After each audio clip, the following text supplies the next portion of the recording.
Bang! The roar of a bullet interrupted by Ye's deep sleep. Then crazy cheers rang out. He looked up and saw that the square was full of people. In the square, bright incandescent lights illuminated groups of people, swaying with the cheers like a group of crazy devils. Another dead one. This is the third one already. TSK, TSK. I never get tired of watching these people. Bai stretched his numb legs, and the iron chains on his feet made a crisp clinking sound. Yes, he was now a slave among these barbarians. Grey Earth Town, population about 800, was a common sight in a wasteland. In the center of the square, a young man sat at a table. He wore a flowered shirt, a cigarette in his mouth, and a stony expression. Across from him sat a battered corpse. The corpse was holding a strange revolver.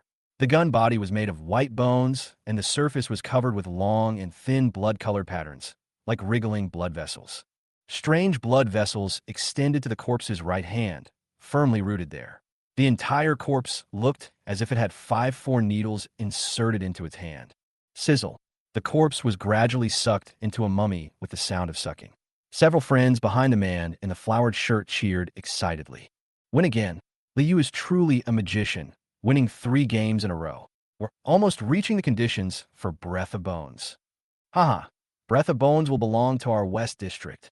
In contrast to their excitement, the East District's faces were gloomy and silent. Who dares to go up? East District Commander Tan Jie glanced coldly at his men. Those caught in his gaze lowered their heads, not daring to look directly at him. Tan Jie was filled with anger, but even more so with a sense of powerlessness. Only about 20 core members remained, and 3 had already died. If more died, his position as leader of the East District would be completely over. Waste. All of you waste. The people in the East District lowered their heads and said nothing, fearing that they would be implicated by Tan Jie. Some cursed in their hearts. You go ahead. You are afraid of death, so you let us go. The East District's silence intensified the West District's arrogance, and insults were hurled at them from time to time. At the end of the crowd, Bai Yi raised his lip. He knew his chance had arrived, a chance to escape his slavery and master the forbidden object. Bai Yi is now a slave in the East District. When he first crossed over yesterday, he was just an ordinary pariah in the East District. Because of a small accident caused by using the ability to stop time, he became a slave today. He looked at the breath of skeletons on the table, and information about the forbidden object surfaced in his mind. 100 years ago, a catastrophe swept the world, causing the collapse of world civilization and causing the transformation of plants, animals, and even some inanimate objects. Thus, forbidden objects were born, and Breath of Bones was one of them. It was an ordinary revolver that, after mutation, possessed powerful abilities. Taboo objects have their own consciousness. To gain access to them, one must meet their containment conditions. The containment conditions for Breath of Bones are very simple, a life or death bet. In this wasteland, there's a gambling game called Wheel of Fortune.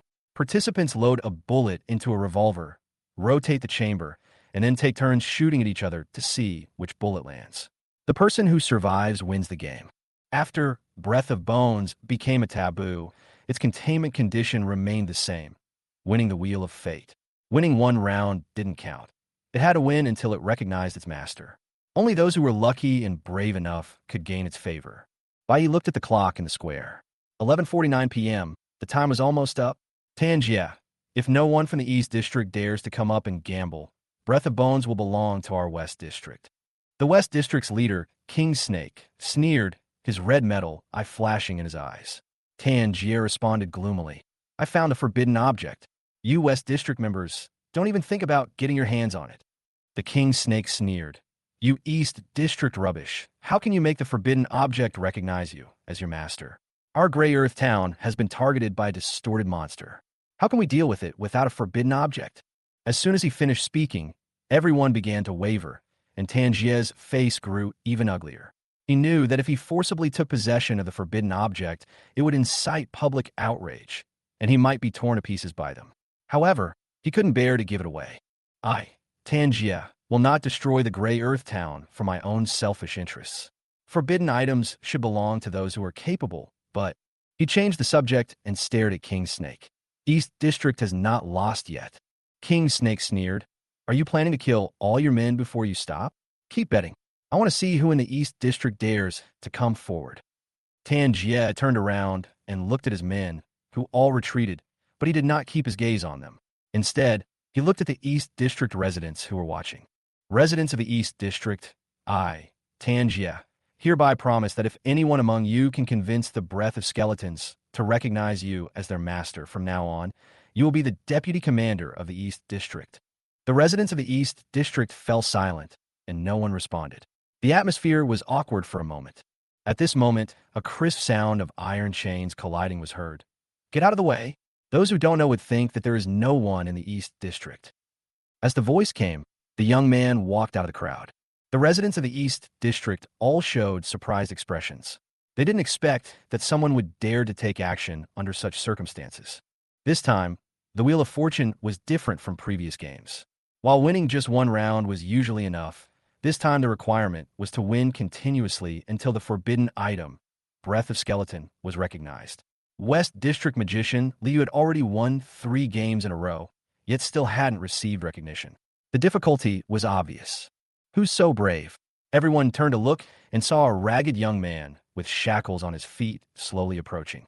Although his face was covered in mud and his features were unclear, his eyes were unusually bright, as if he was incompatible with everything around him. Hakuno! Someone suddenly exclaimed. Isn't he crazy? Another person asked in confusion. Of course, if he wasn't crazy, why would he stand up? A voice from the side continued. Hakuno was once a hunter in the wasteland. Later, infected by a poisonous mushroom, he fell into a state of mental confusion and proclaimed himself a New Age god. Many people had heard his crazy rhetoric and also heard him recite the poem, Who is the peak at the end of the wasteland? Once I see Hakuno, the road becomes empty. These memories made him feel embarrassed, and the absurdity of the past was unbearable to look back on. Traveling to this post-cataclysmic world, Hakuno awakens the ability to stop time. However, he soon discovers that his ability is not as powerful as he imagined. Being able to stop time for only 1 minute a day turned him from a pariah in the East End into a slave. Despite this, he did not give up and continued to look for opportunities to change his fate. When East District Commander Tan Jie saw Bai Yi step forward, he was stunned for a moment, then a strange look appeared on his face. It turned out that Bai Yi had once called himself a god in front of him, but today he was acting so rationally. Tan Jie hesitated to speak. My illness is cured. I accidentally ate poisonous mushrooms, which caused the hallucinations. Bai Yi responded calmly. Tan Jie breathed a sigh of relief. Hallucinations caused by poisonous mushrooms were indeed common, and some people even deliberately consumed them. He no longer doubted them and said warmly, Xiao Bai, if you can take in the breath of skeleton, I will not only restore your resident status, but also swear brotherhood with you. From now on, the East District will be yours alone. Bai Yi it.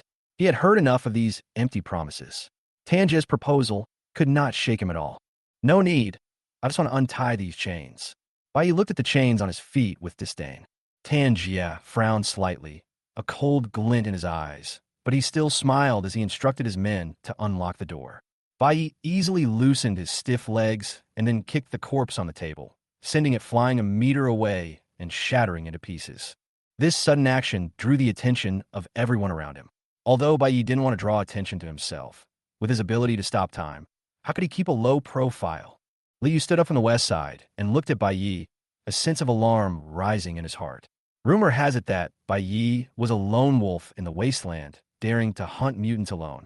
Such a person should not be underestimated. Although he was said to be crazy, Liu did not underestimate him. After all, anyone who dared to survive alone in the wasteland must have extraordinary qualities. Let's get started, Liu said coldly. Bai Yi pretended to be in deep thought, trying to delay time. You go first? Or me? Liu frowned in dissatisfaction.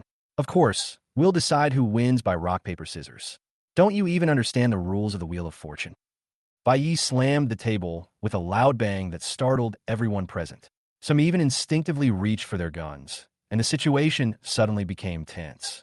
Who are you calling blind? I'm asking you, who is blind? Say it again if you dare. Bai Yi glared at Liu.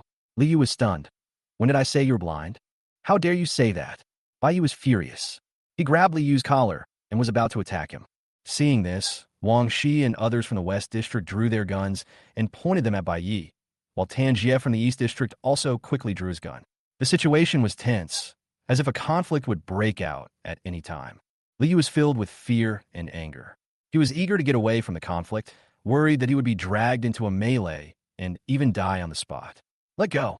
That's not what I meant. He shouted anxiously. Oh, that's not what you meant. You should have said it earlier. I almost misunderstood you. Bai Yi smiled and let go of Liu's hand. He glanced at the clock out of the corner of his eye and found that only a full minute had passed. Liu looked at the black handprint on his floral shirt, his heart churning. He simply couldn't understand. Was Bai Yi back to normal, or was he still mad? What kind of poisonous mushroom had this guy eaten that had such a strong after effect? At this time, Tan Jie's cautious voice came from behind Bai Yi. Xiao Bai, are you sure you have fully recovered? Otherwise, Bai Yi raised his eyebrows and immediately said angrily, Why don't you come? Why don't you come? I hate people talking behind my back the most. Since you don't trust me, then come by yourself. Tan Jie's face turned stiff in an instant. As the leader of the East District, he had never been scolded in public like this. He was extremely angry, but he knew that now was not the time to worry about these things. The deformed creatures were eyeing the gray earth town covetously, and any mistake could lead to disaster. He took a deep breath, suppressed his anger, and comforted himself not to argue with a madman. The West District Commander, King Snake, said coldly, Hurry up and start. Everyone is waiting impatiently. Hurry and collect the forbidden objects. Li took a deep breath, slowly calming down, a glint of confidence in his eyes. More than a decade of practicing cheating techniques had given him the confidence to dominate this gambling game. He said casually, Next, I will use scissors. Only 1 minute had passed, but he was already extremely nervous. He stared at the clock in front of him, watching the time pass, feeling extremely anxious. Suddenly, Bai Yi sneered. Do you know that there's a sure win method in the Wheel of Fortune? This sentence made Liu stunned for a moment, and the onlookers also stopped what they were doing, as if they were waiting for Bai Ye's answer. Liu raised an eyebrow, feeling puzzled, and chuckled. This kind of gambling game relies entirely on luck. How can there be a surefire way to win? Bai Yi curled his lips in disdain, his tone full of contempt. Just because you don't know doesn't mean it doesn't exist. Liu's heart stirred, and he suddenly had some doubts. He approached Bai Yi and asked in a low voice, What is the sure win method? Bai Yi said casually, The surefire way to win is to let the other side fire the first shot. This statement caused an uproar in the audience, and everyone was confused. Liu was puzzled and followed Bai Yi's actions and asked, Are you kidding? What's next? Bai Yi spread his hands and said coldly, Then you take the gun and shoot your opponent 5 times. Liu was stunned, and the atmosphere around them fell into a dead silence.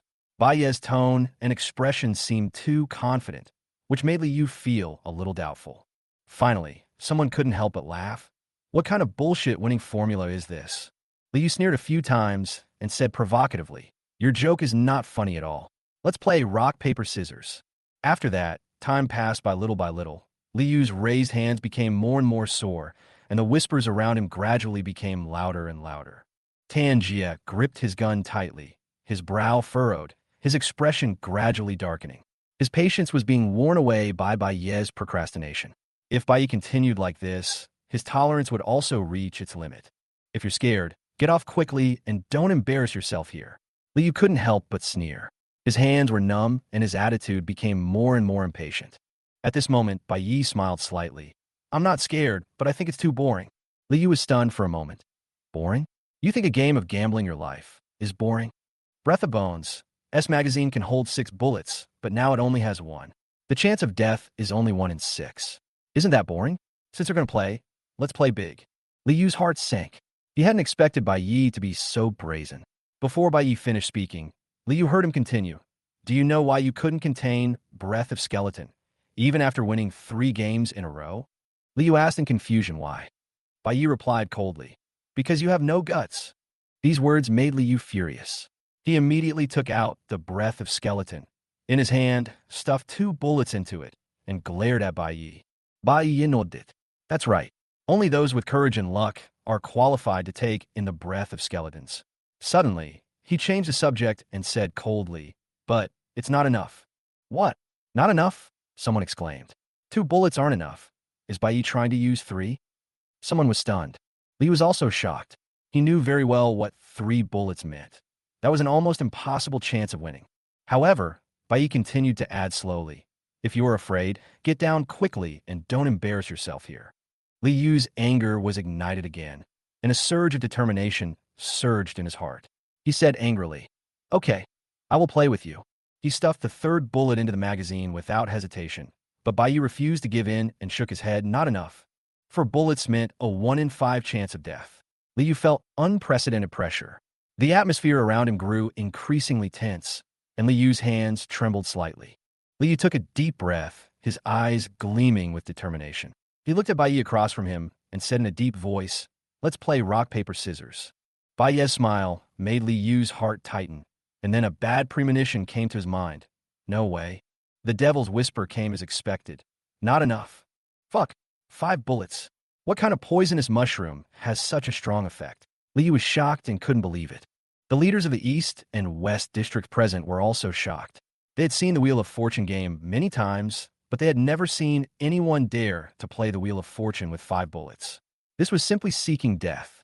Li Yu's face was filled with embarrassment. He was convinced Bai Yi had gone mad. "I've finally figured out. You're not here to gamble on the roulette wheel of fate. You're here to die." He took a deep breath and stared at the roulette wheel with 5 bullets. His heart beat faster. His chances of winning were so low that they hit the bottom line. "If you don't dare to gamble, hand over the forbidden object." Bai Yi's tone was calm, which directly provoked Li Yu's anger. A gleam of light flashed in Tanjia's eyes, and he immediately agreed. "Right. If you don't dare to gamble, then hand over the taboo item." The leaders of the East District also spoke up, demanding that Bai Yi hand over the forbidden object. Li Yu felt immense pressure. Wang Shi's cold voice came from behind him. "Don't fall for it. He's trying to scare you this way. If you're not sure, let him shoot first." Li Yu took a deep breath and finally made a decision. "Okay, I'll bet with you, but..." He hesitated for a moment and finally gave up the idea of letting Bai Yi shoot first. He still hoped to control his fate with his years of cheating skills. As the last bullet was loaded, Bai Yi broke the silence again. Not enough. Everyone was stunned. 5 bullets were not enough? Li Yu was stunned. How could it be possible? He was about to speak when Bai Yi stood up, walked over to him, and gently took the breath of skeleton from his hand. Then, Bai Yi slowly took out the last bullet, and a countdown sounded. 10, 9, 8, 7. Bai Yi's lips curled up slightly as he silently counted down the seconds. "I've always had bad luck. I don't think I can win round after round until the forbidden object is recognized.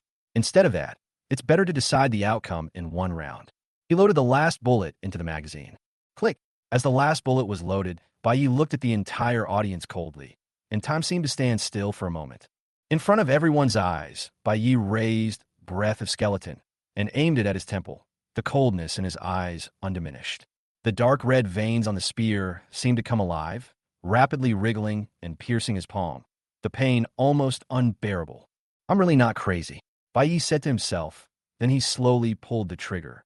Everyone present thought he was crazy. There was no smoke, no flames, no bullets, only a calm and determined smile. At that moment, Hakuno's time reversal power erupted, and he regained control of time. 6 bullets. I bet it'll miss fire, he whispered. In an instant, the world around them seemed to have been paused. Li Yu's shock froze in the air, the smoke hung in the air, and the surrounding scene was still. Only Bai Yi, in that moment of time, quickly pulled the trigger. A few seconds later, time resumed its flow. Bai Yi still had a smile on his face, standing calmly in front of everyone, like a fearless god. Deathly silence filled the air. Everyone froze in their places, their faces filled with disbelief. Shiroya smiled, raised his gun, and pulled the trigger. Everyone felt as if time had frozen. Suddenly, a cry of surprise came from the side. "Actually, really misfired," someone shouted in shock. Li Yu stood up suddenly, his eyes wide open. His excitement made bloodshot eyes. It was obvious that he could not accept the situation at all. More and more exclamations were heard, and someone murmured to himself, "The wheel of fate with 6 bullets. Even if the king of heaven came, he would have been shot, and Bai Yi was unharmed. Can forbidden objects also misfire? The quality is not good either." Another person also discussed loudly. Someone whispered back, "You know shit, it wasn't a misfire, it was a forbidden object with its own mind. It must have recognized Bai Yi. That's why it didn't fire." At this moment, a voice came again. "Look, the gun is glowing." Amidst everyone's stunned gazes, the forbidden item, Breath of Bones, suddenly erupted with a dazzling bloody light. The light spread, eventually enveloping Baez's entire body, as if a god had descended. A strange feeling suddenly arose within Bayi. He gazed at the breath of bones in his hand, as if looking at his own right hand, feeling a blood connection. Was the containment successful? Bayi couldn't help but think in his heart. He was not surprised, because in his opinion, if the Wheel of Fortune with 6 bullets could not be successfully contained, then Breath of Skeletons would not be worthy of being called a forbidden object. The blood light gradually dissipated, and the deformed blood vessels on the Breath of Skeleton slowly wriggled. It was first pulled out of Baez's right hand, then quickly retracted into the gun body, and finally disappeared completely.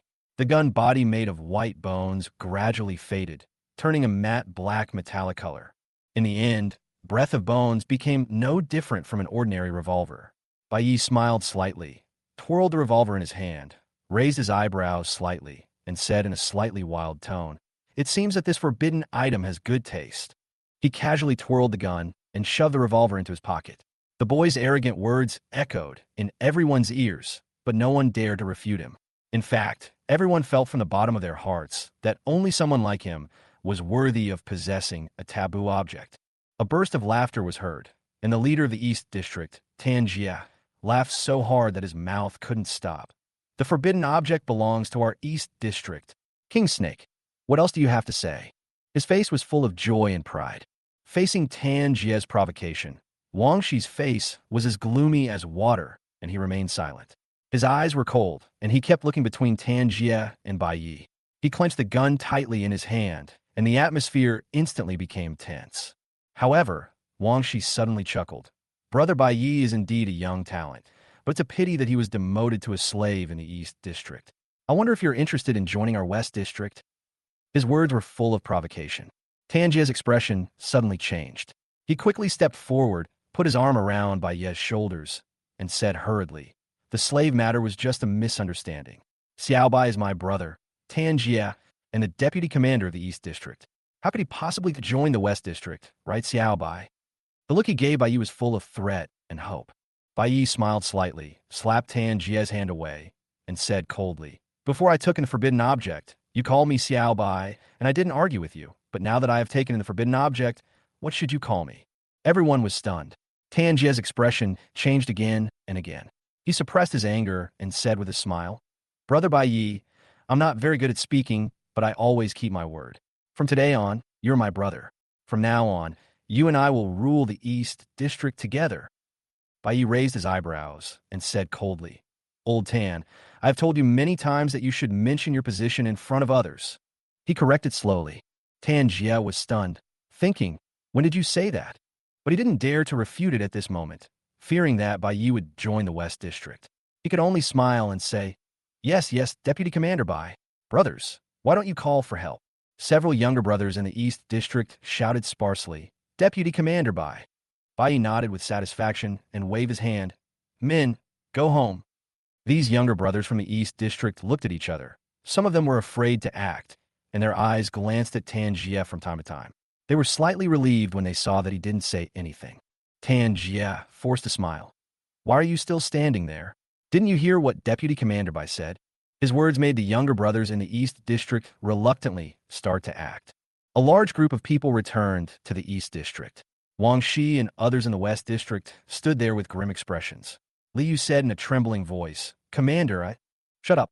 Trash." King Snake glared at him coldly and said sternly, "Go back." As the two forces retreated, the onlookers also dispersed, and the Grey Earth town returned to temporary tranquility. In the East District, in the Tire Tavern, Tan Jia and a group of people enthusiastically surrounded Bai Yi. Everyone raised their glasses to celebrate and fully enjoyed the victory. The Tire Tavern wasn't originally called this, but was named Old Times by Lao Wang. The owner, Lao Wang, is over 40 with gray hair and has read a few books, giving him a bit of an artistic vibe, hence the name. No one knows what he's reminiscing about. Due to financial constraints, the pub was simply decorated, with many seats made from discarded tires picked up from the garbage dump. Most people in Grey Town were illiterate and didn't pay any attention to the words on the sign. They only knew that the pub was called Tire.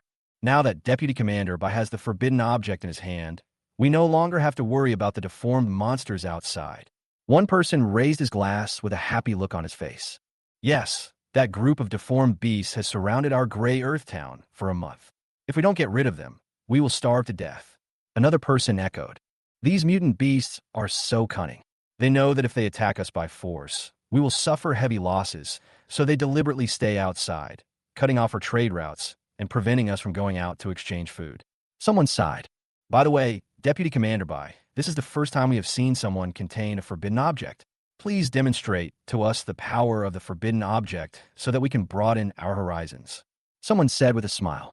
Just as everyone was anticipating this, Tangier suddenly shouted angrily. What are you talking about? This isn't some circus. What's the point of a demonstration? Besides, firing Breath of the Skeleton will drain the user's chi and blood. How can you just demonstrate it casually? He turned around and smiled at Bai. Deputy Commander Bai, don't bother with us. Human energy and blood are precious. It's better to save your strength to deal with the mutant beasts. Bai patted Tangia's shoulder and said with a smile, Old Tan, you are still very sensible. Come on, bring me another plate of meat. A look of pain flashed in Tangia's eyes. Although he knew that these people had a hard life, he still couldn't bear to waste food. Deputy Commander Bai, the mutant beasts have not been dealt with yet, and the food is really insufficient. How about you save some food and have a cockroach protein bar first? Tangier took out a black protein bar, on which a few cockroach antennae could be vaguely seen. This is a common food for wasteland residents, cockroach protein bars. The simple packaging on it says, cockroach protein bars, taste really good, meet your daily nutritional needs. Bai glanced at the protein bar, a surge of anger rising within him. While it was a common staple in the wasteland, it was so disgusting it was difficult to swallow.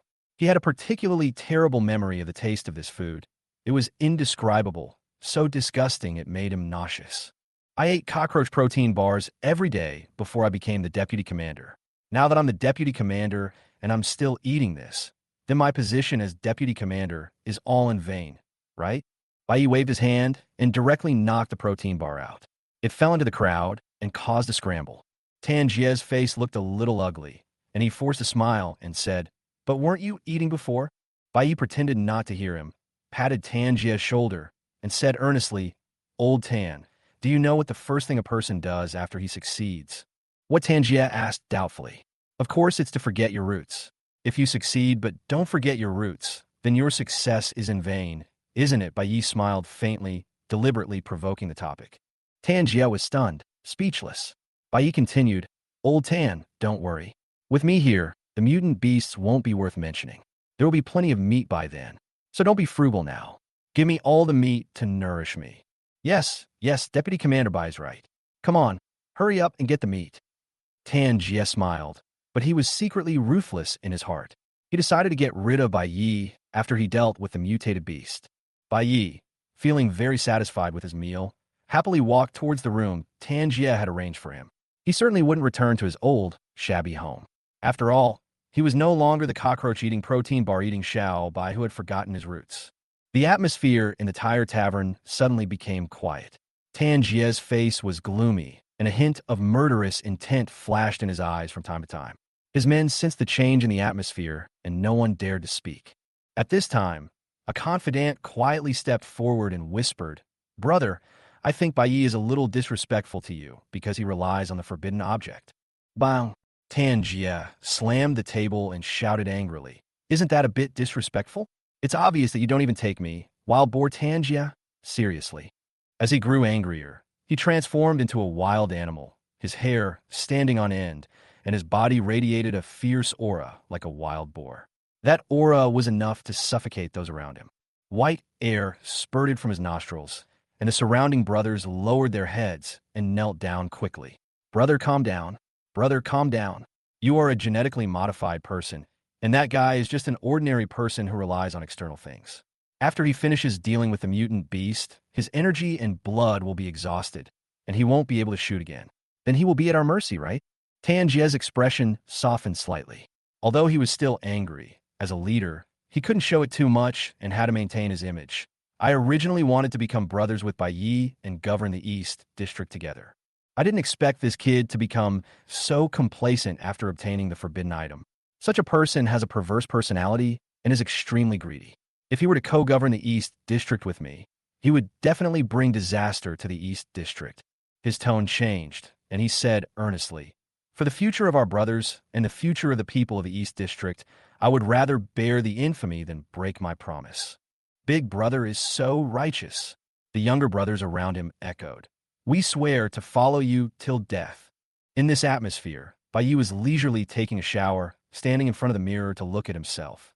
Not bad, just the right amount of handsome. The boy in the mirror had a slightly messy look between his eyebrows, as if deliberately hiding his sharp and unruly black eyes. There was an unhealed scrape on his straight nose, and the blood scab at the edge of the wound made his face look even more wild. He was tall and thin, with slightly pale skin, and looked a little malnourished. If I'm not mistaken, Old Tan should be discussing how to kill me? TSK, TSK. Old Tan is really a piece of shit. Bai sneered in his heart, but he didn't care about the threat from Tangia. Bai knew this. He had fought many hunters in the wasteland and had accumulated a wealth of experience. He knew he wasn't afraid of Tangia, even if he was a genetically modified being. He knew that as long as his breath of skeleton worked, everything would be easily resolved. The successful containment is an unexpected surprise, Bai said in a low voice. He toyed with breath of bones with ease, knowing that the significance of perfectly containing a forbidden object far exceeded ordinary containment. His containment not only made breath of bones his weapon, but also allowed it to unleash even greater power. Bai knew that breath of skeleton could enhance the power of bullets, easily breaking through the defenses of mutant beasts and even killing them with a single shot. For him, the loss of chi and blood was not a real problem. Instead, the chi and blood feedback he received from his enemies made him stronger and stronger. Perfect containment is a pleasant surprise. He smiled, playing with the weapon in his hand, and fell into a deep sleep on the bed. In sharp contrast to his peaceful sleep, Liu, who had made a bet with him, was treated completely differently at this moment. In the West District, in a simple two-story villa, Liu was kneeling on the ground with a pale face, his body shaking violently with fear. Wang Snake sat on the worn leather chair, his expression grim. He looked at Liu coldly. "You fled here from another town. I took you in and fed you, but how do you repay me? You promised not to take in any forbidden objects and bring your head to me. Now it's time for you to fulfill your promise." Liu's trembling became more intense, and he begged hurriedly, "Commander, don't blame me. If Bai hadn't shown up midway, I would have been able to successfully contain him." "Shut up, you loser," King Snake interrupted gloomily. "I hate people who make excuses for failure. Why can Bai succeed but you can't? Are you human?" A trace of despair flashed in Liu's eyes. He pleaded, "Commander, give me a chance.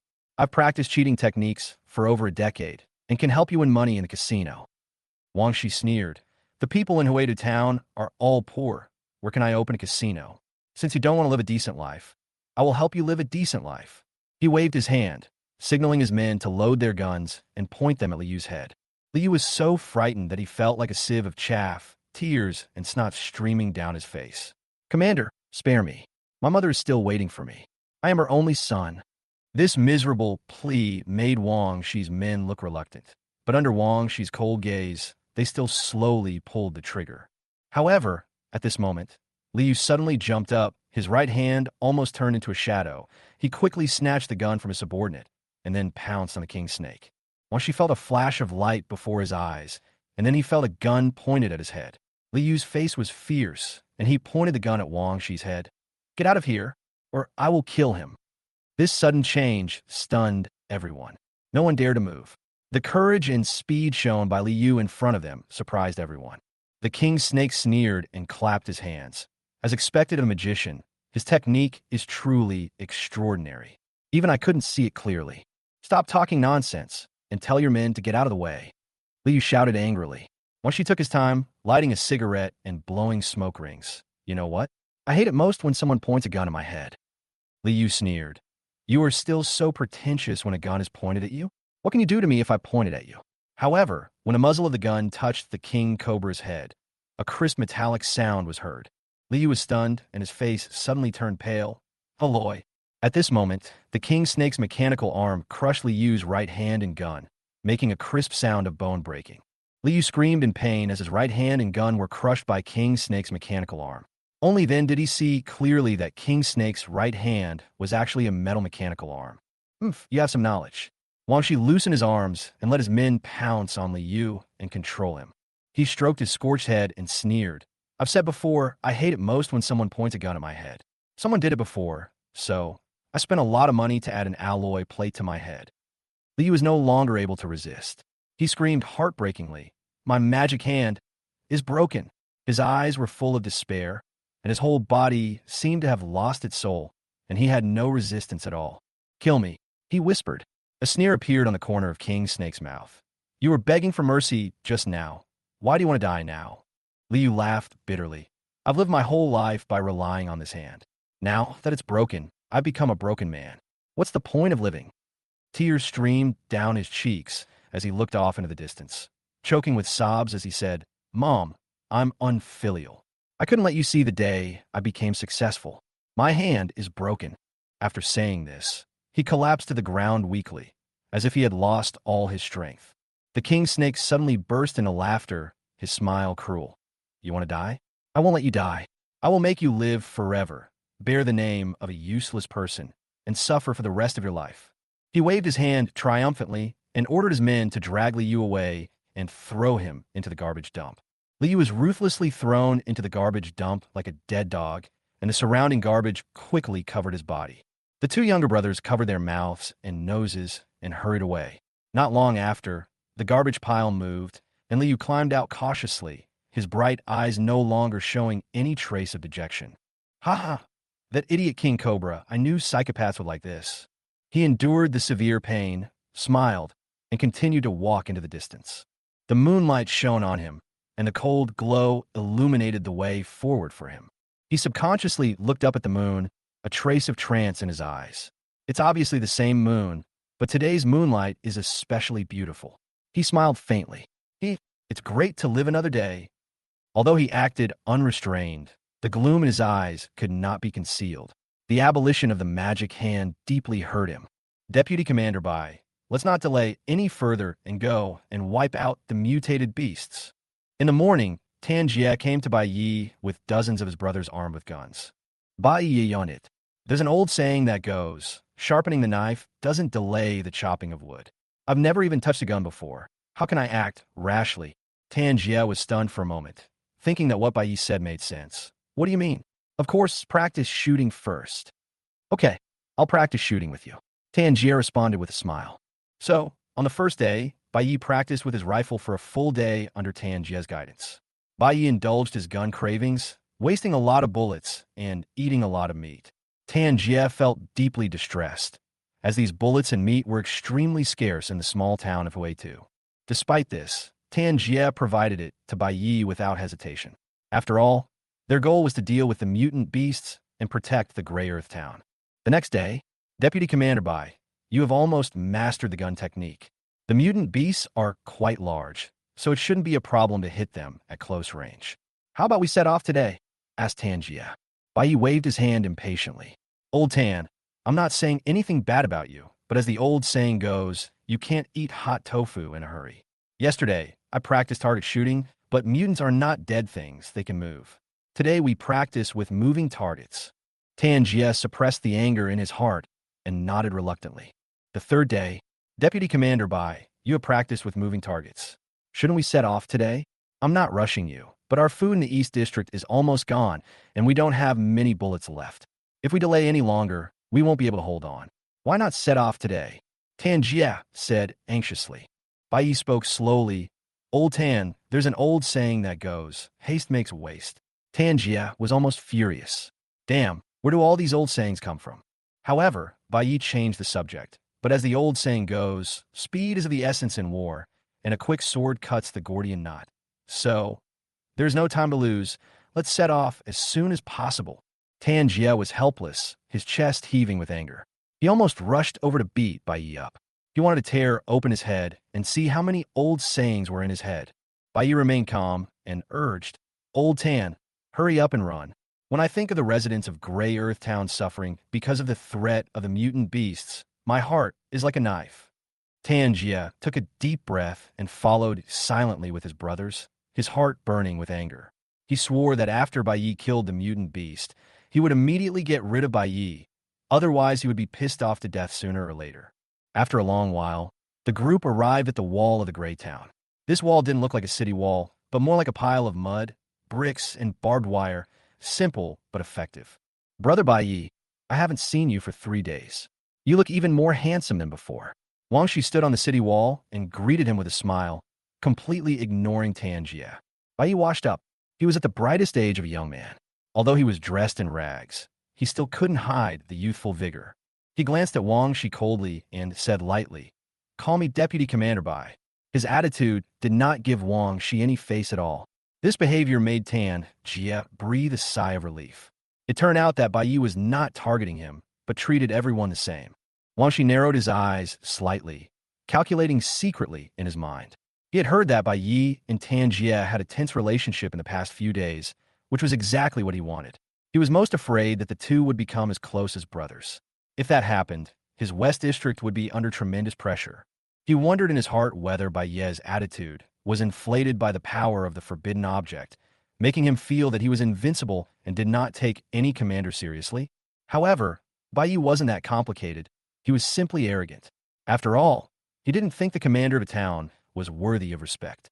He had long since disdained Wang Shi and Tan Jie, the two commanders who controlled 800 people. However, Bai Yi is not ruthless. He knows that he temporarily needs the help of Wang Shi and Tan Jie to deal with the alien beasts. Otherwise, once the alien beasts break through the Gray Earth town, he will be in trouble. At this time, Tan Jie handed over a worn tactical telescope. The mutant beasts are hiding nearby. They never get within 100 meters of Gray Earth town. As long as anyone dares to leave the city, they will launch an attack. Hakano took the binoculars and gazed at the desolate landscape. The tan ground was cracked into countless scars, and a fierce wind whipped through, stirring up clouds of dust. Despite the harsh terrain, some weeds, dead trees, and even a few bushes could be seen. These plants have been distorted, and although they are not completely taboo, they still have abnormal characteristics. Through the telescope, Bai Yi quickly locked onto a bush 100 meters away. Within it, several pairs of scarlet eyes flashed. As the wind blew, the bushes swayed gently, revealing the true form of the mutant beast, a hyena. Most of the hyena's original brown fur has fallen off, replaced by gray-purple tumors covering their entire bodies, and their claws are as sharp as knives. Why are there only a few? Bai Yi asked, putting down the binoculars. Tan Jie explained, "These are just the Hyena King's spies to keep us safe and prevent us from escaping." Bai Yi sneered, "You bastards are quite intelligent. What's your battle plan?" The king snake narrowed his eyes slightly, staring at the hyenas in the bushes. "Leave the city. Tan Jie and I will each take our elite troops and take you out of the city with us. We will be responsible for fighting the hyenas, and you will use Breath of Skeleton to deal with them." Bai Yifronit, why do we have to leave the city? Can't we lure them over here and shoot them from above? The king snake shook its head. "We've tried. We once sent people to act as bait to lure the hyenas within 100 meters. Although we killed a few, they've learned their lesson and won't come close again. So we had no choice but to leave the city to fight them." Bai Ye's heart trembled, realizing that the bait had already been eaten by them. In a wasteland, human life is the least valuable. What are you waiting for? Men, follow me out of the city to meet the enemy. Bai Yi waved his hand and led the way towards the city gate. He couldn't wait to experience the power of the forbidden object himself. Wang Shi and Tan Jie exchanged a glance, silently signaled their men, and followed Bai Yi out of the city gate. Soon after, a procession of more than 30 people emerged from the gates of Huetu town. The younger brothers nervously gripped their guns, their eyes scanning the surroundings, fearing a hyena would suddenly rush out from a corner. They formed a circle, protecting Bai, Wang Shi, and Tan Jie, and slowly advanced. The hyenas in the distance still did not react until they walked 100 meters away from the city wall. Suddenly, several hyenas in the bushes began to bark wildly. Roar, roar, roar. More and more beastly roars echoed. At the edge of the field of vision, yellow sand filled the air, and black spots gradually emerged. 50 hyenas were rushing towards them like a tide. Their size far exceeded that of ordinary hyenas, almost the size of adult bulls. The ground was shaking, and the footsteps were as dense as drum beats, causing the hearts of Tan Jie and others to beat violently. "Shoot!" Tan Jie roared, and the gun in his hand fired first, and the battle broke out instantly. Over 30 people raised their guns and fired frantically, their dense stream of bullets covering the charging hyenas like a net. No one conserved their ammunition, and no one retreated. They all knew that if they couldn't deal with these hyenas, they would sooner or later be trapped and killed in the town. The rain of bullets temporarily stopped the hyena's charge, but Bai Yi didn't shoot. The distance was too far, his marksmanship was not superb, and he didn't want to waste energy and blood using taboo items, so he had to wait for the hyenas to get closer. He observed silently, sensing the power of the mutants. Their deformed flesh and blood bodies were practically impervious to conventional bullets. Shots hitting their skin would only cause a splash of blood, but would not be fatal. Only a massive concentration of bullets on a single hyena, or a lucky shot in the eye, could kill them. Tanjia and his men had limited guns and bullets, and were unable to carry out heavy fire suppression. They could only rely on the powerful killing power of Breath of Skeleton. After the bullets were used up, everyone quickly changed their bullets, and the hyenas took the opportunity to quickly close the distance. At this moment, a hyena jumped out from behind a dead tree and bit the arm of a young man from the East District. Panic instantly spread in the team. The panicked people fired subconsciously, but they missed the hyena and instead killed the younger brother who was bitten. Bai, shoot! Dan hies chauti dangredi. Bai calmly loaded his bullets, his cold eyes locked on his target. Call me Deputy Commander Bai. Bang! The roar of Breath of Skeleton rang out, and a scarlet bullet cut through the air, fiercely hitting the hyena's head. The hyena's head exploded instantly, and blood and flesh splattered everywhere. The bloody bullet continued to move forward and hit the dead tree behind it, splitting the trunk in two. Tanjia looked at the scene in astonishment. Although he was strong as a genetically modified person, he would not be able to block it if the gun hit him. The killing intent in his heart rose again, but when he saw Bai Ye's pale face and heavy breathing, he felt a little relieved. Fortunately, the power is strong, but the sequelae are also serious. This kid won't be able to withstand more than a few shots. Tanjia was secretly happy. Bai Ye panted. When he just fired the gun, he felt as if his body had been hollowed out, and he almost fainted. But then, after killing the hyena, he felt a warm current coming from the Breath of Skeleton. His chi and blood were quickly replenished, and even faintly strengthened. The feeling of comfort gave him a boost, and he immediately raised his gun and started shooting. Bang! The gunshot rang out again, and the bullet accurately hit another hyena. This hyena had been shot several times, and its movements became sluggish. A warm current surged through his body once again, and Bai Ye's eyes became brighter. The wildness and rebelliousness in them completely ignited. He wanted to laugh out loud, but in order to maintain his appearance, he could only suppress it. Bang! Bang! Bang! He fired continuously, and the bodies nearby increased. The bodies of the hyenas and his men were mixed together.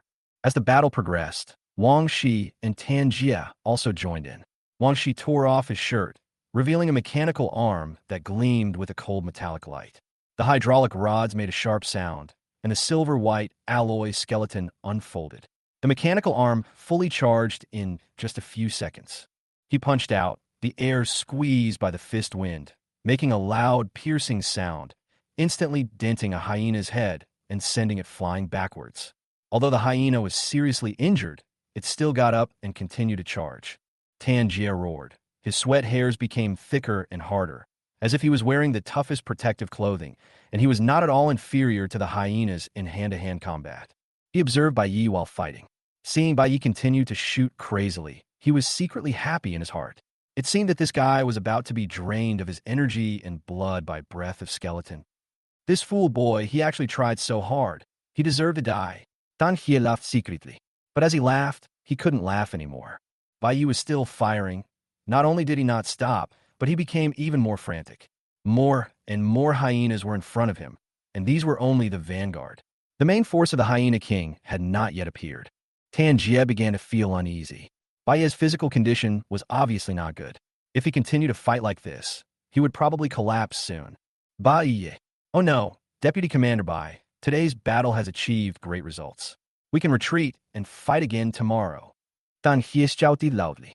He thought Bai Yi would agree, but Bai Ye's face was pale and he was still angry. Retreat? The enemy has not been dealt with yet. Who dares to take a step back? Kill me. Deputy Commander Bai, it's not that I don't allow you to save them, but they are already dead. Listen, the screams have disappeared. Tanjie was so anxious that sweat broke out on his forehead. Then I'll go collect their bodies. Bai Yi responded calmly. Tanjie was stunned. Don't you understand what I'm saying? Wang Shi and the others also came over and tried to persuade Bei not to go out again. Bei sighed deeply, pretending to be disappointed with his achievements, and left with a sigh. Looking at Bai Ye's receding back, everyone couldn't help feeling a little lonely. After a long moment, Tanjie spat out a mouthful of thick phlegm and cursed angrily. Madman, this guy is a complete lunatic. You don't know, if I hadn't carried him back, he would have been sucked dry by the forbidden substance and died outside. No one responded to his words. Everyone silently threw stones to drive away the hyenas outside, but different thoughts were brewing in their hearts. They also thought Bai Yi was crazy, because in this wasteland, only a madman would sacrifice his life to protect an unrelated person. They all heard Bai Yi's roar and remembered it in their hearts. What made them feel even more different was that this madman was much better than the current commanders. These people who were born in the era of catastrophe and have never seen civilization do not know that 100 years ago, such lunatics were called heroes. In a shadow where no one noticed, a pair of eyes quietly disappeared as Bai Yi's back disappeared. When Bai Yi returned to his temporary residence, his face was no longer dejected, but instead filled with excitement. He took off his shirt and stood in front of the mirror. His once skinny body had been replaced by streamlined muscles. In the battle just now, he shot and killed 12 hyenas, and the breath of skeletons also fed back 12 streams of qi and blood, which gave his long-term malnourished body new life. Feeling the power filling his body, Bai Yi's lips curled up. While his physique wasn't as strong as that of the genetically modified Tanjie, it was at least stronger than that of an average adult. He wondered what his own physique would be like if he could take down nearly 100 hyenas and the Hyena King. Bai Yi was not simply happy about the improvement in his physical strength. What really excited him was that he could save more time. He understood that time standing still was his trump card, and he had to use it more cleverly. A thin person could only run 300 meters in a minute of standing still, but a strong person could run farther, which meant that he could do more in the same amount of time. It's not enough. The strength is not enough. I need more strength. The flame of ambition flashed in Bai Yi's eyes. He knew that while time standing still was powerful, it was ultimately limited. He had to constantly increase his strength to ensure he had enough self-protection capabilities to prevent the day when time ran out and he was unable to protect himself. In the wasteland, only strength reigns supreme. There are mutants, genetic modifiers, mechanical modifiers, and even more mysterious beings. Only the strong can dominate. Bai Yi's predecessor had experienced countless bloody events, so killing was not uncommon. In this world, any small thing could be a reason to kill: food, a glance, or even a bottle of murky water. Knock, knock, knock. Suddenly there was a knock on the door, interrupting Bai Yi's thoughts. Deputy Commander Bai, the hyena pack has retreated. The commander is convening a celebration banquet and wants you to come over. When Bai Yi heard that there was going to be a feast, his eyes lit up immediately. He had been fighting for so long that he was already starving. He opened the door and immediately pretended to be weak, lying on the little brother who knocked on the door. The younger brother was startled. Deputy Commander Bai Yi, help me over there, Bai Yi said weakly. When the younger brother saw Bai Yi's weak appearance and thought of his previous selfless performance, he felt a secret respect in his heart and hurried to support him. The celebration took place, naturally, at the Tire Tavern. Grey Earth Town was so poor that it only had this one tavern. Inside, dozens of people toasted in celebration. For them, enjoying the moment they had a drink was the ultimate luxury. Tanjie and the West District Commander, Wang Shi, were also at the tavern. The two commanders shared a table, beaming and chatting cheerfully. However, it was unclear how much pretense lay beneath their smiles. Bai Yi really stole the show this time. People in the East District are starting to look at him differently. Wang Shi took a sip of wine and said with a playful smile, "Oomph." Tanjie snorted coldly, his tone full of vigilance. He heard Wang Shi's subtext clearly. After all, the one who knows you best is not your friend, but your enemy. Don't try to stir up trouble. You know exactly who Bai Yi is. He's been poisoned by poisonous mushrooms and has gone mad. A madman won't yield to anyone. Tanjie's words were filled with strong disgust. My East District can't tolerate him, and neither can your West District. Wang Shi nodded, having already seen the answer from Bai Yi's eyes. Bai Yi didn't care about either himself or Tanjie. He had previously thought that he was just young and frivolous, but now he knew that Bai Yi was crazy. What are you going to do? Do you need help? King Snake smiled. Tanjia gave him a cold look and said, "This madman can kill himself without your help. I think your offer of help is fake, and your real intention is to seize this opportunity to get your hands on the breath of skeleton." The King Snake smiled unconcerned and said, "Don't be so harsh. We're all from Grey Earth Town. Fighting among ourselves is a dead end. Haven't you noticed that the situation outside is becoming increasingly unstable? Dawn City is frequently sending out troops, plundering the people of the town. I'm afraid war is coming. If we don't unite and work together, we'll end up dead without a burial place." He paused, then continued, "Once Bai Yi is dead and the hyena pack is dealt with, we'll take the breath of bones to Dawn City to sell it. We'll split the proceeds. You buy the advanced genetic potion, and I'll update my mechanical device. We need to be strong enough to survive." A glint of gloom flashed in Tanjia's eyes. As a commander of the East District, he felt like an ant in the face of the vast power of Dawn City. If war came, Grey Earth Town might become cannon fodder. Have you ever considered that the sudden appearance of the hyenas might be related to the unrest in Dawn City? Wang Shi said, breaking the silence. "Oh, what do you mean?" Tanjia looked at Wang Shi in confusion. At this moment, a loud shout came from the tavern. "Deputy Commander Bai has arrived." Immediately, everyone turned to look at the door. Bai Yi walked in weakly, leaning on a younger brother. The younger brother's face flushed red as he whispered, "Deputy Commander Bai, I have delivered your message as instructed. Don't forget to give me a piece of meat later." Bai Yi patted the younger brother's shoulder and said with a smile, "Don't worry, I will forget it." Ah! The younger brother was stunned, his eyes widening. "Deputy Commander Bai, you're finally here.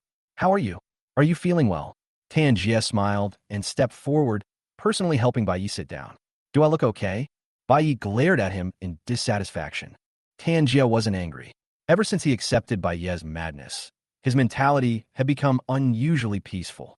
He didn't get angry even when Bai Yi scolded him or slapped him a dozen times. Sit down and talk, sit down and talk," Tanjia said with a smile. Bai Yi sat down between Tanjia and Wang Shi without any hesitation, putting on a bossy attitude. "What are you still standing there for? Hurry up and serve the wine and meat." Soon, wine and barbecue were served. The blackened barbecue was prepared without any skill, relying solely on raw ingredients. But Hakuno ate it with relish. After all, this body hadn't had a full meal in a long time. "Eat slowly, don't choke." Tanjia poured the wine with a smile. Seeing Bai Yi eating so happily, he no longer felt sorry for him. Instead, he hoped that Bai Yi would eat more to replenish his strength. Bai Yi ate the meat and asked vaguely, "What were you talking about just now? Are you saying bad things about me behind my back?" "How dare we? You are a great contributor.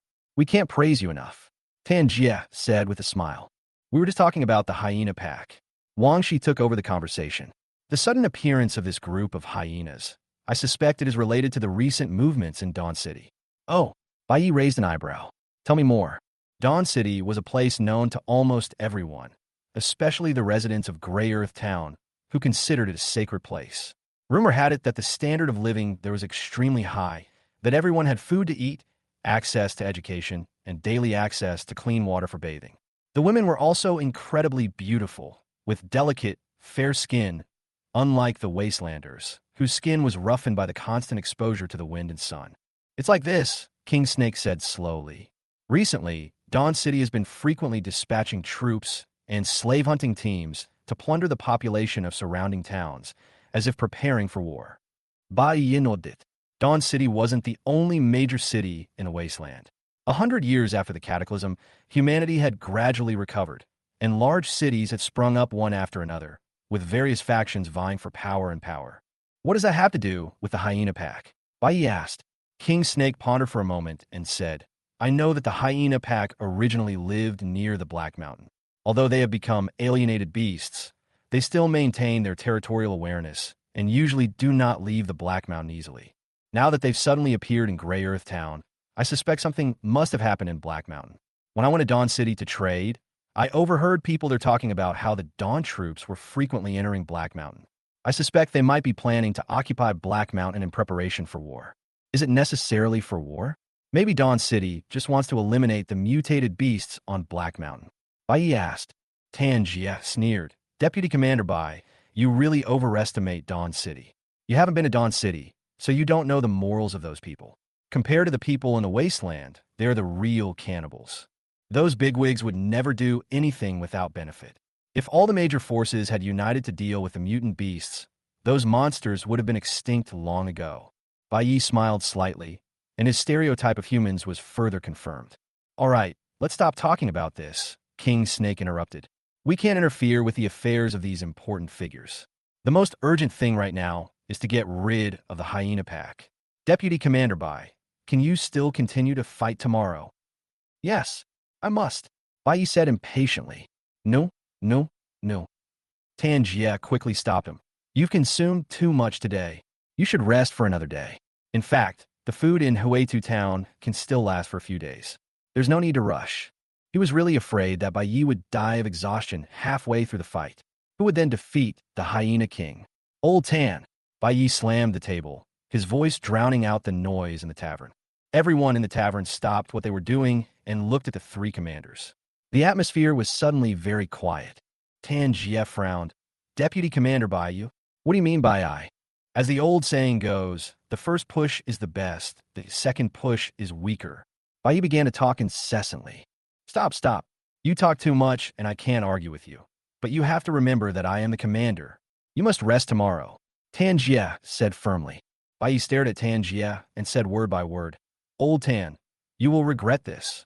After that, he picked up the wine glass, turned around, and left. Hey, whoever it is, quickly help Deputy Commander Bai. People in the tavern shouted. At night, Bai Yi lay in bed, thinking back to his conversations with Tan Jie and Wang Shi. War was coming. A sense of crisis suddenly rose. War wasn't a dinner party. It was a live-fire battle. He could stop time, but would he be in time? The speed of bullets fired was faster than his thinking. If a real battle broke out with thousands of soldiers shooting, he would not have even a minute to run away from the battlefield. Not only bullets, but also cannons, sniper rifles, tanks. In the melee, he can't keep using time freeze. There simply won't be enough time. Grey Earth Town was nominally within Dawn City's sphere of influence. If war broke out, would the other factions leave it alone? He couldn't help but wonder. If he could enter Dawn City, it would at least be much safer than the wasteland. Even if war broke out, the people of the city would be the last to suffer. An idea came to his mind. If he could enter Dawn City, he could find a way to survive in the turmoil and avoid living in fear of the wasteland all day long. A slight scraping sound suddenly broke the silence in the room. Shiro narrowed his eyes slightly and looked alertly towards the source of the sound. The window. The window actually opened by itself. He was not mistaken. There was no one outside, and there was no wind. The window seemed to be pushed open by an invisible hand from behind. Bai Yi remained calm, lying in bed, staring calmly out the window. He didn't pick up the breath of bones beside his pillow, knowing it wouldn't be very useful against this supernatural phenomenon. He waited quietly, his ability to freeze time ready to activate if any danger arose. About 30 seconds later, a yellowed piece of paper suddenly floated in from the window. Without any wind, it seemed to be suspended in the air, slowly falling to rest in front of Bai Yi. Written in blood-red handwriting on the letter paper was the following.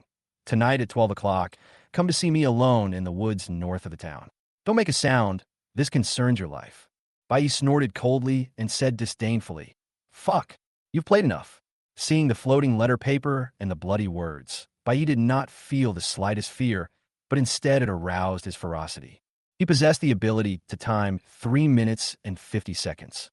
Even if a god descended, he wouldn't dare to slap him in the face. What's more, this was nothing. Time stops. Buzz. A golden dial quickly emerged from under Bai Yi as if commanded by a god, and time froze in an instant.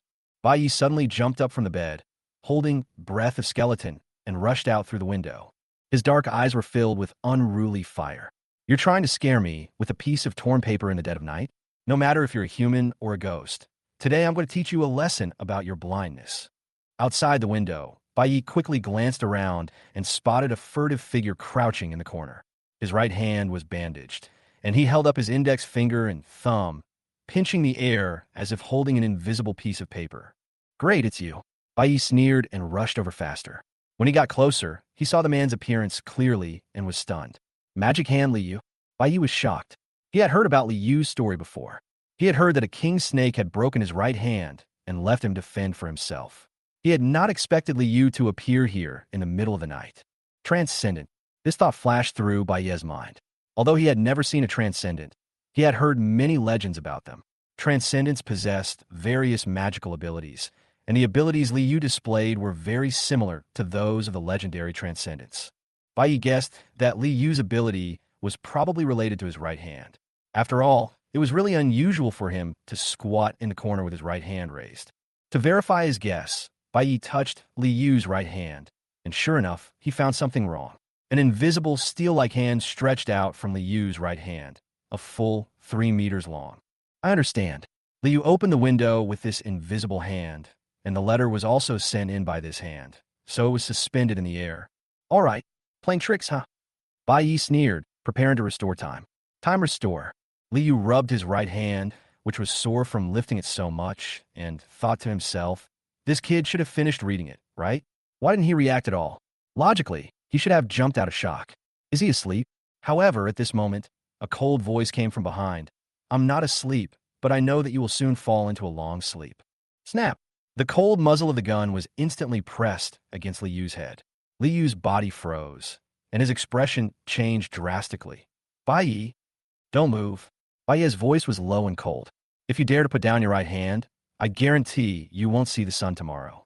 Li Yu's right hand was still raised, too stiff to move. He began to cry out inwardly. Oh no, this kid has discovered my ability. Li Yu originally planned to use an invisible big hand to subdue Bai Yi, thinking that Bai Yi would be trapped by this invisible big hand, but he didn't expect that he would be seen through at a glance. You weren't asleep? Li Yu said this to stall for time while rapidly thinking of countermeasures in his mind. Huh, Bai Yi sneered. Didn't you go to the bathroom in the middle of the night? Li Yu's heart trembled, and he secretly became alert. Bai Ye's words were a bit strange, but he didn't have time to think about it, because before opening the window, he had secretly observed that Bai Yi was still lying in bed. Could Bai Yi have just rushed out of nowhere? Impossible. Li Yu suddenly realized that Bai Yi hadn't noticed something was wrong while he was in the bathroom. Instead, he had rushed out of the room without hesitation the moment the window opened. He hadn't hesitated at all, just rushed over. This kid is really not an ordinary person. When a normal person sees the window open, his first reaction would be to be stunned and try to figure out the reason. How could he rush out like Bai Yi, showing no fear of ghosts at all? Li Yu. No, I should call you Li Zhua. Bai Ye's tone was dangerous. The muzzle of the gun was close to Li Yu's head. Li Yu couldn't help but feel a chill in his body and hurriedly said, Bai Yi, I actually... Call me Deputy Commander Bai. Bai Yi kicked Li Yu in the butt, interrupting him. Li Yu was stunned for a moment, then furious, but quickly changed his words. Deputy Commander Bai, I have no ill intentions. I just have something to discuss. Oh, Bai Ye's lips curled up dangerously. That's perfect. I'm not interested in listening to your nonsense. But I'm interested. I won't let anyone who wastes my precious 10 seconds go. Li was confused. He didn't understand Bai Ye's meaning and thought Bai Yi was just angry because he didn't have enough time. He whispered, assuming a person lives to 60, there should be 189,216,000 10-second periods. Bai Yi kicked Li Yu again, almost making him fall. You're good at math, right? I can't calculate. You don't need to tell me. I'll give you 3 seconds to explain clearly. Otherwise, I can't guarantee that you will live to see tomorrow. Bai Yi tihitinit koldi. Li Yu hurriedly said, I'm here to help you. You're worthy. Bai Yi sneered, his eyes full of disdain. I'm a transcendent. Li Yu quickly added. Bai Yi kicked Li Yu hard again. You're such a show-off? Is being a transcendent so great? No. I mean, don't you want to know how I became a superhuman? Li Yu said eagerly. Bai Yi responded calmly. Tell me about it. Li Yu hesitated for a moment, then spoke cautiously. You have to promise. Okay, I promise not to kill you. Bai Yi interrupted him. Li Yu's heart skipped a beat, and he felt a little skeptical. You agreed so quickly, I don't feel safe at all. Bai Yi sneered and said, then do it again. Li Yu took a deep breath, trying to calm himself down, and then slowly said, after I lost to you in the Wheel of Fortune, King Snake was so angry that he crippled my right hand, forcing me to fend for myself. My magic hand was my livelihood, which I had practiced for over a decade. After my right hand was crippled, I felt almost dead inside. But when I thought about my mother back home who was still waiting for me to return, hope was rekindled in my heart. I vowed not to let my mother down and that I had to live on. Then, I suddenly felt a sharp pain like something was stirring in my head. After the pain passed, I found that my right hand had healed somewhat. Although I couldn't lift heavy objects, at least I could move it. Even stranger still, an invisible arm sprouted from my right hand. Bai Yi seemed very interested and nodded. I see. To become a transcendent, you must first cripple your right hand. Liu was silent for a moment and couldn't help but said, You still need a mother, Bai Yi added. Liu was speechless, his heart a little broken. He was finally sure that Bai Yi was a lunatic. He had heard about Bai Yi's crazy deeds on the battlefield before, and he still had some doubts, but now he completely believed it. What Bai Yi said was simply nonsense. Deputy Commander, Bai, the focus is not on my mother and my right hand, but on the transformation of my spirit. Simply put, it is the encounter with a major stimulus that leads to spiritual alienation and eventually awakening to become a transcendent.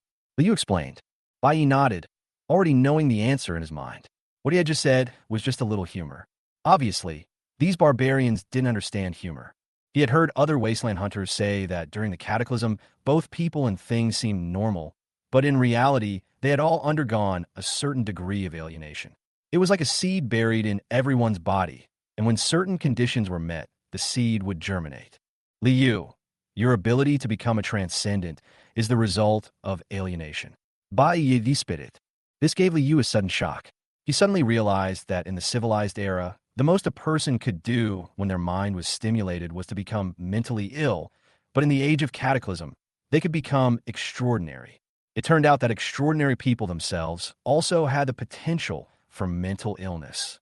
This catastrophe is not just a disaster. It also contains opportunities. Liu thought for a moment. Alienated beasts are the product of incorrect evolution, and extraordinary people are the ones who are on the correct evolutionary path. He suddenly felt that perhaps no one could tell whose evolution was more correct. Deputy Commander Bai, I've said everything I should say. Can you put down your gun first? I am really scared. Liu's voice trembled slightly. You begged me without even saying you. Is this the attitude you consider begging? Bai responded indifferently. Liu gritted his teeth in anger, feeling indignant in his heart. If the gun hadn't been pointed at him, he really wanted to punch Bai Yi in the mouth. Could you please put the gun down first? He tried to plead again. No. Bai Yi's answer was concise and powerful. Liu was furious and felt like he was about to explode. Can you please let me put my right hand down first? My hand hasn't recovered yet. I can't keep it raised like this. No. Liu stood up suddenly and said angrily, I told you we are not enemies. I came here to cooperate with you. Don't you realize your situation? Wang Shi and Tan Jia have already discussed it. Once you disperse the hyena pack, they will join forces to kill you, and then sell your taboo item and split the money between the two of them. So, Bai Yi responded coldly. So cooperating with me is your only chance to survive. I am a superhuman. You have forbidden objects. We can join forces to deal with them. Besides, King Snake destroyed my magic hand. I must seek revenge on him. Liu said excitedly. You came to me in the middle of the night just to tell me this? Bai Yi looked at him expressionlessly. That's right, and I've already made a detailed plan. The next time you leave the city, I'll ambush you outside. When they're exhausted, we'll attack them from the inside and outside. We'll definitely take them down in one fell swoop. After this, Grey Earth Town will be yours to rule, and I won't interfere. Bai Yi was slightly surprised. Then what do you want? Revenge. Liu shook his head. Revenge is one thing, but I also need money. After this is accomplished, Grey Earth Town will be yours, and the money will be mine. I'll leave as soon as I get the money. After becoming a transcendent, I don't even care about being the leader of Grey Earth Town. I plan to take the money to Dawn City and find the best doctor to heal my right hand. The abilities of transcendent are closely related to their right hand. If my right hand recovers, my combat power will definitely be much greater than it is now. I want to recreate the splendor of my magic hand. Once I have established myself in Dawn City, I will bring my mother to the city and let her enjoy wealth and glory. Liu's words changed Bai Yi's opinion. Although Liu wasn't outstanding, at least he was filial. Moreover, they didn't have a deep hatred, but rather a common enemy. Bai Yi put away the breath of skeletons. Liu heaved a sigh of relief when he saw the action. Do you agree to cooperate? No, not really. Bai Yi shook his head. Liu was stunned, unable to believe it. Why? This will only benefit you and not cause any harm. Bai Yi sighed, looked up at Mingyue, and said in a deep voice, Of course I can join forces with you to kill King Snake and the others. But have you ever thought about what will happen to the hyena pack? What will happen to the people of Grey Earth Town? Li Yu was stunned for a moment. His eyes became complicated, and he was silent for a moment. I can help you deal with the hyena pack. Bai Yi shook his head again. How many people will die? Although you are a transcendent, your strength is probably not as good as King Snake and the others. If you can deal with the hyena pack, you don't need to come to me for cooperation. Even if they can't deal with the hyena pack, what can you do? Until they can deal with it, I will not cooperate with you. Li Yu's face was filled with anxiety. But after killing the hyenas, they will immediately attack you. And with the way you're killing them, they may not even have a chance to face you. No need to say more. Bai Yi angrily waved his sleeves, raising a cloud of dust. How could I, Bai Yi, be such a coward? What's more important, my life or the lives of the 800 people in Huedu town? This angry voice was like a heavy hammer, hitting Li Yu's heart hard. In this damn era, there are actually people like this. Standing next to Bai Yi, Li Yu suddenly felt inferior. Chapter 15, My Loss was not unfair. I understand. Li Yu's expression calmed down. He stared at Bai Yi steadily and said seriously, just go ahead and do it. Although I, Li Yu, am not a good person, I respect you and am willing to follow your wishes. After you deal with the hyena pack, we will work together to deal with the king cobra and the others. But I can't guarantee that you'll be alive by then. If you are in danger, I can only say that I will help you if I need to, but I won't take the risk to save you because my mother is still waiting for me to return and I can't put myself in danger. It's okay, I made up my mind. Bai Yi stood with his hands behind his back, the cold moonlight falling on his body, as if coating him with a layer of silver. Li Yu was moved. Wheel of Fortune?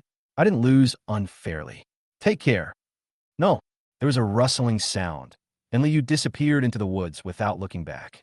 Under the bright moon, Bai Yi touched his chin, a thoughtful look on his face. Is it really okay for me to deceive a disabled person like this? Actually, it can't be considered a lie. A gentleman judges by deeds, not by heart. The reason why he disagreed with Li Yu's plan was not for the Grey Earth town, but because he wanted to kill more hyenas and improve his own strength under the protection of King Snake and Tanjia. He could certainly follow Li Yu's plan and kill Wang Shi and Tanjia with the help of internal and external forces. But what then? Who would protect him while he hunted the hyenas? Could a half-baked Li Yu do it? He'd probably have to waste time using time freeze to kill all the hyenas. Instead of doing this, it would be better to continue using Wang Shi, Tanjia, and their younger brothers. In the previous battle, they led everyone to protect themselves in the center, allowing me to shoot easily. How thoughtful. However, the appearance of Li Yu was also an unexpected surprise. When the real purpose was revealed, it would not be enough for him to deal with Wang Shi and others alone with just breath of skeleton. He would definitely need to use the method of time stopping. With Li Yu, perhaps he could save some time. Thinking of this, Bai Yi couldn't help but laugh. I really am a master of time management. The next day, it was already noon when Bai Yi woke up. Today was supposed to be the day to go out and hunt hyenas, but Lao Tin insisted on postponing it for a day on the grounds that he was worried about Bai Ye's health. There were no entertainment activities in the Grey Earth town, so he could only sleep. After lunch, he was so bored that he yawned as he walked on the streets of the Grey Town. It was more of a dirt road than a street. It became a road when more people walked on it. There are low bungalows on both sides, and many people sleep directly on the street. It was summer, and people chose to sleep outside to keep cool. Deputy Commander Bai. The dusty passerby greeted Bai Yi with awe.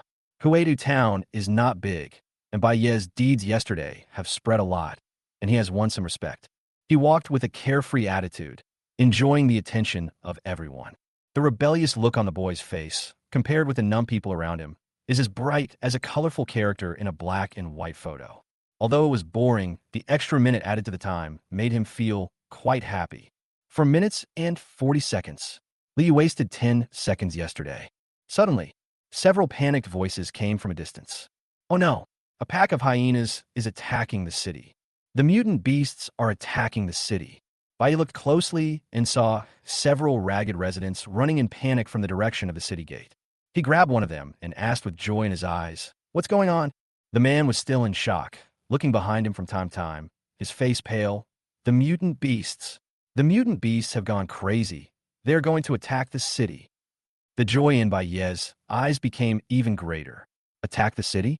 He was just worrying that he wouldn't be able to defeat the mutant beast today, but he didn't expect that the other party would come directly to attack the city. This made things much more convenient. He didn't even have to go out of the city to lure them out, but could just shoot from a high position on the city wall. However, besides being excited, I was also a little confused. Why would the mutant beast suddenly attack the city? At this time, the East District leader Tangia, who heard the noise, also rushed out with his men. Come on, follow me to the city gate. Tangia shouted to his subordinates. After glancing at Bai Yi, he hurriedly said, Deputy Commander Bai, let's go over there quickly. Bai Yi took out breath of skeletons and followed without restraint. After they climbed up the city wall, they saw from afar nearly 100 hyenas, led by the Hyena King, rushing towards the Grey Earth town. What's going on? Why did the hyenas suddenly go crazy? Tangia asked somewhat anxiously. What he feared most was that the hyenas would disregard the consequences and directly attack the Grey Earth town. Although the city gate seemed solid, it could not withstand the attack of nearly 100 hyenas. As long as the enemy ignored casualties, they could always capture it. There had been no forceful attack before, mainly because the hyenas were afraid of the number of people in the Grey Earth town. After all, the number of people was 8 times that of the hyenas. The alienated hyenas have a high IQ, but it is ultimately not at the level of humans. They think that humans are the same as beasts and will fight back desperately when facing a life-and-death crisis. But they don't know that more people will just wait to die on the spot. I don't know either. They suddenly appeared one after another, said a younger brother guarding the city in panic. Don't panic. Their attack on the city may not be a bad thing. The cold voice of King Snake came from a distance, and he walked up to the city wall surrounded by a group of people. With the city walls protecting us, we can fire from above. As long as Deputy Commander Bai can hold on, even if the city gates are breached, they will suffer heavy losses. I'm just afraid he can't handle it. Tangia looked at Bai Yi with eyes full of worry. If you didn't know, you would think that the two of them had a very good relationship. Oomph. Bai Yi snorted coldly. His defiant eyes swept over him coldly. If you can't speak, then shut up. Even if you die, I won't die. Because the time had increased by another minute, he was too lazy to even call out Tan. Tangia's face looked ugly. He didn't know if it was an illusion, but he always felt that as the days passed, Bai Yi's disrespect for him increased day by day. But he knew that now was not the time to attack Bai Yi. After all, who would deal with the Hyena King without Bai Yi? Furious, he vented his anger on his men. What are you all standing there for? These bastards have come to our door, and you still need me to teach you what to do? Raise your guns, get close, and shoot them hard. Everyone quickly found their positions, set up their guns, and waited for the hyenas to approach. There was a flame of excitement in Bai Yi's eyes. He found a central position, raised, breath of skeleton, and waited for the hyena to come. Getting closer, getting closer. He could even see the true appearance of the Hyena King with his naked eyes. Last time, the distance was far and the sky was full of yellow sand, so he could only vaguely see a black shadow more than 2 meters high. The Hyena King's entire body was covered in dark purple skin, which was so thin that it was almost translucent. Dense scarlet blood vessels kept winding and twisting as it ran. There was also a fist-sized dark purple tumor on the top of its head, which looked hideous and terrifying. Bai Yi did not fire rashly. The effective range of an ordinary pistol is only 50 meters. Although the range of breath of skeleton is longer, reaching 200 meters, it is not accurate. With his current shooting skills, let alone 50 meters, even if it is 20 meters away, he will become a master of human body outlining. So he had to wait for his men to shoot first, and only after they injured the hyenas and reduced their sprinting speed would he shoot again. Chapter 16, Town Destruction Crisis. Get ready. Tangia raised his left hand and was about to give orders. Wait a minute. Bai Yi suddenly stopped him. Tangia became more and more angry. He thought Bai Yi wanted to snatch command from him, so he glared at him. However, he found that Bai Yi was not looking at him, but frowning at the hyena pack. Put away all your guns. Bai Yi put away breath of skeleton and said calmly to everyone. Everyone was stunned, somewhat confused. Tangia angrily asked, Deputy Commander Bai, what on earth do you want? Our enemies are not hyenas. There is no need to waste bullets. Bai Yi's gaze passed over the group of hyenas and stared closely at the yellow sand behind him. Not a pack of hyenas? Tangia thought Bai Yi was having another attack and was immediately furious. But before he could react, his younger brother beside him suddenly exclaimed, The hyena has turned the corner. What? Tangia looked over quickly and saw that the aggressive pack of hyenas had changed direction, avoiding the gray town and running towards the distance. Why did the hyenas run away? Could it be that he was scared by the beating we gave him last time? Many of the city defenders were surprised, and said that they were not willing to fight a pack of hyenas. Compared to their simple thoughts, Wang Shi and Tan Jie felt something was wrong. Deputy Commander Bai, what is going on? Wang Shi asked solemnly. He knew that Bai Yi was a wasteland hunter.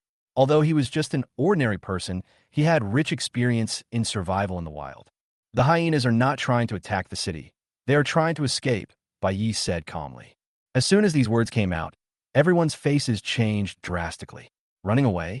Could it be that something even more terrifying was coming? The ferocious hyena pack has already made the great Earth Town feel like it is facing a great threat. But now these hyenas are running away like stray dogs. What kind of powerful creature is chasing them? Feelings of panic and uneasiness instantly spread through everyone's hearts, and they all turned their eyes to their respective leaders, as if looking for a backbone. However, the commander they had high hopes for was also panicked.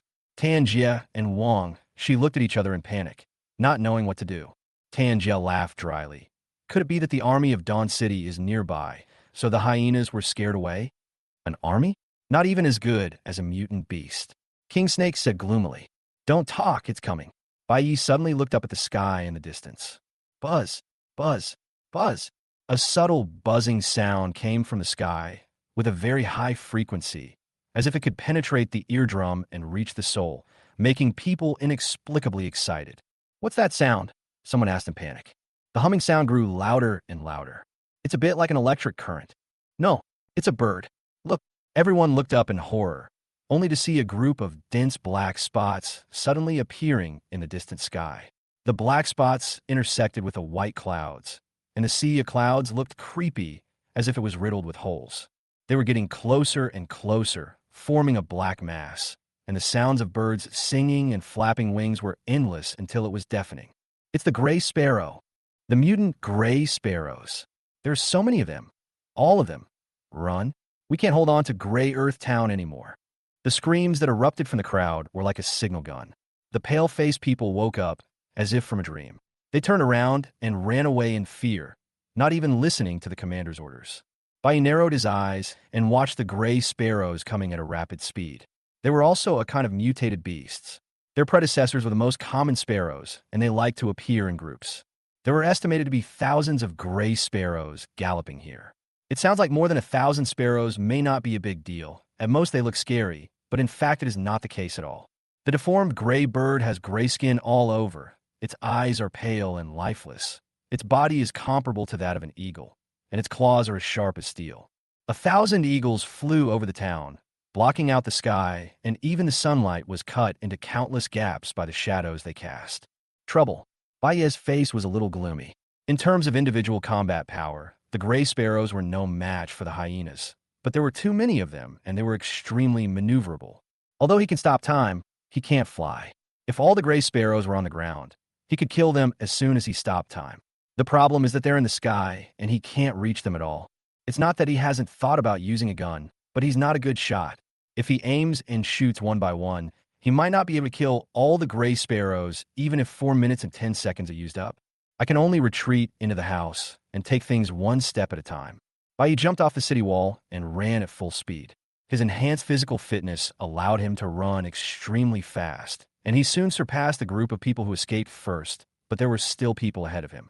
It was King Snake and Tan Jie. The two men fled as soon as they saw the gray sparrow. They knew very well that the walls of the Gray Earth Town could not withstand the attack from the sky. However, no matter how fast a person runs, he can never be faster than a bird, especially a deformed bird. Ah! A shrill scream rang out in the crowd. I saw a gray bird falling from the sky. Its beak, shining with cold metallic light, pierced through a man's skull like a sharp arrow, and then sucked up blood and brain matter in big gulps. More and more gray sparrows swooped down from the sky, just like hunting insects, ferociously and swiftly. Bang, bang, bang. There was a burst of chaotic gunfire, and some people fought desperately. I'm going to fight you. AA. Someone hurriedly hid in the house. Come into the house quickly. The people on the road cried and hid, running home like crazy. However, how can a shabby wooden house keep out gray birds? Even if a brick house can barely block them, what about the windows? You should know that the mutant beasts mutate not only their bodies, but also their brains. It's a mess. It's all a mess. The entire Gray Earth Town fell into extreme chaos. Bai Yi continued to accelerate in the chaotic crowd. He did not hide in the house like Tan Jie, Wang Shi, and others did, but went straight to the Tire Tavern. That was Tan Jie's base camp, where they had stockpiled water, food, guns, and bullets. Bullets are Bai Yi's target. Breath of Skeleton will drain the user's energy and blood, so Tan Jie did not give him too many bullets, thinking that he simply could not use so many bullets. Whoosh! A sound like a sharp arrow cutting through the air approached rapidly from above Bai Yi's head. There was a fierce light in the boy's eyes. He knew that he was being targeted by the gray bird. After all, there were fewer and fewer residents on the road. They were either dead or hiding in the houses. Only he was still running wildly. It was only a matter of time before he was targeted. He did not choose to hide, but time stands still. Chapter 17. The Limitations of Time Standing Still. Buzz. A dazzling golden dial rose from under Bai Yi's feet, and the gears of time suddenly stopped at this moment. All the sounds in the world seemed to be stripped away from his ears, and only his breathing remained in the world. Bai Yi ran another 2 meters under the influence of inertia before he managed to stop. As we all know, it is difficult for people to change direction quickly due to inertia when running wildly, so he did not choose to turn around and shoot, but decisively activated time standstill. When he turned around, he was met with a pair of pale and lifeless eyes. They were the eyes of the gray bird. The eagle-like gray sparrow was frozen in the air 3 meters above the ground like a specimen, its wings covered with gray feathers spread wide, and its sharp claws pointed straight at Bai Yi's head. Just a little bit. If Bai Yi's time had stopped a second or two later, his head would have exploded. A nameless anger surged from his heart. You want to blow my head off, right? I'll blow your head off first. Snap. Breath of Bones was loaded, and the muzzle was pointed directly at the head of the gray sparrow. At such a close distance, the target he was shooting it was still, so even if an elementary school student came, he wouldn't miss, and Bai Yi would certainly not miss either. Bang! A bloody bullet flew out of the muzzle, but the imagined scene of the head exploding did not occur. Bai Yi was completely stunned. He stared blankly at the blood-red bullet that was suspended in midair. The bullet was only 2 centimeters away from the muzzle of the gun. It just stayed there, motionless. What's going on? Could it be? Bai Yi suddenly thought of a possibility. He had stopped the time of the whole world. In a world where time stopped, the only things that could move were himself and the external objects he touched. The bullet was separated from him, so it also became still. The more he thought about it, the more it seemed possible. Otherwise, when time stood still, he would have to run naked, and clothes would be considered an external object. So he quickly distanced himself from the gray bird and restored time. The moment time resumes whoosh. The blood-red bullet that was originally stationary disappeared in Bai Yi's eyes in an instant. At the same time, the gray bird's head exploded, and blood splattered everywhere. The headless corpse flapped its wings twice and then fell to the ground. It's okay, the gun can be used, but it's a little troublesome. Feeling the blood and energy surging in his body, Bai Yi ran again without looking back. At this time, there was no one on the street. To be more precise, there was no living person except Bai Yi. Thousands of gray sparrows wreaked havoc in the gray earth town, killing hundreds of people in just a few minutes. The rest of the people hid in their houses. Some of the gray sparrows stayed on the corpse, biting and gnawing at it bit by bit, while others banged the windows frantically and broke in. Soon, bursts of shrill screams were heard in the house. Another part of them set their sights on Bai Yi. The only person running on the street was too conspicuous. A dozen gray sparrows flapped their wings and flew towards Bai Yi in unison. Bai Yi suddenly dodged and ran into the alley formed by houses. The narrow terrain prevented the gray sparrows from attacking at the same time, so they could only come one by one to die. He stopped, and a hint of violence appeared in his rebellious eyes. He coldly stared at the gray sparrow that rushed over first, holding up the breath of bones and waiting quietly. 10 meters, 5 meters, 3 meters. Now is the time. Bang! Blood and fire splattered together, and the headless gray bird fell from the air like a plane crash. Under the action of inertia, its remaining body rubbed violently against the ground, splashing clouds of dust, and finally stopped at Bai Yi's feet. This time he did not use time to stop, but took advantage of the terrain and shot in a narrow alley. Facing the gray sparrow flying straight towards him, it was difficult for him to miss. The energy and blood from Breath of Skeletons flowed into his body. Feeling something called power growing wildly in his body, Bai Yi's eyes became more violet, and a cruel grin appeared at the corner of his mouth. He, turn it all into my strength. Bang, bang, bang. The roar of pistols continued to ring out, and the flames flickered in the dim alley, illuminating the blood-stained face again and again. A moment later, the corpses of gray sparrows were piled up under Bayez's feet, and his shoes were soaked with smelly blood. But there are still some gray sparrows rushing forward fearlessly. Half-time. He was like the referee of this battle. After he gave the order, all the contestants stood still. A sharp claw stopped half a meter in front of his face, and he could even clearly count the feathers on the gray bird.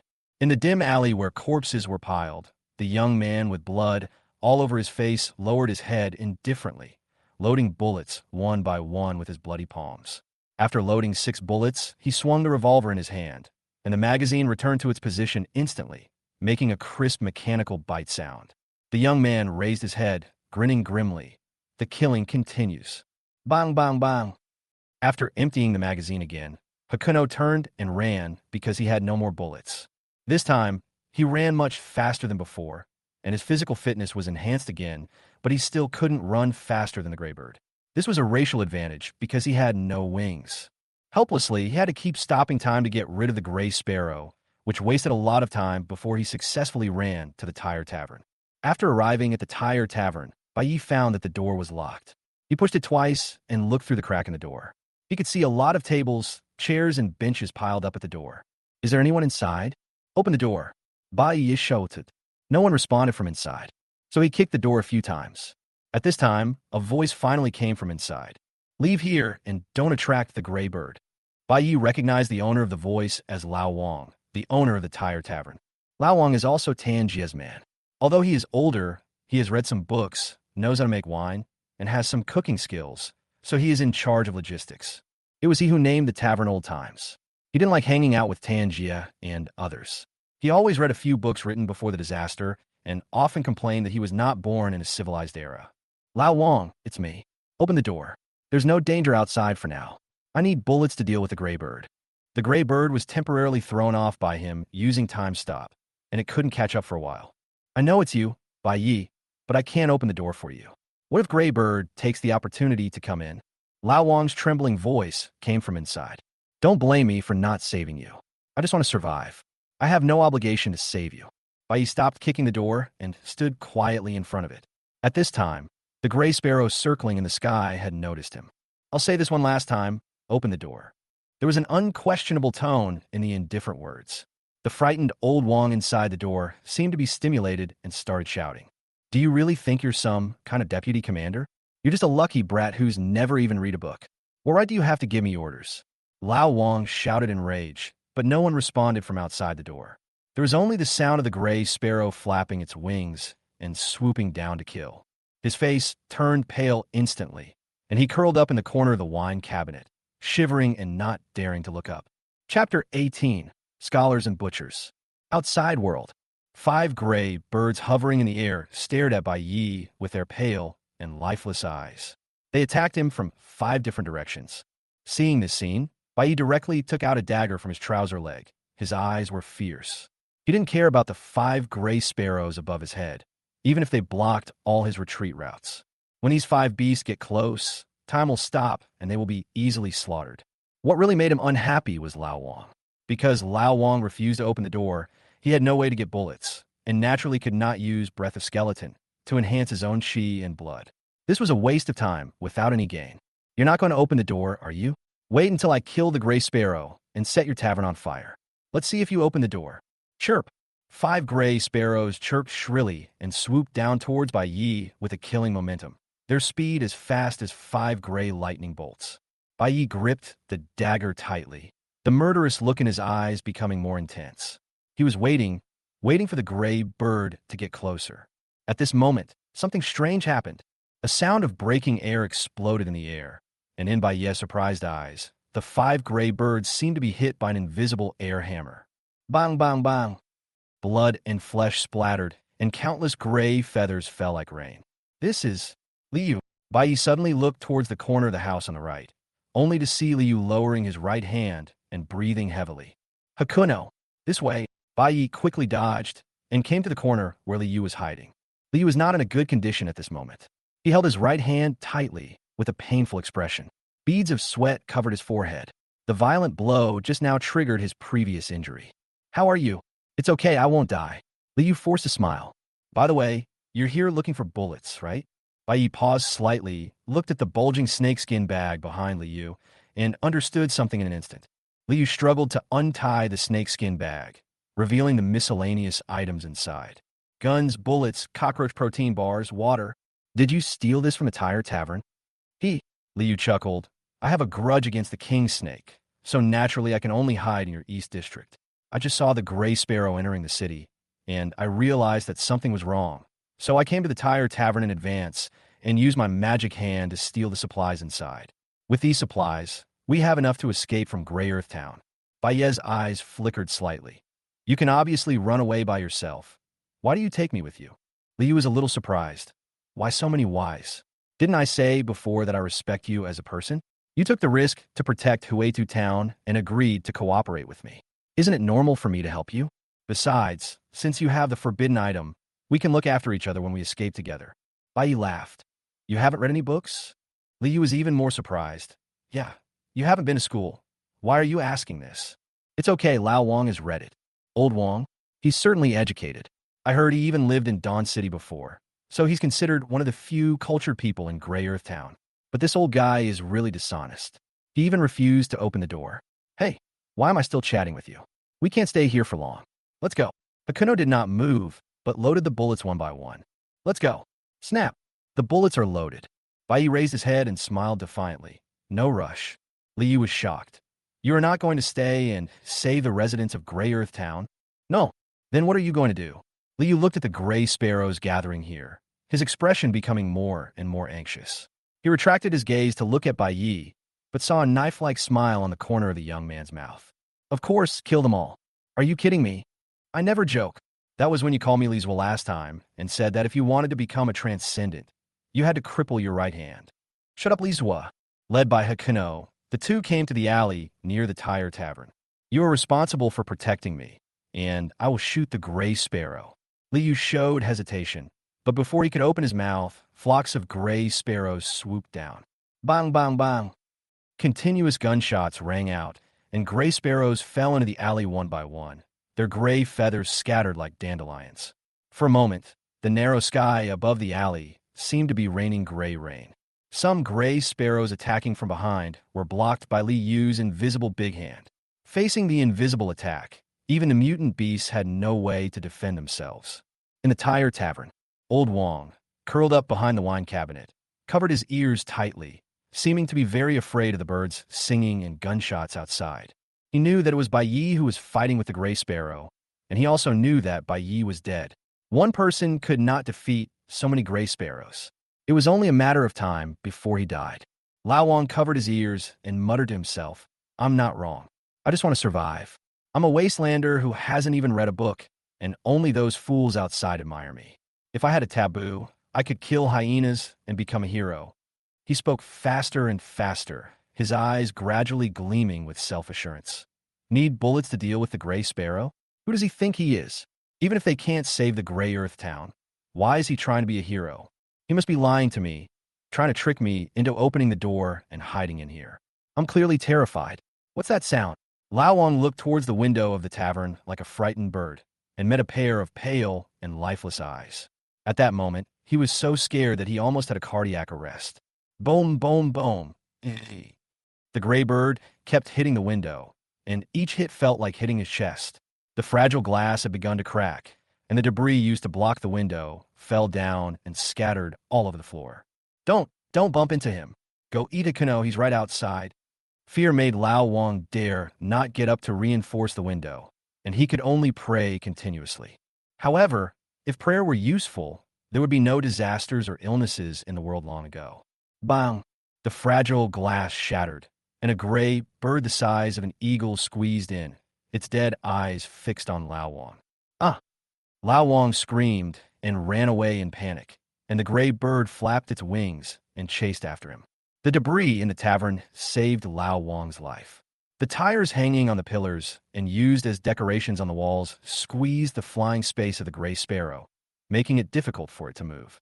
Ironically, These tires are what Lao Wang hates the most. His old-time tavern is nicknamed the Tire Tavern by the Wastelanders because of these tires. He has sworn more than once that he will get rid of all the tires when he has money in the future.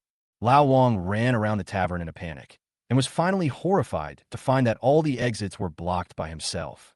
Panic-stricken, he ran to the door and frantically pushed aside the tables, chairs, and benches that blocked the door. There's still gunfire outside. That means Bai Yi is not dead yet. He has a forbidden item. He can save me. Swish! The sharp claws scratched Lao Wang's back fiercely, and the 3 claw marks that penetrated the bone brought him severe pain. Oh! While screaming, he used the tables and chairs that were blocking the door to hit the gray sparrow. The gray sparrow was not seriously injured except for losing a few feathers, but it was considered to have blocked the gray sparrow's attack. His hands were scratched by the burrs on the edges of the tables, chairs, and benches, and were bleeding, but fear had helped him block it out. Finally, with the last obstacle cleared, the door opened.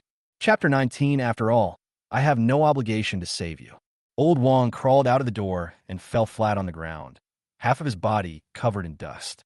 His frightened eyes scanned around, trying to find Bai Ye's trace. But at this moment, the gunfire stopped. Lao Wang was terrified. The gunshot stopped. Bai Yi was dead. Ah! Help! Help! As Lao Wang was looking for him, the gray bird flew out of the house, and its claws, which flashed with cold metallic light, pierced into the flesh of his arm.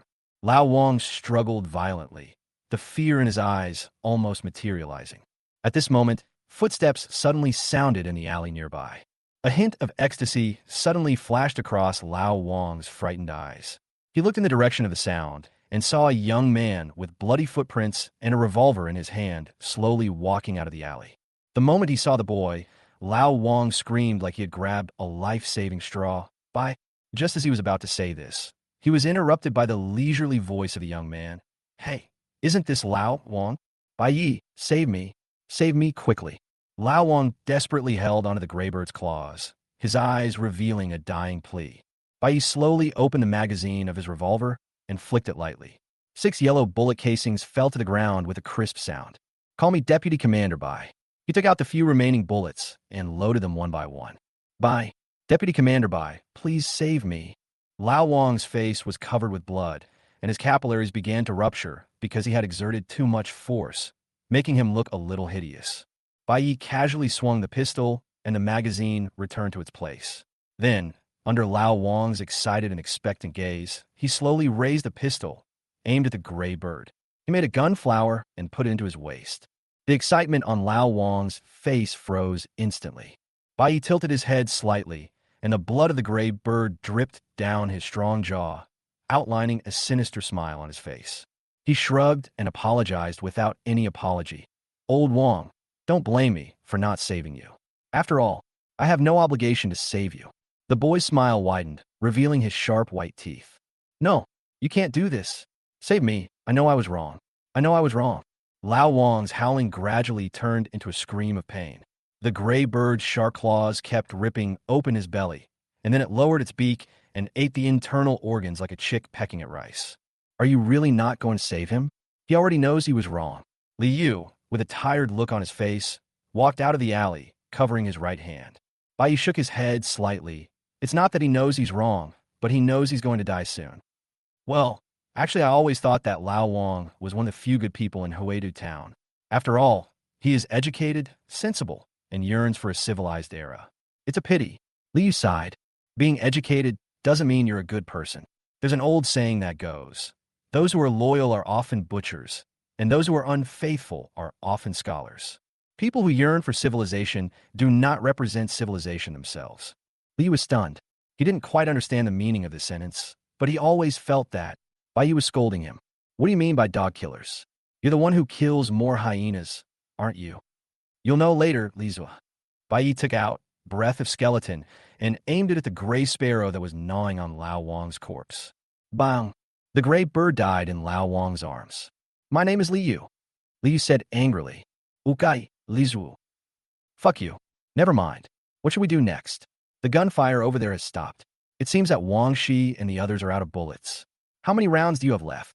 The last 3 shots. Bai Yi weighed the gun in his hand, then looked up at the gray sparrows hovering over the West District. Even if Wang Shi and the others had used up all their bullets, there were still hundreds of gray sparrows. The remaining gray birds were frantically attacking the house, trying to eat the people inside. All the gray finches near the Tire Tavern have been eliminated. Because there are few people here, there are relatively few gray finches coming here to hunt. This is also the reason why you must run here, away from the crowd. You only have 3 bullets left. How are you going to save them? Liu asked. Bai Yi looked at him in surprise. When did I say I would save them? Liu was stunned. No, you shout every day that you want to protect Huitu Town more than anyone else, but now you don't want to save it? At this time, Bai Yi had already planned to retreat. He had just hunted the gray sparrows in order to plunder their chi and blood and improve his own strength. Now that he only had 3 bullets left, there was no need to plunder their chi and blood. The most crucial thing was that he only had 1 minute and 19 seconds left. In order to hunt the gray sparrow and go to the Tire Tavern, he had wasted too much time on the way. 1 minute is his psychological warning line. If the time is less than 1 minute, he will not be able to sleep well. Although it took a lot of time, the results were good after all. His physical fitness was further enhanced, and he could now be comparable to Tan Jie, who had been injected with genetic drugs. Of course, if a real fight breaks out, it will still be difficult for him to defeat Tan Jie without using weapons, because in addition to Tan Jie's strength, he also has a body full of bristles. After his physical fitness improved to this point, the energy and blood provided by hunting gray sparrows could hardly improve him. He needed to hunt more powerful mutant beasts. Since you don't plan to save us, let's run away, Liu suggested. He had wanted to run away for a long time. The long battle had almost stretched his mind and body to the limit. Bai Yi shook his head. Running away is the stupidest option. We can't outrun the gray sparrow at all. Once we're in the open wilderness, we'll be sitting ducks. The best option is to hide in a sturdy house and wait for the gray sparrow to leave. Okay, I'll listen to you. Liu knew that Bai Yi was a wasteland hunter with rich experience, so he decisively believed in Bai Yi's judgment. The two did not choose the Tire Tavern. Although it was sturdy, its disadvantage was that it had too many windows, and some of them were damaged. They had their eyes on a brick house in the northwest corner, but that required them to cross the street. Without much hesitation, the 2 men rushed directly towards the brick house.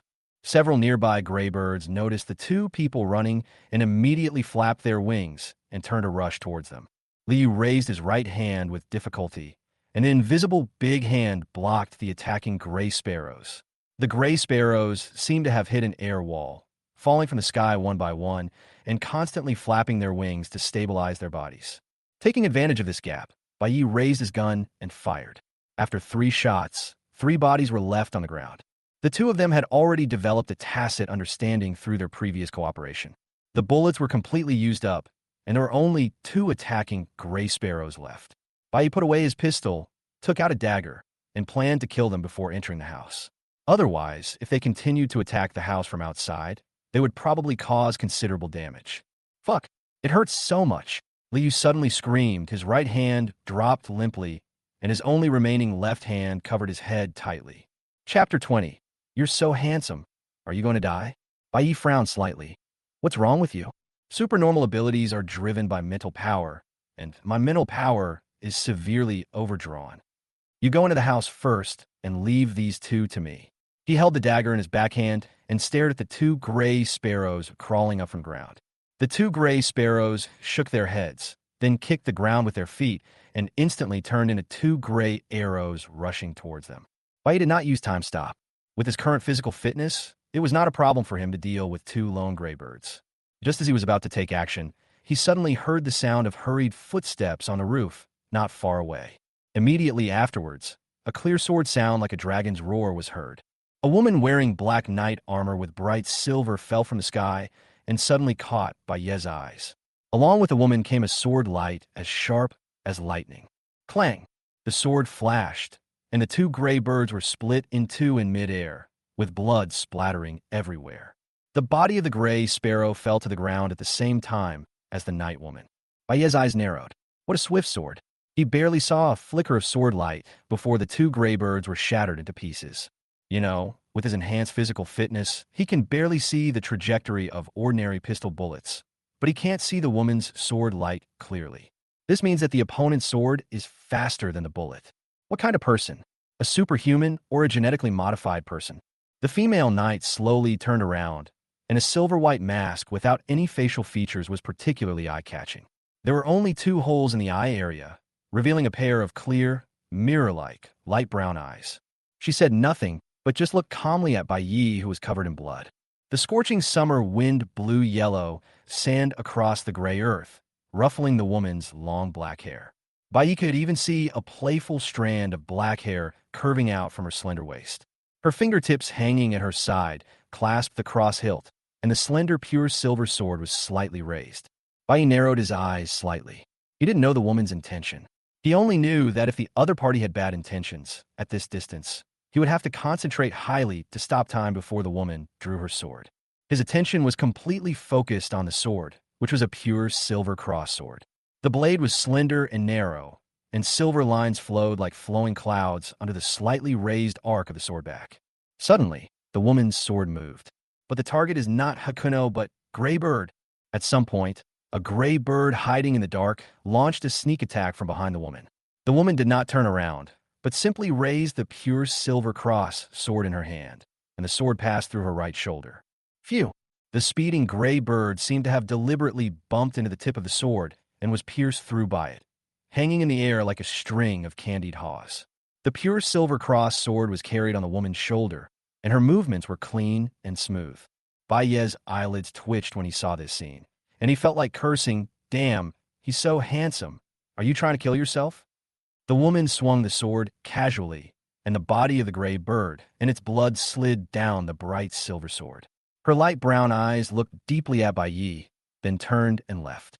She tapped her toes lightly, and her tall and slender figure landed on the roof like a swallow, and then ran towards the gray sparrows over the West District. "Is it her?" Li Yu, who was standing at the door of the brick house, exclaimed as he watched the woman leave. "Do you know her?" Bai Yi turned around and asked. Li Yu shook his head. "No, I don't know her, but I've seen her before. I stayed in Gravel Town for a while before, and Gravel Town was attacked by mutant beasts. It was she who suddenly appeared and killed the mutant beasts." Bai Yi frowned slightly. "Someone who specializes in killing mutant beasts? It seems that this person's purpose is to protect the people of the wasteland town." Over the West District, the figure in knight armor floated over. The woman jumped up and rushed straight into a flock of hundreds of gray birds. The gray birds that covered the sky were rushing towards her, and the chirping of thousands of birds was particularly piercing. The next moment, the pure silver cross sword instantly brought out a clear dragon roar, drowning out the sound of 1,000 birds. The woman exerted force with her waist, and her body suddenly rotated in mid-air. She straightened her wrist, and the sword edge instantly drew a series of brilliant arcs. The silver-white mask shone against the sharp sword, and the long black hair danced with the hem of the black skirt of the bright silver knight armor. For a moment, gray birds fell like rain. This scene directly shocked Tan Jie. Wang Shi and others were hiding in the house. They had run out of bullets, many men had died, and they had already felt desperate. However, they did not expect that at this critical moment, the woman would descend from the sky like a savior. That terrifyingly swift agility and miraculous swordsmanship made the gray sparrows no match wherever they passed. Her movements were crisp and graceful, without the bloodiness of slaughter. Instead, it was like a woman dancing among a flock of sparrows. In an instant, the gray sparrows that covered the gray town like a dark cloud were swept away. The woman stood in the center of the gray feathers. She turned her wrist, and the pure silver cross sword rotated, then inserted it into the scabbard accurately. Everyone who witnessed this scene was stunned.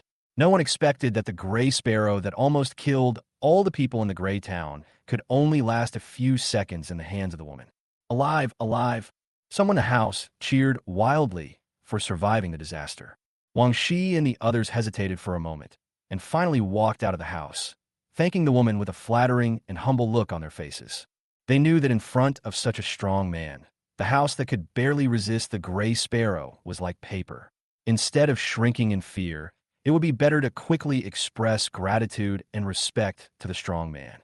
"Thank you so much for saving our lives, sir. We have no way to repay you." Tan Jie's big face was filled with a flattering smile. The woman did not respond, but stood there, as if thinking about something. "I wonder if you could leave your name, sir?" The king snake said cautiously, "Don't misunderstand, sir. We have no other intentions. We just want to know who saved our lives, so that we can repay you later. No need to wait until later. I can repay you now." A cold girl's voice came from under the silver-white mask. There was no emotional ripple as the words flowed. The voice was like the surface of a lake in a windless morning, clear and without waves. Wang Shi and the others were stunned. They didn't expect the woman under the mask to have such a young voice, and they didn't expect her to be so direct. The king snake quickly smiled and said, "As long as the master can use us, just follow your orders." The night girl extended her hand and said calmly, "Give me money." Wang Shi and Tan Jia looked at each other, exchanged glances for a moment, and then hurriedly asked their younger brother to get the money. They didn't know how much money was appropriate, but their long-term experience of surviving in the wasteland told them that the more the better.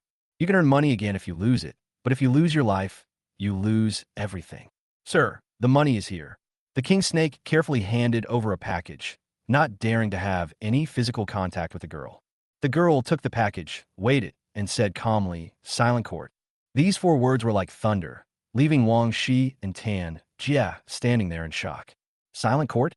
She's from the Silent Court? So you are. The king snake was about to say something, but he was shocked to find that the girl was not talking to him, but to...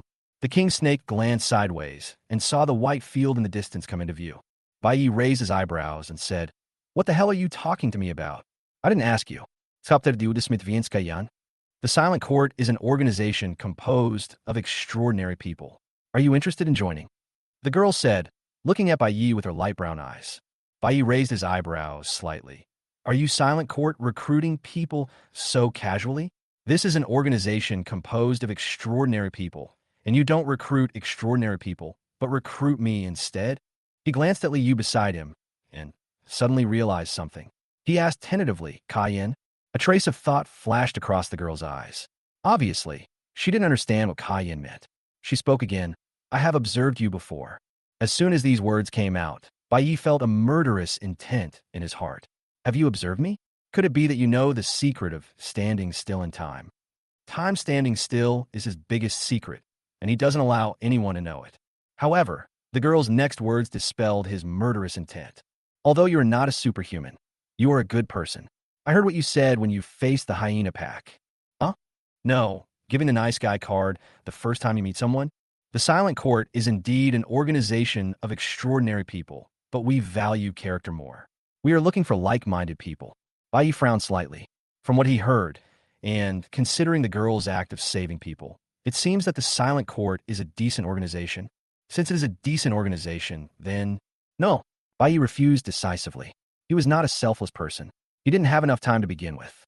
If he wasted more time enforcing justice, he would suffer the consequences. Okay. The girl nodded calmly, without any emotion in her eyes.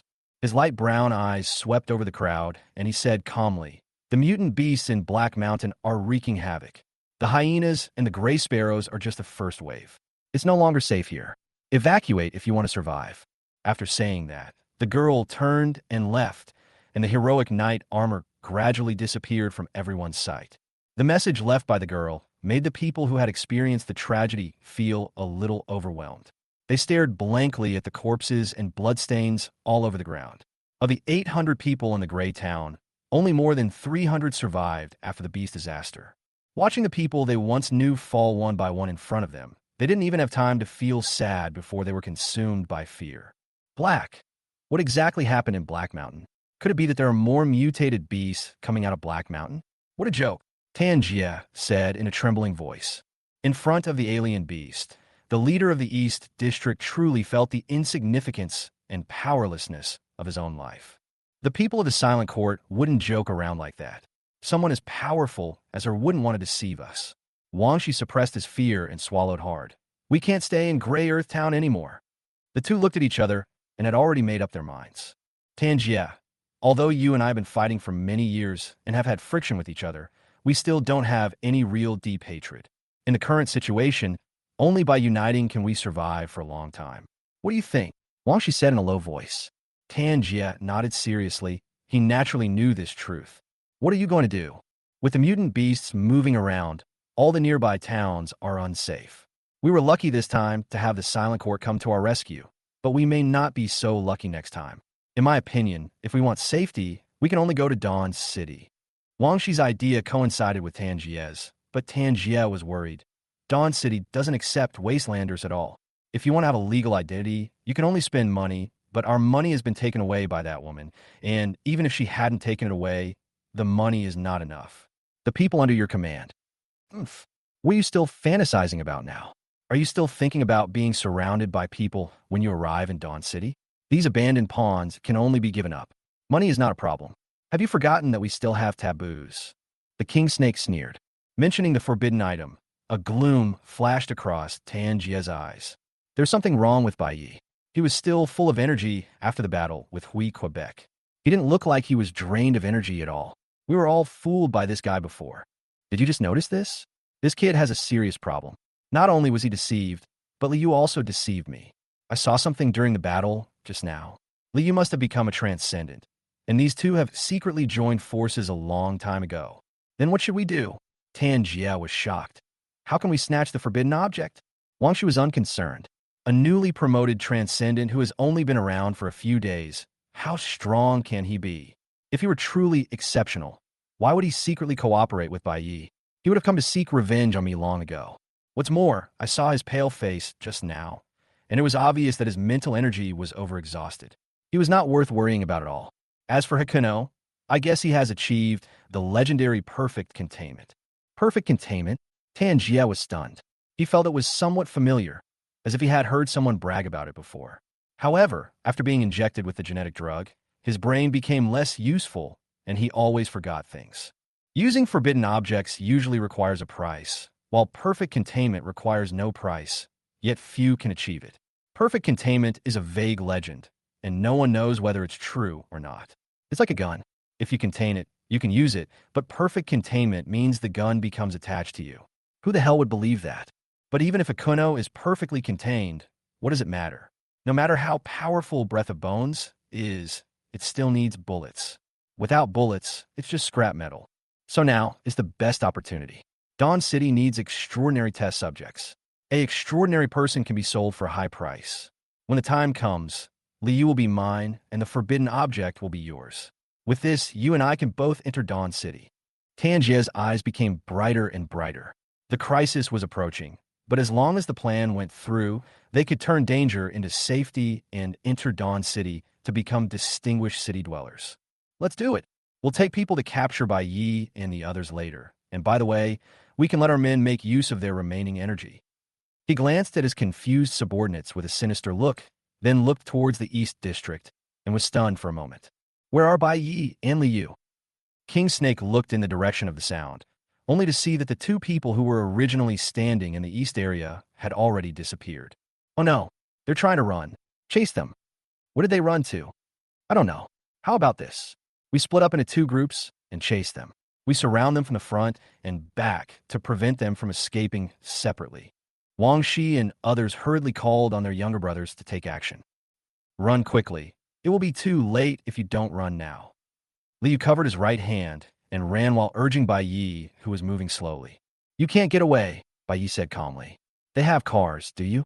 They may be just a few old SUVs, but four wheels are faster than two legs. Instead of wasting energy trying to escape, it's better to recover your strength and prepare for battle. You can't just sit there and wait to die. I'm exhausted and can't use my supernatural powers. You're out of bullets, too. What are you going to fight with? At this moment, the rumbling sound of wheels came from not far behind the two of them. Liu's already pale face became even paler. He turned around and saw an off-road vehicle speeding towards him. The thick off-road tires rolled over the dry dirt road, stirring up yellow soil all over the sky. It's over. It's all over now, Mom. I'm an unfilial son. Chapter 22, Courage. Swish. A harsh friction sound was heard, and the rear end of the off-road vehicle swung violently under the action of inertia, and the raised yellow soil splashed in all directions like an explosion, and several charred tire marks were plowed out on the ground. Bai narrowed his eyes and looked at Tangia and his 5 younger brothers who got out of the SUV. Several people were holding machetes, with fierce and ferocious expressions on their faces. Their guns had no bullets left, so they simply abandoned their guns and used machetes instead. The rusty machete gleamed coldly under the sunlight. It was a tetanus blade with added magical damage. Even if it didn't hit the vital parts, as long as there was a wound, it would be almost certain to die in this wasteland without medicine. Looking at Tangia and others who were coming in aggressively, Bai Yi knew that today would not end peacefully. At this time, Liu had basically lost his combat effectiveness, and even if he stayed, he would only be a burden. So Bai Yi had no intention of letting Liu take action. Li Zua, they're coming for me. You go first. Okay, Bai Yi, I will definitely avenge you. Liu's voice floated from afar. He ran so fast that he left a trail of dust on the lush ground. In short, he ran away.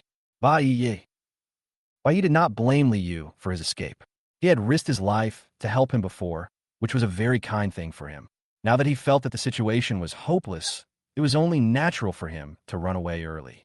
What's more, when the two of them were working together, Liu said that he would help, but if they really encountered risks that were difficult to resolve, he would not rescue them because he still had his mother waiting for him. But isn't he running too fast? Just as Bai Yi was thinking this, Liu unexpectedly ran back. Why are you back again? Bai Yi asked in surprise. Liu gasped for breath, but his eyes became resolute. Although I'm afraid of death, I'm even more afraid of living the rest of my life in the regret and self-blame of abandoning my friends and running away alone. Bai Yi looked at Liu deeply. At this time, Liu's face was pale and he was shaking like a sieve, but he stood beside him with firm steps, as if he had experienced a fierce ideological struggle. Friend? Bai Yi laughed and patted Liu's trembling shoulders. Don't worry, you won't die as long as I'm here. Although Liu first ran away out of fear, he then turned back, wavering between courage and fear. But precisely because of this courage is even more precious, isn't it? The bravery of the strong is certainly amazing, but the transformation of the weak is equally moving. When instinct screams in my ears and tells me to retreat, courage will find a way out amidst the screams. This is what courage means, huh? Rumble. The roar of an off-road vehicle interrupted Bai Yi's thoughts.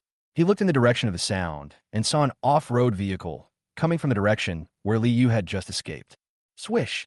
The off-road vehicle suddenly stopped, and King Snake got out of the car with his brothers, with a sneer on his face. He gave Liu a sarcastic look and said, Liu, why don't you keep running? Ha! I knew you would run separately, so I blocked your escape route in advance. Otherwise, you almost got away.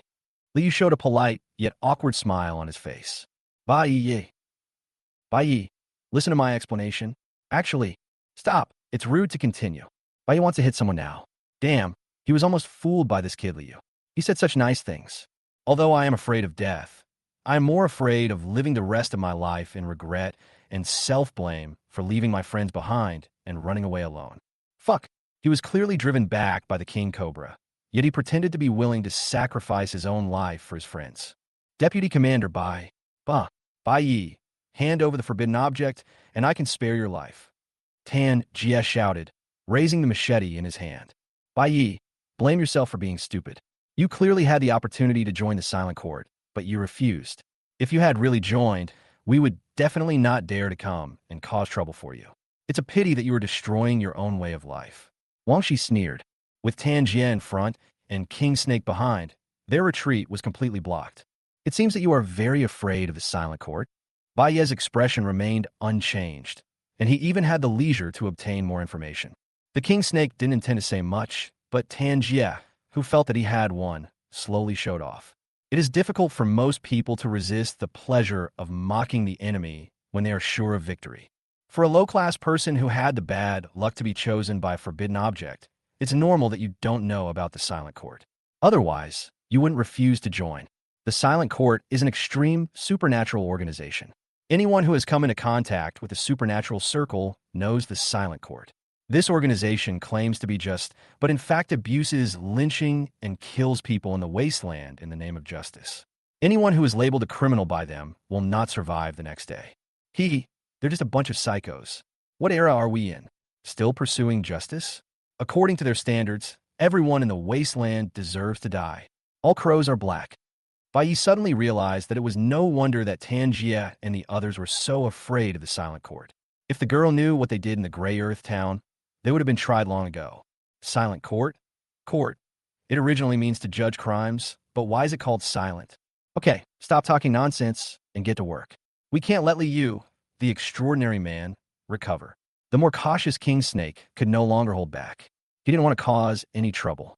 However, he did not do it himself, but asked his men to test it first. Tan Jie also made the same choice.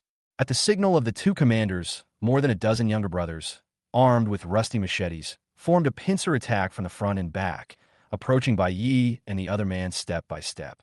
They were not 100% sure whether there were bullets in Bai Yi's gun, nor were they sure whether Li Yu could still use his extraordinary abilities, so they took every step with extreme caution. A long sigh broke the solemn atmosphere. Actually, Bai Yi spoke slowly, attracting everyone's attention. We got along pretty well before. There's no need to fight to the death. I really don't want to waste time killing you. How about this? You kneel down and beg me, and then we'll let this go. How about that? When Tanjia and others heard this, they almost laughed out loud. Do you want to listen to what you were saying? We beg you?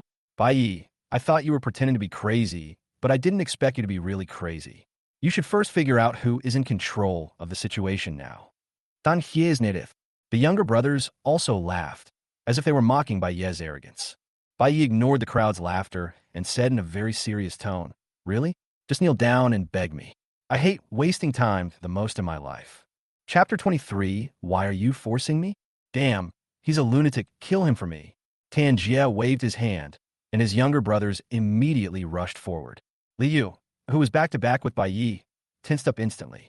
He spoke quickly, I'll deal with the king's snake. I'll leave Tanjia to you. Whether you can survive depends entirely on luck. After he finished speaking, he roared and rushed towards the king's snake. He swung his trembling right hand, and several of his men who rushed over were instantly hit by heavy hammers, spitting blood and flying backwards. King's snake. D. Li Yu's face was covered with cold sweat. His right hand seemed to be weighed down by 1,000-pound weight, and he lifted it up with great difficulty. But the next moment, a slight sound of bone cracking was heard. Snap! His right hand seemed to have been stripped of its bones, hanging limply and swaying in the wind. Damn it! Why at this time? Li Yu was shocked and angry. His already seriously injured right hand could no longer support him at this moment, and even the bone crack that had originally healed opened again. Looking at the king's snake 3 meters away, anger and despair surged in his heart. He was just one step away from hitting the king's snake with his magic hand. Damn it. Huh. Li Yu was suddenly stunned because he found that Wangshi's expression had changed. The man who was as cold and gloomy as a poisonous snake now looked like he had seen a ghost. There was a great fear on his face, as if he had fallen into an ice cave, and his eyes were almost popping out of their sockets. Were you frightened by my bravery just now? Li Yu couldn't help but be ecstatic. It must be his extraordinary ability that allowed him to instantly knock down several of his younger brothers and subdue the king's snake. With this thought, he slowly stood up, endured the severe pain from his right hand, and said in a contemptuous tone as much as possible, King's snake, blocking me will be the most wrong decision you have ever made in your life. The mechanical arm you rely on is vulnerable in front of my magic hand. Today, I will use this extraordinary power that you have given me to personally. Please make way. Bai Yi's voice came from behind Li Yu, followed by a strong hand slapping his shoulder. Hiss! This slap immediately shattered the aura of strength that Li Yu pretended to have, and the severe pain from his right shoulder made him almost curse. He turned around and glared at Bai Yi. Due to the current dangerous situation, he didn't dare to shout, but lowered his voice and said, What are you going to do? Didn't I tell you to deal with Tan? What the hell? When Li Yu's peripheral vision caught sight of Tanjia and the others, he was instantly struck by lightning and stood there in a daze. In his sight, there was no sign of Tanjia and the others, only headless corpses on the ground. You. Li Yu opened his mouth wide, unable to utter a complete sentence. He could not understand at all why Tanjia and others were all dead when he turned around, and silently, without even a scream. He turned his head blankly and looked at the king snake, and found that the expression on his face was exactly the same as his own, or even better. It turns out, the king snake was not scared by itself, but by Bai Yi. What on earth did they see? How did Tanjia die? No one has a better answer to this question than the king cobra. In the sight of the king snake, Bai Yi simply raised the dagger in his hand, and then the heads of the 6 people, including Tanjia, were instantly broken off from a neck, turning into 6 human fountains. These 6 human fountains even maintain a charging motion. This is impossible. King Snake suddenly roared like a madman, his eyes bloodshot. What did you do to them? Bai Yi, holding a bloody dagger, passed by Li Yu and walked towards the king snake step by step. Tick, tick, drops of bright red blood dripped from the dagger. I clearly gave you the chance to kneel down and beg for mercy. Why didn't you listen? Why did you force me? Baye's face was cold, because he only had 1 minute left. This serious waste of time not only did not make him feel the pleasure of killing the enemy, but instead only made him feel the pain and anger of wasting time. Hey, who's forcing who? Liyu's scalp tingled. If he didn't think the occasion was inappropriate, he really wanted to complain. At this moment, King Snake's pupils suddenly contracted, and he said in horror, "You are also a transcendent." This was the only possibility he could think of. In an instant, he killed Tangia and 6 others without seeing any movement. This kind of terrifying power was even stronger than that of the girl in the silent court. At least when the girl attacked, you could see the movement of the knife swinging, but Bai could not see anything, only saw people die. Tell us your last words. Bai stood in front of the king's snake. Looking at the ragged young man in front of him, the king's snake felt only fear from the bottom of his heart and could not muster the slightest thought of resistance. Thump! The king's snake fell to its knees, begging for mercy in a trembling voice. "Have mercy. Please spare my life. I promise to get out of here as far as I can." You know how to beg for mercy now. What were you doing before? Bai kicked the king's snake directly on the head and knocked it to the ground.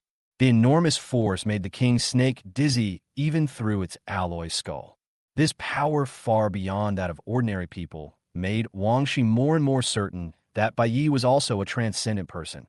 Because after becoming a transcendent person, the physical body will transform along with the transformation of the spiritual will. The child died, and you had milk? The car hit a tree, and you knew you had turned? The big snot got into your mouth, and you knew you had shaken it off?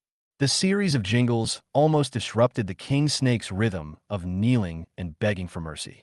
He was stunned for 2 seconds before he remembered the next steps. "I have money. I'm willing to pay for my life." Bai gave him a suspicious look and said, "Didn't the people from the silent court take all your money?" The king snake shouted hurriedly, "I still have money. It's hidden in my mechanical arm. Only I know how to open it. As long as you promise to let me go, I'm willing to give you all the money."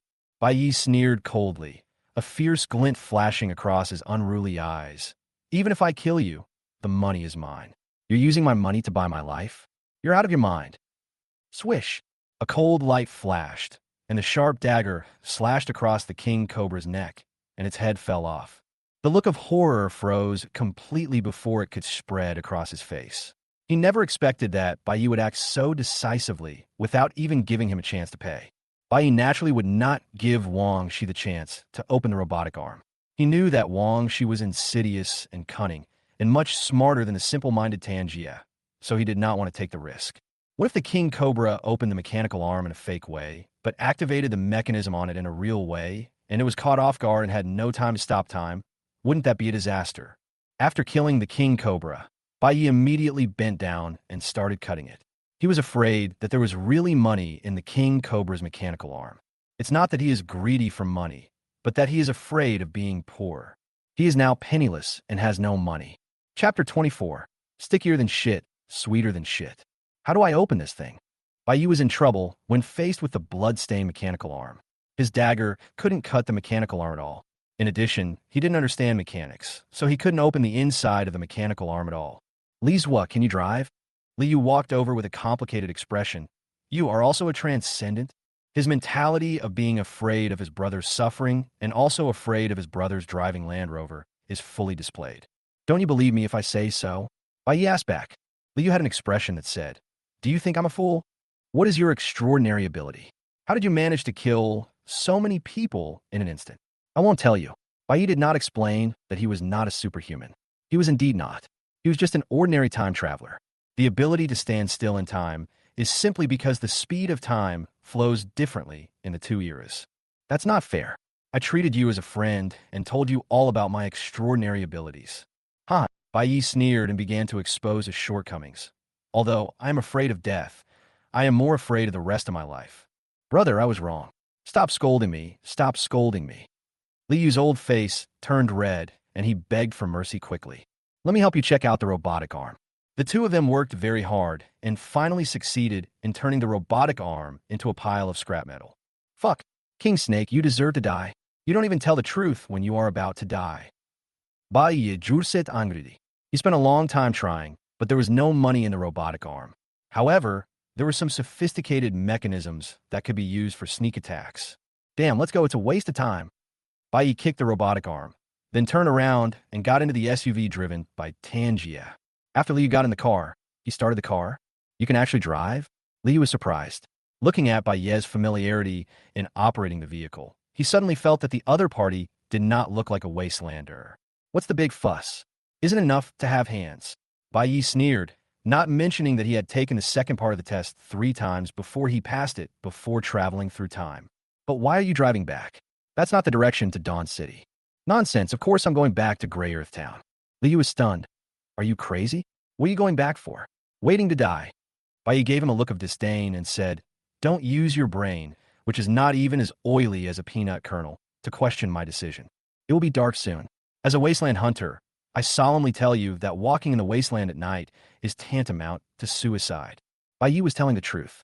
The wasteland at night was 10 times more dangerous than during the day. Even the most experienced wasteland hunters would not choose to hunt at night. Even if they were unfortunately trapped in the wild, they would choose a secret and safe place to hide away. In addition to this reason, he wanted to save more time. There was only 1 minute left. What if he encountered any danger in the wilderness? Although there is a risk of mutant beasts visiting the Grey Earth Town at any time, it is at least safe for the time being and has a place to stay. Yellow sand was carried by the wind through the streets of the dusty town, and gray feathers scattered around hundreds of corpses drifted in the wind. The road's surface, woven with blood and lust, cracked into a spider web. A half-broken rusty can stuck in the cracks made a hollow echo as it rolled in the wind and sand. Ding, ding, ding. The can rolled under Liu's feet. Looking at the desolate and deserted town before him, he couldn't help but ask a soul-searching question. No. Where are the people? Where are all the people in Grey Earth Town? Although they had experienced a disaster, there were still 300 or 400 people who survived in the Grey Earth Town. But in just 1 hour, all of them were gone. Baye leaned over to look at the marks on the ground, and suddenly understood. There are many footsteps here, and there are also traces of heavy objects being dragged. If I'm not mistaken, everyone should have escaped. Run away. That's right. Grey Earth Town isn't big to begin with, and many people heard what the night girl said. Plus, King Snake and the others drove straight after us, so the residents mistakenly thought the commander had driven off and naturally panicked even more, so they all ran away. Fuck, these people run so fast. I just want to find a doctor to bandage my right hand. Liu covered his right hand with a grin and cursed in dissatisfaction. Apart from his life, the most precious thing to him is his right hand. He is afraid that it will become ill and affect his ability to perform extraordinary things in the future. No matter how fast they run, can they be faster than you? Liu's face turned red with embarrassment. Can we not talk about this anymore? Let's go and find a place to stay first.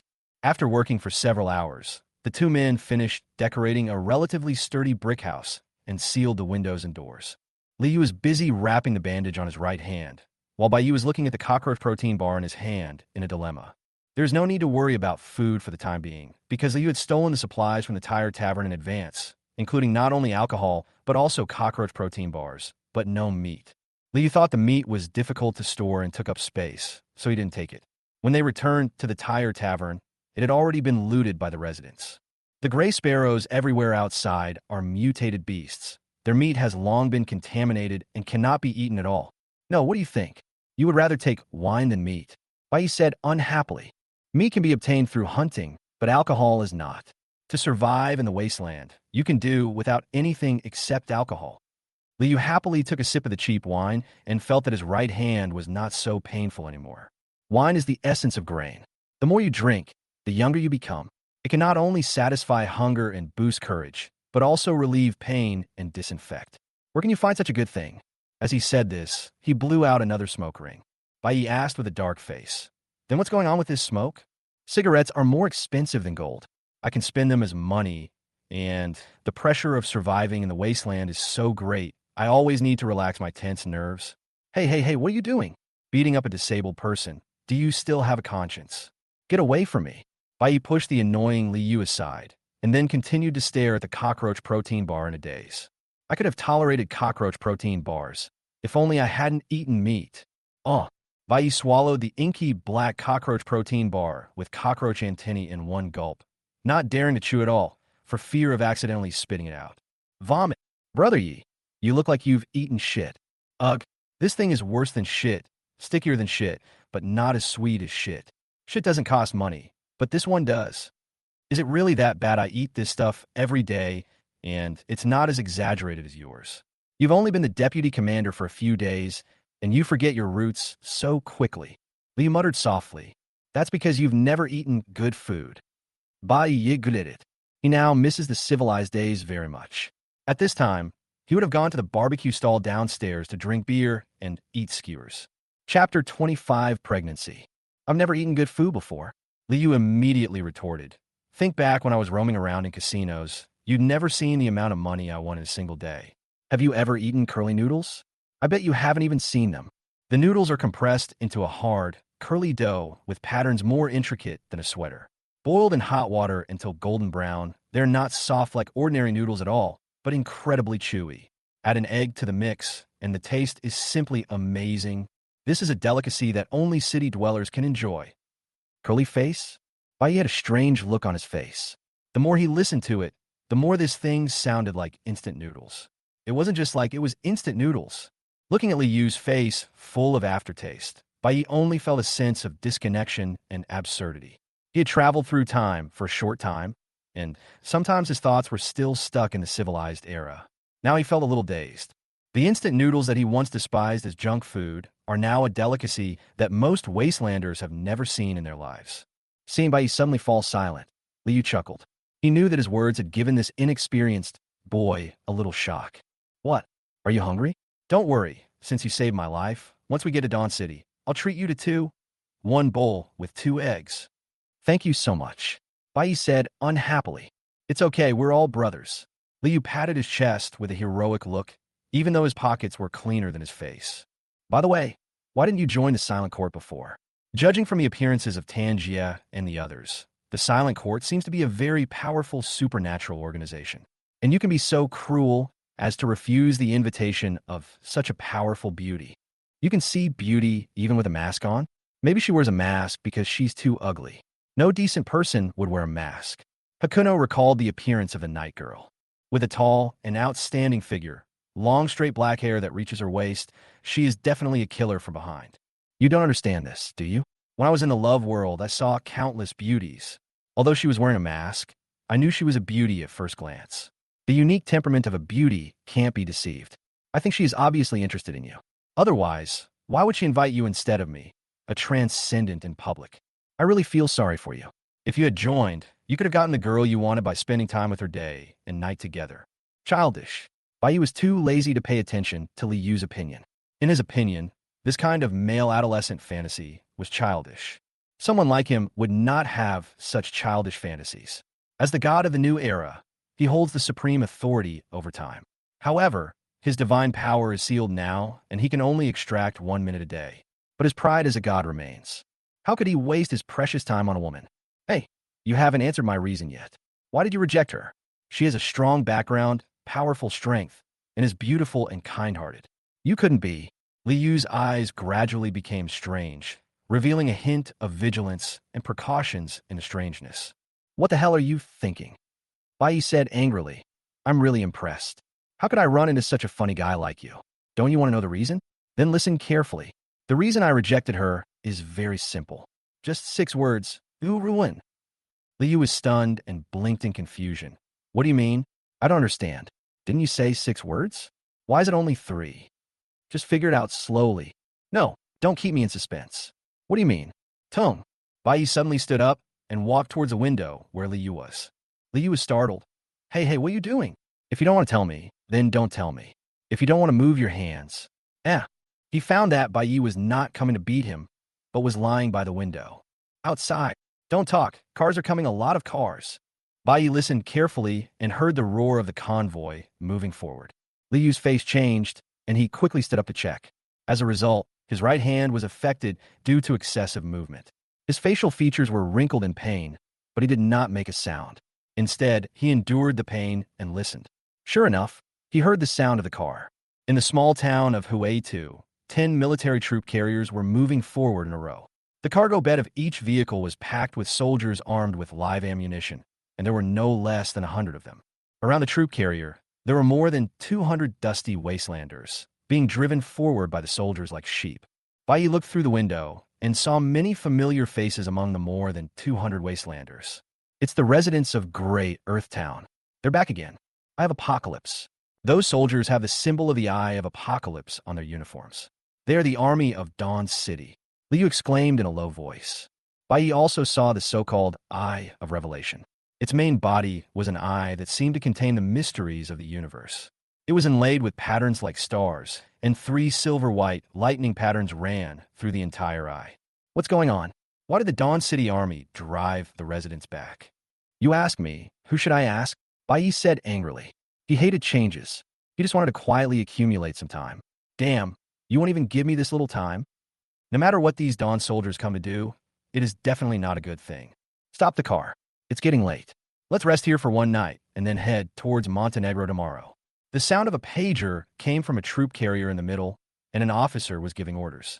The convoy soon stopped at the small town of Grey Earth. It was obvious that the army was going to spend the night here.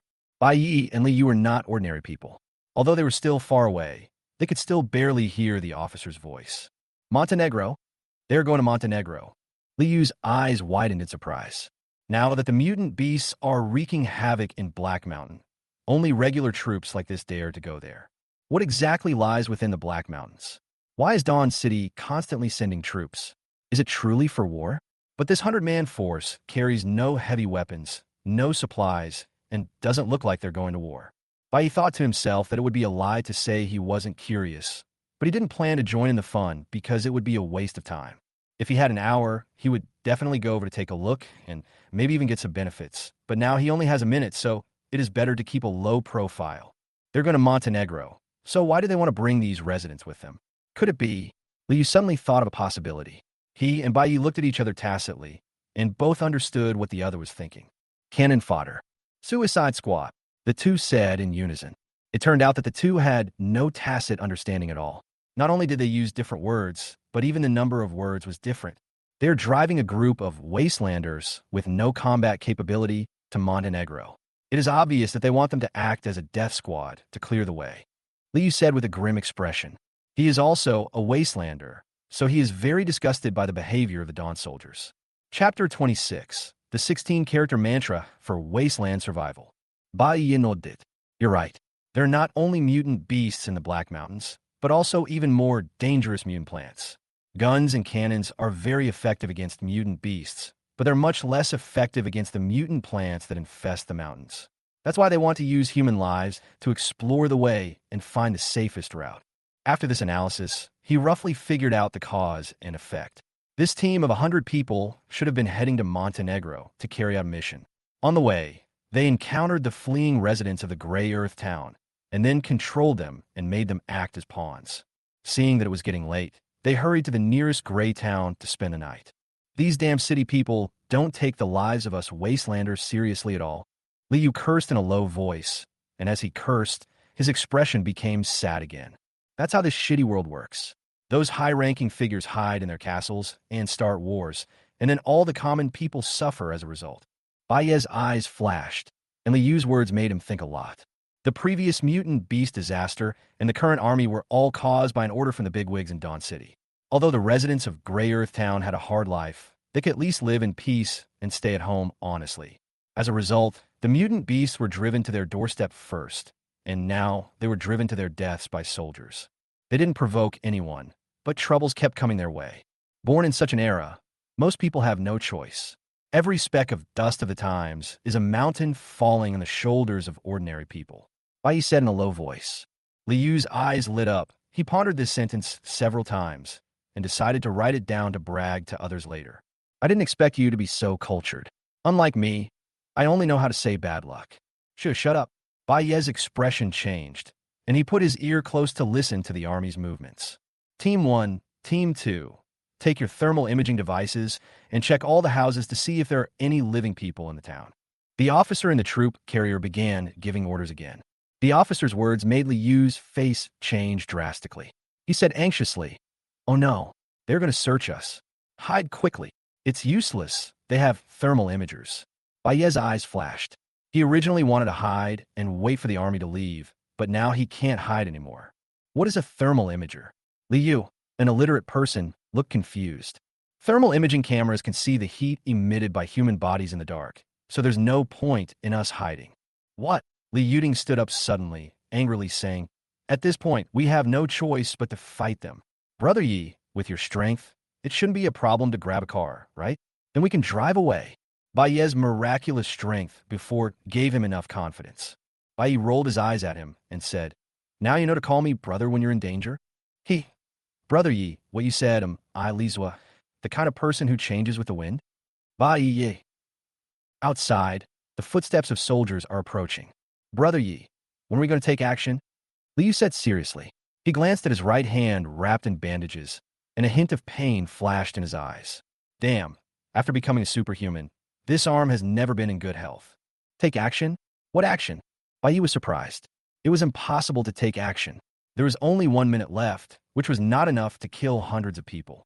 Even if he really wanted to take action, he had to wait until after 12 o'clock tonight. However, Liu was even more surprised than him and said anxiously, "Brother Yi, this is not the time to joke around. Are we going to just sit there and wait for death if we don't take action? I don't want to be caught by them and used as cannon fodder." Hey, Bai Yi patted Liu's shoulder with a disappointed look on his face. Young people always want to be brave and aggressive. How can they live long like this? Do you know how to survive in the wasteland? Liu was stunned. What is the way to survive in the wasteland? The so-called art of wasteland survival is a knowledge that allows you to live long in the wasteland. The principle is very simple, a total of 16 words. If the enemy is weak, I will humiliate him. If the enemy is small, I will bully him. If the enemy is fierce, I will surrender to him. If the enemy is strong, I will follow him. The 16-character mantra made Liu stunned. The enemy is strong, I will follow. The boy is teachable. Bai Yi looked pleased. He had already made up his mind. Since this team wanted him to be cannon fodder, he might as well be cannon fodder for a while. Anyway, it would still take a few days to get to Montenegro. When he had enough time, he could do whatever he wanted. But Brother Yi, what if the enemy doesn't intend to leave us alive? That's even simpler. If the enemy is strong, I will just die. Bai Yi said indifferently. Liu. Hakuno leaned over and began to smear his face with the dust from the ground. Seeing this, Liu hurriedly did the same. At this time, the soldiers' vigilant shouts were heard outside the house. "There are 2 people in here." The sound of chaotic footsteps was heard, and a large number of soldiers began to gather towards the house where Bai Yi was. Hearing the noise, Liu was obviously a little flustered. Bai Yi, however, remained unfazed. He patted his shoulder to comfort him. To survive in the wasteland, you must have a reverent and humble heart. Understand this well. I believe my words have touched your soul. Then, under Liu's stunned gaze, he strode towards the door, shouting, "Sir, don't shoot. We're one of them." Bang! The door was violently opened, and more than a dozen guns were pointed at Bai Yi and Liu. "Who are you two? Why are you hiding here?" asked the soldier. "Commander, we are all good citizens of Grey Earth Town. Before the Gray Sparrow attacked, my brother and I hid in the room and didn't dare to come out. Now that we have met the commander of Dawn City, we can finally be considered to have found our savior." Bai Yi began to talk nonsense. The soldiers did not lower their guns, but continued to ask, "The residents of Grey Earth Town have all run away. Why didn't you run away?" "My brother is injured, and I'm worried that traveling will affect his recovery, so I want to wait before leaving." As Bai Yi spoke, he pulled Liu over and pinched Liu's right hand. The pain made his face pale, and cold sweat broke out. Seeing that Liu's condition did not seem to be fake, the soldiers finally let down their guard a little. He took out his intercom and began to report. "Commander, 2 wastelanders have been spotted. Requesting instructions. Check if they are carrying weapons. If there is no problem, let them join the team." A cold and majestic voice came from the other end of the walkie-talkie. "Yes, sir." 2 soldiers came forward and began to search him. Liu kept winking at Bai Yi, because he knew that there was something taboo on Bai Yi. However, Bai Yi acted as if he didn't see anything and allowed the other party to search him. After a while, the soldiers found nothing and completely relaxed their vigilance. "You two come with me." The 2 followed the soldier and headed towards the gathering place of the residents of Grey Earth Town. Chapter 27, No One Knows Humility More Than Me. On the way, Liu stared at Bai Yi Meng suspiciously. He came over and whispered, "Brother Yi, where is your forbidden item? I didn't see you throw it away." He did not say the 3 words taboo out loud, but used a mouth shape. Bai Yi glanced at him and did not answer. Of course, the forbidden object was still on him. As for why it was not found out, it was very simple. When the soldiers searched his shirt, he hid the forbidden object in his pants. When his pants were searched, Time stopped, and he hid the forbidden object in his shirt. It would be a miracle if it could be found out. Soon, under the guidance of the soldiers, the two arrived at the location of the main force. At this time, the soldiers were setting up camp and building tents. The residents of the gray earth town huddled in an open area, guarded by several armed soldiers. Hakuno kept looking around, and among the crowd of soldiers, two people were particularly eye-catching: an officer in a high-class uniform, and a young man carrying a silver metal box half a person's height on his back. The officer looked to be in his 30s, with a cold expression and arrogance. His legs and arms were replaced by mechanical structures, and the areas not covered by clothes were exposed with a mercury-like silver light. The complex and sophisticated alloy machinery was obviously far superior to the King Cobra's mechanical arms. The man carrying the silver box looked relatively normal, his body no different from a normal person, except for his eyes, which were particularly creepy. They were a pair of eagle eyes. His golden brown pupils were so sharp that they seemed to penetrate the darkness. After taking a glance at the two of them, Bai roughly knew their identities: a mechanical modified human and a genetic modified human. However, just by looking at their appearance, one could tell that they were much stronger than Wang Shi and Tanjia. Reporting to the commander, the two wastelanders were brought in. No weapons were found on them, and there were no signs of genetic or mechanical modification. The soldiers said respectfully. The officer nodded indifferently and glanced at Bai Yi and Liu casually. Seeing that the two were covered in dust and their clothes were tattered, just like other wastelanders, he didn't say much but waved his hand impatiently. They will be numbered in order and sent to refugee camps. Afterwards, Bai Yi and Liu each received a simple number plate and were placed among the residents. The two walked into the crowd without any sense of incongruity. Looking at the sad and numb expressions of the people around them, they found a secluded place to sit down. Several wastelanders nearby looked up at them, and seeing that the two men were covered in dust and dirt and their faces could not be seen at all, they just glanced at them a few times and then looked away. Bai Yi was relieved when he saw that no one discovered that he was Deputy Commander Bai. He has always been willing to speculate on people's minds with malicious intent. It is inevitable that there will be people with ulterior motives among so many people. In order to please the officers and reveal the fact that he was carrying a taboo object, he specially disguised himself. Brother Yi, you are 258 and I am 259. Why do they give us numbers? Liu looked at the number plate in his hand with some confusion. Did I get here before you? Bai Yi glanced at him. Liu was stunned. No. Didn't we come here together? You know we came together, and you're still asking me? Go ask someone else. After being rebuked, Liu muttered some unclear curse words, and then went to talk to someone next to him. Not long after, he came back with a grim look on his face. The numbers are for grouping. 20 people form a group. These 20 people must supervise each other. If anyone in the group escapes, the entire group will be shot. These bastards are so insidious. Now, no one dares to escape. Bai nodded thoughtfully. Why don't you go ask them why they arrested so many people? Although I already had some guesses in my mind, I still had to confirm it. My fellow countrymen, what do the officers of Dawn City want to do by arresting us? Liu asked quietly as he approached a wastelander. The wastelander looked numb, as if he didn't want to pay attention. Liu shamelessly asked several times, and the man finally said in a muffled voice, "The masters in the city want to take us to Black Mountain. They said they are short of manpower and want us to explore the Black Mountain. They also said that after the mission is completed, they can take us to Dawn City, and we won't have to make a living in the wasteland anymore. This is a good thing. I can become a city dweller." Liu said in surprise. The man smiled miserably. That might be enough to fool a child, but how can anyone go to Dawn City? Even if what the grown man said is true, how many people can survive after going to Black Mountain? After saying this, the man stopped talking and fell silent with a blank look in his eyes. Liu was secretly shocked. It was indeed like this. He moved closer to Hakuno again. Brother Yi, what should we do now? How about we find a chance to run away? Why are you running? You need to look at the problem from a different angle, understand? Bai Yi would not run away. Stepping into the wilderness at night is tantamount to seeking death. Didn't you see that this team didn't dare to travel at night? What angle? It may seem like we've become cannon fodder, but in fact, before we arrived in Montenegro, we were protected by this team. Liu's eyes lit up. It's true. Now that mutant beasts are rampant, no place is safe. If we stay with this team, at least we don't have to worry about the mutant beasts. Brother Yi, that's really great. I now understand more and more what you said before. People must have a reverent and humble heart to live a long life. Okay, take some rest. Bai just lay down on the ground and closed his eyes to rest. Boom, boom, boom. The clock in the central square of the gray town rang, and it was 12 o'clock. Bai, who was dozing off, suddenly opened his eyes. He calmly poked Liu, who was sleeping soundly beside him. Liu opened his eyes blankly. What's wrong, brother Yi? Get ready. Bai's low voice made Liu wake up instantly. He was shocked and said, If it's not brother Yi, why did you do that? Kill them all. Huh? Liu was dumbfounded. He suspected that Bai Yi was joking, but looking at the ferocity hidden in Bai Ye's eyes, it didn't seem like a joke.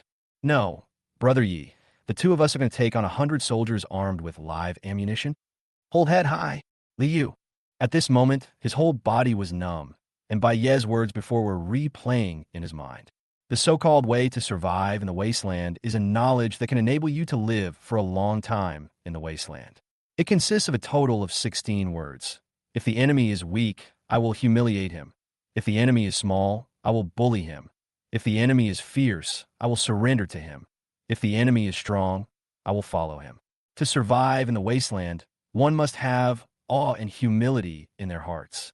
Brother Yi, my dear brother, this is different from the one you described before. Liu said with a sad face. Didn't you say that people should be humble and...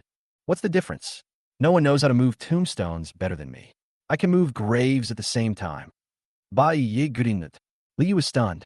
No, are we talking about the same word for humility? How come after waking up from a sleep? You're a completely different person. Chapter 28 Secrets of the Times, Pangu Project.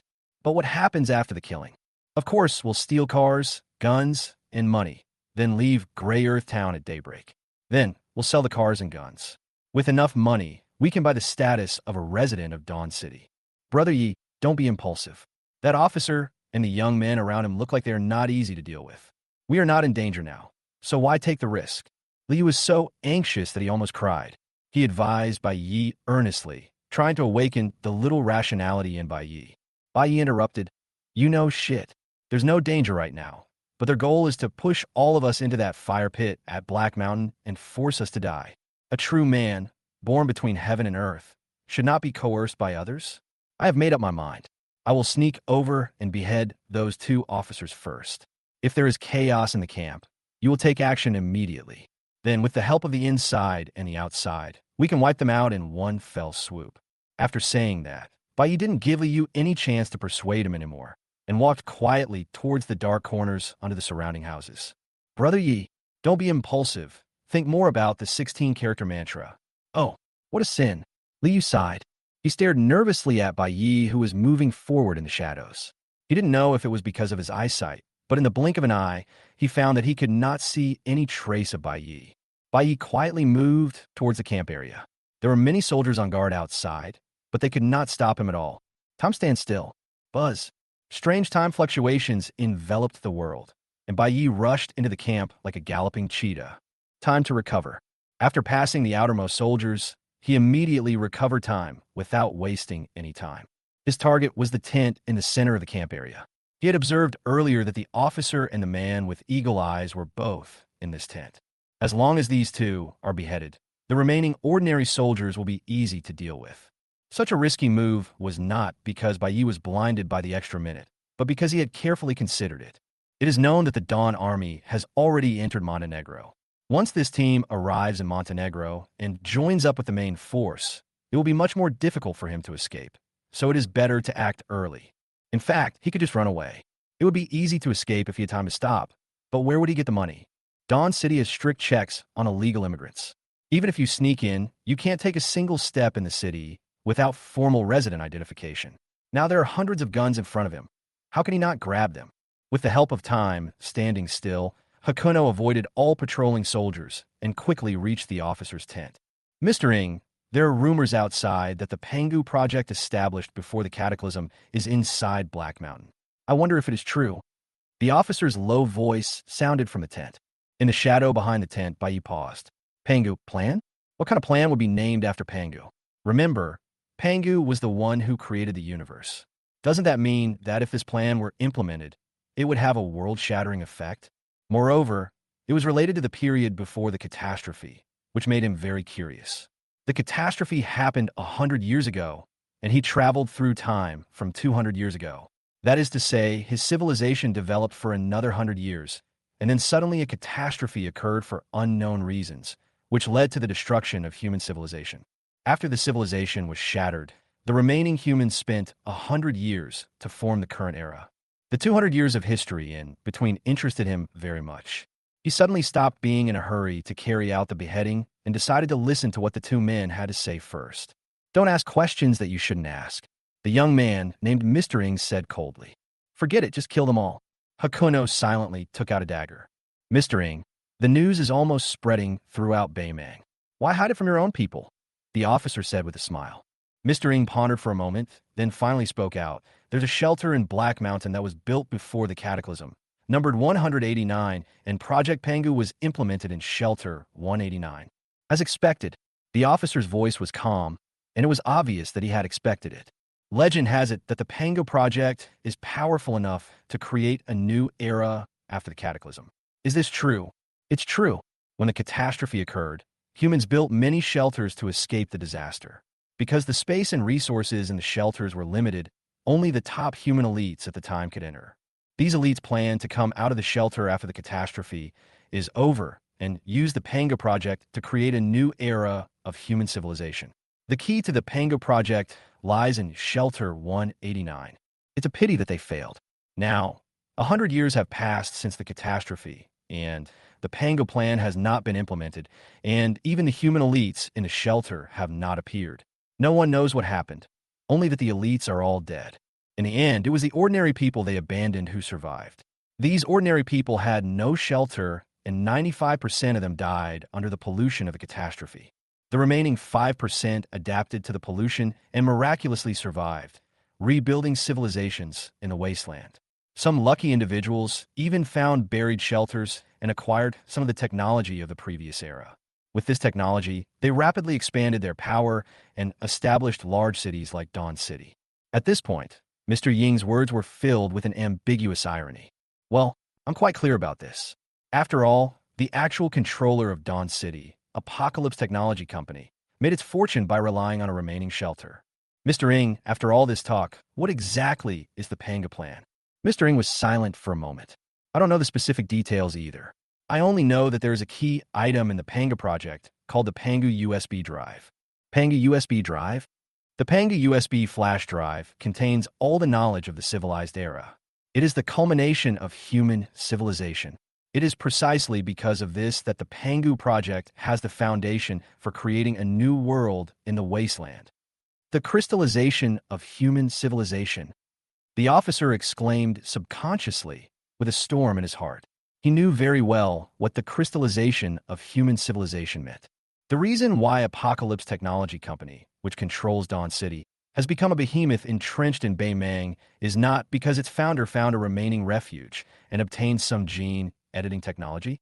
Just a small part of gene editing technology can create such a powerful force. If there's a force that masters all the crystallization of human civilization, it will not be difficult to rule the world in time. Excuse me, Mr. Ing, the officer said, calming down for a moment before speaking again, his shock still evident in his tone. From my humble perspective, I find it difficult to imagine how much world-changing technology human civilization has produced. Gene editing, mechanical armor, artificial intelligence, life engineering, extraordinary evolution, and so on. Whether you can think of it or not, it's all in the Pangu USB. This, the officer gasped. Chapter 29. The Chinese Zodiac. Bai Yi outside the tent quickly covered his mouth and almost gasped. Oh my goodness, my civilization has actually developed to this point at the end of its history. But why is there extraordinary evolution? The officers in the tent had the same question. Mr. Ing, I can understand the first few, but what about transcendental evolution? Didn't transcendence only appear after the cataclysm? Could there be transcendence in the civilized era? Transcendence did indeed appear after the Great Cataclysm. The cataclysm destroyed the civilized era in less than 3 years. During the 3 years of turmoil, when civilization still existed, a group of transcendents emerged, and people in the civilized era also took advantage of this time to study transcendence. In such a short time, they even cracked the mystery of the extraordinary and mastered the method of awakening people stably. This, The officer gasped again. You mean to say they accomplished in just 3 years what we couldn't do in 100 years? In today's era, the awakening of extraordinary people is still an unsolved mystery. Otherwise, the number of extraordinary people would not be so rare. Mr. Ing shook his head. Not 3 years, but 2.5 years. As soon as these words were spoken, the tent fell into a brief silence. Outside the tent, Hakuno's eyes lit up. Extraordinary mystery? He has been coveting Li Yu's magic hands for a long time. Who wouldn't envy this kind of superpower that doesn't consume time, but only consumes mental energy? How much time could I save if I became a transcendent? He does not envy gene editing and mechanical transformation.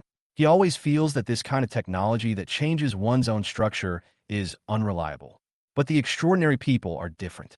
It is an evolution on the spiritual level. Besides extraordinary evolution, there's also life engineering. This technology can extend human lifespan. Doesn't extending lifespan mean more time? The more Bai Yi thought about it, the hotter his heart became. His unruly eyes were filled with desire without a single distraction. He hates hypocrites the most.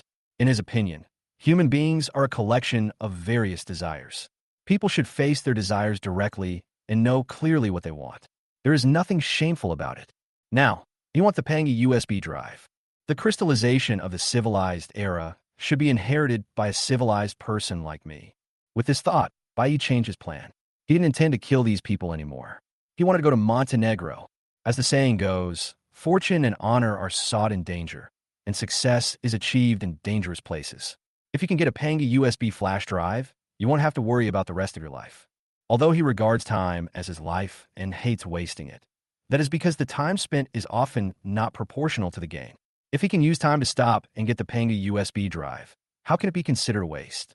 This is clearly a good thing that will solve the problem once and for all.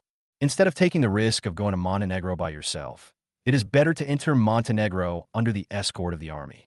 The purpose of these people is to let the wastelanders explore the way in Montenegro.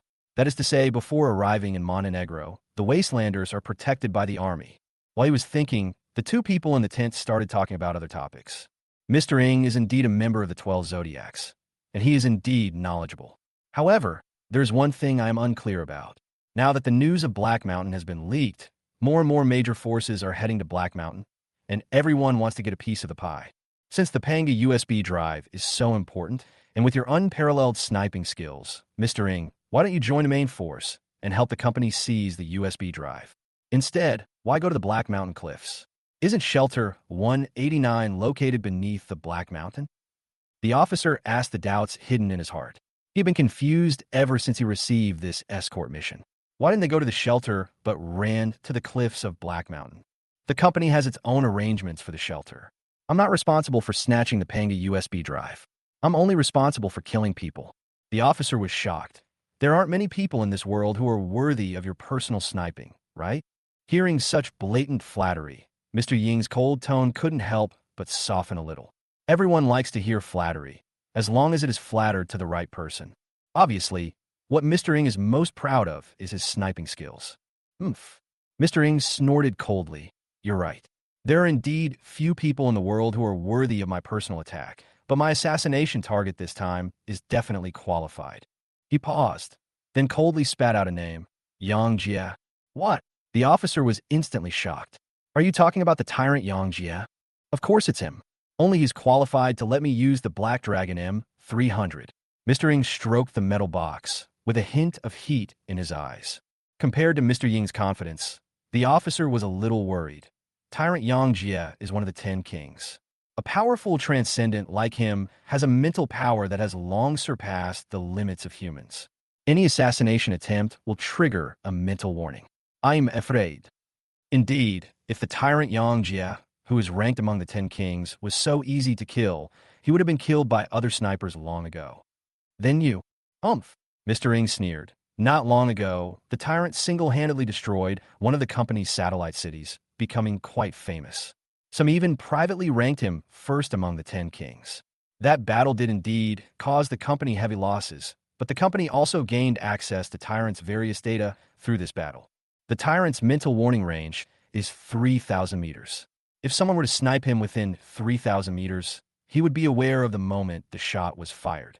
However, If someone were to shoot from more than 3,000 meters away, he would naturally not be able to detect the danger in advance. Shooting from 3,000 meters away, the officer's face was filled with shock. As someone who had been in contact with firearms for a long time, he naturally knew what it meant for a sniper to accurately hit the enemy from 3,000 meters away. Snipers are 1 in a million, and those who can snipe from 3,000 meters away are 1 in a million among the best.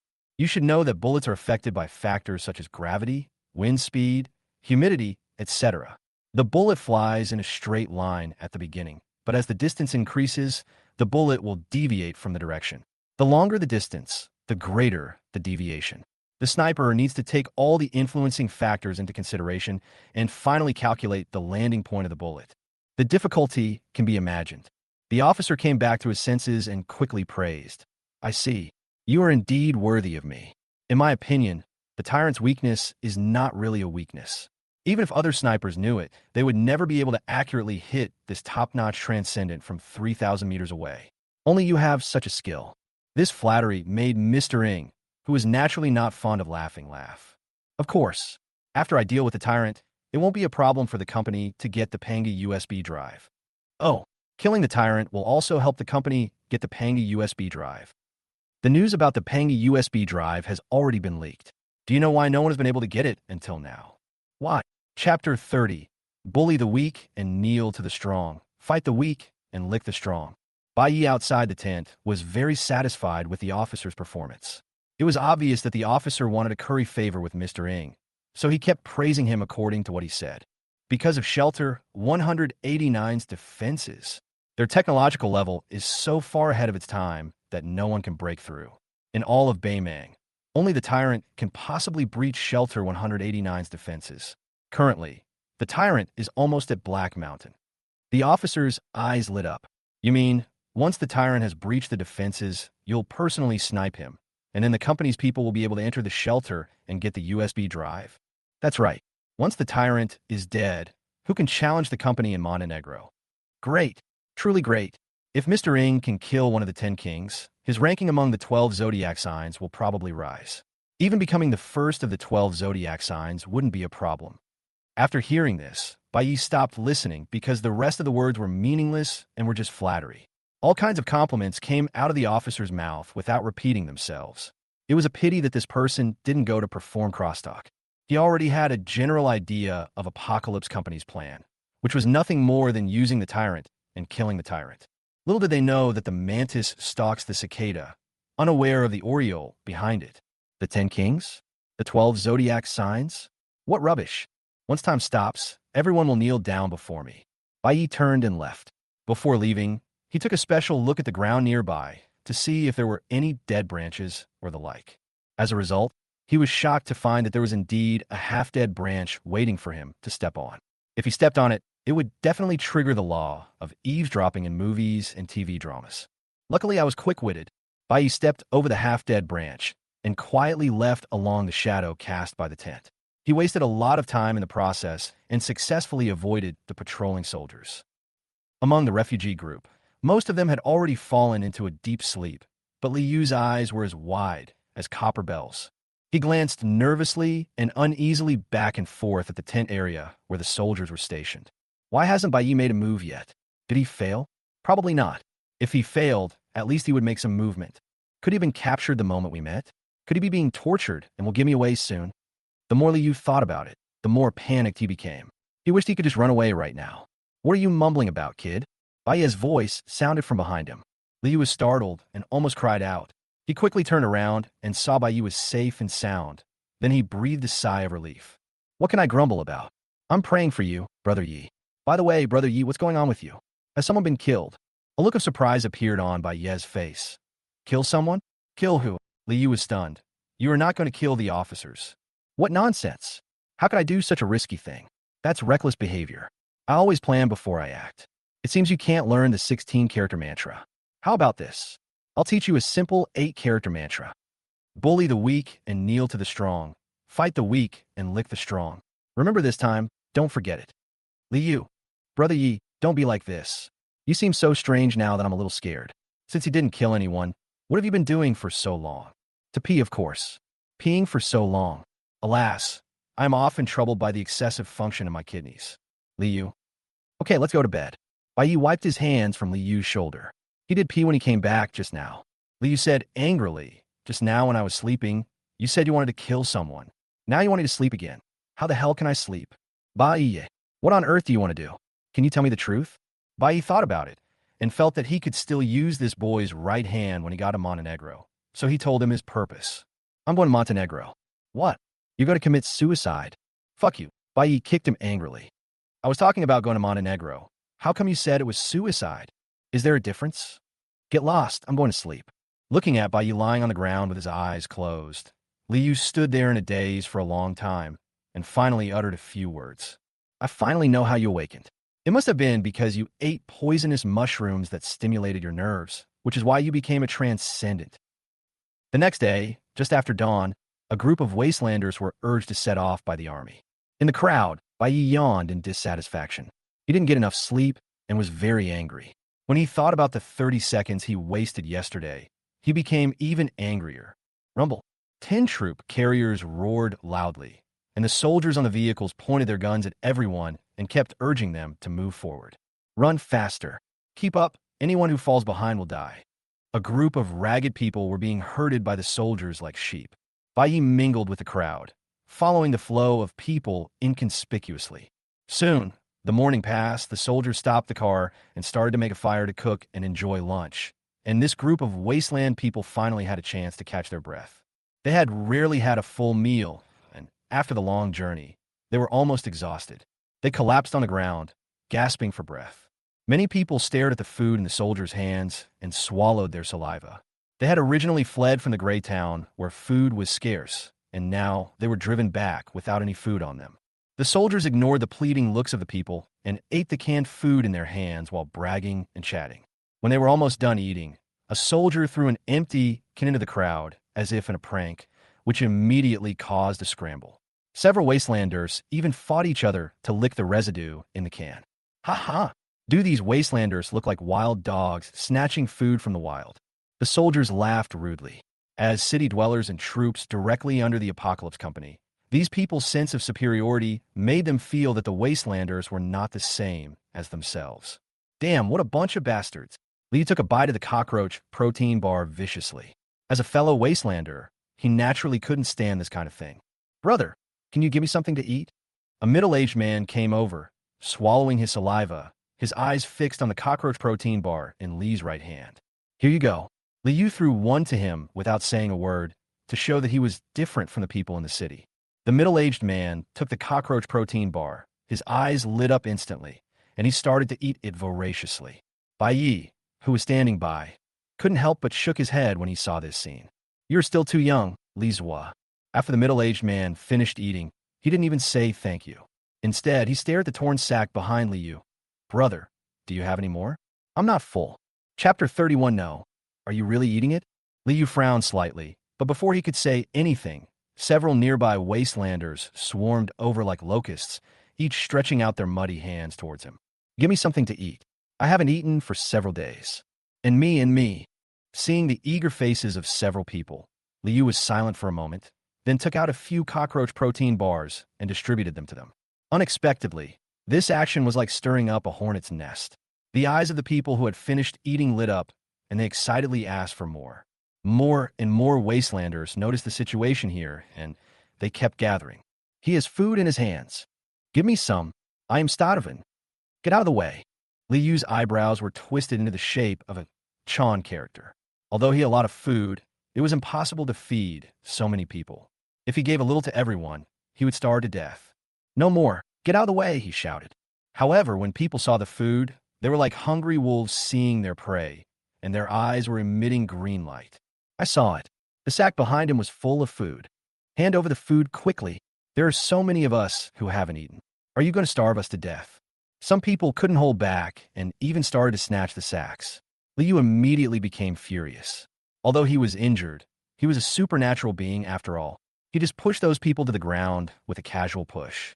What do you mean I'm going to starve you to death? Those soldiers have food. Why don't you ask them for it? A tall wastelander said confidently. Nonsense. If the soldiers can give me food, why would we ask you for it? Hand over the food quickly, or don't blame us for being rude. Be born, you bunch of born-agains. Liu's face turned pale with anger, and his right hand began to hurt again. Seeing the crowd excited, more and more people began to be eager to try. At this time, Bai, who had finished eating the cockroach protein bar, slowly stood up. His unruly eyes swept over everyone, and a cold smile appeared on his face. Look how stingy you are. Everyone just wants some food. Why would you refuse them? Brother Yi. Liu stared blankly at Bai Yi as he picked up the sack and came in front of everyone. Everyone, if anyone wants food, come and get it from me. I'm not as stingy as him, Bai Yi said with a smile.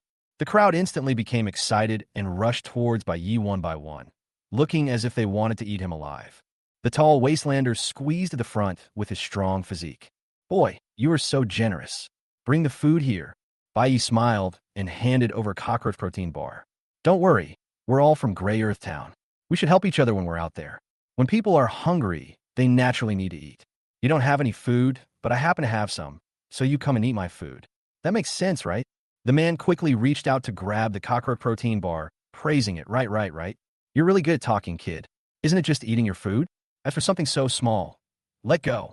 The man tried to take the cockroach protein bar, but found that Hakuno didn't let go. A look of astonishment flashed across his eyes.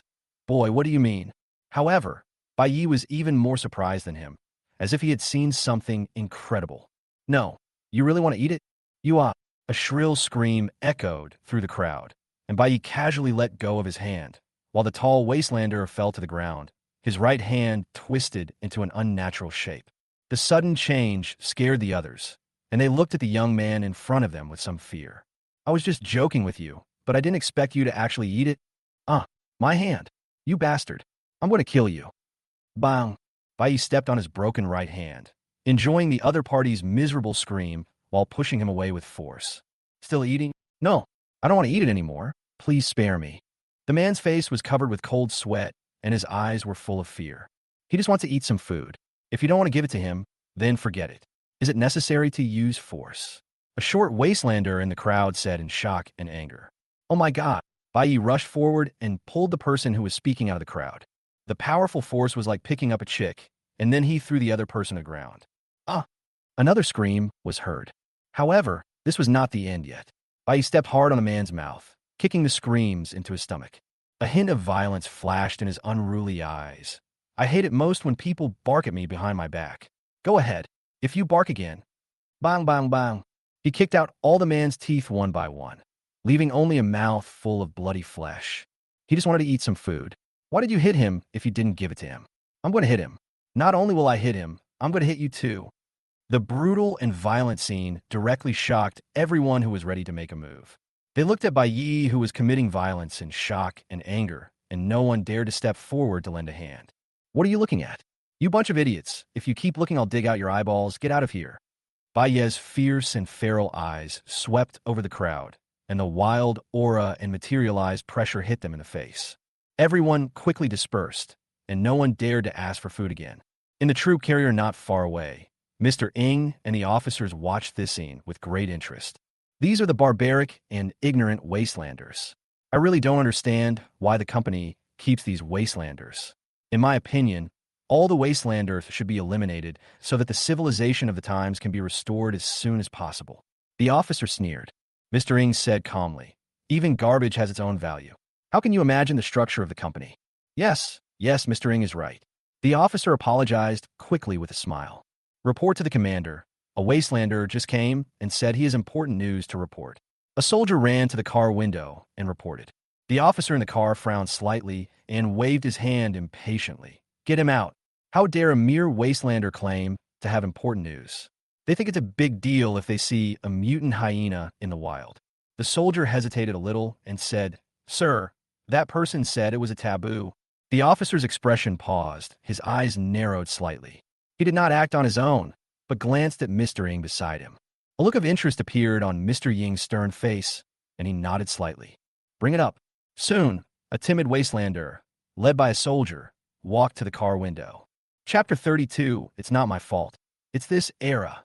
Hello, sir. My name is Wong. No one cares what your name is. What news about the forbidden object are you talking about? If you dare to talk nonsense, I will shoot you. The officer looked disgusted and took out a white handkerchief from his arms to cover his mouth and nose, as if trying to isolate the air polluted by this wastelander. The wastelander was so frightened that he fell to his knees. I dare not, I dare not. Every word I say is the truth. Hurry up and tell me. Yes, yes, yes. In the small town of Grey Earth where I was before, there was a forbidden item called Breath of Skeletons, which was obtained by Bai Yi. I just saw Bai Yi in the crowd. What? A hint of surprise flashed in the officer's eyes. You mean there are people in the refugee camp carrying taboo items? Wait, no. Everyone was searched before, and no one was carrying any weapons. The wastelander quickly said, Sir, I'm telling the truth. Bai Yi has indeed made the forbidden object recognize its master. Even if he doesn't have it with him now, it must be hidden somewhere. Why didn't you say it before? Mr. Ng looked over, his yellow-brown eagle eyes flashing with a heart-pounding cold light. I didn't mean to hide it. Bai Yi was one of the two people who joined the refugee camp yesterday. He was covered in dust, and it was so dark yesterday, so I didn't recognize him. Just now, when he started beating people, I suddenly felt that he looked very familiar. He is the deputy commander of our East District. I worked with him for a few days before. When he was injured, I helped him to eat. He promised to give me a piece of meat, but in the end, he didn't give it to me. Sir, in appreciation of my information on the forbidden object, can you give me a piece of meat? The wastelander was obviously frightened by Mr. Ying's gaze and began to speak incoherently about everything he knew. Brother Yi, did I do something wrong? Li Yu said dejectedly. I just felt sorry for him. Bai Yi curled his lips. What? Did your conscience get vomited out by a dog? Li Yu was so angry that he almost got a stitch in the side. He was angry at first, but soon lost his temper. Maybe I'm really wrong. No, you're not wrong. It is this era that is wrong. Li Yu's heart was shocked. He suddenly raised his head and looked at Bai Yi with some emotion. He didn't expect that the other party was so good at comforting people. Brother Yi, you're right. It's this era that's wrong. If it were a civilized era, this wouldn't have happened. Bai Yi raised his eyebrows and said in surprise, What nonsense are you talking about? What I mean is that if you want to live a good life, the first thing you need to do is never admit that you are wrong. How could I be wrong? This is mental exhaustion and is not advisable. Remember, if you can blame others, blame them. If you can't, blame the bad times. Li Yu. He realized that in just a few days of knowing Bai Yi, countless distorted and twisted theories had bombarded his fragile mind. What about the 16-character mantra, the 8-character mantra, the humble monument? Now, there's one more. It's not my fault. It's the fault of the times. He didn't think he was a good person, but compared to Bai Yi, he suddenly felt that he was actually not bad. Brother Yi, I really envy your mental state. By the way, do you still have those poisonous mushrooms you ate earlier? I poisoned you. Hey, I'm wrong. I'm wrong. Don't do it. Don't hit my right hand. Li Yu dodged hurriedly to protect his right hand. He would rather suffer damage to his life than hurt his right hand. But Bai Yi's character is obvious to all, and kicking the lame man's good leg hard is his usual style.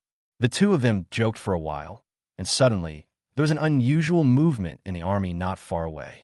The officer and Mr. Ng walked out of the car, and standing next to them was a timid wastelander. The moment Bai Yi saw the wastelander, he sighed, What's wrong, Brother Yi? Li Yu asked curiously. Get ready to act. Again, Bai Yi did not answer, but slowly stood up and walked towards the officer and Mr. Ng. His actions instantly attracted everyone's attention. Even the wastelanders who were eating stopped what they were doing and looked at them nervously. No one knew what would happen next. They only saw the superior officer walking towards the refugee camp, and, at the same time, a young man walked out of the refugee camp. Sir, it's him. He is Bai Yi. The wastelander following the officer pointed at Bai Yi excitedly, trying his best to prove that he was not lying.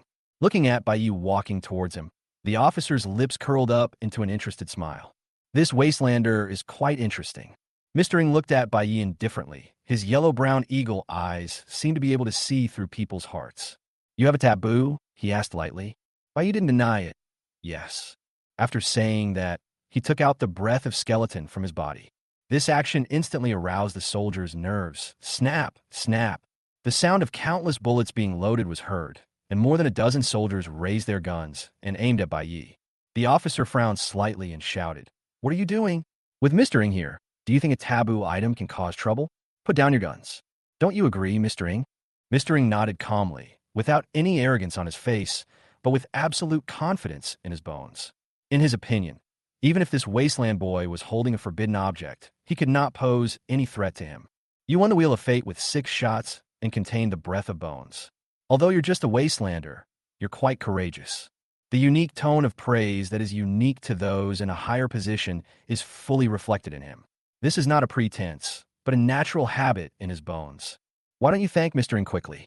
It is a great honor for you to receive Mr. Ying's praise. The officer was still licking. Bai Yi did not respond, but was thinking about how to kill the more than 100 soldiers present in the shortest time. Boy, I'm talking to you. Hey, it's normal for wastelanders to be ignorant of etiquette. Mr. Ng raised his hand gently to stop the angry officer. The yellow-brown eagle eyes looked at the breath of skeletons in Bai Ye's hand and asked slowly, "How powerful is it?" "No bullets." Bai Yi raised his eyebrows and casually raised the revolver in his hand. "Give him the bullet." Mr. Ying's words startled the soldiers.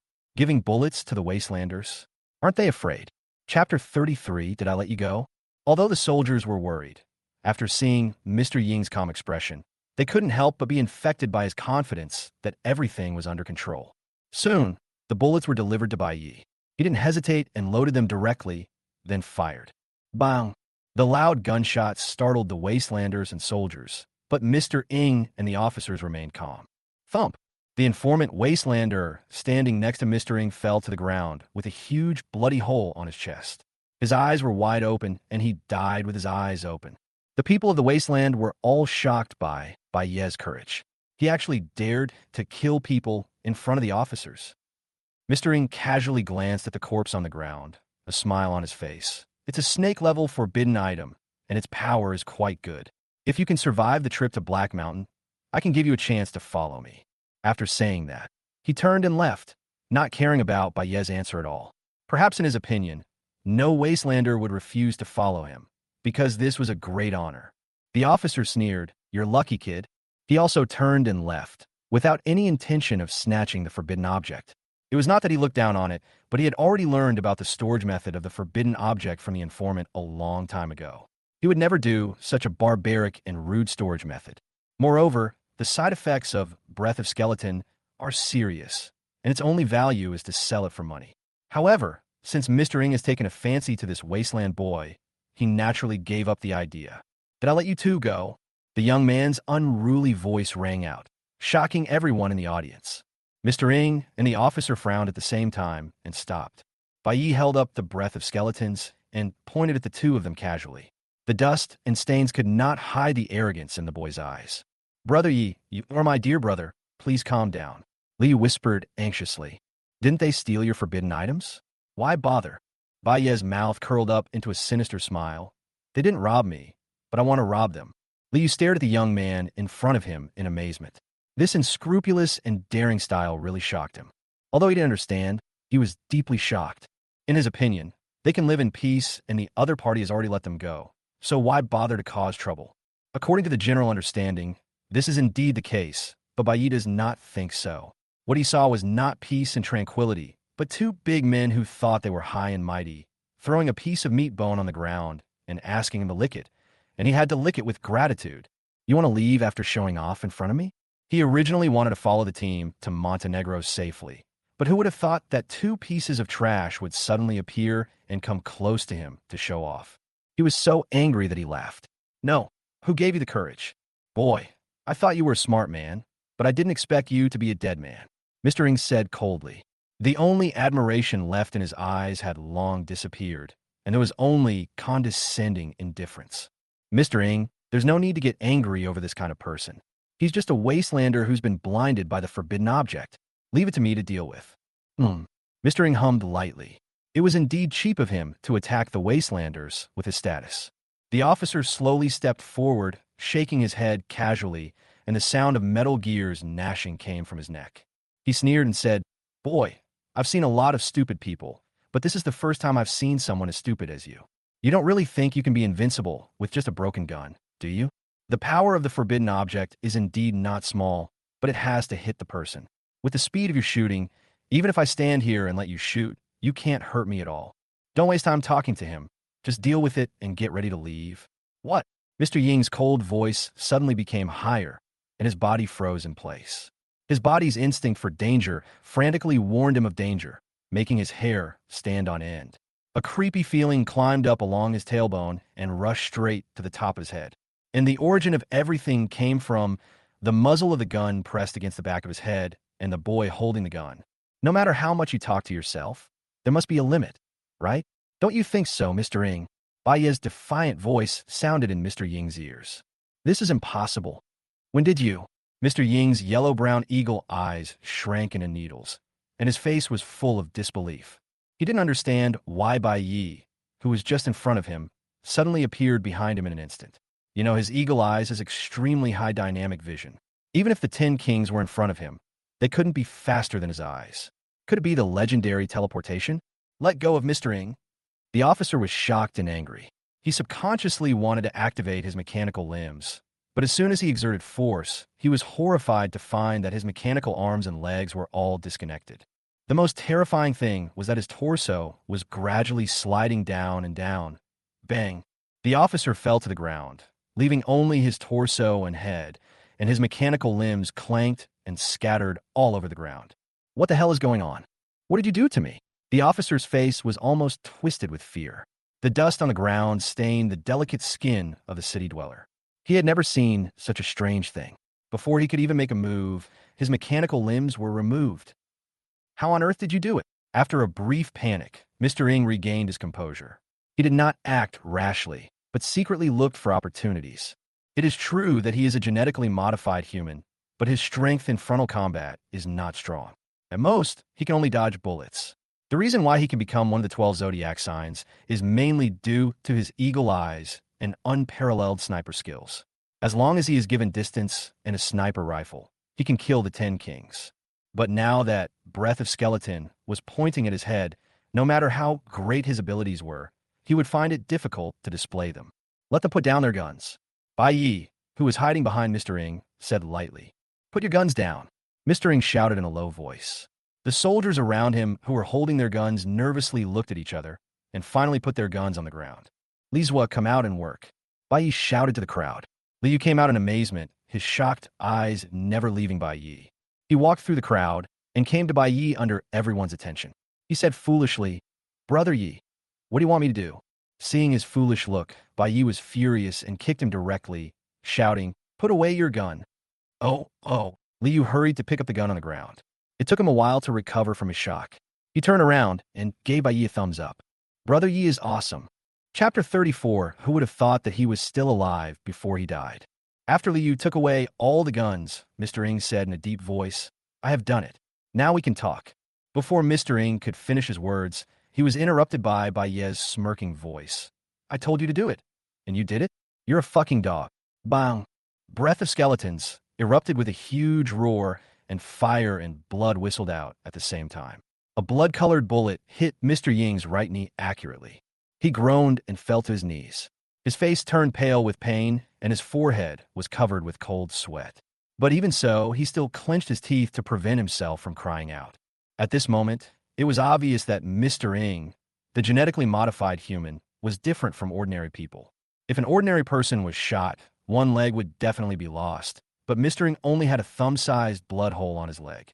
Although he could not use his right leg for the time being, at least there was still treatment. The soldiers' faces changed drastically. They were about to rush over to grab the guns, but they saw Mr. Ing raise his hand in pain and said, "Don't act rashly." After he stopped the soldier, he turned his head with difficulty and looked at Bai Yi. "You didn't kill me outright, which means we still have something to discuss. I was abrupt before, not realizing there was such a powerful transcendent hidden within the team. This time, I admit defeat. You can propose any conditions, as long as you can let me go." "Are you admitting defeat now? Isn't it time for you to give me a chance?" Bai Ye's eyes were defiant and violent, and the metal muzzle of the gun was pointed at Mr. Ying's head. "I'm giving you a chance now. This wastelander has never seen a high-ranking official in the city kowtow and admit his mistakes. If you kowtow to me happily, perhaps I can let you go." Mr. Ying's face was extremely ugly. Asking him to kowtow to a wastelander was even more painful than killing him. A gentleman can be killed, but not. Bang! Mr. Ying's mind suddenly opened up, and he fell straight to the ground, his yellow-brown eagle eyes full of horror and disbelief. He never thought until his death that Bai Yi would actually take action as soon as he said so. "You actually killed Mr. Ing?" The maggot-like officer screamed, his voice distorted. Bai Yi shrugged helplessly. "You can't blame me for this." He said it himself. A gentleman can be killed, but not humiliated, so I will help him. The officer's eyes were bloodshot. How dare you? How dare you? Mr. Ing is one of the 12 zodiac animals. If you kill him, the company will not let you go. Fuck. Bai walked over and kicked the officer in the face, causing his nose to bleed. With a fierce gleam in his eyes, he leaned forward and said, "How the hell are you as stupid as a pig? Are you used to pretending to be cool? You're about to die, and you still dare to speak nonsense? Not only will I kill him, I'll kill you too." The officer woke up as if from a dream, sweating profusely. No, you can't kill me. If I die, the company. Fuck your company. Bai was furious and kicked the officer several times, knocking out his front teeth. Do you have anything else to say? If not, you can die. Don't kill me. Please don't kill me. As long as you spare me, I will do anything. I am willing to kneel down and kowtow to you. The officer screamed incoherently. He had lost his limbs, but he relied solely on the strength of his abdomen and neck to hit the ground with his head again and again. Ha ha! Bai laughed heartily and said to the group of dumbfounded wastelanders, "See, even the Lord of Dawn City that you fear will kowtow to the wastelanders." There were hundreds of people at the scene, but no one responded. Only the boys' wild and unbridled laughter echoed in the wind. Liu glanced at the officer who was constantly kowtowing, then looked at Mr. Ing, who had a wild imagination. He swallowed subconsciously, his eyes full of disbelief. Everything happened so fast that it seemed like a dream. His consciousness was still stuck at the moment when Bai Yi said he was ready to take action. It was not until now, when he saw the death of a big shot like Mr. Ing, that he woke up from his dream. Brother Yi, the big shot is dead now. Even with the facts right in front of him, he still found it unbelievable. The class gap between city dwellers and wastelanders was unimaginable. The gap was so big that he couldn't even imagine that such a big shot would die so casually in front of him. Bai Yi sighed. Yes, who would have thought that he was still alive before he died? Liu. Don't worry, his death was not in vain. Bai Yi grinned. Mr. Ying's death was valuable, as it provided him with a lot of qi and blood. The qi and blood provided by one Mr. Ing was roughly equivalent to that of 10 gray sparrows, which enhanced his physical fitness a little bit. Mercy! Mercy! The officer continued to kowtow, not stopping even though his face was covered in blood. Bai glanced at the soldiers nearby who were ready to make a move and made up his mind. His original intention was to go to Montenegro with the help of the army, but now it seems that it is not impossible to point a gun at the officer and threaten him to take him to Montenegro. Although the process is slightly different, the result is the same. Okay, stop knocking. I'll give you a chance to survive. Escort me to Montenegro. The officer was ecstatic at first, but then he was stunned. You want to go to Montenegro? Bai glanced at him and said coldly, What? You don't want to? The officer was startled. No, I'm waiting. What are you still standing there for? Hurry up and drive the car to escort this gentleman to Montenegro. The soldiers looked at each other, but no one dared to act rashly.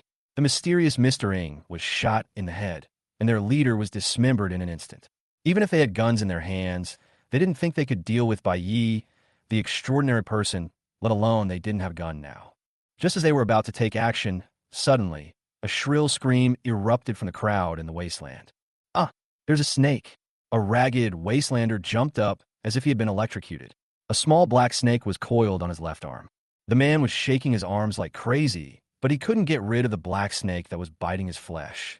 Just 2 seconds later, the dark blue color crawled up his arm to his cheek. The wastelander's screams stopped abruptly, and he fell stiffly to the ground, foaming at the mouth and dying with his eyes bulging. Such a sudden change frightened everyone, and they fled in all directions. But after running a few meters, they were horrified to find that the ground was actually wriggling. Small bumps appeared on the ground one after another, and accompanied by slight sounds of breaking ground, black snakes crawled out from the ground. Snake! Densely packed snakes. They held their triangular heads high, their scarlet tongues flickering in and out, rushing towards the crowd like a black stream. The rubbing sounds of scales converged into a shudder that made the scalp tingle, and the number was enough to scare people with trypophobia to death. Mutated beast black snake. The officer lying on the ground screamed wildly. Chapter 35. Talk more. Bai Yifronit. He didn't expect to encounter another mutated beast so soon. First it was the hyena, then the gray sparrow, and now the black snake. How many mutated beasts were released from the damn Black Mountain? Liu, give him the guns and prepare to fight. Liu hurriedly called on the soldiers to get guns. At this time, he could not care about the internal fighting and had to deal with the Black Snake first. Bai pulled the officer up and said coldly, "Let your men hunt down the Black Snake." "Yes, yes, yes." The officer nodded repeatedly. At this time, Bai didn't need to say anything. He knew what to do. After all, facing Bai Yi, who was a human, he could beg for mercy, but facing the alien beast, no matter what he said, it would be useless. Bang, bang, bang. Intensive gunfire rang out, and the soldiers who got guns immediately joined the battle. If they didn't fight, they would die. As for the Wastelanders, most of them were fleeing in panic, and only a few of them picked up stones from the ground and kept attacking the Black Snakes on the ground, but it was completely useless. Running away would only make them die faster, and the stones could not kill the Black Snakes at all. Ah! Screams rang out one after another, and a panicked Wastelander ran to the pile of snakes. He saw more than a dozen black snakes crawling into his trouser legs and climbing up his thighs. The reptile's icy body temperature made his hair stand on end, and goosebumps instantly covered his body. He screamed in panic, jumped up and down like a monkey, and scratched his body frantically. He threw down a snake, but soon more snakes crawled onto his body. Finally, a black snake climbed onto his neck, with its triangular head raised high and its scarlet tongue spitting out, and then it drilled into his mouth. Woo, woo, woo. His eyes were bloodshot, and he whimpered incoherently twice. Finally, his body stiffened, and he fell into the pile of snakes. In an instant, countless black snakes covered him. Baiye's eyelids twitched when he saw this scene. It had just taken him 33 seconds to kill Mr. Ng and dismember the officer's limbs. Now he only had the last 57 seconds left. 57 seconds is probably not enough to kill the snake, let alone escape. There were at least thousands of these snakes, covering the ground like a black carpet. Instead of sitting there and waiting to be killed, he fired wildly. Several scarlet blood vessels grew out from the white-bone spear of Breath of Skeleton and pierced into Baiye's palm holding the gun, continuously draining his blood. Bang, bang, bang.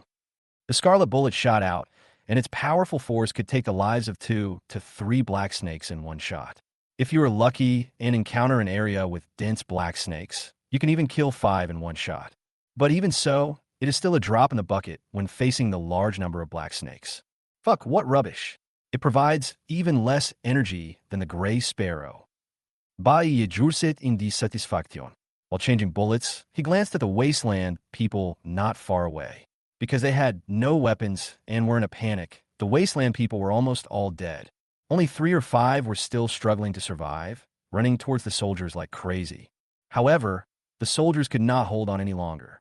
It was not convenient to use bullets to deal with the black snakes wriggling on the ground. Some soldiers who were approached even threw away their guns and took out military daggers to fight hand-to-hand. Among all the people present, the one who was most efficient in killing snakes was Li Yu. He gritted his teeth and waved his bandaged right hand. His extraordinary ability, the magic hand, was activated instantly. A 3-meter-long invisible hand fell from the sky. With one palm strike, dozens of black snakes were killed. Even a huge palm print, half an inch deep, appeared on the ground. Baiye's eyes lit up. He didn't expect that Li Yu was still useful. "Li Zua, how much longer can you hold on?" Li Yu panted heavily and said, 3-3. Baiye was overjoyed. 3 minutes is enough. According to Li Yu's efficiency, he could kill at least 2/3 of the black snakes in 3 minutes, and the remaining 1/3 would be easy to deal with. 2. Baiye was stunned.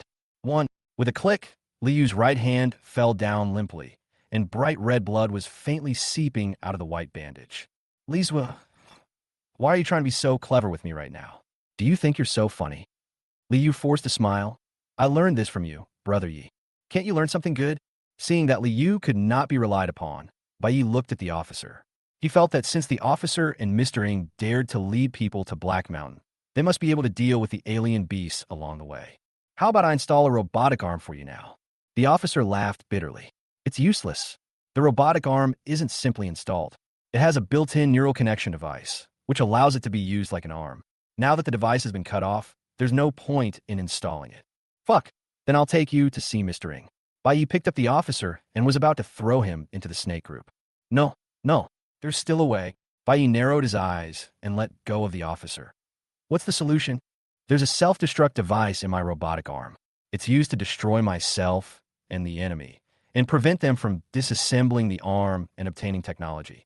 Although I can't activate the self-destruct device now, it can be triggered if the inside of the robotic arm is severely damaged.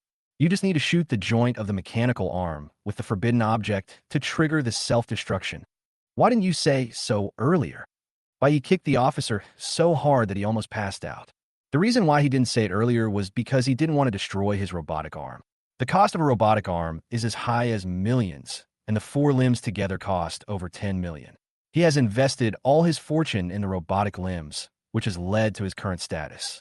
If his mechanical limbs were gone, he would have no chance of turning over. Moreover, he had originally thought that a strong man like Bai Yi should be able to deal with the black snake easily, so he had no intention of telling anyone. Now that he was about to be thrown to feed the snake by Bai Yi, he naturally did not dare to hide it.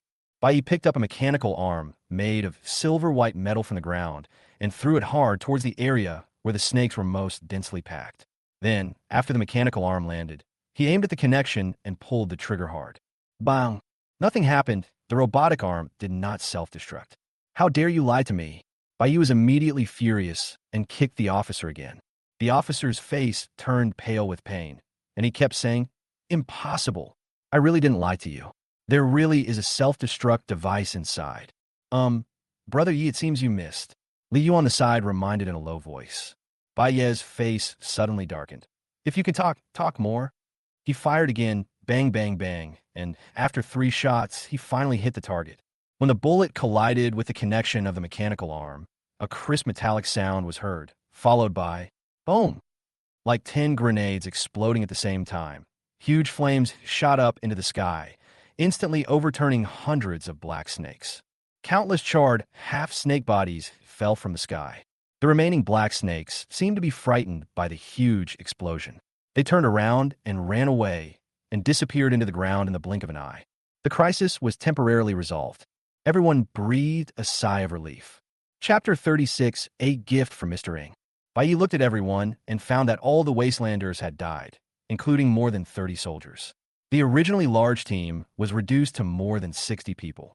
The good news is that there were no casualties because all those bitten by the black snakes died from the venom. At this time, many soldiers came to their senses and looked at Bai Yi nervously. Bai Yi sneered, "What? Have you forgotten how Ing died?" The soldiers felt a chill in their hearts as they recalled the tragic scene of Mr. Ing dying with his eyes open. The officers, desperate to survive, shouted, "Put down your guns. Anyone who dares to disobey Lord Bai Yi will be punished by military law." Bai Yi then began to reassure everyone. "As long as you escort me to Montenegro, I will let you go." He lied again. "Everyone will die in Montenegro. If any of these people returns to Dawn City alive, he will have to face the encirclement and suppression of the Dawn City army and the revenge of those damn 12 Zodiac animals." After a simple combination of kindness and force, the remaining team set off again. In order to prevent the soldiers from escaping, Bai Yi took away the guns and blew up all the tires, leaving only one troop carrier for him to drive, while the soldiers jogged in front of the vehicle. The identities were swapped. Before, Hakuno was running on the ground and the soldiers were riding in cars, but now it's the other way around. On the troop carrier, Bai Yi was driving the car, while Li Yu was holding the officer hostage. "Brother Yi, what's in this box?" Li Yu looked at the silver-white metal box next to the seat curiously. "This is a gift from Mr. Ing. You'll know if you open it and take a look," Bai Yi said casually. In fact, he already knew what was in the box. The sniper rifle Black Dragon M300. Click! Li Yu opened the metal box, and the cold metallic smell mixed with the smell of engine oil hit him in the face. 8 precision components had a matte luster on the black sponge pad. The gun barrel curled up in the center like a sleeping black python. Is this a sniper rifle?" Li Yu looked at the Black Dragon M300 in surprise. Although he didn't know much about sniper rifles, just by looking at its sophisticated appearance, anyone could feel that this sniper rifle was expensive. This is Mr. Ying's Black Dragon M300, one of the top sniper rifles. Its power is even comparable to the dragon-level forbidden items. The officer whispered on the side. The situation is stronger than the person, so in order to survive, he naturally has to perform better. Bai Yi, who was driving, raised his eyebrows and said, "Jiao-level forbidden item?" When Mr. Ing saw breath of skeletons before, he said it was a snake-level forbidden item. Now a dragon-level one has appeared. Could this be the level of the forbidden item? The officer seemed to notice Bayez's confusion and quickly explained, forbidden items are divided into 3 levels: snake, dragon, and serpent. Your revolver is a snake-level forbidden item. Mr. Ying's Black Dragon M300, while not a forbidden item, is not much different from a dragon-level forbidden item in terms of power and preciousness. That's why it's named after it. Then this sniper rifle must be very valuable. Liu's eyes suddenly lit up. The value of the Black Dragon M300 is difficult to measure in monetary terms, because it is not a product of this era. It is a product handed down from the civilized era. It cannot be mass-produced and is out of print. It has been restored after multiple repair processes. Current technology simply cannot produce a sniper rifle of this precision. Sniper rifles today have an effective range of only 800 to 1,000 meters, while the Black Dragon's effective range reaches a terrifying 4,000 meters. It uses special supersonic bullets that can penetrate any bulletproof device. Such nonsense. Just tell me how much it's worth. Liu didn't want to listen to that. He only cared about money. The officer paused and said, if it were put on the black market, it would fetch at least tens of millions. How much? Liu's scream almost pierced Bayez's eardrum.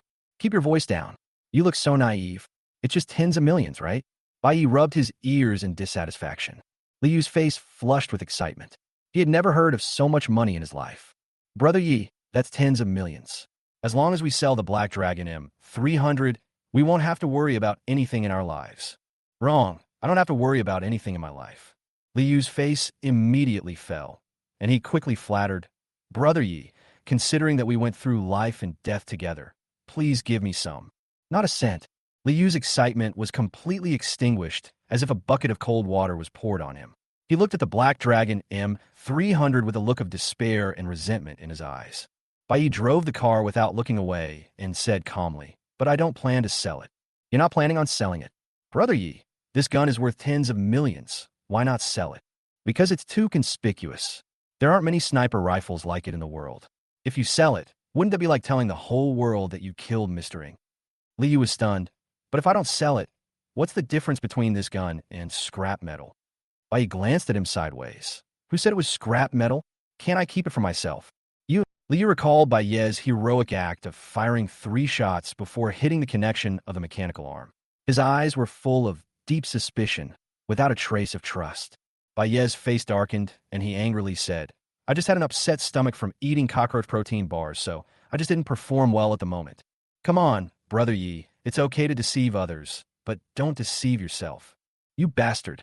Get out of the car and run 1,000 meters away, and see if I can shoot your hogue off. Liu subconsciously touched the unruly strand of hair on his head and quickly smoothed it out, but as soon as his hand left, the hair stood up again. He quickly changed the subject, fearing that Bai Yi, the psychopath who had eaten poisonous mushrooms, would really use him to test the gun. Brother Yi, the Black Dragon M300 has a really long range. Thinking back on it now, I'm still a little scared. Luckily, you dealt with Mr. Ing directly at that time. Otherwise, facing a sniper 1,000 meters away, I'm afraid you wouldn't even know how you died. Bai Yi is also very clear about this truth. His time-stopping ability is not omnipotent. The sniper can restrain him to a certain extent because it is difficult for him to detect the bullets fired from 1,000 meters away. If he fails to react in time, he will be killed on the spot. That's why he wanted to keep the Black Dragon M300 and to try to train himself to be a sniper. Only by knowing yourself and the enemy can you better deal with it. Liu continued, snipers are the most terrifying enemies, hiding in the distance and unable to be seen. Brother Yi, if a sniper wants to kill me, should I run in a straight line or an S-shaped pattern? Straight lines and S-lines are useless. My advice is to stand still and wait for him to have a change of heart. Liu. Chapter 37. Mr. Ing is so strong. At night, the sky is pitch black. The stars seem to be wiped out, and only the bright moon hangs high in the sky. In the camp, a group of soldiers sat on the ground around several campfires, looking at the number plates in their hands with grim expressions. Yes, they were divided into groups by Bai Yi, just like they did when dealing with the Wastelanders before, with 20 people in a group supervising each other, and if anyone ran away, the whole group would die. The officer became the supervisor, and Bai Yi told him that if anyone ran away, he would cut off a piece of his flesh. The frightened officer didn't dare to blink and stared at the soldiers. On the troop carrier, Bai Bai was staring at a gold pocket watch in a daze. The gold pocket watch was a selfless gift from an officer. 10:28. Why isn't it 12 o'clock yet? Ever since he acquired the ability to stop time, he has been looking forward to time passing quickly every day. Currently, the time he can use is less than 1 minute, which makes him very uncomfortable. Especially tonight, we are camping in the wild, because the closer we get to Montenegro, the fewer people there are. There is no town nearby to stay, so we can only camp in the wild. Brother Yi, we can't encounter any more mutant beasts today, right?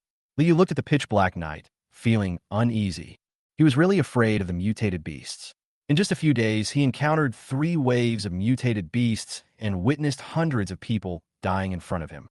He was considered brave if he didn't have nightmares at night. That shouldn't be possible, right? Bai was also unsure. Black Mountain isn't a zoo.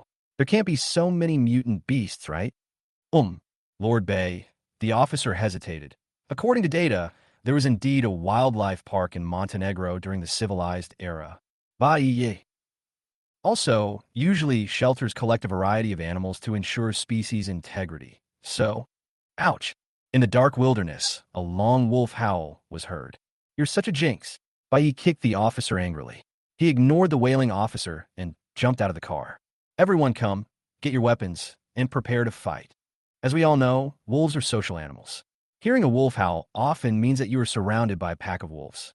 The soldiers jumped up like frightened birds, quickly picking up their weapons and preparing for battle. In their field of vision, pairs of dark green animal eyes appeared in the dark wilderness in the distance. Bang! A soldier pulled the trigger in panic, and the battle started instantly. Pairs of dark green animal eyes rushed to the area covered by the fire, revealing their true appearance. The gray wolves are more than 2 meters tall, with strong and powerful limbs and sharp claws like hooks. They can leave deep claw marks with a light step on the ground. Their hair is not the solid color of ordinary wolves, but a strange mottled color. The background color is dark gray, with dark red and black stripes in between, just like dried blood intertwined with the night. Dozens of gray wolves rushed over, their eyes full of killing and appetite, their strong limbs stomping on the ground, running with the momentum of thousands of horses galloping. They were moving too fast, and coupled with poor visibility at night, the soldiers' shooting accuracy dropped significantly. In just a moment, the gray wolves rushed in front of them. Screams rang out one after another. Some soldiers were frightened. Some stood there waiting to die, while others turned around and ran away. But how could 2 legs outrun 4 legs? Bai kept shooting and only killed a gray wolf after emptying the magazine. They were quite intelligent and seemed to know the threat of guns, so they would never stop after killing a soldier and would immediately pounce on the next soldier. They were extremely mobile, especially after becoming a mutated beast. The gray wolf, which was already good at running, became even faster, almost leaving after images against the backdrop of the night. At this moment, Bai hated his shooting skills so much that he vowed to practice his shooting skills hard when he had time in the future. In fact, it was not just him. Even these soldiers who had been trained in marksmanship found it difficult to hit the gray wolves at this moment because they were too fast. Damn it, I'll just have to throw in another robotic arm. He used the same trick again, threw a mechanical arm into the wolf pack, and then suddenly fired bang bang. This time I was lucky and the second shot hit the connection of the robotic arm. Boom! A huge flame shot up into the sky, and the deafening explosion knocked over several gray wolves and several soldiers. The attack was effective immediately. Wild beasts are naturally afraid of fire and loud noises, and the explosion of the robotic arm quickly scared away the remaining gray wolves. Bai breathed a sigh of relief. Finally, no time was wasted. After this battle, the number of soldiers was reduced to more than 50, more than half of whom were injured. Brother Yi, why don't we retreat? I don't think we have to go to Black Mountain. There is more than one shelter. Once my right hand is healed, it won't be too late for us to go to other shelters. Liu covered his right hand with a bandage that was faintly oozing blood with lingering fear. He felt that if this continued, his right hand might never be healed. Watching the gray wolf retreating further away, Bai's eyes darkened. Where are we retreating to? The mutant beasts from Black Mountain have all escaped and are roaming around. If we retreat now, who can guarantee we won't run into them? Black Mountain is actually a bit safer. He had already told Liu about Shelter 189 and planned to make some money from the shelter. Any remnant from the civilized era can be sold at a sky-high price on the black market. At this moment, Bai Yi seemed to have thought of something. He grabbed the fallen officer and said coldly, I'm really curious now. How did you dare to enter Black Mountain with your strength? Do you have any secret weapons? The officer was inconsolable. He hurriedly explained, Sir, it's not that we are weak, but that you are too strong. There's really no secret weapon. If there is, it can only be Mr. Ing. Isn't Mr. Ing just a sniper? Is he that strong? Bai Yi was a little confused. He really couldn't see how strong Mr. Ing was. Anyway, he was quite good at bragging and kept talking about killing the 10 kings. Mr. Ing isn't very good in close combat, but he's a master of the gun. With his pistol and sniper skills, he's become the Eagle, one of the 12 zodiac signs. The outside world considers him to be both the strongest and the weakest of the 12 zodiac signs. His strength lies in that as long as he keeps a distance, he can kill any of the 12 zodiac signs. But his weakness lies in that as long as they get close, any of the 12 zodiac signs can also kill him.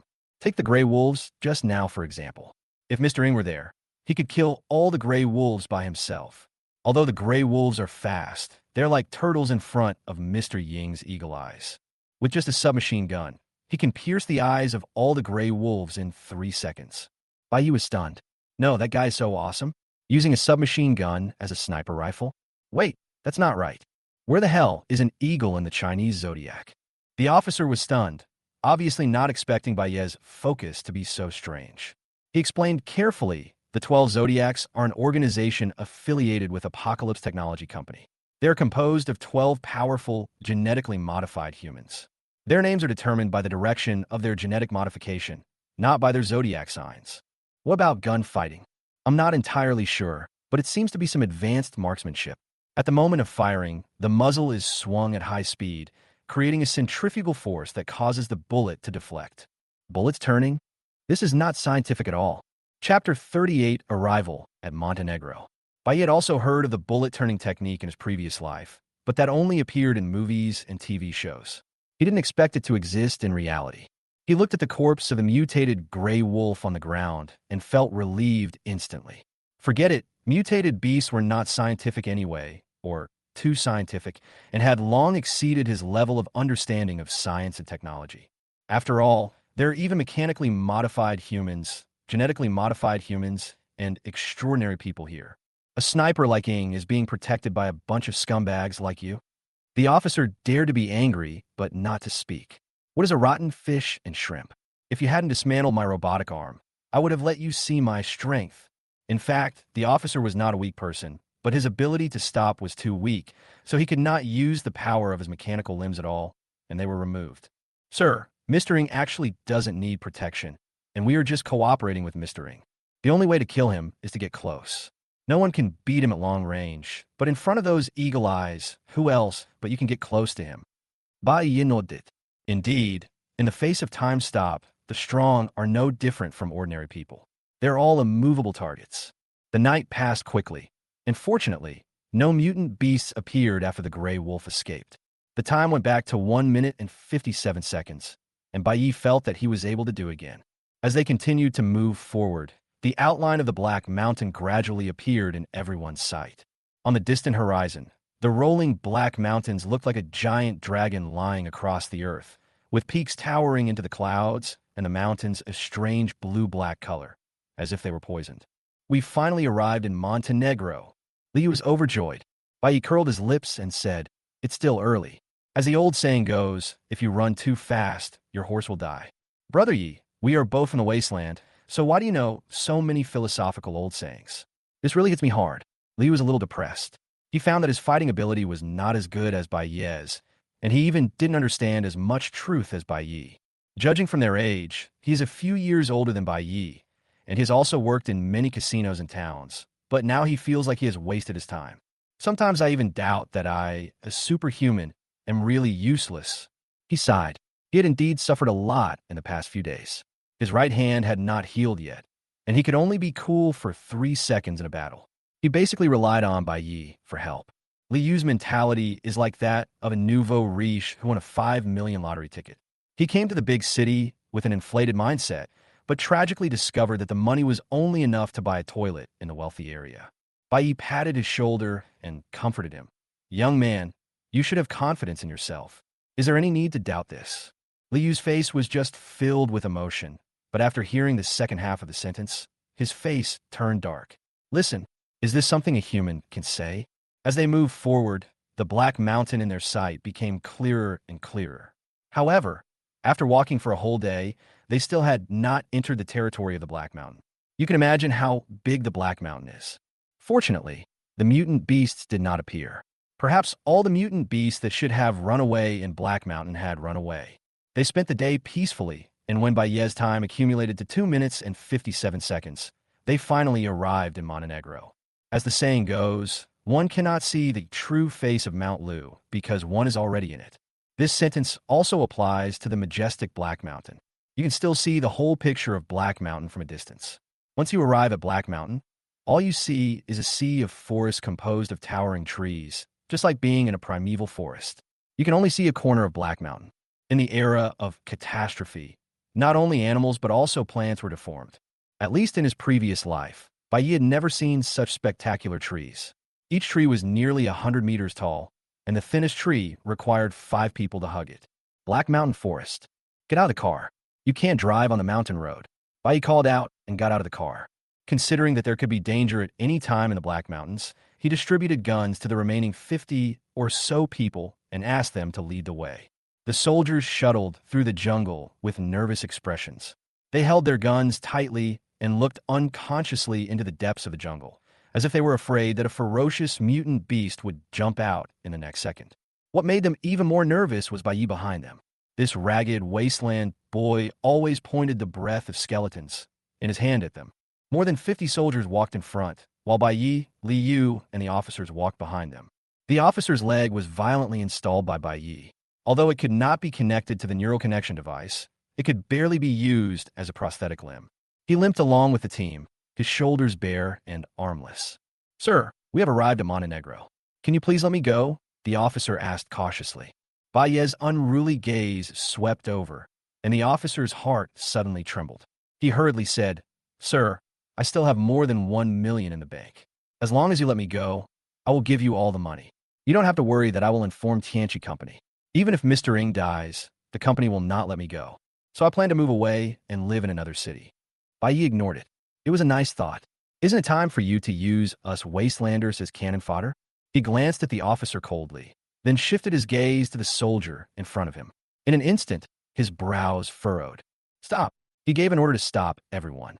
The soldiers looked back blankly, waiting for Hakuno's next order. "Brother Yi, what's wrong?" Li came over. "One person is missing." Bayi carefully counted the number of soldiers. He clearly remembered that there were still 52 soldiers, but in the blink of an eye, it became 51. A person disappeared silently, and this unknown method made him alert. He is not afraid of open enemies. In his opinion, no matter you are one of the 10 kings or 8 kings or some powerful alien beast, as long as you are a carbon-based creature, you will die when time stops. What he feared most was the unknown, mysterious means, which were impossible to guard against. Even if he stopped time, he couldn't find the enemy. "Someone is missing?" Liu's expression changed slightly. "Could he have run away?" Bayi shook his head. "Although the soldiers have received training, they're still ordinary people. How could they run out of my sight in an instant?" The soldiers also realized that someone had suddenly disappeared from the team, and their expressions became more nervous. "Quiet. People can't just disappear into thin air. Look carefully around for any traces." The soldiers hurried to check, and after searching for a while, one soldier exclaimed, "There's a shoe in the grass." Bayi walked forward and found a bloody shoe in the half-human-high weeds. It was the standard military boots of the Dawn Army. "You, go look in the bushes." He raised his gun and pointed it at the soldier. Chapter 39, Don't worry. They won't let you go even if they become ghosts. The soldier's face turned pale, but due to Baez's terrifying strength, he didn't dare to resist at all and could only walk cautiously into the grass. Rustle, rustle. The constant friction between the military boots and the weeds was a very slight sound, but at this moment it seemed particularly harsh. As we went deeper, we saw more and more bloodstains on the ground, as well as traces of dragging. The traces came to an abrupt end under a big tree. "Sir, the bloodstain stops here," the soldier said in a trembling voice. "Come back." The soldier nodded repeatedly and hurried back. Looking at the people getting closer and closer, he felt a little relieved. But just as he was about to get within 10 meters of the crowd, he suddenly realized that everyone was looking at him with strange expressions: shock, fear, and astonishment. His heart skipped a beat. He turned around tremblingly, and instantly a fear of death came to his mind. I saw a thick green vine hanging down from the tree like a python. On the top of the vine was a huge flower bud. At this moment, the flower bud cracked from the middle, revealing a serrated calyx, like a beast with a bloody mouth full of sharp barbs. Ah! He shouted in panic and ran towards the crowd like crazy, while the thick vine with the carnivorous plant on the top attacked like a living thing, like lightning. It's the man-eating plant.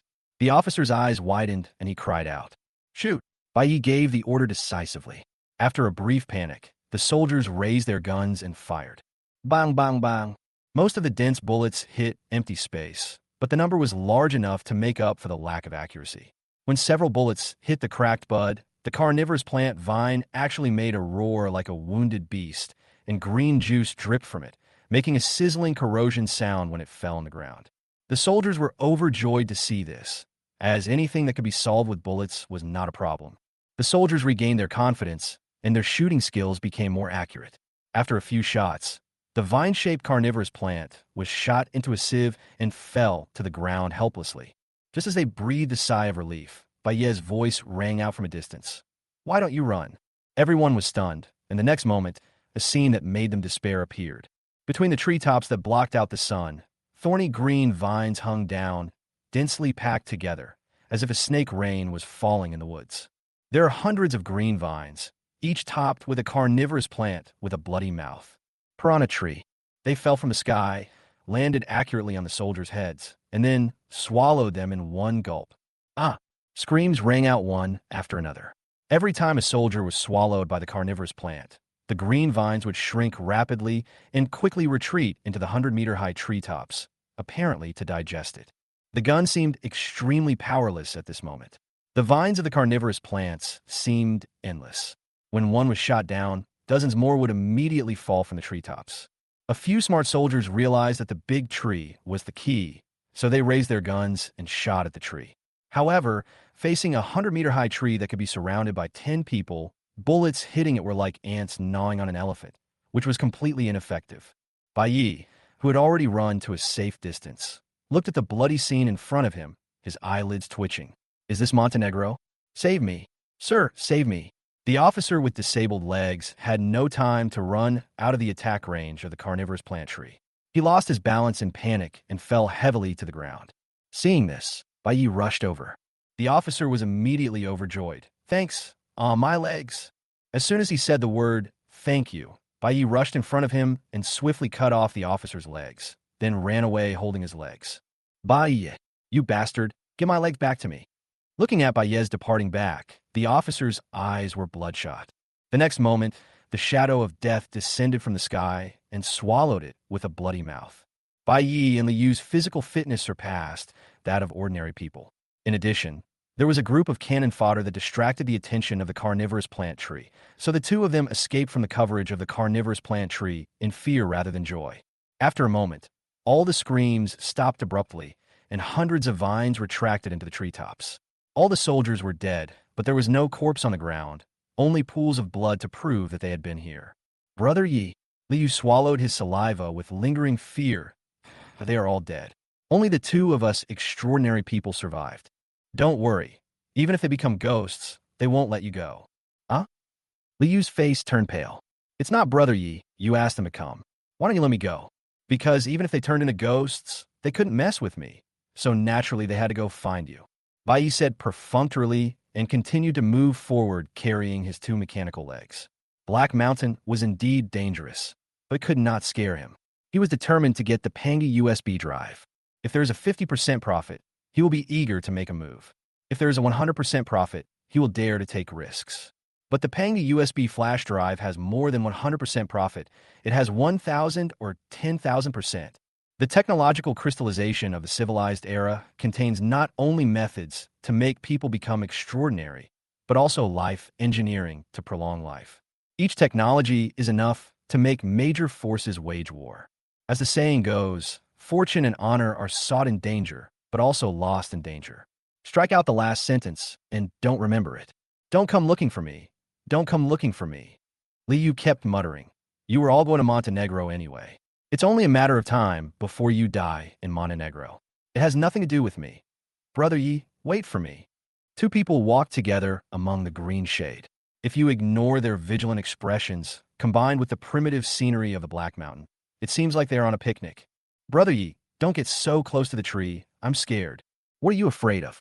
This tree is so thin, it's obviously not edible, Bai Yi raised his head speechlessly, looking at a vine of the carnivorous plant hanging down from the treetop, which was staring at him eagerly. Although there are no eyes, it always gives him the illusion of seeing each other's eyes. You did it on purpose, didn't you? Bai Yi was really convinced. He thought that all the carnivorous plant trees should be as thick as the one he saw just now, so he deliberately chose to walk closer to thinner trees along the way, but he didn't expect to encounter it again. Brother Yi, run. Liu acted anxiously. He swung his right hand violently and directly blew up the vine of the carnivorous plant. Why are you running? These trees obviously have brains and know how to sneak attack. If I don't teach them a lesson, they'll really think I'm prey. Bai Yi has his own guess. He thinks these man-eating plant trees should have hunting instincts similar to those of wild beasts. Wild beasts know best how to seek benefits and avoid harm, and they prey on the weak. They hunt according to the strength of the food chain and rarely provoke creatures stronger than themselves. Therefore, you must show your strength at this time to avoid trouble. Chapter 40, I don't know. I saw them hitting the air as soon as I came in. You like to eat it, right? Come and try this mechanical leg. Bai Yi directly threw a mechanical leg next to the big tree. At this time, more and more carnivorous plant vines hung down from the treetops. A hint of violence flashed in his eyes, and his strong physical fitness burst out instantly. He dodged several vine attacks neatly and quickly, then distanced himself from them. His right hand suddenly reached for his waist, his fingers accurately hooked the gun handle, and with a strong pull, the black revolver slid into his palm like a snake. Then he raised his right hand, shook his wrist, and the revolver rotated half a circle in his hand, with the muzzle pointing steadily at the target.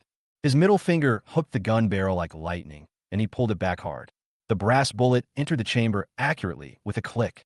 Several dark red blood vessels extended from the gun body and pierced into his palm. Immediately, he pulled the trigger with his right index finger. There was a loud bang, flames flew, and bullets whizzed out. All the movements were done in one go, as if they had been rehearsed countless times. And then, missed. Bai Yi's face turned dark. He rolled to avoid the vines that attacked him again and fired another shot. This time he finally hit the target. He performed a gun dance, put the pistol into his waist, turned around and left, and called the Yu who was standing there in a daze. A real man never looks back at the explosion. Boom! A huge flame shot up into the sky, and the sound of the explosion shook the mountains and forests. The green juice of the Venus fly everywhere, and a large hole appeared in the trunk. The flames generated by the explosion ignited the trunk, and in the raging flames, the Venus tree fell to the ground with a loud bang. At the cost of a leg, I successfully got rid of a carnivorous plant tree, thanks to the selfless gift from an unknown officer. Until the officer died, Bai Yi didn't know his last name or first name and never asked, because the dead don't need to know their names. By noon, Bai Yi and the others were no longer harassed by the man-eating plant. What do you think, Lizua? My guess is correct, right? Only when the man-eating plant hurts them will they know who their prey is. A smug look appeared on Bai Yi's lips. Is it possible that we have walked out of the range of the piranha plant? So, absolutely impossible.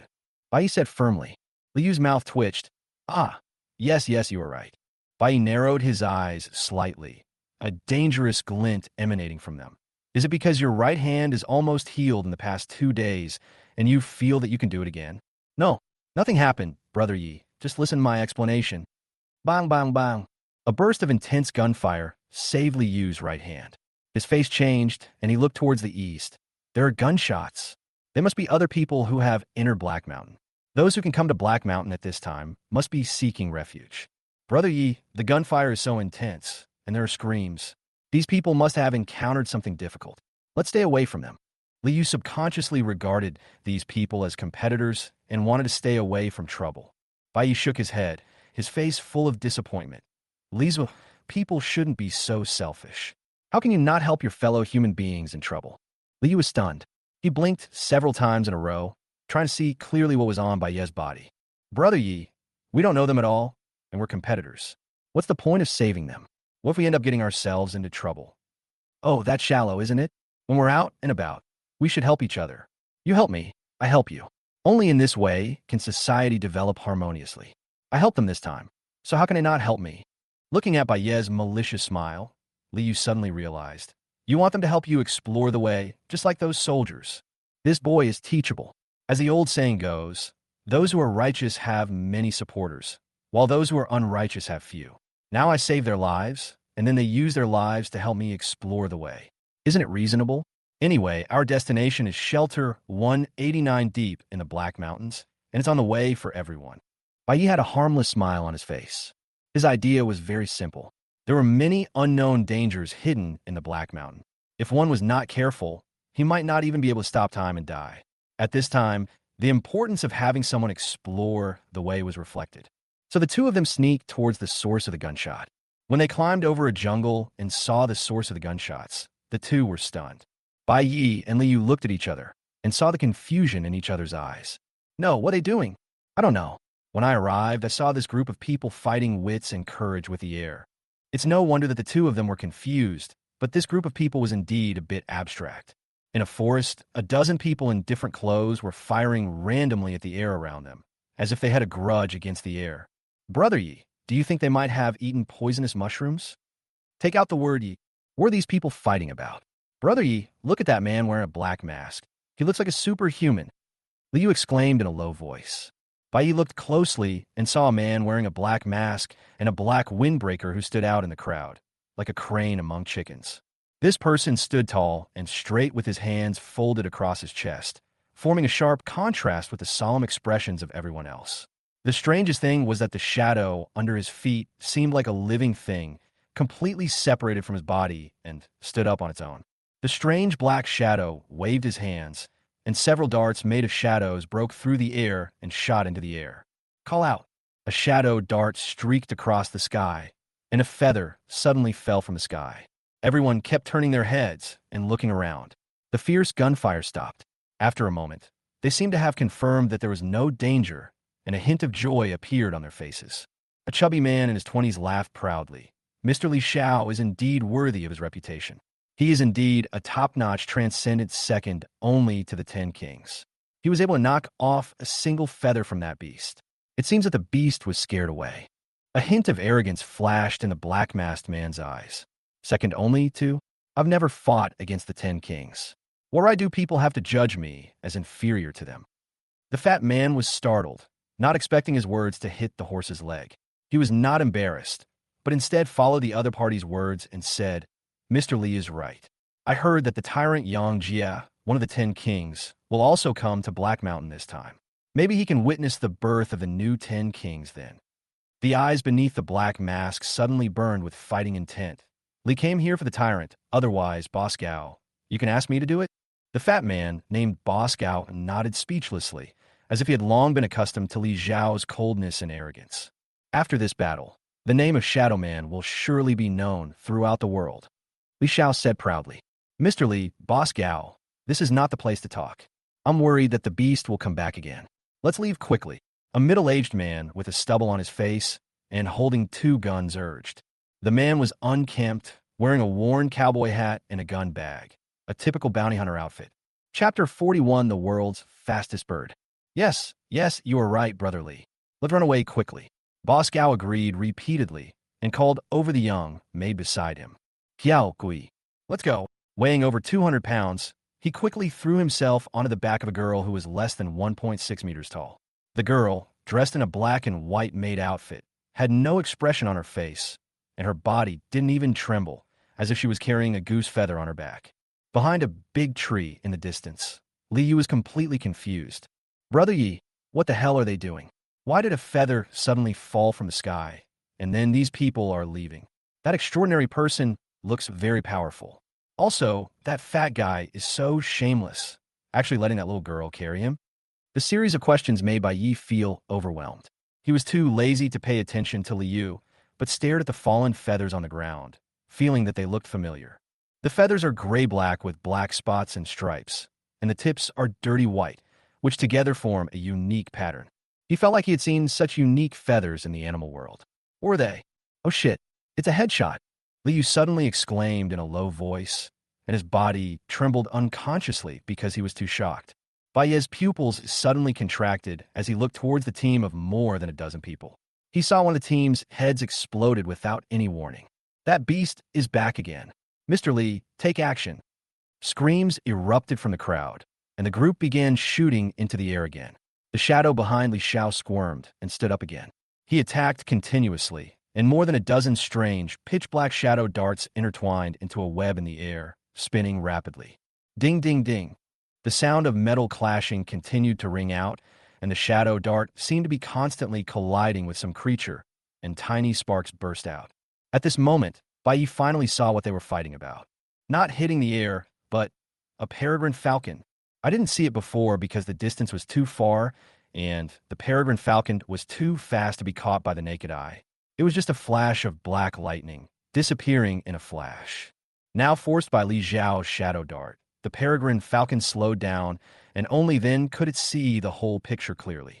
It's actually a peregrine falcon, Bai murmured in a low voice. Liu caught a glimpse of the peregrine falcon and quickly asked, "What is a peregrine falcon?" Bai recalled the introduction to Animal World.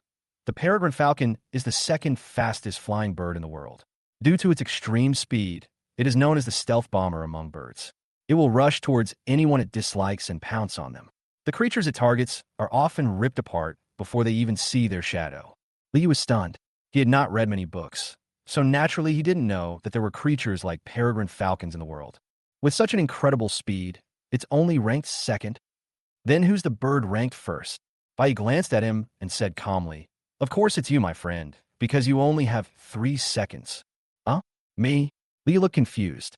After 3 seconds, he realized that he was being implied. He was so angry that he became a little furious. This is a mutant peregrine falcon. It's obviously faster, almost beyond the limit of being caught by the naked eye. This group of people is in danger.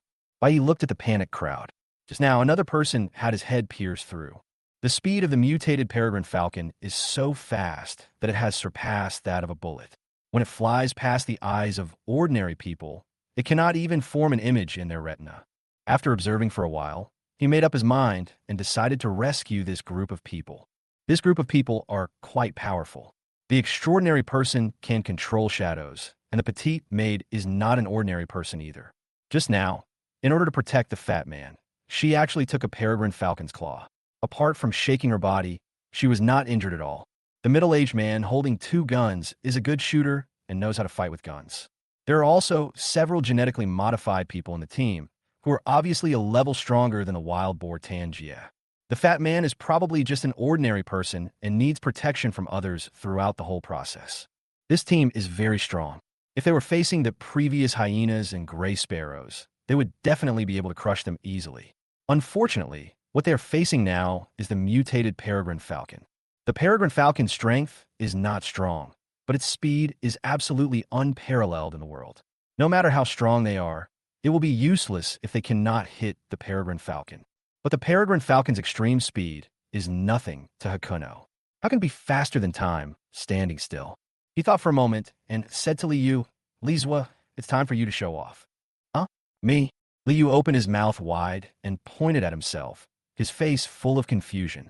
Bai smiled mysteriously and whispered something in his ear. "Li Xiao, can you do this? I paid a huge price to ask you to protect me." Boss Gao shouted with cold sweat on his face. He almost died just now. If Xiao Kuei hadn't blocked it for him, he would have died long ago. Seeing that Li Xiao was unable to deal with the peregrine falcon, he no longer cared about being polite. Li Xiao's face looked very ugly, his eyeballs twitching rapidly in his eye sockets. But even so, he could only catch a glimpse of the afterimage of the peregrine falcon. How could he, who was so proud and arrogant, admit that he was just lucky to have knocked off a feather before? "Shut up. Stop arguing. I'm thinking of a way." Li Xiao broke out in a cold sweat. He was even thinking about whether he should abandon these people and run away alone. He was going to be one of the 10 kings, so how could he die miserably at the hands of a bird?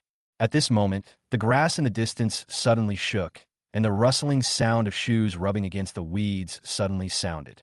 Is someone coming? When Li Xiao and the others noticed the arrival, they were immediately delighted. Anyone who dared to appear in Black Mountain at this time must not be an ordinary person. However, when the real person walked out of the bushes, everyone felt a chill in their hearts. Two ragged wastelanders walked out slowly. They looked very strange. One of them carried a mechanical thigh on his shoulder, and the other had a dirty bandage wrapped around his right hand and a large sack in his left hand. The sack was bulging, as if it contained a square box and a lot of miscellaneous things. Two wastelanders. Why are there wastelanders here? Were they captured to explore the way? Along the way, they also saw many people who were capturing wastelanders to explore the Black Mountain. With disaster looming, Boss Gao couldn't think twice and quickly called out to Bai Yi and the others behind him. My friend, I'm Gao Bansheng. My father is Gao Shanhe, the president of the Jinfu Chamber of Commerce. If you can help me overcome this difficulty today, I'll reward you handsomely in the future. Everyone waited expectantly for a reply. However, there were only two wastelanders standing there, and the people behind them did not appear. Damn it, Gao Bansheng cursed inwardly. At this moment, the wastelander with a bandage on his right hand said coldly, "How much?" Gao Bansheng was stunned. Could it be that these two weren't just wastelanders? It wasn't that he judged people by appearances, but even the strongest who cared less about appearances wouldn't be dressed as raggedly as Bai Yi and the others, practically running naked. In fact, although their clothes were worn out at the beginning, they could at least cover their bodies. However, they experienced 3 waves of mutant beasts and the attack of the man-eating plant along the way, so the already cheap rags and linen clothes naturally became even more worn. Chapter 42, Pretending to be an Expert. Friend, I'm willing to pay 5 million as long as you can save all of us. Gao Bansheng shouted. A strange look flashed in Bai Ye's eyes. He didn't expect that this fat man who looked like a profiteer was actually so righteous that he was willing to spend money to save everyone. Moreover, the fat man claims to be the son of Gao Shanhe. In Beimang, almost no one does not know the name of Gao Shanhe. It is not because he is strong enough, but because he is rich enough. He is recognized as the richest man in Beimang.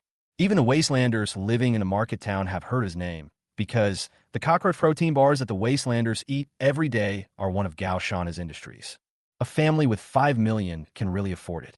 Liu said coldly, "Deal." Then he slowly began to untie the dirty bandage on his right hand, his expression focused and serious, as if he was doing something very important. Gao Bansheng was very anxious. What was going on? Wasn't the deal done? Please help me quickly. Liu didn't even raise his eyelids as he said calmly, "Don't worry. In front of my magic hand, no enemy will be able to escape." Bai Yi was stunned. "No, buddy, are you addicted to pretending? You even designed your own actions and lines." His original intention was to let Liu disguise himself as a master, and then he would use Time Stop to cooperate with Liu to take down the Peregrine Falcon, so as to cover up the Time Stop and reduce his own presence. Although he is a god of the new era, he also knows how fragile his mortal body is. Not to mention, if someone sniped him from behind, he might not be able to react in time and use the time freeze technique. The ability to stop time makes him invincible in head-on confrontations, but he is most vulnerable to sneak attacks. He is not afraid of a head-on confrontation with the 10 Kings, and a sneak attack from behind on an ordinary person with a gun is enough. These strangers in front of me are not weaklings, so I have to be careful when traveling with them. So he let Liu, the extraordinary man, stand in front of the stage to attract attention, and he could cover for him secretly. However, he didn't expect that Liu's pretense was so slow and awkward. Bai Yi quickly winked at him, meaning to say, "Stop pretending. Who are you going to ask for money when someone dies?" When Liu saw Bai Ye's affirmative look, he immediately felt confident. Sure enough, Brother Yi also recognized my acting skills, and for a moment he pretended even harder. Due to the distance, Gao Bansheng and others could not see the eye contact between the two. They could only see Liu meticulously untying the bandage with no intention of taking any action, which made them feel disappointed. Li Xiao snorted coldly. "It's already late, and you're still counting on 2 wastelanders? I've temporarily restrained this beast, but my shadow won't last long. I'll have your maid carry you on her back and take you away first. Don't worry, you won't die with me here, but you'll need to pay extra money afterwards." Gao Bansheng glanced at the others around him and gritted his teeth. "What about them? Li is only responsible for protecting you. Others have nothing to do with me." Li Xiao said coldly, a typical high emotional intelligence speech. He did not say that he could not protect others, but emphasized that the protection target was only one person. Gao Bansheng became more and more hesitant. At this moment, he noticed from the corner of his eye that the Wastelander who was removing the bandages was actually walking straight towards him. As he moved forward, in front of everyone's eyes, the bandage on his right hand fell off little by little.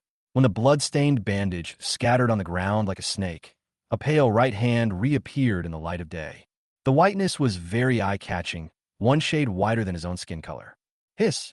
Liu took a deep breath and said, "Damn, it's been tied too tight on normal days and I can't even bleed." Liu, who had untied the seal, moved his rusty right hand, took the steps of a strong man, and walked leisurely into the Peregrine Falcon's attack range. The sound of gunfire and the whistling of shadow darts seemed to echo the cheers of his entrance. "Sir, be careful. This beast is extremely fast." Gao Bansheng subconsciously reminded him when he saw that he was so arrogant and didn't even have a weapon. "Oh, how fast?" Liu raised his right hand expressionlessly. Bai Yi, who was almost digging out a 3-bedroom apartment with his toes, immediately made a move. Time stopped. He really couldn't stand it anymore. When would he change this habit of embarrassing others? A huge golden dial appeared under Bai Yi's feet. He tapped his toes lightly, and the gears of time made a slight clicking sound, creating a layer of golden ripples. Buzz. Mysterious time, fluctuations shroud the world. The wind stopped in the forest. The fallen leaves were suspended in the air, and the whistling bullets and shadow darts were frozen. The originally lively crowd now seemed to have turned into a still photo taken by a camera. Also standing still was the mutated peregrine falcon, which looked like a black lightning. Its body was half a meter long, and its black and gray wings were folded at its sides. It suddenly stopped above everyone's heads like a cannonball, and its sharp beak flashed with a cold metallic light. In this absolutely still world, a ragged wasteland boy travels through the cracks of time. He is the only one who can interact with everything in time. Every step you take is like shattering a mirror, but it is then pieced back together into a complete stillness behind you. Bai Yi came near the mutated peregrine falcon, took a run up, jumped up, and easily took the peregrine falcon down. Looking at the peregrine falcon in his hand that looked like a specimen, he simply broke its wings and stuffed it into Liu's outstretched magic hand. Done. Hakuno quickly returned to his original position, and time resumed. Buzz. The mysterious time fluctuations dissipated, and everything seemed as if nothing had happened. Everyone's consciousness still stayed at the moment when Liu said that sentence. "Oh, how fast!" The next moment, everyone saw a black shadow suddenly frozen in midair, and the originally fierce gunfire stopped abruptly with the appearance of the black shadow. Their pupils contracted violently, and they stood there as if petrified, as if time had once again stopped.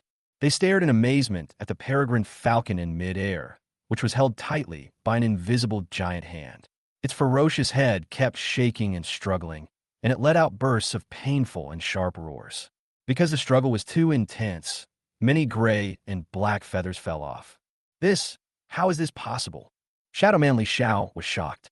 As someone who had personally fought against the mutated peregrine falcon, he was naturally very clear about the other party's speed that exceeded the limit of vision. The speed was so fast that even his Shadow Dart couldn't catch up. Shadow Dart was a product of extraordinary ability that had no weight and could ignore air resistance. A solemn look flashed across his eyes, and he silently adjusted Liu's rating to the same level as himself. Others were not as confident as Li Xiao. They just found it unbelievable. No one expected that this ragged wastelander could subdue the mutated peregrine falcon in an instant. Chapter 43, it turns out that the 10 kings are in person. Liu was equally confused. He raised his right hand, staring blankly at the mutated peregrine falcon in his hand. "No, what's going on? Why did the peregrine falcon crash into my hand the moment I raised my hand? Brother Yi just asked me to show off, but he didn't say I had to show off to such an extent." At this moment, Liu's figure suddenly became mysterious and tall in the eyes of everyone.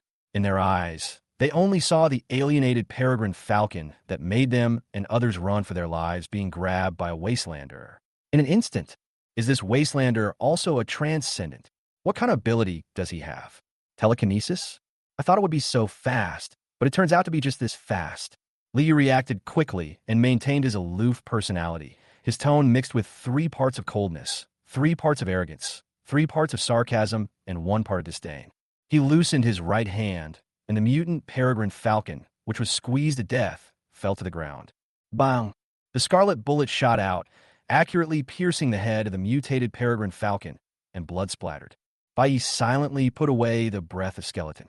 This was an agreement between him and Li Yu. He would be the one to deliver the final blow. After all, it was an alien beast after all, and its energy and blood could not be wasted. Taboo. Everyone's heart skipped a beat. They didn't expect that these two wastelanders were not ordinary people. They had misjudged them. Feeling the fresh blood and energy coming in, Bai Yi was suddenly startled. He found that there was something wrong with the blood and energy provided by the mutated peregrine falcon. Too little. Logically speaking, the strength of the mutated peregrine falcon far exceeds that of all the mutated beasts seen before. Even the hyena king is no match for the mutated peregrine falcon, and the blood and energy it can provide is only equivalent to that of 10 gray sparrows, which is equivalent to mistering before. Wait, could it be? Bai Yi understood instantly that this was the upper limit of the chi and blood that breath of skeletons could provide. The chi and blood of 10 gray sparrows was already the limit. No matter how many more powerful mutant beasts were killed, the chi and blood it provided would only be this much. Breath of skeletons is like a bottle, and the mutant beast is the water source. Whether you use the bottle to fill water from a stream or from the sea, the result is the same. In the end, you can only fill up one bottle. No wonder breath of skeleton is only a snake-level taboo item. If it could plunder the blood and chi of others without limit and feed back to the user, it would probably be dragon level. Thank you for your help. May I ask your name? Gao Bansheng was the first to come back to his senses. He hurriedly bowed to Li Yu and asked. Li Yu glanced at him indifferently and said calmly, Magic hand. Li Yu. Magic hand, Li Yu? Everyone's brains were working rapidly. After searching around, they couldn't find any information about the magic hand. This shouldn't be the case. Logically speaking, such a strong person couldn't be unknown. Could he be a local? Thank you, Mr. Li and this young brother, for saving my life. By the way, what is this young brother's name? Gao Bansheng looked at Bai Yi again. Hakuno. Gao Bansheng hurriedly said, My name is Gao Bansheng. My father is Gao Shanhe, the president of the Jinfu Chamber of Commerce. Nice to meet you, Mr. Li, brother Xiao Bai. The others came to their senses and hurriedly expressed their gratitude. The middle-aged man holding 2 guns said gratefully, I am Li Beitian, the double gun, and I'm a bounty hunter. Thank you for saving my life. If you need any help in the future, I, Li Beitian, will do my best to help you, and I will definitely not charge any compensation. My name is Shohu from Hejian. Quick gun. Rattlesnake. People sparsely announced their names to express their gratitude. Only Li Xiao stood with his hands behind his back, his eyes full of pride. With your strength, you are not among the 10 kings. It shows that people in the world are blind. Magician Li Yu, you are quite capable. You will definitely have a place among the 10 kings in the future. It seems that this trip to Black Mountain will not be boring. There was a hint of mutual appreciation between the strong and Li Xiao's words. His cold and arrogant gaze fell on Li Yu through the black mask on his face, as if Li Yu was the only one among these people who caught his eye. Li Yu was stunned. Who are you if not my brother? Do we know each other? He glanced at Bai Yi out of the corner of his eye, hoping to get some instructions from him. After all, Bai Yi had only told him to pretend to be a master without giving too many details. He didn't know how to deal with this seemingly powerful transcendent. At this time, Bai Yi was feeling depressed about the energy and blood provided by Breath of Skeleton and did not notice Li Yu's request for help. Li Yu's scalp tingled. This was his first time being a strong person. Could anyone tell me how strong people should talk to each other? After thinking for a moment, he had no choice but to bite the bullet and maintain his image as a ruthless and taciturn person. He said coldly, Who are you? Li Xiao's lips curled up into a sharp smile, and he said proudly, Shadow Man Li Xiao. Movie star Li Xiao?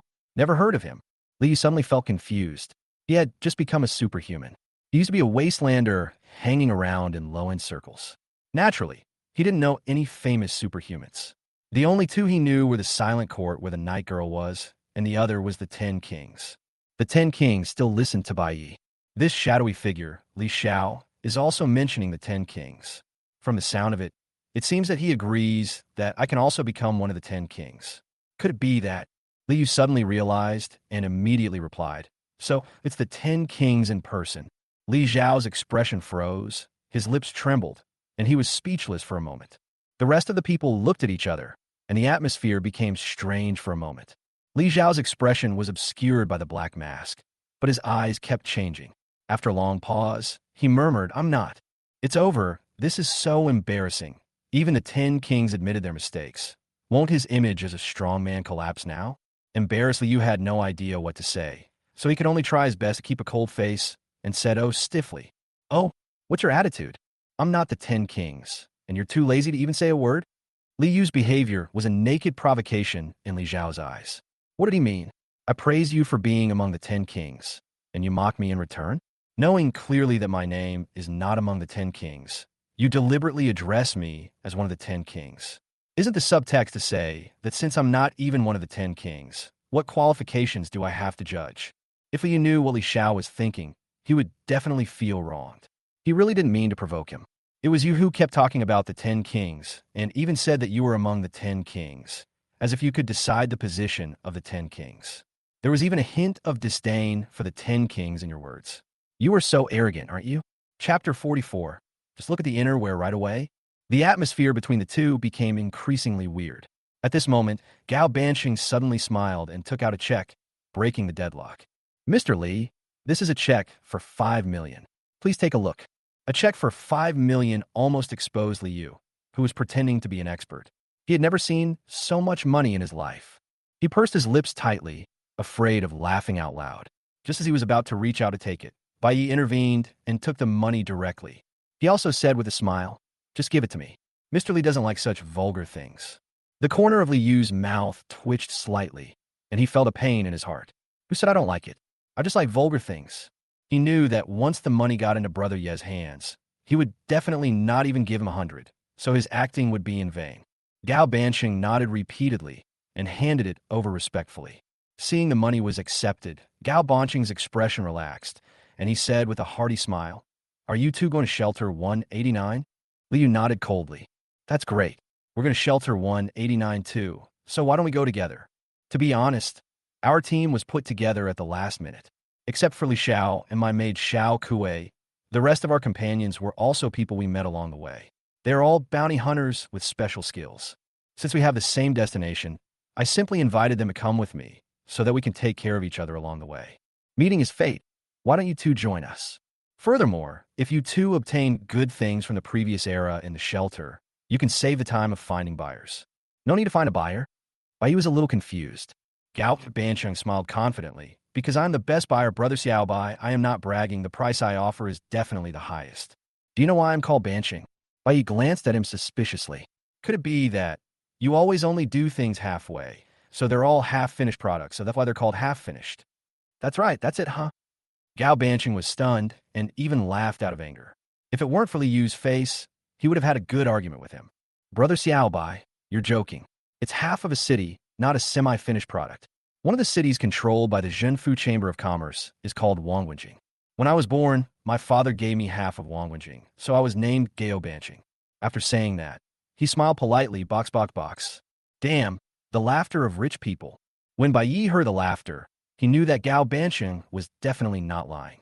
Even if his net worth was less than 100 million, he wouldn't be able to laugh like that. "Mr. Li, what do you think?" Gao Banqing asked. Li had already known Bai Yi's plan, so he naturally wouldn't refuse. He nodded expressionlessly.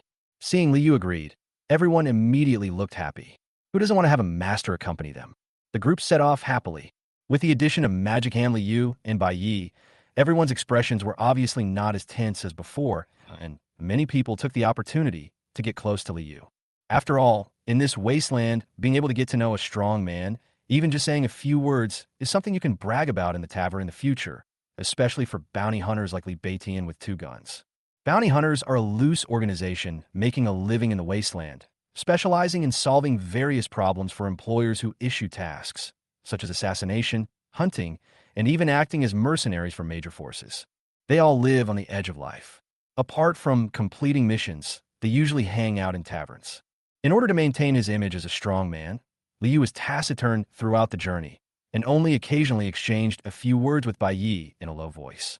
He was afraid that saying too much would expose his lowly identity as a wastelander. Not only were the people not annoyed by this, but they became even more eager, as if they felt that this was what the strong should be like. This made fellow filmmaker Li Xiao feel very uncomfortable. Before Li Yu appeared, this was the treatment only he could enjoy. But with the appearance of Li Yu, everything changed. Even his employer Gao Bancheng began to call him by his name. This made Li Xiao secretly swear, "When I defeat the tyrant Yang Jie and become the new top 10 kings, I will make you unable to reach me." He didn't go looking for trouble with Li Yu. Firstly, because Li Yu wasn't one of the 10 kings, it would be useless even if he won. Secondly, he couldn't lose face. After all, he had just received help from Li Yu, even though he didn't ask for it. "Brother Yi, that money," Li Yu said with his lips slightly moving at the end of the team. "Money? What money? Where does the money come from? Why is Mr. Li talking nonsense?" Bai Yi lied with his eyes open. "Brother Yi, I'm still cooperating with you and acting even though my hand is broken. You can't even deduct the salary of a disabled person. I'm glad you enjoyed your performance. I'm glad I didn't ask you for money." Li was about to say something else, but saw Gao Bancheng coming over, so he quickly shut up and pretended to be cool. "Brother Xiaobai, you have already taken in a forbidden object at such a young age. Your future is limitless." Gao Bancheng's fat face was full of smiles. Seeing that Li Yu was indifferent to everyone, he tried to get close to Bai Yi. Bai Yi said with a fake smile on his face, "I'm not as good as Boss Gao. I even have a maid's back when I walk. I hope my little arms and legs don't get broken again." He glanced at the maid Xiao Kuei, who was carrying Gao Bancheng on her back.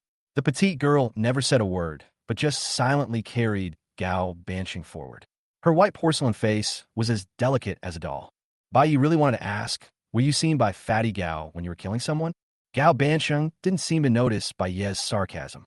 He said with a smile, "Brother Xiaobai, you misunderstood me. Although I, Gao Bancheng, am rich, I never bully others." "What about her?" Bai Yi pointed at the maid, Xiao Kuei. Gao Bancheng smiled slightly. "Oh, she is not human." Hiss. Bai Yi took a deep breath and his eyes widened unconsciously, as if he had just gotten to know the fat man in front of him anew. "It still has to be you." This is what a capitalist can say.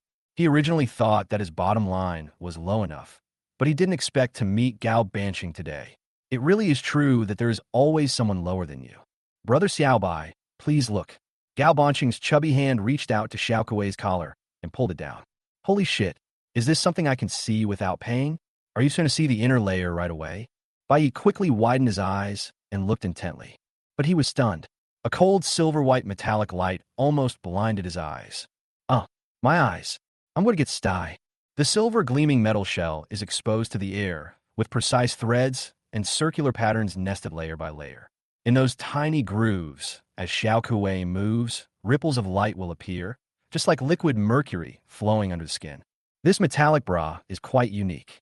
Gao Bancheng was stunned. "What the hell is this metal style? Are you crazy?" Chapter 45, Qi and Blood Martial Arts. "Brother Xiaobai, you're joking. This isn't underwear. It's Xiao Kuei's body structure. As you can see, Xiao Kuei isn't a human, but a robot. It's a robot left over from before the cataclysm.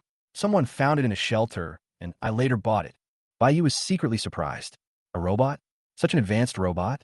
He felt more and more that this world was distorted. Many people couldn't even afford to eat, but the rich even had bionic robots in their hands. "By the way, Brother Xiaobai, I see that you have good physical fitness and no signs of having been injected with genetic drugs. Have you practiced the Qi and blood martial arts? Or are you a transcendent?" Gao Bancheng saw that Bai Yi could easily keep up with the pace of the crowd without changing his expression or heartbeat, and his physical fitness was obviously better than that of ordinary people. So he asked this question. "Qi and blood martial arts?" Bai Yi was not unfamiliar with this term. His previous friendly exchanges with the officers had allowed him to learn a lot of knowledge, including Qi and blood martial arts. It sounds mysterious, but it is actually very ordinary. To put it simply, it is to exercise the body with breathing techniques. After the catastrophe, the survivors also underwent a certain degree of alienation. Although they looked no different from ordinary people, they had something called Qi and blood in their bodies, which was a kind of biological energy. Studies have shown that people before the catastrophe actually had Qi and blood energy, but it was hidden in the body and not revealed.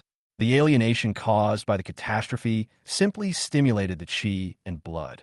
After so many years of development, people have continuously studied and applied Qi and blood, and eventually formed Qi and blood martial arts. It is not the martial arts secrets in martial arts novels, but a method of mobilizing the Qi and blood in the body with a specific breathing frequency exercising it, and then continuously strengthening the chi and blood to obtain physical qualities far beyond ordinary people. It's okay, even if you don't use breathing techniques. As long as you have adequate nutrition and continue to exercise, your chi and blood will continue to grow, making your body stronger and stronger. Breathing techniques can only improve efficiency.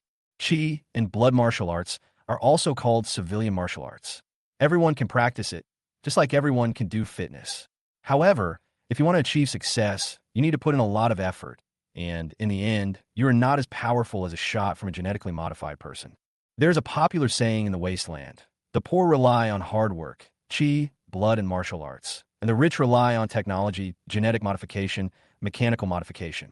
As for the extraordinary people, regardless of their wealth, it all depends on talent and luck. Bai Yi thought for a moment and replied, chi and blood martial arts. He was not a superhuman, nor did he use acupuncture or mechanical modification. He just relied on forbidden objects to plunder some chi and blood. Strictly speaking, this could be considered as chi and blood martial arts. He, Brother Xiaobai, is indeed a hero born young. It's difficult for anyone without great perseverance to achieve success in the chi and blood martial arts. It's clear that Brother Xiaobai has lofty ambitions. Gao Banqing's high emotional intelligent speech made Bai Yi look sideways. He thought, how can you praise this? Is this really forced praise?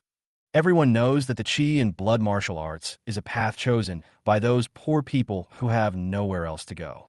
Most people practice chi and blood martial arts for their entire lives, but in the end, they are no better than a genetically modified person who gets pricked with an injection. As everyone walked along, chatting, they felt like they were on an outing in this dangerous Black Mountain. Bai Yi, who was mixed in the team, felt more and more wise. They were already halfway through the journey and expected to reach the vicinity of Shelter 189 tomorrow.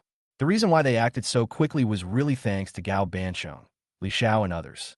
Gao Banqing had the Black Mountain map that he had obtained at a high price, which helped them avoid many detours. Li Xiao didn't know what was wrong with him.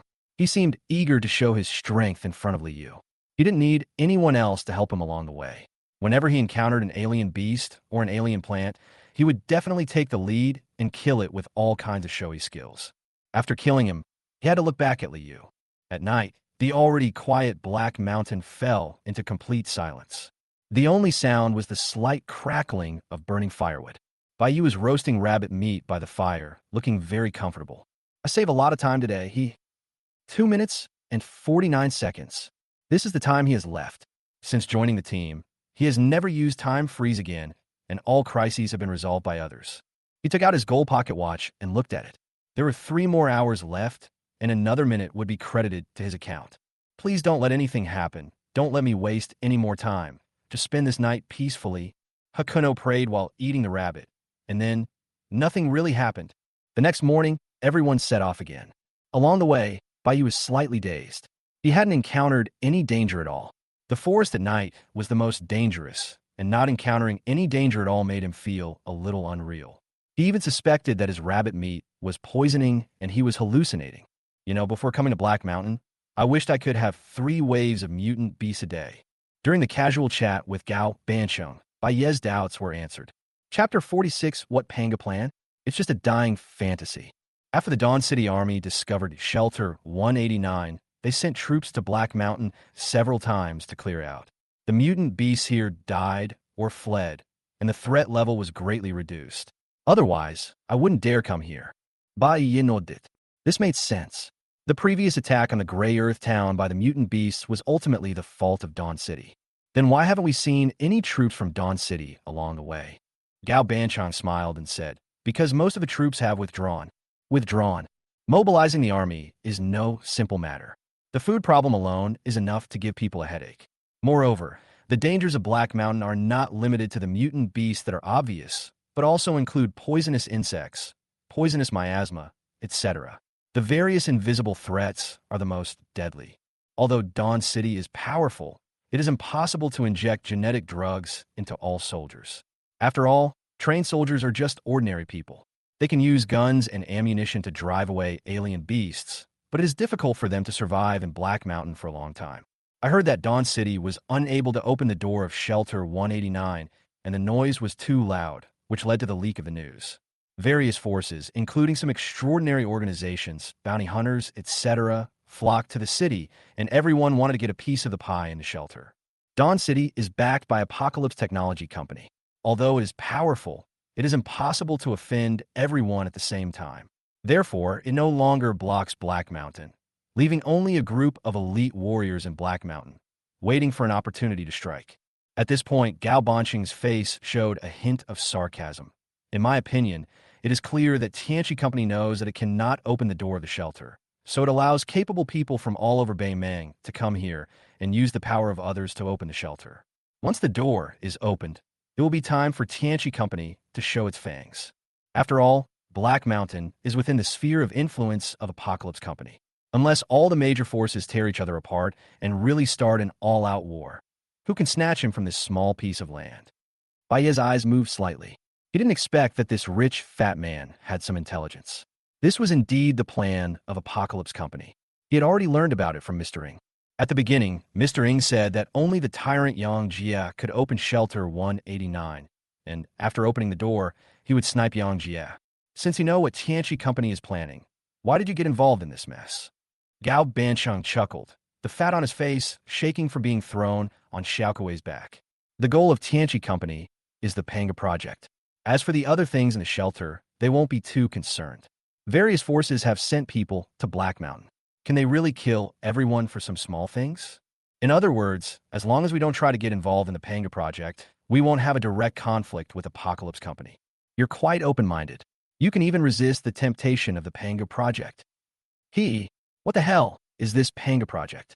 It's all just rumors, in my opinion. Brother Xiao Bai, do you know how many times this Panga Project has been released? Bai Yi was stunned. How many times? Gao Bansheng stretched out 5 chubby fingers. 5 times. Nima. Bai Yi's heart sank instantly. If there was no Panga USB flash drive in Black Mountain, wouldn't my time have been wasted? 5 times in total. This thing is a huge scam. Shelter 112, Shelter 134, Shelter 181, and 2 others I can't remember. Anyway, when these shelters were created, they all said they were the breeding ground for the Panga Project. But it turned out to be all bullshit. In my opinion, there is no such thing as a Pangu plan in this world. It is just a fantasy of people in the civilized era before they die.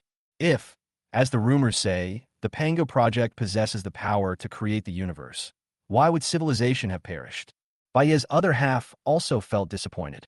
He even felt that Gao Bansheng was right. In an era when civilization was broken, decision-makers might really weave a lie called hope in order to preserve the human race.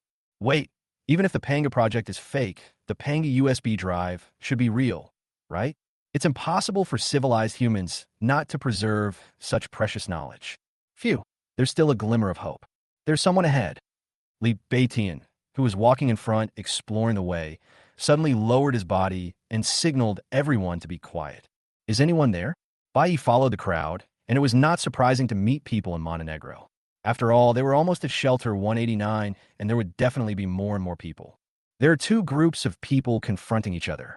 Li Baitian whispered. The experienced bounty hunter took out a tactical telescope from somewhere and began to observe silently. One group consists of 8 people, all dressed in the same uniform. They must be part of the same bounty hunting team. The other group consists of only one person, a young man with 4 swords slung over his back. Let me see. Bai Yi wanted to pass the telescope. The others were also curious, but due to Li Yu's power, they had to let Bai Yi look first. With the help of the telescope, Bai Yi quickly saw the 2 groups of people that Li Beitian mentioned. The young man carrying 4 swords was holding a ginseng with fresh soil on it, which must have been dug out not long ago. Another group of 8 people pointed their guns at the young man, and both sides seemed to be talking about something. Bai Yi roughly judged from their mouth shapes that they seemed to be fighting over ginseng. Brother Xiao Bai, let me take a look too. Gao Bansheng's face was full of impatience, like a spectator who loves to join in the fun. Bai Yi gave him the telescope and said to everyone, they must have found a ginseng in the Black Mountain and started a dispute. At this moment, Gao Bansheng exclaimed, I know the man carrying 4 swords. He is the sword master Xiao Yi. Li Xiao narrowed his eyes slightly, a dangerous glint flashing in them. The Transcendent, who has a bounty of 85 million on him from the East Continent Federation. The swordsman, Xiao Yi? Gao Bansheng nodded, looking somewhat excited. No one knew what he was excited about. He handed the telescope to Li Xiao and said, "It's him. 85 million." Li Yu, who always pretended to be an expert, almost couldn't hold back when he heard this astronomical figure. If Bai Yi beside him hadn't coughed lightly to remind him, his character would have collapsed. Bai Yi was not unfamiliar with the East China Federation that Gao Banqing mentioned. To be precise, everyone living in this wasteland knew about the East China Federation. The continent they live on is Dongzhou. The Dongzhou Federation is the highest ruling body in Dongzhou, and it was jointly established by various forces to maintain balance. Although it seems to be supreme, its management of various places is actually very loose, and each major force is its own king. As for the bounty, it was a conspiracy specially implemented by the East Continent Federation in order to divide the unruly, extraordinary people, genetically modified people, and other beings with powerful military forces. Since ancient times, heroes have used force to break the law. In this era of catastrophe, these extraordinary people and genetically modified people are even more so. To maintain their rule, the Federation has established a series of strict regulations for this type of people, such as prohibiting them from using their extraordinary abilities for profit, not being able to display them in front of ordinary people, and being subject to monthly supervision. Anyone who violates the law will be rewarded. Chapter 47. Wait a minute. Stop. After being put on the bounty list, you not only need to be on guard against the Federation, but also against other extraordinary people and genetically modified people who are willing to exchange your life for money. As they're on guard against each other, it is naturally difficult for these people to unite. It is very simple to avoid being put on the bounty list. That is to join the major forces and serve as a dog for those big men, and you'll be exempted.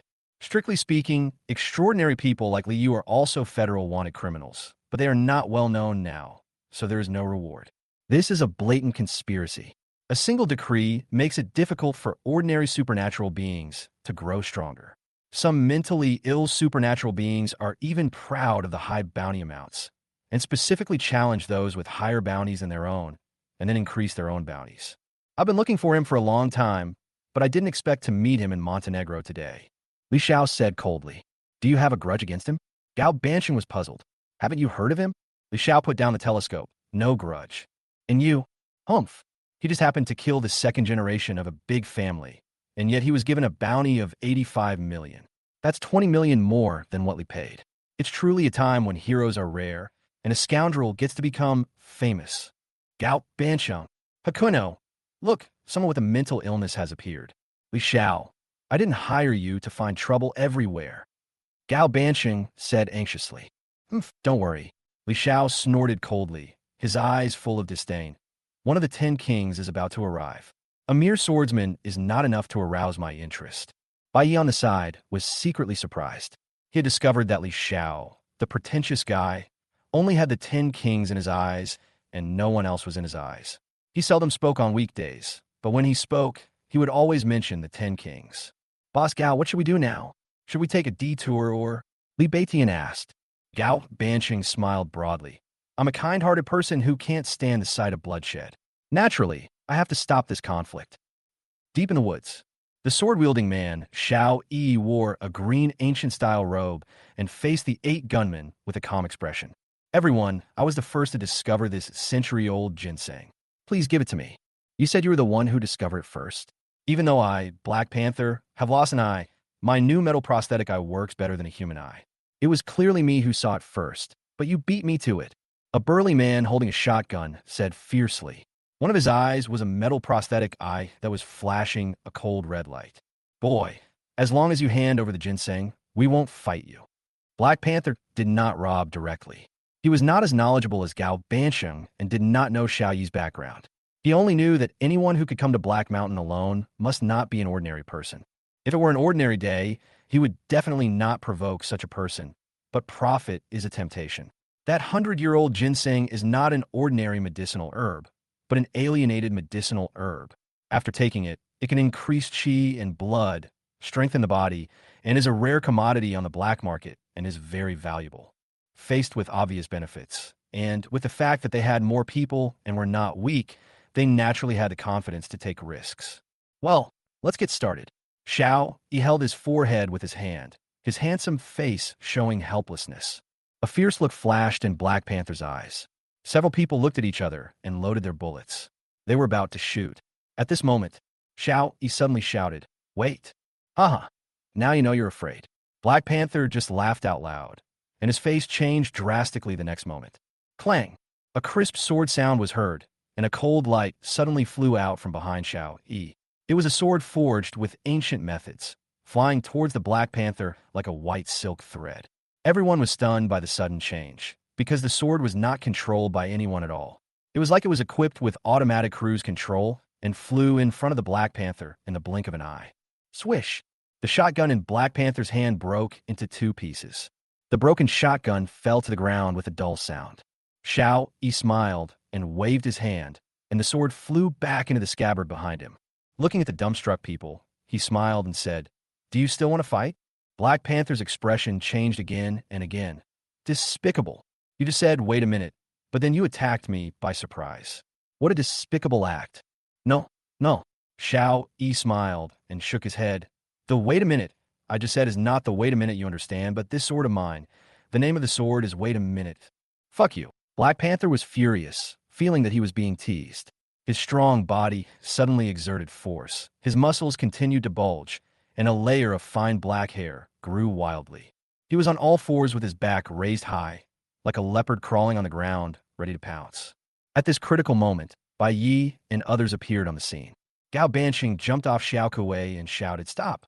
When Black Panther saw so many people suddenly appear, a hint of vigilance and fear flashed in his eyes, and he stopped his attack. Xiao Yi also looked over and smiled, and nodded to Gao Banqing and others. Clang! The other sword behind Xiao Yi was instantly unsheathed and rushed out like a stream of light. "You dare to launch a sneak attack."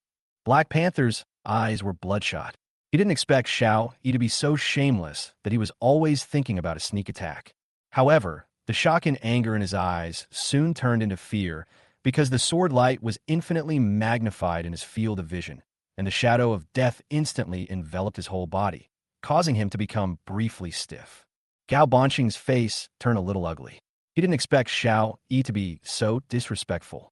But at this moment, an unexpected scene appeared. The sword that was piercing the Black Panther's head stopped 5 centimeters away from his eyeball. Black Panther came back to his senses as if waking from a dream, and hurriedly took a few steps back, only to see Xiao Yi appear in front of him without him knowing when, holding the hilt of the sword tightly in his right hand. "Huh." Xiao Yi let out a long breath, then said in fear, "It was almost there, but luckily I made it in time." His words left everyone confused.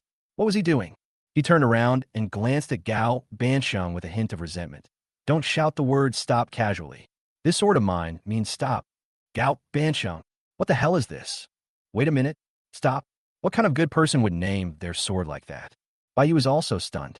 He didn't understand why the extraordinary people were so abstract. Could it be that they all had the potential to become mentally ill after being awakened by mental stimulation? Li Xiao loves to show off. Xiao Yi is an old silver coin. Liu is a big idiot. There's no normal person at all. Your other two swords don't make any noises. So wait a moment and stop. Bai Yi blurted out. Xiao Yi was shocked. "How do you know?" Clang! Another sword was unsheathed from behind him, and he hurriedly pressed it down, his face flushing red before he finally pressed it down. Chapter 48, My Father Gao Shanha. Huh, don't shout anymore, little brother. It could kill people. But you're only half right. The sword just now said wait, but the last sword didn't stop. Bai Yi looked strange and had a vague guess in his mind. What is it called?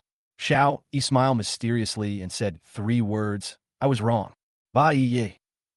He was shocked by these 3 words for a long time before he recovered and gave Xiao Yi a thumbs up. Awesome. Xiao Yi accepted it calmly. Wait, stop. If the enemy is not dead after these 3 strikes, then I can only admit my mistake. That's why I was wrong. How long are you going to talk? Black Panther said angrily after recovering his strength. He felt that he was being blatantly ignored.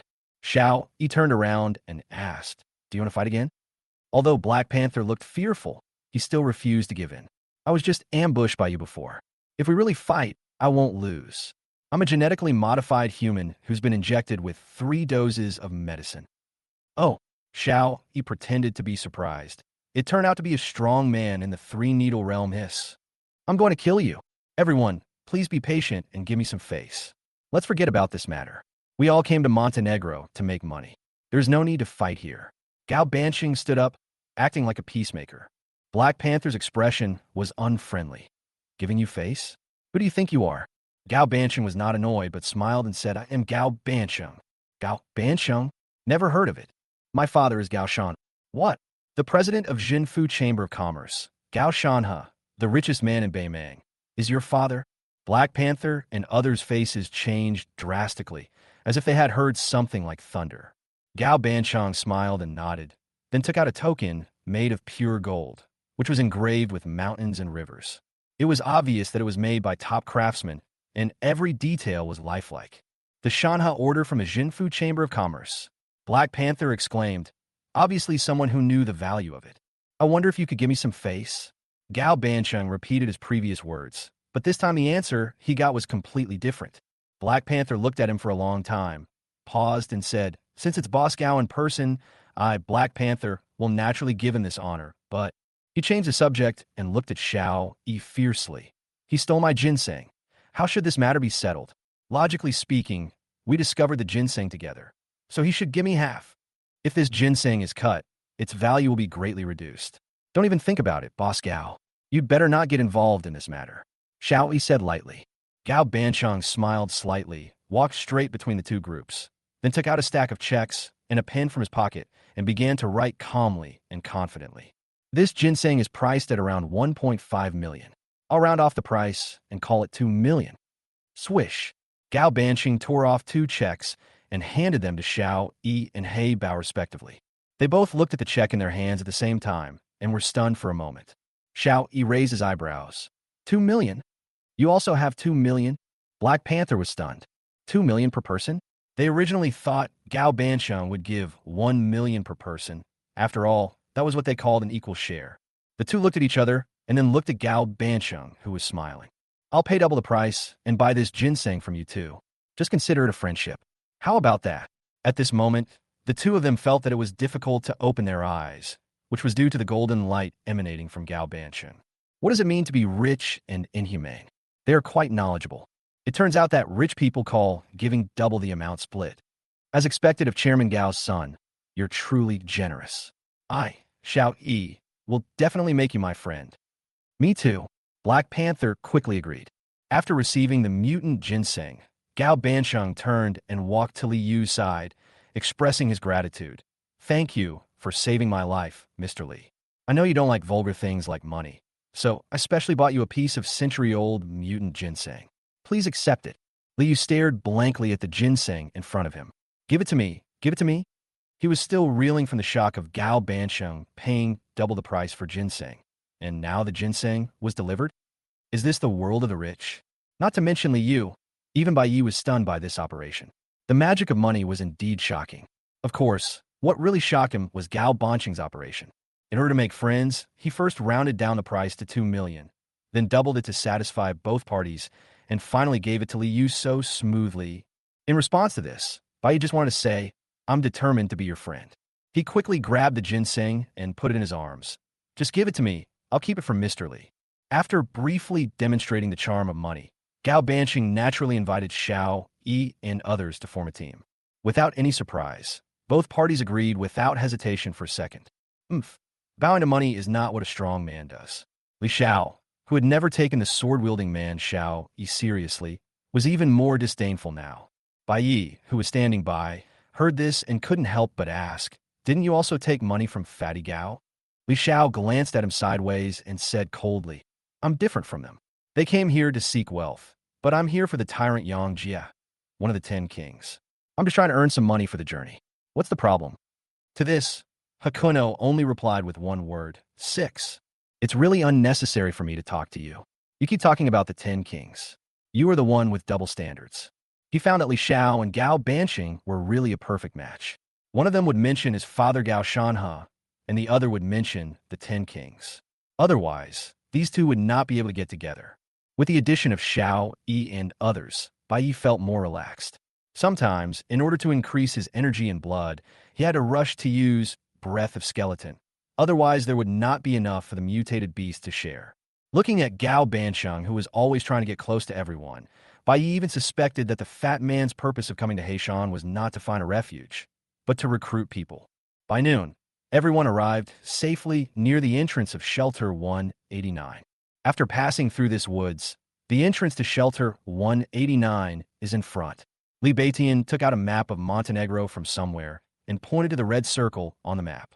Why is there a mountain drawn in the red circle? Bai Yi asked curiously. Li Batian smiled and said, Brother Xiaobai, you don't know that Shelter 189 is right under the mountain. I don't know how people in the old days were able to build a shelter in such a place.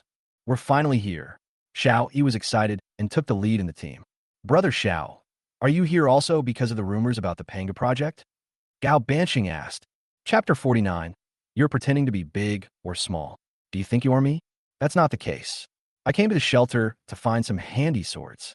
Gao Banqing was stunned. The technology level in the old days was very advanced, and most people used firearms. If you go to the shelter to find a sword, I'm afraid. Xiao, he shook his head slightly and said with a smile, That's not right. I heard that in the old days there was a divine sword, as sharp as lightning, with no substance or blade. It melted everything it touched like boiling snow in boiling water. Wherever its light and flame touched, even armor would melt. Is there such a magic sword? Gao Banqiang thought for a long time, but couldn't find a magic sword that met the requirements. Bai Yi, who was standing by, was slightly startled. Isn't this a laser sword? Xiao Yi was overjoyed. I didn't expect Brother Xiaobai, despite his humble background, to have such extraordinary knowledge. He even knew about the divine sword and laser. Bai Ye's face darkened. You don't have to mention the humble origins. Alas, that's wrong. As the old saying goes, it's not a shame to be born in humble circumstances. A true man is one who can bend and stretch.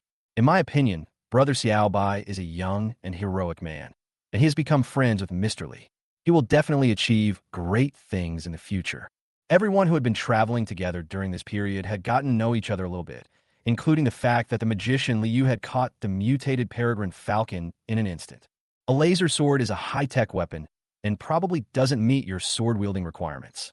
Xiao, he shook his head and said seriously, A laser sword is also a sword. As long as it is a sword, I can use it. You're a fucking concept god, right?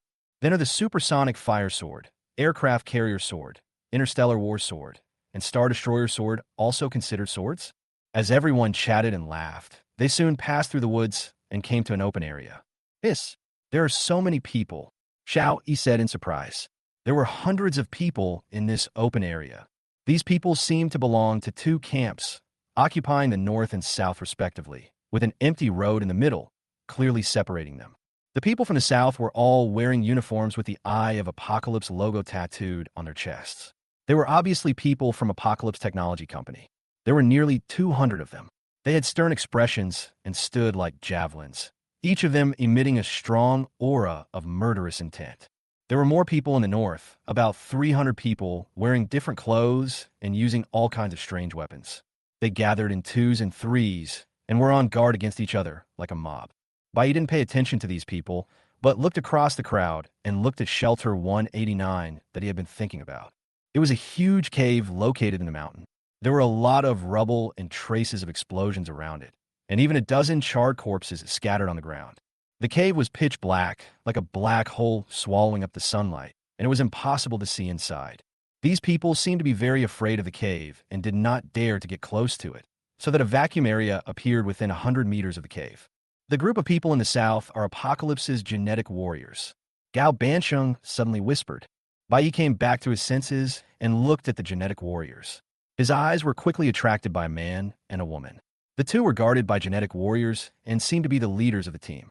The man sat shirtless astride a huge rock, his bronze muscles gleaming in the sunlight. He was 2 meters tall, like a small giant.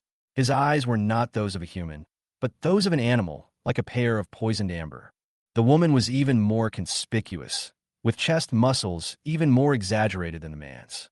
She wore a snakeskin miniskirt and a tube top with a pair of slender, white, long legs exposed to the air. She had a standard snake-like face and sat charmingly on the man's broad shoulders. Her charming eyes looked at Bai Yi and others, and her red lips curled up slightly. Swordsman Xiao Yi and Shadowman Li Xiao. I never thought that two of you, two transcendents with bounties exceeding 10 million, would come together. Are Xiao Yi and Li Xiao so famous? Bai glanced at the two of them secretly. When Xiao Yi was about to speak, Li Xiao took a step forward and stood in front of everyone. He stood with his hands behind his back and said proudly in front of the hundreds of people present, "You can recognize Li at a glance, which shows that you're not an unknown person. Tell me your name." His dominance attracted many people's attention, and it was obvious that he enjoyed the feeling of being the center of attention. The woman laughed softly, her body shaking with laughter. The 12 zodiac signs, silver snake. 12 zodiac signs. Baiye's face looked a little strange. He thought of Mr. Ying Ying, who had a great imagination and gave Li Yu a subtle wink. As a result, Li Yu ignored him completely. He stared at the silver snake with his cunning eyes, and his pupils trembled with the others trembling. Why? Baiye seeked deeply. He didn't know what to say about Li Yu. He smoked, drank, gambled, was greedy for money and lustful. Did he have any good qualities? He quietly approached Li Yu and coughed lightly. Li Yu finally came back to his senses, wiped his saliva, and said with his lips slightly opening and closing, "What's wrong, brother Yi? What do you think of this wave of the 12 zodiac animals in person?" Li Yu swallowed his saliva and said, "Of course I watch it over and over again. Fuck it." Bai Yu was so angry that he almost cursed out loud, but fortunately he stopped in time. "Can you be a little more vigilant?" He pointed to the torn sack containing the Black Dragon M300. Li Yu finally regained his senses and quickly hid the torn sack behind him. After hiding, he was stunned for a moment and seemed to react. "Did you just scold me?" "No." Bai Yi glanced at him unhappily. "What I said is that your mother's happiness is better than anything else." Li Yu. On the field, Li Zhao's eyes flashed with a gleam of light, completely ignoring the proud figure of the silver snake, and focusing his attention on the wild man under the silver snake. Among the 12 zodiac animals, the silver snake and the dark tiger have always been inseparable, known as the tiger with a head but a snake with a tail. "It seems that you're the dark tiger." The wild and strong man, known as the dark tiger, glanced at Li Xiao coldly with disdain in his eyes, but said nothing, as if he simply looked down on people like Li Xiao. Li Xiao's eyes suddenly darkened. "I never thought that the famous zodiac tiger is actually mute. It seems that Qianqi Company is really bad at selecting people." "What the hell?" Bai Yi was stunned. "No, brother, how dare you? They are bringing 200 genetic warriors with them. Do you think you are me? If I had known that you would show off regardless of the occasion and anywhere, I would not have teamed up with you." He suddenly realized that the situation was not good and quietly retreated behind a crowd. When he retreated to the end of the team, he found that someone was faster than him. "Li Zua, when did you come here?" "I came here a little earlier than you." Li Yu scratched his head shyly. On the other side, the dark tiger had already stood up from the boulder, his blood boiling and carrying a terrifying and oppressive feeling like a tiger, which was the momentum of a top predator. "Shadow Man Li Xiao, do you want to die?" Chapter 50. Gathering of Strong Men. The shadow beneath Li Xiao's feet stood silently, sneering, "Just you?" The atmosphere in the field suddenly became tense, and many people looked like they were enjoying the show. Gao Bansheng was so anxious that he was sweating and quickly stood up. "Wait a minute, Mr. Minghu, my father." Clang! Before he could finish his words, he was interrupted by the crisp sound of a sword. Gao Bansheng turned around in shock, only to see Xiao Yi's sword flying over his head and towards Minghu. This action was directly regarded as the beginning of war by Minghu and others. 200 genetic warriors took out their submachine guns and pointed them at Gao Bansheng and others. "Hey, come back." Xiao Yi rushed forward and grabbed, "Wait," then laughed dryly at everyone. "If I say this is a misunderstanding, would you believe me?"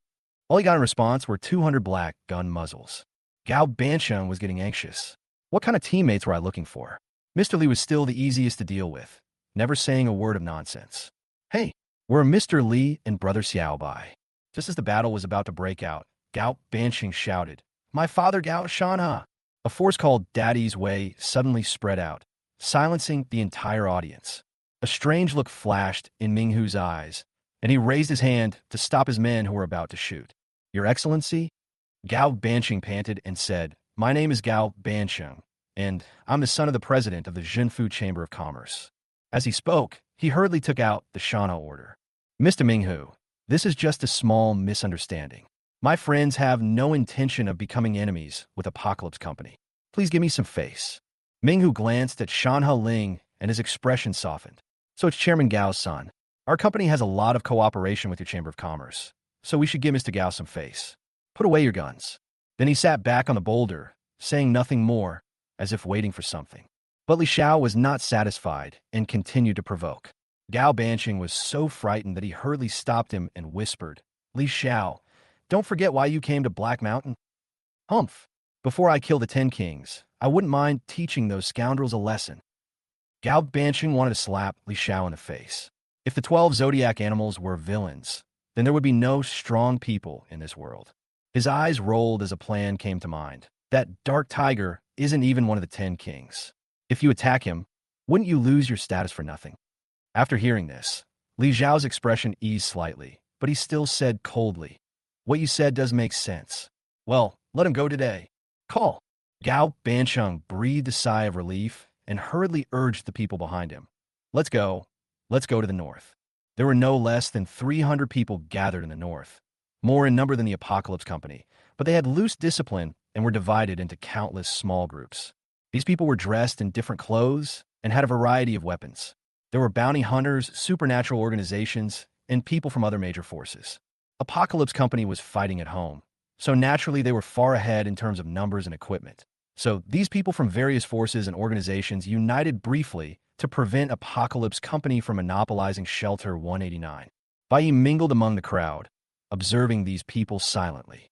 Some people gathered together to form a small circle, while others gathered in dozens of people, and some were even alone. For example, the night girl of the silent court. Hakuno was not surprised when he saw her for the second time. It was obvious that she was coming for Shelter 189. However, out of organizational philosophy or personal wishes, the night girl went to save the wasteland towns around Black Mountain. The night girl leaned against the mountain, as if to prevent a sneak attack from behind. Her long black hair swayed in the wind, and the thin silver cross sword was held in her arms. It was still the same outfit as before, with only black and silver colors on the whole body. There was no one within 2 meters of her. The people around her seemed to know that she was not easy to mess with, so no one approached her. At this moment, the night girl seemed to have sensed something, and her light brown eyes looked at Bai Yi. Her eyes were calm, and she just nodded slightly at Bai Yi, then looked away. Bai Yi, who received the attention, did not narcissistically think that he attracted the girl's attention because he was too handsome. He had not washed his face for 3 days, and after being exposed to the wind and sun all the way, his face was not much cleaner than the soles of his shoes. He knew very well that the girl paid attention to him because of what he had done in the Gray Earth town. Bai Yi also looked away and looked at the others. At this moment, the bushes not far away suddenly trembled, and a man walked out of the bushes. He glanced at everyone with a smile, then walked into the crowd on the north side, found a place to sit down, and it was obvious that he had just arrived. This man who came alone attracted a lot of attention, simply because he was too conspicuous. He was wearing a shabby suit, clown makeup on his face, and his seductive red lips almost reached his ears. Although there were many people present wearing strange costumes, some wearing masks, some with animal eyes, and some with completely mechanical faces, there was no clown. After the clown sat down on the ground, his behavior became even weirder. Although there was no one around him, he laughed happily, and his mouth was never idle. He talked to the air beside him and made faces from time to time. It seemed that he did not come to Montenegro to seek refuge, but to cause trouble. People looked at him as if he were a madman, and many laughed at him. But he acted as if he couldn't hear them and chatted happily with the air. Fatty Gao, who is that person? Bai Yi asked curiously. Based on the law of madness of extraordinary people that he had summarized himself, he felt that this clown man must be very strong, because the crazier he is, the stronger he is, and the more abnormal he is, the stronger he is. Gao Banqing's face turned dark. He glanced at Li Yu and decided to swallow his anger. He looked in the direction Bai Yi pointed, and his expression changed slightly. Ghost Clown, this lunatic is here too? Do you know him? Gao Banqing nodded. It's my first time seeing him too, but his features are so obvious, it's impossible to mistake him. Is he also a transcendent? Probably not. Bai Yi was surprised. The Ghost Clown is very powerful, but he has never displayed extraordinary powers, nor has he undergone genetic or mechanical modification. Qi and blood martial arts? Indeed, he has gained considerable fame solely through his Qi and blood martial arts. Even a genetically modified person who has been injected with 5 injections of potion is no match for him. Bai Yi immediately took another look at the Ghost Clown. He didn't expect that this seemingly thin man could actually practice the qi and blood martial arts to such a level that he could match genetic technology with his mortal body. Then why do you say he shouldn't be a transcendent? Because he has an invisible girlfriend. Didn't you see he was talking to the air? Actually, he was talking to his girlfriend. Chapter 51. Montenegro Big Stage. Don't come if you don't have a job. Air girlfriend. Baye's cognition was refreshed again. There were indeed all kinds of weird things in the Cataclysm era. To be more precise, it's a ghost girlfriend. She's invisible, like a ghost, so people call him the ghost clown. There are even rumors that his ghost girlfriend might actually exist, and that's his supernatural power, but it's never been confirmed. However, even if he's not a transcendent, his strength shouldn't be underestimated. Do you know how much his bounty is? Gao Bansheng asked mysteriously. How many? 170 million. What? Doesn't that mean Li Xiao can't even compare to a fraction of him?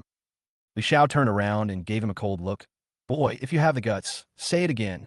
But you didn't give him any slack. What? You won't let me tell you the truth? If you dare, raise the bounty to 170 million. Li Xiao was furious, but he did not attack Bai Yi. He seemed to have some principles of his own and only provoked the strong. Looking at the angry Li Xiao, Bai Yi counted down silently in his heart. 3, 2, 1, 10 kings. The bounty on the tyrant Yang Jie is 1.29 billion. Once I defeat him, it will easily exceed 1.5 billion. Bai Yi showed an expression that was exactly what I expected, and he knew that you would talk about the 10 kings.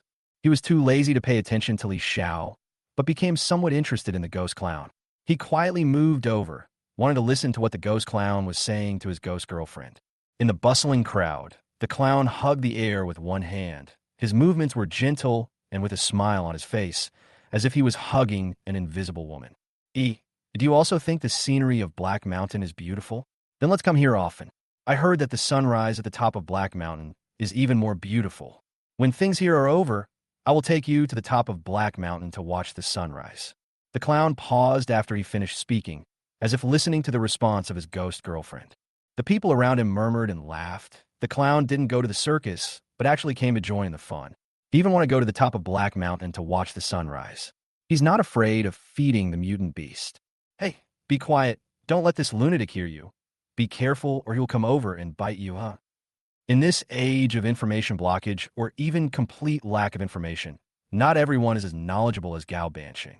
As the son of the richest man, the information he comes into contact with on a daily basis is beyond the imagination of ordinary people. The ghost clown is not a star, and many people don't know him. Even if he were a star, it would be difficult for everyone to know him. Listening to the laughter of the crowd, the ghost clown was still laughing. He looked at the air beside him affectionately, with nothing else in his eyes. In his sight, there was not air, but a woman sitting upright in a white pleated skirt, with soft eyebrows and a gentle smile. This 28-year-old woman is not outstanding in appearance, but she is at the brightest age of her life. Being with the one she loves is like a blooming flower, and every frown and smile of hers has the charming charm unique to a girl. E's eyes were filled with innocent curiosity and shyness.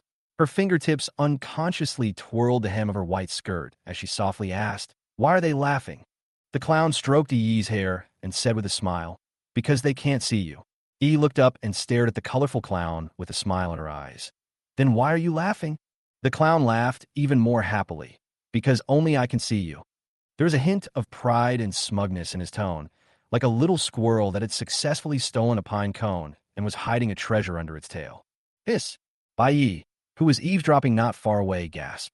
He could neither see nor hear Yi. He only saw the clown expressing his love to the air. The sincere love contained in the words and the strangeness of the air intertwined together, making his scalp tingle. He hurried away from the ghost clown and returned to the team, just in time to see Gao Bansheng talking to someone else. The two of them were arm in arm and looking very warm. "Brother Bao, why are so many of you waiting at the entrance of the cave? Why did he go in?" The man named Brother Bao whispered. "Boss Gao, you're the only one asking me this. If it were anyone else, I wouldn't even bother with them. Did you see the dozen or so bodies in front of the cave? How did they die? Killed by the cave guards. There are guards in the cave?" Gao Bansheng pretended to be surprised. Brother Bao obviously liked this. It surprised the son of the richest man and satisfied his vanity. Of course not. A giant silver-armored man with laser-shooting eyes, that's terrifying. With so many of us, can't we deal with a robot? Boss Gao, Don't underestimate this robot. It's a weapon of war from the old days, capable of activating the legendary energy shield. This energy shield is truly extraordinary. We've used everything we could, including guns, fire, and bombs, but nothing could be done to it. Do you see those 12 zodiac animals over there? They've been here for a month and haven't broken through the robot defenses. What should we do? Are we just going to wait here? Gao Bansheng looked anxious. Don't worry, Boss Gao. We're not just waiting around. We're resting. The Brotherhood of Steel and the Zodiac have discussed countermeasures. We'll attack the robots every once in a while. The robots are very rigid. Their defenses won't be triggered unless you step within 100 meters. We'll consume the robot's energy bit by bit, and it won't be long before we'll wear it out. It's been 100 years since the old days, and I don't believe it can't use up all its energy. Gao Bansheng laughed dryly.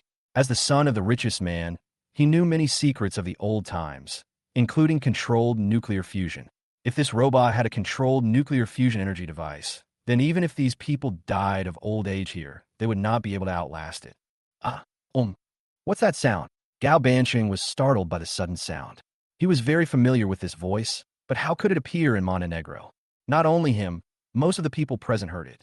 Bai looked in the direction of the sound, and his eyes fell on the tent of Apocalypse Company in the south. The tent was shaking violently, and the sound came from inside, but the Silver Snake and the Dark Tiger were nowhere to be seen. Fuck, are you so horny? Bai didn't understand, but was shocked. Are there any normal people left on the Black Mountain? He felt angry and amused, and a sentence popped up in his mind at an inappropriate time, but it accurately summarized this trip to Montenegro. Montenegro, big stage. Don't come if there's nothing to do. Are they usually so open? Gao Bansheng was shocked. Brother Bao chuckled. Boss Gao, don't be surprised. We're all used to hearing this. These two have to exercise every day when they have nothing to do. I heard that the genetic medicine injected by the 12 zodiac signs is different from the ones on the market. It was specially researched by the Apocalypse Company. Although it can bring powerful combat power, it also has obvious side effects. For example, retaining some of their animal nature, wild beasts reproduce regardless of the situation. Gao Bansheng, Chapter 52 Robots. After half an hour, the sound gradually stopped. The neatly dressed Hades tiger walked out of the tent, holding the ruddy-faced Silver Snake. This charming snake beauty looks even more charming now. Finally, you came out, but you kept me waiting. The agreed time has passed. A skinny old man with gray hair walked out from the north. Behind the old man were more than a dozen mechanical transformers. Brother Bao, who was chatting with Gao Bansheng, whispered, "He's He Qianjun, a powerful Qi and blood martial arts expert and an instructor for the Brotherhood of Steel. I heard he trained all 100,000 Iron Guards in the Brotherhood. He's known as the chief instructor of the 100,000 Iron Guards. One crane could defeat 1,000 soldiers. And he's one of the few in the Brotherhood of Steel who hasn't undergone mechanical transformation." Gao Bansheng narrowed his eyes slightly. I didn't expect him to come too. It seems the Brotherhood of Steel is determined to take Black Mountain this time.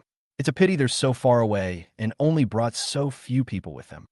Minghu grinned at He Qianjun. I didn't perform well this time.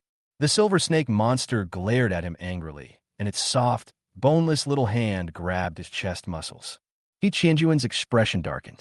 If the 12 zodiac signs don't want to breach Shelter 189, they can leave now. Ha ha! Mr. He, don't be angry. We, the 12 zodiac animals, are naturally here to break into the shelter. Isn't this the purpose of everyone coming here? Minghu said with a smile. Although he said this, he was not anxious at all, because he knew very well that it was impossible for him and his men to exhaust the energy of the robots. The company had tried various methods before, but all ended in failure. If we want to deal with the robots, we can only wait for the tyrant. Unfortunately, the tyrant is too far away. Even if we know the news about Black Mountain, it will probably take 3 days for him to arrive. What are you waiting for? Call your men and start. He Qianjun hunched over and walked towards the cave with his hands behind his back. Behind him, a dozen fully armed mechanical modified humans followed closely. Seeing him take action, everyone stood up and walked towards the cave cautiously. It was obvious that these people had already reached a common agreement. Boss Gao, let's go too. We have all agreed to consume the energy of the robots together. Whoever doesn't go will be targeted by everyone. Brother Bao kindly reminded him and then joined the main force. Gao Bansheng nodded. In that case, Mr. Li, Brother Xiao, and Li Xiao, let's take action. This is a good opportunity to witness the power of the war robots of the old era. Everyone naturally agreed. Bai followed at the end of the team and was also curious about how powerful the robots in the civilized era were. When He Qianjun, who was at the front of the team, stepped into the 100-meter range of the cave, there was a rumbling sound. There was a dull sound in the cave, as if some huge creature had awakened and was slowly walking out of the cave. Everyone's expressions suddenly became tense. The earth began to tremble, rippling as if it had experienced a miniature earthquake, and even the small stones on the ground were shaken and jumped. The next moment, a huge silver figure slowly walked out of the cave. The bright silver metal shell flowed like liquid mercury, reflecting the cold and hard light. Every ridge on its body seemed to be cut by laser. It stood in front of the cave entrance, as tall as 2 stories. The armor on its shoulders was slightly raised and covered with prismatic heat dissipation holes, from which wisps of white steam gushed out. This giant robot from the old times has no facial features. Its face is covered by a silver-white metal visor, revealing only a pair of scarlet pupils, like 2 balls of eternal flame, scanning everything around it. Warning! Warning! Scarlet disease infected person found. Eliminate immediately. A cold electronic sound came from the robot's body, and the scarlet pupils began to flash at a high frequency. Get started, He Qianjun shouted, and the dozen or so mechanical transformers behind him raised their metal prosthetic limbs. With the sound of gears turning and metal biting, their mechanical arms turned, revealing metal muzzles like Gatling guns. Data! Gloomy blue flames gushed out from the muzzle, instantly interweaving into a dense firepower network, pouring down on the robot. However, the next second, a dark blue light burst out from the robot, instantly forming a diamond-shaped dark blue light shield. The bullets exploded and vaporized the moment they came into contact with the dark blue light shield, leaving no trace at all. Everyone attacked together, Minghu shouted, and everyone responded and joined the battle. However, no one dared to approach the robot. They just took out their guns and shot from distance. Hundreds of people opened fire together, creating a metal storm in the Black Mountain territory. Logically, such firepower should have no problem capturing a small county town, but they could not capture the silver-white robot. Bai pretended to take out the breath of skeleton and fired 2 shots. He did not use his energy and blood and naturally shot ordinary bullets. He did not think that the snake-level forbidden item could break the energy shield, so there was naturally no need to waste energy and blood. Gao Banqing was also slacking off. The son of the richest man didn't even bother to put on any act. He just stood behind the maid, Xiao Kuei, and didn't even bother to fire his gun. Hey, Fatty Gao, what is the scarlet disease that the robot just mentioned? Bai asked while slacking off. Scarlet disease is the mysterious virus that broke out during the cataclysm. Those mutated beasts were infected with scarlet disease. Gao Banqing shouted. Because the gunshots were too loud, he could only shout. So, the extraordinary people and the qi and blood martial arts are also caused by scarlet disease? Bai shouted into Gao Banqing's ear. Ouch! Keep your voice down, I'm almost deaf. Gao Banqing quickly pushed Bai away. That's right. It's all because of the scarlet disease. When the catastrophe broke out, many people died. The survivors adapted to the scarlet disease and developed qi and blood in their bodies. Those with good talents became extraordinary beings. Bai's mind was stirred. Since they are mutant beasts, why can't humans become mutants? Is it possible that after being infected with scarlet disease, people either die or adapt to it? Gao Banqing waved his hand, motioning for him to come closer. When Bai came closer, the son of the richest man started shouting at the top of his lungs, almost shaking Bai's head off. There are mutants! Keep the fucking voice down. Bai was so angry that he kicked the fat guy, but the kick missed. The maid Xiao Kuei raised her hand to block it. Xiao Kuei stared at Bai expressionlessly. Her eyes were exactly the same as a human's, but there was no anger in them at all. Gao Banqing quickly comforted Xiao Kuei with a few words, and Xiao Kuei turned around. He smiled proudly at Bai. Brother Xiao Bai, I'm just an ordinary person with a little money. Since I dared to come to Heishan, I must have something to rely on. So you'd better not touch me casually. I'm afraid Xiao Kuei will misunderstand. Bai. Chapter 53 Mr. Ing is still too weak. Gao Banqing continued. There were mutants many years ago, but they were all killed off by humans long ago. In reality, mutants are very weak and can only scare ordinary people. You have to know that humans are strong because of their brains, not their bodies. Mutants have no brains, only savage physiques. How can they withstand firearms? They're not even as good as the mutant beasts. Bai was slightly stunned. It seemed that he had watched too many zombie movies in his previous life. A zombie crisis almost caused the extinction of mankind. Now thinking about it, it seemed a little unrealistic. Did they really think that human thermal weapons were just decorations? Then do you know the origin of the scarlet disease? And how did the catastrophe come about? Gao Bancheng rolled his eyes. Brother Xiao Bai, if I knew everything, would my father still be the president of the Zhenfu Chamber of Commerce? Bai Yi was silent for a moment. That makes sense. While the two were talking, the battle had already reached a white-hot stage. Maybe because they had run out of bullets. Minghu, Inshi, He Qianjun, and others actually engaged in hand-to-hand combat with the robots. Not only them, but also those famous strong men came forward, such as Li Xiao, Xiao Yi, Ghost Clown, and the Night Girl of the Silent Court. The robots are far less flexible than them, but their energy shields are too thick. This technological means, which is far beyond the current era, is still a dimensionality reduction attack against these extraordinary strong men. Perhaps in people's minds, extraordinary people with extraordinary abilities are mysterious and powerful, but in fact, extraordinary people are also mortals and carbon-based creatures. No matter whether you can breathe fire, spit water, control shadows, fly swords, or anything else. As long as you can't withstand a nuclear bomb with your physical body, you have to kneel before technology. However, this battle still allowed Bai Yi to witness the terrifying power of the top strongman. The dark tiger roared angrily and punched out, and the air made a sharp sonic boom as the fist tore through it. When the fist hit the energy shield, a terrifying white air wave exploded with the fist as the center. The surrounding gravel and dead leaves formed a hurricane and rushed backwards, causing the energy shield to vibrate violently. The robot inside was actually pushed back several steps, its huge metal feet plowing deep grooves in the ground. There was a flash of shock in Bai Ye's eyes. Hundreds of people firing before couldn't make the robot retreat a step, but Minghu could knock the robot back with one punch. Is this the Chinese Zodiac? It seems that Mr. Ing is too weak. He was actually shot to death by himself. He must have relied on connections to get to the top. If Mr. Ing knew what Bai Yi was thinking, he would probably jump out of the underworld in anger. He is not a combat-type Zodiac sign. He is a sniper. When Minghu attacked, the others were not idle either. They attacked the robots from different directions. However, except He Qianjun, no one could reach the terrifying power of Minghu. There are also gaps between the strong ones. Minghu is undoubtedly one of the top ones. No wonder the leaders of the two groups are Minghu and He Qianjun. Be careful. He Qianjun suddenly shouted, his hunched body suddenly lowered, and whoosh. A red laser pierced through the air and swept over his head. The powerful heat made the air emit white smoke. Although he perfectly avoided the laser's shot from the robot's eyes, he could not avoid the heat. The terrifying heat made his already sparse hair curl and burn instantly, making it even thinner. The three mechanical transformers behind him were not so lucky. Even though they saw the laser attack, they did not have the agility of He Qianjun. Caught off guard, the three of them were cut in half by the laser, and the mechanical armor on their bodies was like paper.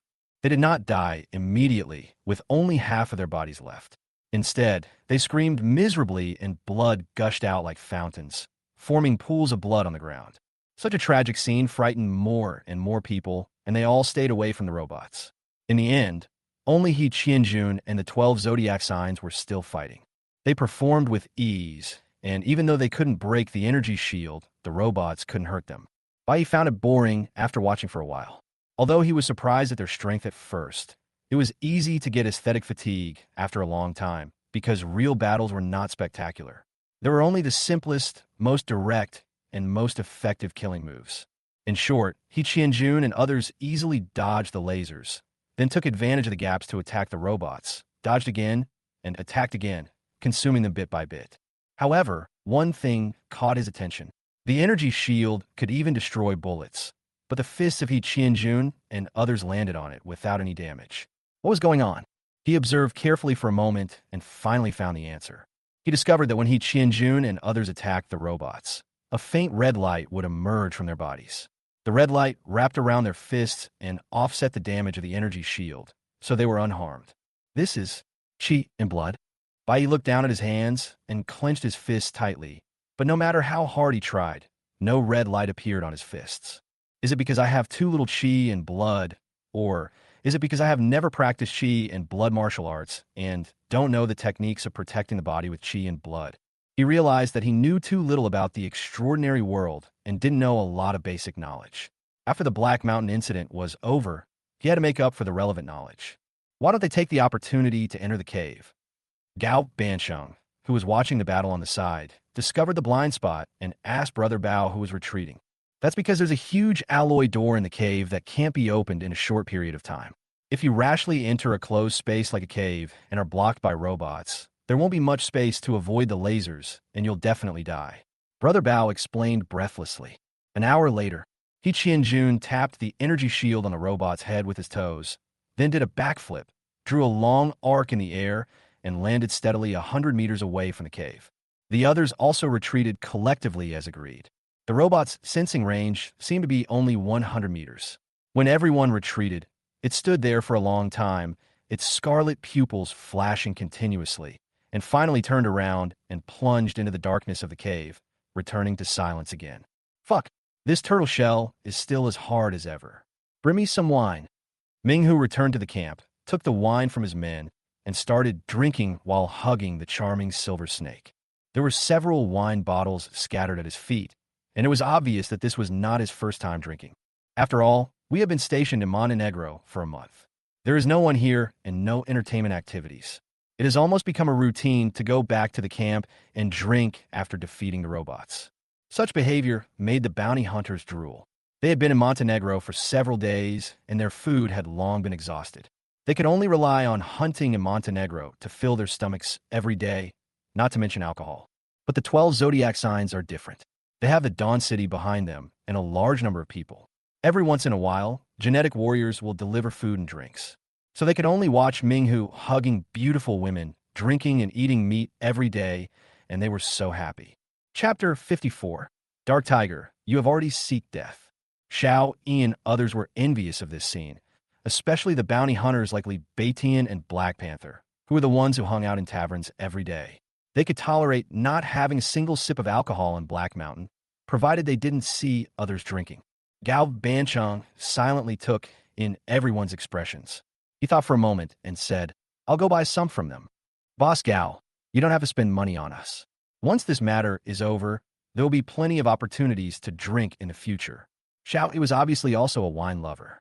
Although he said so, his eyes still drifted towards Minghu from time to time. In the era of catastrophe, when spiritual civilization is scarce, alcohol has long become the spiritual sustenance of many people. The worse the living environment, the more dependent people are on alcohol. You cannot change the cruel reality, but you can change your mood through alcohol and escape from reality for a short time. Boxes, boxes, boxes. Gao Banching laughed. To be honest, when I was at home, I was living a life of debauchery. Now that I see people drinking, my appetite has been aroused. Even if you don't drink, I will. This damn Black Mountain is so boring. What are we doing without drinking? Just staring at each other. Bai Yi saw this and secretly admired the fat guy's emotional intelligence. It was not that he wanted to drink, but he clearly did not want to embarrass everyone. So he deliberately said that he wanted to drink. Bai Yi was not the only one who could see this. Xiao, Yi, and others naturally saw it as well and were quite moved. Gao Bancheng brought Xiaokui to Minghu's side, bowed, and said with a smile, Mr. Minghu, I want to buy some wine from you. Is it possible? Minghu slowly put down the wine glass in his hand. Mr. Gao, you are too polite. It's just some wine. If you want to drink, just sit down and drink with me. There's no need to spend money. Gao Bancheng shook his head. Of course I have to pay. I have friends over there and they need a lot of drinks. Minghu glanced at Li Xiao in the crowd, then looked away, saying with a half smile, when did Master Gao become friends with bounty hunters and wanted criminals? Master Gao is a noble man, and he can't just make friends with people of questionable character, lest he lose his status. His voice was loud and clear, and there was no concealment in his words. The expressions of Li Xiao and others suddenly turned ugly. Gao Banching's smile faded slowly, and he lowered his cupped hands. Friendship has nothing to do with status. As long as we get along well, we're friends. If Mr. Minghu wants to sell, then just sell me some wine. If not, there's no need to belittle my friends. Minghu laughed, but there was no smile in his eyes, not for sale. Gao Bansheng was silent for a moment and said goodbye. He walked towards the crowd in silence, and behind him could be heard the faint laughter of Silver Snake. Brother Tiger, you have offended Master Gao now. Ming Hu sneered. He's just an illegitimate child. I was magnanimous enough to let Li Xiao go earlier out of his own accord. Now I invite him to drink with me, but not only does he not give me face, he even wants to buy my wine back for Li Xiao.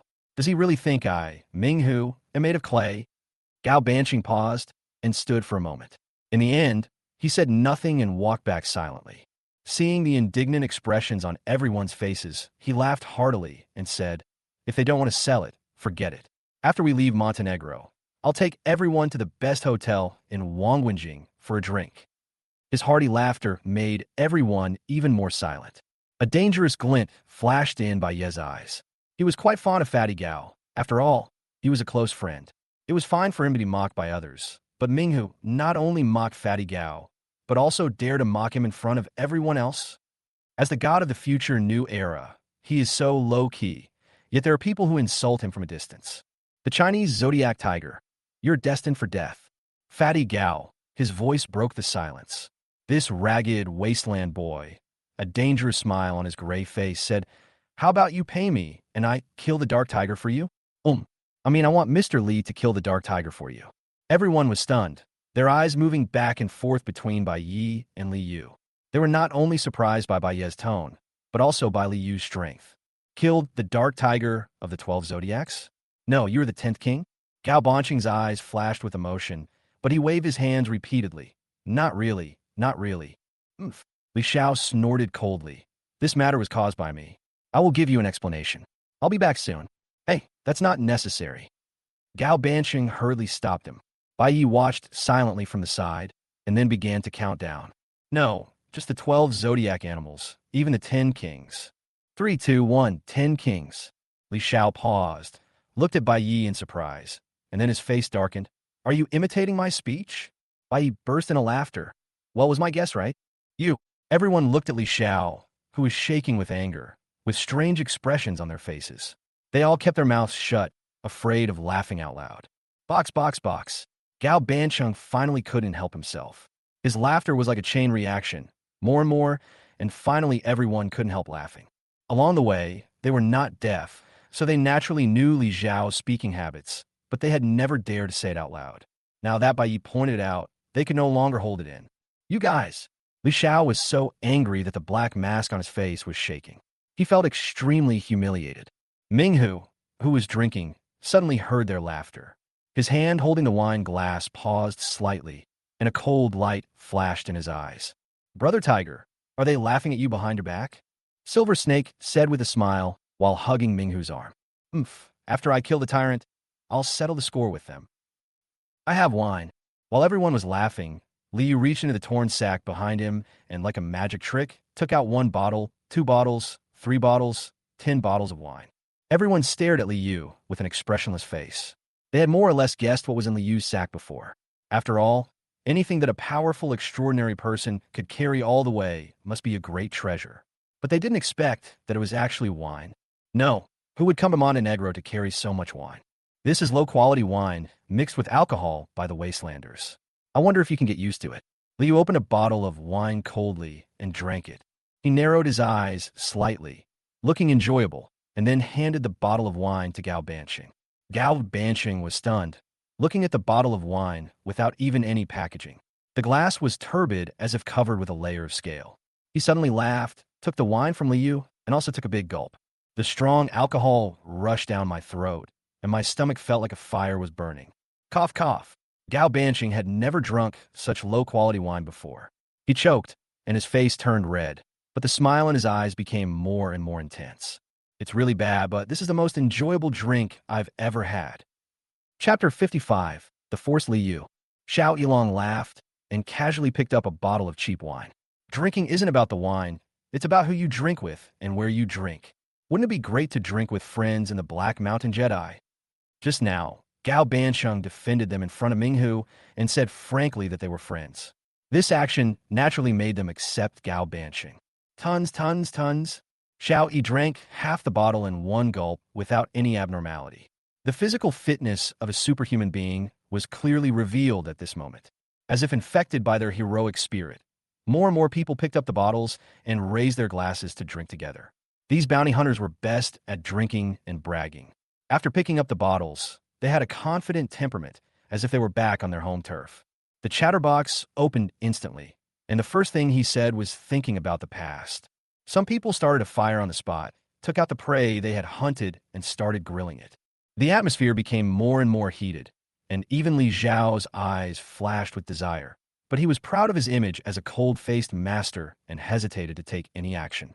He even refused to take the bottle of wine handed to him. Bai Yi laughed to himself. He rolled his eyes, picked up the bottle, clinked it with Xiao Yi's, and said loudly, as expected of the sword master with a bounty of 85 million.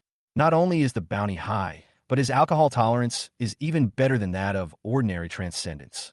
As soon as he finished speaking, whoosh, Bai Yi only felt a flash before his eyes, and a shadow suddenly squeezed in the crowd, picked up the bottle of wine, pointed it at the black-masked man's mouth and started pouring it. Phew! He burst into laughter, and while laughing he deliberately said, Li Xiao, drink less and leave some for Xiao Yi. He can drink a lot.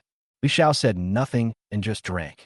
He raised the bottle a little higher, almost reaching the sky. Xiao Yilong laughed, picked up the bottle, and started drinking. Some people even applauded. This group of people who came from all over the world, drinking recklessly, seemed out of place in this remote Black Mountain area. Their unbridled laughter attracted many people's attention. He Qianjun watched this group of lively young people drinking happily, and a hint of reminiscence flashed in his old eyes. The night girl watched silently. Her eyes were not on the wine, but on the golden barbecue. After staring for a long time, she suddenly glanced around vigilantly. Seeing that no one was paying attention, the girl immediately took out a piece of chocolate from her pocket and put it to her mouth. It didn't fit in, and his light brown eyes froze for a moment before he remembered he was still wearing a mask. She looked around vigilantly again, then covered her face with her left hand, then slightly moved the silver mask away, revealing her lips that seemed soaked in rose juice, and quickly stuffed a whole piece of chocolate into her mouth with her right hand. After doing all this, the girl put on her mask again and leaned quietly against the mountain, as if nothing had happened. However, perhaps because the chocolate she stuffed in was too big, she had a hard time chewing it, and her mouth was bulging, so every time she chewed, the silver mask on her face shook up and down, which was very funny. The ghost clown hugged the invisible Yi. A trace of pity flashed in his eyes, but he said gently, It's okay, Yi. There must be a way to revive you in the Black Mountain. Then you can eat. You're such a greedy little cat. I know you haven't eaten for a long time. How about I eat it for you? I can describe the taste to you. You don't want to watch it? Don't be angry, Yi. Then I'll go kill all the people who are eating, so you don't have to watch it, okay? Oh, I won't kill him. I won't kill him. Don't cry. He was at a loss, like a child, comforting the non-existent Yi. Minghu looked at the smiles of Bai Yi and others. His face gradually became gloomy, and he suddenly felt that the fine wine in his hand had lost its taste. Oomph. He threw the empty bottle in his hand to the ground. Bang! The sound of the glass bottle breaking was particularly harsh and abrupt. This interrupted the lively conversation between Gao Bansheng and others. Many people cast their eyes towards Minghu, who snorted coldly. How noisy! You're disturbing my enjoyment of drinking. His voice was unrestrained, and he even spoke deliberately for Gao Bansheng and others to hear. The originally excited crowd seemed to have a bucket of cold water poured on them. The atmosphere suddenly became silent, and everyone's faces looked slightly embarrassed.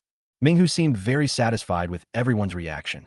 He sneered, picked up a bottle of new wine, glanced at everyone with disdain, and then slowly poured himself a glass of wine. Everyone's faces became increasingly ugly. Gao Bansheng's hand holding the wine bottle turned pale from exerting too much force.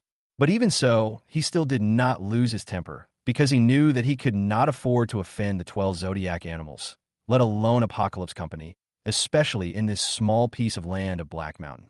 Li Xiao, who was standing by, couldn't bear any longer and was about to stand up, but was held tightly by Gao Bansheng. No one noticed that Bai Ye's hand had already quietly reached behind Li Yu and started writing with his fingers. The wine glass was filled. Minghu leisurely put down the bottle, picked up the wine glass, and just when he put it to his lips and was about to drink it all, a cold voice sounded. If you don't want to drink, then don't drink. As soon as these words were spoken, everyone looked at the person who spoke in surprise.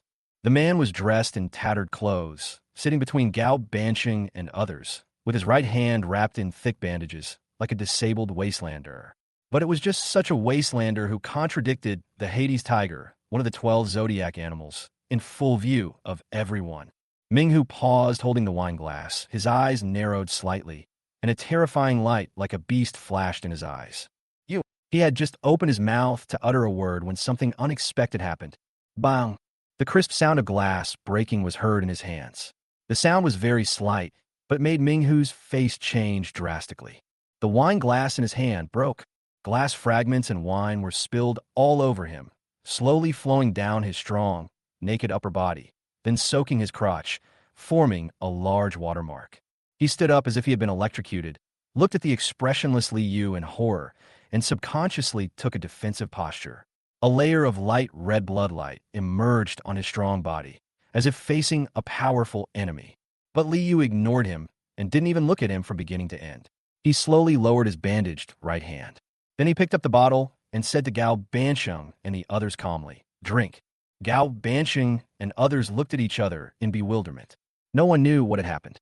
They glanced at the indifferent Li Yu, then looked at Minghu, who had a gloomy face and didn't say a word, and felt inexplicably shocked. Combined with the broken wine glass of Minghu, everyone vaguely understood something. They were not the only ones who were shocked. There were no ordinary people present, because ordinary people could not reach Shelter 189. The worst ones who could come here were powerful people with bounties of several million. But precisely because of this, they were horrified. They didn't think a strong man like Minghu would be unable to control his own body, accidentally crushing the wine glass and even spilling water on his crotch. Even if Minghu had crushed it himself, why at this moment? The wine glass exploded instantly after Li Yu finished speaking. Facing Li Yu's contradiction, Minghu remained silent and actually stopped drinking. What kind of method is this? Chapter 56. A momentary pleasure in youth is worth remembering for a lifetime. Minghu stared at Li Yu intently, his expression changing again and again. The sweet smile on Silver Snake's face slowly faded. She looked at the broken pieces of wine glass scattered on the ground, a deep fear flashing in her eyes. She whispered, "Judging from the traces of the fragments, the force was very slight, just enough to break the wine glass. But how could such a slight force travel such a long distance? It's as if someone broke it at close range. Do you see what it is?" She originally thought it was a small hidden weapon like a stone, but if it was really launched by the bandage man, it would be impossible to have such a small force at such a long distance. And it might even be discovered in advance because of its slow flying speed. Minghu shook his head. "I didn't see anything. My beastly instincts didn't even give me a warning, nor did I feel the movement of air. It was as if nothing had happened, yet the wine glass shattered." The Silver Snake was increasingly horrified. How could he defend against such a strange and silent supernatural power? This time, he only smashed a wine glass. Who could guarantee that the other party wouldn't be able to crush his head? The unknown is often the scariest. Minghu, don't be impulsive. We don't know the other party's strength yet, and we still have important tasks to do. We must not create unnecessary trouble at this time. Once we delay the company's important matters, you know the consequences." Silver Snake said seriously. Minghu clenched his fists, and a hint of anger flashed in his eyes. But when he thought that his mission was to wait for the tyrant Yang Jie to arrive, and then hold Yang Jie back to provide Eagle with a chance to snipe, he could only reluctantly loosen his fists. Facing a mysterious enemy, even if he was confident that he could defeat him, he could not guarantee that he would not be injured. Once injured, how could he hold Yang Jie back? He took a deep breath, looked at Li Yu with a serious look, and said in a deep voice, "Who are you?" Li Yu took a sip of the inferior wine and said lightly, "Magic Hand." "Li Yu." Minghu narrowed his eyes slightly and looked at Li Yu deeply. "Magic Hand, Li Yu. I will remember you."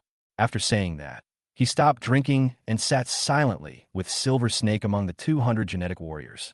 Not only did he remember it, but everyone present remembered it. They seemed indifferent, but in fact their ears were erected like antennas and they heard it clearly. They had never heard of the name of Magic Hand Li Yu, but no one underestimated the importance of this name. A strong man who could make Minghu pee his pants and still dare not speak out was destined to be famous in Beimeng in the future. "What are you all standing there for? Keep playing the music and dancing." Bai Yi smiled as he picked up the bottle of wine and started drinking again. He did not choose to kill Minghu, but instead gave him a warning, telling him not to be too presumptuous, as it would be of no use. Because killing the dark tiger means killing the silver snake and the 200 genetic warriors, which will not only waste a lot of time, but also trigger a chain reaction. In public, the 12 zodiac animals and the genetic warriors were wiped out, which would probably scare the others to death. How would the tyrant Yang Jie react when he came? There are too many variables, which is not conducive to him obtaining the Panga USB flash drive. After Baye's reminder, everyone came back to their senses, glanced at Li Yu who was drinking, and then picked up the wine glass again, and the atmosphere slowly returned to normal. At this moment, Gao Bansheng suddenly raised the bottle with both hands and said seriously, "Mr. Li, I will never forget the dinner you treated me to today." Li Yu looked at Gao Bansheng, who was showing his true feelings and was a little at a loss because he didn't know what had happened. He just pretended a little according to Baye's instructions. Not knowing how to respond, he was silent for a moment, then hummed, "It's all in the wine." Gao Bansheng was stunned, looking down at the bottle of wine with more than half a bottle left in his hand. He gritted his teeth and stomped his feet, picked up the bottle, and drank it directly. He had never drunk such bad wine before and was choked to tears, but he still insisted on drinking all the wine in the bottle. After drinking this bottle, Gao Bansheng's face turned red and his eyes were blurred, but he smiled even more happily, like a 250-pound fat man. Oh, he was actually a 250-pound fat man. "Mr. Li, Gao Bansheng, won't say anything else. From today on, he performed a squirt, which made everyone laugh, and the atmosphere became lively again. Bai took a big gulp of wine with a smile on his face. He suddenly felt that the 5 seconds he had just spent were worth it. Material value is not the only value in this world. True value is never written in fame, wealth, or honor, but is engraved in the youthful spirit of being willing to risk one's life for one's friends. Maybe I just met this group of people by chance, and we will go our separate ways in the future. But so what? At least at this moment, on this desperate black mountain, surrounded by heroes, they are friends drinking together. Whoever makes him drink unhappily today, he will make him unhappily. He is a willful and unruly person. All he wants in his life is pleasure. He lives for pleasure, not for awards. He firmly believes that the momentary joy of youth is worth remembering for a lifetime. So, what's the harm in wasting 5 seconds for a moment of pleasure? Bai Yu was pleased, but Li Xiao was a little absent-minded. Li Yu's 3 short sentences were still echoing in his mind. If you don't want to drink, then don't drink. Drink wine. Magic hands, Li right. The more he thought about it, the more uncomfortable he felt. That cold temperament, that dismissive attitude towards Minghu, sitting among the crowd, calmly holding up his wine glass amidst everyone's shocked gazes. It is no exaggeration to say that this is how Li Xiao sees himself. He looked at Li Yu with a complicated expression, with jealousy, admiration, and dissatisfaction in his eyes. He subconsciously straightened his back, unconsciously imitating Li Yu's coldness, and even wanted to wrap a bandage around himself. After eating and drinking, a new round of attack began. As agreed, everyone went to the vicinity of the cave, lured out the robots, and the battle started instantly. However, unlike before, this time, Minghu did not take the lead, but mingled with the crowd and made simple perfunctory moves, his vigilant eyes sweeping over Li Yu from time to time. The scarlet laser that burned through the air swept across, but the dark tiger dodged it easily by lowering his body. It was not because his speed was faster than light, but because every time the robot fired the laser, its eyes would suddenly light up, as if it was accumulating power. As long as you understand the pattern, you can avoid it in advance. After dodging the laser, he supported himself on the ground with one hand, veins bulging on his arm, and used his hand as a fulcrum to twist his waist and abdomen. Then, his right leg kicked the robot's energy shield like a cannonball, knocking the robot back several steps. Taking advantage of this gap, Minghu quickly stood up and subconsciously glanced at Li Yu, who was hiding in the crowd. Seeing that Li Yu was just watching from a distance and did not take any action, he couldn't help but frown. He looked at He Qianjun on the side and found that he was also secretly observing Li Yu. Not only him, but all the top warriors who dared to engage in close combat with robots would devote some of their attention to Li Yu. Chapter 57. Tyrant Yang Jie, a different appearance. Minghu's mind moved, and he naturally understood what these people were thinking because they were all competitors and strong people in the same echelon. They could tolerate those weak people who were afraid to come from a distance because it was useless for them to come anyway, but they could not tolerate strong people like Li Yu who did not work hard, especially since Li Yu's methods are mysterious and unpredictable. What if he has bad intentions and attacks from behind? This is like a dozen people with ulterior motives fighting on the front line with guns, while there is another person also holding a gun who not only does not fight but stands far behind the crowd. Anyone would worry that this person will shoot them in the back. Thinking of this, Minghu couldn't help but come up with a plan. He suddenly turned around and said loudly, "Magic Hand Liu, with your strength, you have been hiding in the crowd without taking any action. Are you hoping to reap the benefits while others are taking advantage of you?" His words implicitly placed Li Yu in opposition to everyone else. Many strong men looked at Li Yu with scrutiny and vigilance. Silver Snake nimbly dodged the robot's heavy hammer blow. She giggled. "Brother Li, a weak woman like me has already gone to the front line, and you, a grown man, are still hiding behind." More and more strange looks made Li Yu stiffen all over. He felt something was wrong. He knew that he had become the target of public criticism, but he couldn't go forward to fight the robot. With his strength and his right hand seriously injured, he would surely die if he went forward rashly. He glanced at Bai Yi obliquely, and Bai Yi gave him a wink. Li Yu secretly groaned. "Brother Yi, I told you that I am colorblind and can't understand the eye expressions." Facing everyone's scrutiny, he remained silent for a moment before saying coldly, "There's no need to take action." "Oh," Minghu frowned slightly. "What do you mean, sir? You want to enter Shelter 189, but you don't want to contribute." He was determined to force Li Yu to take action, wanted to see what Li Yu's extraordinary abilities were. Now that so many people were on the same side with him, he was not afraid that Li Yu would dare to do anything out of line. "What should I do? What should I do?" Li Yu screamed in his heart. He had never experienced such a situation before. The gazes of more than a dozen top experts made his scalp tingle, and his brain was in chaos. He didn't even know how to respond. He could only bite the bullet and say, "I said, there's no need to take action." As we all know, people tend to repeat themselves when they are nervous. Minghu's face turned completely gloomy. In his opinion, Li Yu's blunt answer clearly showed that he did not take him seriously. A hint of coldness also appeared in the eyes of the other strong men. They felt that Li Yu was a little too arrogant. What do they mean by there's no need to take action? Do you think the robots of the past aren't worth your time? Then what are we? A sideshow? At this moment, a rumbling sound suddenly came from the east. It was very weak at first, but it became louder and louder as time went by. The sudden sound attracted everyone's attention. "What's that noise? Why does it sound like a train?" Bai Yi had taken trains often before, so he was very familiar with the sound of trains. Xiao Yi was stunned. "You must be joking. This is the Black Mountain Jedi. Even off-road vehicles can't get in. How can there be a train?" Rumble. The roar grew louder and louder until it was deafening, even accompanied by the sharp explosion of high-pressure steam breaking through the valve. "Look!" Someone pointed at the distant eastern sky in horror. Everyone looked in the direction of the sound and was suddenly struck by lightning. Suddenly, a coal-black steam train appeared in the eastern sky. Thick gray-black smoke tore through the clouds, and the huge coal-black car body was like a kilometer-long black dragon, winding across the sky and rapidly heading towards the Black Mountain. This miraculous scene shocked everyone and made their scalps tingle. Even strong men like Minghu and He Qianjun were shocked. A kilometer-long steam train, what a behemoth! Running on the ground tracks might not seem impressive, but when such a steel monster seems to defy gravity and floats in the sky, the shock is unimaginable.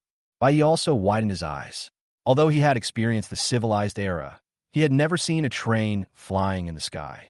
"Wait, why is there a person standing on it?" As the train approached, Bai Yi noticed a figure on the locomotive. The outline of the figure became clearer and clearer. Not only him, but everyone present saw it. In the white mist rising from the chimney, a man in scarlet armor stood on the front of the locomotive with his hands folded across his chest. The scarlet armor was gilded with dark gold patterns, and the beast heads on his shoulder armor were angry. His eyes were arrogant and indifferent, looking down on everyone like a god. "Tiran, Tiran, Tiangjia!" Li Xiao screamed wildly, his pupils dizzying. The man on the wanted poster he had posted on the wall appeared. The man whom he regarded as his life goal day and night now appeared in his sight like a god. He had thought about the scene of meeting the tyrant countless times, and even imagined himself trying his best to defeat the tyrant. But until this moment, when he saw with his own eyes the tyrant riding a 1,000-meter steam train across the sky, all his fantasies were ruthlessly shattered. Even if the two sides didn't fight, even if they just glanced at each other. Is the tyrant Yang Jia one of the 10 kings? Bai Yi took a breath of cold air. Oh my goodness, so this is the Ten Kings? The style of his appearance is totally different from that of others. Others are either swordsman, night girl, Xiao Yi, girlfriends, ghost clown, barehanded, He Qianjun, and those with colored contact lenses, Ming. Tyrant Yang, Jie directly drives a flying train. It feels like an adult visiting a kindergarten. Although we don't know what the Tyrant Yang Jie's extraordinary abilities are, just from the fact that he can make a kilometer-long train fly into the sky, no matter what his abilities are, they are terrifyingly powerful. He had heard Li Xiao talk about the Ten Kings all the way before, and thought that even if they were stronger than Li Xiao, they would not be too strong. Now it seems that he still underestimated Li Xiao's courage. Have you always targeted this kind of person? Bai Yi looked at Li Xiao, who had a dull look in his eyes, and gave him a thumbs up. It has to be you, Li Xiao. I used to think you were just good at showing off, but now it seems I was wrong. Not only can you show off, but you are also very humorous. Your humor is obviously better than your pretense. I think you should change your name from now on. Don't call yourself the movie man anymore. You can call yourself the humorous dart man. Li Xiao didn't hear a word he said. He stared at Yang Jie intently, with complex expressions of unwillingness, ferocity, fear, etc., flashing in his eyes. He hated his own incompetence and cowardice. He had always regarded the Ten Kings as his target, but now that the tyrant was in front of him, he didn't even have the courage to take action. Chapter 58, The Ten Kings. Above the sky, Yang Jie tapped the chimney with his fingertips, and the steam locomotive suddenly spewed out thick white smoke, like a black dragon puffing out clouds and mist. The locomotive suddenly turned and flew towards the open space where everyone was. Run! Someone shouted in panic, not caring about the robot at all, and turned around and ran. Others reacted and fled quickly. Faced with a train falling from the sky, who can withstand the terrifying, crushing force? In just a moment, everyone ran away, as if they were making room for Yang Jie's arrival. Boom! The steam locomotive landed safely, and the ground shook violently. The people hiding in the surrounding woods could even clearly feel the vibration. Damn it! How come Yang Jie came so quickly? Minghu said, gritting his teeth. Can't you see? I came here by train, so of course it's fast. The silver snake's narrow eyes stared at Yang Jie, who fell from the sky. There was a strange light in his eyes and a hint of greed. The tyrant himself is even more handsome than the one on the wanted poster. If I could sleep with a man like that, I would be willing to live 10 years less. She bit her tender lips lightly, her face flushed. Shut up, bitch. Minghu growled. He was about to say something, but suddenly froze. He looked fiercely at Li Yu, who was hiding in the woods, and his heart was filled with shock. I said, there is no need to take action. Li Yu's cold words echoed in his ears, and he finally realized what Li Yu meant. Damn it, where on earth did this monster, Magic Hand Li Yu, come from? Could he have sensed the tyrant's arrival before anyone else? This terrifying perception ability even surpasses my bestial instincts. Everyone present heard Li Yu's words, and as the tyrant arrived, many people belatedly looked at Li Yu with horror in their eyes. Brother Tiger, what's wrong with you? Silver Snake asked with concern. Minghu shook his head and put Li Yu's matter aside for the time being. The most important thing at the moment was the tyrant.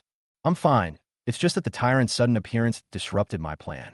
As he spoke, a trace of fear appeared on his face. Fortunately, the company sent Eagle out a few days in advance, and he must have reached the top of Black Mountain by now. By the way, have you contacted Eagle yet? No, the magnetic field in Montenegro is very strange. It might be related to Shelter 189. With our communication level, it's impossible to get a signal. But don't worry, Brother Ing is a very reliable person. He regards the mission as more important than his life, and he has never failed in all these years. Oomph. How can I be at ease? This mission is different. The target is one of the 10 kings. There can be no mistakes. I was originally planning to send someone to Ingtian for a liaison, but now the tyrant has appeared early. There's no time to even connect. Silver Snake laughed sweetly. Brother Ing is different from you. I remember one time, when we were halfway through a project, the company suddenly came up with a task, and he just pulled up his pants and left without a trace of nostalgia. From then on, I knew that among the 12 zodiac signs, Brother Ing was the most reliable. Minghu's face turned slightly green, and he growled. You're still having an affair with him? Silver Snake hurried to appease him. Hey, we are all colleagues. Don't be so formal. Besides, I am just playing with them, and I am sincere to you. Now, keep your voice down. What if the tyrant notices us? The company has a grudge against him. Minghu snorted coldly. Don't worry. As long as we don't provoke him, he won't attack us. Silver Snake was stunned. Why? Because Yang Jie is too arrogant. People like him, apart from having the desire to attack the other 10 kings, don't care about the rest of the people. In his opinion, attacking the weak is equivalent to belittling himself. Although Minghu said this, he subconsciously lowered his voice. After hearing what Minghu said, little stars seemed to appear in Silver Snake's eyes. Oh, I seem to like him more. What should I do? Minghu was furious.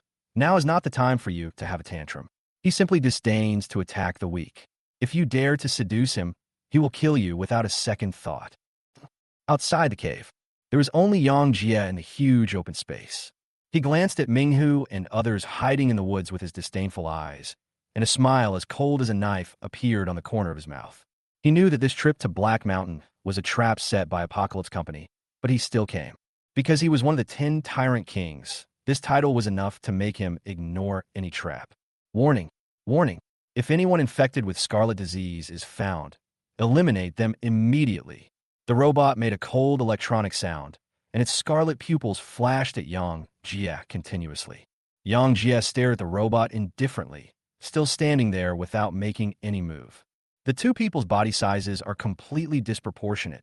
Just like a person standing in front of a building, they should appear very small, but the reality is just the opposite.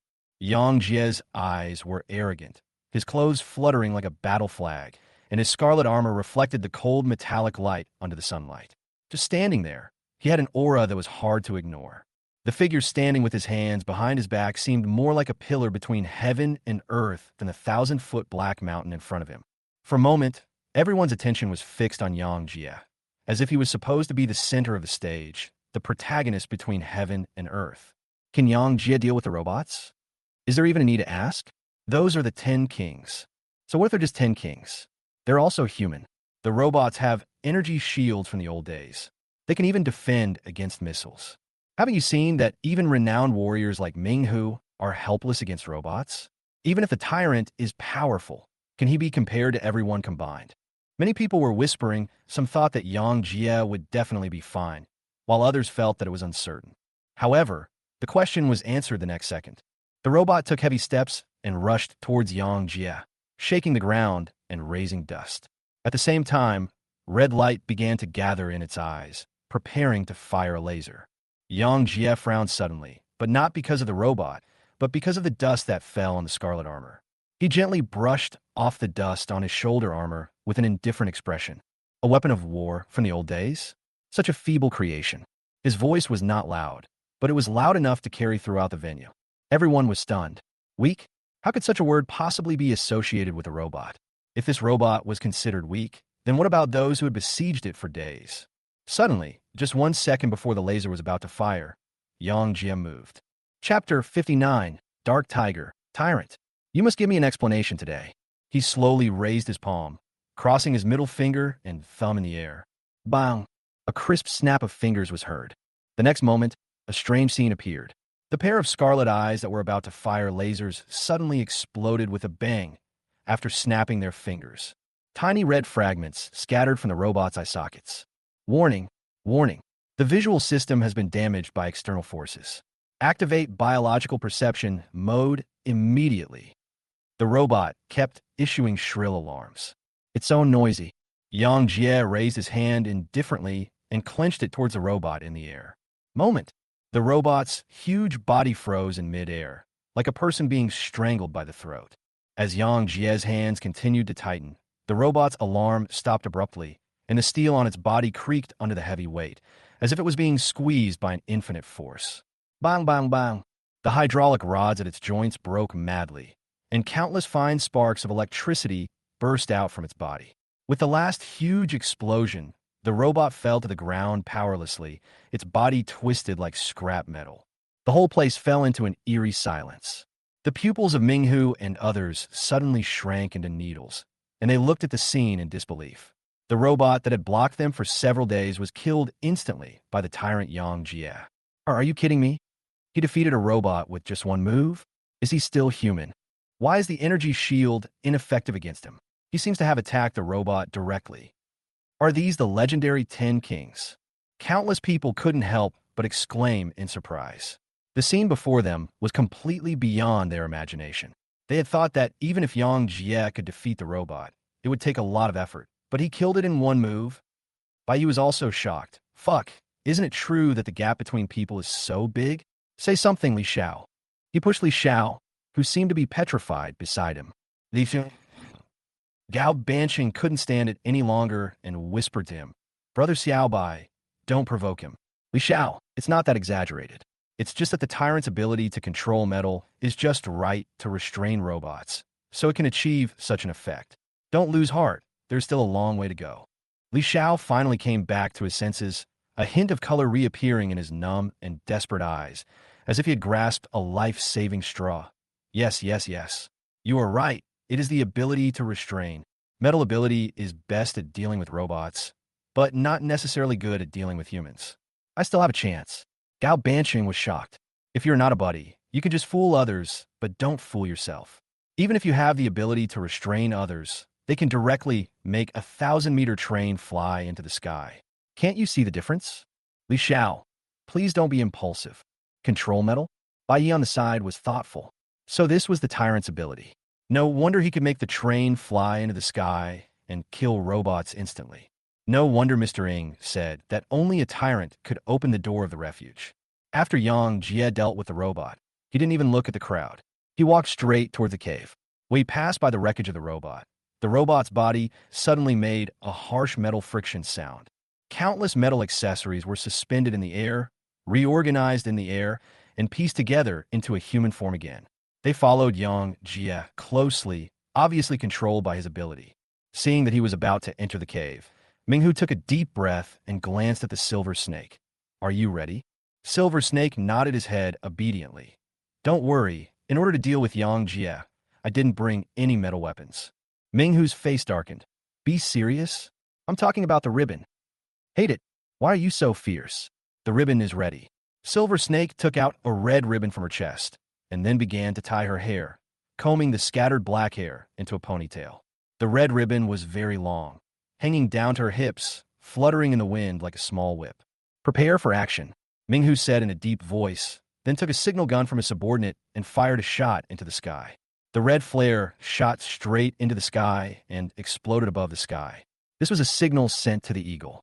His and Silver Snake's mission was to restrain Yang Jie and give Eagle the opportunity to aim and shoot. Although Yang Jie could control metal, Eagle had already prepared special bullets. The red ribbon serves as a reference point for snipers.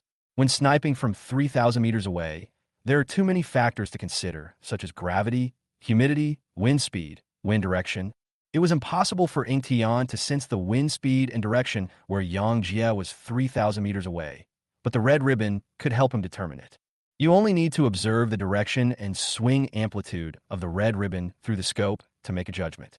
Stop, Minghu shouted, and then suddenly walked out of the woods, followed by the Silver Snake with a ponytail and 200 fierce genetic warriors. Such a brave act did not win everyone's admiration. Instead, everyone looked at them as if they were idiots. Are you so eager to die? Yang Jie slowly stopped and turned around, and the huge robot next to him also turned around. He lowered his eyes slightly, as if wondering why someone dared to call him. His eyelashes cast a cold shadow under his eyes, and his pupils were like gray glass tempered with ice, reflecting the distant sky with a cold and angular feeling. Being stared at by these eyes, Minghu's steps froze. Even though there were 200 genetic warriors standing behind him, his beast instinct still gave him a crazy warning. After hesitating for a moment, he walked forward with gritted teeth. Silver Snake's performance was even worse. Her eyes were evasive and her face was flushed, like an ignorant girl who had seen her idol. Tyrant Yang Jie, you destroyed a satellite city of the company. Shouldn't you give us an explanation for this? Minghu said in a deep voice.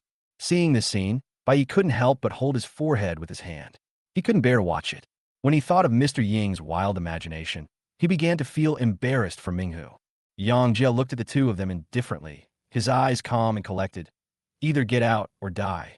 Minghu's face darkened as he understood the tyrant's arrogance. So handsome, so handsome. Silver Snake's eyes were like water, and he proudly puffed out his chest towards Yang Jie. Do it. Minghu didn't waste any words. He got on all fours and suddenly exerted force on all his muscles. He rushed towards Yang Jia like a cannonball.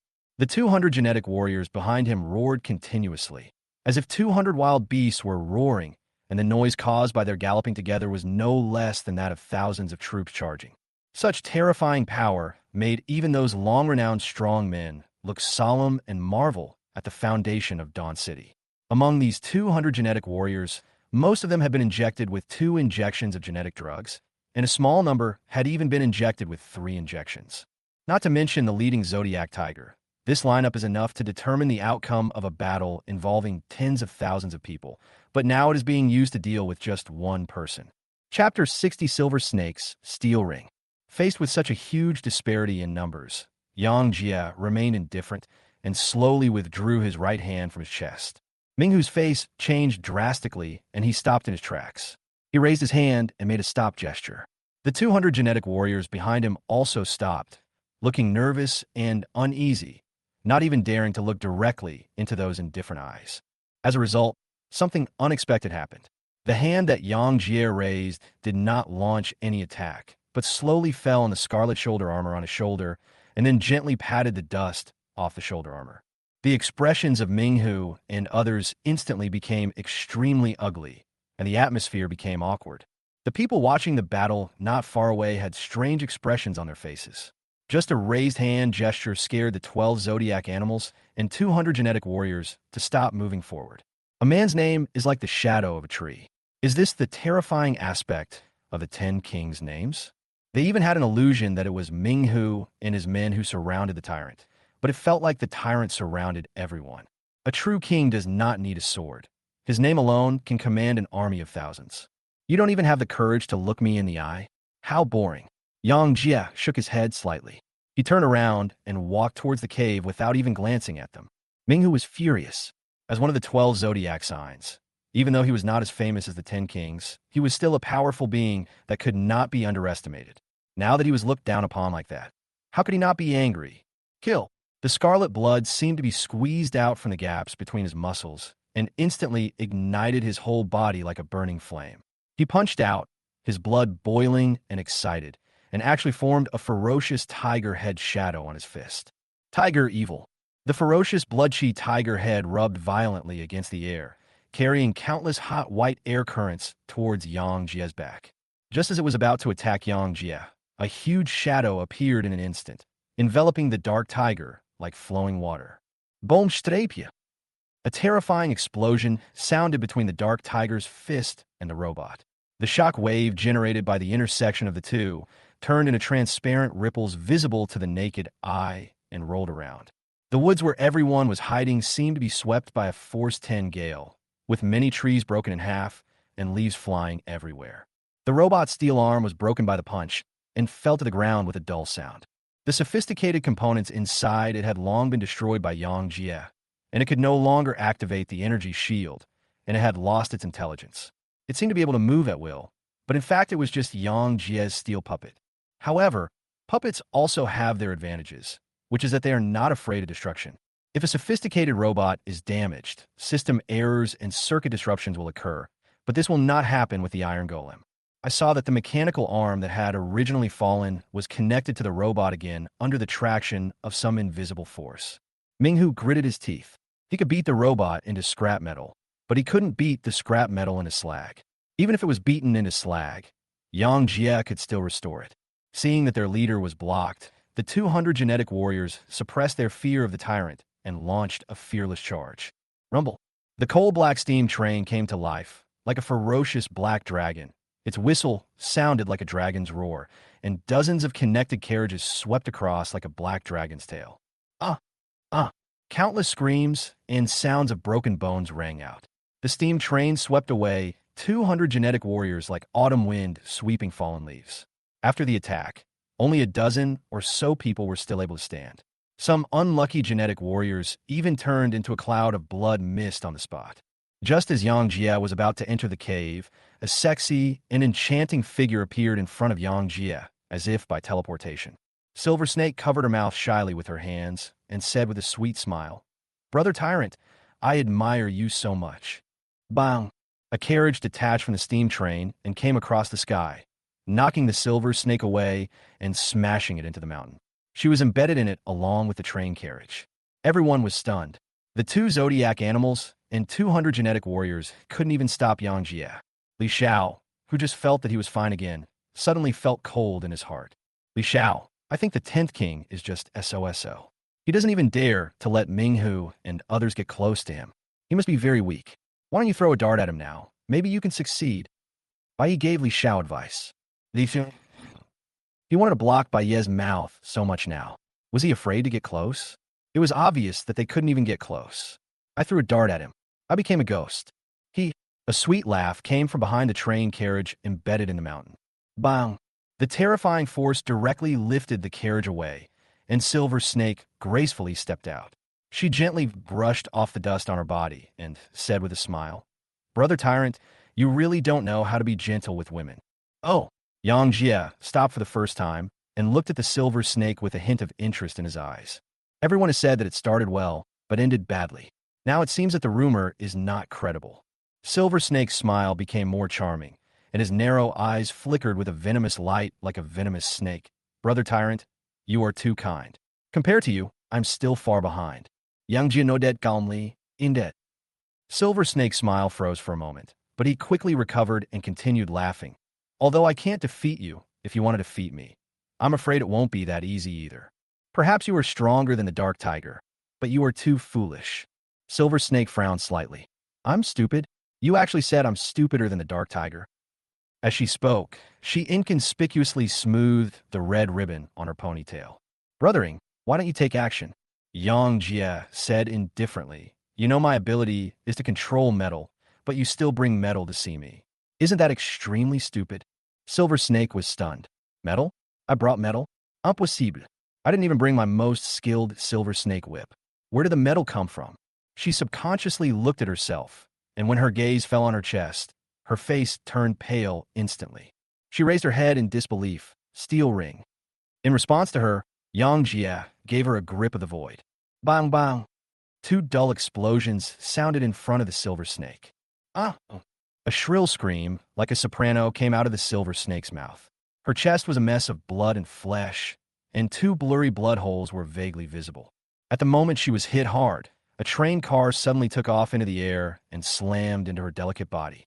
The Silver Snake was knocked dozens of meters away, with blood and flesh flying all over its body and bones broken. The whole person and the carriage rolled down the mountain and disappeared from everyone's sight. Chapter 61. We rushed forward, before Yang Jie's mental strength was exhausted. Silver Snake. Minghu's eyes were bloodshot. He took the blow from the robot and rushed to Yang Jie like a madman. He clenched his fists into hammers and smashed down hard.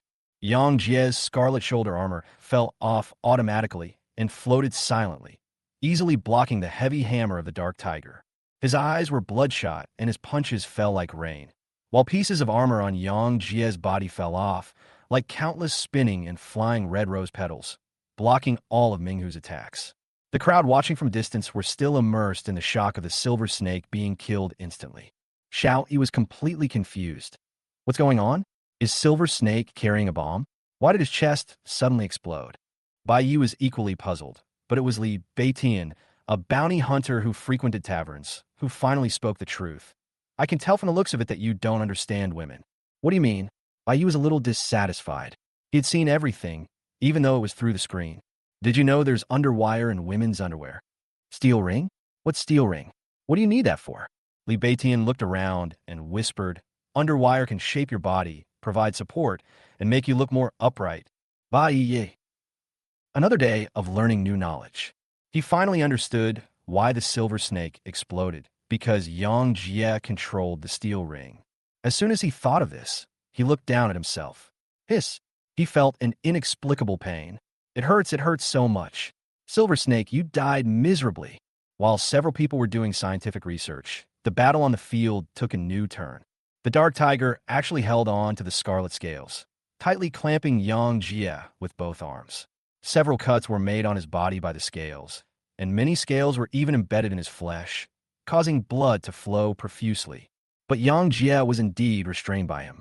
The man with terrifying physical fitness hugged Yang Jie tightly, with veins bulging on his arms, and his hands clasped tightly behind Yang Jie's back.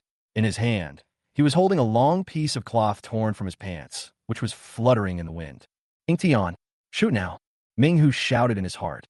He had tried his best to prepare the best sniping opportunity for Ingtian. Now, Ingtian only needed one shot to kill the tyrant. Even though he was restrained, Yang Jie's expression remained unchanged, and one could not even see any sign of effort on his face. With the power of the Nether Tiger, even steel could be locked and deformed, but he remained unharmed. The remaining scarlet armor on his body, with a blessing of extraordinary power, completely blocked the power of the Nether Tiger. And this force is continuing to grow. Minghu's tightly clasped fingers have already turned white, and there are sounds of bones cracking under the heavy burden. Compared with Yang Jie's calmness, he looks too embarrassed, but he is not panicked at all. Instead, he feels that victory is in his grasp. He firmly believed that Ing Tian, who valued the mission more than his life, would seize the opportunity he created and fire a perfect shot. At this moment, Yang Jie slowly lowered his head, his indifferent gaze falling on Minghu's ferocious face. What are you expecting? What? Minghu's face suddenly changed. An unimaginable, terrifying force burst out from Yang Jie's scarlet armor. He could no longer hold on and was blown away like a cannonball. During the flight, he was still thinking, why not shoot? Bang! The dark tiger was deeply embedded in the mountain. Countless huge rocks shattered and rolled down, burying him. The whole place was in complete silence. Even the 2 of the 12 zodiac animals could not inflict any injury on Yang Jie, and they could not even last 2 minutes. The tyrant's immense power was vividly etched into everyone's mind. After dealing with the 2 people, Yang Jie walked into the cave calmly, and the silver robot followed closely behind him. The atmosphere fell into an eerie silence. On the top of the Black Mountain, shrouded in clouds and mist, a 1,000-foot cliff is looming. A huge rock on the edge of the cliff juts out like an eagle's beak, and an ebony easel stands on the mossy stone surface. The white canvas trembles slightly in the mountain breeze. In front of the ebony easel, an elegant man in white clothes, with a figure as straight as a pine tree, was holding an ebony paintbrush and painting with a focused expression. However, what he painted was not the towering cliff in front of him, but a portrait. Although he was facing a deserted cliff, his eyes seemed to reflect countless human figures, which were placed on the canvas along the ebony paintbrush. The protagonist of the painting is a rebellious man in scarlet armor. He stands at the center, surrounded by enemies, tigers, snakes, and even humans. At this moment, the man in white suddenly raised his brush and lightly tapped the upper side of the canvas. A drop of ink that looked like a bullet slowly took shape and pointed directly at the protagonist in the painting. But the next second, he let out a light exclamation, with an amusement look on his face, because the bullet ink had disappeared out of thin air. What's wrong, painter? A man in a black suit and white gloves suddenly appeared behind the painter.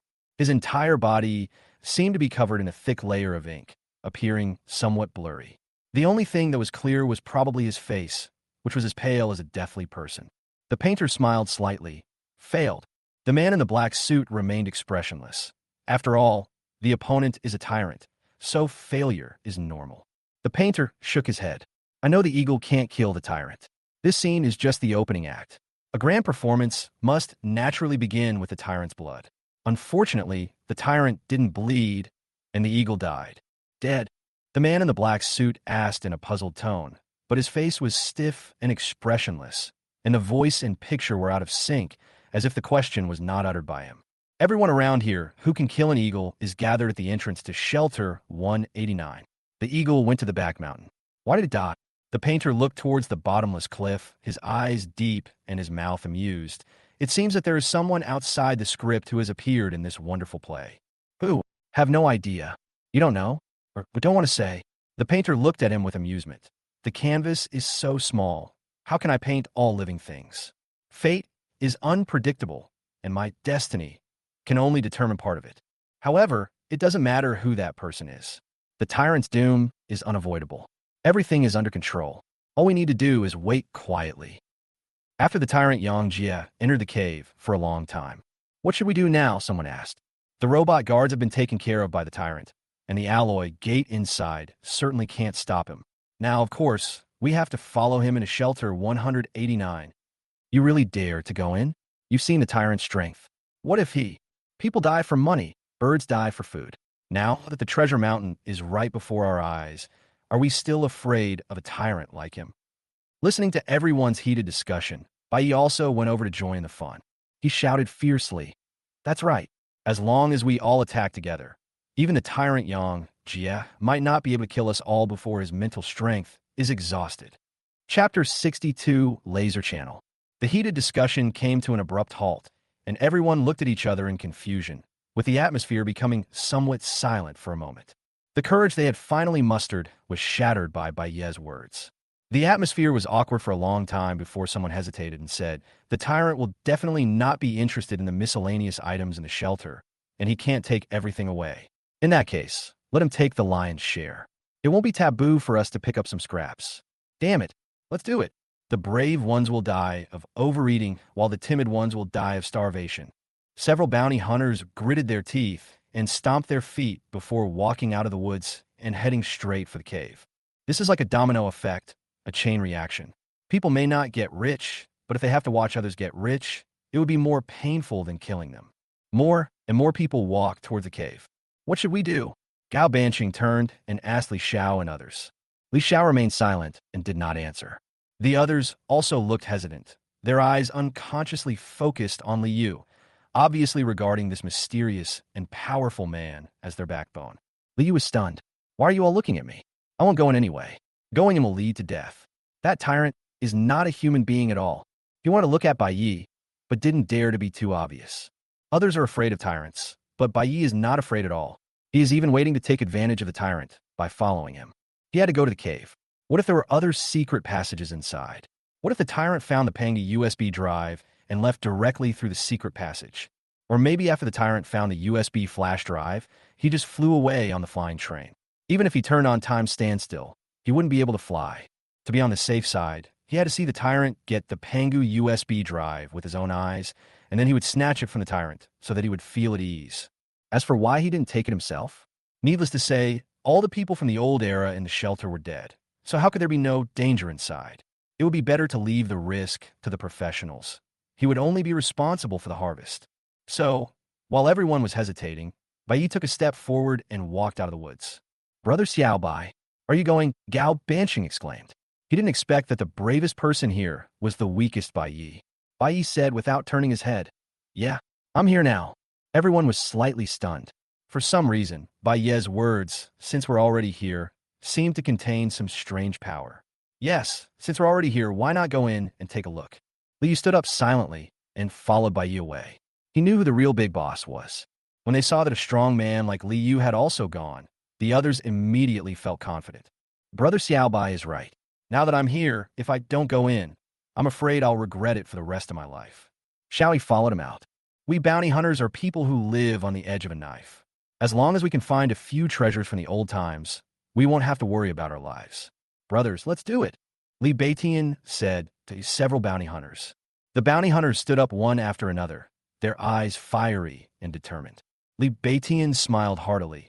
Brothers, let's do this one last job. After we finish it, we can retire peacefully. Before he even set off, he set a goal for himself. Black Panther and others also responded. Seeing everyone so heroic, Gao Banqing couldn't help but pat his chest and said, "I'm tired of the days of drinking and partying. I came to Heishan to make friends and find excitement. Since my friends have decided to join, how can I not follow them?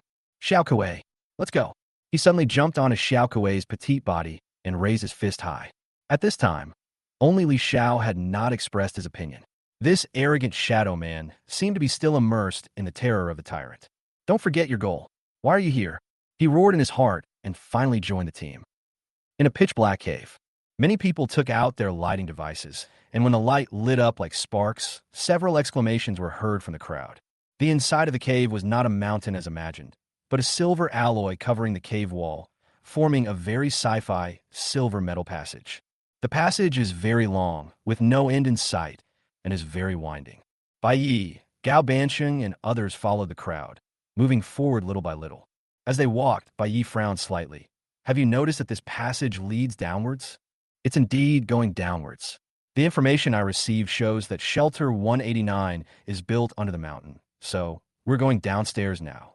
Gao Bansheng shrank his head and tried his best to hide his fat body behind Xiao Kuei's petite body. But he was too fat, and it felt like he was trying to cover his ears and steal the bell. The alloy door has been opened. Someone at the front of the team shouted ecstatically. At the end of the passage was a violently damaged alloy door. The door was 20 centimeters thick and several meters high, and was now twisted and embedded in the wall. Behind the door was still a long silver metal passage. As expected of a tyrant, he managed to open the alloy door that even explosives couldn't blow up so easily. Stop talking nonsense. Get out of the way and let me in. A one-eyed man wearing an eye patch rushed in behind the door impatiently. Several people rushed in with him, as if they were afraid that the treasure would be snatched away by others. But many people also choose to wait where they are and observe the situation. People have different ideas. Those who wait, they're afraid that there may be danger behind the door, while those who rush in are not necessarily stupid. They think that the tyrant has been in there for so long. Even if there is danger, the tyrant must have solved it all, so it is better to go in early and find the treasure sooner. Only the results can tell who is right and who is wrong. When the one-eyed man was about 2 meters away from the passage behind the door, suddenly, a faint blue electric current appeared on the silver metal wall, spreading like water waves and spreading throughout the entire passage in an instant, as if some device had been powered on and activated. The one-eyed man and his companions' faces changed drastically. They vaguely realized that something was wrong and stopped in their tracks, but it was too late. The next second, 3 scarlet lasers suddenly shot out from the left wall and shot towards the few people at an extremely fast speed. Run! The one-eyed man didn't even have time to swallow the scream in his throat before 3 lasers appeared in an instant. The first laser pierced diagonally from his left shoulder to his right abdomen. Before the severe pain could be transmitted, the one-eyed man's collarbone and half of his shoulder blade curled up and peeled off like plastic melted at high temperature, revealing his still beating heart in his chest. The second laser cut across the navel, separating the upper and lower body in 0.1 seconds. A string of blood beads burst out from the broken spine, but before those blood beads could splash out, they were evaporated by the laser in an instant. The third vertical strike struck the right hip, and mechanically modified right leg fell to the silver alloy ground like paper. Chapter 63, Black Knight. The people behind the one-eyed man were so frightened that they were scared to death. After a brief period of stiffness, they quickly turned around and ran away. However, the speed of the laser was too fast. It was so fast that they were torn into pieces in an instant before they turned halfway. Pa pa pa. The piece of meat fell to the ground with several dull sounds. Death happened too quickly and too tragically. Everyone outside the gate was stunned for several seconds before they came back to their senses in shock. Those who had stopped before showed a hint of fear in their eyes. It was almost. It's just a matter of one thought. It can make the difference between heaven and hell. Is it a laser channel? Gao Bansheng exclaimed in horror, his face turning pale. Damn it, there's actually a laser tunnel here. How did the tyrant get through? Bai Yi said slowly. It's not surprising that the tyrant can pass through the laser channel. The real surprise is that the tyrant can obviously control metal and can easily destroy all laser emitters, but he chose not to do so. It seems that he doesn't want others to enter. He probably disdains to attack others, but he also has no obligation to help others eliminate danger. What should we do now? Gao Bansheng had already started to retreat. This laser channel was simply not something an ordinary person like him could pass through. Xiao, he stared at the scattered corpses and said in a deep voice, I just observed it. This laser is indeed powerful, but its speed is not so fast that it cannot be detected by the naked eye. If you are agile enough, you may be able to get through it. He was obviously tempted and quite confident in his skills, but he did not try it immediately because he did not know how many lasers were in the channel and the trajectories of all the lasers. The best way is to wait for others to go in first and test out all the laser tracks to ensure that there is no risk. But who would do such a thing, risking their life to pave the way for others? Those who could do such a thing were either incredibly confident in their own abilities, like the tyrant Yang Jie, or they were selfless and fearless, willing to lead the charge. At this time, many people looked secretly at the Steel Brotherhood instructor He Qianjun. This old man, who is known as the chief coach of the 100,000 Iron Guards, is famous for his martial arts and energy throughout Beimang. Over the years, countless powerful, extraordinary people and genetically modified people have died at his hands. Even someone as strong as Ming Hu was unusually polite to He Qianjun which shows his strength. If we were to ask who was most likely to get through the laser channel, it would undoubtedly be He Qianjun. He Qianjun felt everyone's gazes, but his expression remained unchanged. He just stood there quietly without taking any action. As everyone was in a stalemate, an unexpected figure slowly walked out of the crowd. It was the night girl of the silent court. The girl who came alone stepped into the laser channel without saying a word. She was like a magnet, firmly attracting everyone's attention. The knight's small black boots stepped lightly on the metal ground, making a slight sound. It's the Black Knight of the silent court. She was the first one to enter the laser channel, someone exclaimed in a low voice. The Black Knight has always been elusive, a sharp blade used by the silent court to punish criminals. I heard that even wanted criminals with bounties exceeding 100 million yuan have died at her hands. No wonder she dared to be the first to step forward. Silent Court, Black Knight? Bai frowned slightly. It doesn't sound like a girl's name. His impression of this nameless girl still remained in the small town of Gray Earth, where she killed hundreds of gray sparrows with one sword. He knew then that the girl was very powerful, but now it seems that he underestimated her. Song. The night girl moved. She tapped the ground lightly with her toes, and her figure rushed into the laser channel like a ghost. The hem of her black skirt raised ink-like ripples in the airflow. The laser channel seemed to sense the intruder, and the laser arrived in an instant. When the first laser beam fell from above, she had already glided across the ground as nimbly as a black cat, and the scarlet beam brushed the edge of her silver mask. The second laser came to cut her in the waist. She pushed her palms against the ground, jumped up, drew a beautiful arc in the air, and successfully climbed over the laser. The third laser lit up above the girl's head, almost splitting her in two, but her breath was not disturbed at all. Like an elegant dancer in the center of the dance floor, she slid lightly, and the laser passed by her. Many people secretly exclaimed in amazement at how he dodged 3 lasers so neatly. The girl kept walking, and even her speed became faster. More and more lasers lit up, attacking her almost without any order, but she could always seize the tiniest gap and pass through easily.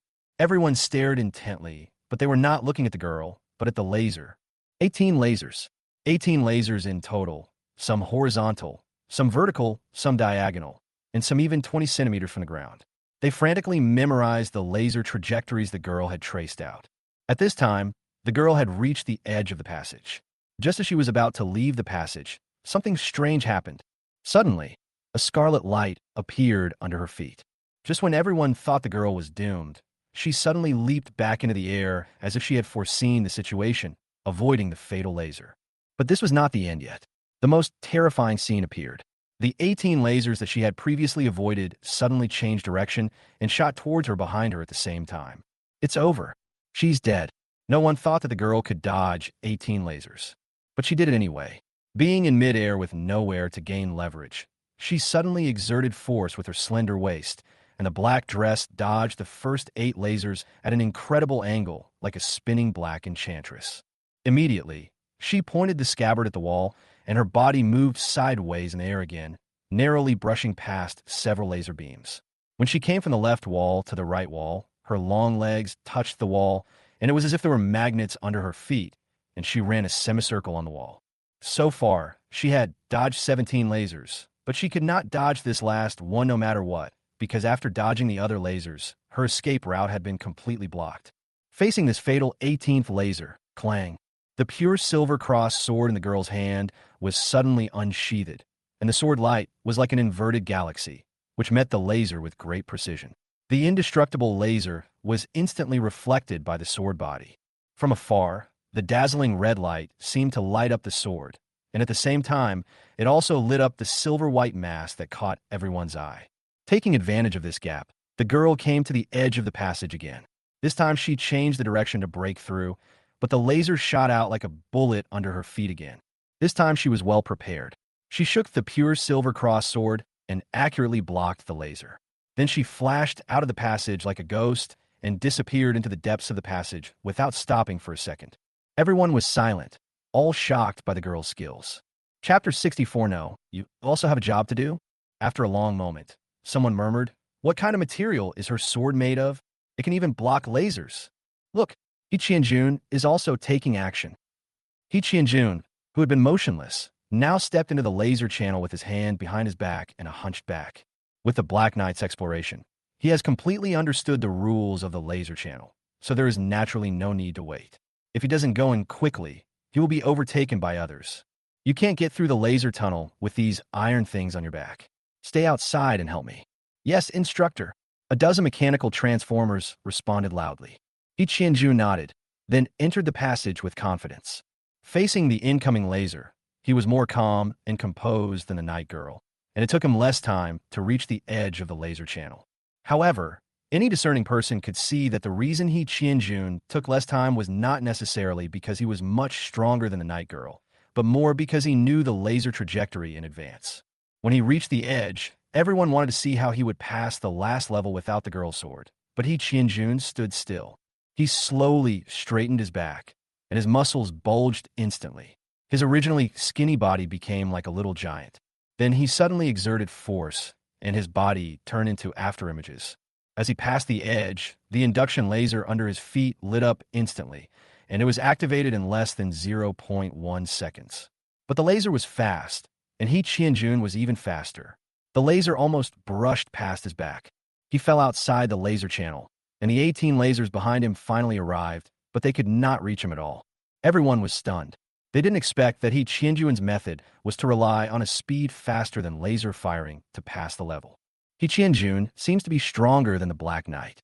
Ba Yisikit. Xiao Yi on the side shook his head. It's hard to say who is stronger. The Black Knight is also very fast, but the last laser was very concealed.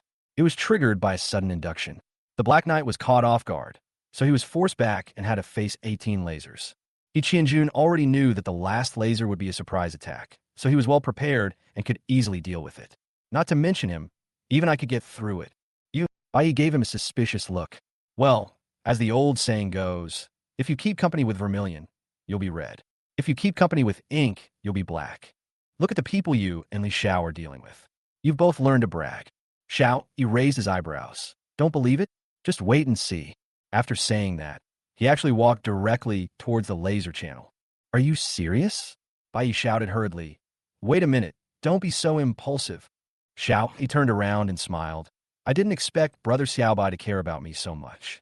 Don't worry, if I'm not absolutely sure, I won't.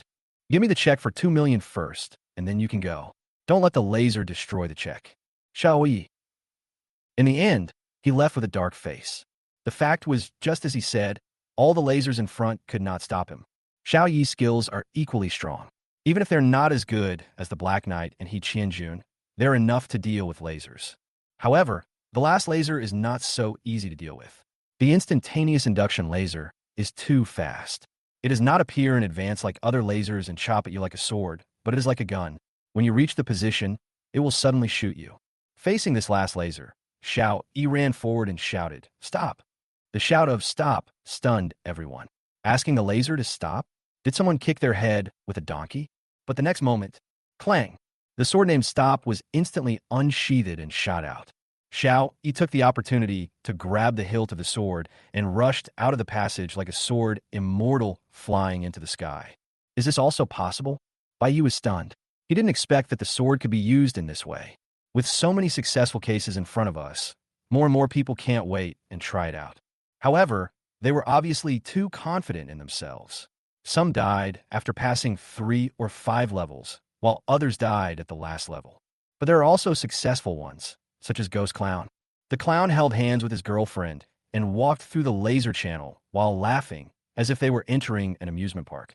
He stood at the other end of the laser tunnel, smiled, and asked the air beside him, "Is it funny? You want to play again? Well, there's nothing I can do about you." Then, something astonishing happened. The clown actually pulled his girlfriend back and forth several times before completely disappearing from everyone's sight. Sometimes, the gap between people is so huge. The laser channel that is a life-threatening situation for others is just a playground for the clown. The speed he shows is no worse than Qianjun. Bai Yi was more and more emotional. This was really the Montenegro stage. If you didn't have anything to do, don't come. These people were so damn busy. He nudged Li Xiao and said, "Hey, humorous dart man, all these famous strong men have gone in. Can you handle it?"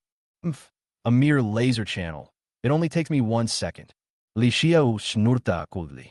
Look, it's funny again, isn't it? Li Xiao ignored Bai Yi's ridicule and strode towards the laser channel. The shadow under his feet stood silently, and then threw out a shadow dart with a whoosh. The dart was invisible and intangible, and did not cause any laser. There was a shadow connecting the dart and Li Xiao. As the distance increased, the shadow continued to stretch like a black line. The moment the dart flew through the laser channel, the shadow under Li Xiao's feet suddenly hit him. He was instantly wrapped by the shadow, and then disappeared along the shadow line. The shadow dart that had passed through suddenly and silently surged out a large amount of ink-like shadows, and then turned into a human shape. When the shadow faded away, Li Xiao's figure was revealed. Fuck. No, you have work to do too. Bai Yi was stunned. At the same time, outside the cave, a dozen genetic warriors were working hard to clear the boulders. Suddenly, the pile of boulders exploded and a dozen genetic warriors were blown away. Amidst the flying dust, Minghu with a gloomy face slowly walked out. In the woods, several genetic warriors opened the deformed train carriage and gasped when they saw the silver snake crushed by the train. Miserable. So miserable. The silver snake's charming face had long been deformed. Its chest was covered in blood, and its limbs were twisted into irregular shapes. It was simply deader than dead. Collect the body of Lord Silver Snake. A genetic warrior dug the silver snake out of the hole in the ground with force. Chapter 65, I will cry even harder when you die. Huh, there's clearly such a long crack on Lord Silver Snake's skull, but why is there no brain matter? Has anyone seen Lord Silver Snake's brain matter? Everyone looked around and looked at each other. This is strange. The head is cracked, but there's no brain. Could it be? The Gene Warrior's face changed drastically, and he asked, Master Silver Snake has no brain? Who are you calling brainless? The deformed body of the silver snake suddenly made a sound. Everyone was so frightened that they even threw the body on the ground. As they watched in horror, they saw the crack on the silver snake's head growing bigger and bigger, with wet hair squeezing out bit by bit, accompanied by a sizzling sound as the skin tore and the body rubbed against the mucus.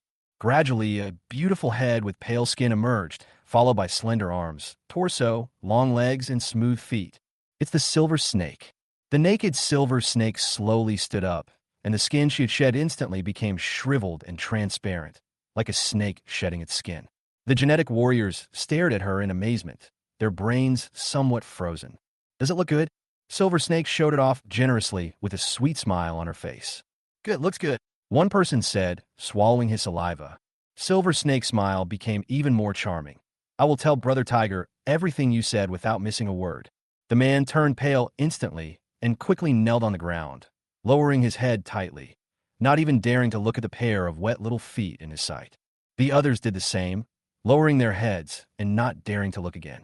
Master, please spare me. I don't want to watch it anymore. Oomph. Then take off your clothes and give them to me. A moment later, the Dark Tiger and the Silver Snake reunited. How is the injury? Minghu asked gloomily. Silver Snake pulled up the loose clothes to cover the exposed shoulders. It's nothing serious, just a layer of skin peeling off. Minghu nodded. Ying Tian is such a loser. I created such a good opportunity for him. But he didn't even shoot. Silver Snake's mouth drooped, tears welling up in her eyes. Brothering must have been in trouble, otherwise he wouldn't have not shot. Stop crying. The Silver Snake sniffed and said angrily. Are you jealous? Don't worry. I promise to cry even more sadly when you die. Minghu was furious. Shut up. You bitch. Hate it, you scared me. The most urgent thing now is the Pangu USB drive. The original plan was to kill the tyrant so that no one could take the USB drive from us. He Qianjun and his men are short of manpower and cannot pose a threat. But the plan failed. If we go back like this, the company will never let us go. Without the stabilizer of the type 3 gene drug, you and I will not live for more than a few months. Death is inevitable, so why not give it a try? What are you going to do? Since it was a matter of life and death, Silver Snake couldn't help but become serious. Of course, we have to enter Shelter 189 and take the Panga USB drive before the tyrant does. I've already arranged for someone to notify the company to mobilize manpower. As long as we can hold off the tyrant, we might still have a chance. Mr. Li, it seems that we have no chance of reaching Shelter 189, so you don't have to wait for us. Gao Banshing and others sighed. Li Yu's face froze slightly, and he cursed in his heart. Who the hell is waiting for you? If I could go in, I would have gone in long ago. Gao Bansheng and others didn't know what Li Yu was thinking. They were very sure and even blindly believed that Li Yu could get through the laser channel. After all, Even Li Xiao can get in, so there is no reason why Mr. Li can't get in. It's impossible, absolutely impossible. Bai Yi on the side saw Li Yu's dilemma, but he couldn't think of any good solution for the time being. He couldn't just stop time and carry Li Yu over, right? The laser channel is nothing to him. It can even be said to be as easy as walking on flat ground. But the problem is, won't this expose him? Could it be possible that he suddenly teleported to the other end of the laser channel in full view of everyone? Mr. Li, you really don't have to wait for us. If you don't go in now, you might not be able to get anything good. Gao Bansheng kept comforting him, with a touch of emotion in the depths of his eyes. Why did Mr. Li go in? It's obvious that he didn't want to abandon us. Mr. Li is such a good person. Li Yu's brain raced. What should he do? What should he do? Brother Yi, please say something. He winked at Bai Yi obscurely. Bai Yi immediately understood and was about to change the subject when he suddenly saw the crowd in commotion. The crowd automatically made way for each other, and the gloomy-looking Dark Tiger and Silver Snake led the remaining genetic warrior troops and came forward aggressively.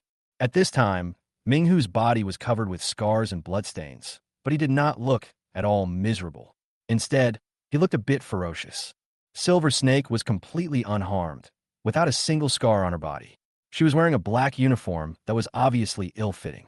The shoulder line hung loosely below her collarbone, revealing a piece of white neck. Her slender white legs alternated back and forth in the hem of the uniform, and she didn't even have shoes on her feet. Instead, the touch of rose-red nail polish was particularly eye-catching. These two people are not dead. Bai Yi became more and more certain that Mr. Ing must have used connections to get into the Chinese zodiac. I said there is no eagle in the Chinese zodiac. He was killed by a single shot, but look at the Dark Tiger and Silver Snake. They were beaten to a pulp, yet they were still full of life, especially the Silver Snake. Bai Yi really found it hard to imagine that the Silver Snake was completely unharmed despite the fatal injury to a woman. It's not completely unscathed, but it seems to have shrunk considerably. Could it be the silicone that allowed it to avoid a fatal blow? Dark Tiger and Silver Snake stood in front of the laser channel, their eyes flashing. They were not blind. Seeing that everyone had stopped moving forward and there were more than a dozen corpses cut by lasers in the channel, they naturally understood what was going on at a glance. Minghu grabbed a bounty hunter and put his big hand on his throat, demanding, "Tell me everything that just happened, word for word." Faced with the strength of the Dark Tiger and the group of genetic warriors behind him, everyone dared to be angry, but not to speak out. The bounty hunter was so frightened that he told everything about the laser channel. "I see you go in." Minghu directly threw the bounty hunter into the laser channel and watched him move forward to test. As expected, the man died a miserable death. Then he forced others to enter the laser channel.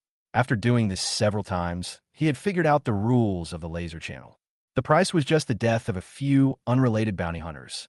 He Qianjun, Black Knight, and other powerful men had already passed through the laser channel. Nether Tiger and Silver Snake were the only ones in power. Except for Li Yu, they dared to provoke anyone else. "You guys meet them outside." After saying this coldly, Minghu and Silver Snake rushed into the laser channel. As strong men who could fight with the tyrant and survive, a mere laser channel was naturally no problem for them. Soon the two disappeared at the end of the channel. The remaining weaklings looked at each other in bewilderment, and the atmosphere became a little awkward. Chapter 66. Tough Talk? Believe it or not, Mr. Li will make your whole body hard. The laser channel is like a filter for strong. Although these people have famous names and are all strong, only when the tide recedes can we know who is swimming naked. Li was swimming naked. He felt as if he was stripped naked and hung in front of everyone. Countless doubtful eyes were cast at him, and he felt like he was socially dead.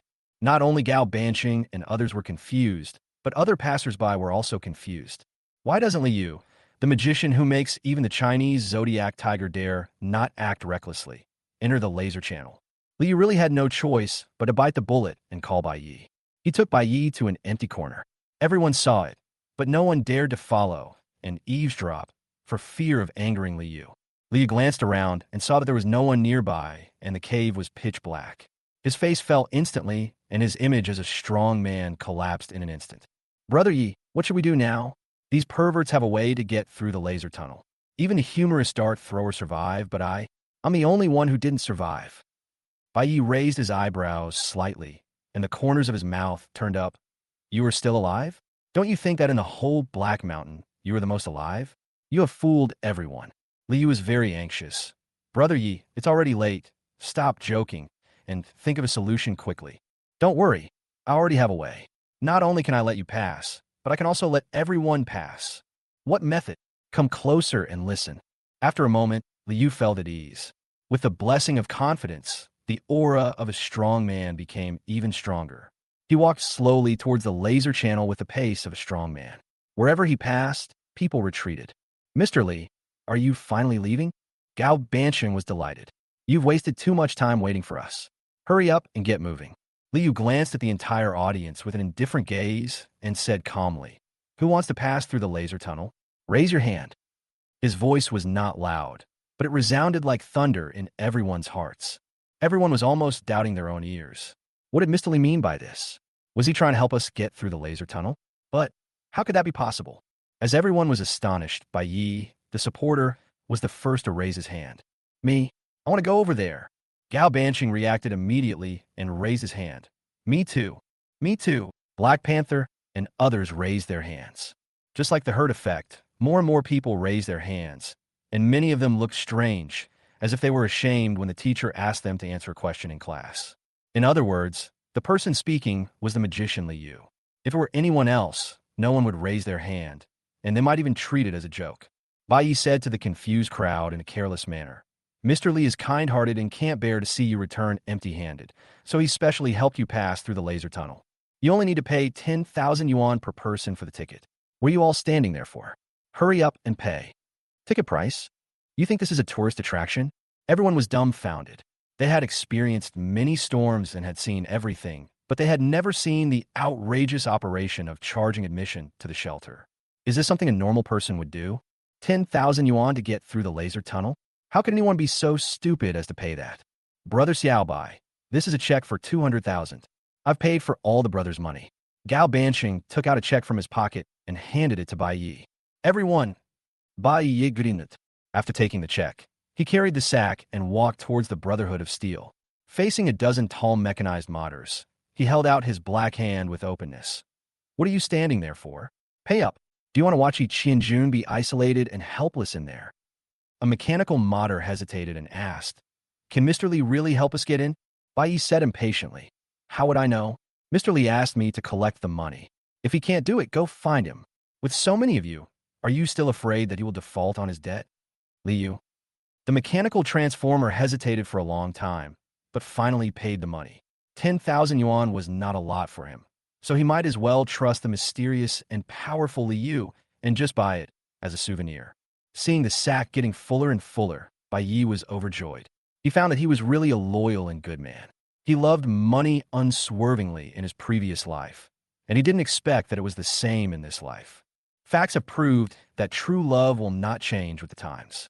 In fact, Bai Yi also wanted to collect more money, but the problem was that there was no place to put it. Not everyone was like Gao Bansheng, carrying checks with them. Most people carry cash. More and more people are paying because they don't mind the 10,000 yuan. But some people didn't even want to pay 10,000 yuan, and they seriously suspected that Li Yu was taking the opportunity to make money.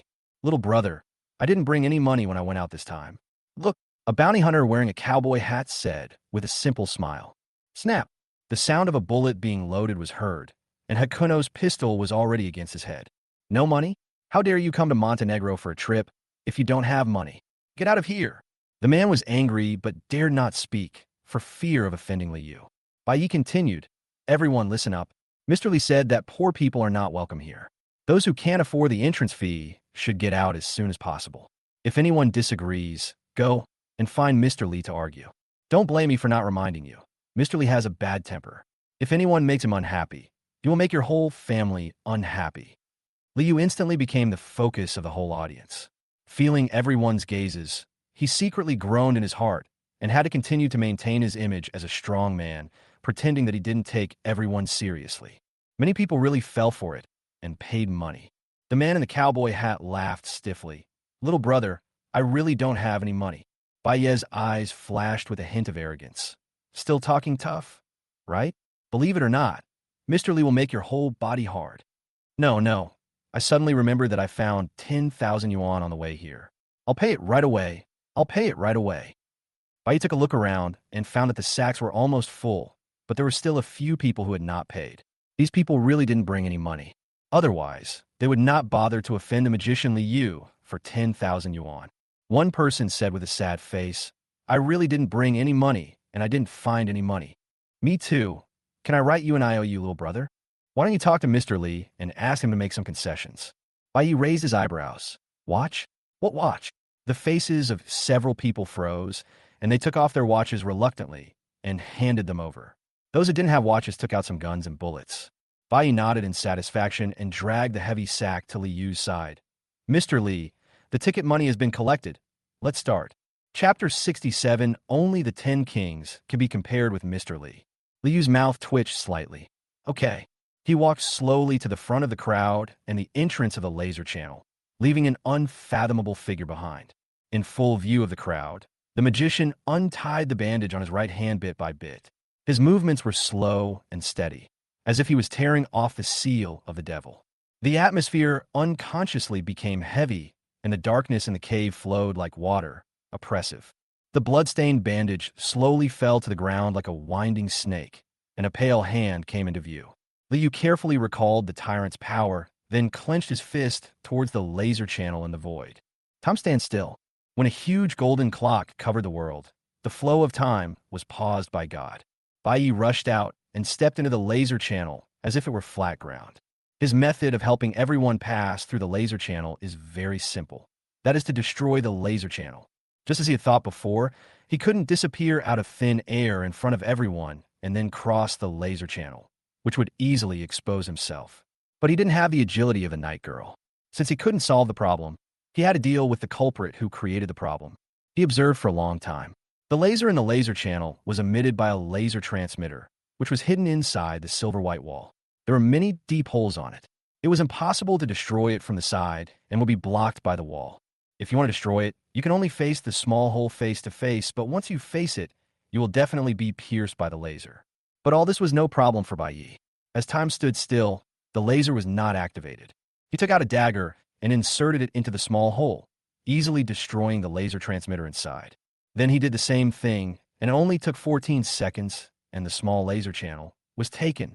Bai Yi did all this not just to collect ticket money or to avoid exposing himself, but more to let these people cover for him. It is so difficult to even enter Shelter 189, so one can imagine how many dangers are waiting for him inside. At this time, the importance of having someone explore the way is reflected. Moreover, he was determined to get the Panga USB flash drive. If only he, Yang Jia, He Qianjun, Ming Hu and others entered the shelter, it would be too easy for him to arouse suspicion when he snatched the USB flash drive from Yang Jia. By then, the whole world will know that the Panga USB flash drive is in the hands of one of them. He doesn't want to be hunted down by major forces just because he has such a treasure. Therefore, the more people there are, the easier it is for him to take advantage of the situation. After doing all this, Hakuno returned to his original position with 3 minutes and 30 seconds left. Time resumed its flow. Everyone stared at Li Yu's right hand intently. As he clenched his fist in the air, several cracking sounds were heard one after another, and tiny sparks suddenly burst out from the small hole where the laser launcher was installed. On the silver-white wall, a faint blue electric current flickered as if there was a power shortage, and finally dimmed completely. Li Yu slowly withdrew his hand, and everyone fell silent. Dun dun. "Mr. Li, have you destroyed the laser channel? How is this possible? He destroyed it with just a wave of his hand? What exactly is his extraordinary ability? Is it the same as the tyrant's?" As expected of a magician, it's truly magical. Everyone looked at Li Yu's right hand in horror. Li Yu had already picked up the bandage and wrapped it around his hand again. His expression was still extremely cold, as if he had done something insignificant. Li Yu turned around and glanced at everyone with indifferent eyes, but in fact he was looking at Bai Yi. Seeing Bai Yi nodded implicitly, he felt relieved and said coldly, "Everyone, please." After saying that, he took the lead and stepped into the laser channel. He walked very slowly because he was unsure. To be honest, he didn't know what Bai Yi's extraordinary ability was. It always felt like the ultimate version of the magic hand. He guessed that Bai Yi had stretched out his ultimate version of the magic hand to break the wine glass from a distance before destroying the Hades Tiger wine glass. Now it is time to destroy the laser channel. Bai stretched out several magic hands and destroyed the laser launchers at the same time. In his imagination, Hakuno should have countless magic hands that could be extended infinitely, and their speed is faster than his own, and he can use them with just a thought. Liu moved forward slowly, fearing that Bai had missed a laser launcher and failed to destroy it. But in the eyes of everyone, Mr. Li's mysterious back was so tall and his steps were so light and relaxed, showing his composure. Finally, he successfully passed through the laser channel without triggering a single laser. Someone in the crowd cheered excitedly. Mr. Li is amazing. Is this Mr. Li's true strength? In my opinion, the 12 zodiac animals and the silent court are no match for Mr. Li's magic hands. Yes, they could only dodge the lasers individually, but Mr. Li was able to lead everyone through. The difference is obvious. What are you talking about? The bullshit 12 zodiacs and the silent court are also trying to sue Mr. Li? In the entire Baimang, only the 10 kings are worthy of being mentioned in the same breath as Mr. Li. Hearing these flattering words, Li Yuran was numb. Stop praising me. Stop praising me. If the tyrant really hears them, I'm dead. Didn't you say everything was under control? Why did you start painting again? On the top of the Black Mountain, a man in a black suit stared expressionlessly at the painter who was writing furiously. The painter wiped the sweat from his forehead and said with a wry smile, "It's a mess, a complete mess. That person outside the script actually let everyone into the shelter. Originally, the shelter scene only featured the strong ones, but with hundreds of people pouring in, countless destinies have become intertwined. It's truly a tangled mess. Still mastering it? Yes. It's under control, of course, but it's going to take some extra effort. It seems we have to deal with the people outside of this script, otherwise the trajectory of fate might be deviated." Everyone passed through the laser channel smoothly and walked cautiously towards the depths. Soon, rows of magnetic levitation tracks came into view. They were neatly laid out on the floor of the passage, covered with dust and rust, but there were no cars. People in the old days should have taken a car from here and then headed to the underground shelter, but it seems that the cars are gone, so we can only walk. Gao Banshing explained. Everyone ran on the track. The existence of the track meant that they needed to take a car, which meant that they were still some distance away from the shelter. If they didn't run faster, all the good things might be taken away by Minghu and the others. After running for a long time, everyone finally saw the scrapped rail car and a giant platform-like elevator at the end of the track. However, there seemed to be a collapse here, and most of the elevator was buried, making it completely unusable. "There's an emergency exit here," someone shouted, pointing to a small door next to the elevator. Hanging on it was a loose LED sign with 4 fluorescent green words on it: "Emergency exit." However, because the line was broken, the 4 words had long been dim. Chapter 68. Oh my god. So many Rambutans. The small door of the emergency passage had been violently destroyed, and the marks were very recent. It must have been done by Yang Jia and others. The crowd rushed into the emergency passage. The road inside was very steep, almost 30 degrees downward, and kept turning in a spiral downward posture. As they continued to move forward, they found that the passage was getting narrower and deeper. They went from walking side by side to forming a long snake. "Isn't this hundreds of meters underground?" someone whispered in the darkness. "More than that. We've been walking for such a long time, it feels like 1,000 meters. Look, there's sunshine ahead." "Sunlight? How can there be sunlight underground? There should be lighting facilities, right?" The few people walking in front moved towards the light and found that the light came from the end of the passage. They squinted their eyes to adapt to the light for a while. After seeing the scenery behind the light clearly, they were shocked and quickly walked into the light. "What's inside?" The person behind did not go in immediately, but shouted loudly. After a long time, the shocked voices of those people were heard in the light. "City, city. It's a city, son. There is still sun here. Where the hell are we going? Is this still underground?" Several people exclaimed incoherently. Seeing that there was no danger, the people behind walked into the light, and then there were exclamations one after another. "There's not only the sun, but also the sky. Holy shit, what's that red-haired thing floating in the air? That thing looks like a rambutan that's dozens of meters in diameter." Bai was slightly taken aback. What the hell was rambutan? He knew rambutan and had even eaten it. Rambutan is a tropical fruit, a round red fruit covered in red hairs, hence the name rambutan. It's not cheap, but the problem is the larger rambutans are only the size of a palm. So where do the rambutans with a diameter of dozens of meters come from? He became increasingly curious about what everyone saw and repeatedly reached out to push the people blocking his way. Hurry up, you can't even eat shit in time to catch up with the hot stuff. They'll grab all the treasures soon. The person he pushed turned around and glared at him, but when he saw it was Bai Yi, he smiled awkwardly and didn't dare to get angry. Everyone knows that behind this ragged wasteland boy stands the magician Li Yu, who is not to be trifled with. After squeezing for about 2 minutes, Bai Yi finally entered the light. His vision suddenly became clear, as if he had traveled to another world. Holy crap, so many Rambutans. It turns out those people were not lying. There really is a city hidden here, and countless Rambutans floating in the air. This is a modern city that stretches as far as the eye can see, with twisted and collapsed skyscrapers standing in rows. The buildings in the farthest distance have collapsed into rolling hills. An abandoned maglev tracks meander among the broken walls, like a dead python coiled around a concrete carcass. The hundreds of meters high observation tower with the words, "Eye of the World," written on it is slanted into the dried-up artificial lake. The glass curtain walls have all fallen off, revealing the honeycomb-like metal frame inside. Above the dome is blue sky and white clouds, and a sun emitting light and heat. The most eye-catching thing is the Rambutan, floating in the air of the abandoned city. It is more like a virus magnified billions of times than a Rambutan. The huge scarlet sphere is covered with dense spikes. The spikes extended infinitely, becoming thinner and thinner, and the ends were even as thin as hairs. These hairs were connected to each other, like a huge red net covering the entire city. Everyone was shocked by this scene. Rambutan, is this Shelter 189? People in the old times actually built a city under the Black Mountain? But what about the sun and the sky? Li Baitian exclaimed.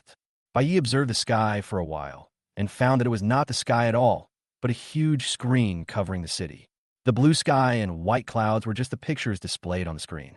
Although these technologies are shocking, he can still accept them. But he cannot accept Rambutan. The huge scarlet spheres, they're densely packed like viruses, do not look like technological creations at all. Could it be that the aesthetic tastes of people in the old times have been distorted to such an extent? Perhaps these Rambutans are the cause of death of people in the shelter? Bai Yi stared at the Rambutan. For some reason, he suddenly had an illusion that the Rambutan was also staring at him, as if it was alive. Suddenly, a strange feeling spread in his heart, and as he stared longer, the strange feeling became stronger and stronger. Bai Yi's vision blurred for a moment, and he blinked subconsciously, but the moment he opened his eyes, the Rambutan had changed. Countless pale and resentful eyeballs grew out of the Rambutan, or to be more precise, squeezed out, accompanied by thick green mucus and a sizzling, slippery friction sound. 1, 2, 3. Countless eyeballs, densely packed together, made people's scalps tingle. But as Bai Yi blinked again, all the eyeballs disappeared like an illusion. Is it a hallucination? A faint sense of horror and weirdness lingered in his heart. He withdrew his gaze and stopped looking, but when his eyes fell on himself, he was stunned. The strong sense of strangeness constantly stimulates the brain. Is this my body? Why does it feel so strange? Bai Yi stared at his hands. Although he was very familiar with them, he felt they were very strange, as if someone had forcibly installed them on his body. A feeling of irritation and nausea suddenly rose in his heart, and he wanted to tear his hands apart to reveal the real him wrapped inside. The screams like a pig being slaughtered woke Bai Yi up. He woke up as if from a dream, turned around suddenly, and found that many people were just like him, with expressions as if they had just woken up from a nightmare. There is a big problem with Rambutan.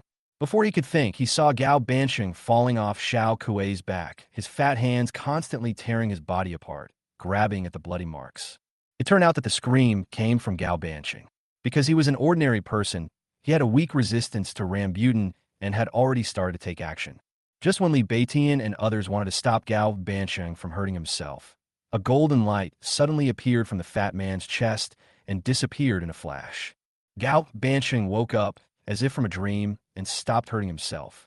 He climbed up from the ground with a grimacing look on his face, his forehead covered in sweat. He gasped and cursed, "Fuck that immortal. He almost want to see my grandmother. This Rambutan is weird. I can't look at it directly." As he spoke, he grabbed the red rope around his neck and took out a bronze coin. He kissed the coin several times and said with lingering fear, "My dear, you saved my life again. Is this a taboo?" Bai Yi's eyes lit up. Chapter 69. Taboo Items Exclusively for the Rich. Gao Banqing was so frightened that he quickly put the copper coin into his arms. This is a forbidden item of Jiao level, life-buying money. If you encounter fatal injuries, you can use it to buy your life. Bai Ye's eyes were shining brightly, and the words, "Take it for yourself," were almost written on his face. Gao Banqing took a step back and said, "Brother Xiao Bai, don't try to take my life purchase money. Even if I give it to you, you can't use it. If you don't give it to me, how do you know I can't use it? I'm telling the truth. You can't meet the conditions for life-buying money. It's not like I haven't collected forbidden objects before. Even the life-threatening breath of bones is no problem for me. So, a mere life-buying money. Wealth of over 100 million. Ugh. Bai Yi choked and then flew into a rage. Isn't this bullying the poor? Not only that, I have to pay it 1 million every month. If it encounters danger, there will be additional money. The greater the danger, the more money I have to pay. For example, just now, I have to pay it another 3 million within a month, otherwise it will retaliate. Look at you. Why are you explaining in such detail? Am I the kind of person who would steal a friend's forbidden item? Bai Yi asked with a look of reproach on his face. Gao Banqing. Gao Banqing's words not only made Bai Yi give up the idea, but also made other people who were targeting Gao Banqing give up the idea.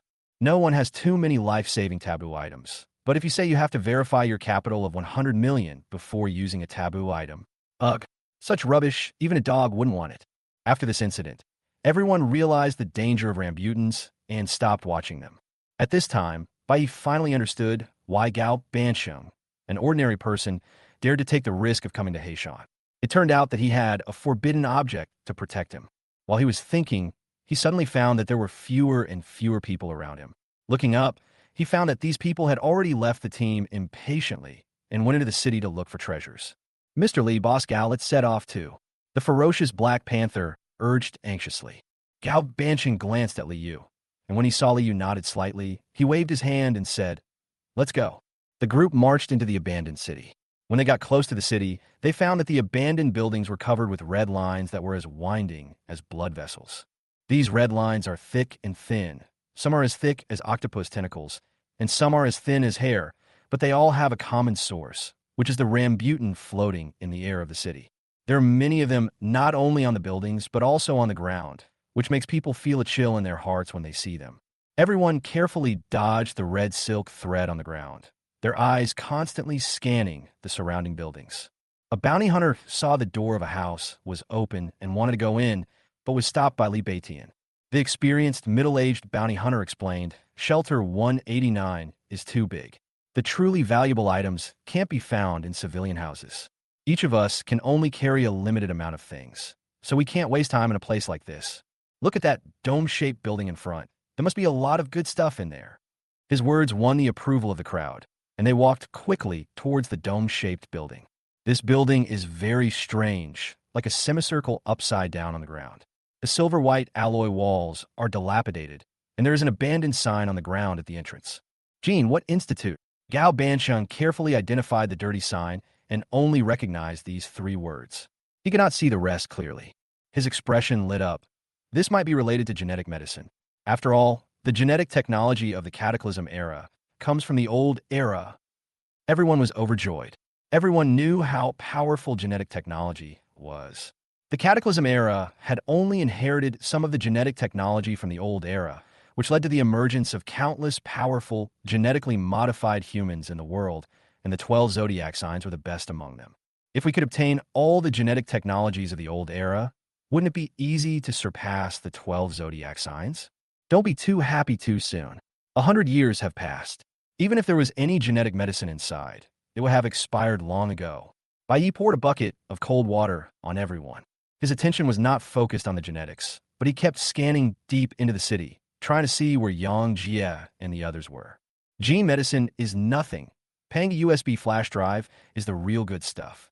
It's a pity that after Yang Jie and others entered the shelter, they seem to have evaporated from the face of the earth, and no trace of them was left. No, I had to find a way to leave the team later. Yang Jie and the others must be deep in the city. Black Panther couldn't wait to walk towards the gate. He didn't care whether it was expired or not. Even if it was expired, he could still sell it outside for a high price. When he reached the door, He hesitated again because the door was covered with countless dark red blood vessels. Those blood vessels were like living things and were still wriggling slightly. He didn't dare touch it with his hands for fear of being infected with some virus. So he took out the gun from his waist and fired several shots at the door. Blood and flesh splattered everywhere, and several small dents appeared in the concave part of the door, but he couldn't destroy it completely. Let me do it. Li Beitian walked forward with a large caliber single-shot rifle in his hand. Bai Yi was secretly amazed and looked Li Beitian up and down. He was just carrying a tactical backpack. But how could he look like Doryman? Where did he get such a big gun from? Ironback Viper MK-03. Black Panther exclaimed. This gun is rare on the black market. I didn't expect you, old Li, to get your hands on it. Li Beitian smiled heartily. For this trip to Black Mountain, I spent all my wealth to buy this gun. Although it can only fire a single shot and has a short range, it is extremely powerful, comparable to the breath of skeleton in Brother Xiaobai's hand. Of course, its power is the only thing that can compare, and other aspects are naturally not as magical as the forbidden item. As soon as he finished speaking, there was a loud bang. A huge flame spewed out like a grenade, and the dilapidated door was blown away, and the blood vessels attached to it turned into blood foam in the sky. After the blood foam cleared, everyone rushed into the Genetic Institute. It was a mess inside, with broken glass, bottles and jars, and various rusty instruments everywhere. The crowd searched like locusts, looking for anything of value. No one noticed that the blood vessel fragments that were broken by Li Beitian at the gate were constantly wriggling on the ground. There seemed to be some kind of mutual attraction between them, which was causing these fragments to continue to gather together. In midair, a huge Rambutan floated silently towards the Gene Institute, with thousands of red blood vessels hanging from its body, tightly connected to the Gene Institute. Obviously, the blood vessel that was just broken came from this Rambutan. Chapter 70 Scantily Clad Women in the Shelter. Bai Yi walked forward on the glass, and there was a slight cracking sound under his feet. He looked around and frowned. What's wrong, Brother Yi? Li Yu whispered beside him. Now, everyone was busy looking for treasures, and no one paid attention to their conversation. Don't you think it's strange? Li Yu nodded solemnly. It's indeed strange. It's okay that there are no corpses on the streets, but there are still no corpses in the house. Bai Yi looked at him in surprise. This was the first time they had the same idea. Brother Yi, can you please stop looking at me with the eyes of someone who cares for a mentally retarded person? I'm a con man after all. I can't say anything else, but my observation skills are definitely better than those of ordinary people. Li rolled his eyes. You're right. Even though a long time has passed, even if everyone in Shelter 189 died long ago, there are at least corpses left. As we walked along, the streets were dilapidated, but there were no corpses, not even in the houses. Judging from the size of the city, there must be at least 100,000 people living in Shelter 189. Where did these 100,000 corpses go? Li thought about it and said, could it be? I discovered this first. Let go. This robot is mine. The fierce quarrel on the second floor interrupted the conversation between the two. Bai Yi and Li Yu looked at each other, then walked to the second floor. They walked into a room that looked like a bedroom and saw Black Panther arguing with a bounty hunter. A scantily clad woman was lying on the dirty bed. Black Panther was grabbing her arm, while the bounty hunter was grabbing her slender ankle. The two were constantly fighting for it. Woman? Why is there a woman here? Bai Yi was stunned. He looked carefully and immediately found something wrong. Although the woman was very delicate and lifelike, there was no vitality in her eyes, and she was motionless. Looking at the style of the woman's clothes, isn't this a doll? It seems that no matter how advanced technology becomes, the most basic needs of human beings remain unchanged. Stop arguing, you two. There are plenty of robots in the shelter. There's no need to fight over this one. Besides, this robot is obviously not a combat type. Gao Banshing acted as a peacemaker. Black Panther sneered. Although this robot isn't a combat type one, it's even more valuable than a combat type one. I've seen a similar robot before at a black market auction. The auctioneer called it a companion doll. Its skin is just like a real person's, but its expressions and movements are even richer than a real person's. Some bigwigs are bidding millions for her. I discovered this first. The bounty hunter glared at Black Panther. If he could beat him, he would have pulled out his gun long ago. So what if you discover it first? The treasure will naturally belong to those who are capable. Black Panther had no intention of letting go. How can you be so unreasonable? Bai shook his head slightly, feeling the funny nature of human beings. They were friends drinking and chatting together not long ago, but now they have started to tear each other apart for the sake of profit. He was not disappointed because he knew that human nature was never black or white, but a touch of refined, selfish gray. But fortunately, not everyone is like this. That's enough. Gao Bancheng started to take out the check again. We are all friends. Let's not quarrel over trivial matters. Let's do this. Bai Yi extended his hand and placed it on Gao Bancheng's shoulder. Fatty Gao, you have to know that not everyone can be your friend, especially if you compromise. Gao Bancheng was stunned. Looking at the boy's calm eyes, he was silent for a moment and put away the check. You are right. Bai Yi gave you a wink. Liu stepped forward silently and said coldly, it's a bit noisy. The indifferent voice brought the heated argument to an abrupt end. Black Panther's expression changed again and again, and he looked at Liu with fear, forcing a smile on his ferocious face. I'm sorry, Mr. Li. I was abrupt. Boss Gao is right. There are plenty of treasures here. No need to fight for them. Bai Yi almost laughed out loud. Look, who said Black Panther was unreasonable? He's quite reasonable. Mr. Li, Boss Gao, Shelter 189 is so big. Our efficiency in searching together will be too low. Why don't we act separately? Black Panther said with a gleam in his eyes. Okay, Liu said calmly. Goodbye. Let's go. Black Panther immediately called all his younger brothers to leave without stopping at all. Gao Bancheng's expression dimmed slightly. He naturally understood why Black Panther and the others left. Bai Yi didn't have time to deal with creatures like the Black Panther, but instead searched for other things in the house. Just now, everyone's attention was focused on the companion doll, and they did not search the room carefully. This room should be where a senior executive of the Genetics Institute lives, because the room is very large and has a sense of luxury. Of course, the most important thing is that only this room has a companion doll. Soon, he found a rusty safe in the closet. What's the password? Bang! Smoke came out of the muzzle of Breath of Bones. S-gun. The password is correct. A light green syringe and a rotten lab notebook. The gunshots attracted everyone's attention. Li Beitian and others looked at Bai Yi with envy. He must have made a fortune if he could find a complete set of genetic medicine from the old era. Bai Yi first picked up the syringe and looked at it. The light green medicine inside seemed to have deteriorated long ago. It was very turbid, with a lot of flocks floating in it, which looked a bit disgusting. There are also unclear labels on the side. Xing, Du, King. Bai Yi looked at it. He could only make out these three words. Scarlet virus serum? Gao Bancheng's eyes lit up. This should be scarlet virus serum. It must have been specially created by people in the old days during the cataclysm to deal with scarlet disease. How much is this thing worth? Gao Bancheng stretched out a finger. Bai Yi was shocked. 100 million? Gao Bancheng shook his head slightly. 10 million. He shook his head again. Bai Yi said with a strange look on his face. 100? 10,000? It's worthless. Gao Bancheng laughed. Bai Yi was furious. Why is it worthless? Because people now coexist with the scarlet disease. Those who didn't adapt to the scarlet disease became mutants and were killed to extinction long ago.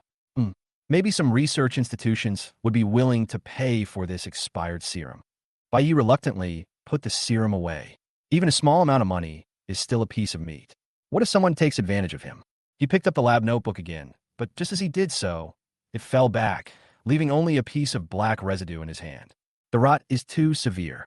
Bai Yi rubbed his hands and had to carefully look through the record book. Mutation, scarlet, origin, the 34th experiment. God, sample, experimental product, giant scarlet, pseudo-human, experimental group, control group, number of taboo object. Chapter 71, God's taboo. What's going on here? God? False person? Object that God hates? Scarlet origin. Bai Yi started to fill in the blanks and make sentences. The experimental notebook was severely rotten, and many pages were stuck together. God's taboo. Gao Bancheng hurriedly squeezed forward, staring at the three words, God's taboo. Do you know the taboo of God? Gao Bancheng nodded solemnly. I don't recognize most of the terms written there, but I've seen divine taboos more than once in the Zhenfu Chamber of Commerce's intelligence storage area. Bai Yi suddenly became interested. What is the taboo object? Brother Xiaobai, do you know the level of the forbidden objects? Snake Jiao Dragon. Yes, taboo items are divided into 3 levels from low to high. Snake level taboo items, dragon level taboo items, and dragon level taboo items.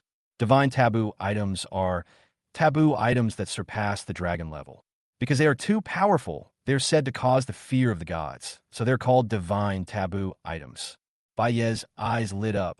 So, there's a taboo object in shelter 189. I'm afraid there are more than that. Gao Bansheng pointed at the handwriting on the experimental record book. Look, there are more than one divine taboo objects here, and they are even numbered. This means there may be more than one in the shelter. Hey, Brother Xiaobai, where are you going? Bai Yi, who had already run to the stairs, said without turning back. Nonsense. Of course I'm going to look for the taboo object. Brother Xiaobai, slow down.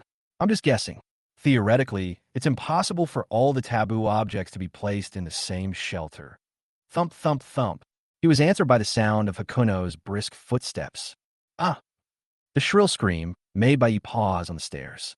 This sound is from Black Panther and the others. Gao Bansheng's face changed, and everyone came downstairs. The first one to arrive at the first floor was naturally Bai Yi. The moment he arrived, he glanced at the first floor window out of the corner of his eye. It was just this quick glimpse, and the view he saw made his eyelids twitch. A huge, scarlet rambutan covered with red spikes peeked out from the window. Thousands of scarlet bloodlines fell. It seemed like a red rain was falling outside. Amidst the pouring red rain, Black Panther and the others struggled frantically, trying desperately to break free from the red rain's restraints. One of Black Panther's minions was entangled in red blood threads like a cocoon. Those hair-thin blood threads madly rushed into his eye sockets, mouth, nose, ears, until they were completely submerged. What the hell is this thing? Gao Bansheng's face turned pale, and he almost collapsed on Xiao Kuei's hard and petite body. Bai Yi frowned slightly and suddenly thought of the incomplete words in the experimental record book. Mutation, gigantism, scarlet virus. Could it be that Rambutan is the mutated scarlet virus? Hurry up and save him. Li Beitian shouted, raised his Viper MK-03 and fired a shot through the glass. The powerful force directly broke countless bloodlines, and several of Black Panther's brothers fled in terror. The Black Panther himself was indeed a powerful man with 3 needle-level genes. His muscles were tangled all over his body, and he let out an inhuman roar. He actually tore the blood threads wrapped around his body and broke free. Looking at his little brother's tragic death, Black Panther's eyes were bloodshot. He took out the submachine gun behind him and fired a burst of shots at the scarlet virus. I'm going to kill you. Dad Ada.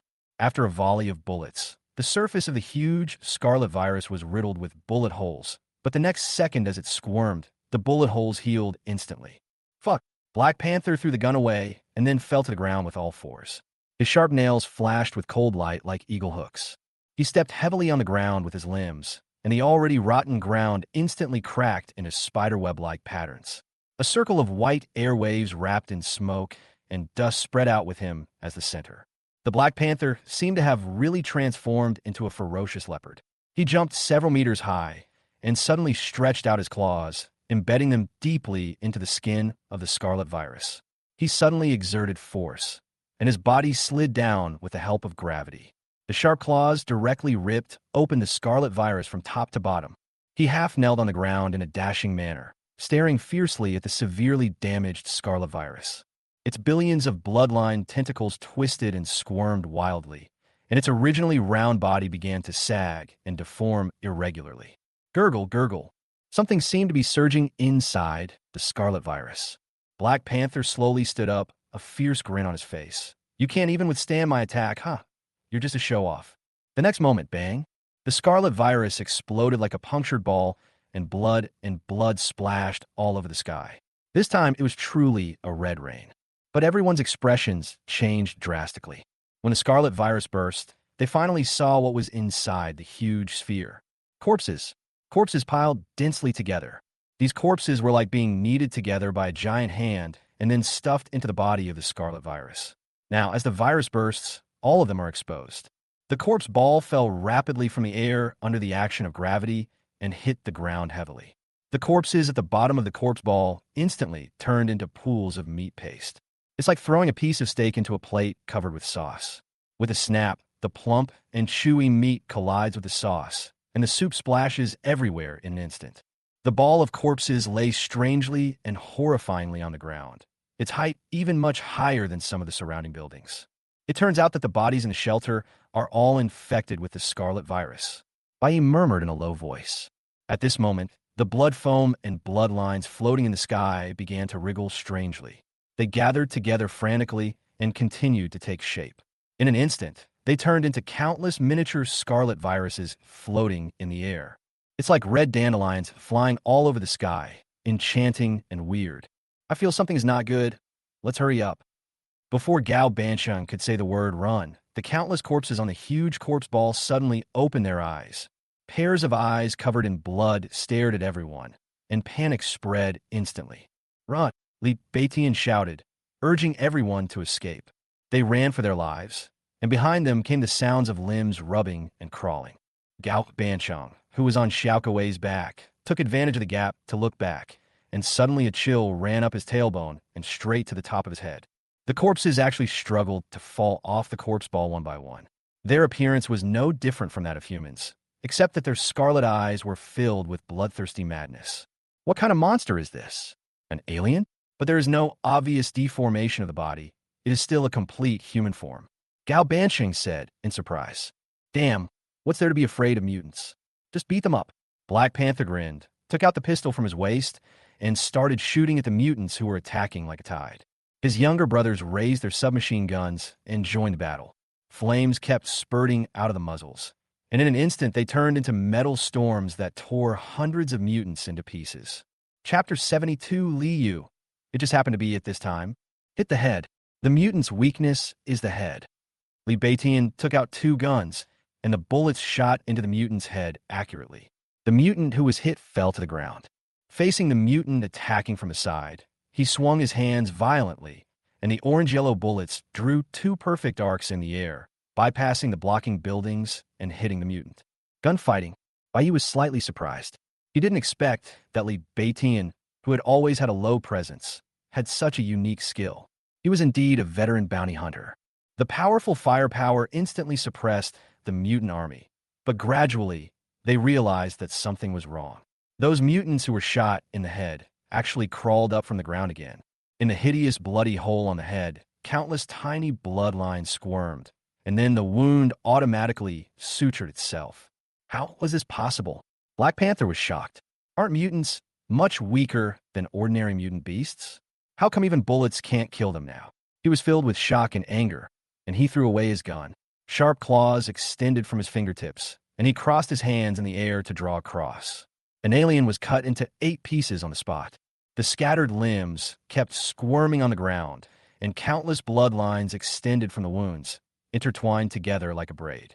2 seconds later, the mutant stood up again intact. Black Panther attacked again, this time directly chopping the mutant into hundreds of pieces. The scattered pieces of meat jumped a few times on the ground, and then became completely silent. Although they successfully dealt with 1 mutant, everyone felt a chill in their hearts. These mutants were completely different from the mutants they knew, and were almost immortal. However, even those powerful mutant beasts do not possess such terrifying recovery ability. So why can the weaker mutant humans do so? Bai narrowed his eyes slightly, and the words he had seen before suddenly flashed through his mind. Pseudoimo.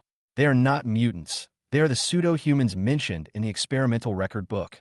The people in a fierce battle could not hear Bai Ye's words at all, or they had no time to care about what the undead monster in front of them was. No matter whether it was an alien or a fake person, it was an enemy. The sun above the dome began to change color, from its original incandescent color to a dim yellow, perfectly imitating the sunset. The afterglow of the setting sun dyed the broken walls of the abandoned city dark red, and the shadows they cast became darker and darker, like the haze in people's hearts. Bang! A scarlet bullet shot out from Breath of Skeletons, and the head of a pseudo-human exploded like a watermelon falling to the ground, but this time, it never got up after falling to the ground. Baye's eyes flashed, and he vaguely grasped the blind spot. The essential difference between the bullets fired by Breath of Skeleton and ordinary bullets is the energy and blood. Chi and blood are the weaknesses of fake people. Upon hearing this, Black Panther hesitated for a moment, then suddenly exerted strength throughout his body, mobilizing the blood and energy in his body to gather on his claws. He chopped the pseudo-man to the ground, and as expected, the bloodline in the pseudo-man's body never appeared again. However, there was no joy on his face. Instead, it looked even uglier, because human energy and blood are limited. Even though he was a strong man in the three-needle realm and his energy and blood were far more powerful than others, he could not kill all the thousands of fake people. Some bounty hunters were even pale. Their blood and energy were too weak to release as much as Black Panther. In fact, even Bai Yi couldn't release his chi and blood. The reason why he was able to kill the fake people was because the breath of skeletons directly extracted his chi and blood. Among the people present, only 2 people were able to release their chi and blood, Black Panther and Li Beitian. Black Panther is a genetically modified human at the 3rd needle level. His physical strength is extraordinary, and his body is full of chi and blood. It is normal for him to be able to release it. However, Li Beitian is not a genetically modified human, but the means he displayed are even more powerful than Black Panther. Black Panther can only attach his blood and energy to his claws, while Li Beitian attaches his blood and energy to bullets, creating an effect similar to Breath of Bones, but its power is not as great as Breath of Bones. The 2 of them, plus Bai Yi, who could barely be considered half a person, were like a drop in the bucket when facing an army of tens of thousands of pseudo-humans. Seeing that the fake army was gradually surrounding everyone looked at Li Yu at the same time. In desperate situations, we naturally have to rely on Mr. Li. But Mr. Li is more panicked than anyone else now. Mr. Li, please take action quickly. If you don't, we will all die here. Black Panther tore the 2 pseudo-people into pieces and turned back anxiously. His energy and blood were too severely consumed, and his face had already turned pale. Yes, Mr. Li, please take action quickly. Gao Banqing's face was also pale, but he was scared. Up to now, the rich fat man was not injured in the battle, and his robot-made Xiao Kuei showed terrifying lethality. That body made of steel contained unimaginable power in every punch and kick, which could easily knock away several pseudo-people. If she hadn't run out of energy, she would definitely be able to lead everyone to fight their way out. Liu felt like he was being roasted on a grill. Now that things had come to this, he had no choice but to take action. He just waved his hand, and the invisible magic hand suddenly exerted force, sweeping across and blowing dozens of pseudo-people away. They crashed through the surrounding buildings and were buried by the fallen debris, unable to climb out for a while. As expected of Mr. Li, everyone was shocked and looked at the calm Li Yu with admiration on their faces. With a wave of his hand, he blew away dozens of fake people, and the remaining fake people were just a matter of a few more slaps. But Li Yu secretly groaned in his heart.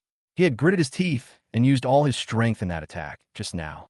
His mental strength was almost drained away, and his brain was still dizzy. He suppressed his dizziness and raised his hand again with a grim face.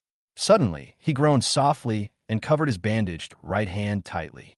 Gao Banqing and the others were horrified. Mr. Li, what's wrong with you? It just happened to be at this time. Li Yu's right hand fell weakly, and a hint of unwillingness flashed in his eyes. Bai Yi immediately cooperated and said, Mr. Li has been seriously injured before and cannot attack frequently. Gao Banqing and the others were instantly disheartened. They finally understood why Li Yu had been wearing bandages all this time. It turned out to be because of an injury he had suffered previously. What kind of being could actually injure Mr. Li? Could it be one of the other 10 kings? Even though Mr. Li was seriously injured, he was still able to kill the mutant beast peregrine falcon with a single blow and intimidate the Hades tiger, one of the 12 zodiac animals. How powerful must Mr. Li be in his prime? What should we do? Without Mr. Li's help, who will deal with the army of fake people? The only option now is to run away, Li Beitian said in a deep voice. But at this moment, Black Panther knelt down on the ground in pain. Everyone looked in the direction of the sound and were immediately shocked. At some point, the Black Panther's body was covered with rambutans. Those tiny scarlet viruses had silently attached themselves to his body, and the scarlet spikes on their surface pierced his skin fiercely, like wriggling granulations, growing madly into his body. Chapter 73, Brother Yi. I feel like I'm dying. Ah! The Black Panther roared in pain, tearing its body apart with its hands. The skin and flesh were torn by his sharp claws, and the flesh was exposed to the air. In the muscle fibers, bloodlines as thick as hair kept wriggling. He used his fingers in fear to poke the bloodline, but the bloodline did not break. Instead, it became longer and longer, completely exceeding the length of his arm. Help me! He trembled and asked for help from everyone.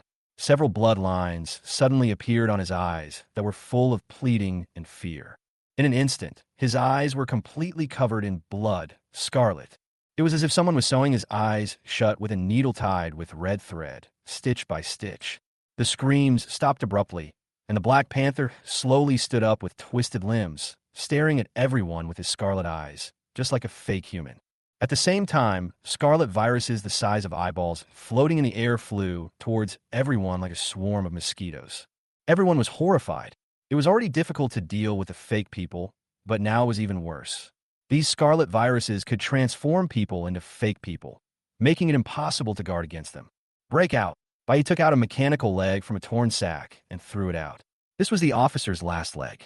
As the revolver bullet hit the connection of the mechanical leg, the officer exerted his last bit of energy and blasted a way out for everyone in the encirclement.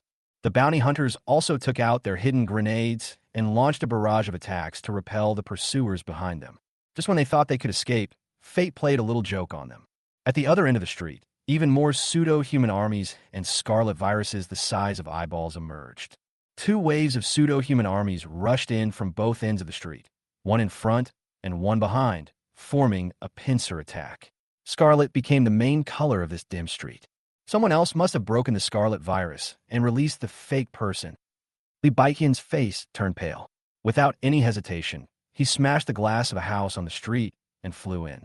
Everyone was completely panicked, and they fled in all directions, imitating Li Baiqian's behavior and rushing into the buildings on both sides like crazy.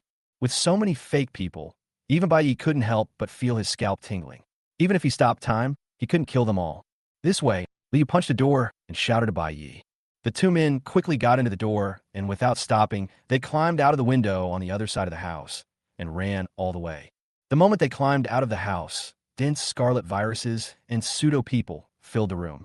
The inhuman roars were as sharp as nails scratching on a blackboard, causing people to feel intense physical discomfort. After climbing over several houses, the roaring sound behind them finally faded away. Lee let out a long breath, still feeling apprehensive. I almost died. Black Mountain is truly a place no one should be in. I wonder what's become of Gao Bansheng and the others. Don't worry, Gao Bansheng has a forbidden object to protect him. Plus, he is so rich and has the protection of a combat-made robot. He will definitely not die. Bai said, panting. Then the others. The others will probably just have to rely on luck, but I don't think Li Baiqian will die. He's been very low-key along the way, but he showed real strength at the critical moment. He's proficient in spear fighting and chi and blood martial arts. If they really fight, even a Black Panther at the Three-Needle Realm might not be his match. Brother Yi, what should we do now? As soon as he said this, Liu felt relaxed both physically and mentally. It was certainly nice to keep silent and pretend to be a master, but it would become suffocating after a long time. Keep running. The scarlet virus and the fake people will definitely spread to the surrounding areas. Stay away from them first. Bai Yi pushed open the window of the house and jumped out. Liu nodded and followed closely. Hakuno quickly ran to another house and planned to break in. The best way to avoid the scarlet virus and the pseudo-humans was to pass through the houses and use the buildings to hinder their movements. At this time, the setting sun had sunk into the wreckage of the buildings, and the entire city seemed to be soaked in ink, with only the outline of the ruins wriggling in the darkness. Bang! Bai Yi kicked the door open, and the house was pitch black. The dust splashed by the door when it fell to the ground rose in the house and turned into thick black smoke. He walked into the house, but his steps froze instantly. Scarlet virus. The house is full of scarlet virus. They floated in the house, almost occupying all the space, and Bai Yi seemed to have plunged into a sea of red dandelions. He could even clearly see a scarlet virus landing on the tip of his nose, and then it unscrupulously stretched out dozens of tiny tentacles and stabbed down fiercely. Fuck! Bai Yi cursed angrily, grabbed the scarlet virus on his nose, and threw it out. At this time, other scarlet viruses also completely surrounded him. Time is quiet. Brother Yi, be careful. Li Yu's cry came from behind him, and then the scarlet virus around him seemed to be stirred, grabbed, and crushed by an invisible big hand. A vacuum suddenly appeared around Bai Yi. Without hesitation, he turned and ran out of the house. The two men kept running, turning left and right, and found a safe house to hide in. Someone else must have been in that house just now. That person must have introduced the scarlet virus into the room, then jumped out of the window and escaped, trapping the virus inside. Damn, what bad luck. Bai Yi Jursit. However, The only response he received was silence. Bai Yi was stunned and turned to look at Li Yu. Li Yuzhong was seen holding his right hand tightly. Beads of sweat appeared on his forehead, and his face was pale. He looked along Li Yu's right hand. The 3-meter-long, invisible magic hand was no longer invisible. Instead, there was a touch of scarlet, as if it was sprayed with uneven red paint. Brother Yi, I feel like I'm about to die. Li Yu laughed bitterly. You're infected with the scarlet virus? Li Yu shook his head. I didn't come into contact with the scarlet virus. I just crushed them to death with a magic hand. I thought it would be okay because of the magic hand. After all, the magic hand is not part of my body. But who would have thought? He looked down at his magic hand. The scarlet color spread like red ink on paper, staining his entire magic hand red. This was also the first time that Li Yu's magic hand was fully displayed. It was more than 3 meters long and had a huge palm, like a giant's arm. Bai Ye's face was as gloomy as water. As long as I'm here, you won't die. He took out the scarlet virus serum he had found earlier and prepared to give Li Yu an injection. Although it had long expired, he had no choice but to give it a try. Just as he was about to inject, a hand blocked Hakuno's way. Li Yu's lips had lost their color, and he said in a trembling voice, Useless Brother Yi, I can feel that my body has not been invaded by the scarlet virus. Can you see where there are bloodlines on my body? Chapter 74, Li Yu's Last Wish and Lies. Bai Ye's hand holding the syringe paused slightly. Li Yu's symptoms were indeed completely different from Black Panther's. The virus infected the magic hand, which is closely related to my mental power. The virus crawled along the magic hand into my mind. I am beyond help. Then I will inject serum into your magic hand. He pushed Li Yu's left hand away, and then stabbed the scarlet magic hand. Snap! The needle broke. He forgot that Li Yu's magic hand was as hard as iron and could not be pierced by a needle at all. Looking at the half-broken needle, Bai Yi fell silent. Li Yu was on the verge of death in order to save him, even though he didn't need anyone's rescue. But Li Yu still saved him. Li Yu's pale face was reflected in his pupils, and his body temperature gradually dropped, revealing a coldness similar to that of a corpse. The first opponent and the first friend he met after traveling through time was now about to die in this dark and abandoned corner, and he could only watch. Assuming a person lives to be 60, that lifetime consists of approximately 189,216,000 10-second periods. Wheel of Fortune, I didn't lose unfairly. Take care. I'm afraid of death, but I'm even more afraid of living the rest of my life in the regret and self-blame of leaving my friends behind and running away alone. The words from the past still lingered in Bai Ye's ears, making him slightly dazed. Brother Yi, Li Yu's weak voice interrupted Bai Ye's trance. Before I die, I have one wish. Bai Yi took a deep breath. He naturally knew what Li Yu's wish was, and promised seriously, Don't worry, I will definitely take care of your mother for you. Li Yu shook his head with difficulty. No, that's not my wish. Bai Yi was stunned. No? Could it be that in Li Yu's heart, there was any wish more important than his mother? What's your wish? Tell me. I will definitely fulfill it for you, and I will also take good care of your mother. Brother Yi, my mother doesn't need to be taken care of. Bai Yi frowned slightly. Why? I don't have a mother. Bai Yi. He stared at Li Yu with wide eyes, even suspecting that he had heard it wrong. No. What do you mean you don't have a mother? Li Yu smiled weakly. Actually, I lied to you. My mother died of illness when I was young. I kept saying that before, but it was just to save my life. Bai Yi was shocked. Born? I don't think so. If my mother were still alive, she would be very happy to know that she had saved her son so many times. Li Yu smiled silently, his eyes gradually becoming unfocused. He stared blankly at the pitch-black ceiling, his vision gradually blurring. Mom, I miss you so much. I can finally see you again. Wake up. Bai Yi hurriedly shook Li Yu. What is your wish? A trace of clarity returned to Li Yu's eyes. He looked at Bai Yi and opened his mouth, but no sound came out. Suddenly, Bai Yi felt his calf being gently touched. He turned around and found that it was Li Yu's foot kicking him once, twice, 3 times, and then the movement stopped abruptly. Bai Yi was stunned for a moment before he reacted and was so angry that he laughed. He knew what Li Yu's wish was, which was to avenge the previous 3 kicks. When I was in the Gray Earth town, Li Yu had just become a superhuman. He sent me a note in the middle of the night asking me to meet him. At that time, I subdued him with a gun and kicked him 3 times in the butt. I didn't expect that Li Yu still remembered it until now. Li Zua, you are more cunning than a needle. Bai Yi opened his mouth, but no sound came out. Because Li Yu had slowly closed his eyes, with a faint smile on the corner of his mouth on his pale face. Bai Yi held the cold syringe tightly in his hand, anger gradually filling his chest, but when his eyes glanced at the syringe, he suddenly froze. He seemed to realize something and quickly pointed the syringe at Li Yu's scarlet magic hand. But this time he did not insert the needle. Instead, he pushed the syringe directly, dripping turbid green liquid onto the magic hand. Since the scarlet virus can penetrate the magic hand, why can't the serum? As the first drop of light green water fell on it, a magical scene happened. It seemed as if the scarlet had encountered a natural enemy and was actually dispersed by the green liquid. Although the green liquid was quickly consumed, the scarlet also became much lighter. At this time, Li Yu's chest began to rise and fall slightly. Bai Yi was overjoyed and continued to drip the serum. He didn't dare to finish it all at once. All medicines are toxic. What if he overdosed and killed Li Yu? After 1/3 of the serum had been dripped, the scarlet on the surface of the magic hand completely faded, but scarlet veins like tree branches remained inside, just like human blood vessels. The serum seemed unable to penetrate into the magic hand. He dropped a few more drops, but the scarlet veins inside did not move at all. Ah! Li Yuding jumped up from the ground, looked around in horror, gasping for breath, looking frightened but full of energy. Is this the underworld? Holy shit. Brother Yi, when did you die? Bai Yi walked to Li Yu with an expressionless face, and then bang, bang, bang 3 times. Ouch. Why did you kick me? It hurts. Wait, dead people can't feel pain. Am I alive again?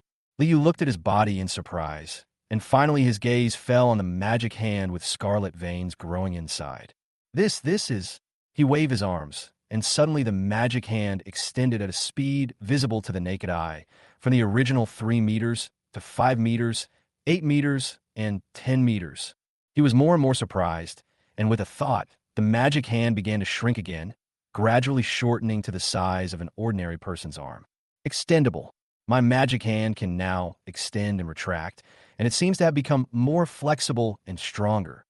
Don't be happy too soon. The scarlet virus still remains in your magic hands. The bloodline is the best proof. Although it causes your extraordinary abilities to mutate, I'm afraid there will be sequelae. Bai Yi poured a bucket of cold water on him. The joy on Li Yu's face faded slightly. He felt a little worried when looking at the dense blood vessels in the magic hand. The biggest function of the magic hand was invisibility. Although it was stronger now, it had lost the invisibility function. It was not worth it. I'll try to see if I can make the blood vessels invisible. He clenched his teeth and exerted all his strength as if he was constipated, his face flushed red. Finally, the blood vessels inside the magic hand began to contract, and countless tiny branches returned to the main trunk. Chapter 75. The Killing of Bai Yi. Huh, Li Yu gasped for breath, his eyes full of surprise. That's great, Brother Yi. The blood vessels can be retracted, but I'm not very skilled yet, so I can't retract them all at once. After I practice a few more times, I will definitely be able to. His surprised voice stopped abruptly, and his eyes stared into Bai Yi's eyes with trembling. Brother Yi, your eyes. Bai Yi suddenly felt an ominous premonition in his heart. What's wrong with my eyes? Bloodlines. There are bloodlines in your eyes. Li Yu shouted in panic, his voice a little distorted. Fuck. Bai Yi cursed inwardly, took out a dagger, and held it across his eyes, using the blade to observe. His eyes were vaguely reflected on the clear blade, and a red nematode-like bloodline was seen wriggling in the white of his eye. Seeing this, Bai Yi raised his finger and stabbed it into the eyeball without hesitation. When his fingers touched the surface of his eyeball, he resisted the urge to close his eyes, pinched his fingers hard, pinched the wriggling bloodline, and then exerted force suddenly. A half-meter-long line of blood was pulled out from the eye socket, along with a streak of blood. The vision in Bai Yi's right eye instantly turned scarlet, and he closed his right eye due to the intense pain. But he did not stop, but continued to search his body. He knew very well that when he was just besieged by the scarlet virus, a virus must have taken the opportunity to invade his body. At that time, there were so many scarlet viruses that even he could not notice all of them. I should have discovered it earlier, but in order to save Li Yu, I didn't notice my own abnormality at all. Back! You're back! Li Yu exclaimed. At the hole in Bai Yi's clothes on his back, a scarlet virus was attached to his skin like a leech, with countless tiny bloodlines taking root in it. Let me do it. Li Yu's magic hand instantly shrank to the size of an ordinary person. He accurately pinched the scarlet virus and then pulled it hard. Sizzle. A horrifying sound of flesh breaking was heard. Although the scarlet virus was pulled out, dozens of bloodlines were still connected to Bai Ye's back. Li Youqiang endured the physical discomfort and pulled while retreating. The bloodline became longer and longer, and he even had the illusion that he was pulling Bai Ye's blood vessels. Because the bloodlines and blood vessels look so similar, it is like grabbing a blood vessel and pulling it out of the human body. With a pop sound, a line of blood was pulled down from Bai Ye's back.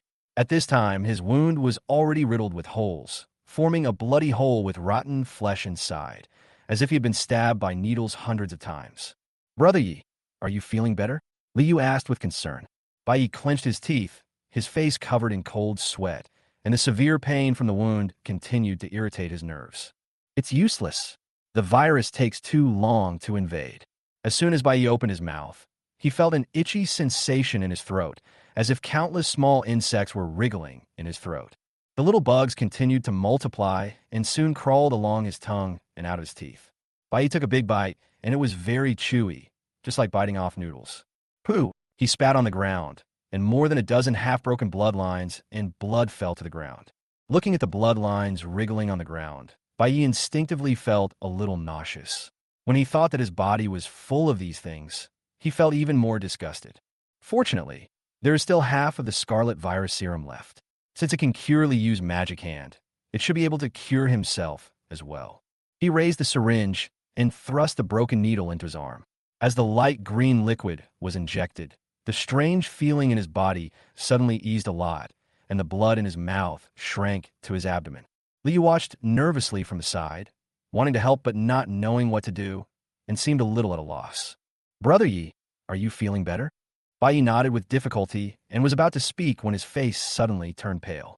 He held his abdomen tightly as the severe pain engulfed him like a tide. "Brother Yi, what's wrong with you?"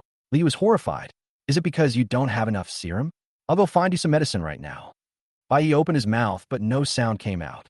Anxiously, Yu didn't even open the door. He bumped into it head first and fell to the ground with it.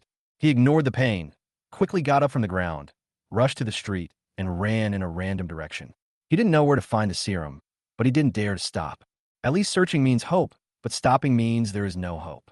In the dark room, Bai Ye's thin body seemed to be swallowed by the darkness.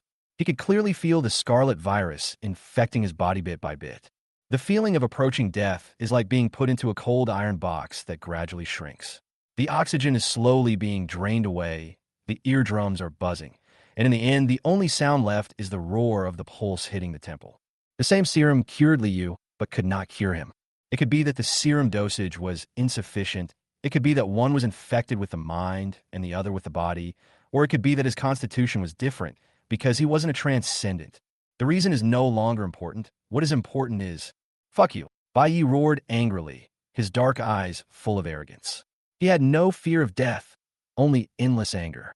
"Want to kill me? I'll fucking kill you first." Time stands still. Buzz. A dazzling golden light suddenly appeared, and the young man stood on the huge golden dial with a defiant and stubborn look, like a wounded and dying lone wolf. As time began to stand still, the chaotic bloodlines in his abdomen calmed down. It was indeed so. The living things that I touched from time to time were also still. Their time was suspended, and they could not move independently, but they could be pushed by me at will, just like pushing inanimate objects. When he caught the peregrine falcon before, it did not recover its movement, so he had a guess at that time. Bai Yi raised the dagger expressionlessly and stabbed it into his own abdomen. He groaned, his face covered with cold sweat, but his hands did not stop moving at all. The sharp dagger cut his abdomen horizontally bit by bit, and blood instantly dyed his hands red. He threw the dagger to the ground and thrust his right hand into his abdomen. The warm, smooth, and sticky touch was transmitted from his right hand to his cerebral cortex, but he could not feel it at all because the pain was flooding his nerves like a tide. He almost bit his teeth and endured the severe pain. His right hand kept searching his abdomen, and finally he felt a pool of blood. He pulled hard, took the bloodline out of his stomach, and threw on the ground. This action almost made him faint, but his body felt relaxed. He did the same thing, constantly reaching out to take out the bloodline, taking it out and throwing it away, repeating this over and over again. Chapter 76. Fake man Bai Yi. Blood pooled at Bai Ye's feet. Normally, Even a superhuman with extraordinary physical fitness would not be able to withstand such an operation, but he managed to hold on. It's not that his physical fitness is strong enough, but that the scarlet virus is taking effect. The pseudo-human infected by the scarlet virus has a terrifying recovery ability that is almost immortal. Bai Yi, who is now gradually transforming into a pseudo-human, although his recovery ability is not as good as that of a pseudo-human, has already surpassed that of normal humans. It is with the support of this restorative power that he can clear the blood in his body. A minute later, he collapsed to the ground, almost exhausted. The recovery power brought by the scarlet virus was not a perpetual motion machine, but came at the cost of draining his energy and blood. In just 1 minute, his energy and blood were exhausted. At this time, Baye's face was as pale as paper, but there was a smile on the corner of his mouth. A tiny virus dares to kill God? I am the god of the new age. He smiled silently. He could feel that the serum in his body had reached a certain balance with the scarlet virus. Before, there were too many bloodlines where the virus was breeding, and the serum was unable to compete. But as the bloodlines were cleared, the serum finally took effect. It's broken. Time. Baye's smile stopped abruptly. His face changed drastically, and he quickly turned off the time freeze. Then he breathed a sigh of relief. Damn, I almost wasted my time. He murmured, but his vision gradually blurred.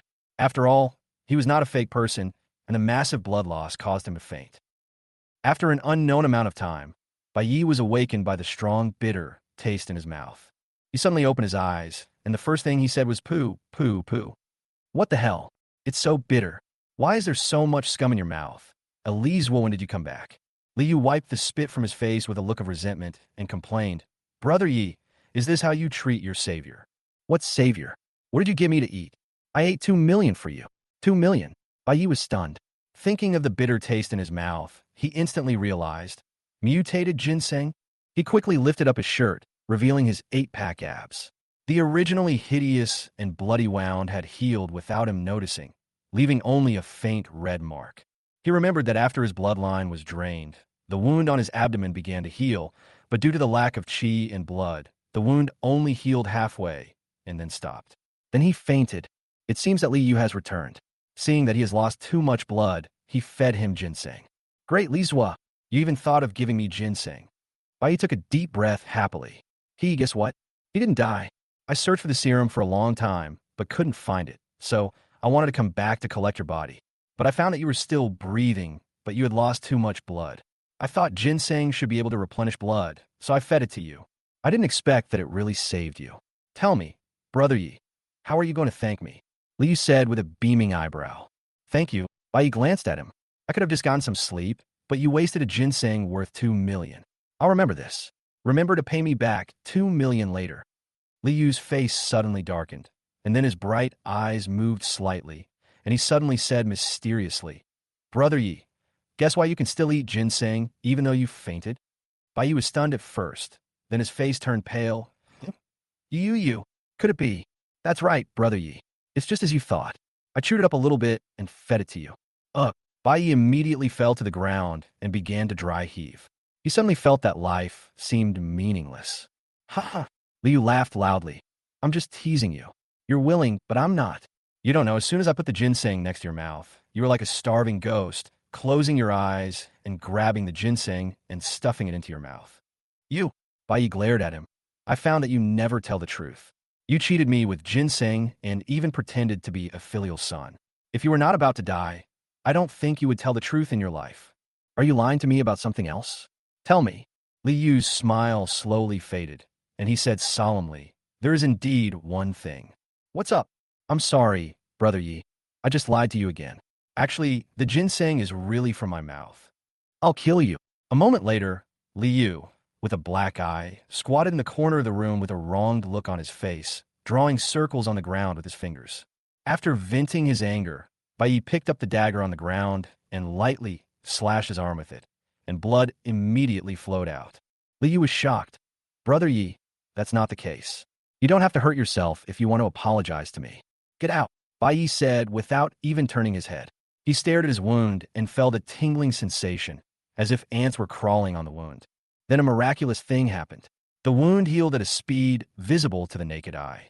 Just as I expected, This mutated scarlet virus has given me strong recovery ability, and my physical fitness seems to have improved a lot.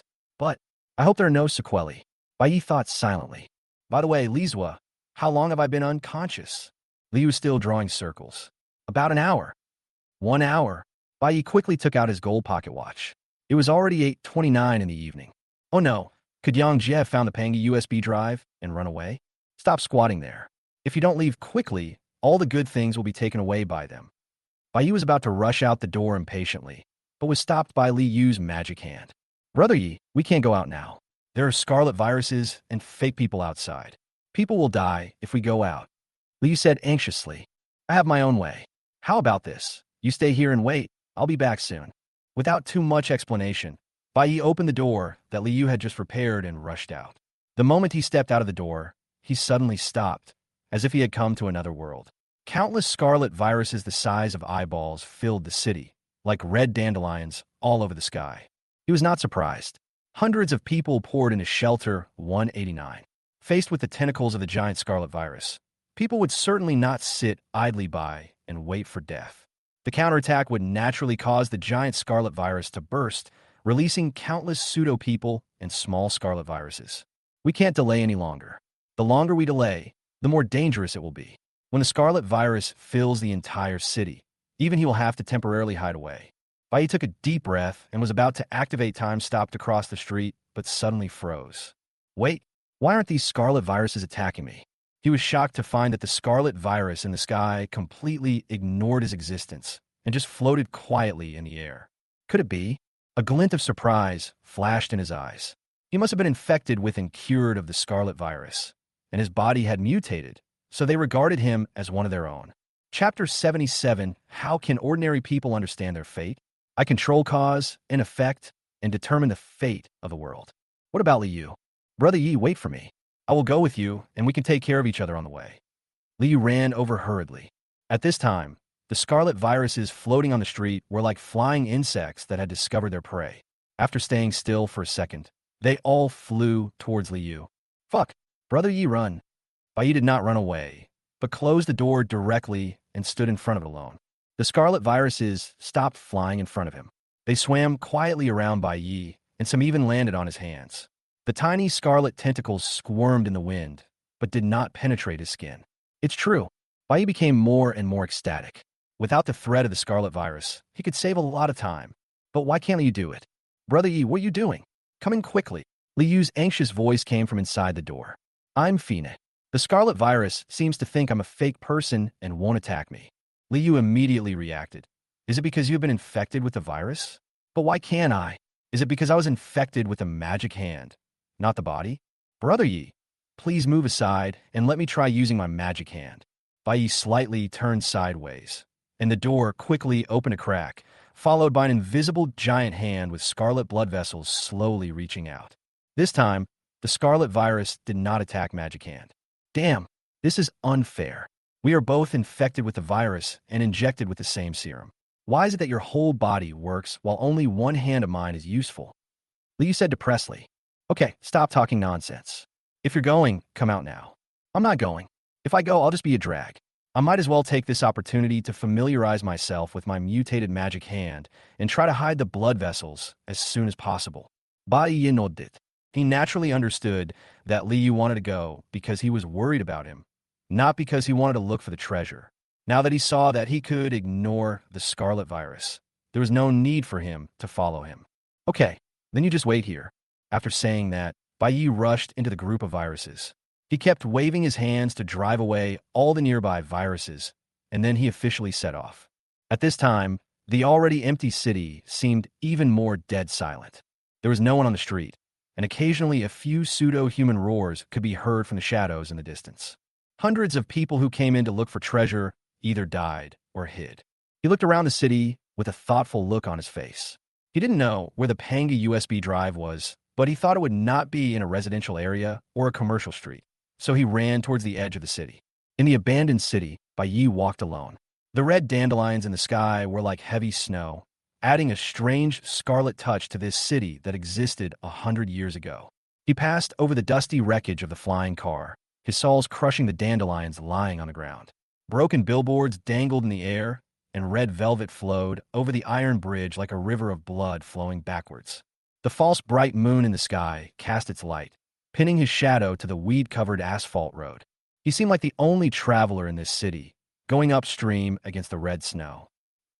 Still holding it, the man in the black suit asked the sweaty painter while roasting the rabbit. Hull, hull, hull. The painter anxiously began to circle around the canvas. I do have control, but this shouldn't be the case. Judging from the fate line, the person outside this script is just a nobody. I manipulated fate and triggered murderous intent. He was clearly doomed to die, but he didn't. Not only did he not die, his fate line actually became thicker. This is not scientific at all. The man in the black suit glanced at him sideways and said, "You, a transcendent who plays with fate, are talking to me about science. This is unscientific in itself." Painter, he paced for a long time, and suddenly a gleam of light flashed in his eyes. "I know. It's a divine curse. A small person can change his fate without the help of others. He must have relied on external help. And to possess such great power, it must be a divine curse." Then, the painter looked thoughtful. "This is troublesome. Even with the help of the gods and taboos, it will be difficult for fate to kill him. Unless... Unless what?"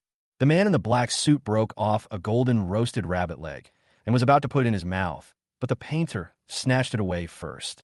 Smells so good."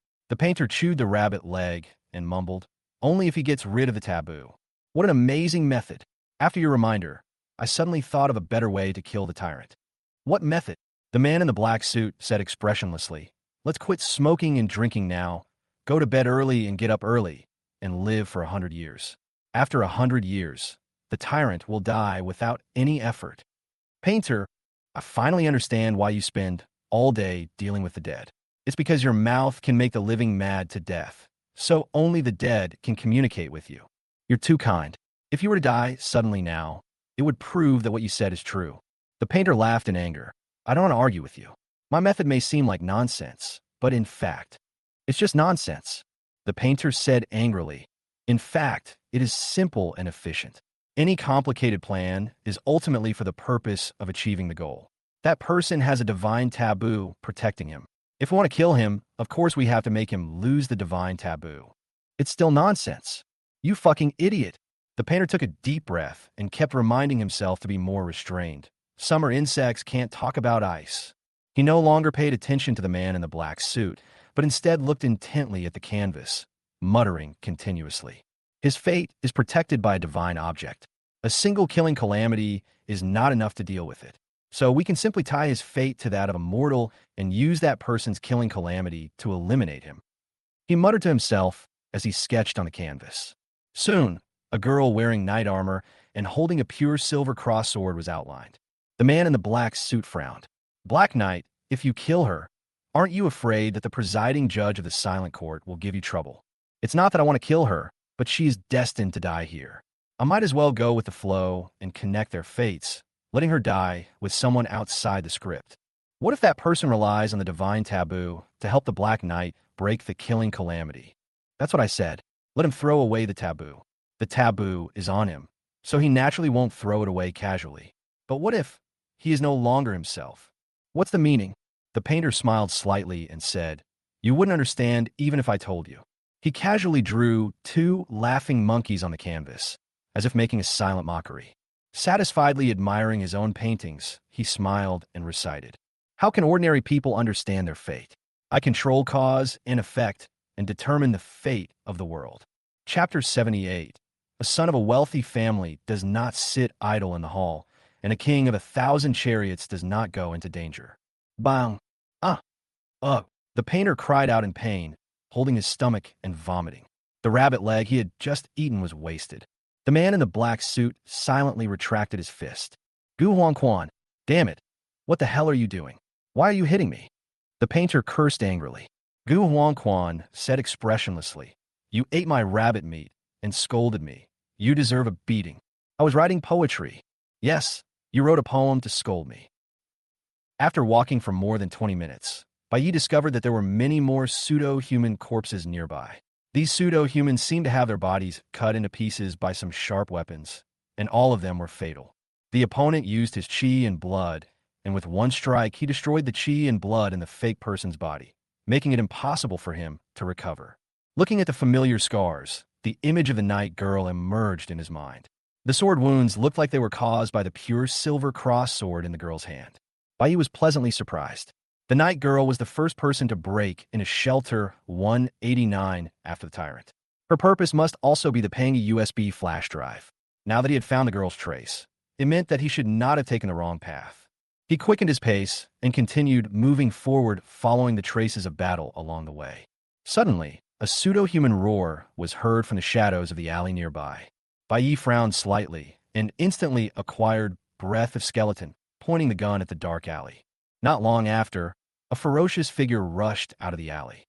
When the other party rushed out of the alley and saw Bai, he was strangely stunned. The scarlet eyes, covered with blood, stared at Bai without blinking, as if wondering whether the person in front of him was of the same kind. It seems that not only the scarlet virus, but also the pseudo-people will not attack me. Bai thought silently, what if I attack it? Bang! The bright yellow bullet instantly penetrated the abdomen of the dummy. The dummy was enraged, his eyes became increasingly red, and he roared as he rushed towards Bai. It seems that as long as we don't attack them, we'll be fine. Bang! Another gunshot rang out, and a scarlet bullet blew the pseudo-man's head off. He collapsed to the ground powerlessly, his mind wide open. After passing through several collapsed high-rise buildings, his vision broadened, as if he had entered another area of the city. It was very empty here, with several sentry-like buildings on the roadside and many abandoned robots lying on the ground. It's a bit like an abandoned military base, and there are more traces of fighting here. This is it. Bai's eyes were burning as he walked past the abandoned obstacles and headed deeper into the area. He was surprised to find that the scarlet virus was very rare here. And as they continued to advance, the scarlet virus almost disappeared, as if there was something in this area that they feared and did not dare to get close. After walking for an unknown amount of time, he suddenly heard the sound of slight battle. The sound came from far away and was barely perceptible to him. He continued moving forward, following the sound. And soon, a huge base came into view. This base covers a vast area, almost a quarter of the size of a city, and is surrounded by a circular alloy wall. Every 5 meters on the top of the wall, there is a Gatling-like machine gun. However, judging from the style, this machine gun is not a traditional kinetic weapon. It has a streamlined metal gun body, a display screen on the side, and no place to load bullets. It looks very much like the legendary laser weapon. Fortunately, these weapons have been abandoned. Otherwise, ordinary people would not be able to break in.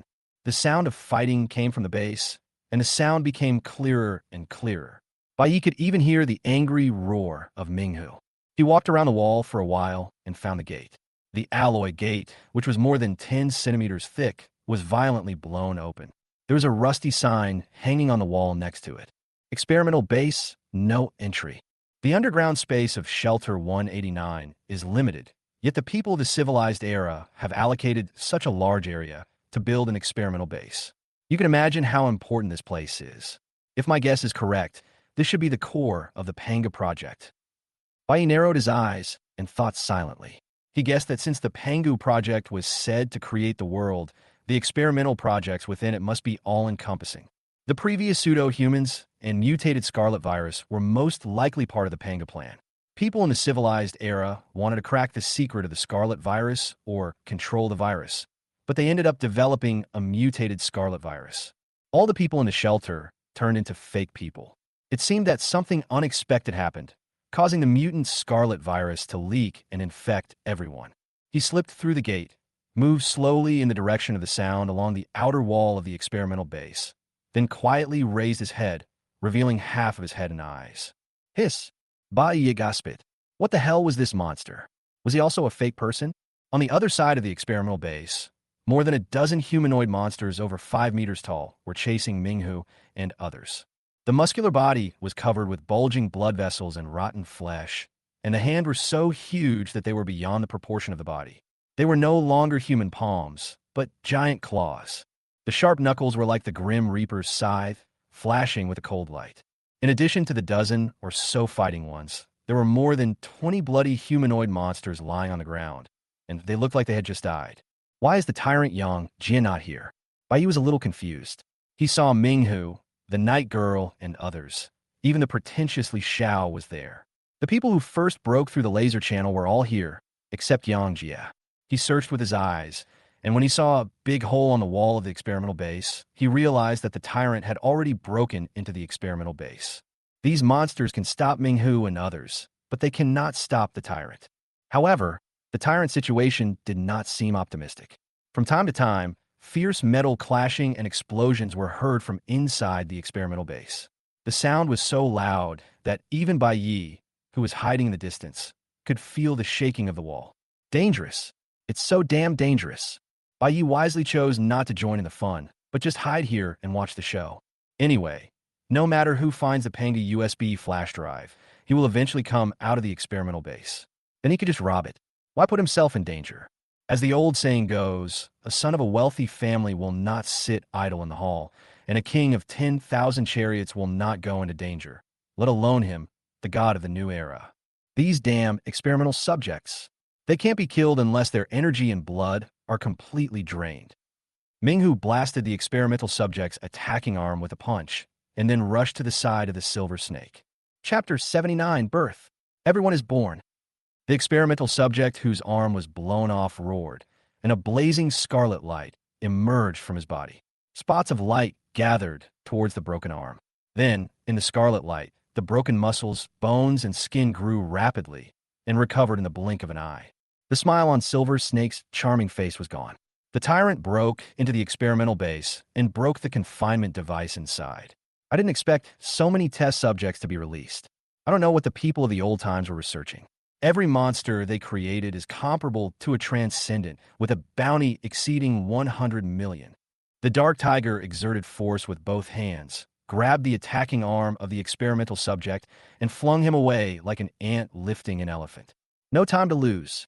We must find a Panga USB before the tyrant. Go! He knelt on all fours, and his muscles suddenly swelled up. Seeing this, the silver snake immediately jumped up and stepped on the back of the dark tiger with its little feet covered in black mud. The dark tiger acted as a mount and charged recklessly, while the silver snake attacked ruthlessly. Its white and slender arms were as soft and boneless as a venomous snake, and each blow could tear a large amount of flesh and blood from the experimental subject.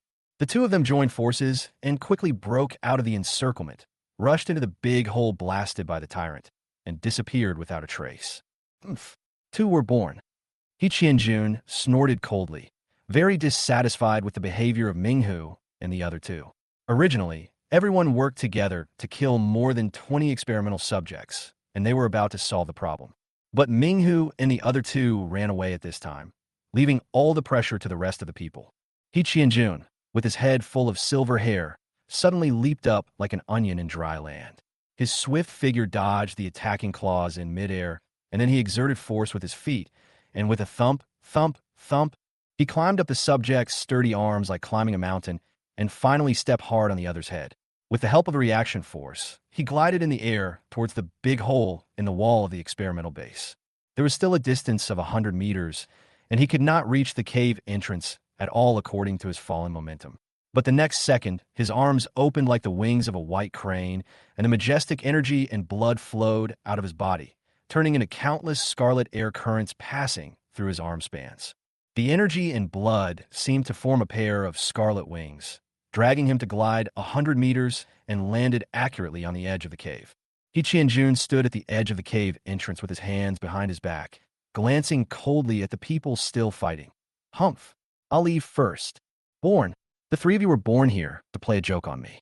You are treacherous and go back on your word. Xiaoyi Jurset Angridi. Wait a minute. Clang. The sword behind him suddenly came out of its sheath and turned into a stream of light as it chased towards He Qianjun. The moment the sword passed over his head, He suddenly reached out and grabbed the hilt, and then he was pulled away in a flash. He also ran away. This group of born.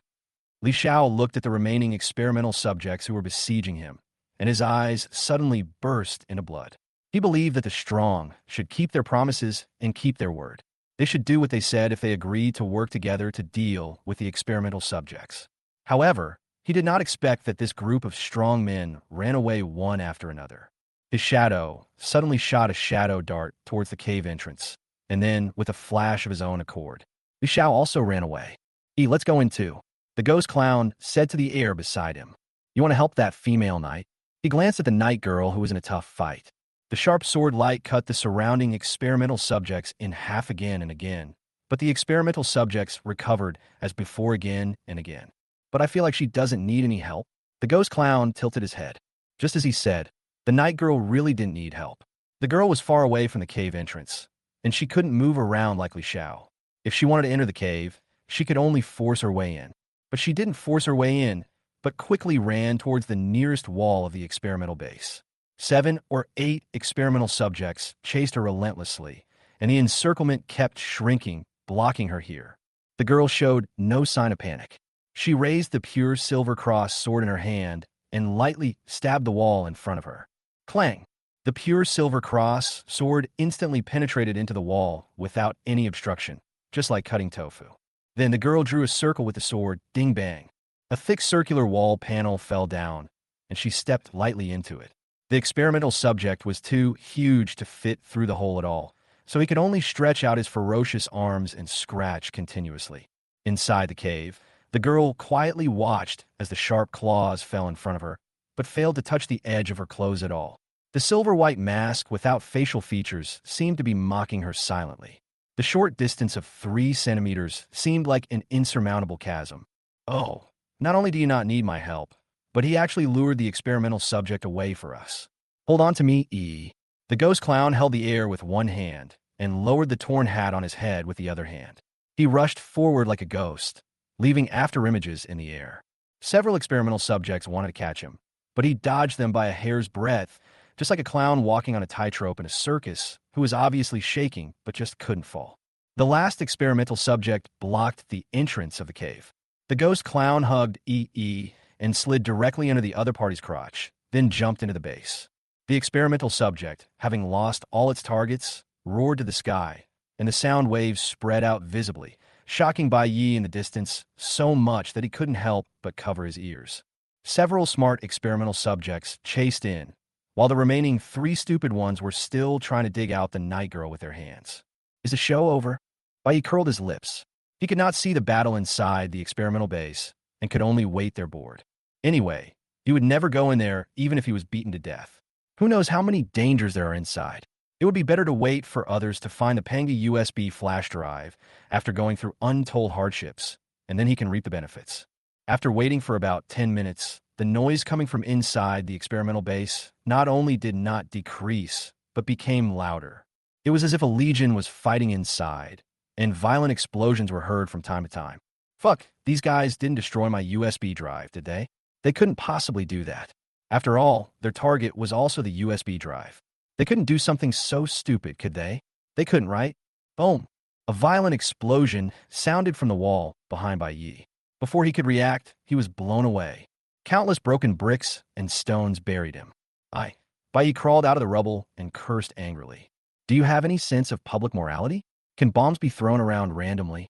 The hole that was blown open was pitch black. No one responded. Only the sound of explosions continued. He glanced around and saw a rotten metal box that had exploded. It looked like some kind of precision instrument, but he didn't recognize it. He guessed that someone must have knocked the metal box away during a fight, and then it flew to him, hit the wall, and exploded. I'm so damn unlucky. Luckily, I have a strong physique. As he spoke, the scratches on Bai Yi's back had all healed. No, this place is not safe either. Let's stay away from it. Just as he was about to retreat, he spotted a reflective object from the rubble from the corner of his eye. He hurriedly turned over the rubble and was stunned when he saw the reflective object clearly. Chapter 80. God's Taboo Object, number 001, cannot be described, cannot be recorded, cannot be contained. Is this a phone screen? He saw a rectangular translucent screen lying quietly in the rubble, with cracks all over the screen. He picked up the phone screen and looked at it carefully, only to find that there was a sophisticated circuit board hidden in the cracks. It shouldn't be a phone screen. It's too thick. This thickness makes it look more like a phone. Is this a phone from the civilized era? Just a simple screen? Looking at the cracks on it, Bai Yi thought it was a pity. He loved playing with his mobile phone before he traveled through time, and he played with it every day. After traveling through time, he even had withdrawal symptoms. Now I finally picked up a high-tech mobile phone, but it is broken.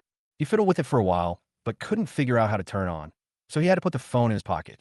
Maybe he'd have a chance to repair it in the future, and then he could play with his phone again. The emergence of mobile phones gave him inspiration. Although he couldn't enter the experimental base, he could pick up bargains outside. There were so many explosions just now, and many walls were blown up. Maybe other valuable things were blown out along with the rubble. But he couldn't help but glance towards the place where everyone entered. There were the most explosions and the most rubble there. Since he was free anyway, he might as well go look for treasure. He immediately took a step forward and walked towards that place. At this time, the three experimental subjects with questionable IQ were still digging. It was not known whether their arms were stuck in a hole, but they kept digging. He doesn't care about the experimental subjects. They are all infected with the scarlet virus and are all family. Data. Bai walked briskly, stepping on the gravel and passing by the three experimental subjects. This immediately caught their attention, and three pairs of terrifying scarlet eyes stared straight at them. "Hey guys, are you busy? I'm just passing by, you guys continue." Bai waved his hand and was about to pass the three idiots. But who would have thought that the three idiots actually withdrew their hands from the hole? They slowly stood up, and with their bodies over 5 meters tall, they looked down at Bai. Bai's heart skipped a beat. "What are you doing? Look carefully, we are all brothers. We are on the same side." Damn. Three huge shadows rushed towards him, and he turned and ran. With your IQ, you don't even recognize your own people? I don't know whether it's because of their low IQ or the fact that the experimental subjects and the pseudo-humans are simply not the same kind, but the three idiots are merciless when they attack. Although the three experimental subjects were tall, they were very agile. They surrounded Bai and continued to approach him. For a moment, all his ways of survival were blocked, and his only chance of survival was the cave entrance that everyone had entered before. Without any hesitation, Bai rushed directly into the cave entrance, followed closely by the three idiots. After running for more than 10 meters, he encountered a corner. He quickly dodged and drifted into the turn, blocking the sight of the three idiots. Then, time stood still. In an instant, everything was silent, and only the young man's violent breathing echoed in the world. "If I can kill you, I will kill you today." Bai cursed angrily, then returned the same way, walked past the three idiots, and slipped out of the cave again. Time to unwind. Time resumed its flow, and the three idiots, who had no idea what was happening, turned a corner and disappeared. Watching their disappearing figures, Bai felt a little confused. He didn't know if it was an illusion, but he always felt that the three idiots seemed to be deliberately forcing him into the experimental base. "Huh? You want to force me into the experimental base to die? No way." He sneered. It only takes 5 seconds, and the crisis is completely resolved. Bai happily started picking up trash again. The experimental base was now in tatters, and many places had collapsed due to the destruction of Yang Jie and others. He did not go deep inside, but searched in the rubble piles on the outside. Before long, he found quite a few items. A metal cup with a hole in it, a pin broken in two, the skull of an intelligent robot, a piece of chair leg, a scrap version of a fully automatic coffee machine. It was cracked. Bai was completely cracked. He wasted 5 seconds trying to lure the three idiots away, and in the end, all he got was a pile of junk. He lost a lot of money on this deal. Now he only has 2 minutes and 25 seconds left. I just can't believe it. A cutting-edge experimental base would produce such a small piece of garbage. After unremitting efforts, Bai finally found a valuable item, a record book that was half burned by fire. He opened it carefully, and the bold black title made his heart beat faster. God Taboo Number Containment. Although I can't see all the fonts, I can roughly guess the meaning. This record book should be a record of the containment conditions of the different numbered taboo objects. Even a snake-level taboo item like Breath of Bones needs to be contained before it can be used, not to mention divine taboo items, whose containment conditions are probably even more stringent. Turning the scorched pages. God Forbidden Object, number 001. Unspeakable, unrecordable, uncontainable. Bai was full of questions. This page was relatively complete, but the problem was that there was a large blank space in the middle with nothing on it, and at the end there were 3 no S. It made him really want to ask the recorder, what's wrong with that? He continued to move forward. God Forbidden Object, number 002. Unspeakable, unrecordable, uncontainable. Bai was so angry that he laughed, thinking, if this is all the stuff, you shouldn't bother recording it, it's a waste of a notebook. He flipped through several pages until he reached Divine Taboo 010, and finally wrote a few more words, but it turned out to be completely black and burnt. Grass. God-disliked creature, number 039, the Forgotten One, attracted to knowledgeable, complex, and interesting humans, feeds on information, memories, knowledge, thoughts, and all other non-physical information carriers, cannot be attacked, cannot be killed, can be contained, containment conditions. Finally, he found a relatively complete page, but after reading it, Bai was completely confused. 039's name is the Forgotten Person? A person? Is that considered something that the gods hate? Turning to the next page, there was a picture of 039, but it was charred and you could vaguely see that it seemed to be a man. He flipped through the notebook for a long time and finally closed it. It's a little useful, but not much. This is Bai's evaluation of it, because most of it is damaged. He only knows the name and number of many taboo objects, and for some, he only knows the containment conditions. He didn't even know how many pages the book ended with, and the pages at the back were even more severely damaged. Some of them were simply burned. Chapter 81, Objects of Divine Taboo, number 169, Twin Monkey Statue. Boom! Soudainement, a deafening explosion sounded. Bai was startled. He quickly looked toward the experimental base, his pupils suddenly contracting. I saw a big hole directly broken into the roof of the experimental base, and billowing black smoke rose into the sky. And in the black smoke, a huge hand covered with black scales like a dragon's claw broke out of the hole. Countless pieces of gravel flew everywhere. Smoke and dust rose, and it seemed like a stone rain was falling from the sky. This hand is so huge that it is comparable to the experimental subject. What kind of monster is this? Just as he was surprised, countless metal spikes shot out from the big hole and pierced through the giant black-scaled hand. Then another loud noise was heard, like the sound of some huge objects colliding. The giant black-scaled hand fell back into the cave. The experimental base collapsed even more severely, and the sound of fierce fighting became more and more intense. It's the tyrant Yang Jie who is fighting it. Bai would not mistake the ability to control metal. Judging from the movement, the owner of the black-scaled giant hand is extremely powerful, as evidenced by the fact that he can fight the tyrant Yang Jie to this extent. Bai was more and more glad that he didn't go in. It was too dangerous. He might not be able to come out alive in 2 minutes and 25 seconds. He couldn't defeat any of these monsters, even if he stopped time, because they were almost immortal and he didn't have enough time to completely destroy their vitality. It's time to get to work. Although he was surprised, Bai still did not forget to pick up the trash. The explosion just now had blown out a lot of things. 5 minutes later, he suddenly stopped while holding a pile of rags. His eyes suddenly lit up, and he stared at a pile of rubble not far away. This is something that God hates. Crash. Bai threw away all the junk in his arms and rushed towards the black statue that was half buried by rubble. The pitch-black statue looked very strange. It was the size of a palm, with half of its body buried, leaving only a pitch-black monkey head showing with a very strange smile.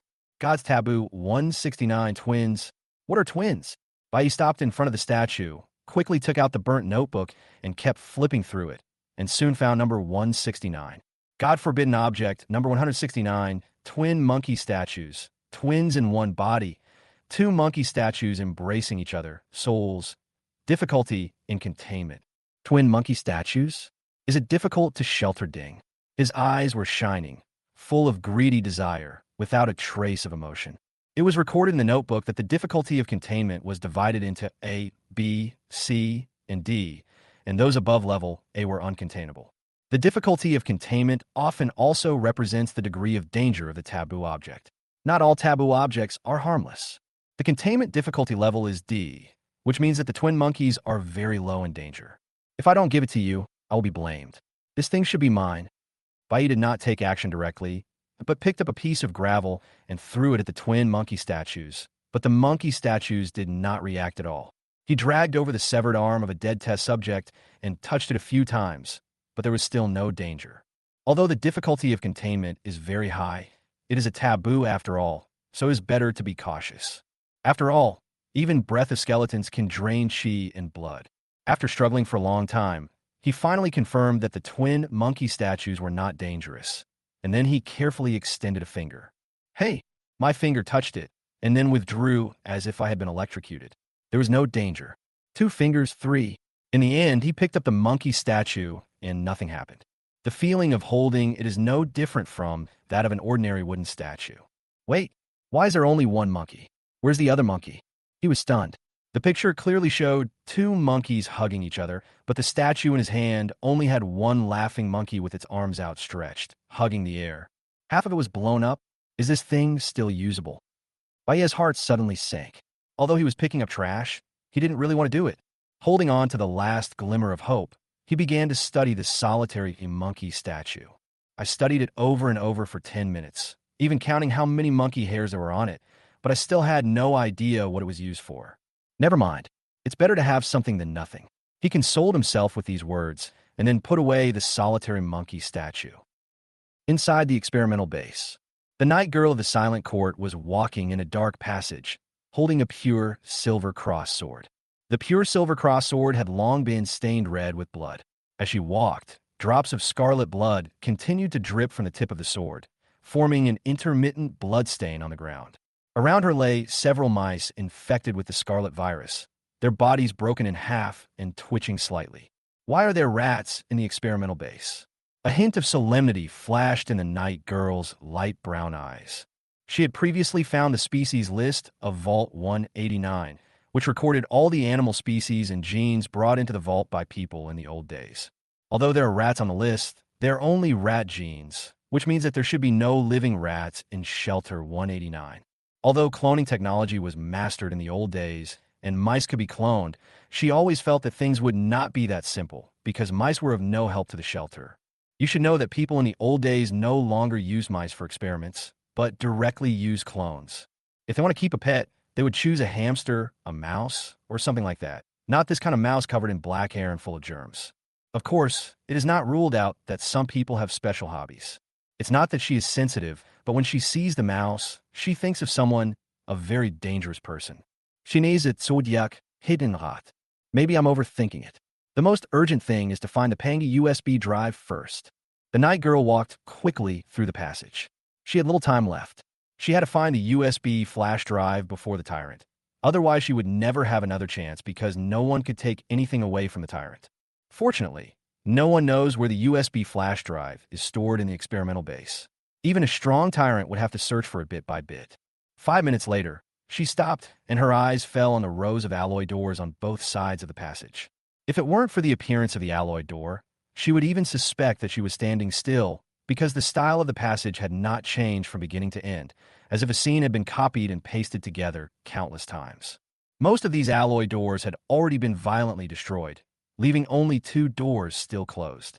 The night girl first checked the destroyed doors one by one, but found nothing inside. Then, she came to the tightly closed alloy door. Although there was little hope that the Pangy USB drive would be here, she had to take a look since she was already there. Chapter 82 Exchange of Life. Clang! The pure silver cross turned into a sharp silver light, and the alloy door broke with a sound. The furnishings in the house were exposed to her eyes, and she frowned slightly, because behind the door were only some abandoned computers, hard drives, mobile phones, and other electronic products. It's very messy, just like a storeroom. She used her sword to search through the pile of junk for a while, and after making sure that they were all junk, she immediately walked towards the last alloy door. After one sword strike, the alloy door opened and a black monkey-like statue came into view. The statue was placed on a metal stand and covered by a square, transparent glass cover. It was a monkey with its arms outstretched and a big grin on its face. The metal platform is engraved with the words, God's Taboo, number 169, Twin Monkeys. The forbidden object? A hint of disappointment flashed in the night girl's eyes. Although the forbidden object was precious, it was not her target. She slowly backed out of the room and then kicked at the gravel. Whoosh! The gravel accurately shattered the glass cover and hit the monkey's head. The twin monkey statues fell to the ground, unharmed and without showing any magical performance. The night girl was silent for a moment, then turned and left. A moment later, she returned carrying an arm that had been severed from the experimental subject. She threw her arms at the twin monkey statues, but still nothing happened. She entered the room again and poked the statue with the pure silver cross sword, but the sharp cross sword did not leave any marks on the statue. After a series of attempts, she finally picked up the statue with her night gauntlet hands. It was at this moment that the statue, which had been unresponsive, suddenly emitted a cold black light. The laughing monkey's grin widened even further, as if mocking him silently. Finally, got fooled. The night girl reacted quickly. Almost at the moment the black light appeared, she threw the statue away. But no matter how fast she could not be faster than the light, and was inevitably illuminated by the black light. At the same time, outside the experimental base, Bai Yi, who was picking up trash, suddenly felt a chill on his body. What the hell? What the hell? He quickly took out the solitary monkey statue from his body and saw a thick, inky black light bursting out from the statue. Without any hesitation, he threw the statue out. Clang! The wooden statue fell onto the hard silver-white metal floor, making a crisp sound. Bai Yi was stunned for a moment. He blinked and suspected that he had eaten poisonous mushrooms and was hallucinating. Because he was picking up trash in an empty square 1 second, and the next second he was in a closed room made of silver-white metal. Looking at the monkey statue lying on the cold metal ground, he was stunned for a moment, and a hint of joy suddenly flashed in his eyes. So 169's ability is to teleport by throwing him on the ground. But what the hell is this for me? As soon as the words fell, Bai Yi suddenly froze, his expression suddenly becoming frightened. No, my voice, how? A slightly trembling girl's voice came out his mouth. Holy shit. I mean, is this the side effect of using 169 teleportation? A series of curse words burst out from the clean and bright girl's voice. Perhaps because of the shock, there was even a hint of angry vibrato in the ending tone, like a puppy wagging its tail angrily. Although he was obviously shocked and angry, the curses he uttered were like fruit candy in his mouth. The sweetness was tinged with the recklessness of a man who was red in the face of anxiety. Bai Yi became more and more terrified. He was really panicked at this moment. He didn't panic when he was almost killed by the scarlet virus before, but he really couldn't hold it back at this moment. He quickly looked down at his body and was stunned again. Knight armor? Why is he holding a pure silver cross sword? The more he looked at it, the more familiar it seemed. Isn't this the outfit of the night girl in the Silent Court? Could it be? The two key words about 169 mentioned in the God's Taboo record book suddenly flashed through his mind. Twin soul? No way. Bai Yi rushed to the monkey statue like crazy, picked it up from the ground, took a closer look, and his face turned pale. This is not the monkey statue he picked up at all. The monkey statue he picked up was hugging to the left, but this one is hugging to the right. Now he understood everything. It turned out that the twin monkey statues were used to exchange souls. The night girl must have picked up the other half, and when they both held it at the same time, the monkey statue's ability was triggered. Brother monkey, let me change back quickly. Bai Yi kept shaking the monkey statue. The monkey seemed to be laughing silently, without any reaction. Fuck you, you little monkey. If you don't let me change it back, I'll kill you with one sword. Bai Yi was so angry that he raised the pure silver cross sword and was about to chop at the monkey statue, but when he was halfway through swinging it, he was surprised to find that the pure silver cross sword in his hand was gone. Not only that, his body also felt lighter, his knight armor disappeared, and the silver-white mask on his face also disappeared. Monkey Brother showed up. I changed back. He frantically felt around, but suddenly froze. One thing was missing, and two things were extra. When I looked down again, my eyes went dark in an instant. She was wearing a black dress with a thin curve at the waist and two white lotus-like calves standing under the skirt. There is a faint shadow cast by the skirt at the knee, like a young leaf that has not fully unfolded in late spring and early summer, revealing an unpolished pinkness and sweetness. He could even smell the girl's body fragrance, mixed with a scent similar to perfume. But it doesn't look like perfume. It's more like the incense burned by ancient noble families, which is very elegant. I'm better than your monkey brother. The girl in the black dress angrily threw the monkey statue to the ground and stepped on it again and again with her small and exquisite patent leather princess shoes. They stepped on me and cursed me, using all kinds of foul language. Amid the crisp sound of her heels rolling over the monkey statue, you could still hear the sound of her breathing leaking out from between her teeth. She was like a little animal whose tail was stepped on, and she was so angry that even her ears turned into thin red crescents. Bang! Bai Yi stepped on the silver-white metal ground and created a deep pit. Hakuno was shocked. It was only then that he realized how much strength was hidden in the night girl's seemingly weak body. After venting for a while, he calmed down. Mainly, there was no way he couldn't stay calm. Now that things have come to this, he might as well find a way to exchange souls. I have now entered the body of the night girl, so she should have entered mine as well. The Manual of Divine Taboos says that the containment difficulty of 169 is D, which means that it should not be difficult to change it back. The twin monkey statues. The picture shows two monkeys hugging each other. Perhaps if we just put the two monkey statues together, we can change them back. So the most urgent thing is to find myself quickly. Bai picked up the statue and walked out of the room and saw a long corridor. Fuck. The girl in the black dress wrinkled her nose and cursed. Where the hell should I go? Chapter 83 in Xiaotong. Hakuno realized that he had no memories before the night girl, so he had no idea where this place was located in the experimental base, nor did he know how to get out. With the mentality of giving it his all, he prayed that the night girl had a map on her, so he hurriedly searched for it. The girl's black dress had hidden pockets.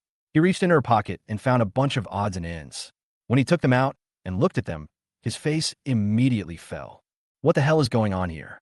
Why is it all chocolate and fruit candies? There's nothing useful at all. Gurgle. Hakuno swallowed unconsciously, and a desire for candy surged through the girl's body. Eat, eat, eat. That's all you know how to do.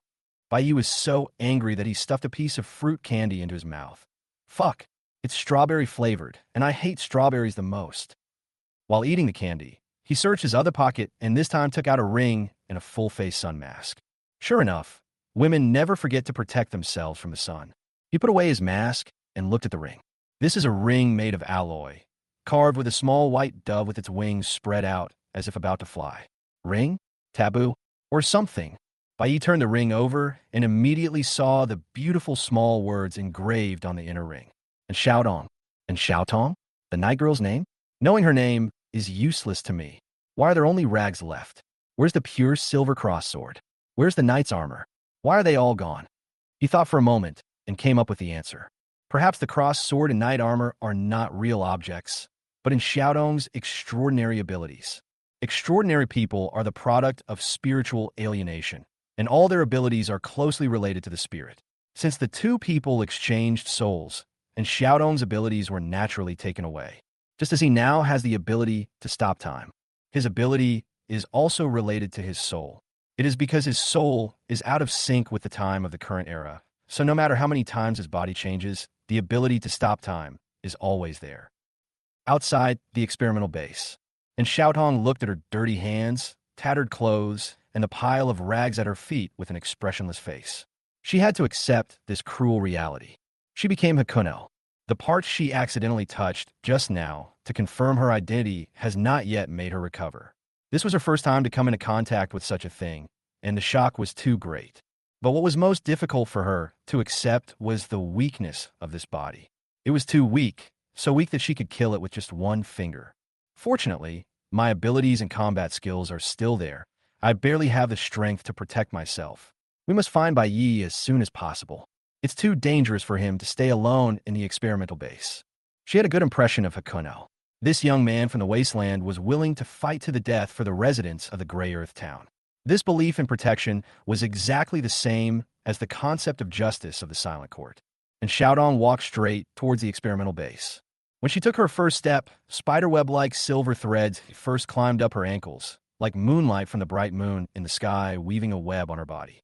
As he took the second step, the silver line climbed up his calf, and metal scales bloomed at his knees, each scale reflecting a cold light. In the third step, a torrent of silver and black mixed together suddenly flooded over the waist and abdomen. The outline of the armor with a black base and silver shells rose like a tide, and the shoulder armor made a slight click sound and automatically buckled. In the fourth step, the silver-white mask covered the face like flowing water, and only the eyes shone brightly through the gaps. At this time, and Xiaodong slowly stretched out his right hand and grasped the air, there was a bright silver light in his hand, as if he was holding thousands of galaxies in his palm. The galaxy was flowing brightly, and a slender pure silver cross, sword slowly, took shape. The fully armed knight rushed into the dark cave alone without any hesitation. It's done. The fate of the two people has been intertwined and exchanged, and both of them have fallen into death. The painter smiled slightly. He stood with his hands behind his back on the edge of a 1,000-foot cliff. The strong wind blew his white clothes, but it could not blow away the smile of confidence on his face. How do you know there are twin monkey statues, a taboo object, in Shelter 189? Gu Huangquan's cold voice sounded behind the painter. Can you stay away from me? The painter turned around and said helplessly, "Why?" "Because when I was standing on the edge of the cliff, I didn't want anyone to stand behind me, not even my biological parents. No one forced you to stand on the edge of the cliff. You chose the location yourself." Gu Huangquan said expressionlessly, "Artistic conception. Do you understand artistic conception? Standing on the edge of a 1,000-foot cliff, overlooking the thousands of peaks, watching the clouds rushing like a river beneath your feet. The sky is so close that you can cover it with your hands. So how did you know there were twin monkey statues in Shelter 189? Painter, he held his forehead with his hand and sighed repeatedly, playing the lute to a cow, playing the lute to a cow. What are you doing? The painter's face turned pale with rage, because Gu Huangquan took another step closer, and his expressionless face seemed to force him to jump off the cliff. It was Inshu. Inshu told me. He shouted repeatedly, then walked around Gu Huangquan and stayed away from the cliff. Why does Hidden Mouse know this? The painter regained his calm demeanor and said calmly, "Do you really think that Apocalypse Company did nothing after discovering Shelter 189? So, the Panga USB drive was taken away by the Hidden Rat a long time ago. Who knows?" The painter shrugged. "Anyway," Hidden Rat said, "there's no Panga USB drive inside. Instead, there are some incredible things. His plan is to use these things to kill the tyrant. Why must we kill the tyrant? There are countless heroes in the world. Although the tyrant is powerful, there are still those who are stronger than him." The painter's smile faded slowly, his eyes looking far away. The tyrant must die. If he doesn't die, all the major forces in Beimang will be uneasy. Because of his extraordinary abilities? Supernatural powers are only part of the reason. The greater reason is because of him. Before him, there had been supernatural beings who could control metal, but only he could be called a metal tyrant, a king who controlled metal. Guns, artillery shells, armored vehicles, power armor. All the firearms that the major powers are proud of and that suppress the extraordinary in the world are just toys in his eyes. If you were one of those powerful people, would you be able to sleep well? Can't we win them over? To win over? Who is the tyrant Yang Jia? A man like him is born with only two paths, either to rule the world or to die on the way to rule the world. He will not be inferior to others. He alone can upset the balance of the entire Beimang situation. It can be said that if he joins any faction, that faction will be able to defeat all others and rule the entire Beimang. Chapter 84. Hello, Human. I am Bai Zhe. Gu Huangquan was silent for a moment. It's a pity that such a terrible person will die soon. The painter smiled slightly and said, "You are wrong. The truly terrifying person is not the tyrant." "Who is that?" "I, Gu Huangquan. Even a tyrant as powerful as him could die in my hands. Doesn't that prove it all?" "Ah!" The painter suddenly screamed, his body bent like a shrimp, and he covered his stomach tightly. "Gu Huangquan, why did you hit me again?" Gu Huangquan withdrew his fist expressionlessly. "I don't know why, but when I saw your expression just now, I couldn't help it. There's a dead rat here, chopped off by a sword. That means Xiaodong came from here. I just need to follow the traces of the battle, and I should be able to get out soon." Bai Yi followed the blood trail all the way and walked along the dark passage. After walking for about 5 minutes, he finally got out of the passage and came to a hall that looked like a cafeteria. The hall was filled with dust and cobwebs, as well as some blackened and rotten food residues. There are 4 doors in the cafeteria, which makes Bai Yi puzzled. Which door didn't Xiaodong come in from? He could only observe the marks on the doors one by one. Soon, he found that there was much less dust on one door than the other doors, and there were also marks on the ground where the door was opened. He was immediately overjoyed. It must be this door. And Xiaodong had opened this door before, which was why the dust had fallen from it and there were traces on the ground. Bang! Bai Yi kicked the door open and was about to walk in when his pupils suddenly shrank. In the passage behind the door, a man wearing a white suit, a gentleman's hat, and holding a gentleman's stick was walking slowly. The man was leaning on a cane, his steps were calm and graceful, with a faint smile on his lips, like a distinguished nobleman inspecting his territory. His handsome appearance, tall and straight figure, and the deep eyes hidden behind the monocle make him full of a magnificent mystery. The man slowly stopped a few meters away from Bai Yi and said with a smile, "Beautiful lady, how can I help you?" Bai Yi narrowed his eyes slightly, his body tensed unconsciously, and the terrifying and boiling blood roared in his weak body. He cared more about the other person's identity than the other person calling him miss. Because, as far as he knew, there seemed to be no such person among those who broke into the experimental base. He had not even seen the man at the entrance of Shelter 189 before. Although Bai Yi did not remember the appearance of everyone, this man's outstanding appearance and temperament were definitely unforgettable after just one look. Who are you? Bai Yi asked. Nice to meet you. Let me introduce myself. The man slowly placed his slender white hand on his chest, his calm smile carrying a hint of seriousness. Hello, Zumen. I'm Baize. Baisha, or the original family. No, isn't that the name of a mythical beast? Bai Yi quickly realized that Baize was a mythical beast in ancient mythology. It was the embodiment of wisdom, could speak human language, understood the feelings of all things, and knew about ghosts and gods.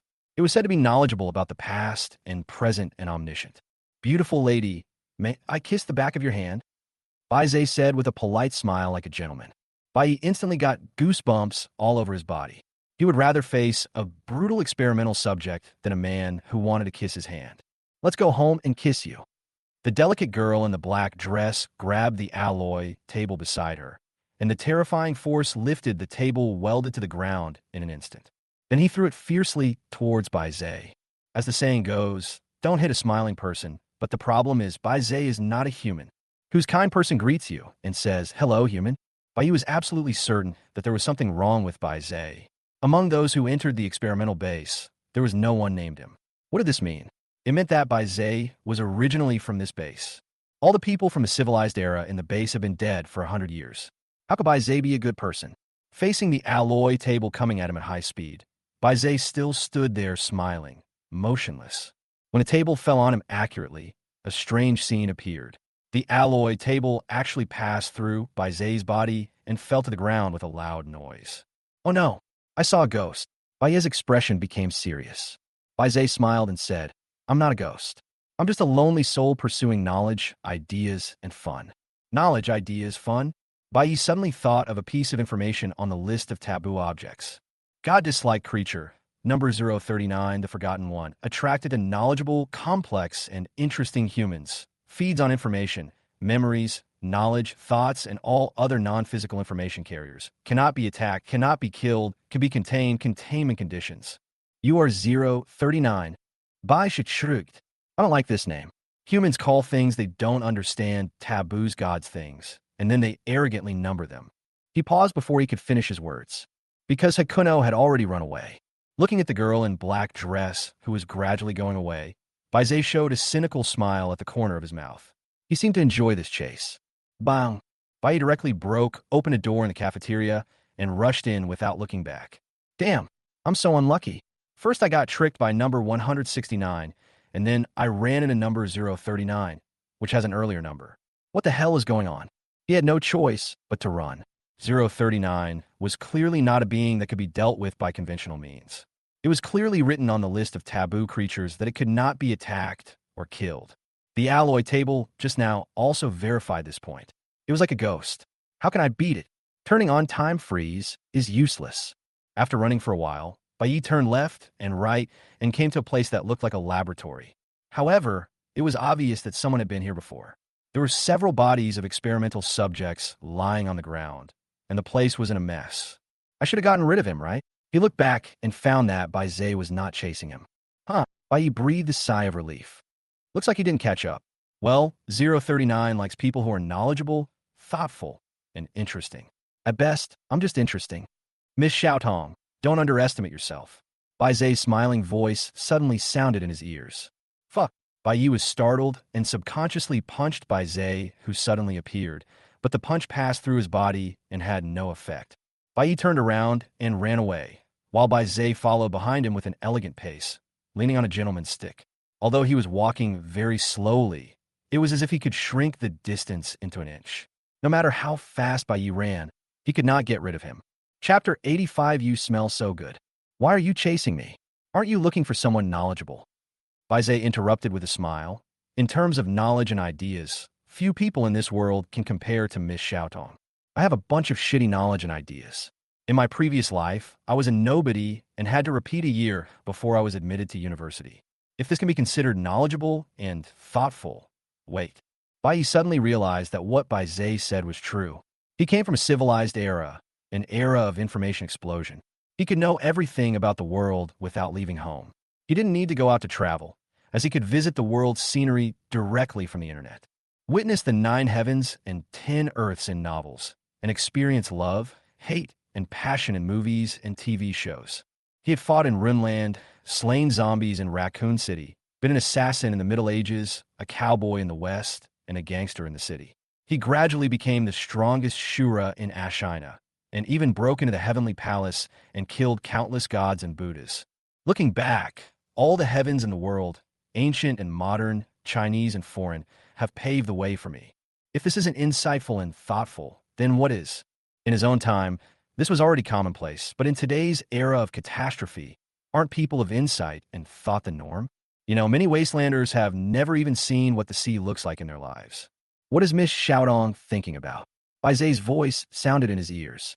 I can feel that your thoughts are changing rapidly, and countless sparks of ideas are splashing. It's really fascinating. Sorry, I really can't help it, so I'll just give you a taste because you smell so good. Bai felt a chill in an instant, and before he could react, he suddenly felt his brain tremble, as if something was peeled off, and he felt a little empty. He looked back and saw that Baize had stopped in place, holding a ball of yellow information in his hand, tasting it with an intoxicated look on his face. That's my thought memory? Damn, what did he steal? Bai was shocked and angry, but the next second, his expression became strange. Baize took a slow breath, and wisps of yellow smoke rose from the yellow information chart and entered his nostrils. He became more and more intoxicated, savoring it in his mouth. This is really refreshing knowledge. Anime, 3D, role-playing, I didn't expect Miss Shoutong to know so much about these things. Bai. Most of the valuable knowledge I have accumulated over the years has been taken away. Damn, no wonder I felt a lot clearer in my head just now. Dem Baisha. Since he stole my precious knowledge, he must know that I'm not in Shoutong. But he keeps calling me Miss Shoutong. What a bad taste. No, I have to run quickly. I can't let Baize take advantage of all I have learned over the years. While Baize was tasting the food, Bai ran wildly.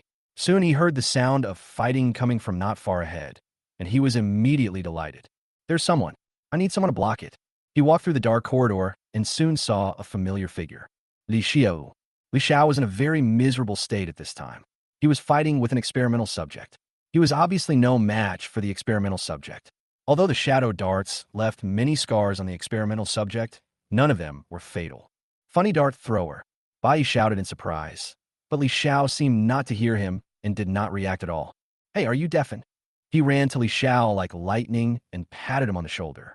As a result, Li Xiao still did not react at all and continued to concentrate on dealing with the experimental subject.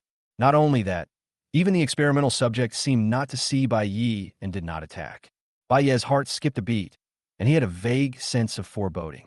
It's useless, Miss Shoutong. All the prey I target will be trapped in the boundary between existence and non-existence.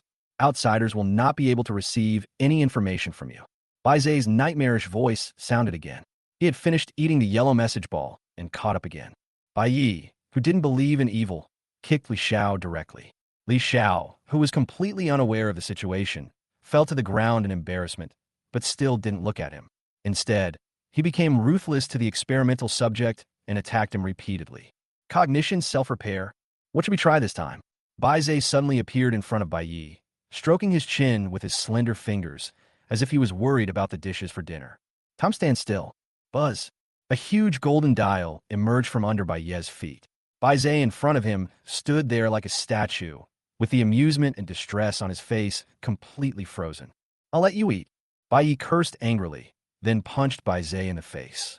He wanted to try whether he could hit Baize while time was still standing, but he failed. The pink little fist passed through Baize's face, as if hitting the air. There was no choice but to run away. Only after he had run a long way did he release the time freeze, lean against the wall, and slowly calm himself down. Damn 039. This thing ignores all attacks and can even eat people's minds. I don't know how the people in the shelter managed to contain it. Miss Shoutong, speaking ill of others behind their backs is not what a lady should do. Bai Yi's face darkened, and he turned his head to look.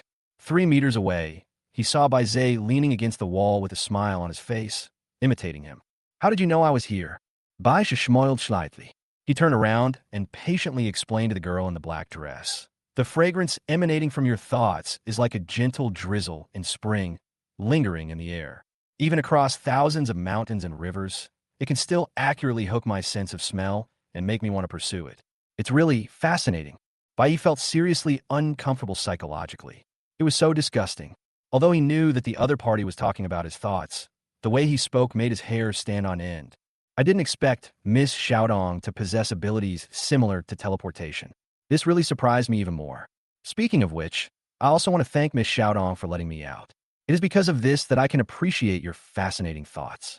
Upon hearing this, Bai was so angry that he wanted to scold and Xiaodong.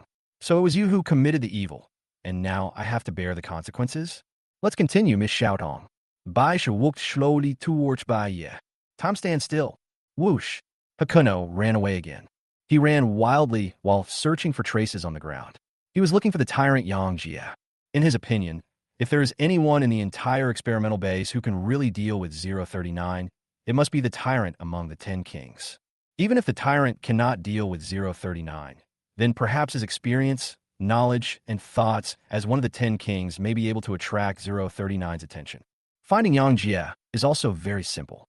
Just look for where the metal has undergone major changes and where the traces of battle are the most exaggerated.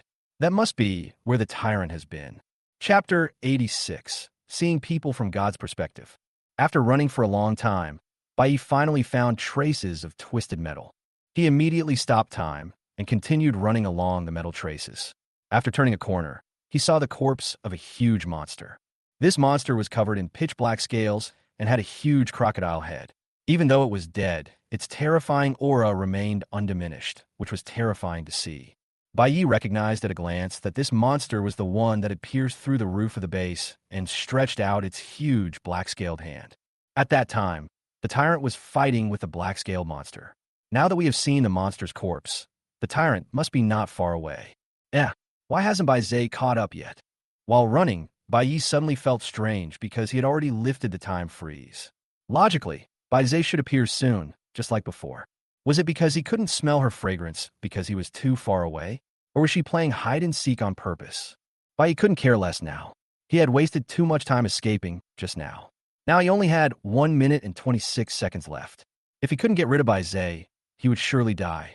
Where's the tyrant? Tyrant. When Bai passed through a passage, he took a quick glance and saw a scarlet figure standing in a large laboratory on both sides. The laboratory seemed to have been washed away by a storm and was severely damaged. The scarlet figure stood quietly in the center of the storm with his back to Bai, motionless. Is this the self-cultivation of a strong person? Even if there are no audiences, he still pretends to be so arrogant? Bai was too lazy to complain. He just wanted to know if the tyrant could see him. Hey, Yang Jie, the girl in black dress called out coquettishly. The tyrant remained indifferent, not even turning his head, like a statue. Bai's heart sank instantly. Even the tyrant couldn't overcome 039's influence. He had previously thought that 039 hadn't caught up for so long because the tyrant was here, but it seemed that wasn't the case. Not giving up, he quickly stepped forward and carefully patted Yang Jie's scarlet shoulder armor. Suddenly, Yang Jie turned around. Bai was delighted. He noticed me? But just as this joy was rising, as Yang Jie turned his head completely, a basin of cold water was suddenly poured on him. I saw a pair of eyes staring at me with tears and blood, and Yang Jie had no expression on his face, as if he were dead. Oh shit. Bai's scalp suddenly felt numb.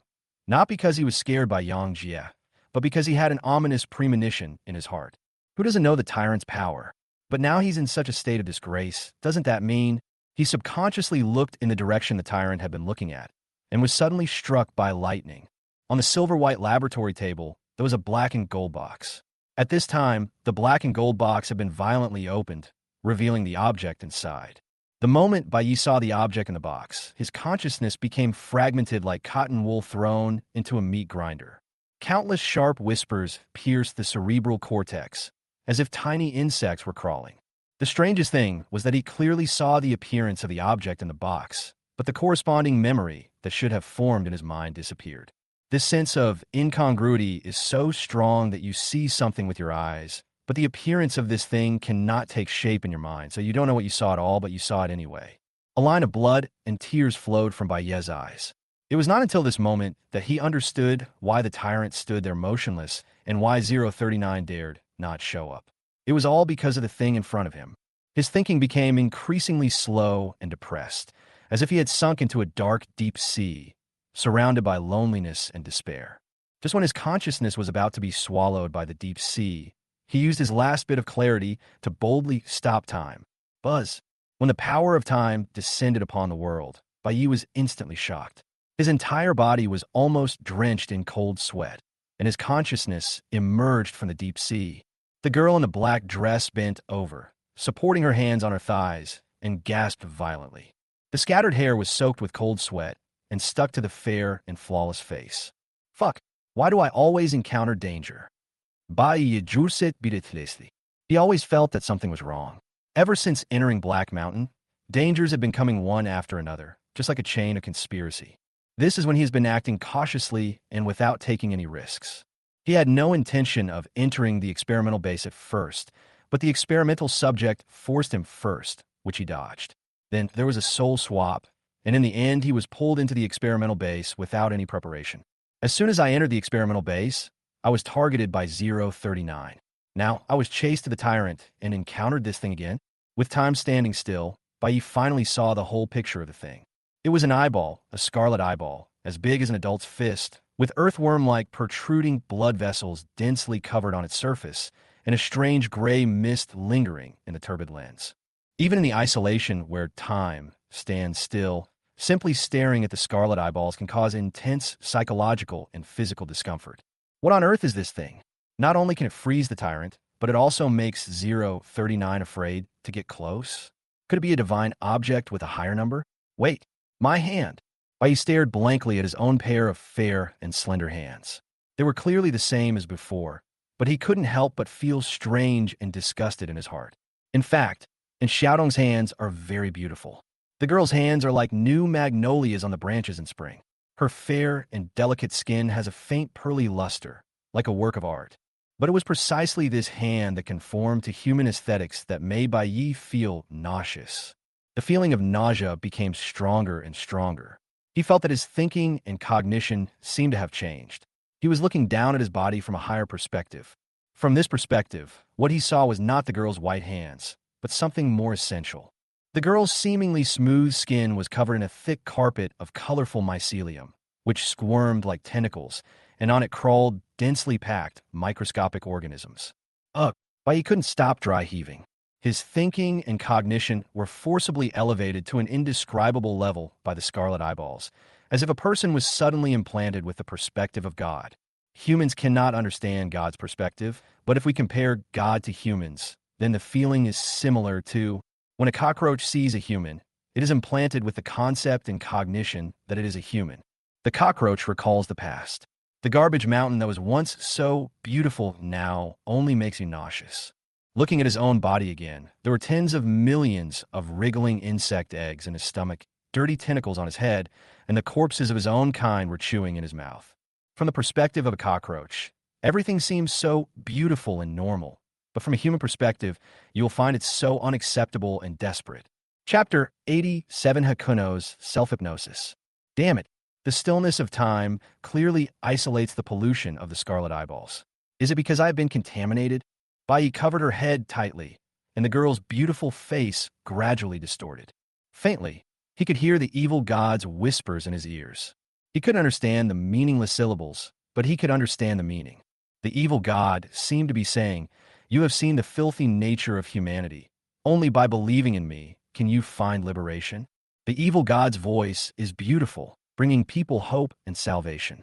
Only those who have truly experienced it can understand that beauty. To outsiders, the evil god's mumbling is weird and evil, but when you truly understand it, you will gradually understand everything. That is not an evil god, but a kind and loving righteous God. He is trying to save you, to pull you out of the cockroach's body and turn you into a human again. The gap between cognition and reality gradually deepened. Bai Yi resisted the strong desire to become human again and kept telling himself that everything was fake. If he cannot overcome this cognitive pollution, he may no longer be able to survive as a human being and will be transformed into a monster. Monster? No, that's not a monster. That's a real person. As long as I believe in him, I can become a real person. Do you want to live like a cockroach in this disgusting world, or accept God's guidance and live as a human being? God doesn't want anything. He is so selfless and loving. When he sees the desperate soul trapped in the cockroach, he wants to give you a hand. All you have to do is believe in him and be willing to hold the hand of hope that he extends to you. If it were you, what would you choose? Faced with the one-sided psychological warfare, Bai Yi initially kept convincing himself that it was all fake and not to believe his lies. However, the nausea he felt and the yearning for a better future seemed extremely real. Faced with the ironclad facts, he simply couldn't convince himself. Human psychology is so strange. Oftentimes, persuasion is useless. It's like when you watch a horror movie. Even though you know it's fake, you still feel scared. Unless you are wearing a yellow bagua robe, holding a copper coin sword, and have straight eyebrows. Actually, if you think about it carefully, God is actually quite good. A trace of mockery suddenly appeared on Bai Ye's painfully twisted face. He thought of a way, since the scarlet eyeballs use the means of changing cognition to shape distorted reality. If you want to convince yourself, you can only rely on reality as support. Find a reality that favors you and then build a psychological advantage. The reality that is beneficial to Hakuno is time stands still. He looked at the scarlet eyeballs that were frozen in time, and the smile on his lips grew wider and wider until it became hideous. I can stop time, can you? You're an eyeless piece of trash, only fit to be locked in a box. Don't come out and embarrass yourself. After cursing, Bai Yi suddenly felt refreshed. Praising oneself and belittling the enemy is the best way to establish a psychological advantage. Coincidentally, he is best at elevating himself and belittling others. In order to completely get rid of the influence of the scarlet eyeball, Bai Yi felt that he should be more extreme. When people become cruel, they will even deceive themselves.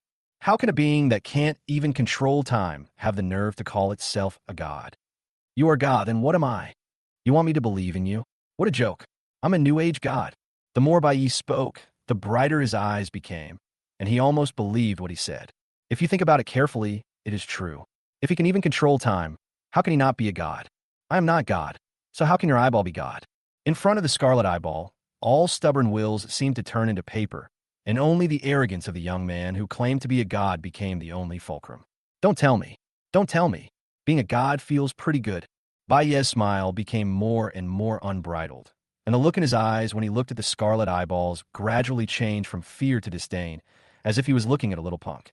If his previous cognition was distorted to an inhuman extreme, then through self-correction, he fell into another extreme arrogance. Fuck, who allowed you to look directly at this god? Looking at the scarlet eyes staring straight at him, Bai Yi, who had already immersed himself in the role, suddenly felt that his divine power was offended. Bang! He was furious and punched the scarlet eyeball. As the punch was thrown, he felt the cognitive shackles on his body break. But the scarlet eyeball and the black gold box were unharmed, but the metal counter carrying it was blown away. The black and gold box containing the scarlet eyeball closed with a snap under the influence of huge force and then fell to the ground. As the black gold box was closed, all influences emitted by the scarlet eyeball were isolated. Bai Yi suddenly regained consciousness and recovered completely, but he was still stuck in a lie he had woven about becoming a god. However, when he sensed that there were only 59 seconds left, the god of time instantly fell from the altar and became extremely anxious. Time to undo. Undo quickly. As time resumed its flow, Bai Yi finally breathed a sigh of relief. He glanced at the statue-like tyrant Yang Jie, then immediately ran over to pick up the black gold box. Didn't pick it up. The black and gold box on the ground seemed to be of great weight. No matter how hard Bai Yi tried, the box did not move at all. This is impossible?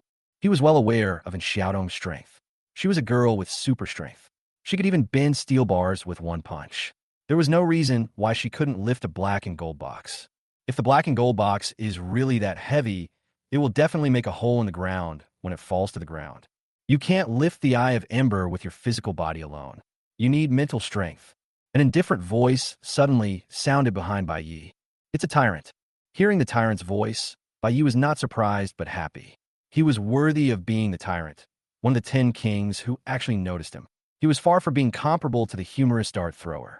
He turned to look at the tyrant and asked, "What is the Eye of Ember?" When the girl in black dress turned her head, Yang Jie was slightly shocked. The figure buried deep in his memory emerged uncontrollably, and the flow of time seemed to slow down at this moment. But after a moment, his eyes returned to being cold again. He stared at the girl in the black dress for a long time, which made Bai Yi feel uneasy. Then he said slowly, "Are you the Black Knight? As a female transcendent, your strength, appearance, and character are all top-notch. Even I have never been able to escape the control of the Eye of Ember, but you have done it. It's amazing. So what exactly is the Eye of Ember?" Bai Yi didn't have time to argue with him. He just wanted to know what this thing was and what it was used for. Yang Jie narrowed his eyes slightly. "No one has ever dared to talk to me like this. But since you saved me once, I can tell you the answer." After hearing the first half of the sentence, Bai Yi almost thought that Yang Jie would say something like, "Woman, you have successfully attracted my attention." Chapter 88 Tyrant. As long as you become my woman. There are many legends about the Eye of Ember. Some say it's the eye of a god. Others say it's the eye of the original victim of the Scarlet Virus. And still others say it's something that the gods hate. There are many theories, and it's up to you which one you want to believe. It's the same as if I didn't say anything. Bai Yi curled his lips. "Tyrant, you yourself admitted that I saved you once. Don't you have to repay me?" Faced with the black dress girl's careless request, a strange look flashed in Yang Jie's eyes. He had never met such a woman before. The women I met in the past either loved me, hated me, or were afraid of me. But the woman in front of me treated me so nonchalantly, even ignoring me completely. How do you want me to repay you?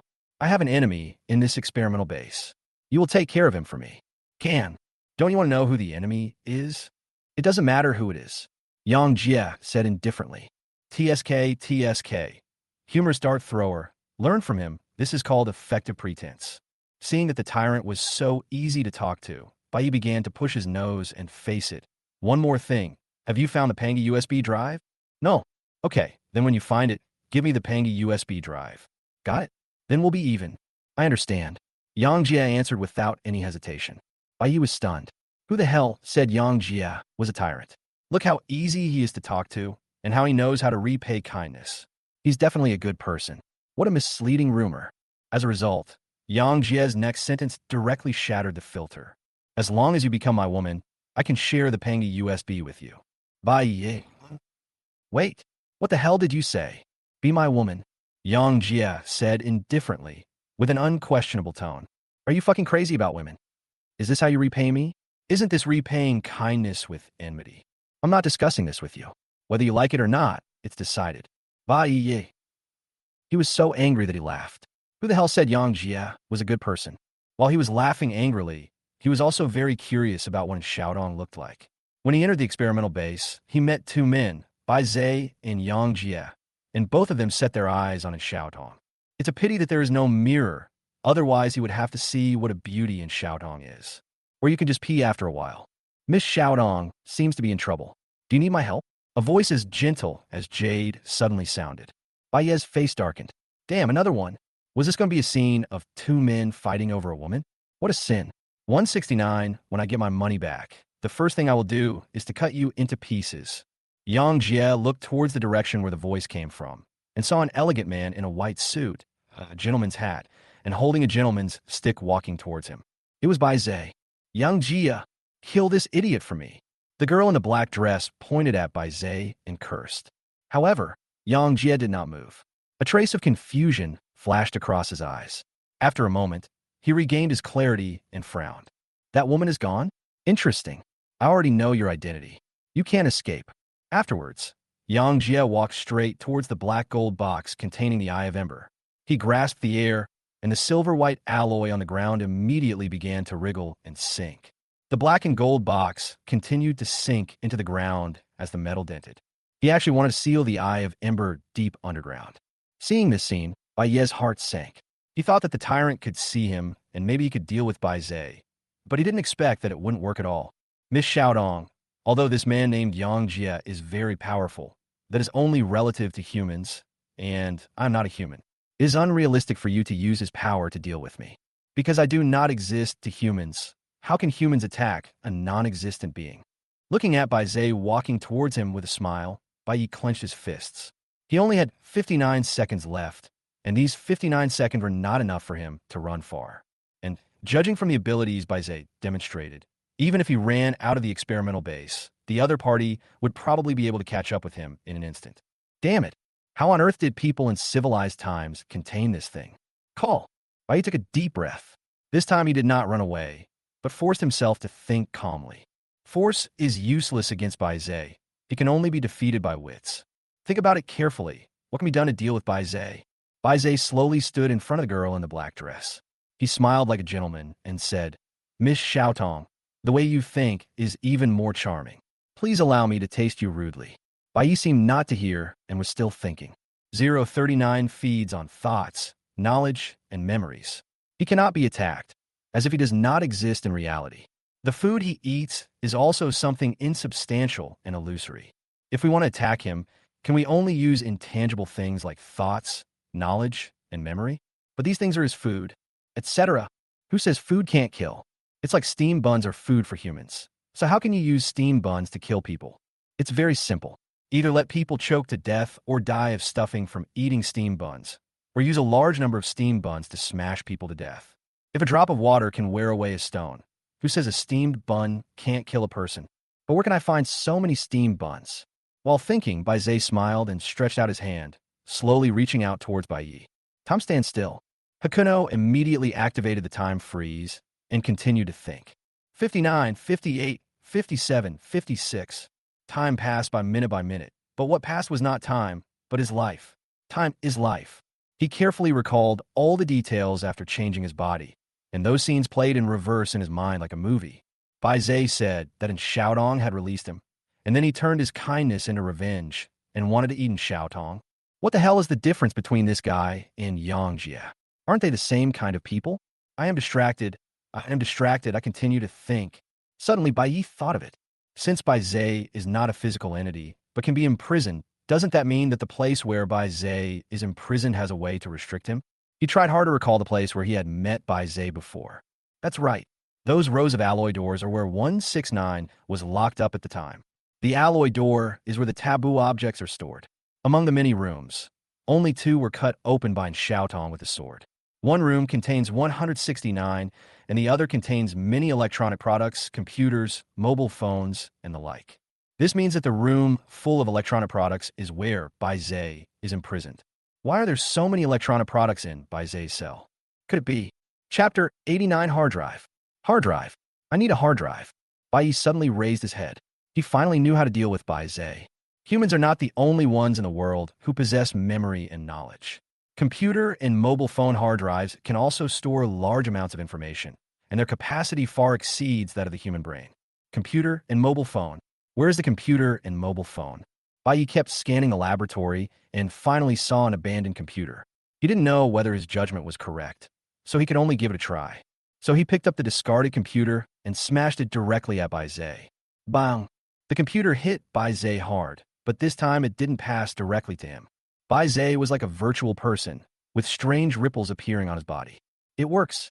Bai was ecstatic and quickly raised the computer to smash it again, but this time it went through Baizé. Failed.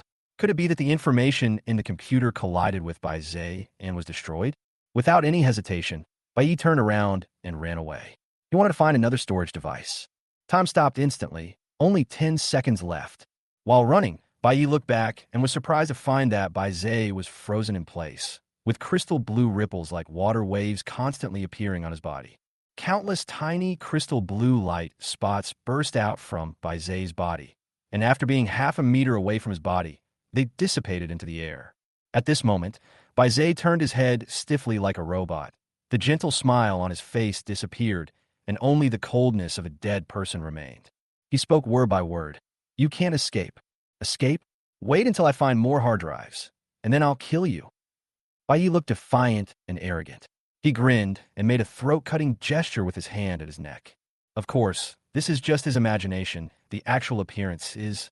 The girl in the black dress tilted her chin up, the corners of her rose-like lips raised in a flamboyant arc, and her light brown eyes sparkled with an unruly light. She stretched out her slender hand and stroked it across her fair neck. Her hair swayed gently with the movement, revealing a bit of wanton cuteness. Very lethal. Hard drive. Hard drive. Hard drive. Bai ran wildly like the wind, and in Xiaodong's terrifying physical fitness was fully demonstrated at this moment, leaving a trail of afterimages in the air. He did not return to the room where Bai Zhe was imprisoned. Although there were many electronic devices in it, the information must have been almost consumed. He needed a new hard drive. Roar. When he turned a corner, he saw three hideous and terrifying experimental subjects coming towards him. If he were present, facing these three experimental subjects, he could only freeze time and escape. However, the one facing the experimental subjects now was the Black Knight and Xiaotong. I don't have time to waste with you. The girl in the black dress had a sudden stern look in her eyes and took a step back slightly. The muscles on her fair and slender calves were taut, and her feet, wrapped in black princess shoes, exerted force suddenly. The soles of her shoes scraped against the ground, making a slight sound. She turned into a dark shadow and rushed towards the three experimental subjects like an arrow. Bang! The sound of air explosion was heard instantly, and wisps of white smoke wrapped around the girl in black skirt who was speeding. The hem of her skirt flutters like a startled black butterfly, and her figure is like a night falcon flying through the forest. The deformed claws of the three experimental subjects attacking him seemed to be in slow motion in Bai Ye's eyes. He jumped up to avoid the attack of the first experimental subject, then tapped the wall lightly with his toes, moved his body sideways strangely, and then avoided the second experimental subject. Facing the unavoidable third experimental subject, his blood and energy surged, and his body rose high in the air, with sharp claws brushing past the soles of his feet. At this moment, his body suddenly fell down, and he stepped lightly on the bloody arm. Thump, thump, thump. He took alternating steps, climbing up the arm directly to the hideous head of the experimental subject, and then stepped hard. The experimental subject staggered and fell to the ground, while he slid several meters and walked away. Is this the chi and blood martial arts combined with the physique of a transcendent? Bai Yi was a little surprised. He felt like a level 1 account, logging into a max level 1 account. He didn't know how in Xiaodong practiced, but he achieved remarkable achievements in both chi and blood martial arts and the path of transcendence. The combination of these two gave rise to the name of the Black Knight. For an ordinary person to achieve such an achievement in one way is already a genius, but in Xiaodong can do it in two ways at the same time. This feels like a double doctorate. If a person obtains a doctorate through his own efforts, he is already a rare talent, let alone a double doctorate. You can imagine how difficult it is. After leaving this passage, Bai Yi finally saw the light. After being unlucky for so long, my luck has finally turned. Looking at the office area in front of him with hundreds of workstations, his eyes lit up. Computers. Computers everywhere. Like the mobile phone he picked up before, these computers had no main body at all, just a light blue liquid metal display screen. Some of them had been damaged, but most of them were still intact, but with thick dust accumulated on them. He rushed toward the office area when familiar footsteps came from behind him. Bai Ye's face darkened. He knew that it was that idiot Bai Zhe who had caught up with him. Without looking back, he jumped up, dodged the palm attacking from behind, and landed on the desk. Then, he grabbed the light blue liquid metal display screen on the desk. His delicate palms were stained black by dust. He swung his arms and smashed it behind him. You like chasing, right? I'll let you chase. The display screen spun like a dart and attacked Bai Zhe. However, Bai Zhe disappeared from the spot in a flash and appeared in front of Bai Ye's face as if teleporting. Bang! The display fell to the hard ground and shattered into pieces. Bai Zhe looked at Bai Yi expressionlessly, then suddenly pierced his abdomen with his palm. The strange thing was that the hand seemed to have no substance and did not cause any harm to the body, but went straight to the soul. A bone-chilling chill erupted from Bai Ye's soul, and his thoughts and consciousness seemed to be frozen. If it was him before, this attack would probably make his thinking stop, but after he had just experienced the baptism of the Eye of Ember, his thinking consciousness seemed to have undergone some indescribable changes. This change made his soul subtly different from a normal human soul, making it resistant to these methods targeting the soul. At the critical moment, Bai Yi mobilized his consciousness, which was about to stagnate, and brazenly activated the time freeze. Buzz! When a huge golden dial emerged from under his feet, brilliant golden light burst out. Faced with the power of time, Bai Zhe was completely frozen, motionless like an ice sculpture. Bai Yi stepped back suddenly, pulling his hand out of his soul, and some crystal light spots appeared on his abdomen, a bit similar to the yellow information ball that was extracted before.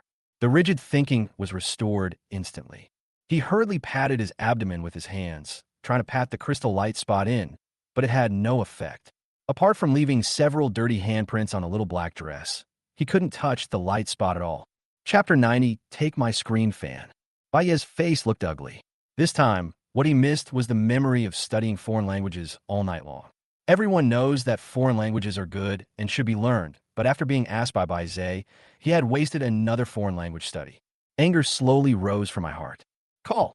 He was breathing heavily, but his eyes were filled with endless ferocity. Want to kill me? You're not qualified. Bayi picked up a display screen with both hands, swung it around, and hit Baize's head hard. Bang! Baize's head shattered into countless tiny crystal blue light spots. These crystal blue light spots were also frozen in time, floating motionlessly around his neck. Time to unwind. Bayi released the time freeze. He knew that when Baize was hit by the information, he would become stiff like a computer crash, so there was no need to waste time.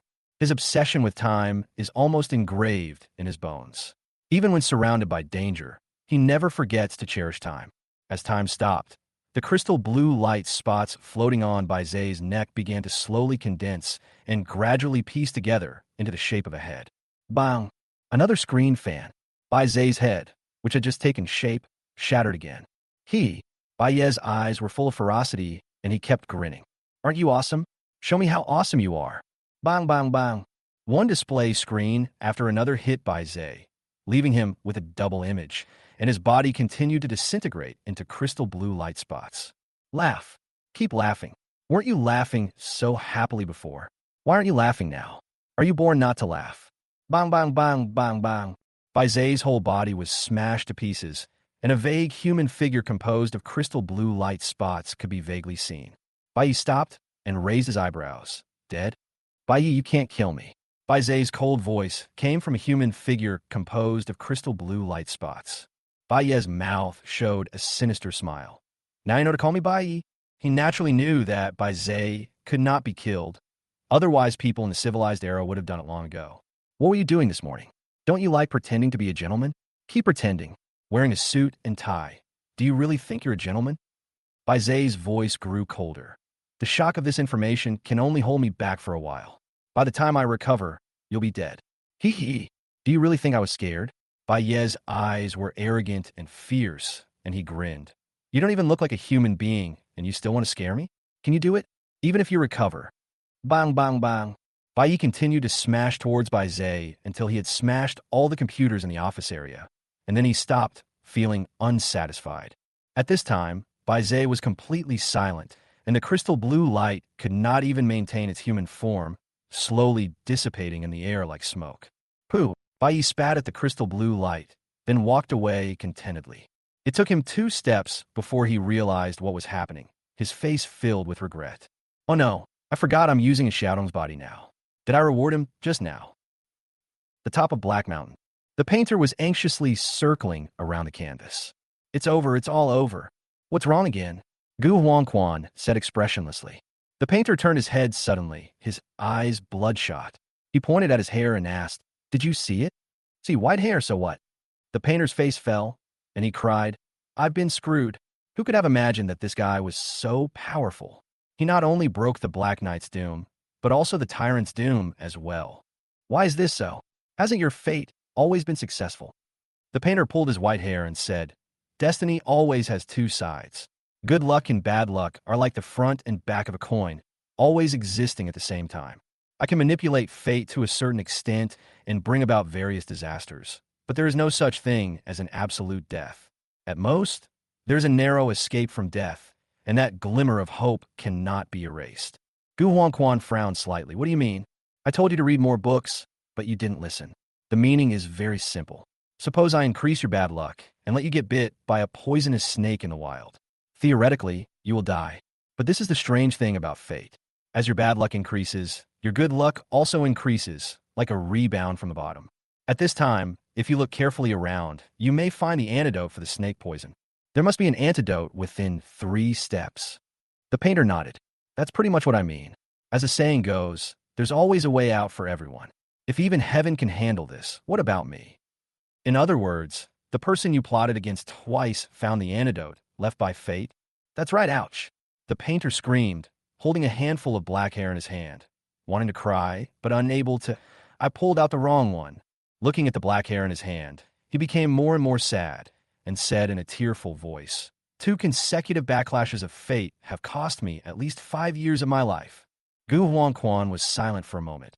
"I'm afraid it will be more than 5 years. Huh? The painter was stunned. "You asked for so many benefits from Apocalypse Company before, but ended up messing things up. I don't think Apocalypse Company will let you live beyond tomorrow." Painter, thank you for your comfort. My heart, which had been hanging in the air, has completely died. You're welcome. I'll collect your body when you die. The painter laughed in anger. Don't bother with that. Although my fighting power is not as good as the tyrant, it is not that easy for Apocalypse Company to kill me. Apocalypse may not be able to kill you, but the person you are plotting against certainly can. Hearing this, the anger on the painter's face slowly dissipated, replaced by a gloomy look like a cold pond, and a chilling aura emanated from him. Suddenly, the strong wind that had been hanging over the cliff edge suddenly stopped strangely. He said in a deep voice, "There's something wrong with this person. He's definitely not an unknown person. The ray of hope left by fate isn't easy to find. I suspect his fate line is so weak, it's most likely a fake." Gu Huangquan's eyes flickered slightly. "You mean there's a powerful individual with terrifying strength deliberately disguising himself and sneaking in a Black Mountain? Is it one of the other 10 kings?" The painter shook his head solemnly. "I don't know who it is, but it shouldn't be one of the other 10 kings. Otherwise, I would definitely recognize him.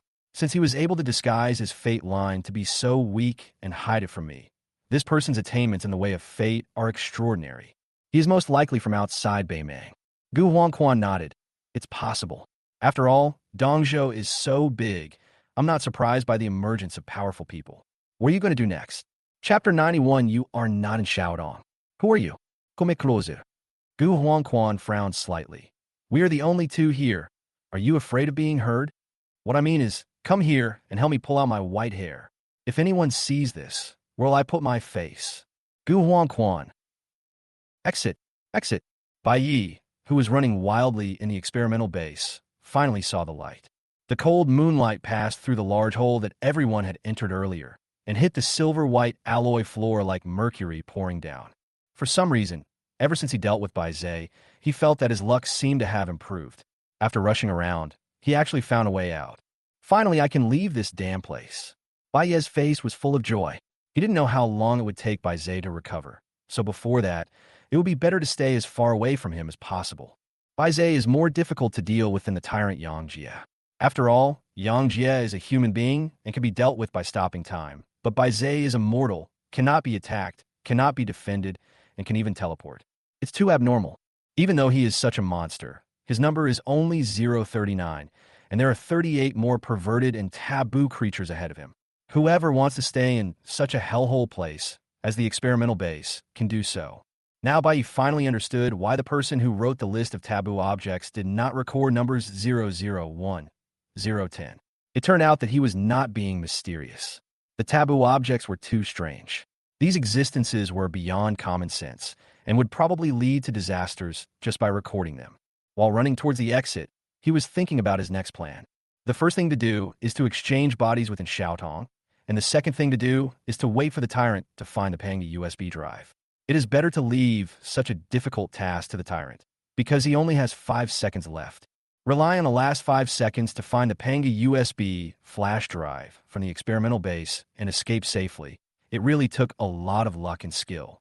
Rather than taking risks, he prefers to pick up what is ready. After obtaining the Panga USB flash drive, he would not be afraid even if Bai Zhe recovered. When it comes to storing the most information, Panga USB flash drive is definitely the best. The Panga USB flash drive is said to be the crystallization of the civilization era. It must store the achievements of civilization of an era, as well as various secrets about taboo objects and catastrophes. Maybe there's a way to imprison 039. Otherwise, how did the people in the shelter imprison Bai Zhe? Even if there isn't one, it's fine to use it directly as a weapon against Bai Zhe. This plan could be summarized in 3 sentences. Exchange in Xiaodong's body. Snatch Yang Jie's USB flash drive, and kill the idiot Bai Zhe. Whoosh! The girl in the black dress jumped out of the cave. Her light body drew a perfect arc in the moonlight, and her little black dress danced gracefully.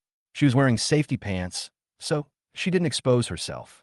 Bai landed safely, looked around quickly, and then his expression changed. Where's in Xiaodong? The empty square was deserted except for the bodies of several experimental subjects. Oh no, he suddenly thought, within Xiaodong's tough personality, could she have gone in to look for him? In other words, he escaped with a narrow escape. But in Xiaotong rushed in, and the two missed each other perfectly. Why are you running around for no reason? Don't you know that if you get lost, you should stay where you are and wait? Bai Yi habitually shifted the blame onto in Xiaodong. Anyway, he is a non-stick pan, so no matter who is wrong, he can't be wrong. At this time, Bai Yi was in a dilemma. Should he stay in the safe square and wait, or go into the experimental base to find in Xiaotong? The experimental base covers a vast area, comparable to a small county town, and the terrain inside is even more complicated. Trying to find someone here is like looking for a needle in a haystack. But if he waited there, he was worried that in Xiaodong would die with her body. If her body died, wouldn't that mean she would have to be a woman for the rest of her life? After hesitating for a moment, he finally chose to wait there for a while before going in to look for it. Because it's already 23:15. What the hell? It's so hot. Bai Yi was startled. He felt something warm and pressed against his thigh. He reached in and pulled out a white dove ring from his trouser pocket. It was the ring engraved within Xiaodong's name. The white dove ring lay quietly in Bai Ye's palm, with a faint white light constantly flashing on it. The heat came from the ring, and it was getting hotter and hotter. What's going on? Is this a bomb? Just as Bai Yi was about to throw the ring away, a familiar voice suddenly sounded from outside the square. Xiaotong. Bai Yi suddenly looked up and saw Li Beitian running into the square at a very fast speed and coming to him. Li Beitian with 2 guns? His face remained expressionless, but a hint of surprise flashed across his eyes. This experienced bounty hunter had previously traveled with him, Fatty Gao and others, but later due to the outbreak of the scarlet virus, everyone was dispersed. But I didn't expect to meet him here. The other party obviously knew in Xiaotong, and came to find in Xiaodong specifically. Could it be that Li Beitian is also a member of the Silent Court? Bai Yi noticed keenly that Li Beitian was also holding a white dove ring in his hand. Xiaodong, why did you come out? Could it be that the Panga USB drive has been destroyed by you? Li Beitian asked in surprise, and his words seemed to be very familiar with Xiaodong. A short sentence made Bai Yi slightly distracted. Destroy the Panga USB drive? Is this the purpose of the Silent Court? They didn't come to rob, but to destroy. What a psychopath. No, I encountered some danger in there, and my mental strength was severely depleted, so I came out first. Bai Yi didn't know how in Xiaodong usually spoke, so he could only imitate the tone of their voice when they first met in the Grey Earth town. Li Beitian lowered his eyebrows to hide the strange look in his eyes and smiled calmly. I'm glad he's okay. By the way, where's your knight? Has your mental strength been depleted so severely that you can't even maintain your knighthood? Bai Yi nodded calmly without saying a word. It seems that it is indeed very dangerous in there. I didn't expect that even you, Xiaotong, couldn't handle it. I still have some potion to restore your mental strength. You can take it first. As he spoke, Li Beitian reached into his pocket. If I were you, I wouldn't act rashly. Bai Yi suddenly said. Li Beitian's hand, which was reaching into his pocket, suddenly froze. He retreated violently, putting several meters between him and Bai Yi. He flicked his palm, and 2 pistols appeared in his hand out of thin air. You are not in Xiaodong. Who are you? Li Beitian said in a deep voice with a vigilant light flashing in his eyes. Witnessing Li Beitian's reaction, Bai Yi was not surprised at all. He knew he was exposed the moment Li Beitian asked about Knight. Family members, don't forget to vote for Feng Xiu and Buyu every day. If you don't know where to vote, you can search for the Peak Character Producer. If you can't find it, you can scan the QR code in Yushua's Hong, or scroll down from the Tomato homepage to find it. It's not far below the recommendation list. Chapter 92 Xiaobai is here. Night should be in Xiaodong's extraordinary ability. And Xiaodong never revealed her true appearance from beginning to end, whether in Black Mountain or in the Grey Earth town, which shows that she wants to hide her identity. To this end, he did not hesitate to consume his mental energy to maintain the night. Li Beitian has also been hiding his identity. Although he is a member of the Silent Court, he disguises himself as a bounty hunter and even acts separately from Xiaodong. From this, we can see that hiding one's identity should be the rule of the Silent Court. After all, as an organization that enforces justice, they have too many enemies, which is understandable. And this is where the problem lies. Even if the real and Xiaodong cannot maintain the night, he will definitely use other methods to cover his face, such as the full-face sunscreen mask in his pocket. Before, Bai thought that the mask was really for sun protection, but now he realized that it was used to prevent sudden accidents and cover the face. If he had put on the mask before meeting Li Beitian, the other party would not have easily become suspicious, but it was too late now. However, being exposed was just right, and Bai didn't want to be a spy, so he needed help now. I am indeed not in Xiaodong, but I advise you not to shoot, because this body is the real in Xiaodong. Bai Yi playing it. Li Beitian still did not let down his guard. What do you mean? Oh, Bai Yi hit. Unless it was necessary, he really didn't want anyone to know about this dark history. I'm Hakuno. Li Beitian was stunned. Who is Bai Yi? Bai Yi's face darkened. Xiao Bai. Li Beitian was stunned for a moment. You were brother Xiao Bai? How is this possible? Bai Yi angrily told Li Beitian the details of their journey together, which made Li Beitian completely believe it. However, he still didn't put down his guns. Even if you're brother Xiao Bai, what about Xiaodong? Why did you become Xiaodong's appearance? Because the gods are afraid of twin monkey statues. Bai Yi took out the twin monkey statues and said, see, it's just this thing. I found it while picking up trash outside the base. Who would have thought that in Xiaodong found the other half inside the base? As a result, our souls swapped. Then why are you outside to tell me? Of course I ran out by myself, and Xiaodong ran in to look for me, and we missed each other. Let's not talk too much for now. Do you have any means of soul transmission or mental connection in the silent court? Contact her quickly and let her out. If I don't come out, I'm afraid she'll let me die in there. Li Beitian seemed to realize the urgency of the situation. He put away one gun, while the muzzle of the other gun was still pointed at Bai Yi. The silent court doesn't have this method. We can only determine each other's location based on the white dove ring in your hand. Now that the ring is in your hand, I can't contact Xiaodong either. Bai Yi's expression turned ugly. Then why are you still standing there? Come with me in and find it. Li Beitian shook his head. No need to go through so much trouble. Can't you just call her out? Xiao. Bai Yi's eyes widened. Are you a tenor? In such a big place, you're just shouting. Holy shit.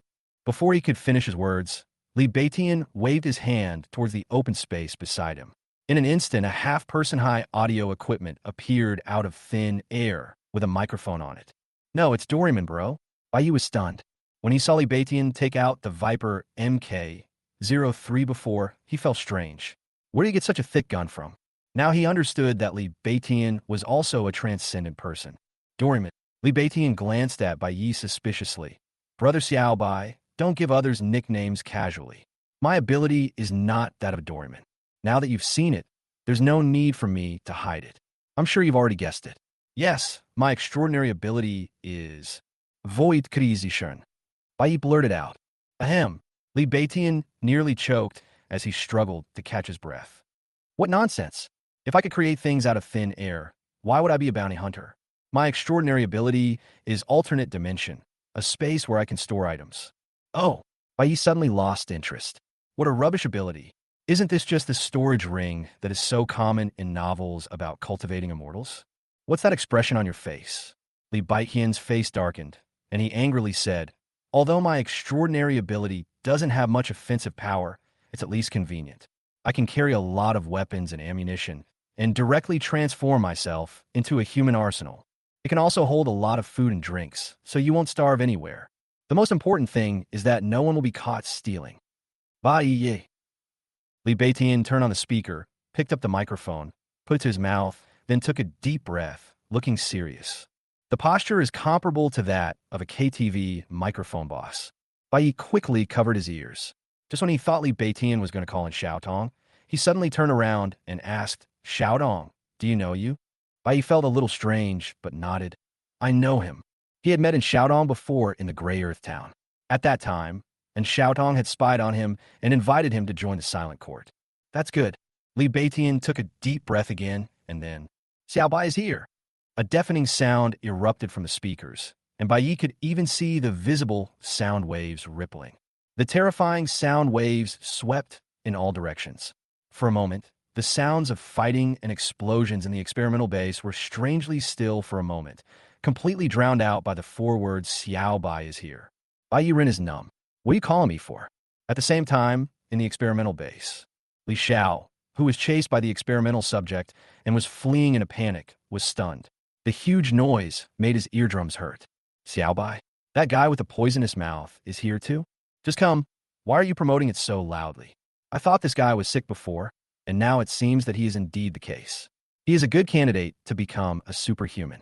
In another area, the blood-soaked Dark Tiger and Silver Snake were searching for anything that looked like Pangu's USB flash drive, but they were startled by Xiaobai's shout.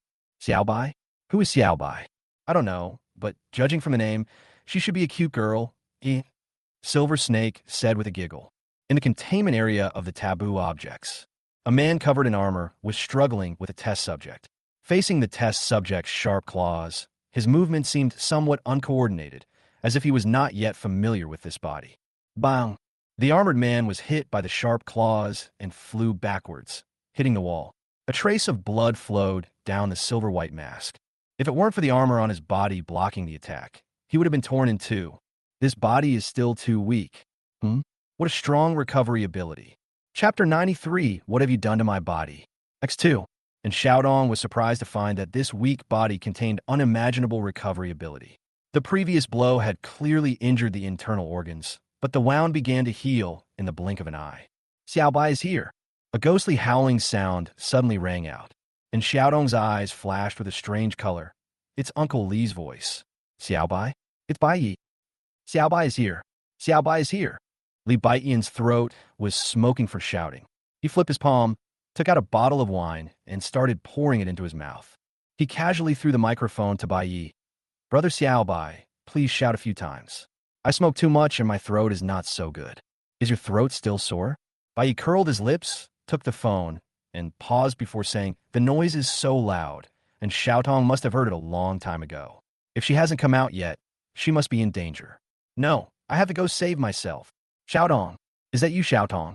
Li Beitian suddenly put down the wine bottle and said in surprise. Bai Yi looked in the direction of the sound, and his face suddenly lit up with joy. I finally came out. I saw a figure wrapped in black and silver armor, slowly walking out of the big hole, holding a pure silver cross sword.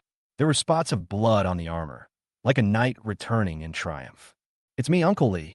Bai Yi's calm voice came from under the silver-white mask. It's really you, Xiaodong. Only a girl like you is so stubborn.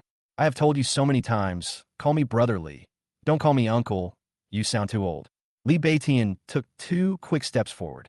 At this time, the silver-white mask on Xiaodong's face slowly turned into tiny silver-gray particles and dissipated with the wind, revealing a dirty but handsome face.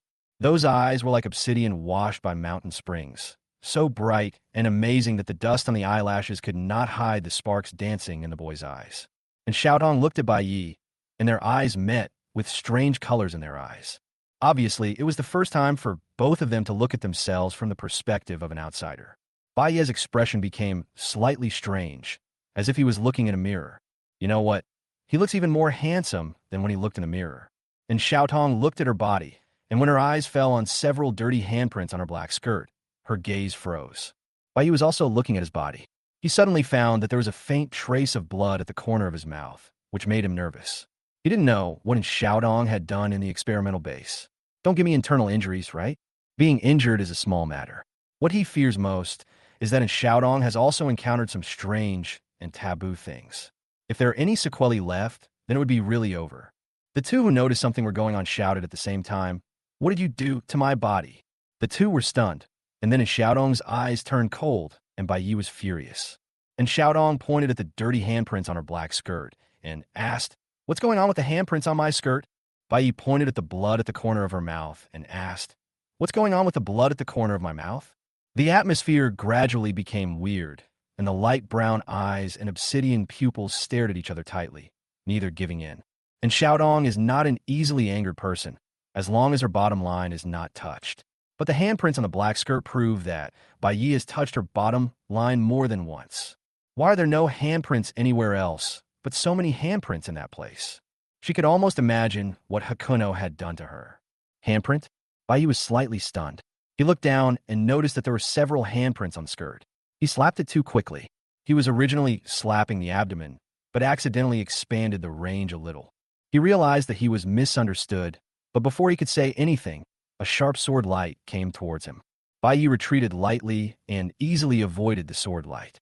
He shouted, You took over my body, and now you're doing this to me? As soon as he finished speaking, he instinctively felt that something was wrong. Why did these words sound strange? And Xiaodong said nothing, her face as gloomy as water, and she vowed to kill the person who had defiled her. Bai dodged it easily, feeling like he was being chased by a child. He even had the leisure to tease. And Xiaotong, think carefully, you are not chopping me now, but yourself. And Xiaotong stopped and seemed to be even angrier.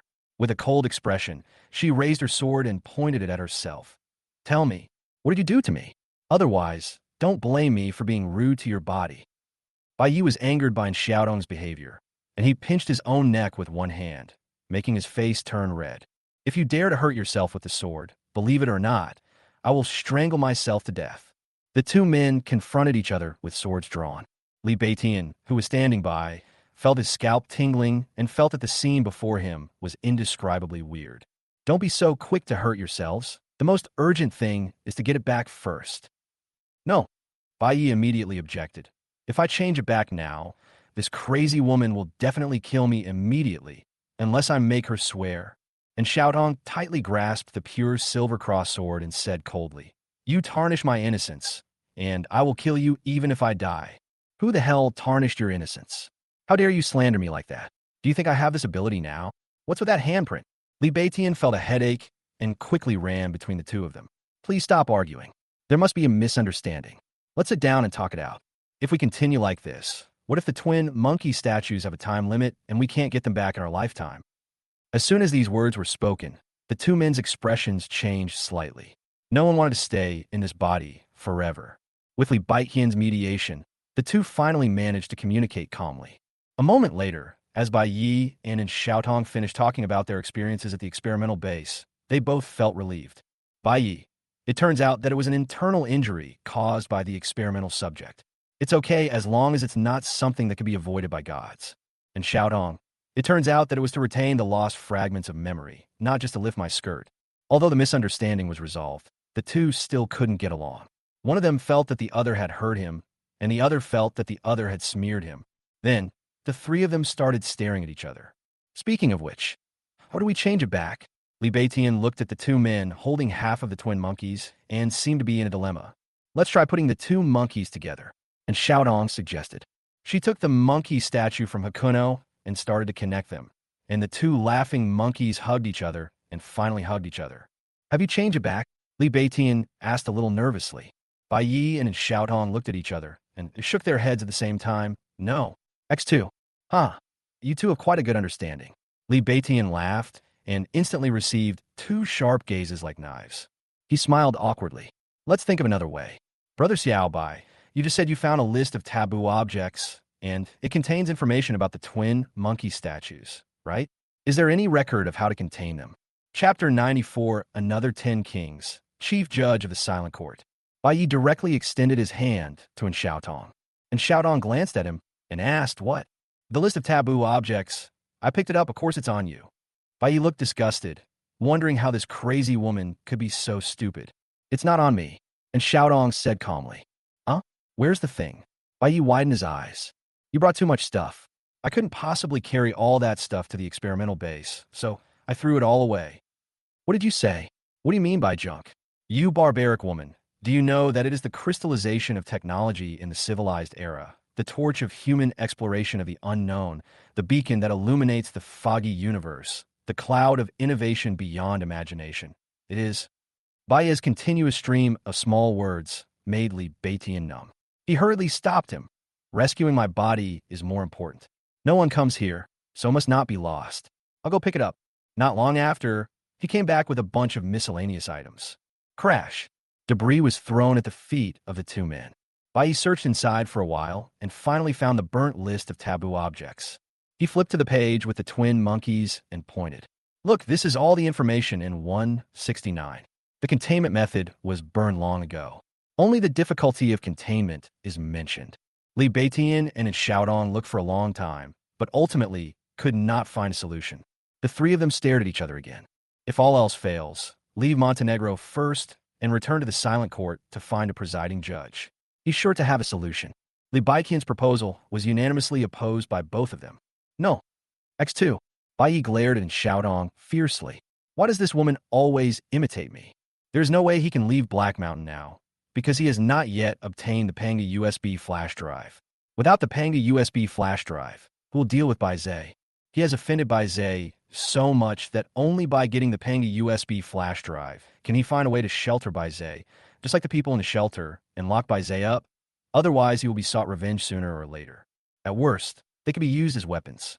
Otherwise, where can we find so many computers after leaving Montenegro? Uncle, we can't go back now. We must destroy the Panga USB drive before Yang GF finds it. Otherwise, it will be too late. And Xiaodong said calmly, Damn it.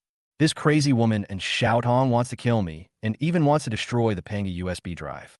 The Panga USB flash drive is the crystallization of wisdom from the civilized era. Why do you, the silent court, insist on destroying it? Bai Yi asked, and Xiaotong and Li Beitian exchanged a glance. And, after a moment of silence, and Xiaotong finally spoke up, because the Panga USB drive will destroy all of humanity. Bai Yi raised an eyebrow. Why?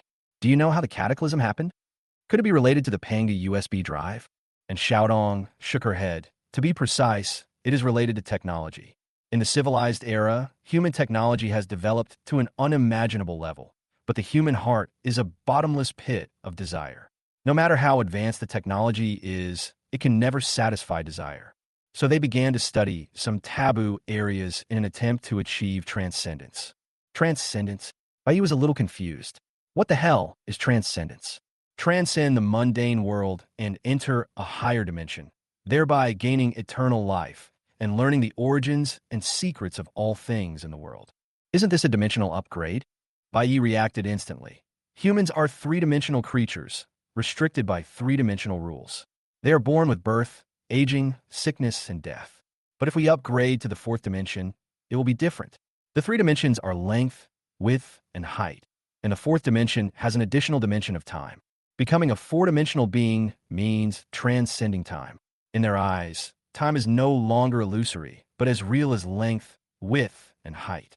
They are not bound by time and naturally gain eternal life. Li Beitian and Xiaodong looked at him in surprise. They didn't expect that this wasteland boy could come up with such profound theories.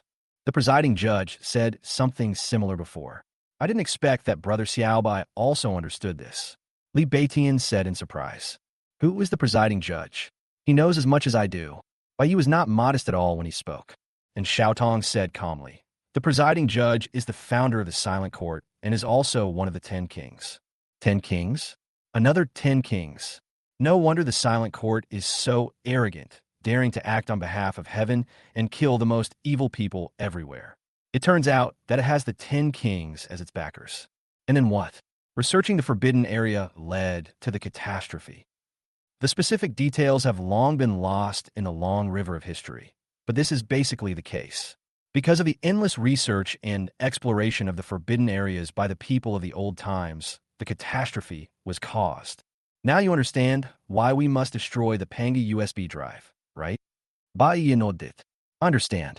Since the Panga USB is the crystallization of wisdom from an ancient era, it must contain research on forbidden areas. You are worried that this research will fall into the hands of those with ulterior motives and cause immeasurable disasters, so you want to destroy it. That's right.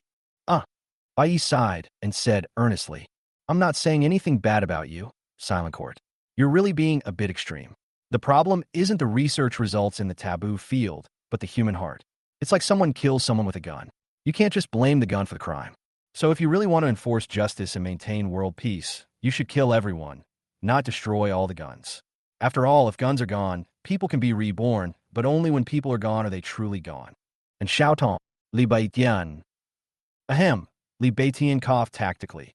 Let's not discuss the execution of justice first. Let's discuss how to exchange you two back. Brother Xiaobai, I see that you are very well spoken and knowledgeable. Do you have any good ideas? Bai Yi frowned and stroked his chin as he thought. Don't touch my face.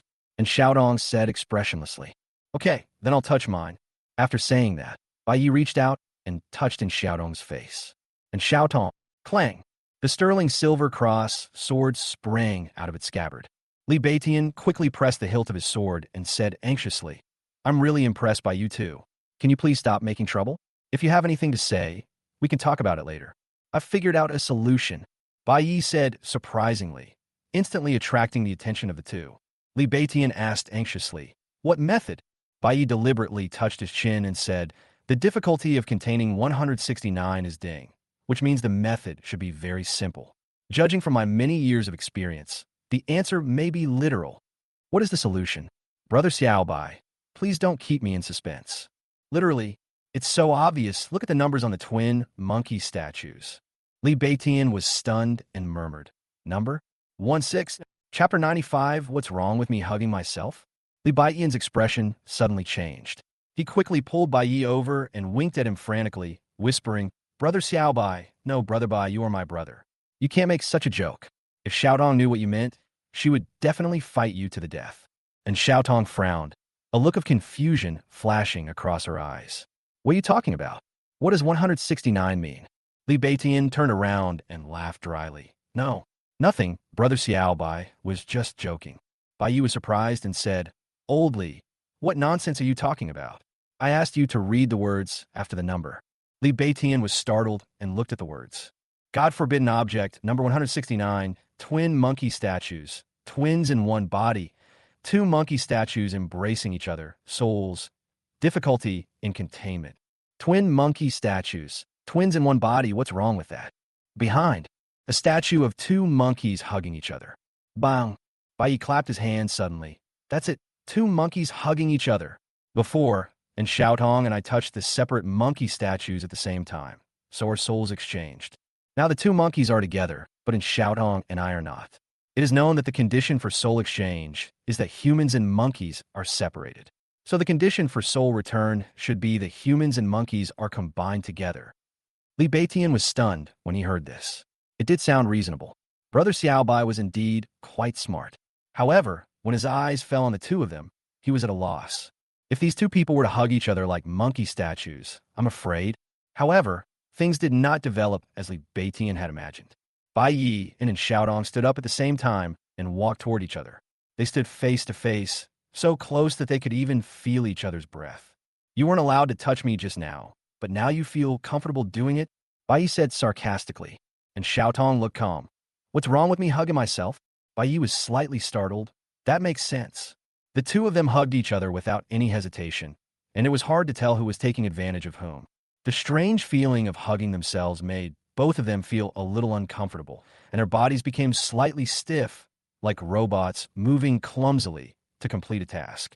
However, this scene was filtered in Li Baitian's eyes. What he saw was the moonlight poured down like a silver thread, dyeing this deadly place into a silver dream. The handsome young knight embraced the delicate girl in the black dress in his arms. She pressed her cheek against his warm chest and listened to his strong heartbeat. The moonlight gently sprinkled on the embracing figures, and the evening breeze quietly stopped, leaving only their breaths entwined. At this moment, time seemed to stop for them, quiet and beautiful. 5 seconds later, Bai Yi and Xiaotong's faces turned ugly because they had not changed back yet. That shouldn't be the case. Did I guess wrong? At this time, and Xiaotong said, "Maybe we should laugh." "Laugh?" Bai Yi glanced at the monkeys, who were hugging each other with their mouths wide open and grinning. "That makes sense." The girl in the black dress grinned and laughed, looking weird and stiff. "Your smile is so ugly." And Xiaotong also grinned. "What does my ugly smile have to do with me?" "It's because you're ugly. I think your smile is very beautiful, worthy of being my face." Pucci, and Xiaotong was really amused this time, and felt both angry and amused. "Don't just laugh. The monkey statues are face to face, with their heads tilted to look in one direction. You two should stick together and look at me." Li Beitian shouted to the two of them. The two of them realized it later and reluctantly put their faces together, then grinned at Li Beitian, looking indescribably funny. Snap! The sound of a camera taking a picture was heard. Li Beitian looked at the photos he had just taken with satisfaction, a smile on his face. "Great shot." Whoosh! Two figures came rushing towards him, which scared Li Beitian.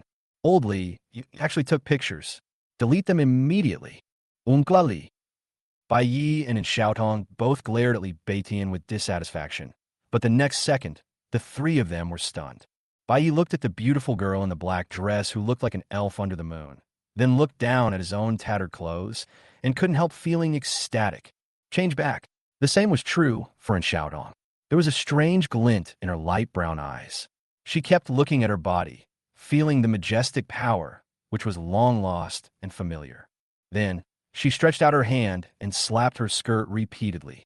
After a few slaps, the dirty handprints were wiped away. Bai Yi immediately looked at the twin monkey statues, anger rising from his heart, and he felt a surge of evil in his heart. He simply pulled out Breath of Skeleton, aimed at the twin monkey statues, and started shooting. You little monkey, are you kidding me? Bang, bang, bang.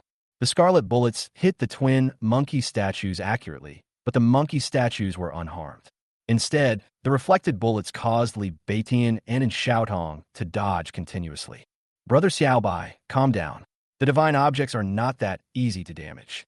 Bai Yi then stopped, but he was still angry. He knew that the divine object was not so easy to damage, so he shot. Simply to vent his anger, he regarded this life experience as a great shame and humiliation. Not only did he become a woman, but the most important thing was that he wasted a lot of time. He went in once and came out with only 5 seconds left. His heart was bleeding. Just as he was angry, he caught a glimpse of Li Beitian and Xiaodong whispering to each other and looking at him from time to time. Bai Yi narrowed his eyes slightly. Were these two bastards going to get rid of them after they had served their purpose? Because of this accident, he knew the identities of the two people and their mission to destroy the Pangda USB flash drive. It was reasonable to kill them to silence them at this time. Damn, wasting time again. Although there were only 5 seconds left, he was not panicked at all. 5 seconds was enough to kill the two men. What are you two plotting? Why don't you speak louder so I can hear it? There was a dangerous glint in Bai Ye's eyes. Li Beitian smiled heartily. There's nothing that I can't let you know, Brother Xiaobai. We're discussing how to deal with you. After all, you know some of the secrets of the Silent Court. All right, you're not going to back me up anymore, are you? You're plotting out loud in front of me. Li Beitian was surprised and said, inviting you to join the Silent Court is not a shameful thing. Xiaodong told me about your heroic performance in protecting the residents of Grey Earth Town. We've been together all this time, and I know a little bit about who you are. While you might be a bit sharp-tongued, you're not a bad person, and you meet the requirements to join the Silent Court. Chapter 96. Judgment requires no words. Death is the verdict. Bai Yi was stunned. You want me to join the Silent Court? And Xiaotong nodded calmly. The best way to keep a secret is to become one of your own. What if I say I don't agree? Are you two going to attack me? And Xiaodong's delicate eyebrows wrinkled slightly. The Silent Court will not kill innocent people. We only kill the wicked. So principle. Bai Yi was a little suspicious. He was used to having no principles and no bottom line. Now, he suddenly met two people who adhered to principles in the wasteland, and he was a little uncomfortable. Believe it or not, it's up to you. But since you're not one of us, let's just be fair. The twin monkey statue is half mine. Either you buy mine, or I buy yours. 100 million. Bai Yi asked for a huge amount. Li Beitian couldn't stand it any longer. Brother Xiaobai, you can't treat us like Gao Ban Chengzai. If you really don't want to sell it, you can join the Silent Court. Then you can use it at will, and there is no harm in joining the Silent Court. The chief judge is one of the 10 kings, and there are also many extraordinary people within the organization. With such help, most troubles in Beimang can be solved for you. All you have to do is to enforce justice with us. Bai Yi was originally a little moved, but after hearing the last 4 words Li Beitian said, he was no longer moved. Executing justice? What a waste of time. In the eyes of the Silent Court, they are enforcing justice, but in the eyes of outsiders, the Silent Court is an extremist organization that at least kills people for money. The Silent Court does not seek money, but only kills people. It shouts words like justice and peace, and then rushes up to kill you. There is no place to seek justice. It's dangerous, too dangerous. If they dare to punish evildoers today, won't they dare to enforce justice and overthrow federal rule tomorrow? Forget it. I am a kind person by nature. I hate killing. I don't even dare to kill a chicken on a normal day, let alone punish the evildoers. Bai Yi did it. However, Li Beitian didn't believe a word he said. He was shouting that he wanted to kill Minghu when they were drinking before. In a laser channel, he pulled out a gun and pointed it at the other person's head just because the other person said he didn't have the ticket money. Is this what you call being born kind? Brother Xiaobai, do you have any concerns? I don't have any concerns. I'm just lazy and don't like being controlled. If you, the Silent Court, can pay me a salary and not let me work, then I might consider joining. Li Beitian Right. Bai suddenly thought of a question he had been wanting to ask. Why add the word silent to silent court? It feels weird. Li Beitian opened his mouth and was thinking about how to explain when Xiaodong's calm voice sounded beside him. Judgment requires no words. Death is the verdict. This is a silent court. Bai raised his eyebrows and pondered these words secretly. Judgment does not require words. Death is the sentence. What a murderous nature. I'm not saying anything bad about you, but your silent court is a bit extreme. Doesn't this translate to, we'll kill you without saying anything? And Xiaodong looked at Bai expressionlessly, then turned and walked towards the experimental base. Old Li, what is she going to do? Isn't she going to destroy the Panga USB drive? Of course, the soul swap with you delayed her. Now that we've swapped souls, she naturally has to continue with her mission. Not only her, I have to go too. Brother Xiao Bai, since you don't plan to join the silent court, don't get involved in this mess. It's too dangerous. As for the twin monkeys, keep them for now and wait until you get out of Black Mountain, if you can make it out alive. After Li Beitian finished speaking, he also walked towards the experimental base. Obviously, he did not have much confidence that he could destroy the Panga USB drive before the tyrant. Bai was immediately unhappy. He was determined to get the Panga USB flash drive, but you wanted to destroy it? Wait, he called out to Xiaodong and Li Beitian. The two turned around, looking puzzled. Brother Xiaobai, have you changed your mind? I advise you not to go in. Bai slowly took out breath of skeletons, his expression gradually becoming colder. Although he thought that Xiaodong and Li Beitian could destroy the Panga USB drive with great effort, he was not willing to take any risk at all. If these two people don't listen to advice, then don't blame them. Boom! The earth-shaking roar tore through the sky, and a mushroom cloud of dust rose into the sky wrapped in hot air waves. Under the shocked gazes of the three people, the steel base that originally stood on the ground exploded and collapsed in an instant, turning into ruins. The shock wave generated by the explosion hit the earth like a huge hammer, and countless burning fragments dragged long tongues of fire across the sky, like a close-up meteor shower. Run! Li Baiqian's face turned pale, and he shouted at the two to run away quickly. Bang, bang, bang! Broken metal and concrete whistled at him, and Hakuno turned and ran without hesitation. Originally, he was running in the front, but as time went by, he became the last one.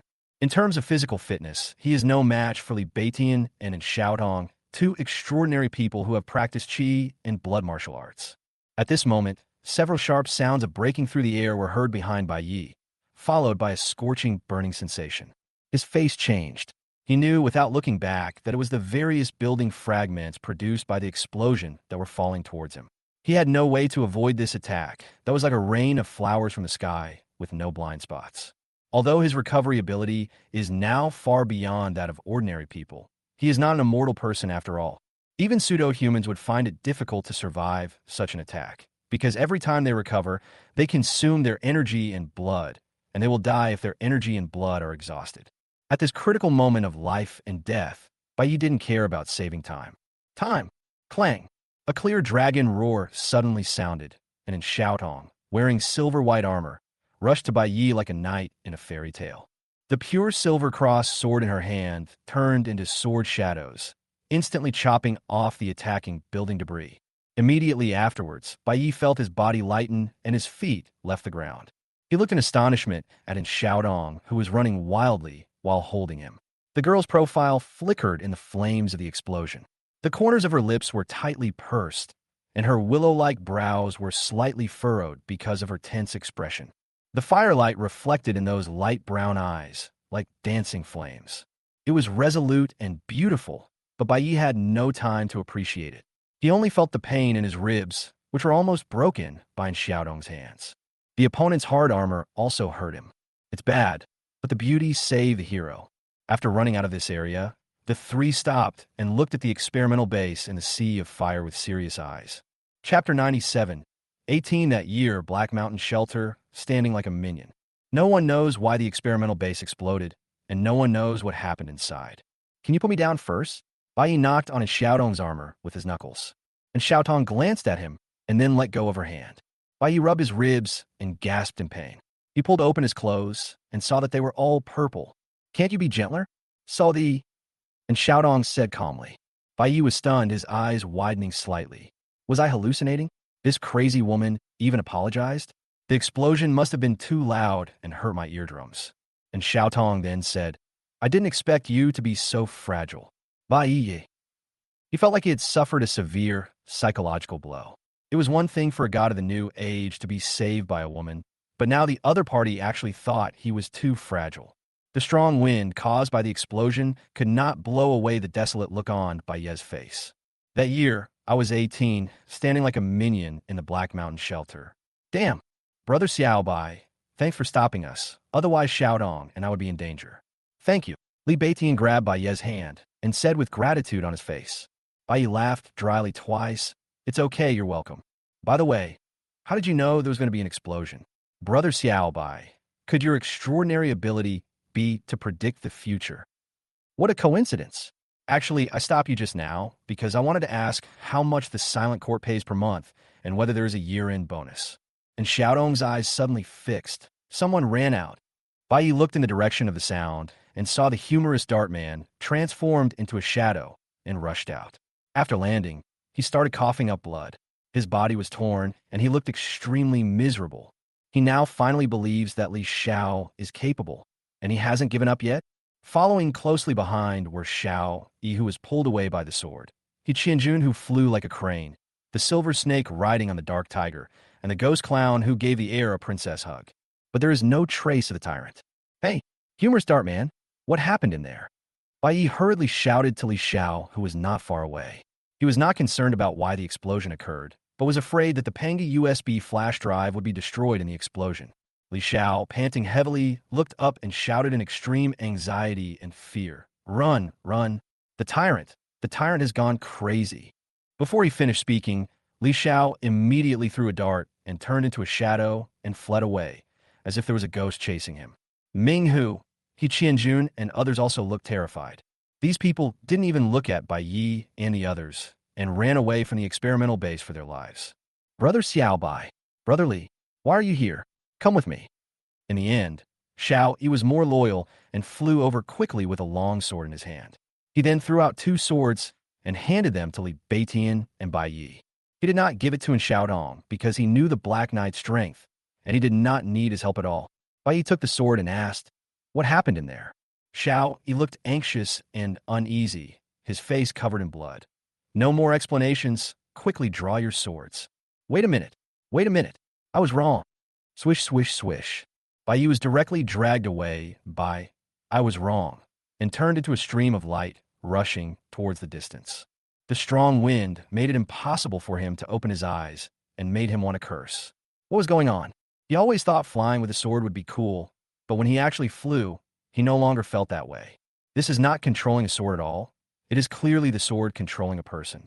Just as they were moving away quickly, an angry voice suddenly rang out from the ruins of the experimental base. Who is it? Who took the Pangi USB drive?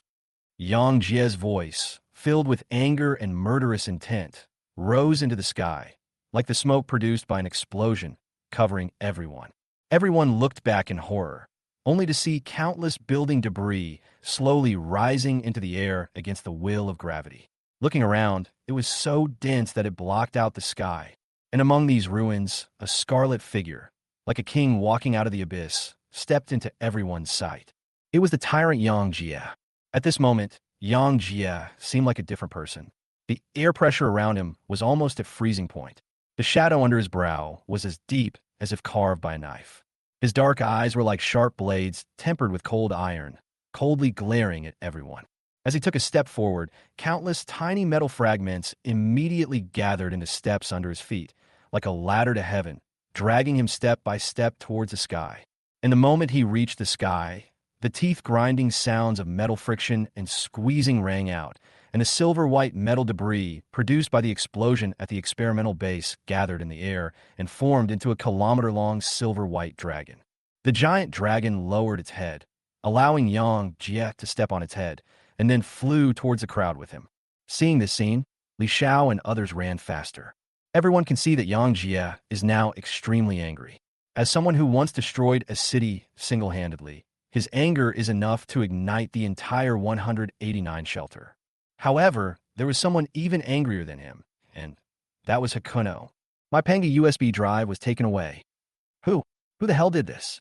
Bai Yi, who had already regarded the Panga USB drive as a sure thing, was furious when he suddenly heard such news. Suddenly, a dark shadow that covered the sky and the sun enveloped the earth like a cloud of death. At this time, everyone had already fled into the city. They looked up in horror, and instantly their souls were filled with fear. Under the bright moon hanging high in the sky, Yang Jie came riding a dragon, his extremely cold eyes looking down at everyone like a knife blade. Minghu and others stopped in their tracks, because no matter how fast they ran, they could not fly as fast as Yang Jie. Since they could not escape, they could only fight. But when they got into a fighting stance, they were surprised to find that the dragon-shaped shadow floating above their heads flowed past them like water, disappearing in an instant. The tyrant is gone. Could it be that he already knows who took the Panga USB drive? So he went after that person? No, someone suddenly exclaimed, looking in the direction of the silver dragon with bloodshot eyes. He's not leaving. He's blocking the exit. Everyone was instantly horrified. At this moment, they finally knew what the tyrant was going to do. The tyrant was not going to let them go, but to block everyone by himself. In their sight, under the bright moon hanging high in the sky, a silver dragon cuts through the night sky. Its pieced-together metal dragon body is flowing with starlight, and its 1,000-meter-long body is like a pouring galaxy. The scarlet on the dragon's head was like solidified flame. A man and a dragon flew over the ruined city, emitting an oppressive force that made the world silent. Hundreds of people who survived and hid in the city also noticed this scene. They didn't know what had happened. They only knew that the tyrant was very angry and the consequences would be serious. Chapter 98, Except the Black Knight. This is bad. No one can leave. Xiao Yi's face was extremely ugly. He controlled the control of, wait a minute, I was wrong, and slowly stopped. As soon as the time came, the scarlet virus that spread throughout the city like blood-red dandelions swarmed in. From the shadows in the distance, the low roars of several pseudo-humans could be heard from time to time. Seeing this, everyone could only temporarily hide in an abandoned building nearby and use the walls to isolate the scarlet virus from invading. Inside the room, Bai Yi asked the most concerning question, who took the Panga USB drive? Xiao, he said in a deep voice, I don't know either. No one has ever seen the Panga USB drive. Only the furious tyrant seems to have been deceived and is convinced that someone stole the Panga USB drive. Li Beitian frowned slightly. How did he conclude that? This isn't the first time the news of the Panga USB flash drive has surfaced. Perhaps this is just a rumor, just like the previous ones. Perhaps there's no Panga USB flash drive in Shelter 189 at all. Do you see the black obelisk in the tyrant's hand?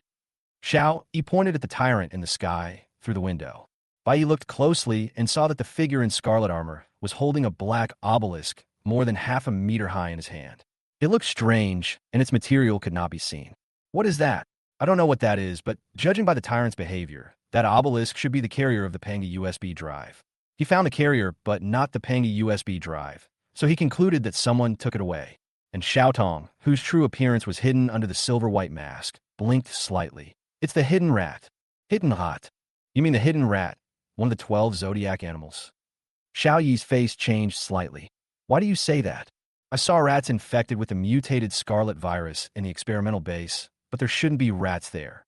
I thought it was a coincidence before, but now it seems that a hidden rat might have taken the Panga USB drive. Of course, the premise is that none of you have any private possession of a Panga USB drive.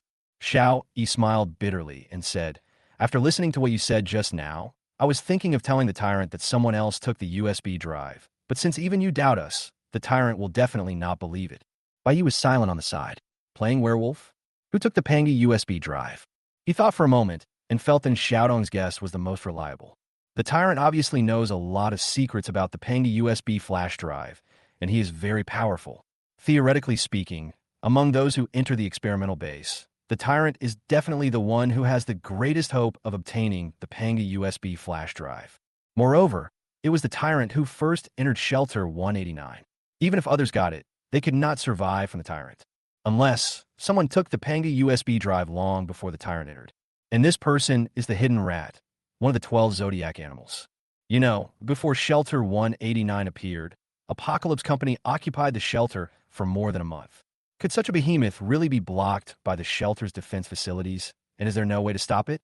Combined with Eagle's previous mission to assassinate the tyrant, These fragmented clues gradually piece together into a complete puzzle in by Ye's mind. Maybe, from the beginning to the end, this trip to Montenegro was a killing spree against the tyrant. Apocalypse had obtained the USB drive a long time ago, but he deliberately released the news to lure the tyrant into the game. The tyrant's ability is a threat to all major forces. Because the major forces can stand firm in the wasteland, what they rely on is never some extraordinary people, but hot weapons. However, Bai was puzzled by Tianqi's plan. It was too crude, relying solely on Eagle. Weren't they worried about Eagle encountering an accident or failing to kill the tyrant?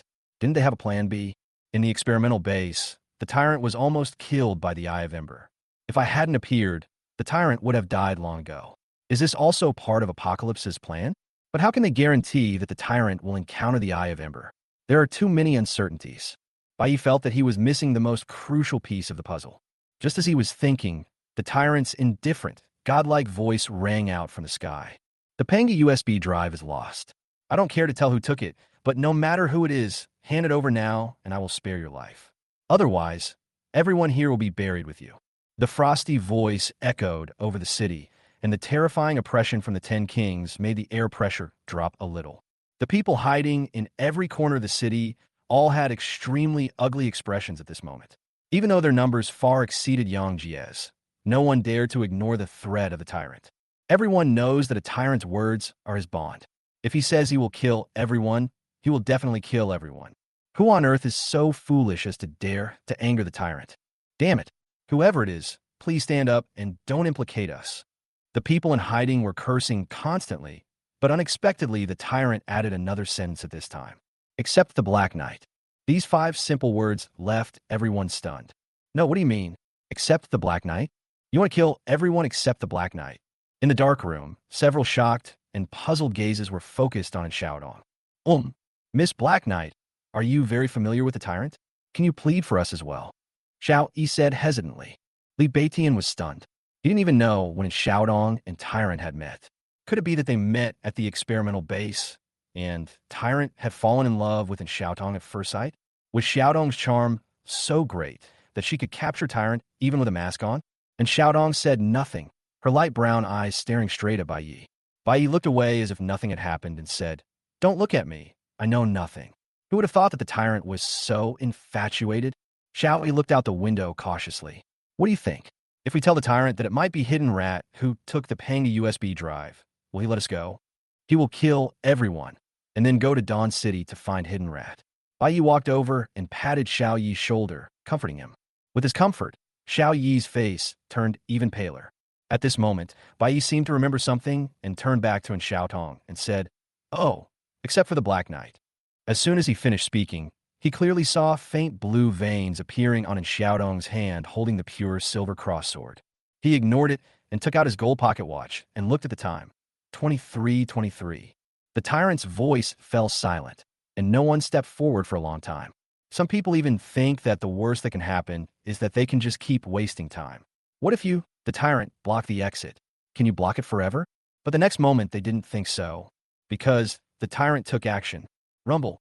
The entire city shook violently as if a magnitude 10 earthquake had occurred. Chapter 99 Tyrant. You are destined for death. What's going on? What happens? It's the tyrant. The tyrant is destroying the city. Countless people were frightened out of their wits. At this moment, they completely understood why the 10 kings were called the 10 kings. In the past, when they were bragging in the tavern, they never felt how big the gap was between themselves and the 10 kings. Tyrants are human beings, and they are also human beings. Tyrants are extraordinary people, and there are also extraordinary people among them. How big can the difference be? It was not until they saw it firsthand that they understood why the 10 kings were called the 10 kings. And they also understood that the gap between people is much greater than the gap between people and dogs. The most typical example is the humorous dart thrower Li Xiao. He has always thought this way. Even if the tyrant is stronger than himself, how much stronger can he be? If he tries his best, he may not lose his chance of winning.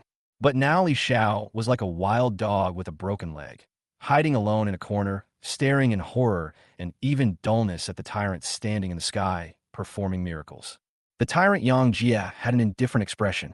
He stretched out his palm, pointed it at the city below, and grasped the void. Boomstrapia.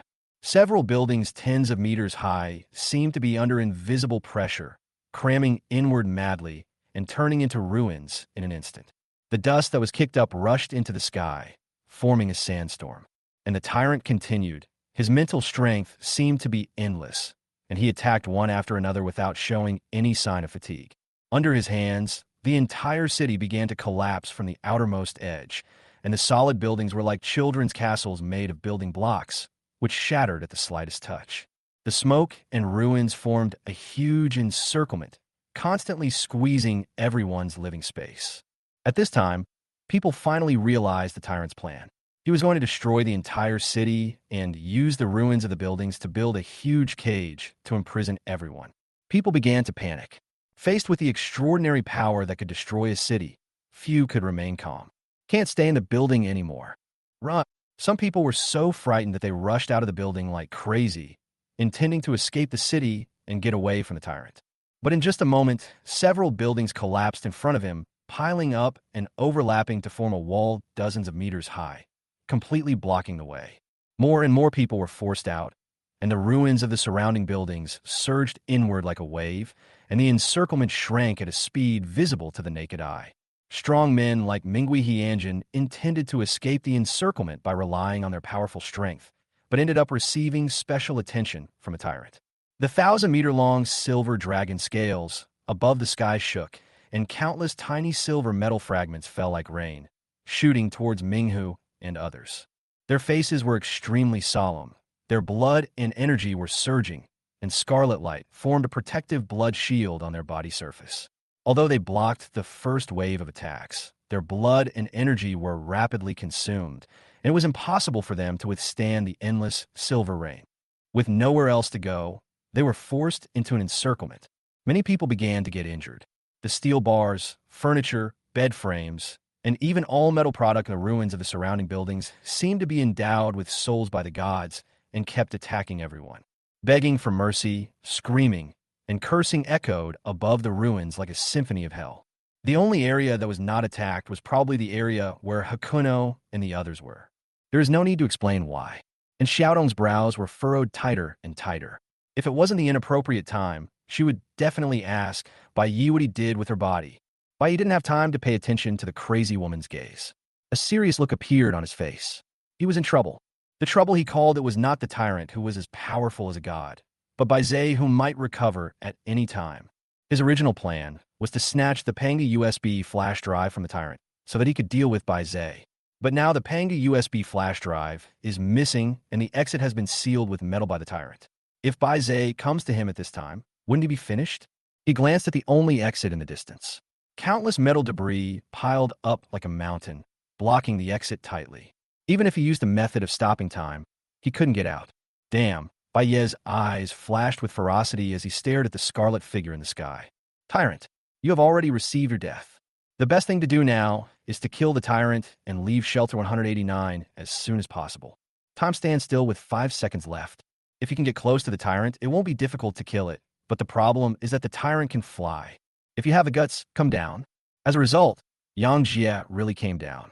When everyone was confined in the central area, the 1,000-meter-long silver dragon in the sky slowly descended, and finally its tail hovered above the ground.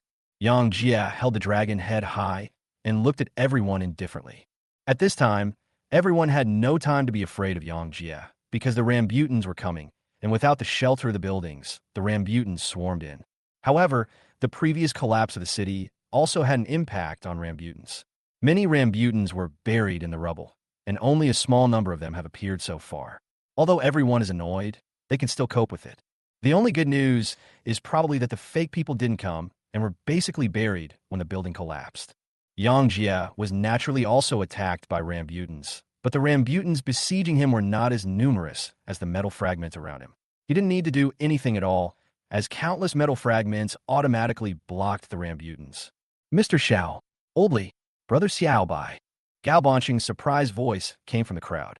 Immediately afterwards, Gao Bancheng, Xiao Kuei, Li Xiao, and several bounty hunters who had been drinking before ran over in a hurry while avoiding Rambutans. It's great to see you again. Gao Bancheng, who had a black eye, said in surprise. Bai took a look at them and found that the team that once had 20 people now had only a few people left. Needless to say, their fate must have been miserable. He was not surprised that Gao Bansheng was not dead.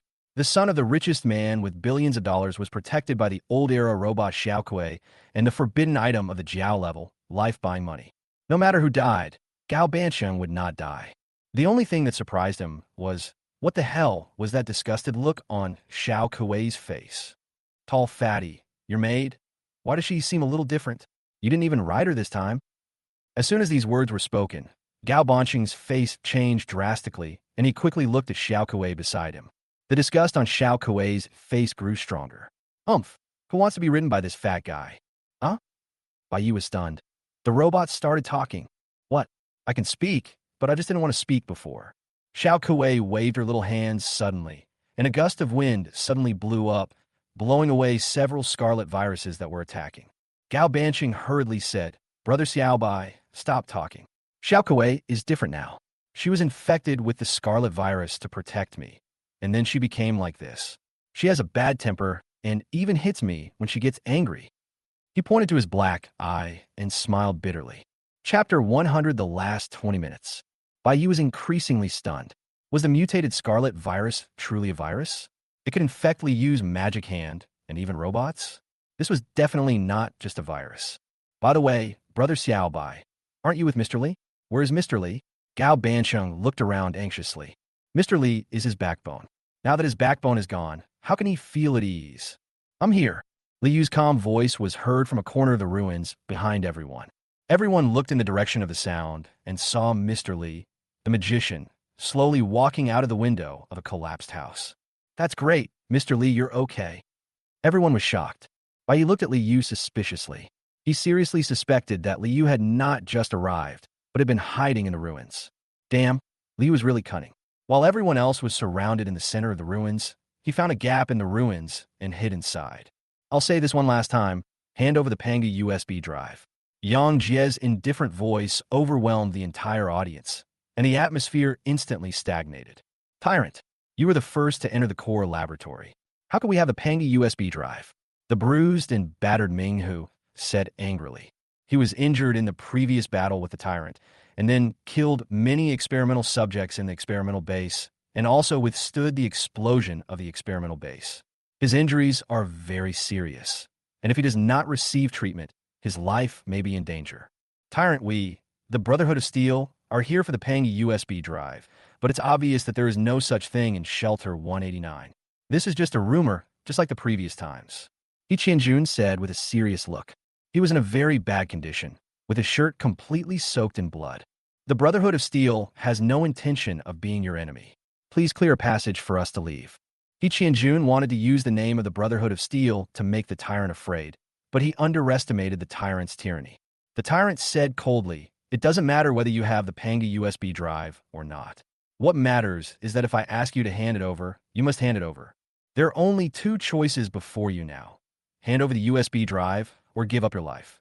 The extremely domineering words made everyone's expression change slightly. They understood that the Tyrant in anger would not give face to anyone. Minghu was silent for a moment. With a ferocious expression, he angrily shouted, Everyone! The Tyrant has no intention of leaving us alive. Today, either the Tyrant dies or we die. Let's fight him. Count me in.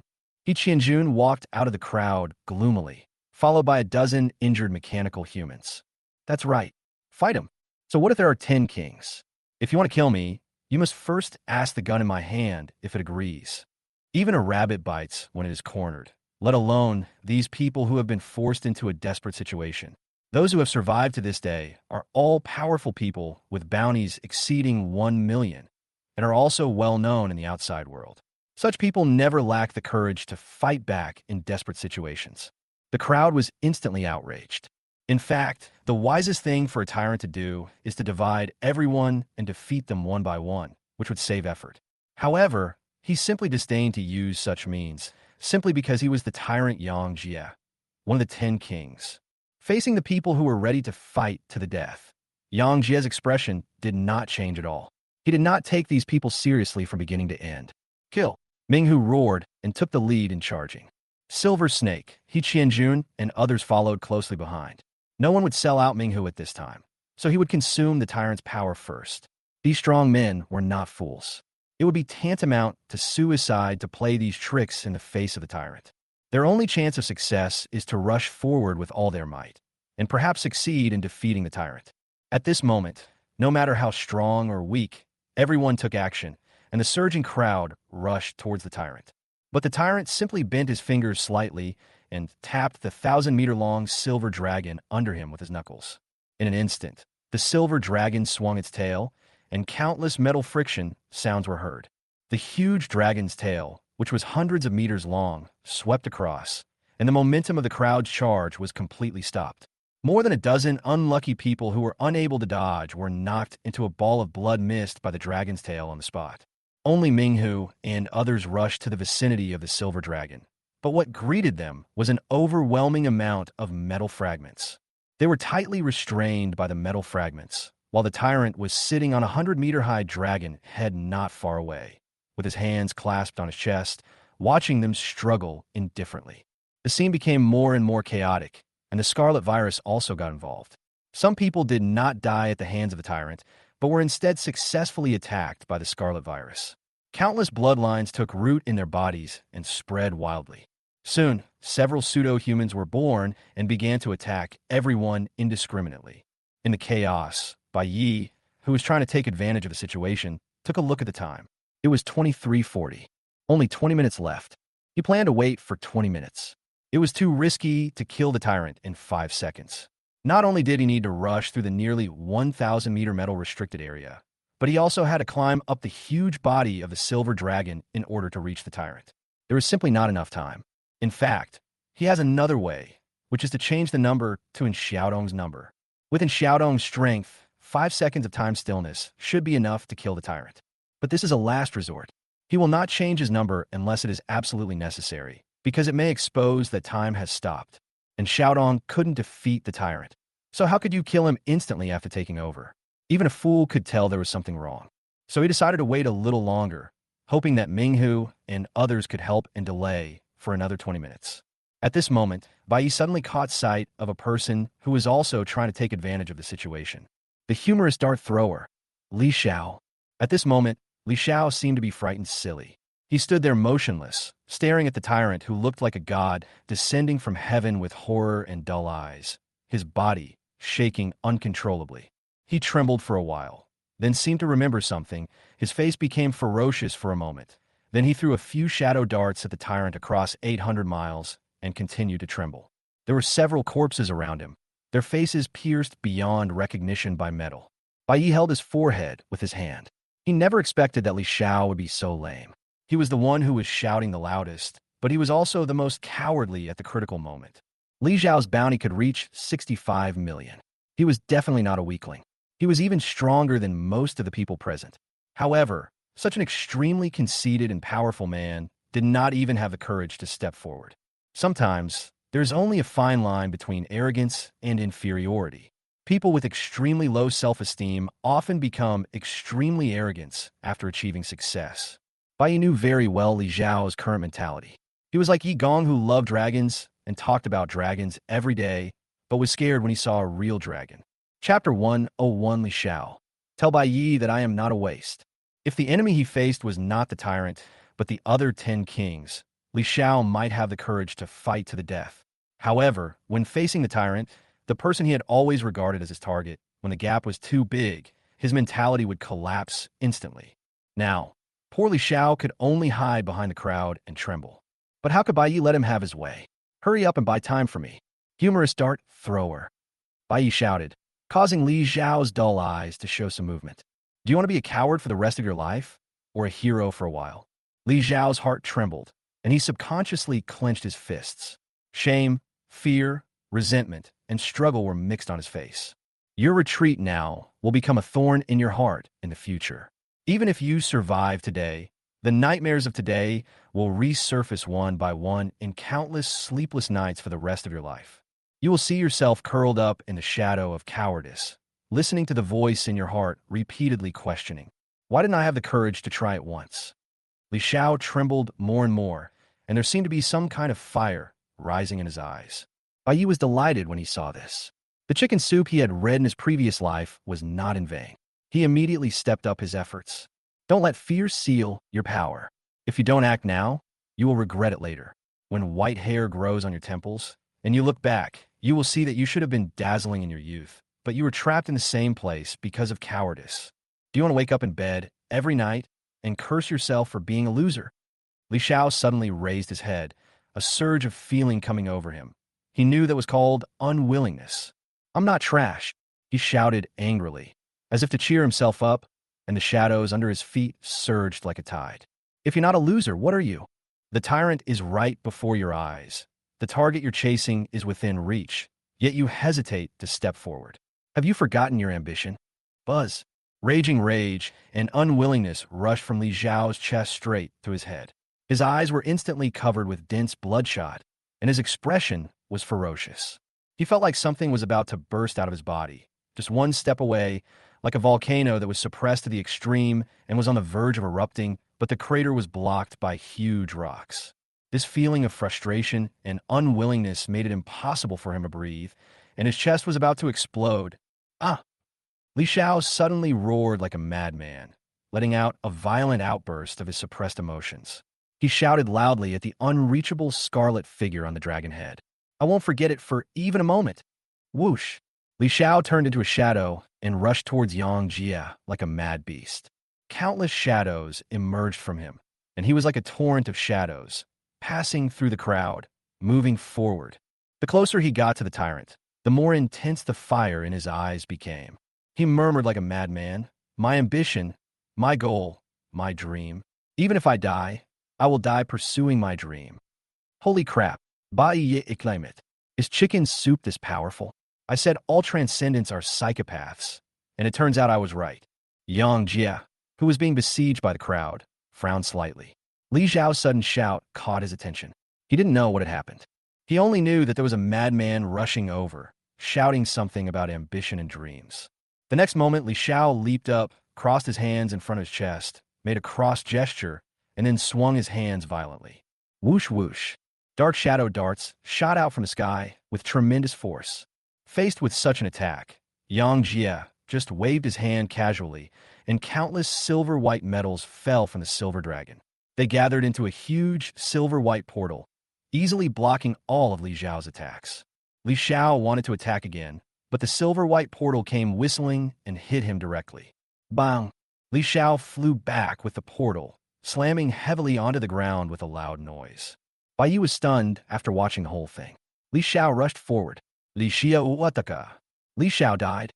He quickly took out his golden pocket watch and took a look. Damn, Li Shao only took 3 seconds. Gao Bansheng, who was hiding in the crowd, rushed over quickly and took a lot of effort to lift the metal door that was pressing on Li Shao, revealing the dying Li Shao inside.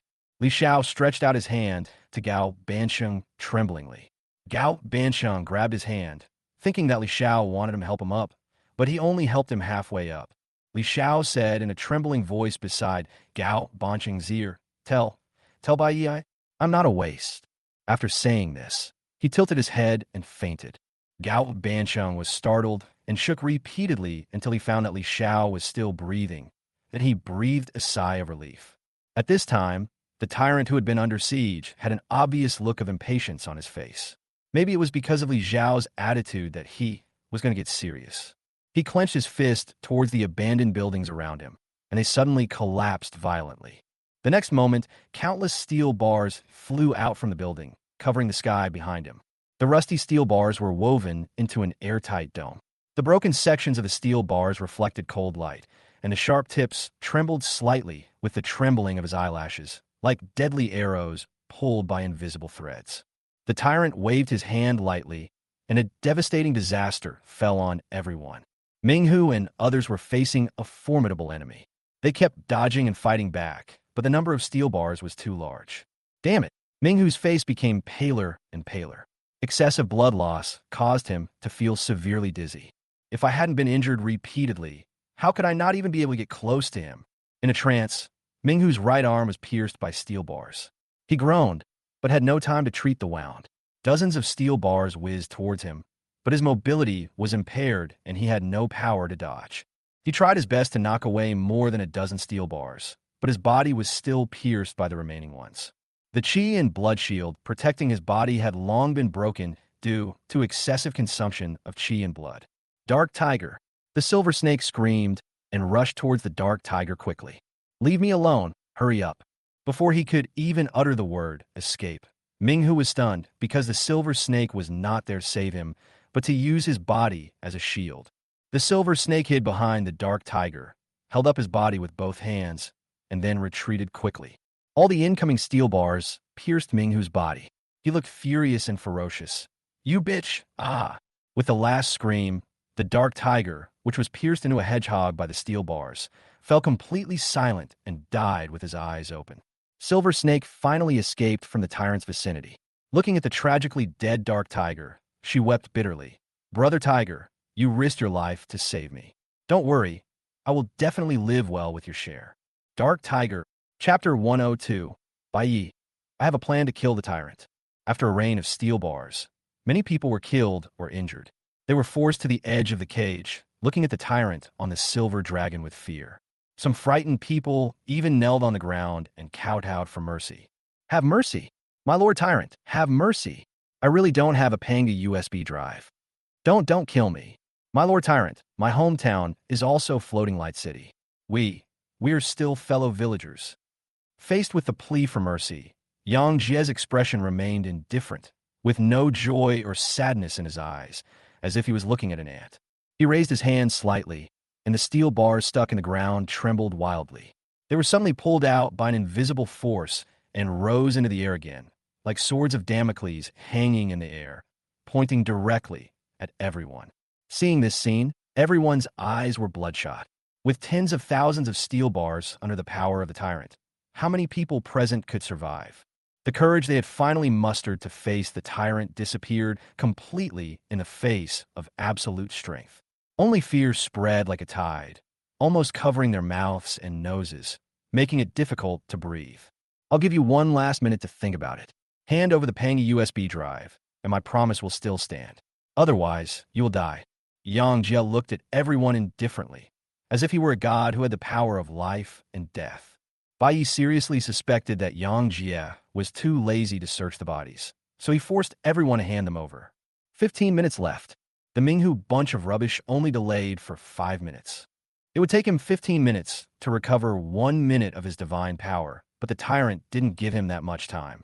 If he didn't get rid of the tyrant, he would probably die tragically in shelter 189 like everyone else. But how can we get rid of the tyrant in just 5 seconds? He is now at least 1,000 meters away from the tyrant.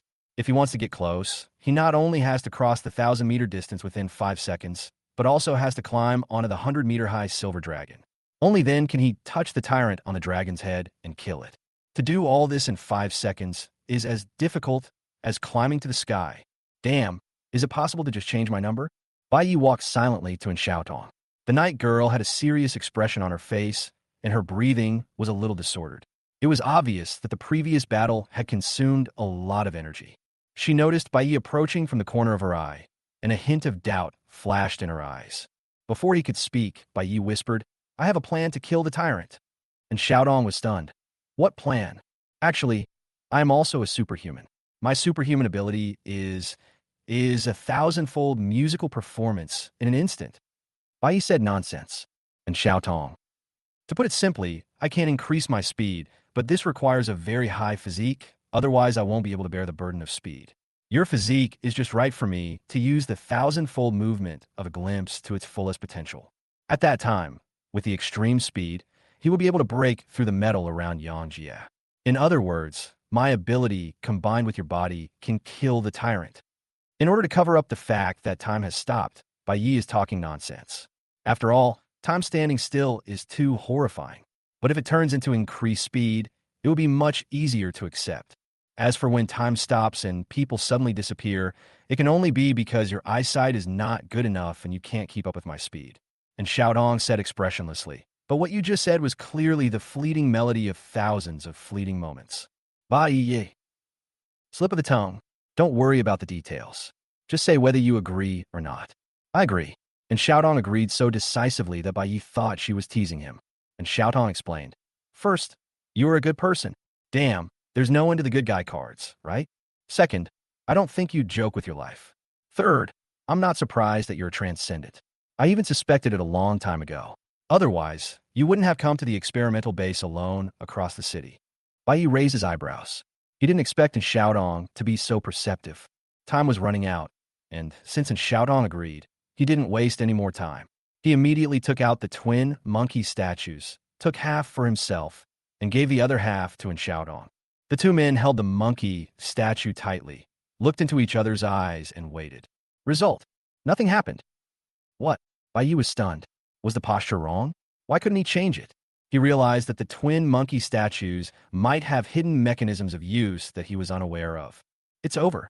Bai Yi suddenly felt something was wrong. Without Xiaodong's body, how could he fight against the tyrant? I'm trying to trick you monkeys. What on earth are these two damn monkeys made of? Why do they sometimes work and sometimes don't? He originally had an evil plan for eternal life using the twin monkey statues, but now it has also failed. At this time, Xiaodong handed over the other half of the monkey statue. She remained silent and did not show any frustration about the failed exchange. The pair of light brown eyes stared at Yang Jie closely, silently adjusting the surging blood and energy in his body. Obviously, he was ready to fight to the death. Bai Yi looked at the twin monkey statues in his hands, and he knew that his last path was blocked. If he had enough time, he could study the usage mechanism of the twin monkey statues, but unfortunately, there is no if. How can we delay the last 14 minutes? He glanced at the crowd and saw that the strongest people like He Qianjun were also injured. They looked fearful and did not dare to step forward. The dark tiger was stabbed like a hedgehog. Silver Snake was crying while holding the dark tiger. Li Xiao Feinta. Only Xiaodong was unharmed. Obviously, she was given special care by the tyrant. But being unharmed was useless, as in Xiaodong's strength was not enough to stop the tyrant. At this time, Yang Jie spoke. 1 minute is up. If you can't hand it over, then die. His palms slowly pressed down, and the steel bars suspended above everyone's heads began to tremble. Gao Banqing was extremely anxious and quickly shouted, "Wait a minute. My father is Gao Shana." This shout startled everyone, and even Yang Jie frowned. However, Yang Jie just frowned and continued to press down with one hand. Gao Banqing's face turned pale. It was over. Even his father Gao Shanhe was no use to him. Just when everyone was in despair, Bai Yi had already quietly walked to Li Zhao's side, ready to take off his mask and put it on himself. His idea was simple. Since there was no way to retreat, then just do it. Don't care about life or death. Just fight if you don't agree. This time he did not choose to let Li Yu stand in front of the stage while he hid behind the scenes. Because 5 seconds is not enough, he must find a way to delay time and get close to the tyrant in person in order to win with one blow. Chapter 103. 5 seconds is 5 seconds. I'll kill the 10 kings for you to see. For him, facing death was a wonderful feeling. When the countdown to death sounded, adrenaline surged through his body like boiling magma, and Bai Yi was trembling with excitement. In those dark eyes, there was a wildfire that could not be extinguished by death. It was the madness of tearing open a way to survive, even though one knew that he would die. It was the arrogance of trampling life and death underfoot. 5 seconds is just 5 seconds. I'll kill all 10 kings for you to see. At this moment, a silver-white figure stepped forward. When everyone was avoiding Yang Jie like the plague, and Xiaotong, wearing knight armor and holding a sword, walked out of the crowd. The slender sterling silver cross sword plowed a long mark on the ground, like the dragon slayer in the fairy tale who faces the dragon head-on. No one expected that this black knight from the silent court would be so courageous. Yang Jie's hand suddenly stopped. He looked at Xiaodong indifferently without saying a word. Clang! And Xiaodong raised the pure silver cross sword, pointing the tip of the sword directly at the tyrant, and the pure silver sword reflected the cold moonlight. Yang Jie curled his lips into a sneer. He always had a lot of patience for this woman. He wanted to see what this interesting woman was going to do. And Xiaodong was silent for a moment, then slowly said, "The one who took the Panga USB drive must be the hidden rat. Let them go." Oh, Yang Jie Laogid Sartasti Chali. He did not ask and Xiaodong the basis for identifying the hidden rat. He only asked, "Why?" Just with the sword in my hand. Yang Jie Laogid again. This was probably the most he had ever laughed. "Woman, you are no match for me." And Xiaotong nodded calmly. "I am indeed no match for you, but I have my own methods." "What method?" The next second, and Xiaodong's action stunned everyone. She slowly raised the pure silver cross sword and placed it on her neck. Yang Jie's smile suddenly disappeared. His eyes narrowed slightly, and a cold light flashed in his eyes. Although I don't know why you always hold back on me. That's not important anymore. What's important is that I know you don't want me to die. The night girl said so. Woman, you're using my indulgence to threaten me? Huh? Yang Jie laughed in anger, but you seem to have forgotten one thing. A tyrant is never afraid of any threats. He aimed his hand at Xiaodong and clenched it hard, and steel bars fell from the sky like rain. Before Xiaodong could react, a steel bar suddenly flew out from the ruins beside her and launched a sneak attack from the side. Clang! A crisp sound of metal clashing was heard, and the pure silver cross sword on Xiaodong's neck was hit by the steel bar and almost slipped out of her hand. A look of determination flashed in the girl's eyes, and she actually raised the pure silver cross sword and swung it at herself again, but it was too late. Dozens of swords fell like javelins, sticking to her armor.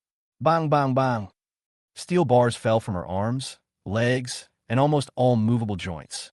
These steel bars did not hurt Xiaodong, but they firmly fixed her body. At this moment, she was like a puppet fixed to a wooden board by countless nails.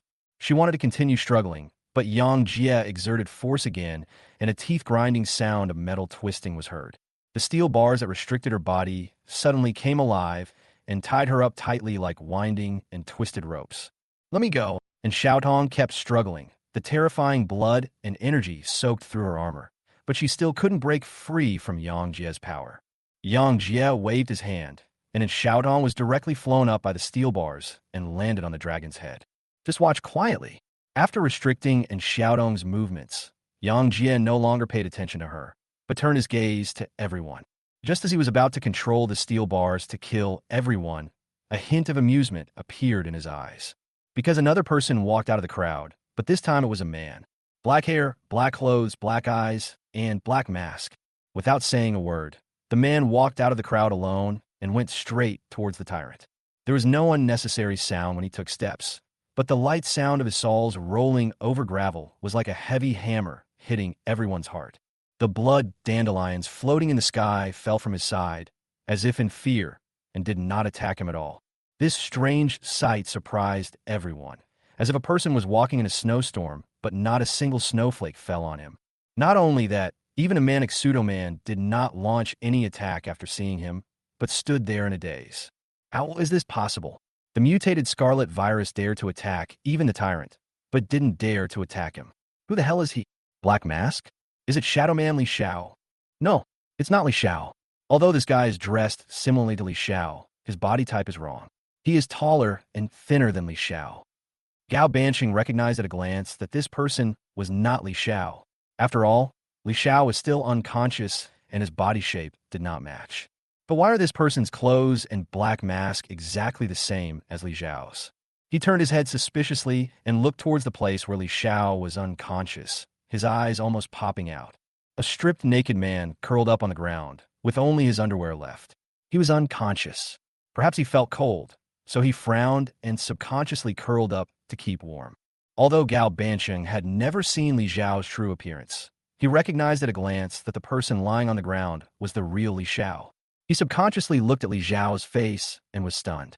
Li Xiao was actually not bad looking, but there was a blue-black birthmark on his right cheek, which almost covered half of his face. So this is the reason why Li Xiao always wears a mask? He suddenly understood why Li Xiao developed this kind of character. The birthmark he was born with made Li Xiao feel inferior for a long time. Later, after he became a superhuman, this inferiority turned into extreme arrogance. Wait, Li Xiao is here. Who is that person wearing a black mask? Everyone's attention was drawn to the black-masked man. They didn't know what he was going to do, but in desperate situations, people always harbored fantasies. What if this man could defeat the tyrant? What if? The man with the black mask is naturally Bai Yi. The burning gazes of the hundreds of people behind him and Yang Jie's indifferent gaze made the corners of his mouth curl up into a smile. He suddenly began to like the feeling of dancing on the tip of a knife. There are still 11 minutes until 12 o'clock, and he will use these last 11 minutes to perform a good show on the edge of the knife. The first scene of the good show, creating mystery. Whether he wears a black mask or uses the mutated scarlet virus's ability to not harm himself, It is all to make everyone think that he is a mysterious and powerful man. It is human nature to judge people by their appearance. If he appeared as a wasteland boy, his deterrent effect would definitely be greatly reduced. Of course, he had other considerations besides this. If he really killed the tyrant, he would surely become famous throughout the world, and fame often means trouble and a waste of time. The ability to stop time for 1 minute is like a poisonous snake with deadly toxins. As long as the conditions are sufficient, he can kill any large beast, but at the same time, any large beast can also kill him. As a venomous snake, the best way to attack is to hide yourself, hide in the dark, and deliver a fatal blow. It is conceivable that once the tyrant is killed, his bounty will exceed 1 billion. At that time, countless dangers will flock to him. What can be done even if he is as strong as the tyrant? There are still people who want to kill. Mr. Ying's sniper rifle is the best example. Maybe the tyrant can prevent sniper rifles, but he really can't. Chapter 104 Tyrant. You are not worthy of knowing my identity. What surprised Bai Yi was that Li Zhao's black mask was actually a taboo item. The forbidden item of Jiao level, black nether mask. When he put it on, he knew the name of the forbidden object. The forbidden object is a living thing. Although it cannot speak, it can actually communicate. It's just like your puppy. You don't understand the woof woof woof sound, but when you see it scratching the door anxiously and turning in circles, you know it wants to go out to pee. Bai Yi didn't know what the conditions of accommodation were for the time being, but the faint desire for his face from the black nether mask gave him some guesses. He ignored the taboo and walked towards the tyrant without saying a word, just to get closer to the tyrant and save some time. Seeing that Bai Yi could make the mutant scarlet virus and the fake people hide, the tyrant's eyes became more and more amused. Interesting. Instead of running away, you had the audacity to come towards me. He slowly raised his hand, and the steel bars in the sky were ready to go. Bai Yi stopped and was now 700 meters away from the tyrant. But he knew he couldn't leave, otherwise the tyrant would definitely take action immediately. Act 2. Get the first bang. Under the gaze of everyone, Bai Yi stopped and recalled the feeling of calling himself a god when facing the Eye of Ember. He stood with his hands behind his back. The cool night breeze blew up the hem of his clothes, casting a swaying shadow at his feet. The edge of the black mask exuded a cold metallic luster, and only a pair of black, jade-like eyes penetrated the shadows, calmly gazing at the tyrant. Suddenly, a calm and low voice came from under the black mask. The Panga USB drive is not something you can touch. I can give you a chance to leave now. When these words were spoken, everyone in the audience was shocked. They even doubted their own ears. This calm and indifferent tone was just like the pity of a powerful person towards the weak. But he was facing the tyrant Yang Jie. Give Yang Jie a chance? Give one of the 10 kings, a tyrant, a chance to leave? The amusement in Yang Jie's eyes slowly dissipated, replaced by a bone-chilling chill. So, it was you who took the Panga USB drive. So what if it is? So what if it isn't? Bai Yi's eyes met Yang Jie's cold gaze in midair. The two looked at each other, one cold and domineering, the other calm and indifferent. In short, neither side took the other seriously. Yang Jie's lips curled up into a cold smile like a knife. It has been many years since anyone dared to speak to me like this. Interesting. I don't kill nameless people. Tell me your name. Bai Yi's mouth curled up slightly. He knew that the plan had been partially successful and the tyrant had taken the bait. A person like a tyrant is only interested in other strong people, and only the strong are qualified to talk to him. In response to this, Hakuno was even prepared to waste 2 seconds and easily dodge the tyrant's attack in order to enhance his image as a strong man. However, the tyrant is obviously more arrogant than imagined. That is the absolute confidence in his own strength and the confidence in controlling everything. This is the difference between people. If Li Yu were put in the position of a tyrant, Bai Yi would dare to conclude that when Li Yu saw a person who looked like a mysterious and powerful person appear, he would definitely take action without saying a word. If you can't take it down in one strike, just turn around and run away. When dealing with different strong people, you need to implement different strategies based on their personality. Dealing with a tyrant is actually very simple. You just need to be more arrogant than him. Bai Yi said calmly again, "You are not worthy of knowing my identity." In an instant, Yang Jie's aura suddenly changed, and murderous intent surged in his eyes. A terrifying pressure like a mountain enveloped the entire venue, causing everyone to tense up and sweat profusely.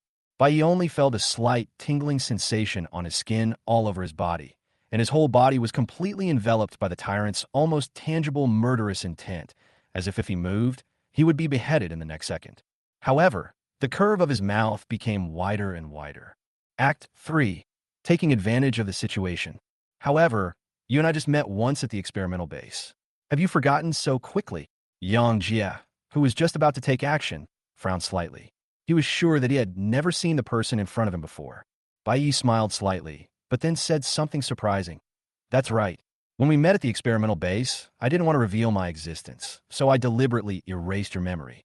That's right. He was borrowing the power of the divine object 039, Bai Zhe. What? Everyone was horrified. If what this person said was true, erasing the tyrant's memory would be a terrifying method.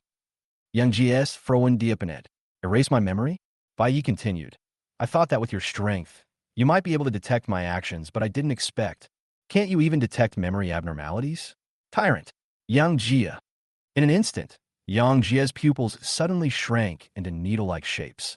Just now, he used his immense mental power to frantically search his memory, but the result was... He was shocked to find that there was indeed something wrong with his memory, and part of it was lost. If losing his memory was shocking enough to shock him, what was even more shocking was that he hadn't even noticed he had lost his memory until the mysterious man reminded him. What kind of trick is this? He was shocked and angry, and his eyes, filled with solemnity, stared at Bai Yi as if he wanted to see through the black mask and see his true face. What have you done to my memory? Yang Jie shouted in a low voice. His words were tantamount to tacitly agreeing with Bai Ye's words. He Qianjun and others were shocked and looked at Bai Ye's back in horror, their scalps numbing. What this mysterious man said was actually true. He really did erase the tyrant's memory. The most terrifying thing is the tyrant didn't realize it until he was reminded. How is this possible? When did such a terrifying and powerful being appear in Beimei? Is it the other 10 kings? No. None of the 10 kings can erase memories. And even if someone could, it would be impossible to erase the memory of a tyrant who is also one of the 10 kings. On top of the silver dragon, and Xiao Tong, who was entangled in steel bars, was also shocked, but there was also a hint of doubt in her shock. Why does the mysterious man look familiar? It is normal for her to be familiar with Bai Yi. After all, no one knows Bai Ye's body better than her, and she has touched it before. She understood Hakuno, just as Hakuno understood her. Did you finally notice? Bai Ye's calm voice came from under the black mask. Don't worry, I just erased the memory of our meeting. I didn't do anything to your memory. He admitted that there was an element of gambling in his life, but he gambled right. When Bai Zhe targeted him before, only the tyrant could sense his existence. After Bai Zhe caught up with him, the tyrant could also see Bai Zhe, but was later affected by Bai Zhe's close distance. Therefore, Bai Yi guessed that even someone as powerful as the tyrant should be able to detect any abnormalities in his memory as long as he retrieved his memory after being away from Bai Zhe. Chapter 105, The Shock Tyrant. Yang Jia stared at the man in black. As one of the 10 kings, he would naturally not be scared by Bai Ye's words, even if the other party had indeed used some means to erase his memory. Maybe he can't defend against this strange method, but he can deal with a person who uses this method, pretending to be a god. I almost forgot. Bai Yi suddenly changed the subject. I think I left a little thing in your memory. I've swallowed too many memories in the past 100 years, so I often forget things. Don't be surprised. Yang Jiu Frowonet. Has he devoured too many memories over the past century? Is he constantly forgetting things this person's methods have never been heard of in Beimei? Could it be? You're from shelter 189. Seeing that Yang Jia was successfully misled, Bai Yi knew that the fourth act, grafting, was completed. Bai Yi smiled slightly. It doesn't matter who I am. What matters is, who are you? Who I am. Yang Jia inexplicably felt a chill that was terrifying when one thought about it carefully. Memory is the most important part of a person. It is no exaggeration to say that why you are you is determined by your past experiences, and it is memory that carries these experiences. When a person is born and given a name, it does not mean that you are that person, because there are many people with the same name, and some even look similar. So how do you, as a completely independent individual with a complete personality, differ from others? Nature depends on the differences in experience and memory. But when a person's memory is modified, are you still really you? What did you do? Yang Jie's tone became increasingly cold. Act 5. Walk into a trap. Let Yang Jie fall into the trap of memory himself. If you want to arouse the tyrant's suspicion and fear, then the changes must not be to unnecessary memories. For example, the dinner was supposed to be Kung Pao chicken, but it was changed to fish-flavored shredded pork. Must be a crucial memory. Bai Yi already had the answer to this question. He recalled his first meeting with Yang Jie as in Shaodong. The look that passed through Yang Jie's eyes at that time was not one of astonishment or lust, but rather, like a lake hit by a sudden rain, violent ripples appeared, and their eyes were filled with unbelievable expectations. But after seeing it clearly, it was like a candle being extinguished, leaving only thick melancholy and empty loss. At the time, Bai Yi felt strange. With Yang Jie's strength, what kind of woman could he not get? Even if in Shaodong was beautiful, it wouldn't make Yang Jie act like a brainless and domineering CEO. Looking back now, Yang Jie probably saw the shadow of his former white moonlight in Shaodong. With Yang Jie's domineering personality, he would never be so melancholy if this white moonlight was still alive. Even if she was married, Yang Jie would definitely take her back. So it can be inferred that Bai Yue Guang should be dead. After thinking for a moment, Bai Yi said calmly, I saw a long-dead woman in your memory, a woman who was somewhat similar to the Black Knight. Upon hearing this, Yang Jie was shocked both physically and mentally. All hits. A long-buried name uncontrollably surged into Yang Jie's mind. That was the most important person in his memory, but also the memory he was most reluctant to recall. His knuckles tightened subconsciously, and memories washed over the scabbed wounds like a tide, exposing the softest and most fragile flesh in his heart from the torn scars. What did you do to her? Bloodshot appeared in Yang Jie's eyes, and his expression was angry and ferocious. Faced with Yang Jie's anger, Bai Yi was not at all panicked because he had complete control of the situation. I don't like bland stories, so I changed the ending especially for you and her. The calm words were like a stone thrown into a lake, causing Yang Jie's thoughts to become turbulent. Change the ending. Change the ending. Memories came flooding back. A familiar figure suddenly flashed through his mind. It was his teacher, a killer who always had a cold face. He was raised by his teacher. There were more than a dozen orphans like him. He could no longer remember many of them because they were all dead. The teacher is a member of a killer organization, and adopting orphans is just to cultivate fresh blood for the organization. But even so, Yang Jie always respected his teacher in his heart, and even regarded him as his father, until one day when he grew up and the image of this father completely collapsed. Life in the killer organization was cruel, so cruel that among the dozen or so children, only he and Tang Duo survived. When he was 18, his teacher held a graduation banquet for him and Tang Duo, which meant that they could become real killers and complete the organization's tasks independently. Yang Jie clearly remembered that day. The farewell banquet was very simple. In their training base, the teacher prepared 2 signature dishes, a plate of stir-fried meat with shredded potatoes, a plate of pickled cabbage, and a pound of white wine bought from outside. That was his first time drinking alcohol because the teacher said that a killer must always keep his mind clear. But today is your apprenticeship day, so you can make an exception. That day, Yang Jie got drunk after drinking only 1 glass of wine, but he was very happy because he had finally grown up and could be free from the teacher's supervision and be with Tang Duo. In addition to abstaining from alcohol, the killer also abstains from love. The teacher said that a killer cannot have emotions, because if he has emotions, his hands holding the gun will shake. So he had been suppressing his emotions, but after this day, he could finally stop suppressing them. Perhaps it was because his physical fitness was naturally superior to that of ordinary people, or perhaps the dosage of the drug in the wine was not enough, but in a state of half asleep and half awake state, he heard Tang Duo's cries and the teacher's voice. Only this time, the teacher's voice was no longer cold, but full of lust. The teacher is teaching Tang Duo, teaching her the last lesson before she becomes a disciple. The teacher said that the easiest place for a female killer to succeed is always in bed, so you must learn all the skills to seduce a man into bed. In this way, the teacher taught Tang Duo everything he knew, while he was sleeping soundly and felt as if he had had a nightmare. It was a really long nightmare. Later, he woke up from his dream. Tang Duo seemed to have become a different person.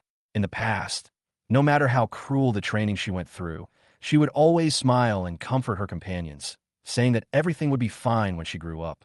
When she grew up, Tang Duo has indeed grown up, to the point of being a complete stranger.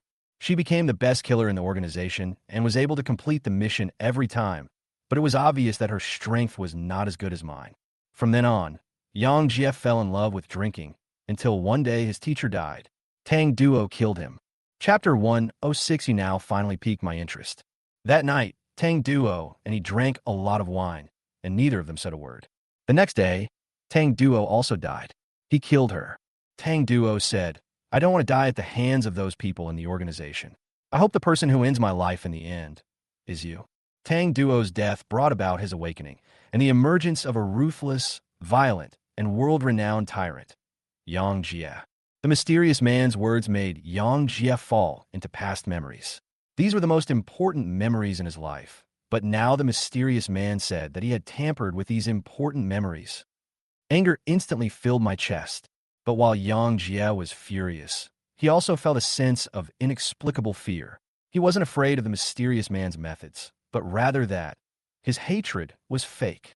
A trace of unrealistic fantasy even emerged in his heart. Could it be that my current memory is false? In fact, the teacher has always been very good to him and Tang Duo. Perhaps the teacher died while on a mission, and so did Tang Duo. That's right, we were raised by teachers. How could they hurt us? The mysterious man said he didn't like bland stories, so the teacher and Tang Duo's deaths while on a mission were bland to him. So he added even more drama to my memory. Perhaps the real ending was that they completed a life-threatening mission together, a mission that caused him to lose the two people closest to him and also led to his awakening. If that were true, it would be great. At least, the teacher and Tang Duo never killed each other. They were happy until the moment of their death. They were a family. Humans are such pathetic and ridiculous creatures, even someone as powerful as the tyrant Yang Jie. When faced with unacceptable facts, people will subconsciously use trembling and humble fantasies to numb themselves as much as possible, even if the fantasy sounds so ridiculous. Yang Jie lost his composure. This was the second time he lost his composure since Tang Duo's death. The first time was when he saw the true appearance of the Black Knight. The woman was 3/4 similar to Tang Duo, but just 3/4 of the similarity made him panic. He thought he had frozen his heart well, but when the figure buried deep in his memory came to mind, only death can stop the warmth and pain in my heart. What is the real ending in my memory? There was a hint of trembling in Yang Jie's voice.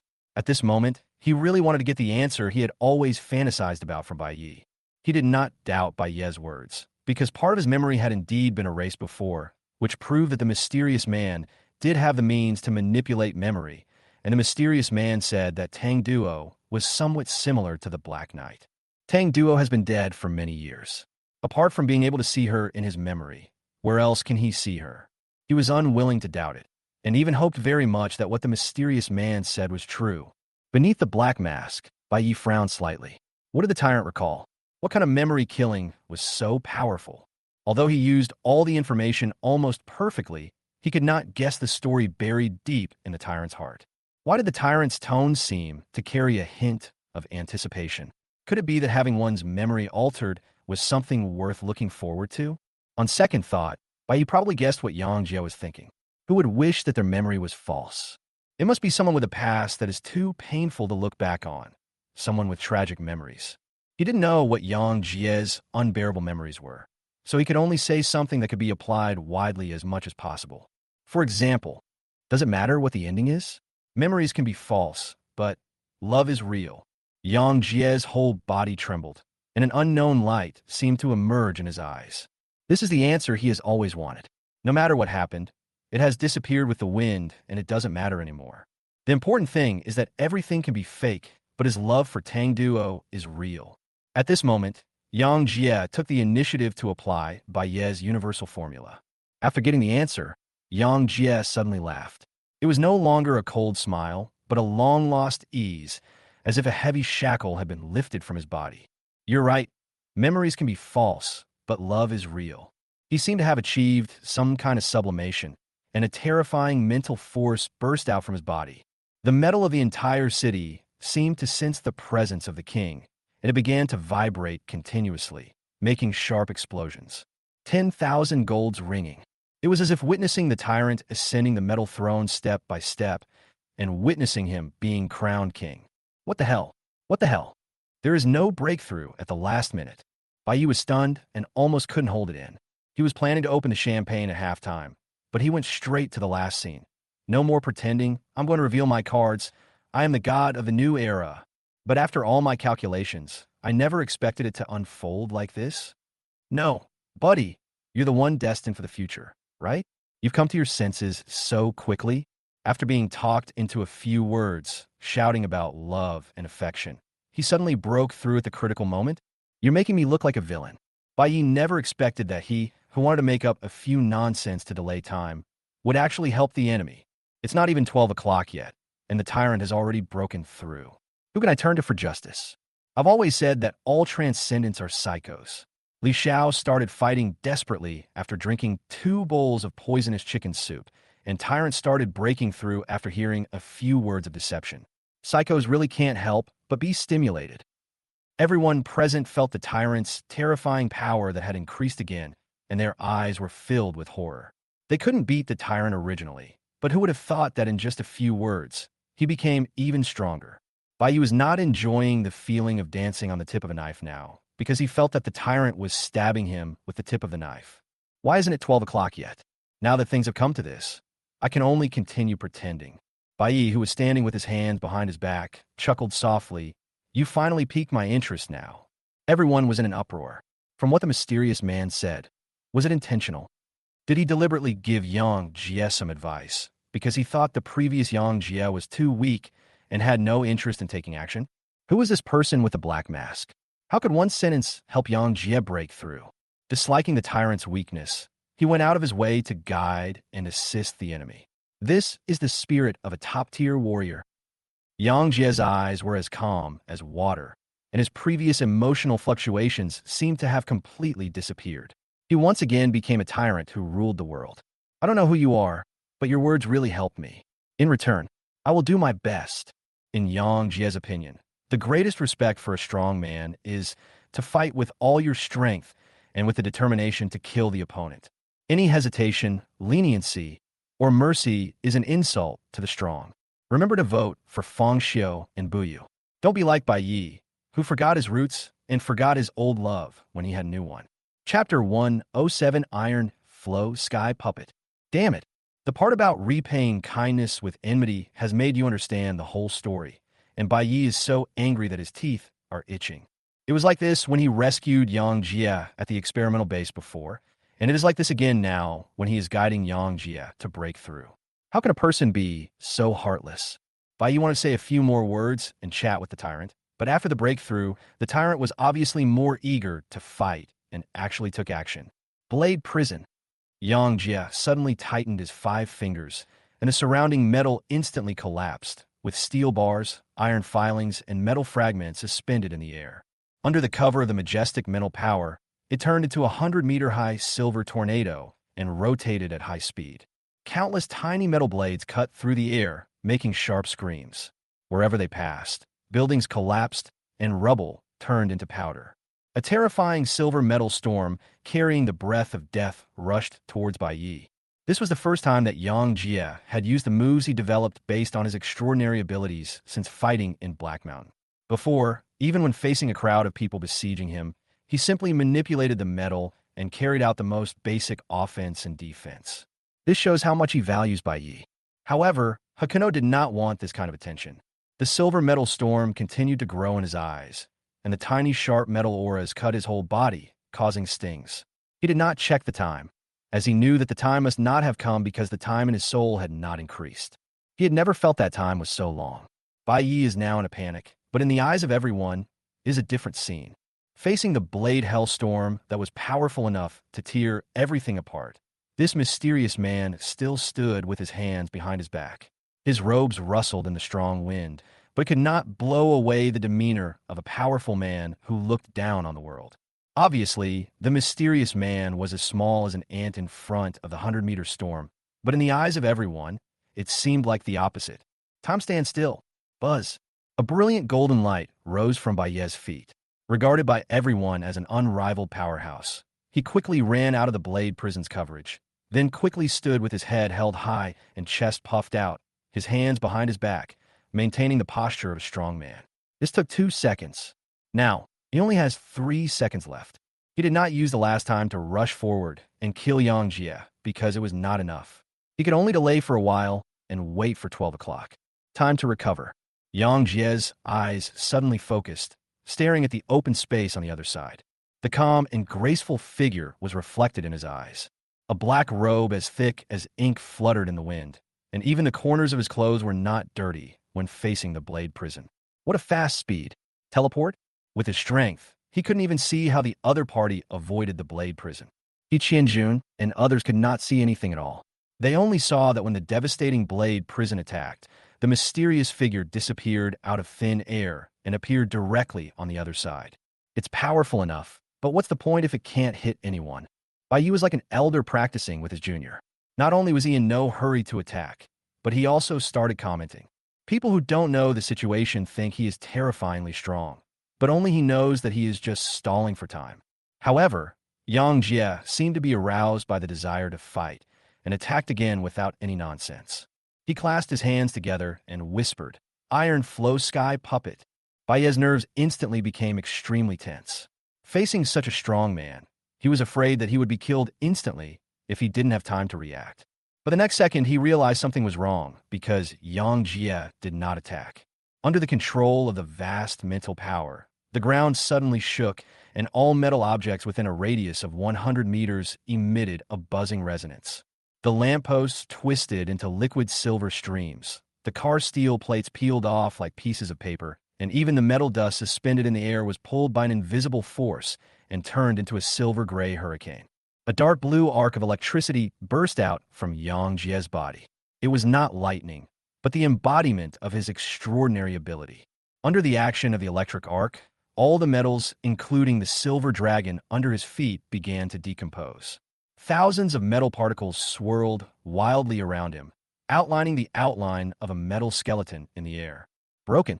This is a transformed humanoid Gundam. Bai Yi realized that he was in trouble. It must be that Yang Jie saw his ability to appear and disappear at will, so he did not attack rashly. Instead, he chose to create an absolute defense, first to prevent himself from suddenly running behind him and attacking him. After all, he is a strong man at the level of 10 kings, and he knows how to use his brain in battle. Gears and steel beams connected themselves with a roar, and liquid metal filled the gaps like a waterfall. Endless dark blue electric currents flickered on the surface of the armor. When the giant metal head finally closed its eyes, a 100-meter-high steel statue fell to the ground with a loud bang.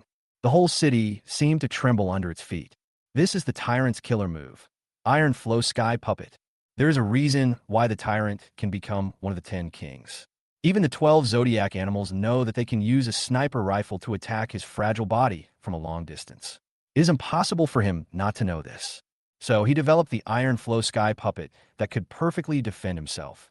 An iron giant that combines offense and defense. Now, there's one bad news and one even worse news before Hakuno. The bad news is, after all his constant pretense, the time hasn't come yet. The worst news is that even if you get there, it will be useless, because Yang Jie completely wrapped himself in the torrent of steel, facing such a steel monster.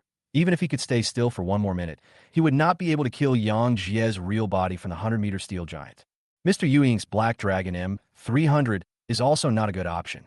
First of all, it is useless to shoot in the time-stop state, as the bullet will be stopped once it leaves the muzzle.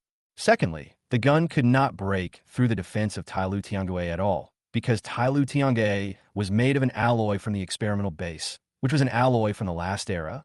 This can't be the case. How can a fight be like this? Shouldn't you test my moves, I test yours, and then you keep acting arrogant, only to be killed instantly by me? No, that pretentiousness that only the 10 kings had. You're a 10 king, and you're still on the defensive. The crowd watching was also stunned. They had thought that Yang Jie was very strong, but they didn't expect him to be this strong. If Yang Jie had used Blade Prison and Iron Flow Sky Puppet from the beginning, they would have all been killed long ago. However, when they saw the mysterious black-robed figure in the field, they felt relieved. This mysterious and powerful being would surely win, right?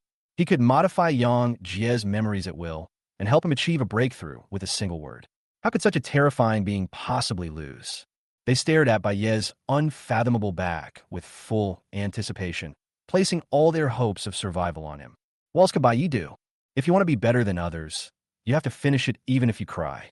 A light laugh emanated from beneath the black mask. It's almost time for this farce to end. Chapter 108, Tyrant Yang Jie. I would like to call you the strongest. Farce. Bai Ye's words made Yang Jie in Tailu, Tian Kuei, feel a sense of crisis. Yi Qianjun and others were stunned. The tyrant displayed such terrifying power, but was it just a farce in his eyes?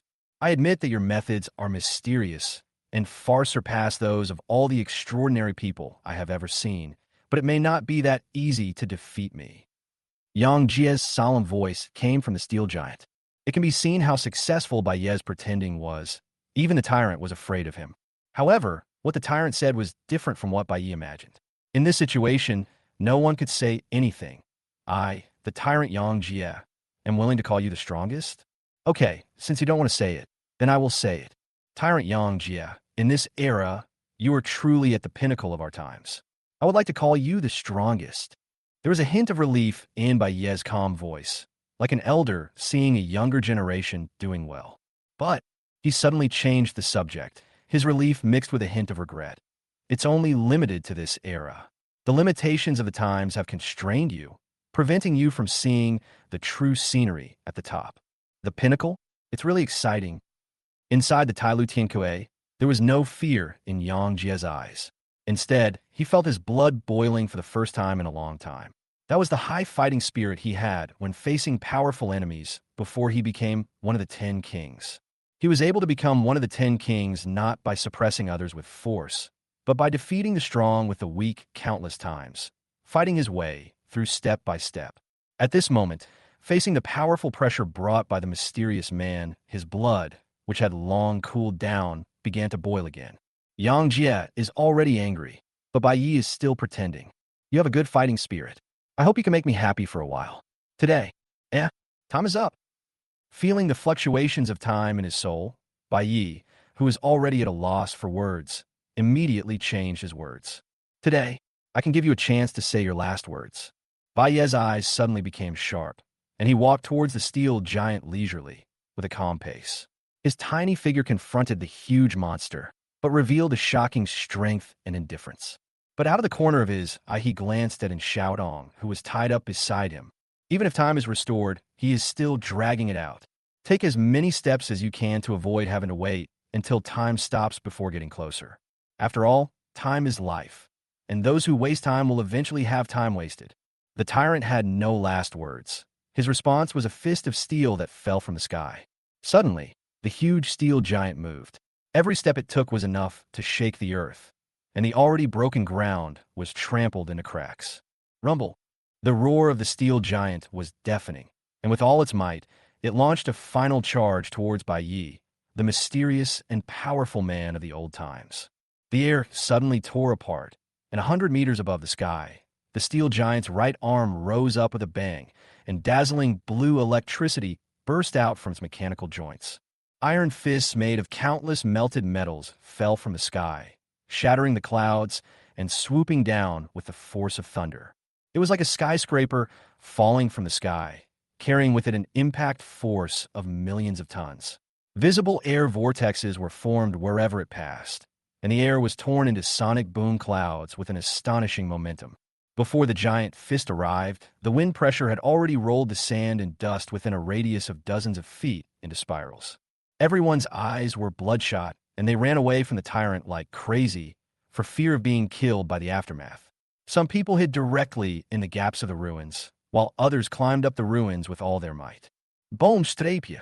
The eardrum-shattering roar resounded throughout the world. The ground sagged wildly under the heavy pressure, and cracks spread out in a spiderweb pattern with the landing point as the center. The bottomless crack extended all the way to the feet of the crowd. They dodged in panic, fearing that they would accidentally fall into the crack. Smoke and dust mixed with hot metal steam rushed straight into the sky, forming a mushroom cloud that covered the sky and the sun. Everyone was terrified, staring blankly at the smoke and clouds in the sky. But Bai Yi, who was at the center of the storm, disappeared. He suddenly disappeared from everyone's sight, as if he had never existed. No one knew where he went. They only saw the iron fist crash to the ground. Time stands still. Bai Yi roared in his heart. The god who had been patient for a long time finally unleashed his mighty divine power without reservation. The gilded lines spread wildly from the ground beneath his feet like a living thing, turning into a giant golden dial with a diameter of 100 meters. The dazzling golden light shot up into the sky, as if a scorching sun was rising from the ground. The sound of 12 gears meshing together announced the sound of midnight, and time completely froze at this moment. In an instant, heaven and earth were in dead silence. The sky was filled with blood dandelions, the panicked crowd, the 100-meter-high steel giant. Everything was locked in a vortex of golden light. The originally noisy battlefield was instantly reduced to a silent sculpture museum. Only the rustling of the young man's inky black clothes became the only movement in this stagnant time and space. When time stood still, the mysterious and powerful man in everyone's eyes moved. He ran as fast as he could, like a runner sprinting towards the finish line in a race. Whoosh! Bai Yi passed under the feet of the steel giant and rushed straight to the statue-like in Xiaotong. The girl's frozen face looked like a butterfly sealed in amber, with a few strands of messy hair sticking to her face like frozen ink marks. Her slightly parted lips revealed the shock in the girl's heart. Looking at Xiaodong, who was tied up by steel bars, Bai Yi reached out and grabbed her without saying a word. Here you go. He snatched the pure silver cross sword from Xiaodong's hand. Now the tyrant is hiding in the iron colossus, and the only means to break through his defense is the pure silver cross sword. Bai Yi clearly remembered how the pure silver cross sword cut through the alloy outer wall of the experimental base. In theory, the pure silver cross sword is the result of Xiaodong's extraordinary ability, and it requires continuous maintenance of mental power. Otherwise, it will turn into nothingness. However, when time is still, this trouble is avoided. With the artifact in hand, Bai Yi didn't hesitate at all, turned around, and rushed towards the steel giant. His target was the head of the iron giant. Just now, when Yang Jie used the iron flow sky puppet, he saw clearly that Yang Jie's real body was hidden in the head. Now, he only needs to climb up the iron colossus to slay the tyrant with his sword. Anyone who has ever rock climbed knows how difficult it is to scale a 100-meter mountain with bare hands. If the mountains are not obvious enough, then skyscrapers will be much more intuitive. Bai Yi's tiny figure hung on the legs of the steel giant like a thigh pendant. He was exerting all his strength to climb up continuously, like a person who was doing extreme sports, challenging a 100-meter skyscraper with his bare hands. Fortunately, his physical fitness has been enhanced by Breath of Skeleton and the mutated Scarlet virus, and has long surpassed the limits of normal humans. It is not obvious in the Black Mountain where many strong people gather, but if he were placed in the wasteland, he would be able to take charge of a town alone. Chapter 109: The Death of Tyrant. As time passed, Bai Yi's heart began to bleed. Only those who are really in urgent need of time to solve problems will know how fast time flies. It feels like when you're on an exam and there are 10 minutes left and you still have your final essay to write. Under the fixed gazes of the crowd, this mysterious and powerful man, whom even tyrants feared, climbed onto the head of the steel giant step by step with his but sticking out in a very unruly manner. Although the posture is not elegant, the speed is definitely not slow. Fortunately, no one saw it, otherwise Bai Yi would be too embarrassed to face people in the future. Call. Amidst heavy breathing, Bai Yi's eyes flashed with ferocity, and he swung his sword vigorously. Swish, swish, swish. The head of the steel giant was cut in half by the pure silver cross sword, just like cutting tofu. Death to the tyrant. Bai Yi was stunned for a moment. There was actually a small metal head inside the metal head. Swish, swish, swish. The small metal skull was cut open, revealing an even smaller metal skull inside. Fuck you, tyrant. Are you playing nesting dolls with me? Feeling the time passing rapidly, the exasperated Bai Yi swung his sword fiercely, peeling off his heart layer by layer like peeling an onion. When he peeled off the last layer, he finally saw the scarlet figure at the deepest part. At this time, Yang Jie's body was covered with scarlet blood, wrapping him tightly. Bai Yi was so angry that he laughed. So many layers of steel protection were not enough, and he actually had qi and blood to protect his body. Now he finally understood why the 10 kings were called the 10 kings. Even a tyrant who seems arrogant and conceited will be incredibly cautious once he gets serious. His previous arrogance was simply because he had never met an opponent worthy of his full effort. Tyrant Yang Jie is quite a character. Bai didn't hesitate at all and attacked boldly. His bony hands suddenly clenched the pure silver cross sword, and the sharp blade cut through the air, cutting through the tyrant's protective blood and throat. Just like the tyrant's idea, the greatest respect for a strong person is to fight with all your strength and the determination to kill the opponent. Any hesitation, leniency, or mercy is an insult to the strong. Bai was slightly stunned when he felt the slight stagnation coming from the pure silver cross sword. He realized that the tyrant was definitely not as fragile as the legend said. On the contrary, the tyrant had a very strong physique. The pure silver cross sword had no sense of stagnation when facing steel, but when the sword cut through the tyrant and his blood and chi protecting his body, there was a slight sense of stagnation, which was simply incredible. People always think that a tyrant's weakness is his fragile body, but they don't know that it is because no one can break through his extraordinary abilities and force him to use his strong physique. His physique was completely obscured by the light emitted by the powerful supernatural power. From this, it can be seen that even if Mr. Ing did not deal with him himself, he would definitely not be able to kill the tyrant. At most, he could only injure the tyrant. Thinking of this, Bai couldn't help but feel relieved. Mr. Ing, although it seems that I killed you, I actually saved your life. Otherwise, if you really fire that shot, you will face an angry tyrant and will definitely die. Thanks to me killing you in advance, I saved you from the tyrant in disguise. Saving a life is better than building a 7-story pagoda. I have accumulated good deeds again. That's great. While feeling relieved, Bai also felt a little fortunate that he had borrowed in Xiaodong's pure silver cross sword.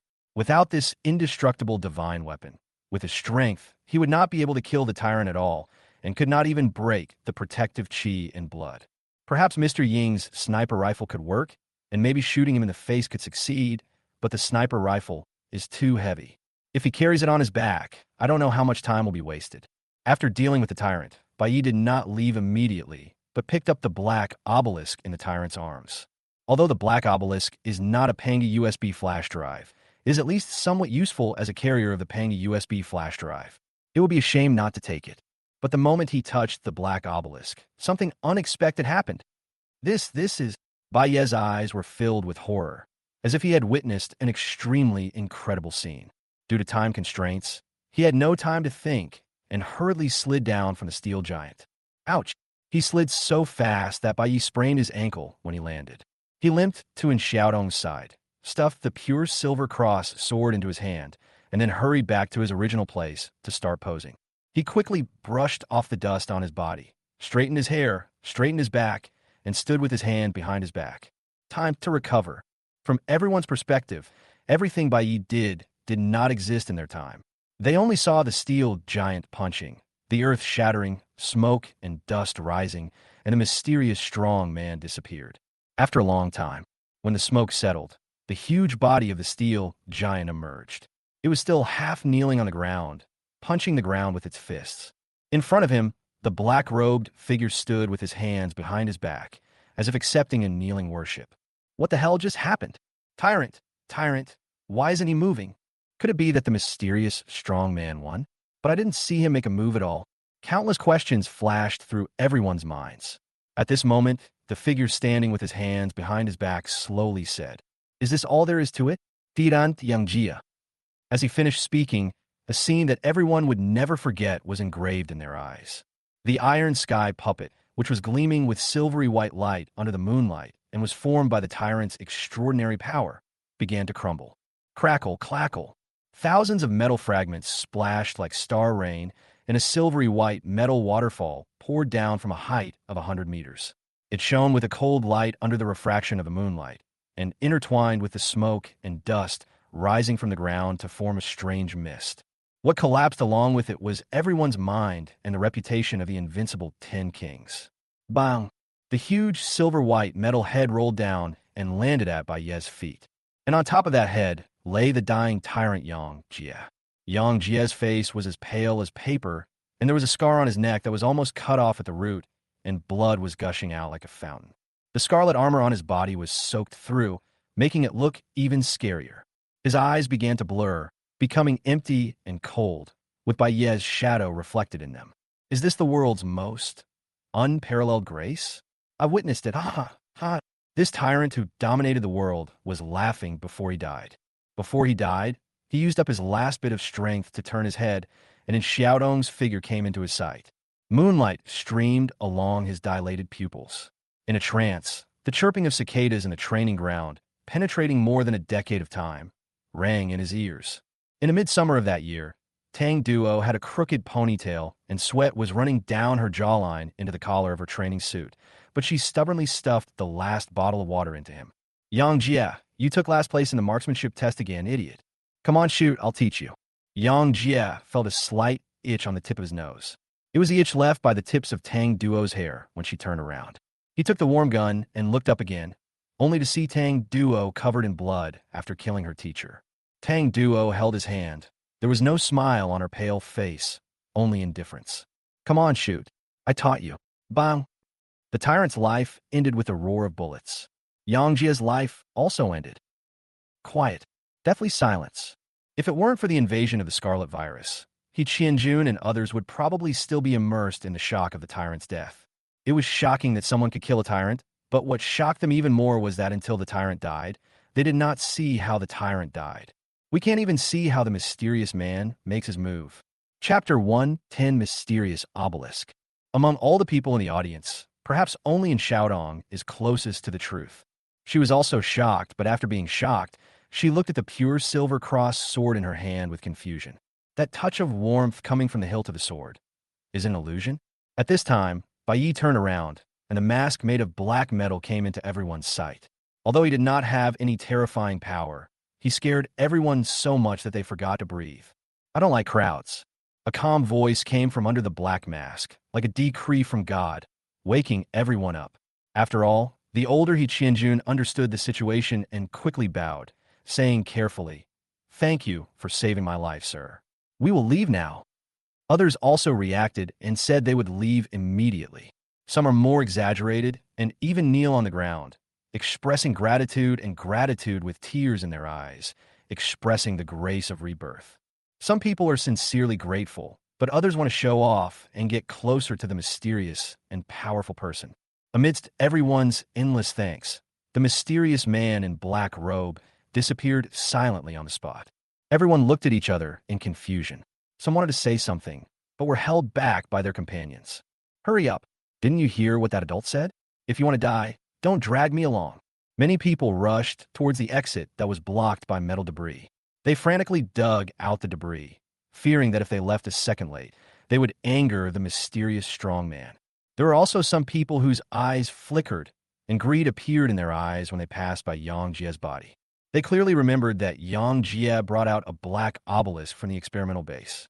Even if that thing was not as good as the Panga USB flash drive, it was definitely a good treasure. But when they glanced over, they didn't see the black obelisk.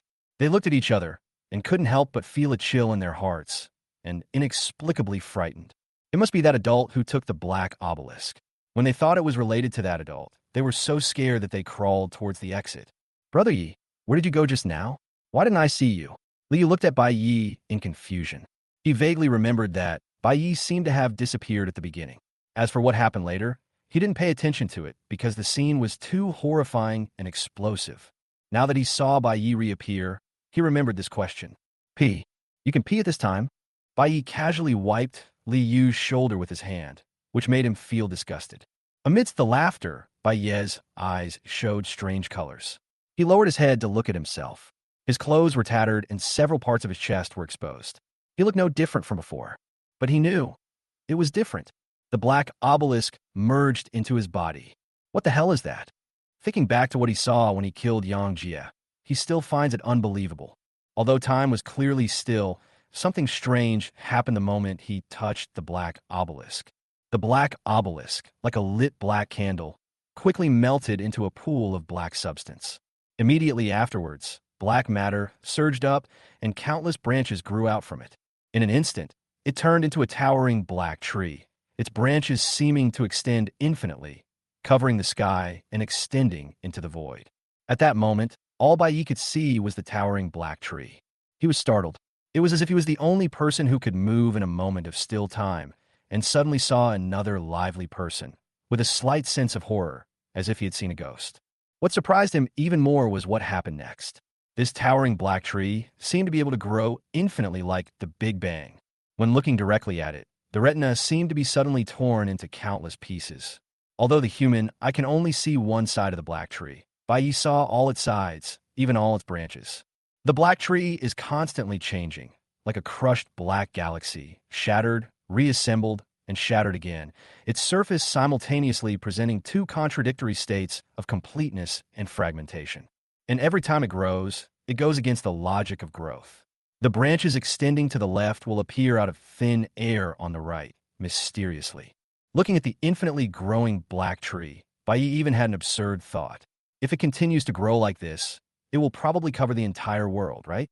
As a result, as his mind moved, the black water that covered the sky and the sun shrank instantly and turned into a pool of black substance again, and then flowed into his body through his palm. He didn't have time to think about it at that time, because time was running out. Then he got down from the Iron Giant and started posing. After shocking everyone, he used the time stop technique again, used the dark nether mask, threw Li Xiao's clothes into a random ruin, and returned to the crowd. He couldn't possibly waste time helping Li Xiao put on his clothes again. After all, Li Xiao was a transcendent and wouldn't get cold easily. "Brother Yi, let's go quickly." Li Yu's urging voice interrupted Bai Ye's thoughts. Bai Yi looked up and found that the metal debris at the exit had been cleared away by everyone. They ran out one by one as if they were running for their lives. Gao Bancheng also ran with Li Xiao on his back, step by step, while Xiao Kuei held his hands in front of his chest, raised his head, and urged him from behind, kicking him from time to time. Without the constraints of Yang Jie's abilities, and Xiaodong also untied the steel bars on his body and walked towards the outside world. Bai Yi followed everyone away and shuttled through the dark passage. He was a little absent-minded and still thinking about the black substance. That towering black tree that can grow infinitely while time stands still.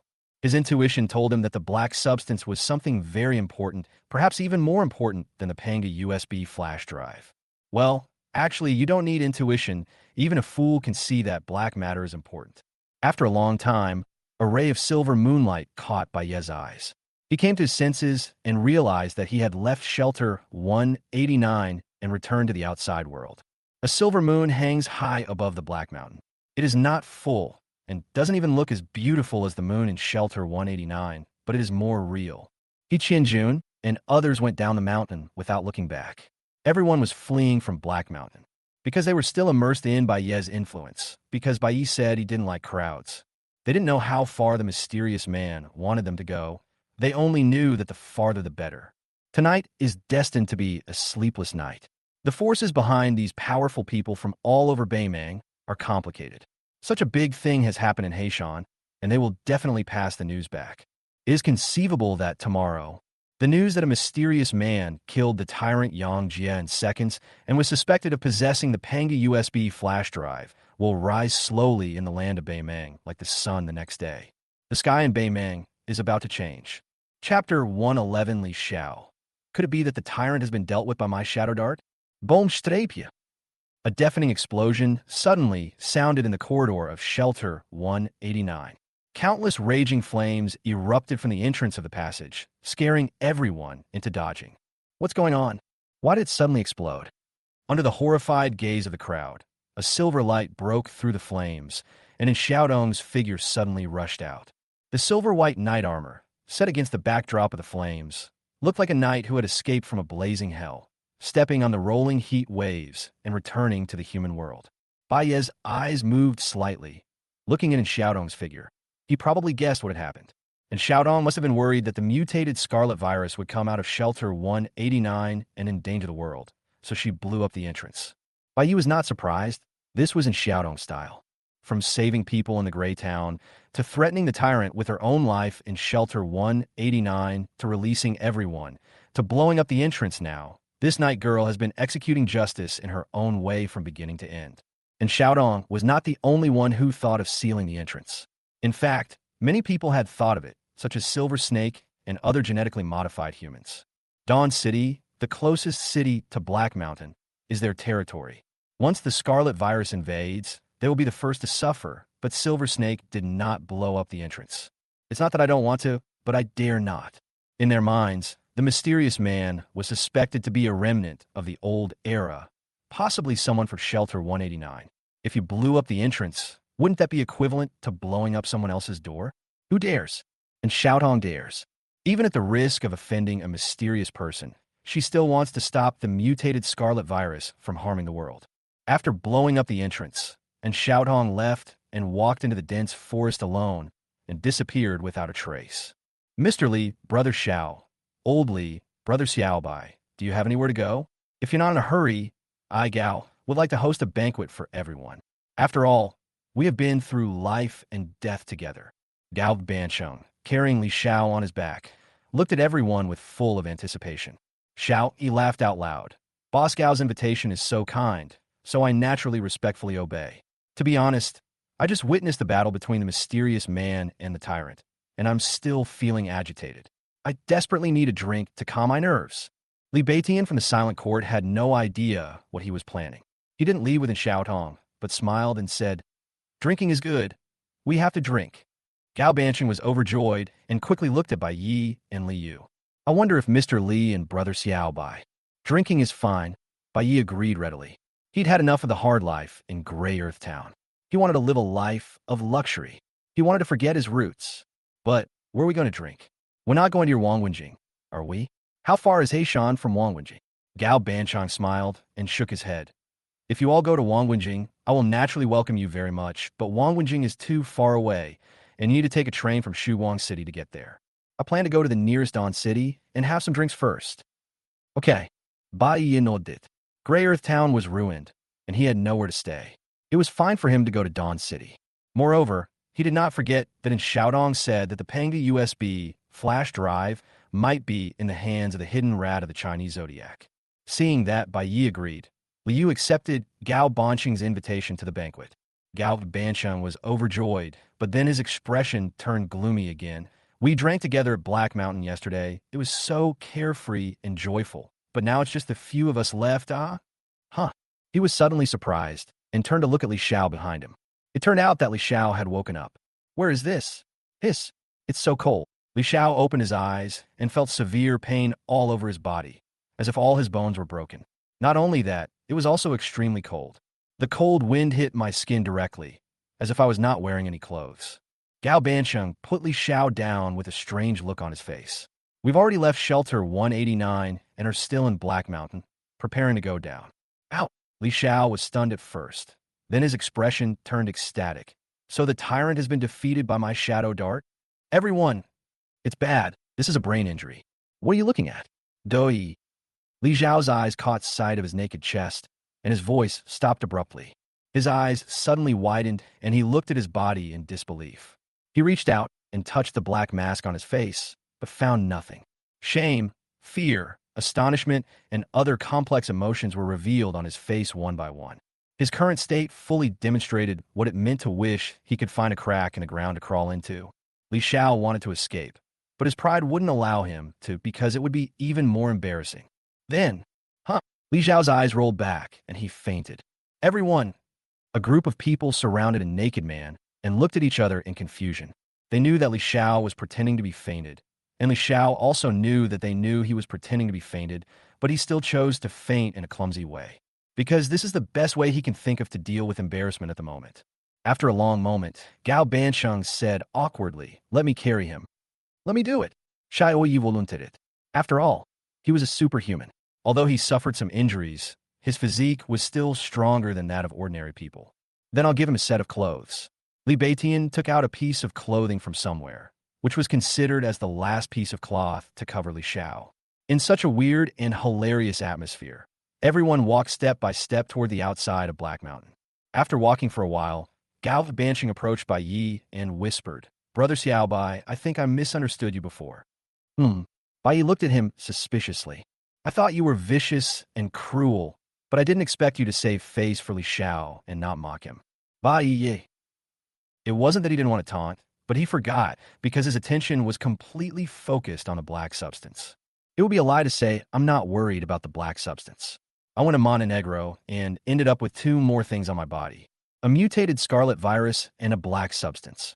He felt that if this continued, he might no longer be a human being. The mutated scarlet virus is okay.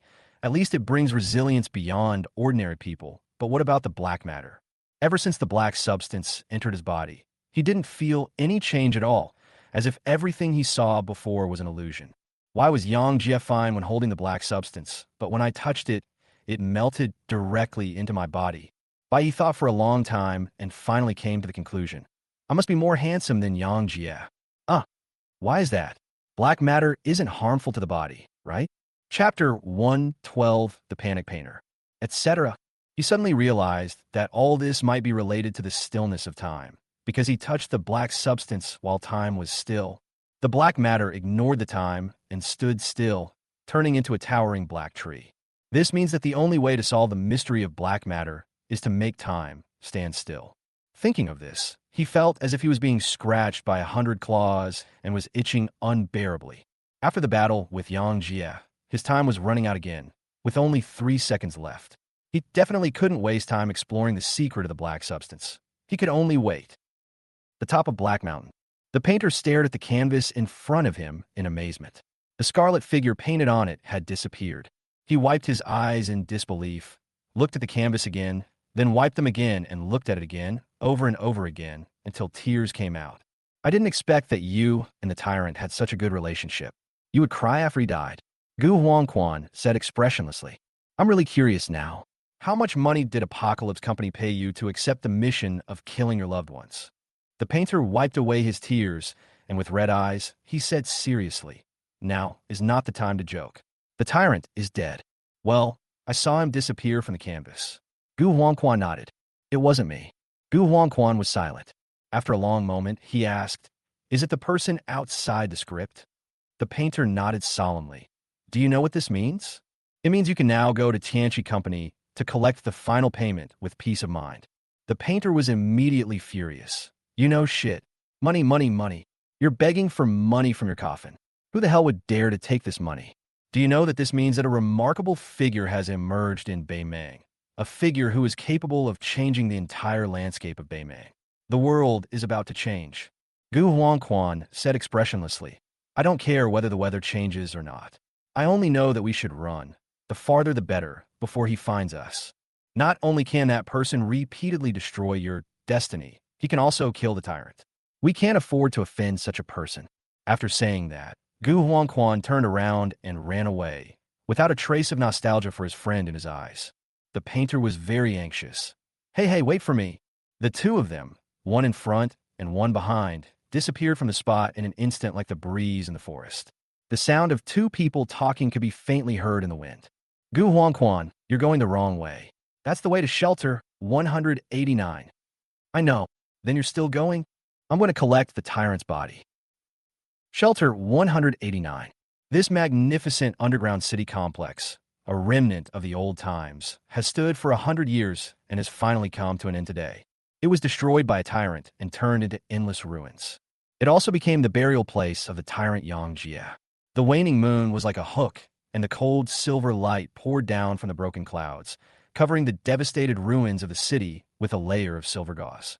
Among the broken walls, a body covered in scarlet armor lay quietly on the cold ground, with fragments of the scarlet armor scattered like roses weeping blood. The moonlight gently caressed the man's paper-pale face, outlining his angular features. His empty eyes no longer had the sharpness and edge they once had. Yang Jie lay alone in it. His eyes were unfocused, but there was a gentle smile on the corner of his mouth. That was the tyrant's only remaining tenderness only towards Tang Duo.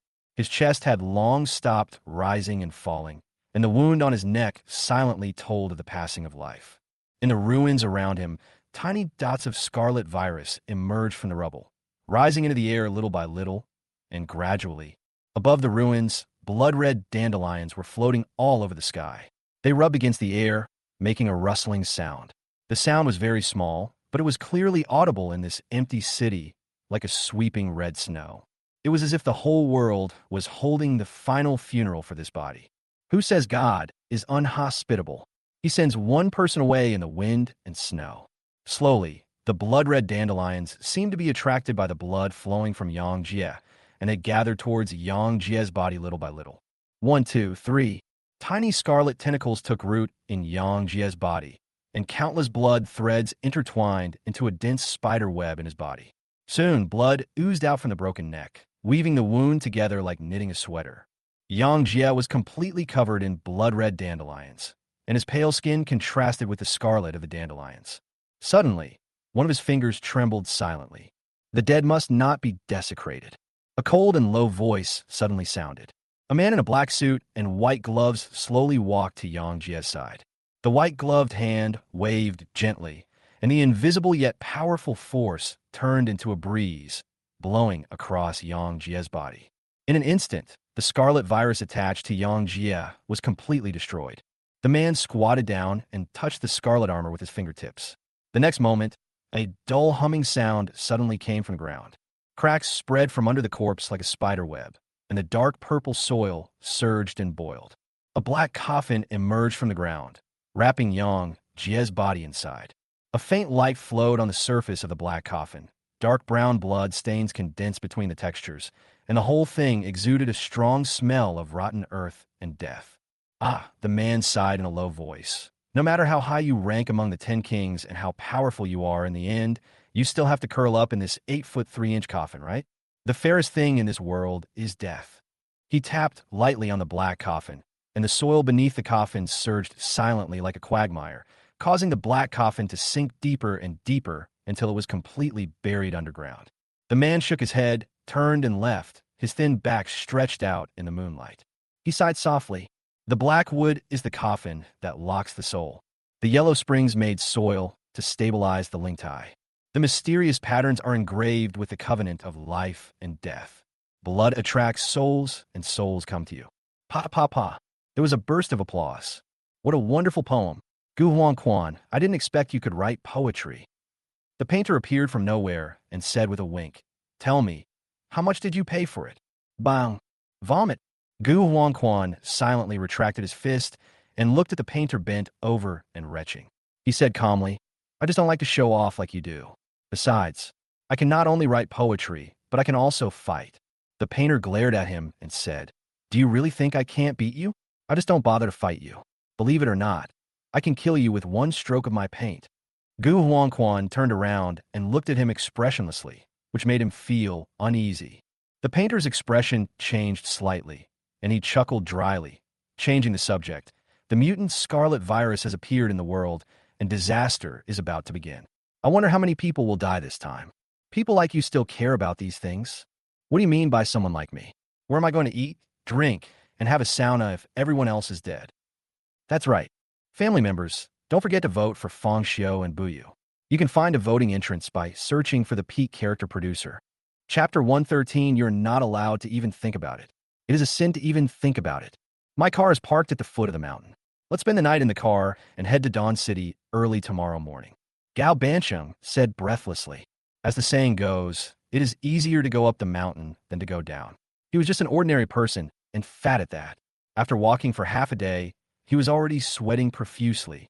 He carefully glanced at Xiao Kuei, who was crossing her arms across her chest, and missed the days when she carried him on her back. Fatty, why are you staring at me? Xiao Kuei's face was full of disgust, with a hint of impatience in the corners of his eyes. Gao Bancheng was startled and quickly explained, What do you mean by I?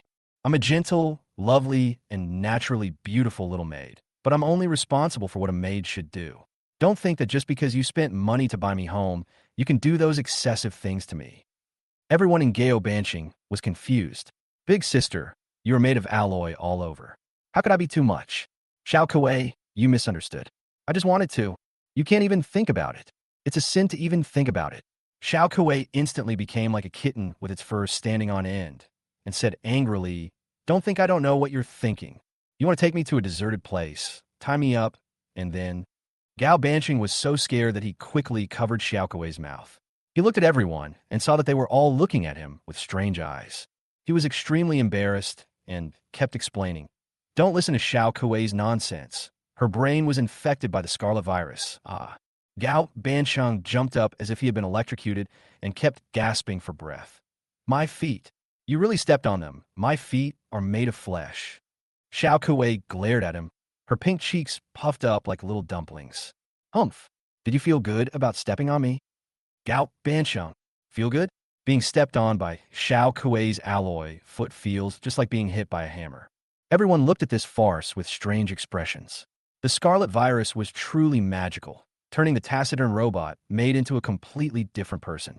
Baye's idea was different from everyone else's. He seriously suspected that the scarlet virus had restored Xiao Kuei's factory settings, and that Xiao Kuei's previous owner might have specifically set up this personality. However, as time went by, most of Xiao Kuei's functions had been damaged, and now they had been repaired by the scarlet virus. People in the old days really played around. Let's go quickly. It's not safe in the Black Mountains after all. Baye Urgit. In fact, the insecurity he referred to was not the mutated beasts on the Black Mountain, but Bai Zhe, who was unknown when he would recover. Indeed, Xiao Yi, who was carrying Li Xiao pretending to be unconscious, agreed. The next moment, roar. In the dark forest, several beast roars suddenly rang out. Bai's face darkened. Ever since coming to Black Mountain, he discovered that he had the potential to be a jinx. He looked in the direction of the sound, and his eyelids twitched. What the hell is this mutated beast? Why does it look like a ghost? On a tree in the distance, two humanoid creatures with pale faces and black robes stood quietly, staring at everyone. It's a mutated monk-faced monkey. Li Beitian flipped his hand and took up two guns. He looked at the dark shadow on the tree, and without any hesitation, he fired. Bang! The two bullets drew an arc trajectory in the air, accurately bypassing the trees in the forest and hitting the monkey's brain. Soon, two humanoid creatures with white faces and black hair fell from the tree. Bai frowned slightly. After being reminded by Li Beitian, he remembered that he had seen this kind of monkey in a short video in his previous life, the monk-faced monkey. Although it is a monkey, it looks like a fucking ghost. At night, the monk-faced monkey looks like a person wearing a white mask, which is extremely scary. But in fact, the Saki is considered to be the most docile among monkeys. Of course, no matter how docile a monkey is, it will become extremely aggressive after turning into an alien beast. Li Beitian put away his gun. Solve, huh? He was suddenly stunned, only to see the two mutated monk-faced monkeys with wild imaginations standing up silently. Countless bloodlines intertwined in the big holes in their heads, quickly filling up the skulls. Mutated scarlet virus. Everyone was shocked. In Shelter 189, they witnessed the horror of the mutated scarlet virus. Anyone infected was almost immortal and had no fatal weaknesses. They would only die when their blood and energy were completely exhausted. Damn it, the mutated scarlet virus has leaked out. Didn't the Black Knight blow up the entrance? Li Beitian said solemnly. He must have escaped when the entrance was not closed before. Bai said in a deep voice. At the beginning, the entrance remained open until it was blocked by Yang Jia, so the scarlet virus had enough time to reach the outside world. This is trouble. No one knows the horror of the mutated scarlet virus better than Bai Yi. 100 years ago, the scarlet virus was one of the culprits that caused the Great Catastrophe. Now, 100 years later, the mutated scarlet virus has appeared in the world. Is mankind going to experience another great catastrophe? Unfortunately, even though everyone knew that the mutated scarlet virus had leaked, there was nothing they could do. Montenegro is so big. How could they eliminate all the infected people and destroy all the viruses? Let me do it. Bai Yi took out Breath of Skeleton, and bang. Two scarlet bullets shot out with a roar. This time he did not miss, because the two Saki monkeys were still in the recovery stage and were almost like fixed targets. The energy and blood attached to the bullet instantly destroyed the monk-faced monkey's life. At the same time, two streams of chi and blood were fed back to Bai Yi. It can only be said that it is better than nothing. Ever since he was infected with the mutated scarlet virus and gained powerful recovery ability and enhanced physical fitness, the energy and blood provided by Breath of Skeleton has been less and less helpful to him. After all, it is a snake-level taboo. Even a dragon-level forbidden item cannot infinitely enhance the user's strength, let alone the lowest-level snake-level one. Perhaps it is possible that God is jealous of things. He has only encountered two taboo objects so far. Both 039 by Zay and 169 Twin Monkey Statue are strange and powerful to the point of being unreasonable. Not to mention by Zay, even a powerful tyrant cannot avoid his influence. 169 seems to have no attacking ability, but it is equally hard to defend against. And Xiaodong's strength is definitely not that of a weakling, but he was still replaced with a new body without any resistance, which is enough to explain the problem. If forbidden objects are powerful weapons, divine forbidden objects are more like some kind of rule-based weapons. Under the rules, no matter how powerful you are, you have to obey them. Speaking of taboo objects, Bai Yi suddenly thought of the second taboo object he picked up in the wild. The forbidden item of Jiao level black nether mask. I don't know how to contain it yet. Hey, humorous dart man, it's time to wake up. Bai Yi moved closer to Li Xiao and poked him. Li Xiao closed his eyes tightly and continued to pretend to be unconscious. Xiao, he said with a strange look on his face. Brother Xiao Bai, Li Xiao hasn't recovered yet, so let him stay unconscious for a while. Bai Yi smiled slightly and said exaggeratedly, hasn't recovered yet? You underestimate the strength of the humorous dart man. He was the man who retreated after fighting with the 10 kings. Not only that, that mysterious strong man is obviously related to him. Otherwise, why would the mysterious strong man take Li Xiao's mask instead of someone else's? Chapter 114. Li Xiao, what? It's that senior. Li Xiao, who was in a coma, moved his ears slightly. Obviously, he had heard it. Xiao, he thought for a moment. Is it possible that others don't have masks, so? Bai Ye's face darkened. Doesn't the Black Knight also have a mask? Could it be that because the Black Knight is a woman, her mask is smaller? You fucking. Bai Yi took a deep breath and said, no matter what, Li Xiao has indeed been favored by the mysterious, powerful person. It is conceivable that after tomorrow, the name of the humorous dart thrower will be known throughout the world. Ahem. Suddenly, a cough sounded. Li Xiao slowly opened his eyes and said with poor acting skills, where is this? Everyone. Bai Yi was overjoyed. He knew exactly how to control Li Xiao. We're about to leave Black Mountain. You've finally woken up. Tell us about your connection with the mysterious and powerful man. After all, you're the only one among us who's had contact with him. When he took your mask, did you see his true face? What mysterious strong man? I don't understand what you're saying. Li Xiao got off Xiao Yi's back with a confused look on his face, as if he really didn't know anything. In fact, he knew everything. During the time he pretended to be unconscious, the topic people talked about most was the mysterious strong man killing the tyrant, and he heard it all. Bai Yi wanted to get the conditions for containing the black nether mask from Li Xiao, so he had to cooperate with him in acting. He told Li Xiao what had happened in a concise manner. Li Xiao suddenly realized. It was that senior who took action. Bai Ye's eyes suddenly widened and said, brother, what the hell are you talking about? Li Xiao didn't know what Bai Yi was thinking. He just felt that Bai Yi was shocked. Not only Bai Yi was shocked, but others also cast their eyes over to him. Li Xiao, do you know that mysterious strong man? Gao Banqing exclaimed. Li Xiao nodded heavily, his eyes filled with reminiscence. It was a night 5 years ago. I remember the moon was not full that day. It seemed that it was bitten by the legendary heavenly dog, leaving only a crescent. I had just awakened at that time.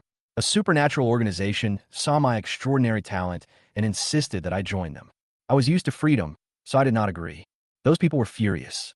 They said, with my talent, I will definitely become a top-notch transcendent in the future. If such a genius cannot be used by the organization, then it can only be destroyed. Bai Yi. He wanted to give Li Xiao a thumbs up. Talent. Absolutely talented. Even if you're not an extraordinary person, you will not starve to death if you write novels based on your storytelling ability. Then what? Gao Banqiang urged. Bai Yi was stunned. You believe this? Li Xiao really enjoyed the feeling of being watched by everyone, which slowly helped his severely damaged self-esteem recover. They sent a full 18 transcendents to hunt me down. Unfortunately, I had just awakened and was outnumbered. After killing 10 transcendents, my mental strength was severely depleted, and I was at a disadvantage. Hearing this, everyone's faces turned strange. They're not fools. 18 extraordinary people attack you, and you can kill 10 of them in return. Not to mention you, even the 10 kings did not have such combat power when they just awakened. You have to use logic when bragging, right? After Li Xiao finished speaking, he felt that he had exaggerated a bit, so he quickly fast-forwarded through this part. Just when I was on the verge of death, that mysterious and powerful man appeared. He was dressed in black clothes, as dark as ink, wearing a black mask on his face. He stood on the roof, his figure overlapping with the bright moon. The moment he appeared, the world was in complete silence, as if time had stood still. Bai Yi almost couldn't hold it in. If I wasn't the person involved, I would have believed it. And then, Gao Banqing is really a great supporting actor. No wonder Li Xiao is willing to play with him. Then, Li Xiao's voice suddenly rose. With just a glance from the mysterious strong man, The 18 extraordinary people who were chasing me were instantly wiped out. Bai couldn't bear to listen any longer. You didn't say that you killed 10 of the 18. Li Xiao glared at him and said, "Don't interrupt me. What I meant was that the mysterious strong man not only wiped out the living, but also the bodies of those extraordinary people." Later, I asked him why he saved me. He said, "Young man, I see that you are very talented and I can't bear to see you die here. Otherwise, the future world will be less exciting without you." I asked him who he was. He said, "Only after you become one of the 10 kings will you be qualified to know my name. Work hard to become stronger. I have been lonely at the top for too long, too long." Gao Bancheng suddenly said, "So this is why you have always wanted to become the 10 kings?" Li Xiao nodded vigorously. "Although he doesn't need me to repay him, I will always remember this favor in my heart. When I become the 10th king, I will go find him to repay him." "I'm numb. Bai Yi is completely numb. Are you two brothers playing a double act?" He was too embarrassed to listen and started digging his toes into the ground in embarrassment. According to you, the black mask originally belonged to the mysterious and powerful man, and he didn't steal you?"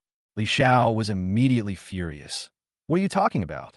How could such a strong man steal my things? The black mask was originally given to me by him.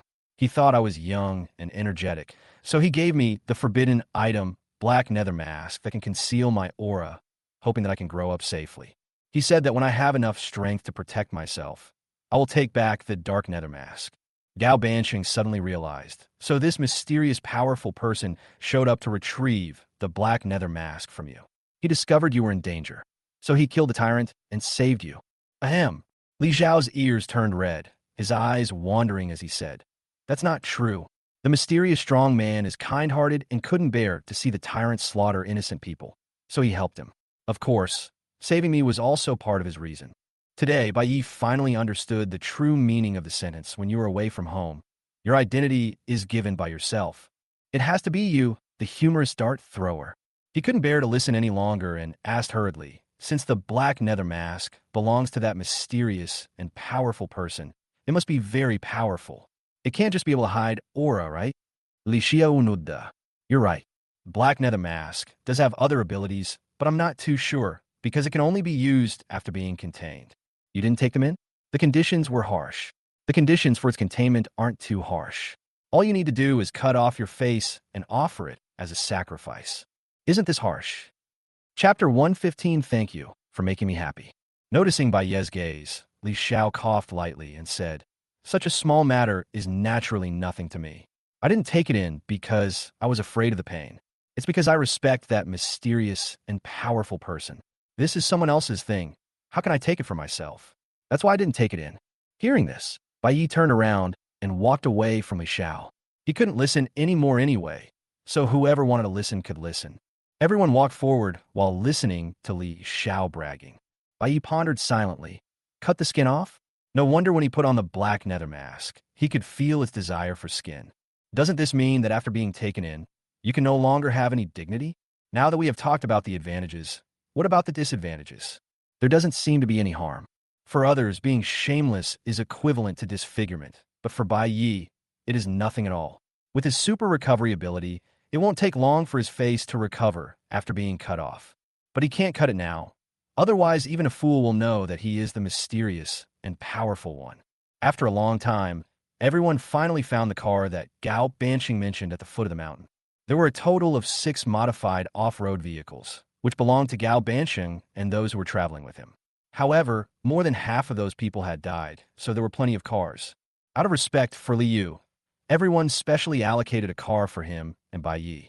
Originally, Gao Bansheng and others planned to rest in the car for a night before setting off again.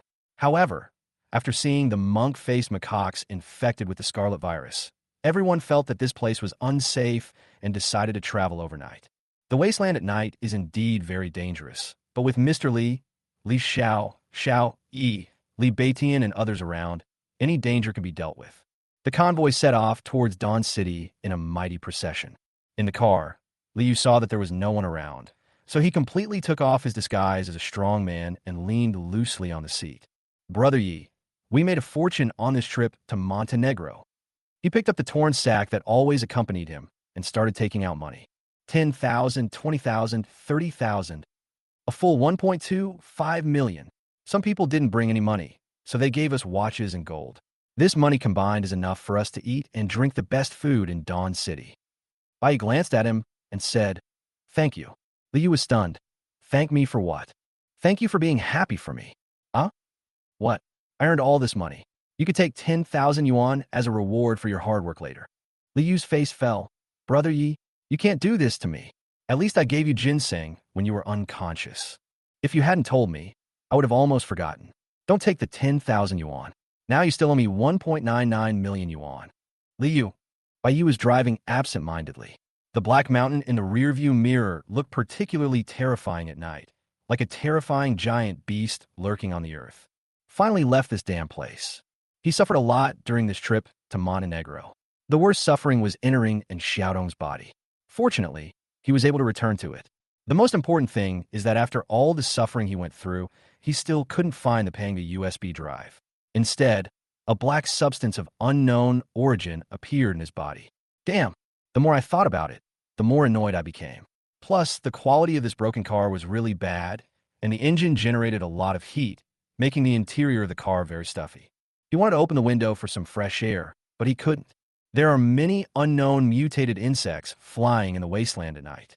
If you are bitten by one of them, you will suffer. It's so damn hot. Li Zhua, use your magic hands to fan me. Brother Yi, that's a bit insulting. My magic hand. Yifan, my magic hand is used to fan. Seeing Bai Yi raise his fist, Liu immediately gave in and fanned the wind with his magic hand. Brother Yi, just hold on a little longer. You'll have a good life once you get to Dawn City. Yeah, Bai Yi said casually. Liu, however, beamed with joy. I'm telling you, Brother Yi, city people don't even need to fan themselves when it's hot. They have something called Kong. Kong, what's that? Yes, air conditioning. This thing blows cold air. Oh, looking at your expression, I know you don't believe it, Brother Yi. Although you are very strong, you haven't seen as much as I have. I'm not showing off to you. Does my second uncle know?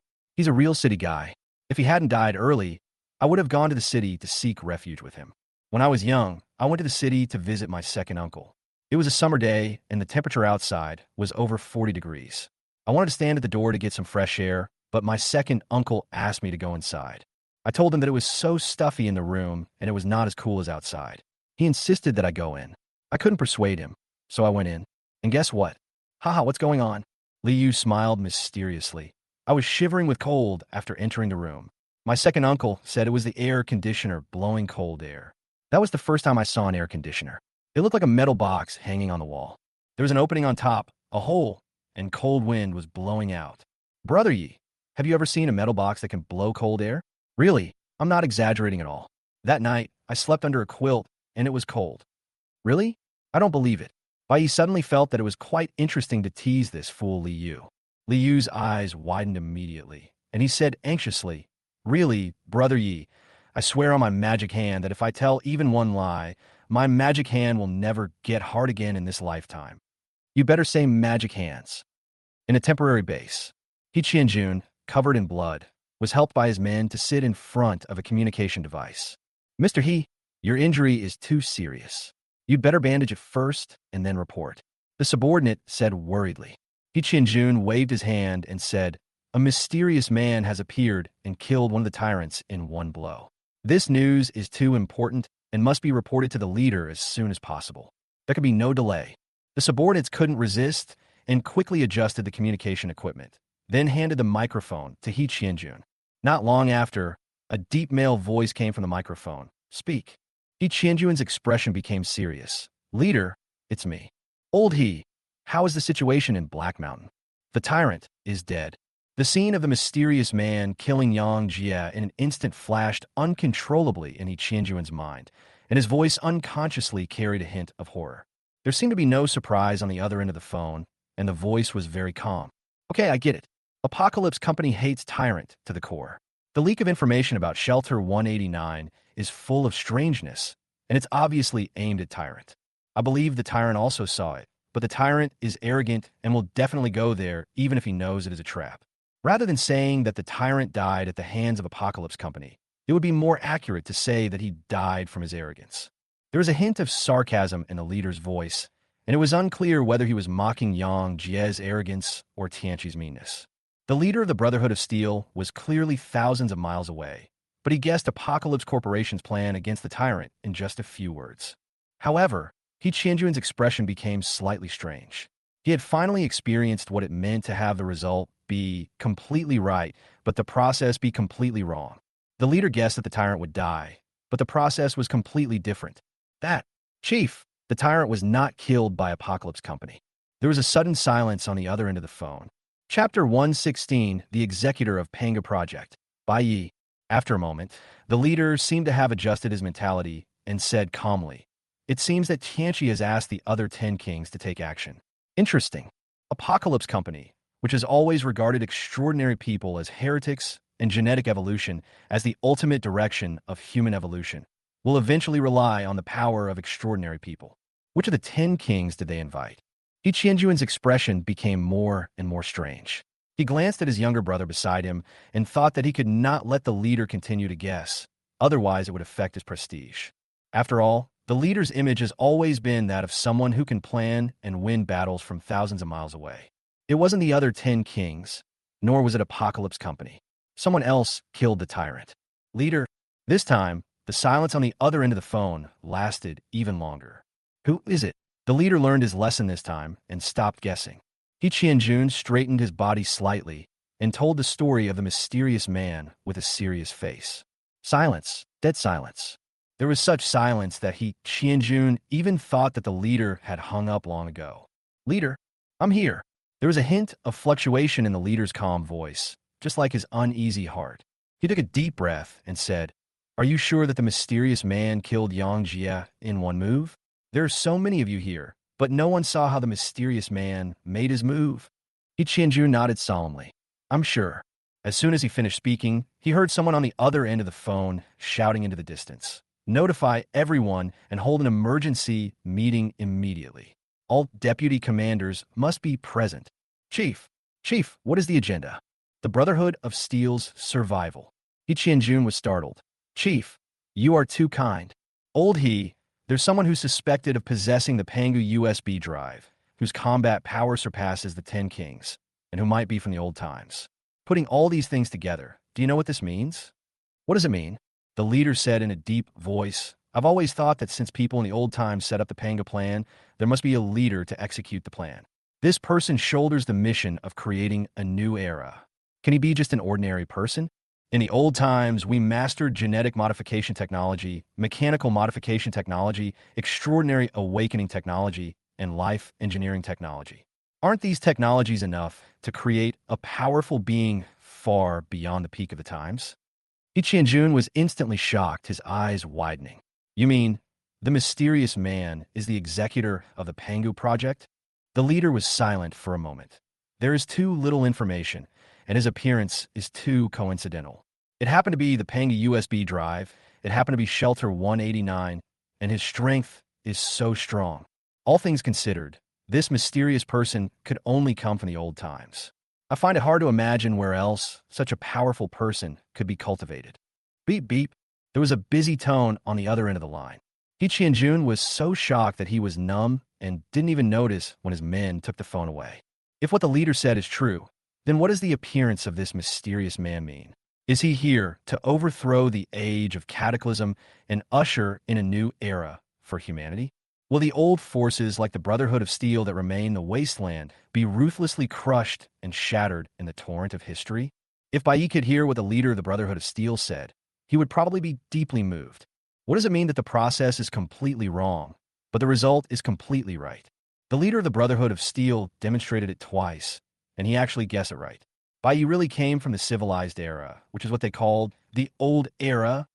In the dark night, hundreds of modified, camouflaged off-road vehicles were speeding through the wild like a torrent of steel. Soon, they met another small convoy. In the leading car of the small convoy, a long-haired lowly who was less than 1.5 meters tall opened the door. She wanted to get out of the car, but found that her feet could not touch the ground, so she had to jump out of the car. Several bright car lights shone on the little Lolita, reflecting a pure and charming snake-like face. At this time, several men in high-level combat uniforms got out of the cars in the large convoy. The middle-aged officer in the lead frowned upon seeing the little Lolita. Who are you? We're Lord Minghu and Lord Inshi. The little girl rolled her eyes and said in a baby voice, I'm a silver snake. The middle-aged officer was startled and looked at her carefully. Sure enough, he found that the little Loli was very similar to the silver snake, like a lowly version of the silver snake. He saluted quickly. Master Silver Snake, please forgive me for not recognizing you. The silver snake waved his hand and said, I can't blame you for this. I was injured by the tyrant twice and had to shed my skin twice. I almost shrunk like a child. Master Silver Snake, why haven't you seen Master Dark Tiger? When the Dark Tiger was mentioned, Silver Snake's eyes suddenly turned red and tears rolled down like broken jade beads. Her sobbing appearance, coupled with her petite appearance, made her look like a little girl whose doll had been stolen. Brother Tiger, he was killed by the tyrant in order to save me. The middle-aged officer looked horrified. Lord Minghu, where is the tyrant? Brother Tyrant is dead too. Ugh. The corners of the middle-aged officer's mouth twitched instantly. If he wasn't afraid, he would have cursed out loud, Brother, brother. Anyone who is handsome is your brother. Since you love your brother so much, you shouldn't be called Silver Snake. You should change your name to Hen. Silver Snake seemed to have thought of something. She wiped her tears with her little hand and said in a deep voice, Did you bring your communication device? Quick, I have important information to report to the board. The middle-aged officer quickly invited Silver Snake into the car and turned on the communication equipment for her. The moment the communication device was connected, Silver Snake's expression became serious. Chairman, is the tyrant dead? An old voice came from the other end of the phone. Dead. A laugh with a slight cough was heard, and the chairman laughed as if a worry had been put to rest. It's just that it wasn't me and Minghu who killed it. Besides, Minghu is dead, so the eagle should be dead too. The chairman smiled and said, It doesn't matter. As long as the tyrant dies, it doesn't matter if the 12 zodiac signs are completely wiped out. The company can train you, so it can naturally train new 12 zodiac signs. A cold light flashed in Silver Snake's eyes, but he said respectfully, The chairman doesn't seem surprised at all that the tyrant died at the hands of others. Could it be that the man in the black mask was sent by you? The chairman smiled again and said, Of course, the company won't just pin its hopes on you. The 12 zodiac signs are just a cover for the real trump card. I didn't tell you before because I was afraid you would leak the news. Yes, the company did hire someone else. Wait. The person on the other end of the phone was suddenly startled. What did you just say? Black mask? What black mask? Chapter 117. Notify the Federation immediately. Capture the mysterious man who killed the tyrant. Silver Snake said calmly. He is a mysterious strong man who killed the tyrant in one move. Zing bang. A loud thud of something falling was heard from the microphone, causing Silver Snake to frown and move the microphone a little further away from his ear. This was followed by a fumbling sound, and the chairman picked up the phone again. Chairman, what's wrong with you? Didn't you send a man in a black mask? No. The chairman's voice was mixed with gasps. The shocking news made it difficult for his old body to breathe. The people I sent out wouldn't be wearing black masks, and it's impossible for them to kill the tyrant in one move. Quick, tell me in detail what exactly happened. Silver Snake told everything that happened in Black Mountain. Then I heard on the other end of the phone that the person had been put on a ventilator. There were countless chaotic voices, and it seemed that a medical team had arrived. Get out of here, I'm fine, the chairman yelled, then continued. Notify the East Continent Federation immediately and issue a warrant for the mysterious man who killed the tyrant. Not only is he incredibly powerful, he also stole the Pangy USB drive from Black Mountain. He's extremely dangerous. Tell the Federation to prepare for this. Silver Snake narrowed his eyes slightly, and a gleam of light flashed in his narrow eyes. Chairman, is the Pang USB really on the mysterious man? I saw the hidden mouse in the experimental base of Shelter 189 before. Shut up, the chairman growled. He then shouted to the people around him, Everyone get out. After a long while, he slowly said, Silver Snake, remember, no matter what you saw from today on, the Pangy USB drive can only be in the mysterious man's possession. If anyone asks you about it, you must answer in the same way. You saw with your own eyes the mysterious man take away the Pangy USB drive and kill the tyrant. Silver Snake laughed sweetly. I understand. You old immortal thing, it turned out that you took away the Pangy USB drive. I'm afraid your original plan was to kill the tyrant, then fake the tyrant's disappearance, and then announced to the public that the tyrant stole the Panga USB drive and hid away. Now that the plan has failed, he wants to divert the world's attention to the mysterious man, trying to delay time to study the Panga USB drive and prolong his life. Oh, Chairman, I have something else to report. There's a mutated scarlet virus in Shelter 189, and it's suspected to have leaked to the outside world. I'm worried that if the virus spreads, it might threaten Dawn City. Don't worry about this matter. I have my own plans. The chairman said a few perfunctory words and hung up the phone. After the phone call was hung up, the smile on Silver Snake's face slowly disappeared, leaving behind a bone-chilling coldness. Since the chairman had obtained the Panga USB drive a long time ago, he naturally knew about the mutated scarlet virus. But now he is not worried at all. Does he have a plan to deal with it? No, if the scarlet virus was so easy to deal with, there would be no catastrophe. This old immortal didn't have a plan to deal with it, but he had no intention of dealing with it at all. Yes, no matter how troublesome the mutated scarlet virus is, it takes time to spread. Moreover, although the pseudo-humans are difficult to deal with, they are not invincible. Anyway, he is in a high position and has great power. No matter how many civilians are killed or injured, it will not affect him. Instead, the approaching deadline is what worries him most. In the evening of the next day, the people who had been running all the way finally saw the Dawn City. It was sunset at this time, and in the orange-red afterglow, a magnificent city stood proudly. Countless buildings stretch out endlessly, and huge circular walls wind around and are covered with fortifications. As dusk deepened, Dawn City loomed in the shadows, like a dormant giant beast, exuding both awe-inspiring majesty and a hint of doomsday desolation. Seeing this civilized fortress standing on the wasteland, Bai couldn't help but feel excited. He, the last civilized person in the catastrophe era, finally saw civilization again. His definition of civilization is simple: eating barbecue, drinking beer, steaming in the sauna, singing karaoke, and playing games. Soon, the convoy stopped at the entrance of Dawn City and was inspected by armed soldiers. At this time, the importance of Gao Banshong was reflected. The rich fat man simply threw out an ID card, which scared the soldiers so much that they didn't even dare to check and let him pass. Bai entered Dawn City with great anticipation, and then the scenery that came into his sight was like a basin of ice water, chilling him to the core. The rusty wind carried gravel across the cracked asphalt road, making the faded billboard squeak. In the distant factories, tall and thick chimneys stood, and the billowing black smoke dyed the sky leaden gray. The streets were filled with pale and skinny pedestrians with numb expressions. Is this the Dawn City? How dare you call it Dawn? Looking at the rows of low houses, Bai cursed loudly, saying that the construction level is not as good as that of our village.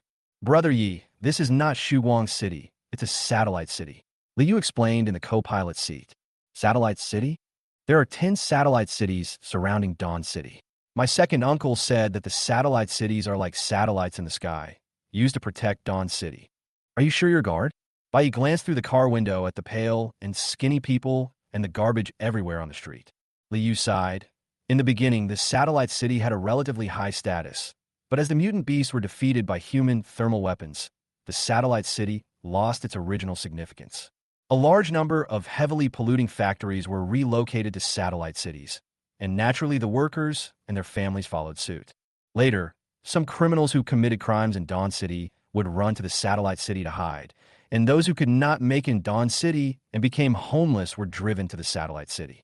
Over time, the satellite city became worse and worse, while Dawn City became better and better, because all the bad factors have been eliminated by Dawn City. Now, people from Satellite City are called Lower City people, while people from Dawn City are called Upper City people. Lower City people are not allowed to enter Dawn City. Bai was thoughtful. He didn't expect that the class system in the Cataclysm era was so strict. The Satellite City system simply forcibly classified the people here as inferior. So, the people in the Lower City are truly miserable. They appear to live in the city, but in reality, they enjoy the lowest level of treatment, working hard every day to feed Dawn City. Liu shook his head. The people in the Lower City are not the worst off. The worst off are the wastelanders like us. At least the people of the Lower City don't have to worry about their lives. Living here won't be attacked by mutant beasts, nor will they be robbed by predators from the wasteland. As long as they work hard, They don't have to eat cockroach protein bars every meal, and they even have the chance to eat synthetic meat. Bai just thought that the people in the lower city were very pitiful. But after listening to Li Yuyi's reminder, he almost forgot that he was the most miserable. The Wastelanders were at the bottom of the era and could not even compare to the people in the lower city. Matt, I'm so miserable. Chapter 118, The Way You Brag, is so damn fierce. About an hour later, when the sun had completely set and darkness fell, the convoy finally arrived at the real Dawn City. Bai was shocked after just one look. Is this a city of its time? After seeing the dilapidated satellite city, he had already given up hope for Dawn City. But a torrent of neon lights surges under the night sky. A giant advertising screen occupies the entire exterior wall of the building, and several young girls dressed in cool clothes, dressed like girl groups, dance passionately on the screen. The streets flickered in a frenzy of neon lights, as if falling into a never-ending electronic psychedelic show.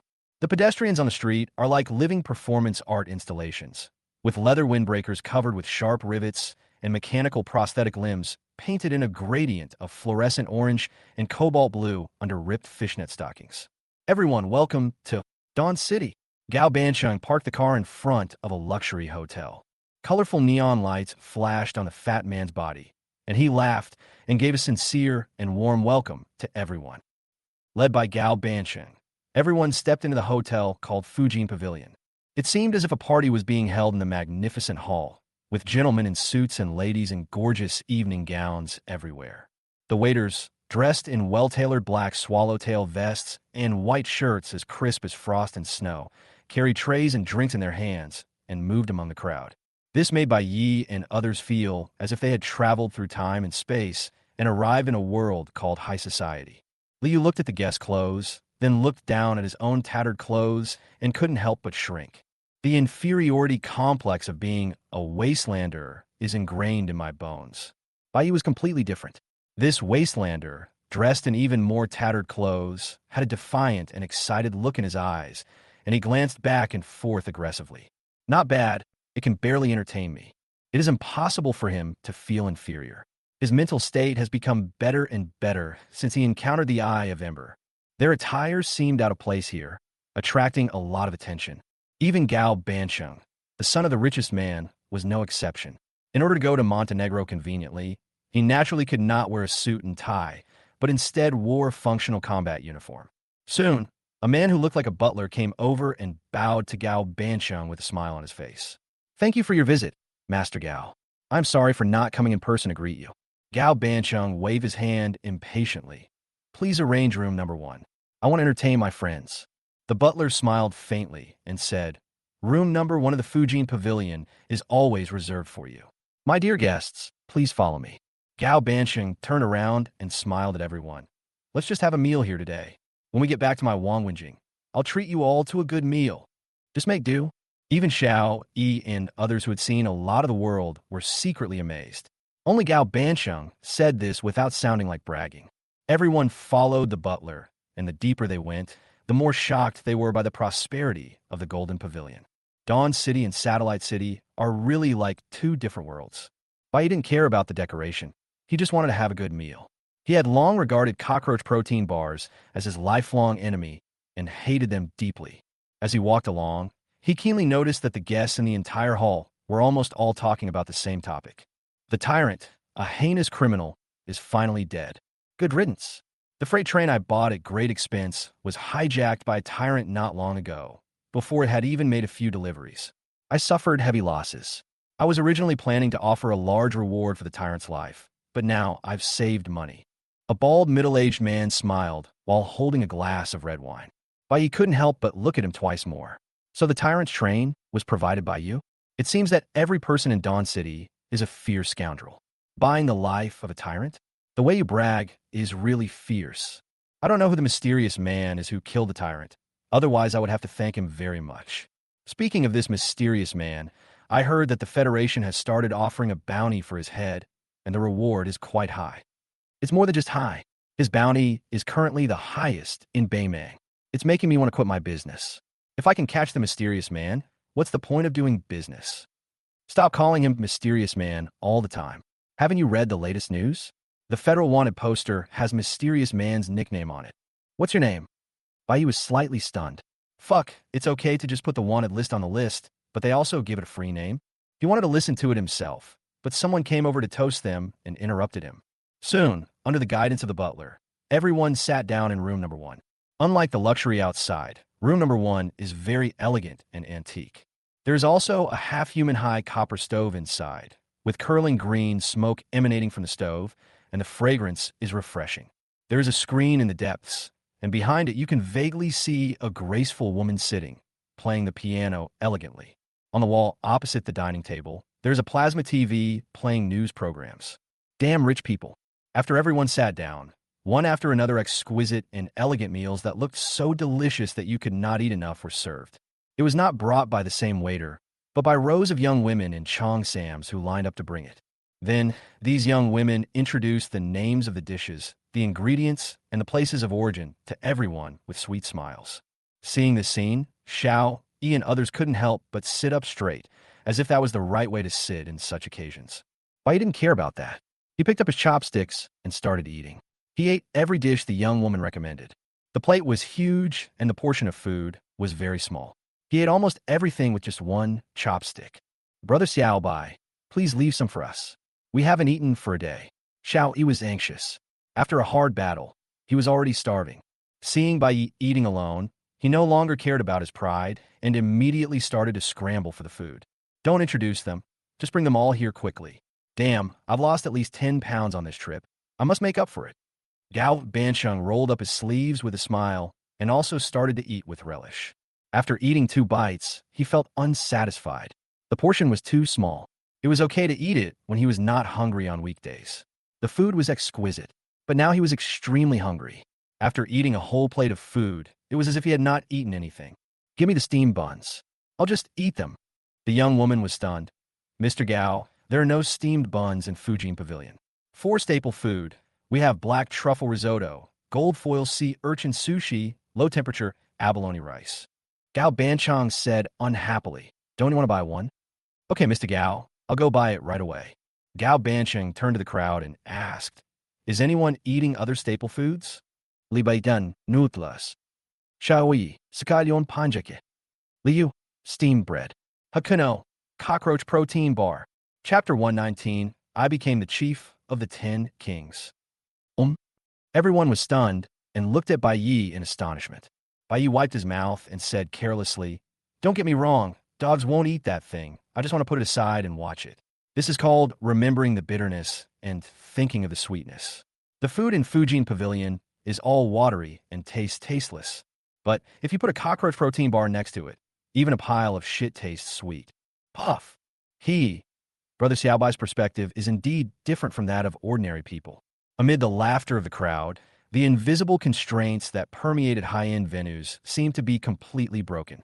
As they ate and drank, they seemed to have returned to the time when they sat on the ground in Montenegro and drank cheap alcohol. Black Mountain and Floating Gold Pavilion seemed no different. It was the same group of people, still eating and drinking. Soon, noodles, scallion pancakes, steamed bread, and cockroach protein bars were all served. Bai Yi put the cockroach protein bar under his nose, sniffed it hard, and immediately ate 3 more bowls of rice. Here's an urgent news. Bai Yi paused while eating, looked up, and immediately saw a huge wanted poster that filled the entire screen. Fuck. Everyone was startled by him and looked at the screen curiously. 2 billion. Li shouting stood up from his chair, his eyes wide open, staring at the series of zeros on the screen. His body couldn't stop shaking, as if he was stimulated by something. He kept muttering. The 10 kings with the highest bounties only have over 1.4 billion. Beimang's bounty is the highest ever. The highest. He never dared to imagine such a huge bounty even in his dreams. At that time, he dreamed of 1.5 billion at most, surpassing all the 10 kings and becoming the leader of the 10 kings. As a result, 2 billion suddenly popped up. There was a burning fire in his eyes, as if he had seen a new target. To be honest, I think 2 billion is a bit low. That mysterious strong man killed the tyrant in seconds. Xiao Yi came back to his senses and said slowly. Bai Yi gave Xiao Yi a thumbs up in his heart, thinking that the little brother has good vision. Gao Bansheng explained, after all, this is the first time a bounty has been offered. If the mysterious master shows up again in the future, I'm afraid the bounty will skyrocket. No, we can't call him the mysterious master now. Look, the name written on the wanted poster is Black King. There were only big, bright red letters written on the wanted poster. Black King. Reward, 2.96 billion. The crime is extremely serious, regardless of life or death. There's also a hand-drawn portrait on the reward. The bright moon hangs high in the sky, and its cold moonlight penetrates the clouds, dyeing the ruins silver gray. A figure in black clothes stood on the ruins with his hands behind his back, and the shadows trailing behind him were entangled with the twisted steel bars. A metallic black mask covered his face, leaving only a pair of deep black eyes reflecting the bright moon. In front of this figure, a 100-meter-tall steel statue was half kneeling on the ground, as if it was meeting a god. Bai raised his eyebrows. Who drew this? Who drew this? You must give me a chicken drumstick. Does the name have to be so descriptive? There's really no other word. Seeing I'm wearing all black, I'm called the Black King. Look, there are words at the bottom. It seems to be an introduction to the Black King's deeds. Gao Bansheng exclaimed and read it out subconsciously. In Shelter 189, you killed the tyrant Yang Jie, released the mutant Scarlet virus, stole the Pangi USB drive, and intended to subvert the existing civilized order. These crimes are heinous. WDF. Bai almost cursed it out loud. Except for the first one, he couldn't touch the others. You're trying to pin all the blame on me, right? Did I release the mutant Scarlet virus? I've never even seen a Pangi USB drive. Subverting the civilized order? Why don't you just write that I want to destroy the world and all of humanity? Gao Bansheng continued, suspected to be a fire left over from the old times, the person who executed the Panga project. In view of the strength displayed by the Black King in killing the tyrant Yang Jie, the federal research determined that the tyrant was removed from the list of the top 10 most wanted criminals in Beimang. Black King has been added as the top of Beimang's 10 most wanted criminals. This, Gao Bansheng suddenly gasped. The leader of the 10 kings? The mysterious Black King has become the leader of the 10 kings? The 10 kings have always been ranked in no particular order.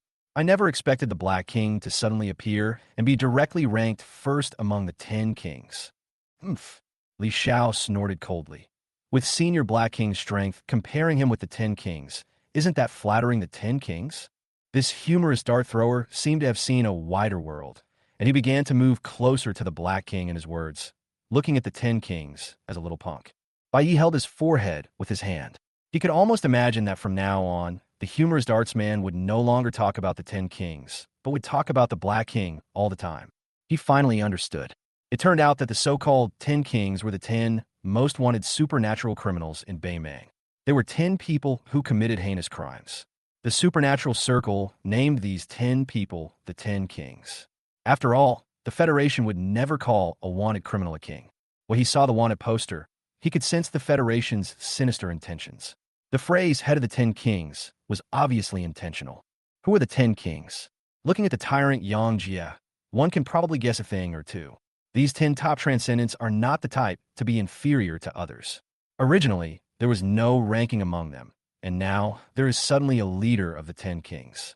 What will the other 10 kings think? He didn't understand others, but he knew that if the tyrant was still alive, given his character, if he woke up one day and saw the news about the head of the 10 kings, he would definitely go to his house without saying a word. Overpraising to death. Blatant overpraising to death. Bai Yi now felt more and more that his previous action of stripping Li Xiao naked was very wise. If his true appearance was exposed in front of everyone, the consequences would be unimaginable, and he would not have enough time to waste. Everyone fell into a brief silence because of the news about the Black King. After a long time, Gao Bansheng broke the silence. He stood up and said with a smile, "No matter what Senior Black King did, we are able to survive this time, all thanks to him. Everyone, I suggest that we all raise a toast to Senior Black King." His words were agreed by everyone. Xiao Yi raised his glass and stood up. Boss Gao is right. Without Senior Black King, we would not be able to return alive from Black Mountain. Cheers to Senior Black King. Cheers to the Black King. Respect my benefactor. Bai Yi was a little speechless. He didn't expect so many people to respect him from afar. He is not in the mood to drink now. La Moda has been blamed for everything. Who can he go to for justice? Brother Xiaobai, let's drink together. Gao Bansheng urged Bai Yi when he saw that he didn't raise his glass. Why?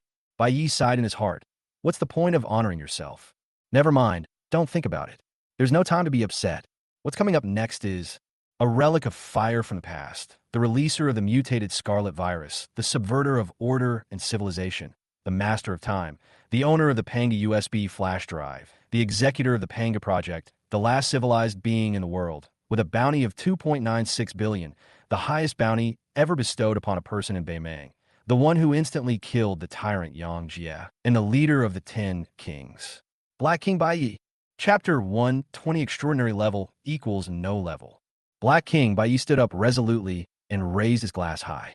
Everyone raised their hands to clink their glasses. The wine splashed, and the aroma of wine filled the air. Bai Yi shouted loudly, "Cheers to the Black King! Tons, tons, tons!" After everyone drank a glass, they found that the news was still being broadcast, and this time it was about other people's rewards. Silent Court. Black Knight. Reward. 450 million. The crime is extremely serious. No matter life or death. Ghost Clown. Reward. 390 million. The crime is extremely serious. No matter life or death. Magic Hand. Liu. Reward. 330 million. The crime is extremely serious, regardless of life or death. Mr. Li, there's a reward for you, Gao Banqing said, in surprise. Li Yu, who was originally indulging in good wine, looked up in surprise and was struck by lightning. The wanted poster showed a cold-faced wastelander standing under the setting sun, shrouded in gunpowder smoke, his tattered robes swaying in the wind. He lowered his eyes and was untying the bloody bandage on his right hand. Li Yu was stunned when he saw himself on TV. 1 0, 2 zeros, 3 zeros. Why so many zeros? It's over, it's all over. I'm dead.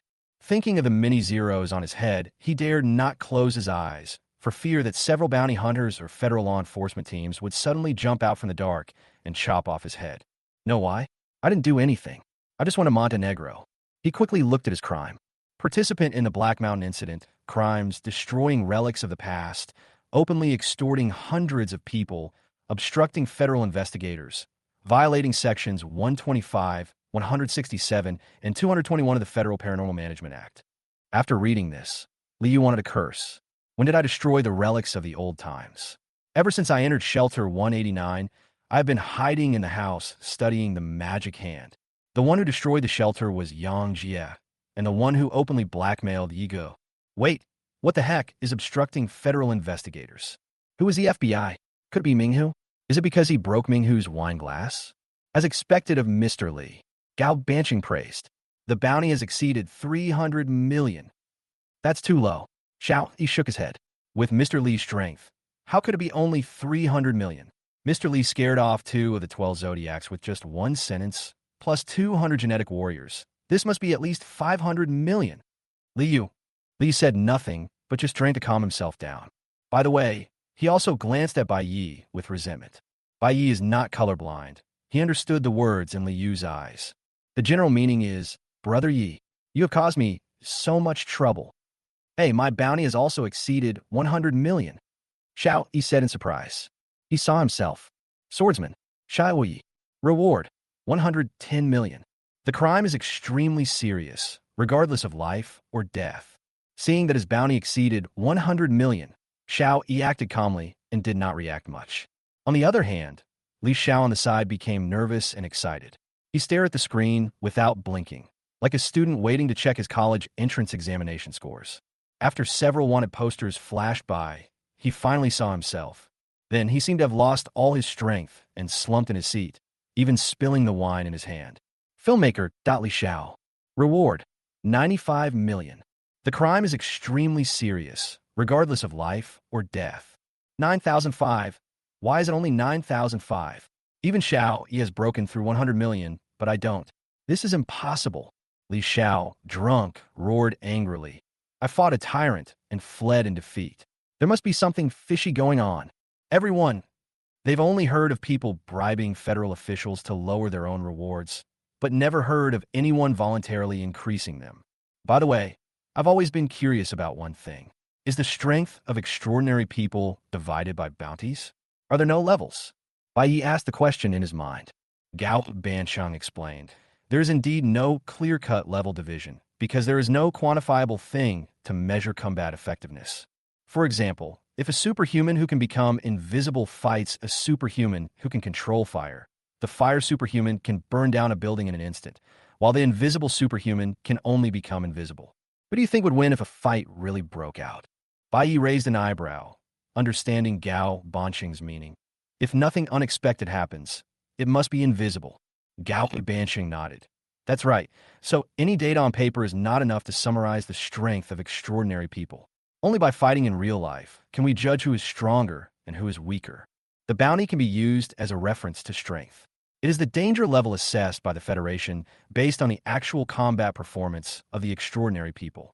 The stronger the strength, the higher the bounty. Of course, sometimes the reputation doesn't live up to the reality. For example, if a transcendent isn't very strong but has committed too many heinous crimes, the bounty will increase. Can't we rate them based on their mental strength? Gao Bancheng burst out laughing. Spiritual power is invisible and intangible, but it really exists. Just like love, it can't be measured. It's like your girlfriend asks, "How much do you love me?" Can you answer with an exact number? Baiye's mouth twitched, and this scene unconsciously appeared in his mind. Woman, how much do you love me? I love you 98.5%. Woman, why not 100? Because I have 1.5 languages. Baiyi is indeed a little speechless now, confused by the fat guy's love theory. It sounds nonsense, but when you think about it carefully, it really makes sense. Can love be quantified? From this point of view, the most reliable thing to look at is the bounty, which is like the combat power index. After the Battle of Black Mountain, he had a rough idea of the strength of the extraordinary people, genetically modified people, and mechanically modified people. 1 million is a hurdle. In Montenegro, $1 million bounty is just cannon fodder. Of course, it is only limited to Montenegro. After all, there are few moments when such strong people gather together. People like Tanjia and Wang, she are estimated to be worth less than $1 million, just a few 100,000.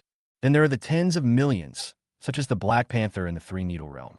He remembered that when they were drinking, Black Panther boasted about his bounty, which was more than 20 million. However, Bai felt that there was some truth in the story, because Black Panther was not alone, and he had many younger brothers with him, so his real level was only over 10 million. There is also a humorous dart thrower. He thinks that the Federation's rating of Li Xiao is very accurate. He is a typical person who is not as good as the best, but better than the worst. He can walk sideways in the tens of millions, but he is not so good when facing strong people who are over 100 million. It's not that he can't win, but it depends on his ability to restrain the situation. Chapter 121, Black Gun. Xiaobai. The swordsman Xiao Yi, although he looks unremarkable, his strength is definitely over 100 million level. If he had not shown mercy in the battle with Black Panther, he would have killed Black Panther instantly with one sword. When the strength reaches over 100 million, the gap between them is quite large. Minghu, Yin Shi, and Xiaodong, He Qianjun, Ghost Clown, these people are all between 100 million and 1 billion. But if you were to rank them, the first choice would definitely be Ghost Clown. Although the Ghost Clown has the least presence, never communicates with others, and even has a lower bounty than in Xiaodong, this person is definitely not simple. The most direct proof is that even when he was fighting the tyrant, he was holding his heir girlfriend's hand. As a result, Minghu died, but he did not die. So, the weakest among this group of people is the Dark Tiger, of course, except for the Black Knight. Without the tyrant's leniency, the Black Knight would probably have died long ago, just like the Hades Tiger. As the person who knows in Xiaodong's body best, he admits that in Xiaodong is indeed very strong, but not strong enough. At least he is not as good as the Hades Tiger. After all, the Hades Tiger was hit by a train but survived. He faced the tyrant twice. He was seriously injured the first time and died the second time. As for in Xiaodong, she was subdued by the tyrant in one move. Even if it was a sneak attack, it could not cover up in Xiaodong's own weakness. In terms of physical fitness, and Xiaodong is the worst among these people. Half of her strength lies in night. However, she is also the youngest among them and has a promising future. Going further up is the billion level, such as the tyrant Yang Jie and the other 10 kings. Finally, there is the Black King Hakuno, who has broken through 2 billion. At this moment, Bai suddenly understood the humorous dart thrower's obsession with the bounty. You know what? I really want to tell you, it's really cool to have a high bounty. Hey, brother Xiao Bai, there's still your reward. Gao Bonchon est surprise interrupted BYS secret joy. Bai was stunned. My reward? Wasn't my reward published? He looked towards the TV, and his face suddenly darkened. The wanted poster showed a dusty and ragged teenager who was sneaking behind the crowd and shooting at the huge silver-white robot. Black Gun Xiaobai. Reward, 1,010,000. Don't go too far. Surrender as soon as possible. Suspected of possessing a snake-level forbidden item. Seemingly an ordinary person. Crime. Assisting magician Li Yu in openly extorting money. Fuck. Bai Yi was furious and cursed. My breath of skeleton is clearly white, yet you call me a black gun? I wonder if you think I'm so despicable that I'm always stabbing people in the back. Gao Bansheng suppressed a smile and said, Brother Xiao Bai, what's written on the wanted poster is correct. I remember that when we were hiding behind the crowd, you were using a black gun. Bai Yi was stunned. He remembered that in order to save energy and blood, he did not activate the breath of skeleton at all. So the breath of skeleton did not change into the appearance of a bone gun, but an ordinary black revolver. Bai Yi's face darkened slightly. I can tolerate the black gun, but what the hell is Xiao Bai? Don't I have a name? Box. Gao Bansheng laughed out loud. Maybe it's because everyone calls you Brother Xiao Bai, and the group of people you blackmailed heard it. So when they provided clues to the Federation, they called you Xiao Bai. But don't worry. The wanted poster is covered in dust and is difficult to read.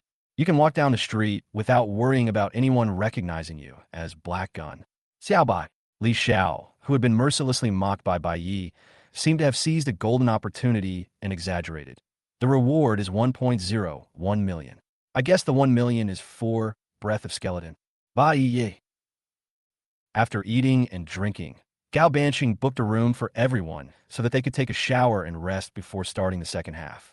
When Bai Yi returned to the room, he found 3 new sets of clothes on the bed, which were obviously specially prepared by Gao Bansheng. Bai Yi glanced at the time, 11:34. There is less than half an hour left to add 1 minute, which is crucial for him with only 3 seconds left. 3 seconds is so insecure. I can't sleep well at night.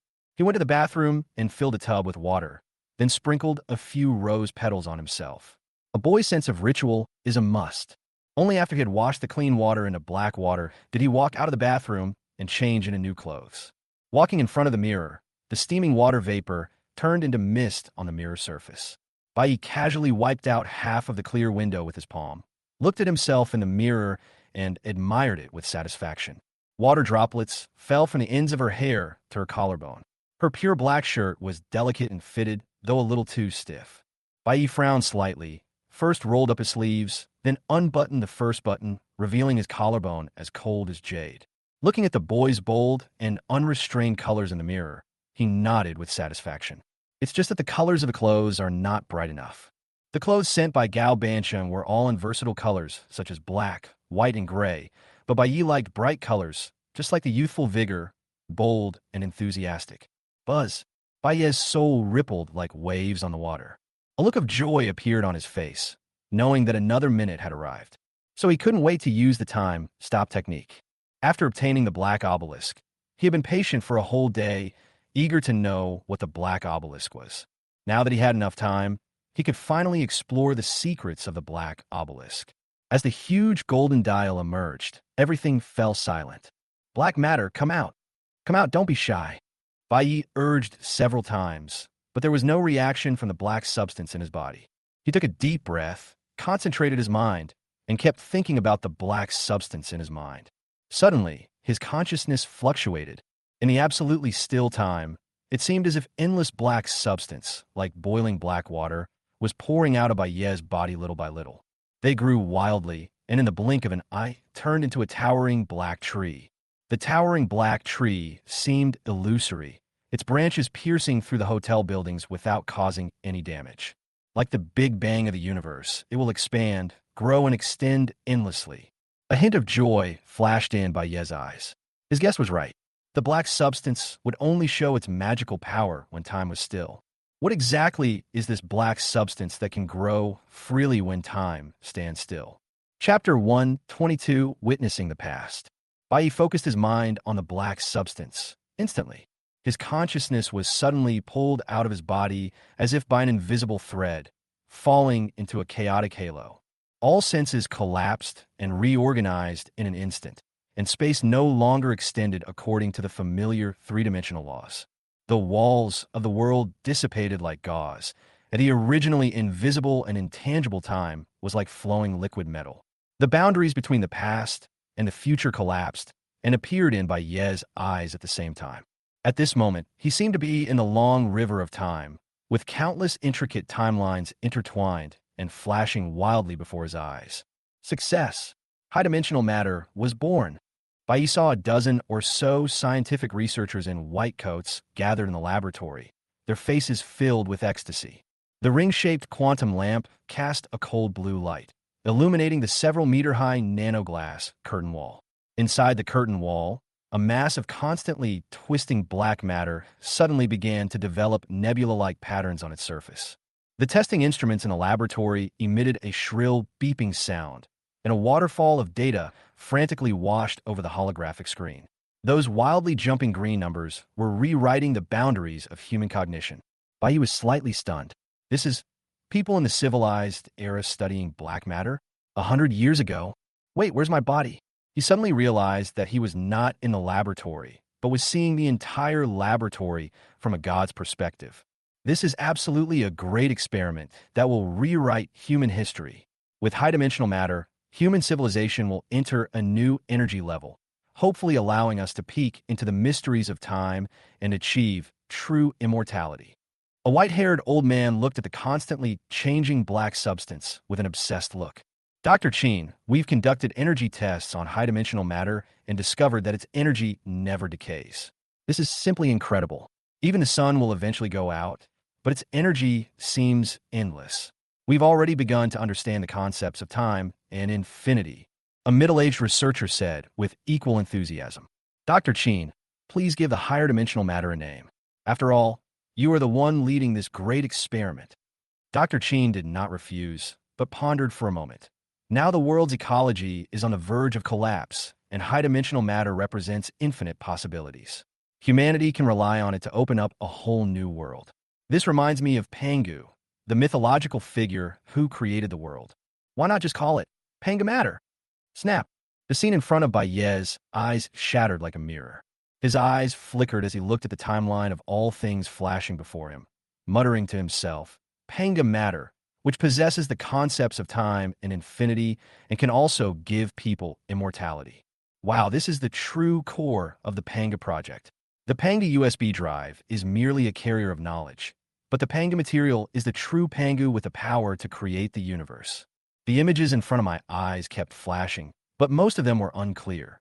Gradually, he discovered the pattern, and only the timeline that was closely related to himself and Panga Matter could he see a glimpse of it. Soon, I saw my own figure in the picture. In the small town of Gray Earth, a rebellious young man completed the Wheel of Destiny with a breath of bones in hand. Liu burst into tears in front of Wang Shi. Commander, I don't want to die. Please spare me. My mother is waiting for me to return. I am her only son. Ha ha. King Snake, this idiot. I knew psychopaths would be into this kind of thing. Hee hee. It's great to live another day. Battle against a pack of hyenas. Let me go. I will fight the hyena king to the death. The smoke from the cooking stoves of thousands of homes is still lingering behind me, and the cries of children are still ringing in my ears. Today, the weapons in our hands are the last barrier to protect this world.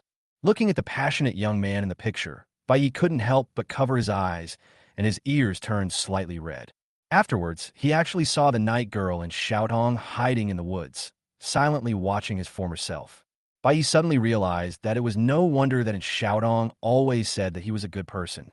It turned out that she had come at that time. The images flashed faster and faster, and everything he had experienced was now presented one by one from a god's perspective. Suddenly, a picture flashed by. Bai was stunned at first, and then he started cursing. Epka Lawan. He had just seen Old Wong from the Tire Tavern in Gray Soil Town secretly spitting into the food while cooking. I saw Lao Tan and Wang Shi plotting again. Lao Tan called 2 female companions at night, and Wang Shi called 3. I saw the cool photo of Mr. Ng taking out the silver snake in the tent. It was seen that Mr. Ng, who had a very creative mind, quietly put his hand on the pistol at his waist before he died, but the shooting was so sudden that Mr. Ng did not have time to pull out the gun. The middle-aged officer who was traveling with Mr. Ng secretly asked his men to use an encrypted phone to call for help, but there was no signal at all in Montenegro. The images of these dead people suddenly became fuller in Baye's mind. People always think that they're the protagonist and the world revolves around them, but they don't know that in places where the protagonist can't see, those supporting roles also have their own lives. The scene continues to advance to Montenegro, and Xiaodong took off her shoes and socks, and her jade-white feet dipped into the stream. Her 2 feet swayed alternately in the water like playful fish, splashing crystal water. She took off her mask, took out a piece of chocolate from her pocket, and put it in her mouth. The coolness of the stream water and the sweetness of the chocolate filled her eyes, making them bend into crescents. Bai didn't expect that this always serious knight of justice had such a side. Under the thick silver armor, the innocence of a girl was hidden. Then came the battle between the dark tiger and the silver snake. One was as strong as a tiger, the other as soft as a snake. Well, the one as strong as a tiger was the silver snake. Above the sky, Yang Jie sat alone on the locomotive, with the setting sun above his head, staring blankly at the pocket watch in his hand. Hidden in the pocket watch was a corner of a photo that had been torn from somewhere. She was a girl with a ponytail, smiling gently, and looked a bit like in Xiaodong. The tyrant is indeed a love-struck man. Wait, who are these two? Chapter 123, Unlocking New Time Abilities. On the top of the Black Mountain, the painter stood on the cliff, expressing his ambitions. The canvas clearly depicts the scene of Yang Jie fighting with the others. Bai watched for a moment, then sneered, "Great! No wonder I've been so unlucky since arriving in Montenegro. Turns out it's you two bastards who's behind this." He secretly memorized the appearance of the two men and planned to kill them when he met them again. Buzz. Time to recover. Bai didn't dare to look anymore. There was not enough time. He thought he had only looked for a few seconds, but who would have thought that dozens of seconds had passed? Time flies when you're immersed in peeping into other people's privacy. He now has 40 seconds left. Damn it. What's the point of knowing the black substance's name? No matter how powerful it is, I can't use it for my own benefit. Bai was secretly annoyed. He had no idea how to use the black substance. He felt powerless like a eunuch facing a stunning beauty. Perhaps the Panga USB flash drive is the key to using Panga material. Otherwise, why would people in the old times store these two things together? This also means that Panga USB flash drive is by no means as simple as storing knowledge. Damn, these few seconds were wasted. Something's wrong. Something's really wrong. Bai suddenly discovered that the time stored in his soul seemed to be a little different. This description may not be accurate. It's not that the time is different, but that the self who sees time is different. If Time is an obscure advanced mathematics book, then Bai before was the elementary school student who had just learned addition and subtraction within 100. But just as he entered the Panga matter with his consciousness, stepped into the forbidden time realm, and witnessed the intersection and birth of countless timelines, he realized more about the mysteries of time. Although I am still confused, at least I understand what XY means. He felt that he should have been promoted to a junior high school student and could barely understand the advanced mathematics book on time. Therefore, when he looked at the time stored in his soul from his current perspective, he immediately had a different feeling. He vaguely realized that the magic of time seemed to be more than just standing still. The ability of time comes from the soul being out of sync with the times. So he has 1 extra minute of free space every day, but before he could simply stop time. The time in his soul is like a paintbrush, and the time of the world is like a canvas. He can paint on canvas with a brush. That is, use his own time to leverage the world's time, but this involves the issue of painting skills. Some people can draw along the river during the Qingming festival with a pen, while others can only draw a simple sketch of a little turtle. It was obvious that Bai could only draw little turtles before. This wonderful journey through time was equivalent to allowing him to attend a master-level painting exhibition to observe and learn. Although he could not reach the master-level level, at least he knew how to color the little turtle. Bai was shocked and became excited. Can I use other time-related abilities now? He couldn't wait to try it out, but when he thought that there were only 40 seconds left, his eyebrows immediately twisted into a knot and his face was full of confusion. Inside a sauna room with white smoke rising, the painter, who had originally looked comfortable, suddenly stood up and his expression changed drastically. Gu Huangquan said expressionlessly, "Don't let your thing wave around in front of me. I'm afraid of getting sty." The painter ignored Huangquan's teasing and said anxiously, "My fate line is connected to that person outside the script." He noticed me. Gu Huangquan frowned. "Someone outside the script? Are you talking about the Black King?" "Yes, it's the Black King. But we've already left Black Mountain. How'd he notice you? The painter's face turned pale. How should I know? But fate tells me that my fate is increasing. The Black King. The Black King is watching me. He has murderous intentions towards me. Run. Run quickly. We can't stay here anymore. I didn't believe he was a survivor from the old era and the executor of the Panga Project. But now it seems that he must be. This person is so scary. So scary. The painter rushed out of the sauna room like crazy, not caring at all about Gu Huangquan, who was still in a daze. Gu Huangquan came back to his senses. Your clothes. A moment later, the two disheveled men ran away. Where are you going? Of course, the farther the better, the painter said without turning his head. Can we escape? The Black King seems to have the ability to teleport, and he's already set his sights on us. We don't know how far he can teleport, but with this ability, it's only a matter of time before he catches up to us. The painter suddenly stopped, his face dark and uncertain. You're right. We can't run around like headless flies. We can't outrun the Black King. We must find a way to delay him. How to delay? Gu Huangquan frowned. Is there anyone in this world who can hold back such a powerful being? Perhaps there is, but definitely not in Beimang. The painter did not answer, but took out his brush and canvas and began to paint frantically. Only this time, he did not draw any characters. Instead, countless intricate lines intertwined together, like a child's graffiti. Ha ha! I told you I'm the god of the new age. In the hotel room, Bai Yi looked at the second hand of the clock on the wall, moving slowly, and laughed wildly toward the sky. In the end, he couldn't help himself and used his newly gained superficial understanding of time to drive time. And then the world slowed down. On the huge golden dial under his feet, a golden hourglass filled with gold sand appeared. The golden sand, symbolizing time, drips from the hourglass bit by bit. But the magical thing is that the sand in the upper hourglass does not decrease at all, and the sand in the lower hourglass does not increase at all. The golden hourglass is the embodiment of his new ability, and the flow rate of the hourglass represents the flow rate of time. And his new ability is changing the flow of time. To be precise, it is to slow down the flow of time. With his current understanding of time, he can only slow down the flow of time, but cannot speed it up. And it can only be slowed down to 0.5 times the speed. From Baye's perspective, the world was like a video playing at 0.5 times the speed. Everything became incredibly slow, except for his time flow, which remained unchanged. In other words, his speed doubled out of thin air. The whole world's speed has slowed down by half, but I remain unchanged. Bai Yigurinat. Although 0.5x speed sounds far worse than time standing still, it is enough to make him excited. As the old saying goes, the beginning is always the hardest. If you can slow down the flow of time now, you can speed up time in the future. Maybe you can even turn the golden hourglass upside down and make time go back. He looked out the huge picture windows at the people walking on the street below. It was strangely interesting to see people walking at a snail's pace. It's about time to undo the 0.5x speed. Hey, it's so nice to have more time. Chapter 124 now, I can really play the 1,000 playing music in a flash. Bang! Bai snapped his fingers, and the flow of time instantly returned to normal. The reason why he said that he had plenty of time was not because he had eaten poisonous mushrooms, but because he really had plenty of time. The time consumed by using time standstill and 0.5x speed is completely different. When time is still, 1 minute can only be used as 1 minute, but at 0.5 times the speed, 1 minute can be used as 20 minutes. Only by further reducing the flow of time will more time be consumed. With his superficial knowledge of time, Bai Yi initially understood the mystery of time slowing down.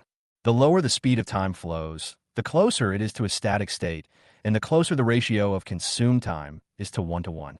At 0.5x speed, 1 minute can be used as 20 minutes, with a ratio of 120. At 0.25x speed, 1 minute is equal to 10 minutes, and the ratio is 110. At 0.125 times the speed, 1 minute can only be used as 5 minutes. The ratio is 1 to 5. Time stands still, 1 minute is 1 minute. The ratio is 1 to 1. This is like running. The physical energy consumed by running at full speed and walking is definitely different.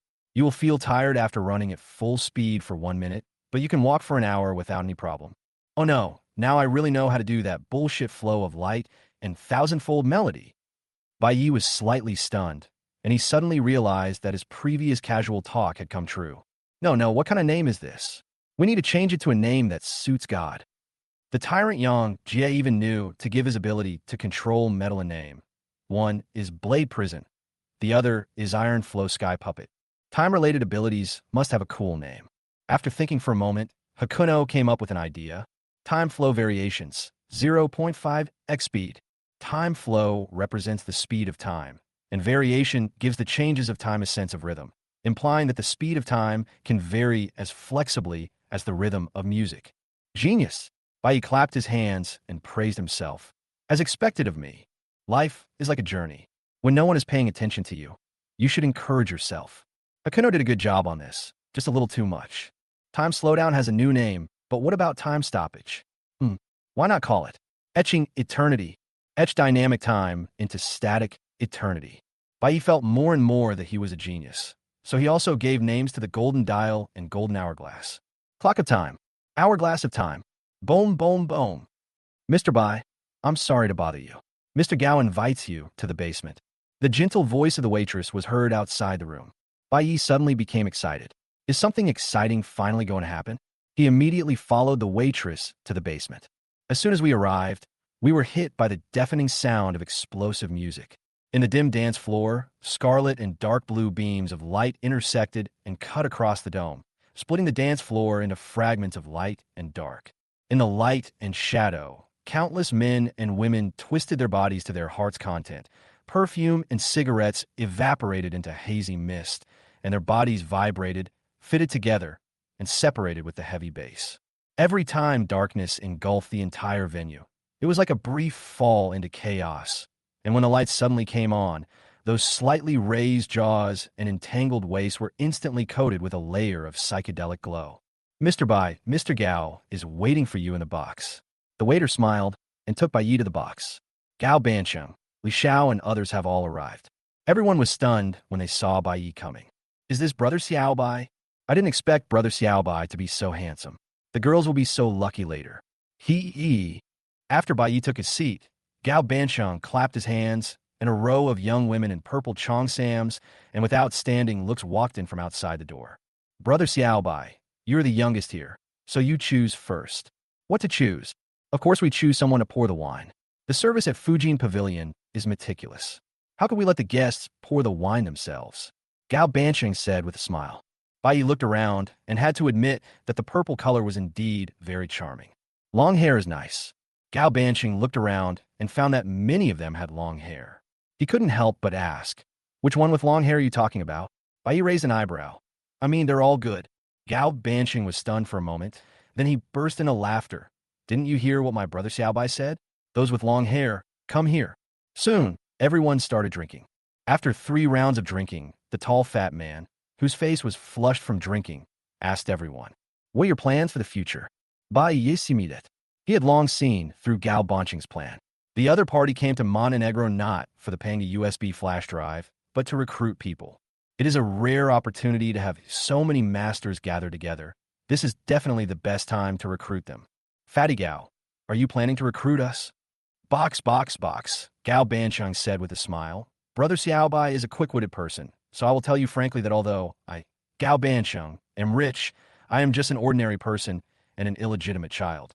Now that my father Gao Shanhe is still alive, I naturally have no worries about food and clothing, but I must always think about myself. Although this trip to Montenegro was full of risks, I also made friends who are willing to die for me. I believe you all can see what kind of person I, Gao Bancheng, am. I am not recruiting you, but I sincerely regard you as my friends. I have money and you have strength. We will surely accomplish great things in the future by joining forces. I wonder what you all think. Gao Bancheng put his words directly on the table, and his words were full of sincerity, just as he had shown along the way. He makes friends by spending money and sincerity. If he gets true friends, he will be happy. If he doesn't, he will just lose some money, which he can afford anyway. Everyone was obviously tempted, but still hesitant. Admittedly, they valued Gao Bancheng's character and financial resources, but they did not want to stay in Wangwenjing for the rest of their lives. After my battle with the tyrant, I have learned a lot and plan to hone my skills. Li Xiao stated his plan, and his meaning was very simple. He did not intend to limit himself to Wangwenjing, and what he said was indeed the truth. Ever since being PUA'd by Bai Yi, he had overcome his inner demons and his mental strength had risen to a new level. Gao Banqing laughed and said, Li Xiao, you misunderstood me. I'm not asking you to be my bodyguard and not leave my side for 24 hours. I said we are friends. You can hone yourself anytime you want, but you need a place to stay, right? If you don't mind, I will arrange a manor for you in Wangwenjing. You can rest in the manor whenever you are tired. If you need any cultivation materials, just let me know. Aren't friends supposed to help each other? I'll help you with the money, and if I get bullied someday. Oomph. Li Xiao suddenly snorted coldly. I want to see who dares to bully Li's friends. Faced with such generous conditions, Li Xiao changed his mind instantly. He added, I have no problem going back to Wangwenjing with you, but I have to make one thing clear up front. In name only, I will never join the Zhenfu Chamber of Commerce. Okay. Gao Banqiang smiled secretly and guessed Li Xiao's thoughts at a glance. Bai Yi frowned slightly and asked Li Beitian beside him, what does Li Xiao mean by this? Li Beitian smiled and said, Brother Xiao Bai, you still know too little about the Federation's bounty. Wild Transcendence will be rewarded, but after joining the major forces under the Federation, the bounty will be cancelled. Don't forget to vote for Fang Xiao and Buyu, folks. Chapter 125, Xiaolu and Xiaodong. Huh? Bai Yi was stunned. What the hell? It turns out that Li Xiao didn't want his bounty to be cancelled, so he didn't join the Zhenfu Chamber of Commerce in name. What a talented person. What is going on in the head of a humorous dart thrower every day? At this time, Gao Banqing looked at Xiao Yi again and said, Brother Xiao, I know you want to find the Divine Sword Laser, but your efficiency alone is ultimately limited. I can mobilize the Zhenfu Chamber of Commerce's intelligence system to help you find it. Xiao Yi immediately raised his glass and said, Boss Gao Yi, I'll drink it. You can do whatever you want. Tons. Bai Yi was stunned. He originally thought that although Xiao Yi was a bit sinister, he at least had some of the spirit of an ancient knight and was also very particular about words in his daily life. I didn't expect that you, with your thick eyebrows and big eyes, would not show any reserve and would just bow down to the capital. At this moment, Bai Yi felt his thigh being poked. He glanced sideways and found that it was Li Yu who was winking at him in a subtle way. Fortunately, Bai Yi is not colorblind and understands Li Yu's expression. He knew that Li Yu was asking for his opinion. Bai Yi thought for a moment and got the answer. His target was Pangi USB flash drive. Whether it was to deal with Bai Zhe, become a transcendent, or control Panga matter, he must get Panga USB flash drive. At present, the Panga USB flash drive is suspected to be in the hands of Apocalypse Company. In other words, only by staying in Dawn City can we have a chance to find out the whereabouts of the Panga USB flash drive. So he chose, Fatty Gao, I'm going to Wangwenjing too. You're most welcome. Coming to Wangwenjing feels like home. By the way, what do you think, Mr. Li? Seeing that Bai Yi agreed, Li Yu also nodded. In the end, everyone agreed to go to Wangwenjing, except Li Beitian. The reason given by the bounty hunter was very simple. His family and friends were all here, and he was no longer in the energetic age and did not want to be away from home. Gao Banqiang tried to persuade Li Beitian to stay several times, but seeing that Li Beitian was determined, he stopped forcing him. Everyone started drinking again, and the atmosphere became even more lively. Everyone originally thought that after this gathering, everyone would go their separate ways, but they didn't expect that they all had a common destination, Wangwenjing. In this world, it is rare to meet a group of good friends, so it is naturally worth being happy. Bai Yi took the wine handed to him by the purple sister and drank it all in one gulp. Only children do multiple choice questions. Adults want them all. The reason why he decided to go to Wangwenjing was not to give up the Panga USB drive, but because the two were not in conflict at all. He went to Wangwenjing as a friend, and he could get a house for free and leave whenever he wanted. This means that he can enjoy himself in Wangwenjing for a month first, and then return to Shuguang City to find the Panga USB flash drive when he has accumulated enough time. Even if the Panga USB drive is in the hands of Apocalypse Company, their purpose is not to destroy the Panga USB drive, so just let them use it first. Once enough time has accumulated, I will transform into the Black King and rob him. The most important thing is that Guanjing is safe. In Shuguang City, where you are unfamiliar with the place, it is inevitable to encounter accidents. But it is different in Wangwenjing. That is Fatty Gao's territory. Is there anything that cannot be handled? Bai Yi couldn't help but praise his own wit, and then started drinking with the Purple Sisters. While drinking, he glanced at Li Beitian out of the corner of his eye. He had been wondering why Li Beitian didn't leave. Could it be that he was still thinking about letting him join the Silent Court? But when he saw Li Beitian surrounded by women, with his mouth almost stretched to his ears, he suddenly felt that this guy was just here to eat and drink for free. TSK.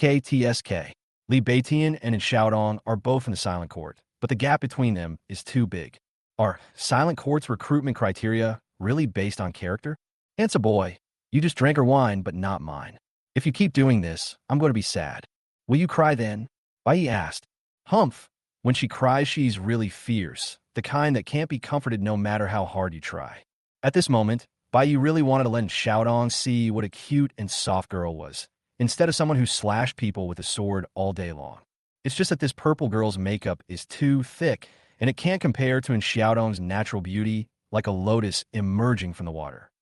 In a villa in Maxiang Garden, Shuguang City, two girls were holding hands and talking. Xiaodong, do you know how much I missed you during the month you were home on vacation? After you left, I didn't even have anyone to talk to. Lu Yao pulled in Xiaodong's hand and shook it coquettishly. And Xiaotong looked helplessly at the girl in front of her who was a size shorter than her. Xiaolu, could you please stop shaking for a while? I don't want it. Who asked you to be away for so long? You didn't even bring me a gift when you came back. Lu Yao pouted and pretended to be dissatisfied, but her dark almond eyes were filled with joy. She stood on tiptoe in her fluffy slippers, clambered onto Xiaodong's arm like a furry kitten, and stared at him without blinking. When her long eyelashes flutter, she looks like a butterfly about to fly. Xiaodong, why do I feel like you've lost weight again in the months since you came home? And your face looks haggard too. And Xiaodong was slightly stunned. Is he haggard? She recalled her recent experiences, which had essentially consisted of her traversing the wasteland, slaying mutants in various towns, sleeping rough in the Black Mountains, breaking into Shelter 189, and battling the tyrant. It seemed like it never stopped for a moment. Did you travel too much? I'll tell you a good way. Taking a hot bath can relieve fatigue. This is what the housekeeper told me. I was tired for shopping once, so I tried it. After taking a bath, I felt completely relaxed. Lu Yao happily shared her method of relieving fatigue, as if she was sharing a little-known secret. However, what she didn't know was that this was just common sense to ordinary people. Only a young lady like her, who has never been tired, would feel fresh. Okay, then I'll go take a shower first and chat with you later. And Xiaotong had wanted to take a shower for a long time. The battle in Montenegro had consumed too much physical energy.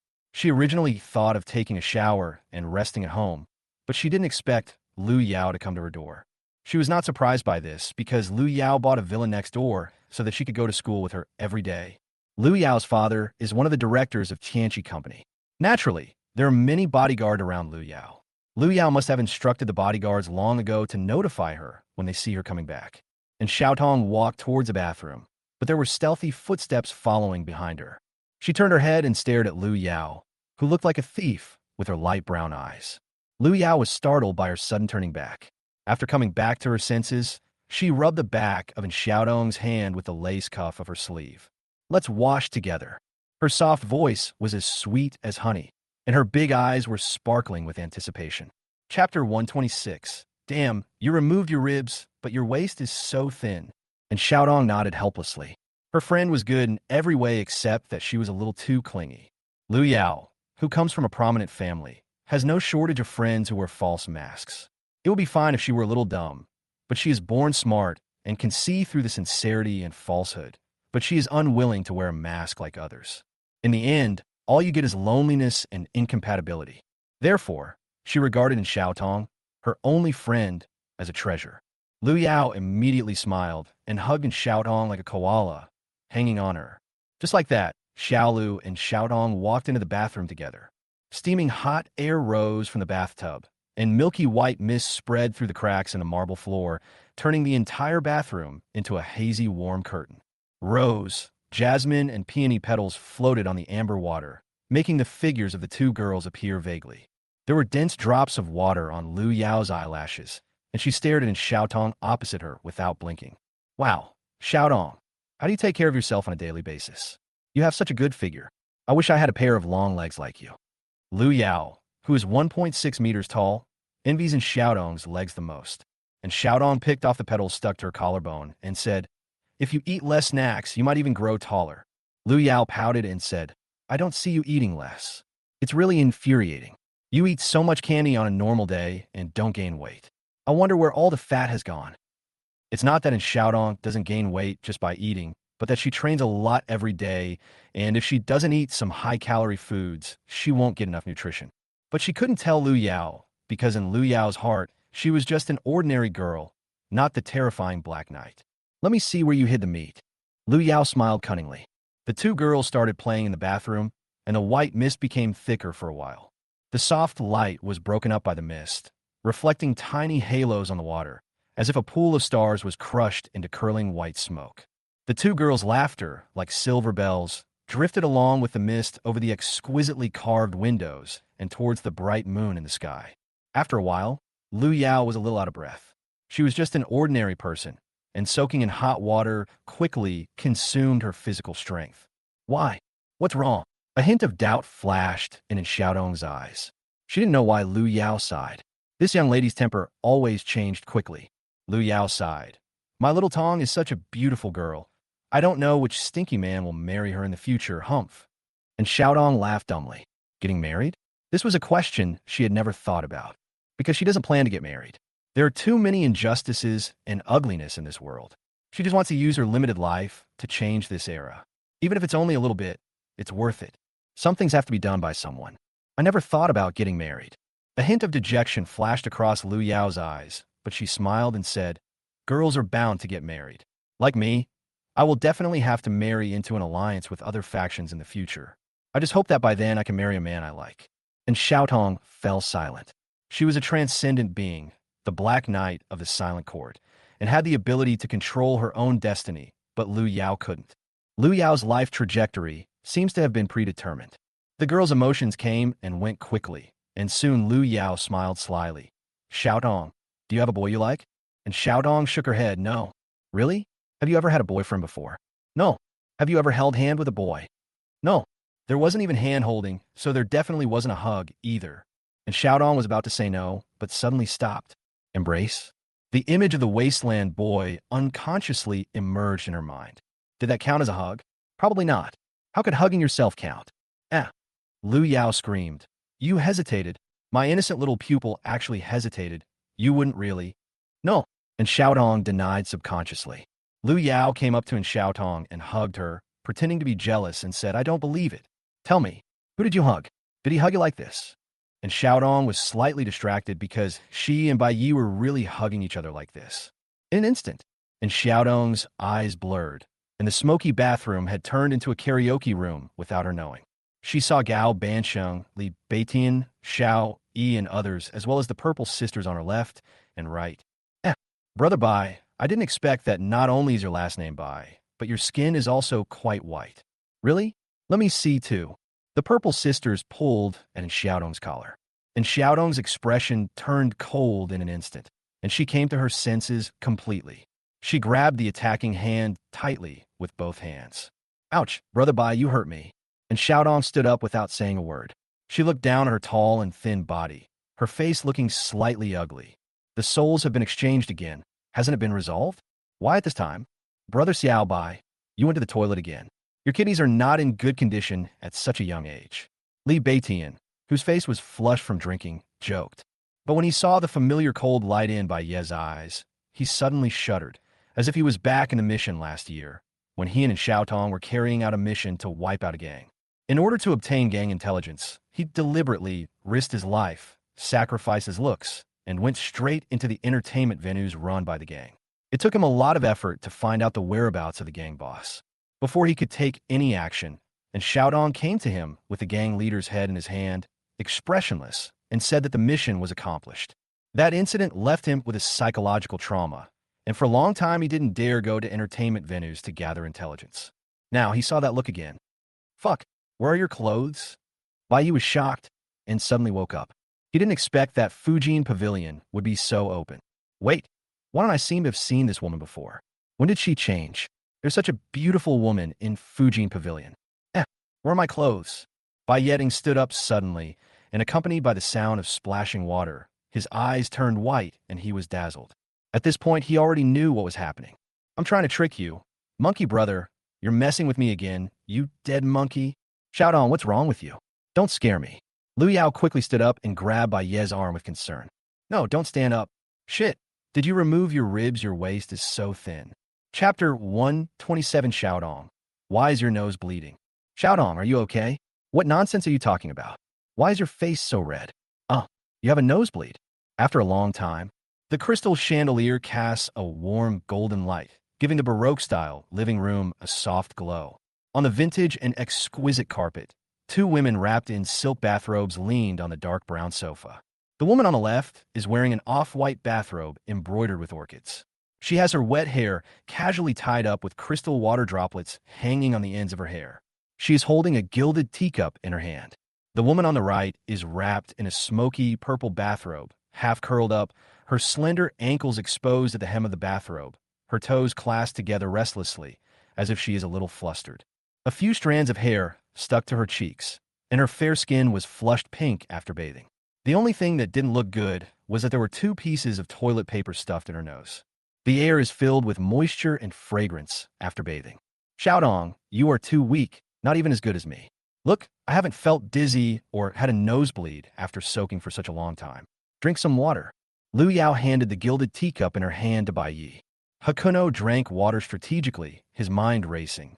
Just now he used the excuse of being drunk to fool this woman whose name he did not know. But then what? What should I do next? His mind was a little confused now, mainly because he had just received two stimulations in succession, one from Xiaodong and the other from the woman in front of him. Under the two spiritual attacks, even the gods of the new era would have to slow down.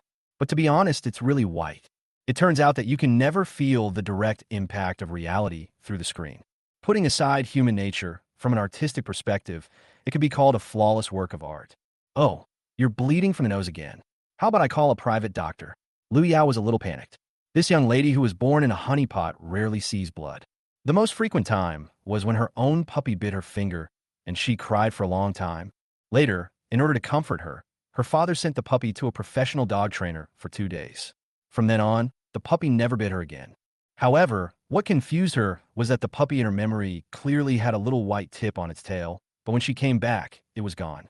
Her father said that the dog trainer thought it was unsightly and trimmed it specially. No, my mind is just a little confused. I just need to rest for a while. Bai Yi leaned on the sofa, which was extremely soft. The girl seemed to sink into it and was wrapped up by the sofa. Lu Yao nodded. Then I'll go light some incense for you. Fragrance? Although it is summer now, and I should light mosquito coils, what does this have to do with my dizziness? Wouldn't lighting mosquito coils make me more dizzy? Bai Yi didn't understand the situation and didn't say anything, but just nodded slightly. Lu Yao did not stand up immediately, but bent her legs to hook the furry pink slippers beside the sofa. The carpet was obviously clean, but her small feet carefully avoided the carpet until they were in the slippers, and then she stood up. Daddy-da! The girl was wearing heavy, plush slippers, which looked like two pink cotton balls on her feet. Her steps were slow and clumsy.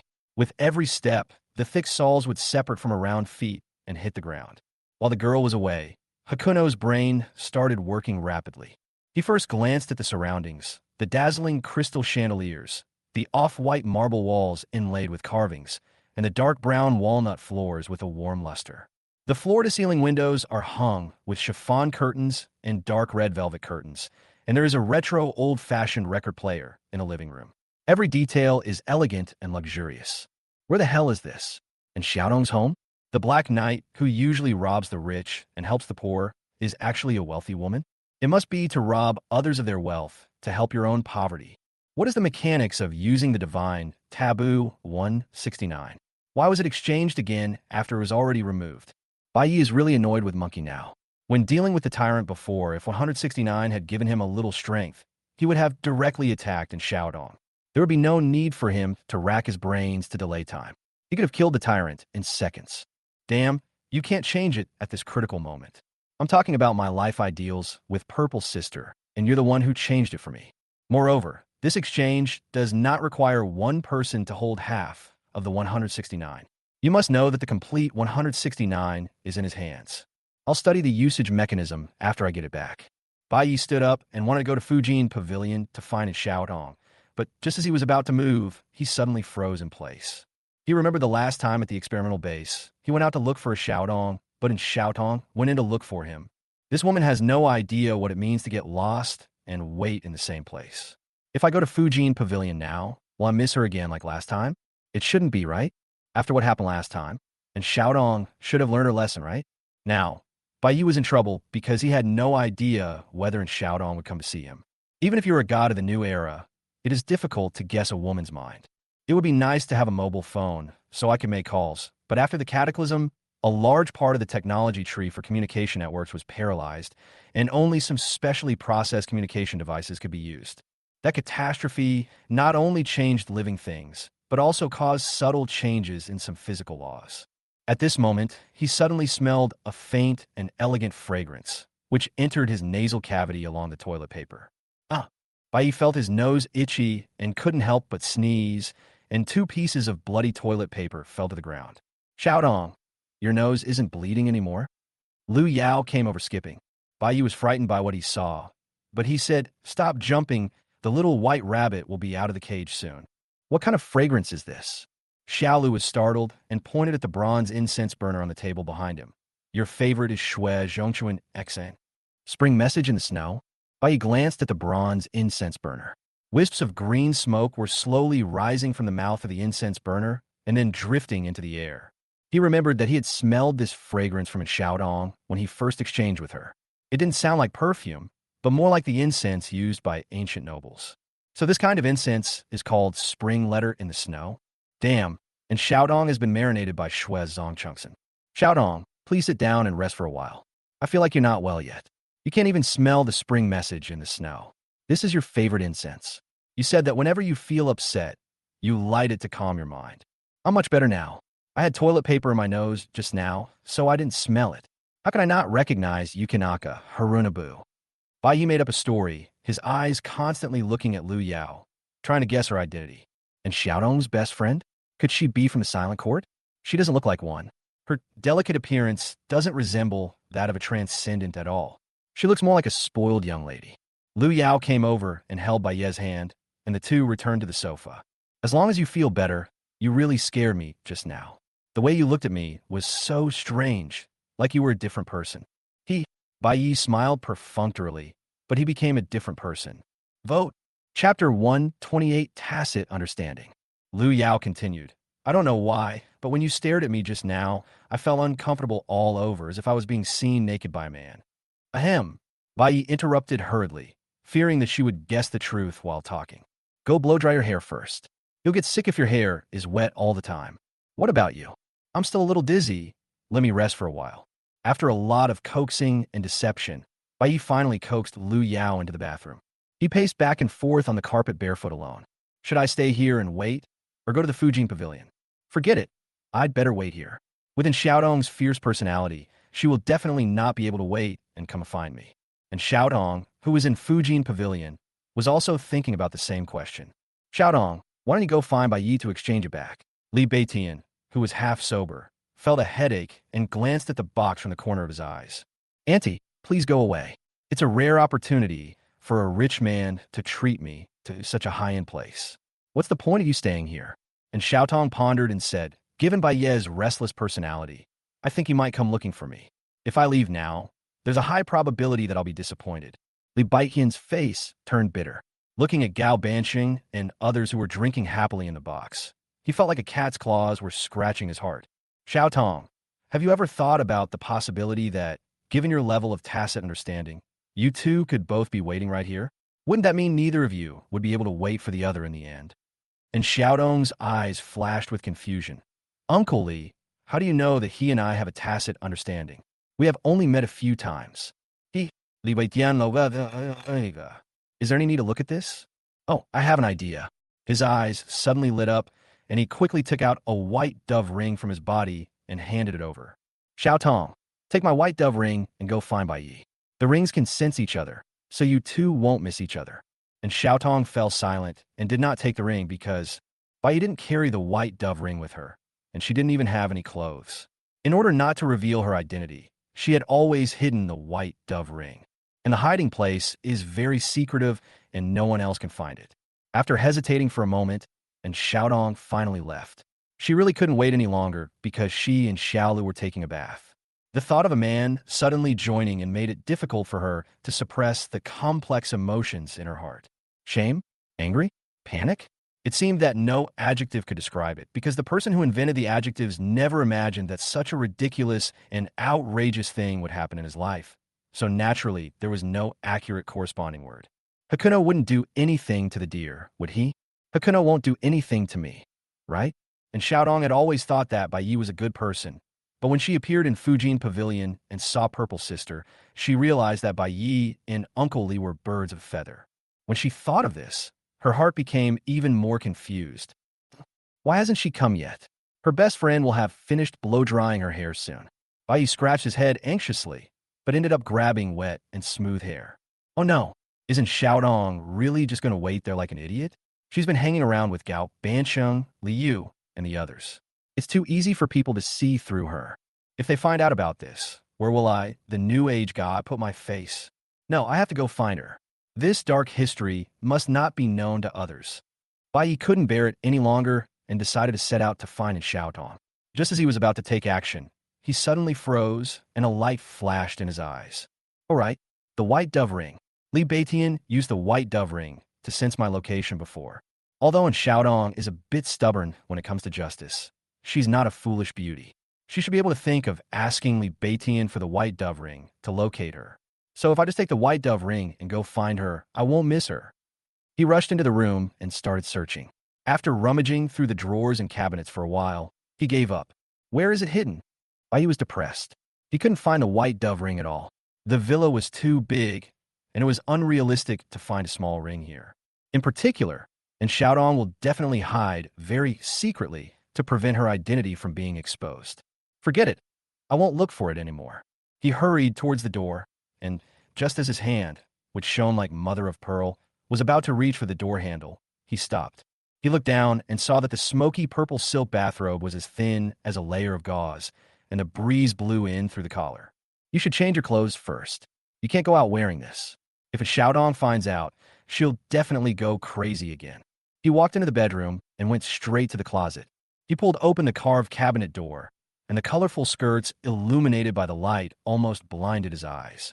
Why are they all skirts? The chiffon skirt falls like layers of clouds, as if all the colors of spring are embroidered into the fabric. A pale pink gauze skirt is as fluffy as cherry blossoms. A light yellow suspender skirt is embellished with strawberry buttons, and a dark green velvet maxi skirt drapes like a dark night lake. The wooden clothes hanger was slightly bent by the pressure, and a faint fragrance of spring in the snow wafted to my face. It was torn. Bai Yi was really torn.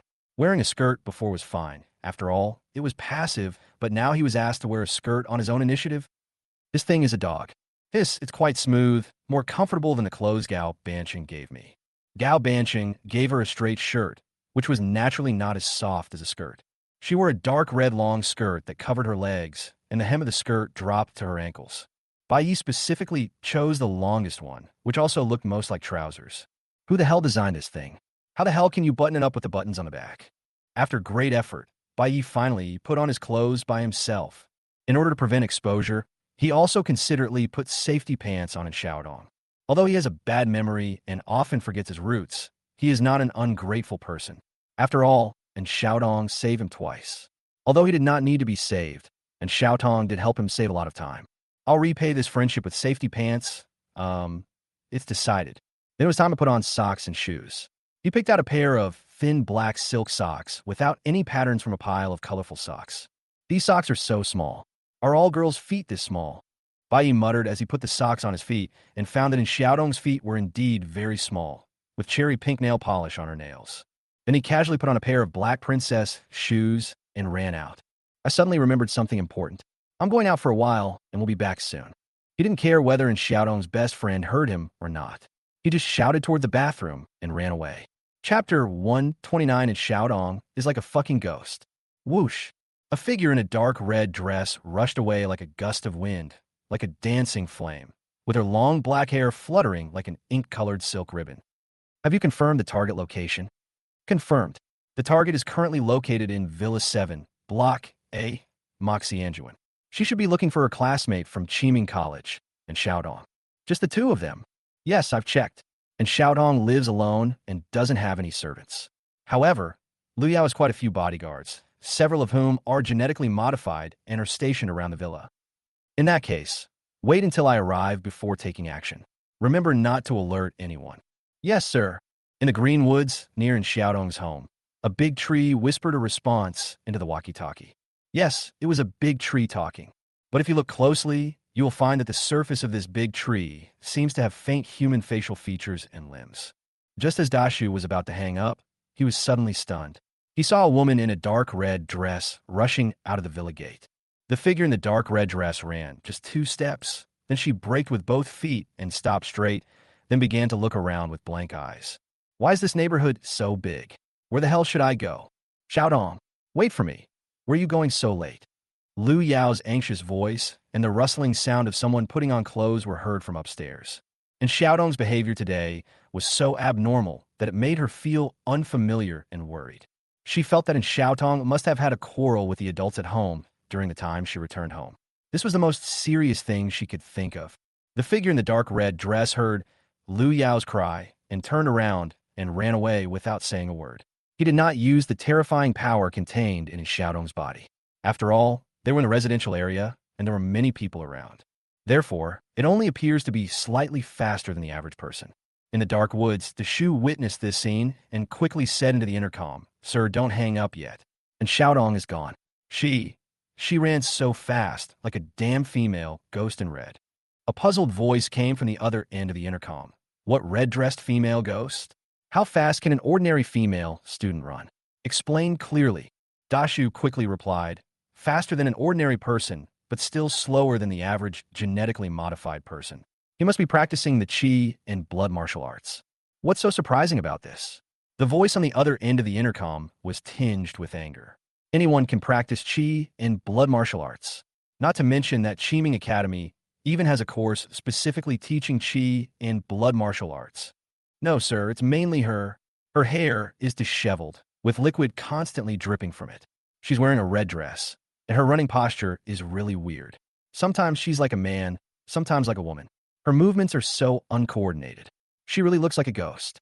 There's a moment of silence on the other end of the intercom. After this mission, remember to get a gene stabilizer injection. It seems your chameleon gene has begun to affect your brain. Big tree. Now that Xiaotong is gone, we don't have to worry about her. Our target is Lu Yunxiao's daughter, Lu Yao. One less person will save us some trouble. Sir, Lu Yao has also come out. She seems to be going after Xiaotong. Trouble is here. Your ability to blend into the environment is the most difficult to detect when you are still. If you follow, you will inevitably be noticed by Lu Yao's bodyguards. Sir, Lu Yao has gone back again. 2 bodyguards came out to stop her. They seem to not allow her to leave Maxiang Garden so late. Haha, that's perfect. These bodyguards did a good thing. Maxiang Garden is located in a wealthy area, and the security has always been very good. It's normal that they don't want Lu Yao to leave here. After all, that old fellow Lu Yunxiao has always been very strict with his daughter. Sir, Lu Yao is out again. She seems to disagree and insists on leaving. Intercom. Aaron, are you kidding me? Along, who had blended into the woods, was very anxious. Sir, how dare I play tricks on you? Lu Yao. Lu Yao went back again. The bodyguard took out his phone to threaten her, apparently intending to call her father. Beep, beep, beep. The person on the other end of the intercom hung up immediately. Master, let's go to Fujin Pavilion. Bai stopped a taxi and set off. Master, let's go Moxianjuan. And Xiaodong stopped a taxi and set off. On the wide streets, cars are flowing continuously, and the car lights form a flowing river of light. 2 taxis, carrying a boy and a girl respectively, passed each other on this neon-lit street. Soon, they arrived at Moxianjuan. After getting off the car, and Xiaodong went straight home. But as soon as she got nearby, she suddenly slowed down and frowned. Something's wrong, it's too quiet. It is summer now, and the greenery in Maxiang Garden is very beautiful. But now you can't hear any wind or cicadas. A faint smell of blood wafted into my nose. And Xiaodong's face changed slightly, and night was activated instantly. Countless silver threads interwoven together wound around her body, transforming into silver-white night armor. She rushed into the villa courtyard. The smell of rust and blood hit her face, and she saw several corpses lying in a pool of blood. There were marks of sharp blades on the neck. These corpses looked familiar. She had seen them several times. They were Lu Yao's bodyguards. They were quite powerful and were all genetically modified people who had been injected with 3 doses of genetic drugs. but there was no sign of resistance or struggle at the scene, which shows that the murderer was extremely fast and slit the throats of these people in a short time by sneak attack. Miss Lu Yao, it's no use screaming your throat out. This place has been sealed off by the Wanlai prison, and no sound can get out. In the living room, Lu Yao, dressed in sportswear, looked panicked, and her already fair face was now completely bloodless. She screamed and picked up any objects within reach and threw them at the approaching man in black robes. The man, whose face could not be seen clearly because he was covered in a black robe, ignored the flying debris. Whenever the debris was about to touch his body, he would suddenly disappear from the spot as if the picture was frozen, and then appear closer to Lu Yao. Behind the man in black robe, there were several fully armed men wearing black special operations uniforms and gas masks, observing their surroundings vigilantly. "Sir, stop playing. It's time for us to go," Aaron, wearing a gas mask, reminded. A chilling laugh came from under the black robe. "Don't you think this is funny? Watching this little beauty panic and scream helplessly. Yo-yo. Look at her eyes, they're red. She's about to cry." Chapter 130, The Weak Black Knight. The black-robed man's evil taste left his men speechless. "You don't come over here. My father is the director of Apocalypse Company. If you dare to hurt me, he will never let you go." Lu Yao threatened the man in black robe with a trembling voice. Unfortunately, her tearful appearance had no deterrent effect at all. She was like a puppy whose tail was stepped on, and her fierce whimpering had a hint of milk in it. "Of course I know your father is Lu Yunxiao. Otherwise, why would I arrest you?" The man in black robe slowly stretched out his claws towards Lu Yao. In her eyes, the hand wrapped in black leather gloves was no different from the devil's claws stretched out from hell. "Ah!" She screamed, closed her eyes, and waved her hands around. "Oh, you want to blow away the air around me and suffocate me to death? What a vicious method." The man in black robe smiled sinisterly and then grabbed Lu Yao's waving hands. Lu Yao became even more frightened and finally burst into tears. At this moment, she hoped very much that a knight like in the story would bravely appear on the scene, and shout, "Let go of that girl." Then he took the sword and killed the villain, saving himself. Unfortunately, she knew it was impossible. Only when she was a child would she take the novels seriously. Now that she had grown up, she knew that the stories in them were all fake. Clang! The clear sound of sword rang out, and Xiaotong appeared wearing knight armor, but she did not foolishly shout, "Let the girl go," like the knight in the story. Instead, he launched a direct sneak attack. Only a fool would warn the enemy before taking action, and Xiaotong is just pursuing justice, not a fool. "Who is it?" A 10-centimeter-long bloody wound was left on Aaron's arm. He quickly raised the gun in his hand and madly aimed it at the uninvited guest in front of him. The others also opened fire. Bang, bang, bang. Countless tongues of fire spewed out and metal bullets whizzed towards him. And Xiaotong did not hide, because she knew Bai Yi could not hide. Instead, he used the knight armor and the pure silver cross sword on his body to protect his body. Ding, ding, ding. Several tiny flashes of fire burst out from her body. The bullets could not penetrate her armor, but the powerful impact force kept pushing her back. Lu Yao subconsciously opened her eyes. A hint of surprise flashed in her eyes. The knight really appeared. The black-robed man turned around, a flash of horror flashing across his eyes. "Knight armor, a pure silver cross sword?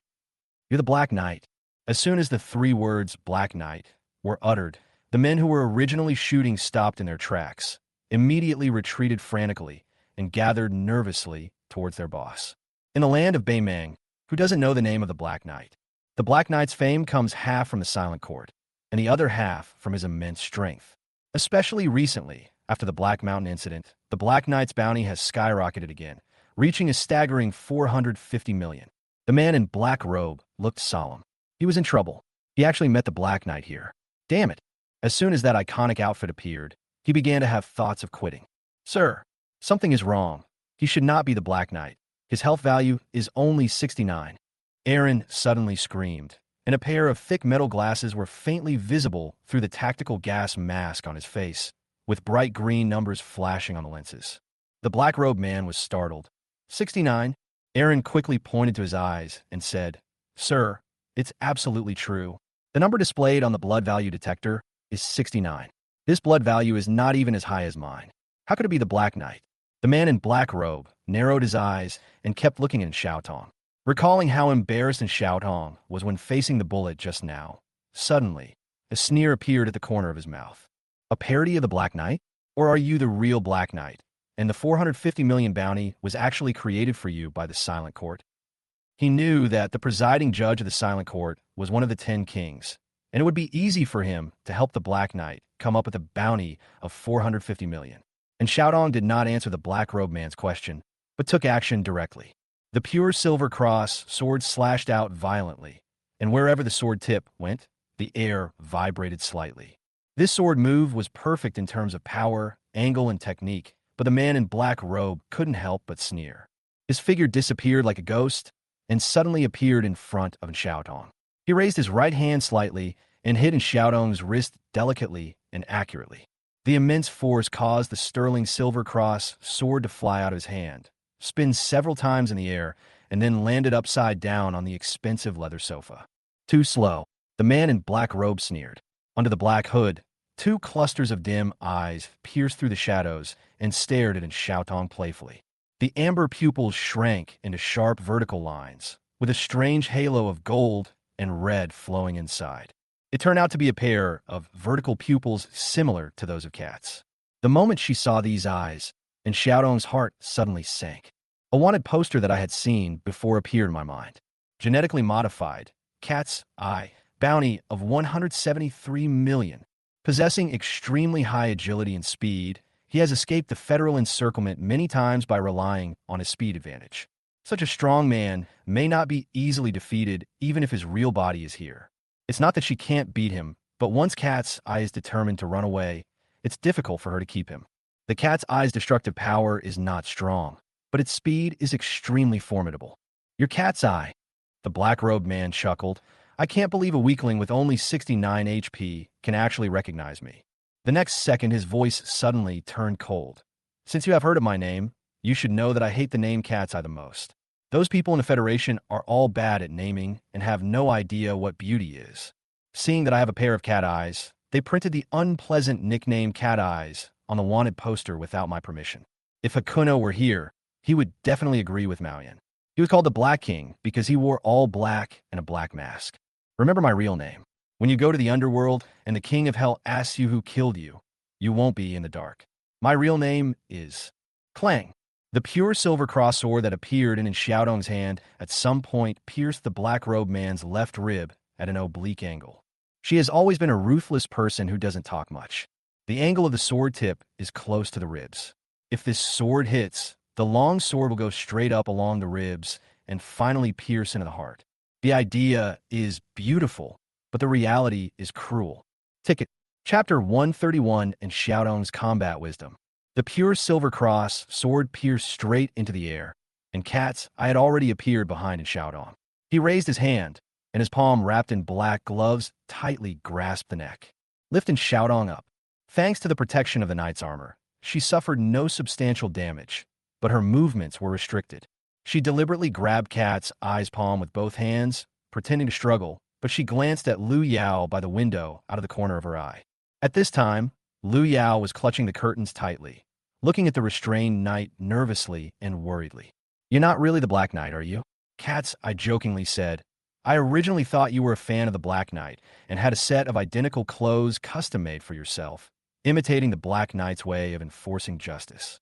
But just now I saw clearly that the cross sword stuck in the sofa turned into silver gray and disappeared, and then appeared in your hand again.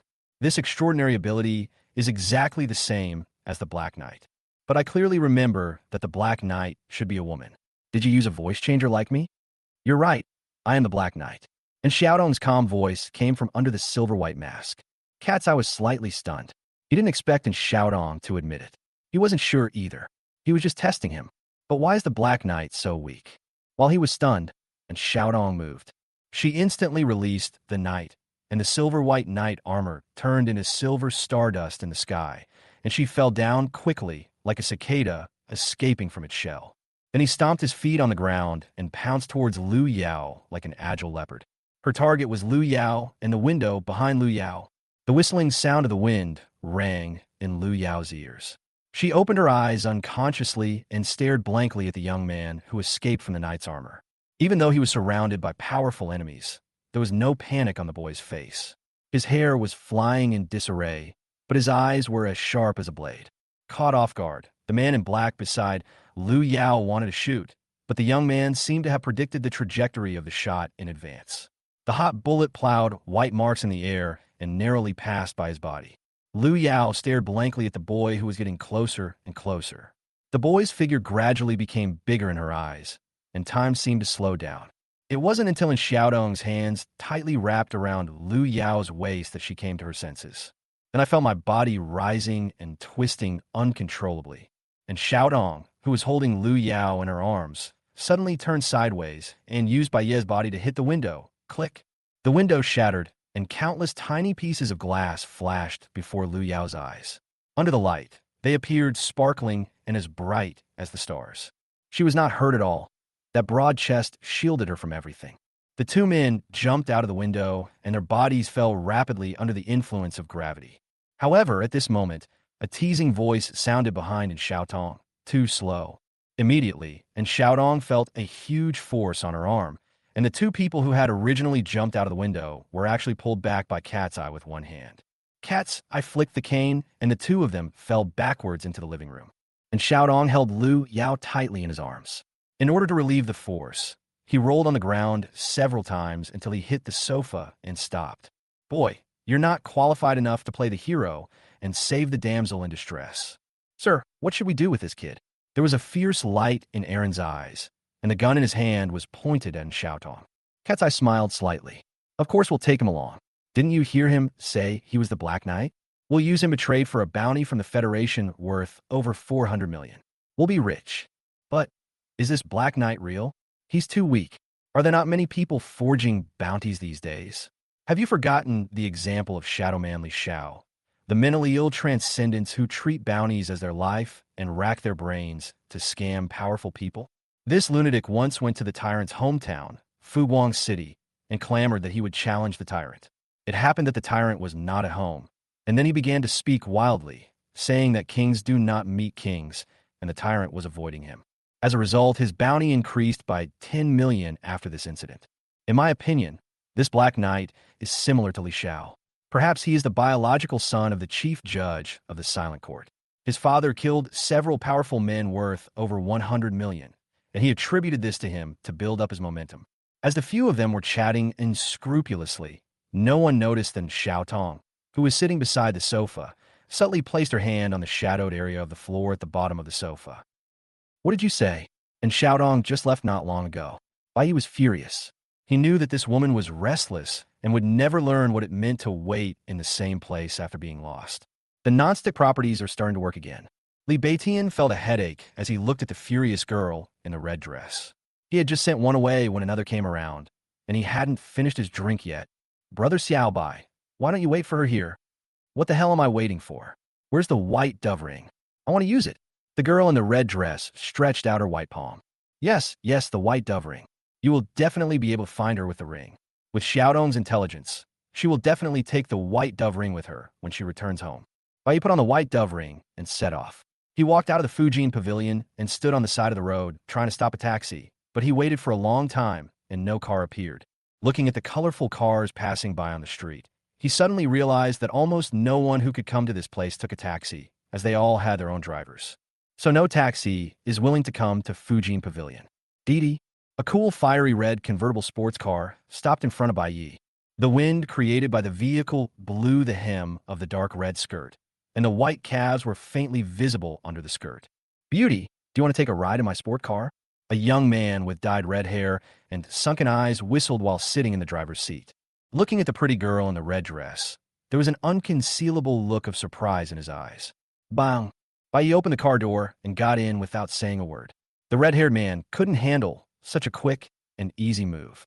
So proactive. He must have been impressed by my handsomeness. Go to Maxiang Garden. The red-haired man raised his eyebrows and couldn't suppress a smile. Beautiful lady, please sit tight. Your brother, drive really hard. Boom. The red-haired man stepped on the accelerator to the bottom, and the red convertible sports car shot out like an arrow. He glanced at the girl in the red dress out of the corner of his eye, hoping to see a look of panic on her face, but all he saw was calmness. Interesting. He smiled inwardly. Chapter 132 Zoo Director. Beautiful lady, are you alone? Bai turned to look at the red-haired man and asked, Are you alone too? The red-haired man nodded excitedly, a wicked smile on his face. Yes. But he was stunned the next second, because he found that the woman in the red dress had a smile on her face that was even more evil than his. That's wonderful. A moment later, the red convertible sports car parked next to the trash can started again, and its slender body drove past the trash can.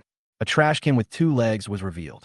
Bai whistled as he drove his sports car, glancing through the rearview mirror at the trash can that was gradually moving away. TSK, TSK. Boys must protect themselves when they go out. It's best to travel in groups and never let strangers get in the car. After driving for a while, Bai was finally approaching Mashang Garden. As the distance got closer, his white dove ring reacted and began to heat up slightly. But as he continued to move towards Mashang Garden, he strangely discovered that the heat of the white dove ring was gradually fading. Swish! A red convertible sports car was parked on the side of the road, leaving two black plowing marks on the ground. And Xiaodong left Moxianjuan. Bai frowned slightly. That's not right. Since she left Mashang Garden wearing the white dove ring, why didn't she come and find me? I can sense her, and she can definitely sense me too. Bai turned the car around and chased in the direction indicated by the white dove ring. As a result, he found that Xiaodong was getting further and further away from him. Oh no, and Xiaodong is avoiding me? This woman wants to take over my body. Boom! He stepped on the accelerator to the bottom, and the red convertible sports car sped along the street like a red lightning. In an abandoned factory in the suburbs, and Xiaodong and Lu Yao were tied to a steel pillar in the factory with special ropes. There were more than a dozen men in black and cats eyeing the factory. 1-3. King Bomb. Aaron slammed the two kings onto the table. Fuck, are you sick? I have a 3, and you have a trump card. The man in black opposite was stunned. Aaron chuckled. I bomb a lot, what's it to you? 4 2s. He made another bomb, then threw out a straight, and immediately played out all the cards in his hand. The two men in black who were playing cards with him threw their cards in frustration, pointed at him, and shouted angrily, You're cheating. Aaron raised his eyebrows and said, You're the one who shuffles and deals the cards. How could I be cheating? Seeing the astonished looks of his companions, he felt secretly happy. He really didn't cheat. He just didn't know what happened today. His luck was so good that he could win even with his eyes closed. They were playing cards, but Maoyan walked over to Xiaodong and Lu Yao.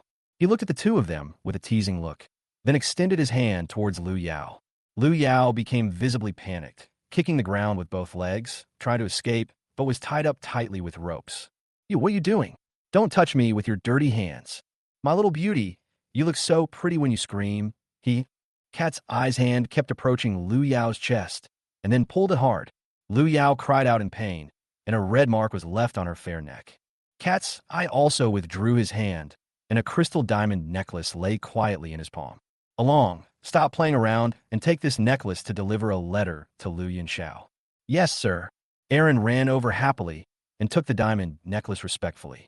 He turned and left, but after taking 2 steps, he seemed to remember something, turned back, and reached out to the cat's eye again. My lord, where's the letter? Those amber pupils turned cold, and he said angrily, Can't you write the letter yourself? Aaron was startled and scratched his head. What are you writing? Pig brain. Cat's eye poked Aaron's head several times with his fingers, forcing Aaron to take several steps back before he stopped. I told you to get the gene stabilizer injection on time, but you definitely didn't listen. Do I need to tell you what to write? Aaron covered his head and said aggrievedly, Use it. You fucking. Cat's eye kicked Aaron directly, knocking him to the ground. He said coldly, Just write that Lu Yao is in my hands. If you don't want your daughter to die, then exchange it for the formula of the type 3 gene drug researched by Tianqi Company. Oh, got it. After receiving the instructions, Aaron happily ran to write the letter. Oh, genetic drugs are very harmful to people. It would be great if we had type 3 genetic drugs. Cat's eye sighed to himself. Are you from a zoo? And Xiaodong, who had been silent all this time, suddenly spoke up. Although she was asking a question, her tone was very firm. Cat's eye turned around, and a hint of amusement flashed in the amber vertical pupils hidden under the black robe. Why are you so sure? And Xiaodong looked calmly at the pair of vertical pupils. Although she had become a prisoner, she did not panic at all. You are all genetically modified. Judging from his strength, you must have been injected with a type 2 gene drug that is not available on the market. How could you possess so much type 2 gene drug and even kidnap the daughter of Tianqi's director in exchange for type 3 gene drug? All I could think of was the zoo. Pa pa pa. The pair of hands wrapped in black leather gloves clapped lightly. You have good insight. I now feel more and more that you are the real Black Knight. By the way, could you really be the son of the Silent Court's chief judge? Your father is building up momentum for you. Is he hoping to have you take over the Silent Court after he dies? Faced with Kat's eyes teasing, and Xiaotong remained silent. Kat's eyes praise meant that she guessed correctly, but precisely because she guessed correctly, she realized that things were becoming increasingly difficult. Everyone knows that when it comes to the best genetic modification technology, Beimang Shuwang should look to Tianqi. Apocalypse's genetic modification technology is unique, and the Type 3 gene drug it developed is the miracle drug that all genetic modifiers dream of. The 12 zodiac animals were all injected with Type 3 gene drugs. It can be said that the strength of the 12 zodiac animals is inseparable from the Type 3 gene drugs. In the field of genetic modification technology, apart from the top apocalypse company, the second place is the zoo. The zoo is not a zoo in the literal sense, but a powerful force composed of countless genetic modifiers.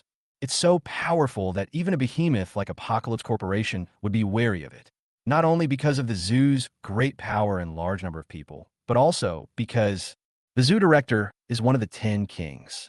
His level of terror is no less than that of the tyrant Yang Jie. If the tyrant is the king of metal, then the director is the king of all beasts. Since its inception, the zoo has been an enemy of Apocalypse Corporation, sending spies countless times just to obtain the formula of Type 3 gene drug.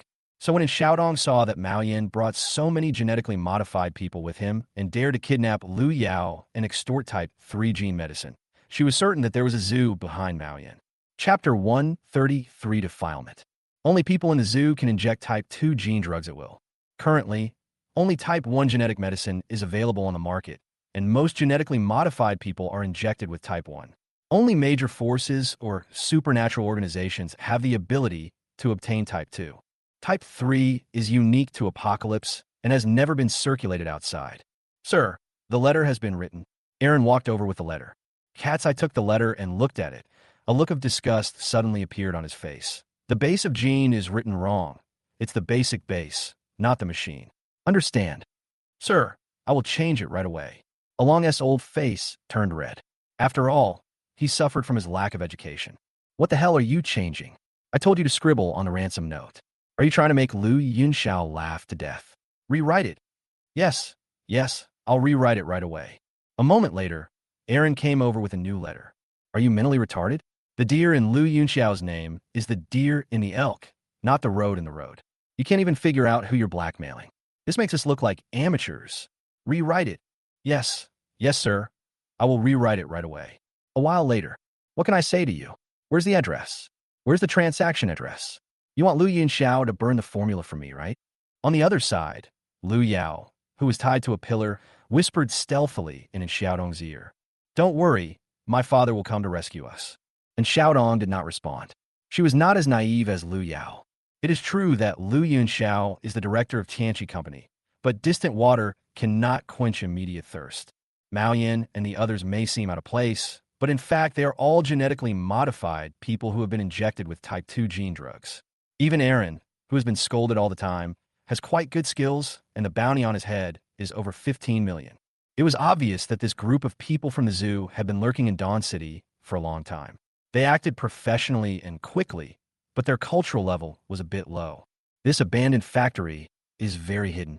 It was carefully selected by Mao Yan and others, and it is also covered by the forbidden object, Wanlai Prison. Even Lu Yunxiao cannot find it in a short time. Instead of relying on Lu Yunxiao, it's better to rely on. A strange look flashed in Xiaodong's eyes. She calmly clenched the white dove ring in her hand. The heat coming from the ring became stronger and stronger.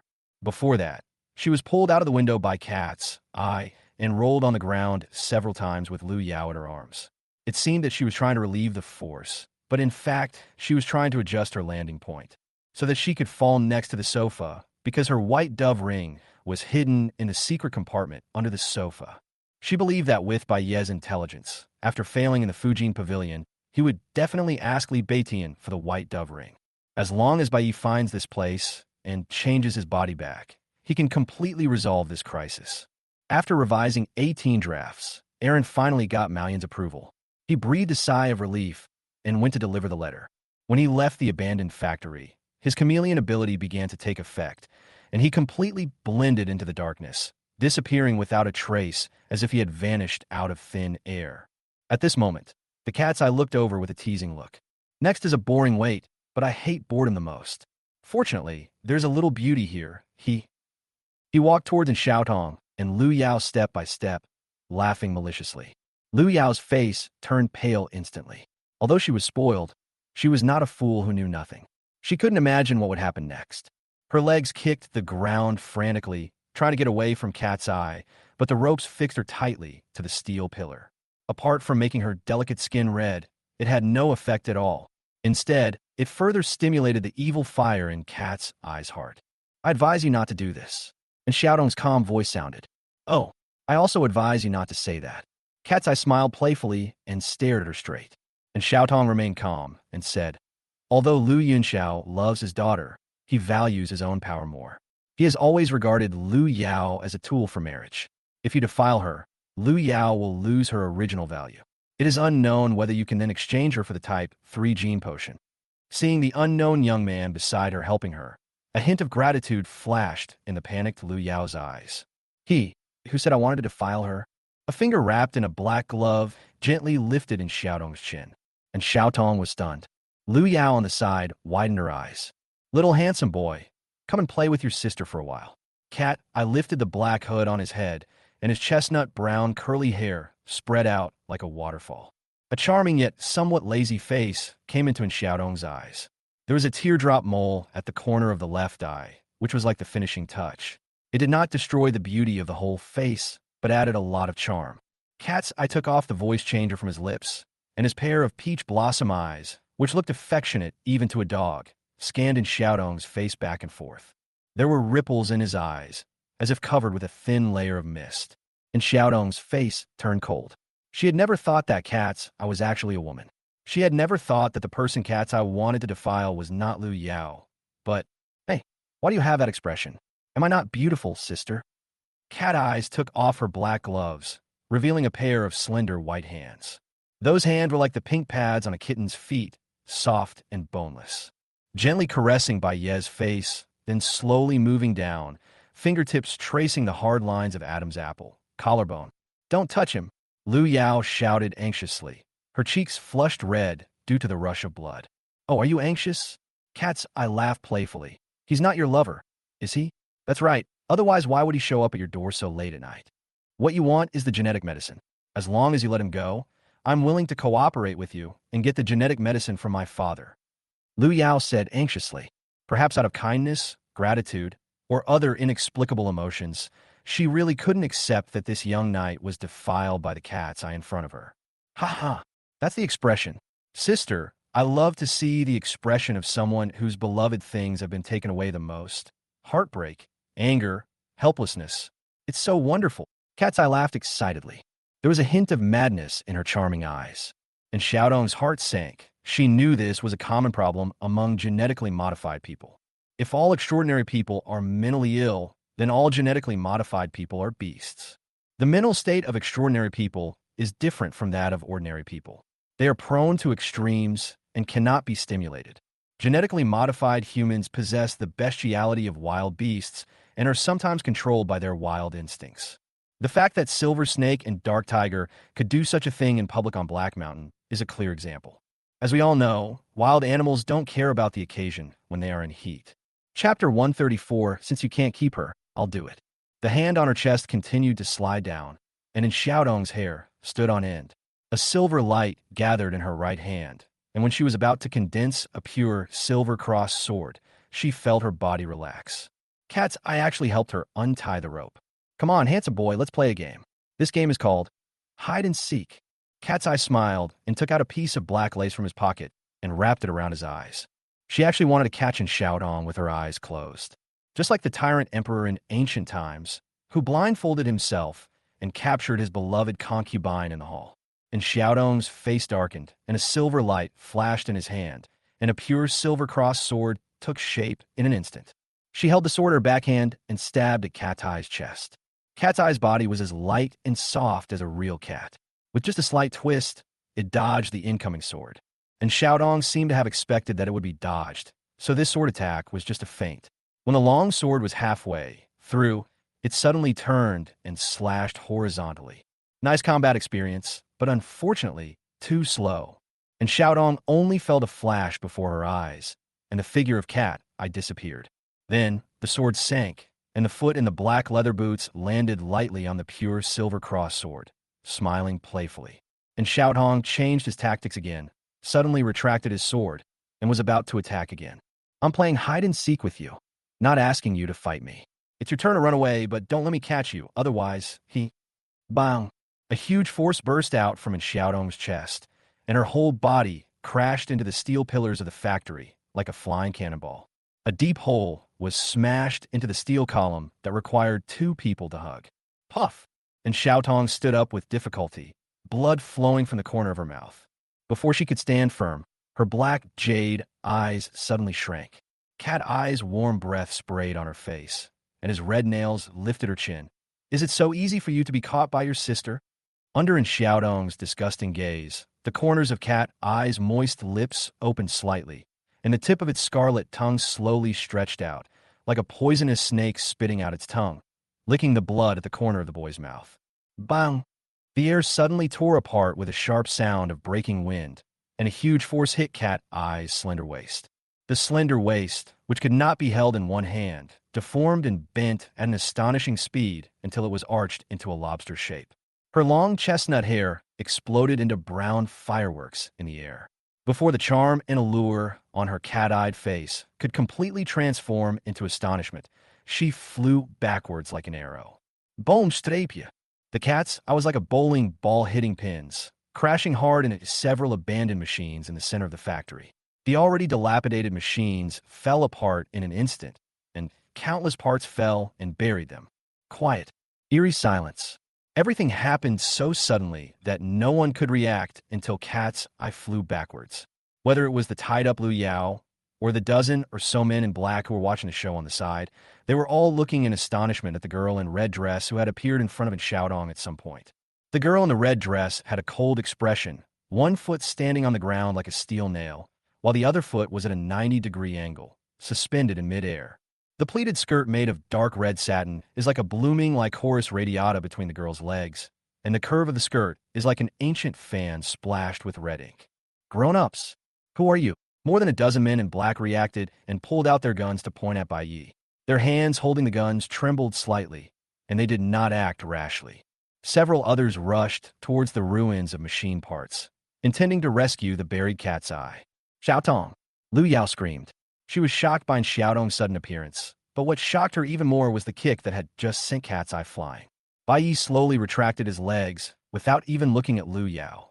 His eyes fell on Xiaotong, who occupied his body. His expression was cold, especially after seeing the blood at the corner of her mouth. A surge of evil fire rushed to his forehead. How dare someone hurt him while he was away? And it almost defiled his body. Bai Yi became more and more angry as he thought about it. If you have the guts, come and try it while I'm here. Your kick can't kill Cat's Eye. Hurry, there's no time. Hold on to me. And Xiaodong took 2 steps at a time and came in front of Bai Yi.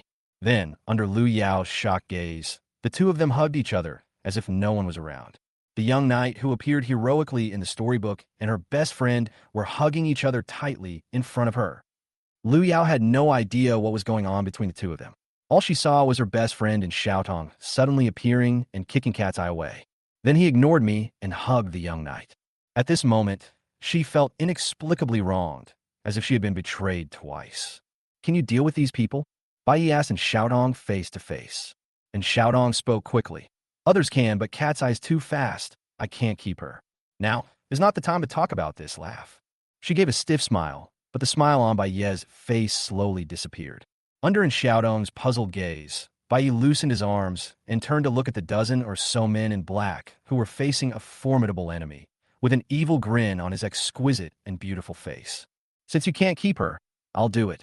If you dare to disrespect the gods of the new era, then apologize with your life. Even Bai Yi, a time slave, couldn't help but waste some time when faced with someone who hurt his body. He can keep those who in Xiaodong cannot keep, because time flow variations, 0.5x speed. Once time flow variation is activated, his speed will increase by 2 times. to be precise, and Xiaodong's body speed doubled. Bai Ye's speed increased by 2 times, which was meaningless in a battle of this level, but it was completely different when it came to Xiaodong. It's like Bai Ye's assets were 100 yuan, and after doubling, they became 200 yuan. And Xiaodong's assets were 10 billion, which doubled to 20 billion. They both multiplied by 2, but Bai Yi only earned 100, while Xiaodong earned 10 billion. This is the difference. The girl in the red dress raised a strange arc at the corner of her lips, and her 2 rows of white teeth shone coldly in the shadow of the factory. The crooked smile was like the cracked corner of a doll's mouth. Bai Yi slowly clenched his fists, his knuckles making a crisp sound like frying beans. He walked towards the dozen or so men in black step by step, his neck slightly tilted left and right, and the crackling sound of his joints mixed with a suppressed and ferocious laugh overflowed from his throat. I have a lot to do tomorrow, so I'll write one more today and post tomorrow's in advance. To save time, I'll update twice tomorrow. Chapter 135, this is a thousandfold symphony of fleeting lights and shadows. Shoot! A man in black shouted in panic. The next moment, more than a dozen pistols spewed flames, countless yellow-orange bullets shot out, and gunfire rang out. Bai Yi raised his hand slightly, and his hand seemed to turn into a series of afterimages. When a man in black emptied the magazine, his hand also stopped. In the astonished eyes of the crowd, he slowly spread out his palms. Clang, clang, clang. A crisp sound of metal collision was heard. Dozens of bullets fell from those white hands. His nonchalant sneer was reflected on the metal eggshells scattered on the ground. In the face of true power, guns are nothing more than children's toys.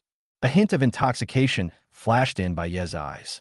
The power contained in Xiaodong made him intoxicated. It was a power different from the stillness of time. It was not as mysterious and supreme as time. On the contrary, it is extremely simple and crude. Her qi and blood value has exceeded 10,000. A man in black wearing qi and blood value detection glasses shouted tremblingly. The bright green numbers were jumping wildly on the lenses. 19,800. Everyone was shocked instantly. Their qi and blood broke through 10,000.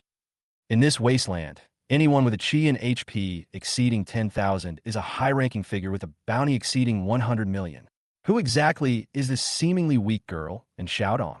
When the cold number 19,800 flashed through everyone's minds, they were horrified to find that fear had already filled their bodies at some point, making it so difficult to move a finger. Rumble. A teeth-grinding sound of twisting steel suddenly emanated from the ruins where the cat's eye was located. The next second, with a deafening roar, the ruins exploded as if a bomb had exploded. Countless pieces of gravel and rusty machine parts flew everywhere, and smoke and dust rose into the sky. In the dense smoke and dust, an elegant and slender figure walked out slowly. It was Cat's Eye. Her amber vertical pupils were fixed on Bai Yi, and a sharp sneer appeared at the corner of her charming mouth. Little sister, sneak attacks are not for the strong. Bai Yi turned his head to look, a hint of teasing mixed in with the sinister smile on his lips. Oh, so an attack that you can't withstand is called a sneak attack. I've learned something new. A dangerous cold light flashed in the cat's eyes, and she slowly stretched out her hands. The nails on her slender 5 fingers, which were shining with a cold metallic light, quickly grew longer. You are such a sharp-tongued little girl. Wait a minute. I'll tear your mouth apart and see if you still keep your stubbornness. Bai Ye's eyes were filled with disdain. You were the one who hurt her. Cat's eyes looked at Xiaotong and laughed. Little handsome boy, you were so lucky in love. These 2 beautiful little sisters care about you so much. I am jealous. And Xiaodong's face was as gloomy as water. She whispered in Bai Ye's ear, change back quickly. Even if you use my body, you are no match for her without the night. As a veteran of many battles, she knew very well that in a fight between 2 parties, unless one side completely overwhelmed the opponent with strength and speed, then no experience or skills would be necessary. But once the values of both sides are similar, it depends on who has more experience and better combat skills. Cat's Eye's speed was a headache for even her. She could only rely on her rich experience and skills to predict the trajectory of his attacks, and with the help of the knight's defense, she was able to defeat him. However, she could not stop Cat's Eye, who was determined to escape. As she said that, and Xiaotong hugged her again. Cat's Eye was so angry that he laughed when he saw this scene. They were hugging each other while fighting, showing affection in front of me. Don't you know what it means to die quickly if you show affection? As soon as he finished speaking, Cat's Eye suddenly disappeared from spot. The sharp claws, flashing with cold light, appeared in front of Bai Yi, as if traveling through space. Cat Eye's intentions were extremely vicious. He aimed his claw at Bai Ye's face, intending to disfigure him. To be more precise, he wanted to disfigure in Xiaotong's face. And Xiaotong was startled and instantly activated Night, and his arm covered in silver-white armor blocked the cat's claws. But she was too slow. As soon as she raised her hand, the cat's claws were already on Bai Ye's face, and the sharp nails were less than 2 centimeters away from that pretty face. Time flow variation, 0.5x speed. Buzz. When mysterious time fluctuations covered the world, the speed of Cat's Eyes, which almost exceeded the limit of human retina's capture, suddenly slowed down.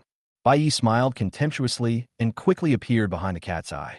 Cat's Eye only felt a flash before her eyes, and the girl in the red dress disappeared.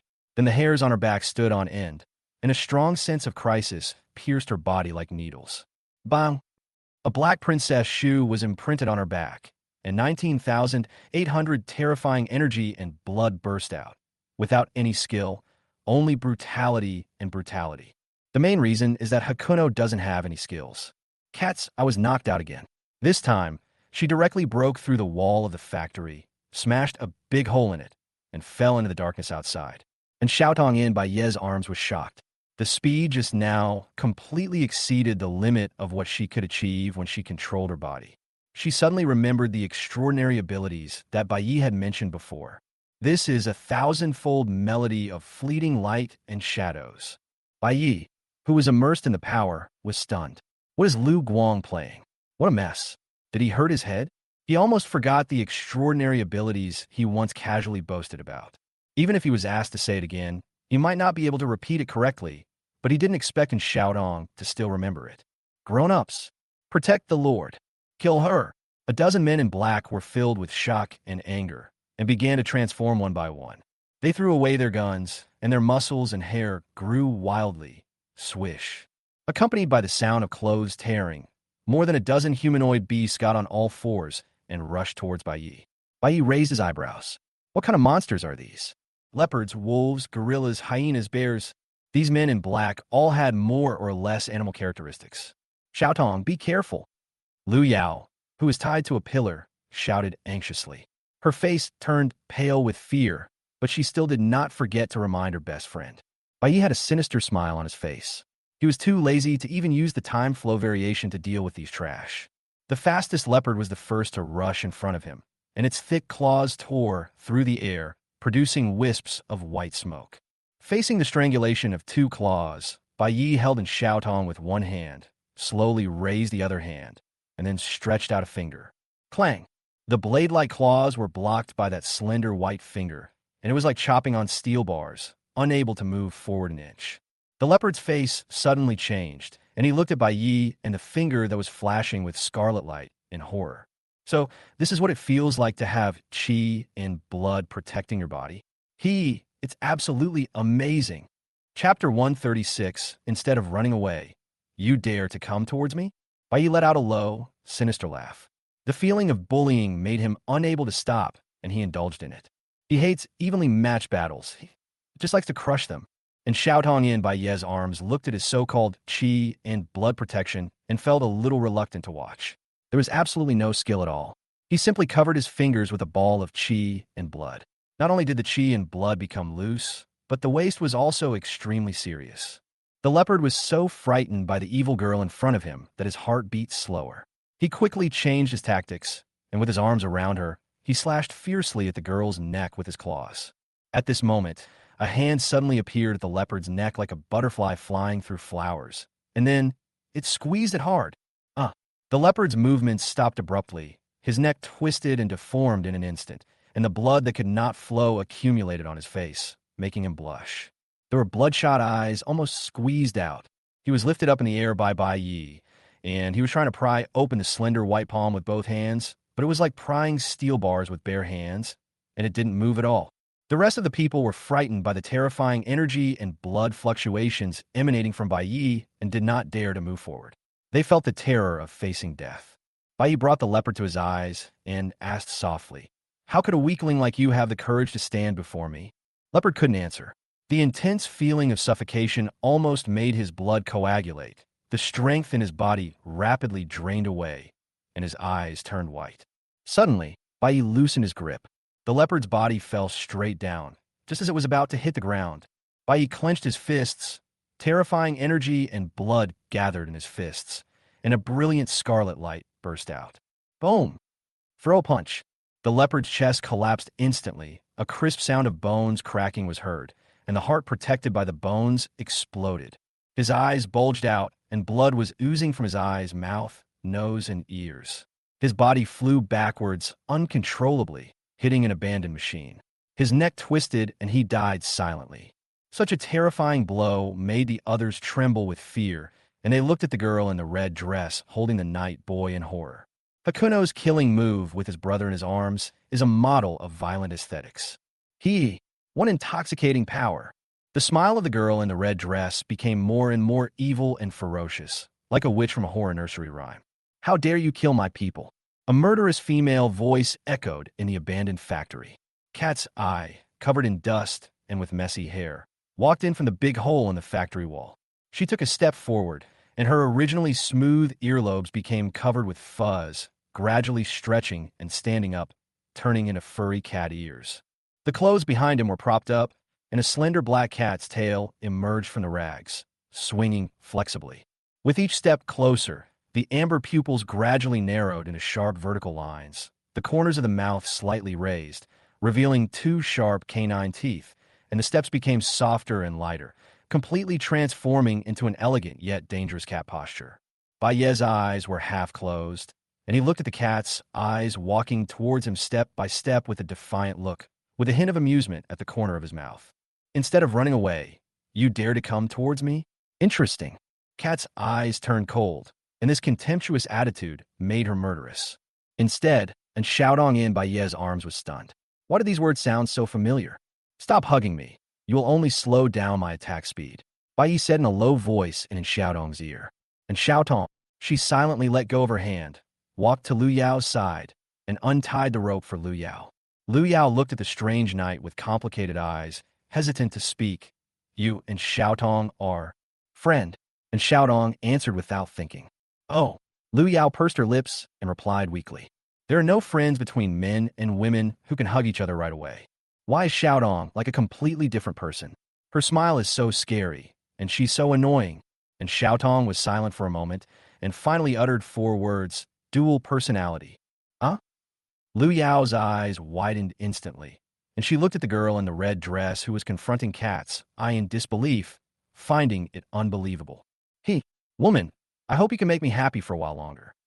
The girl in the red dress laughed wildly towards the sky. Lu Yao, he really is a dual personality. The cat's eyes narrowed, but the corners of his mouth chuckled as he said, Your strength is indeed very strong, but facing my complete form, the strength you are proud of is only this much. Little sister, are you ready to die? Bai grinned and said word by word, Am I pretty? When the little mouth opens, the birds sing and the flowers bloom. When the little hand points, it starts for mom. Cat Eyes was stunned when he heard this, his brain unable to react for a moment. No, it was the part where the strong man was swearing. How could you be so vulgar? After cursing, Bai suddenly felt refreshed. It turned out that the tyrant's pretentious way was not suitable for him. This simple and crude way was the best. When facing the enemy, of course you should extend the warmest greetings. It's a life and death battle, so why should you save face for the enemy? Lu Yao, who had just been untied, was stunned for a moment, her mouth slightly open and her eyes wide open. Xiaodong, why are you swearing? Cat's Eye felt that his personality had been severely insulted, and bloodshot streaks appeared in his amber vertical pupils. The air suddenly tore apart as she disappeared from the spot. Her figure turned into a black and gray stream of light, leaving a trail of afterimages in the air. The speed is simply extremely fast. However, she did not attack Bai Yi, but circled around him. Inside the abandoned factory, Cat's Eye shuttled back and forth as fast as a ghost. For a moment, the afterimages she left behind seemed to fill the entire factory. The dust in the factory was stirred into spirals by the strong wind she brought. Cat Eye's laughter came from all directions, and countless afterimages seemed to be laughing at the same time, making it impossible to tell which one was the real one. 19,800 HP is indeed frighteningly high, thousands higher than mine. Unfortunately, combat isn't about numbers. Whoever has the higher HP wins. I injected 5 injections of Type 2 potion, perfectly inheriting the cat's reaction and agility, and enhancing it dozens of times. With a speed beyond the limit, I killed countless opponents whose health values were higher than mine. And you are no exception. Ah. Before Cats, I could finish her words. She felt a sharp pain in her scalp. A hand grabbed her hair accurately, and her rapid, running movement came to an abrupt halt. He looked in horror at the girl in the red dress who was pulling his hair. This is impossible. How could you catch me? What are you mumbling about? Lie down. Bai impatiently pulled Cat's Eye hard, and Cat's Eye screamed and fell headfirst to the ground. Of course, when he spoke, he turned off time flow variation and focused on cherishing time. Don't forget to vote for Feng Xiao and Buyu. Chapter 137. This world is filled with countless heroes. Ah! Cat Eye held her head and screamed. There was a large patch of hair missing from the top of her scalp like a bald head. Bai loosened his grip, and a large mass of long brown chestnut hair fell from his hand. The cat's eyes are canthus red. Whether it is for cats or women, they all regard their hair as extremely important. I'm going to kill you. The sharp cat claws slashed fiercely at Baiye's calf, and the claws were wrapped in scarlet blood. Its power was far beyond that of Hua Bao and others.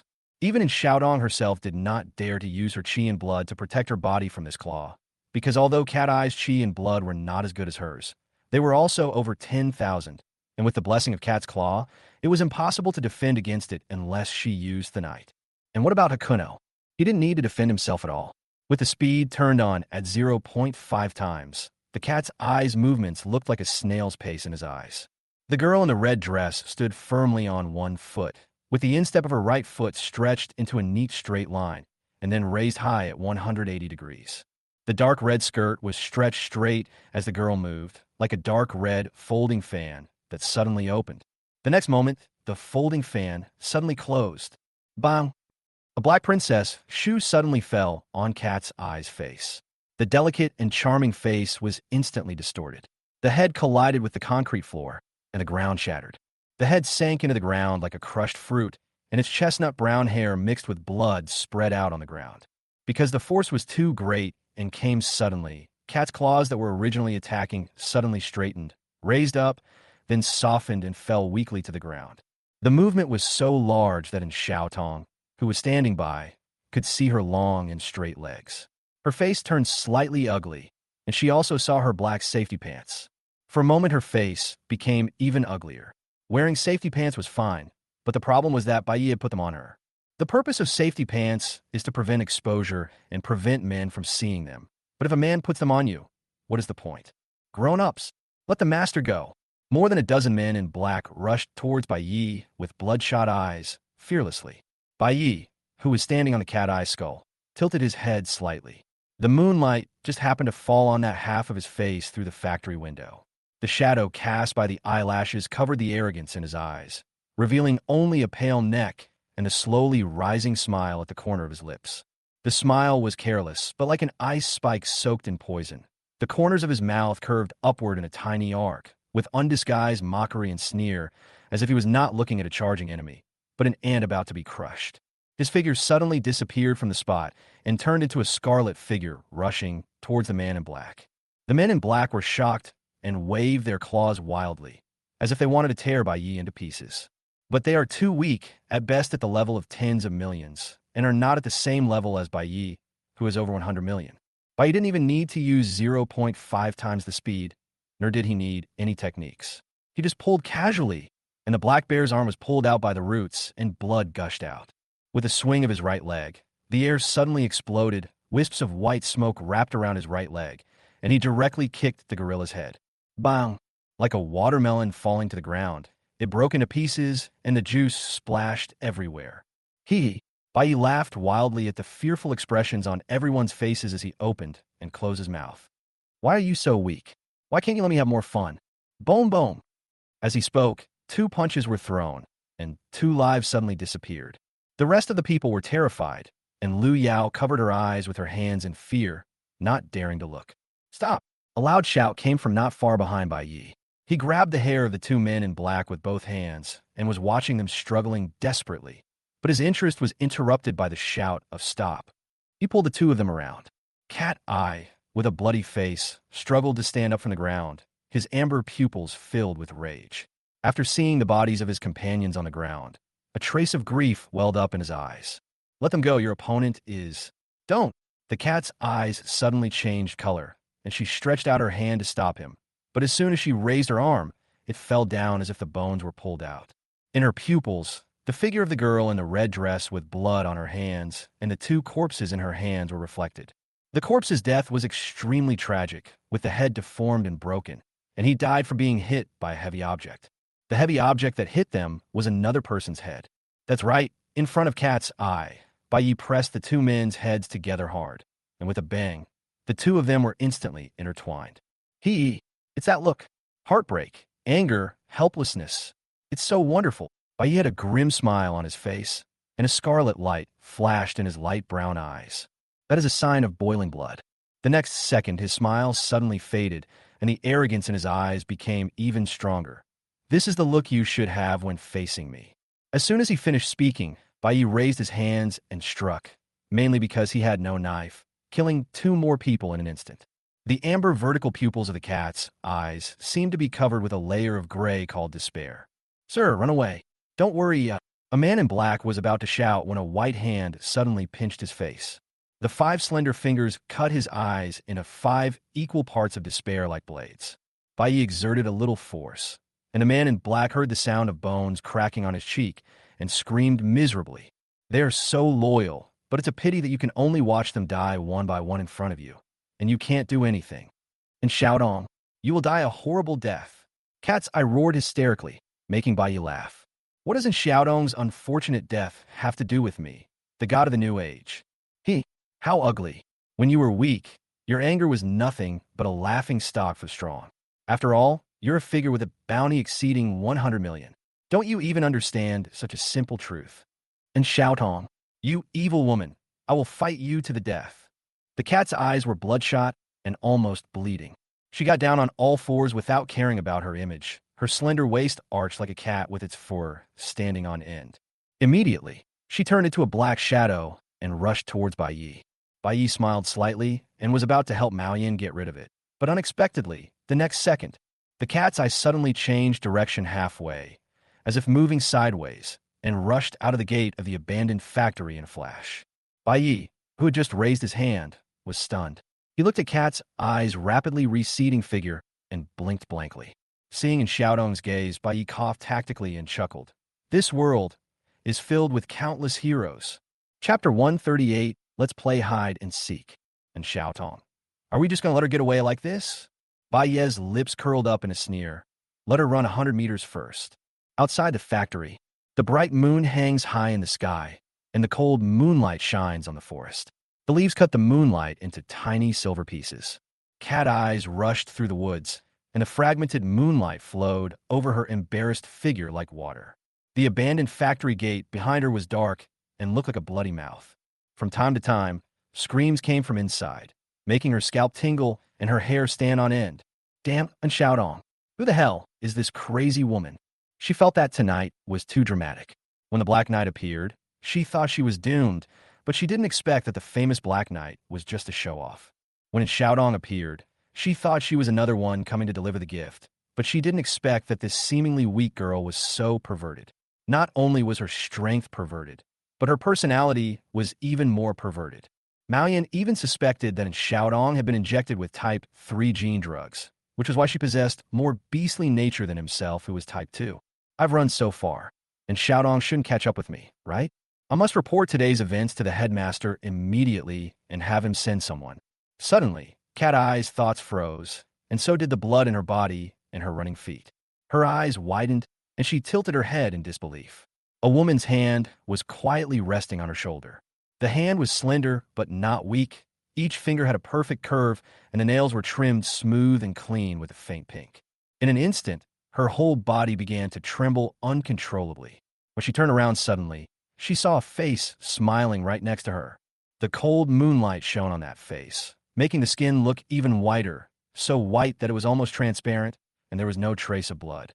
Suddenly, the human face opened its lips and teeth and smiled grimly. I got you. Ah! The woman's scream pierced the night sky, followed by a panicked, crawling escape. Cat's eye ran, while looking back in horror. The girl in the red dress was standing there alone, with disheveled hair and a strange smile on her face. One of her hands was waving mechanically, as if waving goodbye. Cat Eye ran faster and faster, his blood and energy like water in a pot that was about to boil away, emitting wisps of white smoke. Too slow. A girl's voice like a devil's whisper sounded in her ears. In the corner of her eye, the face of the girl in the red dress came into her sight, and her full face was visible. The girl in the red dress was actually running sideways, and she was still able to catch up with her speed. The cold sweat on Cat Eye's forehead, which had been dried by the cold wind, condensed again. She gritted her teeth and ran for her life without saying a word. Let's play a game. The name of the game is Hide and Seek. The cat's pupils suddenly contracted, and all kinds of emotions such as fear, absurdity, and despair surged into his heart. This is her favorite game. Every time she faces an enemy, the cat gene in her body will take over, making her unable to resist toying with the enemy. Just like a cat that catches a mouse but does not rush to eat it, but instead keeps toying with the mouse until it dies before eating it. As a result, now she is playing cat and mouse again, but this time she is no longer the cat, but the mouse. She truly felt the despair of being a mouse. Squeak! The sound of shoes rubbing against the ground was heard, with a rapid, harsh, and drawn-out sound. Cat's eye braked suddenly and was stuck in place. She looked at Bai Yi, who had also stopped, in horror and trembling. You can't kill me. If I die, the director will not let you go. Oh, the principal. Bai Yi laughed jokingly. Which kindergarten principal? Cat's eyes said hurriedly. It's the zoo director. He's one of the 10 kings. A mere 10 kings. A mere zoo director. You dare to scare me with such trash? Bai Yi just remembered that he was the leader of the 10 kings and almost cursed himself, so he quickly changed his words. Cat's eyes widened, as if she couldn't believe that someone in this world dared to insult the director like this. She said in disbelief, The director is one of the 10 kings, you. Fisk, I'm still the leader of the 10 kings. Madman, you crazy woman. Cat's eye cursed angrily. You have no idea how powerful the 10 kings are, and you have no idea how terrifying the director is. Bai Yi almost laughed out loud. No one understood the power of the 10 kings better than him, because he had killed one of the 10 kings. Okay, stop shouting. He picked his ears impatiently, and Xiaodong's ears were quite clean, and nothing came out. Open your mouth. Shut your mouth, director. Does your director know who I am? Cat's eyes shouted angrily. Although you are very strong, your strength is not worthy of our director's knowledge. Fisk, Bai Yi need it. That's it. Your director doesn't even know who I am. If I kill you, who will he seek revenge on? Cat Eye's anger froze, his eyes widened, and he stared blankly at Bai Yi, speechless for a moment. She really couldn't find any reason to refute. Don't call me that. My name isn't Xiaotong. When I get to the underworld and the king of hell asks about it, I'll say that Xiaotong killed you. Boom strapia. Violent energy and blood rose from Bai Yi's body. A cruel smile flashed on his face, and then he punched out.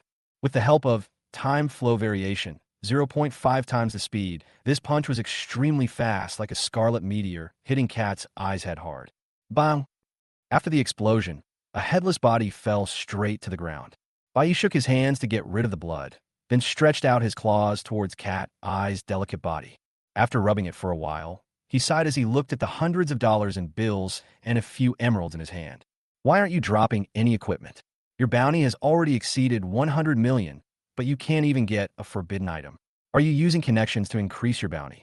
In a dark corner of the woods, Aaron, who had completely merged with the tree, covered his mouth tightly, as if only this could stop the fear from flowing out. He watched in horror as the woman in the red dress caressed the body of his master. Her beautiful face had long been stained red with blood, like an exquisite and perfect doll painted with red paint, with a strange beauty. Xiaotong will be okay, right? Lu Yao said timidly, half of her body hidden behind in Xiaotong. No. And Xiaotong's gaze passed through the factory gate and fell into the darkness outside. She knew that Bai Yi would be fine. The thousand lights and shadows instant ensemble was too powerful. Once upon a time, she thought that the extraordinary ability with this exaggerated name was made up by Bai Yi, but now it seems that her knowledge is too limited. There really is such an extraordinary ability in the world that can ignore individual differences and increase speed exponentially. But Bai Yi is too weak now, so he cannot show the power of the thousand-fold melody of flowing light and shadows. Today, using his own body to fight against Cat's Eye, who is good at speed, is just like a cat playing with a mouse. If I had such speed, coupled with the defense and attack power of a knight, no one under the 10 kings would be able to stop me. Chapter 139 Twin Souls Fission Breaking Limits Duet. Thank you for saving me today. Can you tell me your name? Lu Yao lowered her head and asked while biting her lip. Bai Yi. And Xiaodong said with a complicated look. She was thinking about how to explain what happened today to Lu Yao. If she didn't explain it well, the identity of the Black Knight might be exposed, which would be detrimental to her next mission. Bai Yi. Lu Yao murmured twice. She raised her head, clenched her fists, and smiled. Thank you, Bai Yi. My name is Lu Yao, the deer in Deer. You can call me Xiaolu.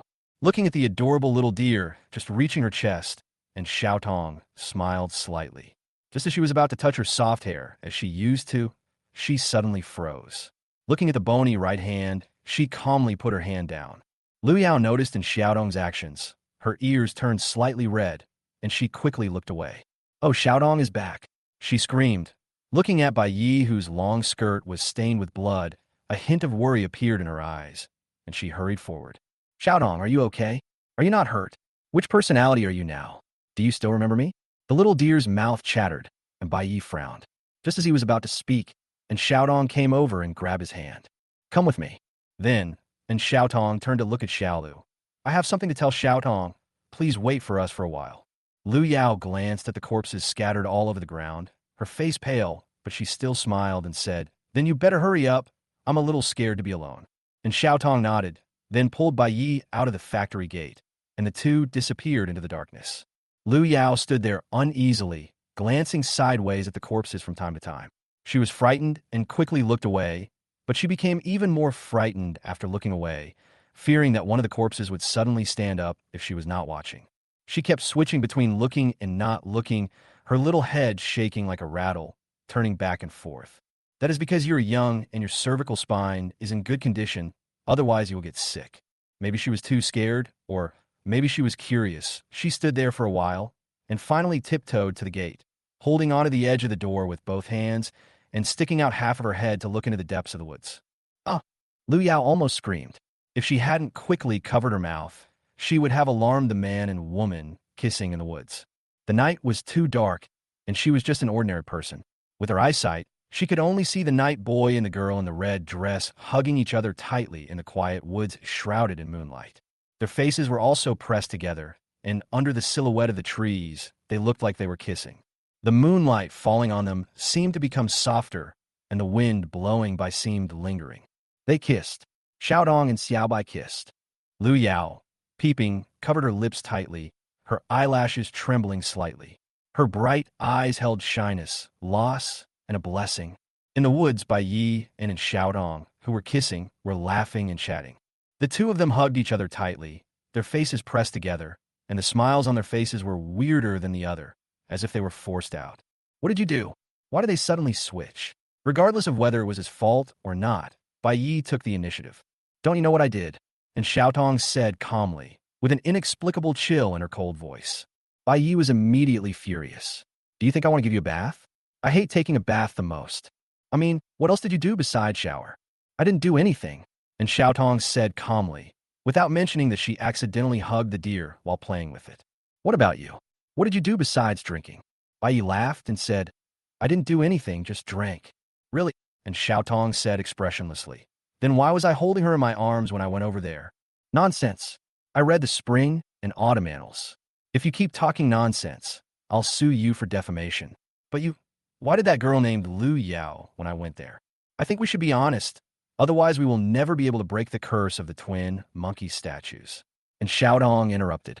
In the end, the two reluctantly told each other what happened before the exchange. Of course, Bai Yi did not say that he thought of in Xiaodong when he was drinking with Purple Sister, and in Xiaodong did not say that she thought of Bai Yi when she hugged Lu Yao. The two of them concealed the truth tacitly, and neither of them was willing to admit it. A moment later, they both discover the blind spot at the same time. And Xiaotong, it's a hug. Hakuno, it's water. The two people who had returned to their bodies looked at each other in silence. And Xiaotong broke the silence first. What does this have to do with water? Bath water is water, and wine is also water, but one is for use and the other is for drinking. Can they be the same? Bai curled his lips and said, maybe you drank some bath water while you were taking a shower? And Xiaotong said expressionlessly, I don't have the habit of drinking my own bath water. After saying that, she no longer paid attention to Bai Yi. After all, Bai Yi had great extraordinary talents, so sometimes it was difficult to communicate with him. Hugging should be the condition for the curse to be triggered, and it must be a simultaneous hug. After all, the twin monkey statue is two hugging monkeys.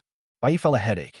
Even if hugging is the triggering condition, what is the condition for completely lifting the curse? I can't live my whole life without hugging, right? It's too early to say this now. Whether hugging is the triggering condition remains to be tested. Let's talk about these things tomorrow. Lu Yao's father is one of the directors of Tianqi Company. We can't stay here any longer.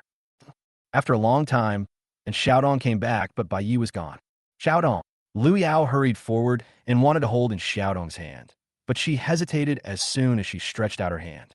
And Xiaotong smiled and took Lu Yao's hand. Don't worry, it's all over. Xiaodong, you're back to normal? Lu Yao asked in surprise. Yeah, and Xiaotong nodded. Great.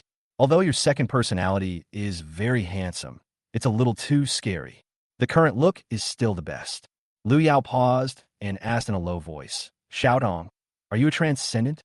And Xiaodong was not surprised by Lu Yao's question. An ordinary female student who suddenly showed such powerful strength would inevitably be suspected of being a supernatural person. Yes, I'm a transcendent. My transcendental ability is the twin soul fission limit-breaking duet. You've seen the specific manifestation of it. It's my second personality. Ticket. Chapter 140, your second personality wouldn't be a boy, right? So awesome. Lu Yao clenched her fists, and little stars seemed to appear in her eyes. She didn't understand any supernatural powers, but she felt that the name sounded very powerful. And Xiaotong, she didn't know what to say for a moment. The inspiration for this name came from Bai Ye's fleeting symphony. Although the name was a bit exaggerated, it was very suitable for fooling people who didn't understand the extraordinary. Lu Yao's identity is sensitive. Her father is Lu Yunxiao, one of the directors of Tianqi Company. If Lu Yao cannot be deceived, then her identity will definitely not be hidden. No wonder I felt like you had become a different person when we were taking a shower just now. It turns out you had a second personality, yeah? Lu Yao seemed to have thought of something, and her little face suddenly turned red. In a voice so soft as a mosquito, he asked, your second personality isn't a boy, is it? No. Angxi a otong li ditsis ifli. But I always feel my second personality is also a girl, but her personality is a bit twisted. You just saw it. She's very violent and even a bit perverted. Sometimes I can't control her appearance. So, Xiaolu, if you see my second personality next time, you must stay away from her. Okay, I'll listen to Xiaodong. As she spoke, Lu Yao's eyes kept glancing out of the factory gate. He's gone, and Xiaodong said calmly. Lu Yao's eyes dodged. He was injured before. It's so dark now. Will he be okay if he walks alone? He's also a transcendent. He'll be fine. Lu Yao was silent for a moment. Xiaodong, the boy you mentioned hugging you before is Bai Yi, right? And Xiaodong was stunned and didn't know how to answer, so she just nodded. There was no need to hide anything at this point. After all, she and Bai Yi had just hugged each other in public. Even though she was hugging herself, who would believe it if she told others about it? Lu Yao bit her lip lightly, hesitating to speak. Then what is your relationship? Friend. Our innocent Xiaodong has also learned to lie? I think he's clearly your boyfriend. Lu Yao pouted in dissatisfaction and pulled in Xiaodong's hand and shook it. Xiaodong, why are you hiding such a big thing from me? Are you afraid that I will steal your boyfriend? She joked with a smile, and Xiaotong did not answer, but stared at Lu Yao in front of her. That calm gaze made Lu Yao inexplicably feel guilty, and the amplitude of her shaking gradually slowed down. Xiaolu, I hope you can keep today's matter a secret. No problem, Lu Yao said quickly, feeling inexplicably relieved. But then she was afraid that Xiaodong would notice something was wrong with her, so she hurried to explain. You and Bai Yi are both extraordinary people, and the Federation has been wanted for extraordinary people. I will not reveal your identities, not to mention that you saved me. I, Lu Yao, am not the kind of person who betrays my friends and is ungrateful. When my father asks me about it, I will say I know nothing. I was blindfolded at the time, and then I heard the sound of fighting. After that, Cat's Eye and the others all died. It was the mysterious man who saved me. And Xiaodong also breathed a sigh of relief. Fortunately, Lu Yao agreed. Otherwise, she really didn't know what to do. Thank you, little dear. Lu Yao laughed, her big eyes curved into crescents. What's there to thank me for? Have you forgotten what I told you before? She took in Xiaodong's hand and shook it again, saying happily, Xiaolu and Xiaodong are lifelong friends. Yes, good friends for life.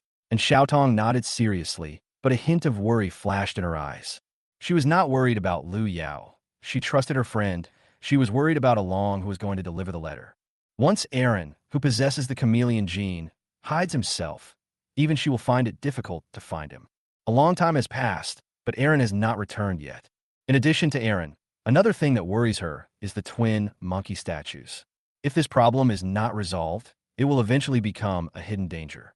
Today's unexpected exchange almost caused a disaster. If she hadn't exchanged with Hakuno, she would definitely sleep with Xiaolu tonight, and she would be able to deal with it even if Cat's Eye attacked. Instead of being kidnapped, he still had to rely on Hakuno's rescue. Tonight seemed safe and sound, but in fact, her life was hanging by a thread. If she didn't get the white dove ring hidden under the sofa, both she and Lu Yao would die. Her death would be even more miserable than Lu Yao's, as she was defiled by Cat's Eye before her death. Bai Yi was depressed when he returned to Fujin Pavilion because Gao Bansheng and the others had left, and there was no one in the private room. Depressed, he returned to his room, took out the twin monkey statues, and started cursing. There is no way. The twin monkey statues are taboo objects after all. Even the pure silver cross sword cannot cut them. All we can do is curse.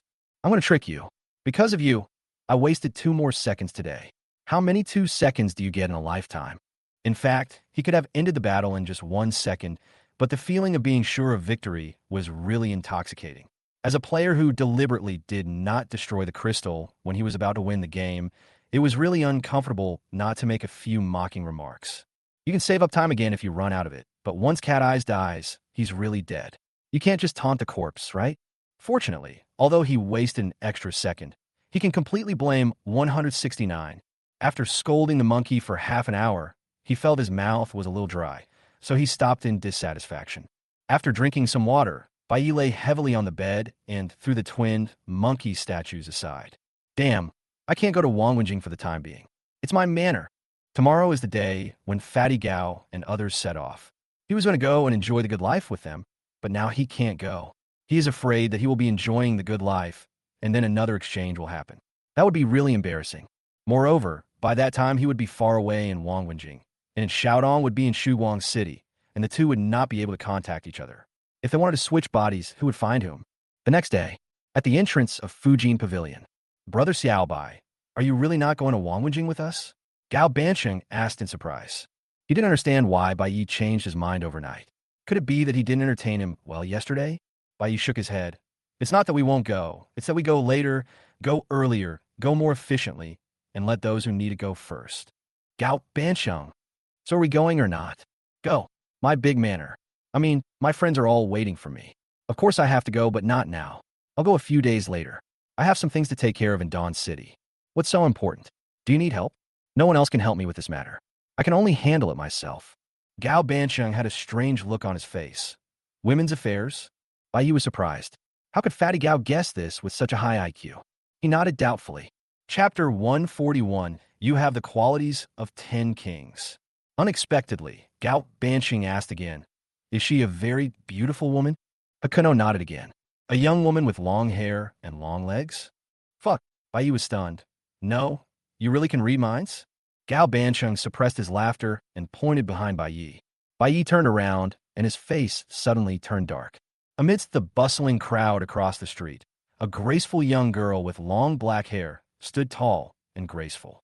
The warm wind lifted a corner of her red skirt, and the girl was walking slowly out from the light and shadow of the buildings beside the street.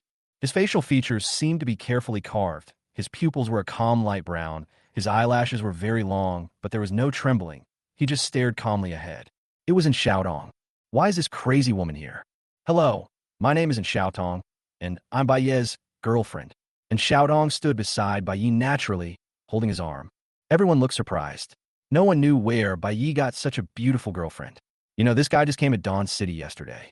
No wonder Bai Yi disappeared during the drinking session. It turned out that he didn't like those purple girls and went out to find a date. Awesome. Gao Banqing gave Bai Yi a thumbs up. With Xiaodong's help, Gao Banqing and others stopped trying to persuade him. After all, heroes have always been tempted by beautiful women, and Bai Yi is a hot-blooded man, so it is normal for him to indulge in the beauty of the world. Only Bai Yi himself knew that this was not a paradise at all. How could a god of the new era be tempted by beauty? He was kidnapped by beauty. What bad luck. I was so damn unlucky. I thought my luck would return after leaving Black Mountain, but it started all over again when I arrived in Dawn City. Just as Gao Banqing and the others were about to leave, Liu, who had been silent all this time, suddenly spoke up. I have something I want to talk to Bai Yi alone. When Magician Liu made such a request, everyone naturally made room for the two of them. When Bai Yi and Liu walked to a deserted place, Liu's image as a strong man collapsed instantly. He grabbed Bai Ye's hand and cried, Brother Yi, you can't forget your friends for the sake of beauty. You can't abandon me. Bai Yi pulled his hand back with a look of disgust on his face. It's not that I won't go to Wangwenjing. I'll just go in a few days. I don't believe it. Your girlfriend is so beautiful. How could you bear to come to Wangwenjing? Brother Yi, just come with us. You must not give up your career for a woman. When we have established a stronghold in Wangwenjing, we will be able to find any beautiful woman. Bai Yi was getting more and more impatient. Am I the kind of person who is tempted by beauty? I already told you, I'll go back in a few days. Get out of here right now. You are, Brother Yi. You ordered the most purple girls yesterday. Brother Yi, the most important thing for you now is to calm down. You've been bewitched by her. How much emotion can you have in just one night? Love at first sight is all about lust. Liu spoke faster and faster, and even began to beat his chest and stamp his feet. Brother Yi, I beg you, please let her go and don't harm her, okay? She is still young, still a student. She can't stand you. Okay, now you've spoken out your real thoughts, right? Bai Yi was so angry that he kicked Liu. This bastard is not reluctant to leave me. It's obvious that he can't stand seeing me no longer single. In the end, Liu left Shuguang City with Gao Banqing and others with a resentful look on his face. Only Bai Yi and Xiaodong and Li Beitian were left. Li Beitian's shocked eyes swept back and forth between Bai Yi and Xiaodong. You last night, couldn't you be? No. X2. The two said in unison. Li Beitian. He held his forehead with his hand, his eyes revealing the sorrow of having his cabbages eaten by pigs. Xiaodong, I've watched you grow up over the years. You're a stubborn kid, and you'll never turn back once you've made up your mind. Since you and your brother Xiaobai, your nephew Xiaobai are in love. Old Li, Unkla Li. And Xiaodong told Li Beitian what happened last night, and the misunderstanding was resolved. Li Beitian's expression turned grim. Did you kill the people in the zoo? And a genetically modified person named along got away. And Xiaodong nodded. Li Beitian said solemnly, this is bad. The director of the zoo is one of the 10 kings, and he is vindictive. If you kill his people, he will definitely not let it go. Brother Xiaobai, you were right not to leave with Gao Banqing. If you offend the director, only Shuguang City will be safe. Because Apocalypse Company and the zoo are sworn enemies. It's not a big deal if you stay in the enemy's territory. Bai Yi waved his hand and didn't care. I don't care about that damn director. I just want to lift the curse of the twin monkey statues right now. Li Beitian was both angry and amused. He was angry because Bai Yi didn't care enough about his life, and he was amused because Bai Yi was young and arrogant and didn't even take the principle seriously. Brother Xiaobai, it's fine if you just say this to us, but please don't spread it outside. In Beimang, even the most arrogant transcendent wouldn't dare to openly insult the 10 kings. You are so arrogant. Someone who doesn't know you would think you are the leader of the 10 kings. Bai Yi was amused. That's me. Li Beitian turned his head away speechlessly and whispered to Xiaotong beside him, I think Brother Xiaobai has a good talent. Since you can't find a way to break the curse for the time being, why don't you take advantage of this time to teach him how to awaken his extraordinary talent? Although no method can guarantee a 100% awakening of the extraordinary, it mainly depends on personal talent, but I feel that with Brother Xiaobai's mental state, extraordinary talent, there will definitely be surprises if he gives it a try. He didn't know that Bai Yi possessed the extraordinary ability of thousands of flashes of light and shadows in an instant. and only thought that Bai Yi was practicing the qi and blood martial arts. The three of them were not far away, and Bai Yi was no longer a weak, ordinary person, so he naturally heard the whispers between Li Beitian and Xiaotong. At first, I was quite happy. I didn't expect Li Beitian to have such good vision and praise me for my talent. But the more I listened, the more I felt something was wrong. It turned out that extraordinary talent was not a compliment. Extraordinary talent is good equals has the potential to be a psychopath. Bayez's face darkened, and he angrily said, "Your extraordinary talent is indeed good. Your extraordinary talent is unprecedented and one in a million. You have the potential to be a 10 king." Li Beitian was speechless and choked up. After a long while, he finally managed to utter one sentence. "You curse so filthy." Chapter 142 in Xiaotong. I'm fine. Bai Yi, I'm fine too. The three of them discussed for a while, and finally Li Beitian left.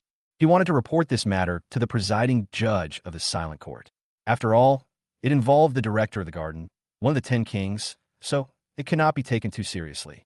In the end, only Xiaodong and Bai Yi were left staring at each other. "Let's go." And Xiaodong turned and left. "Where are you going?" "Shop." Bai Yi raised his eyebrows.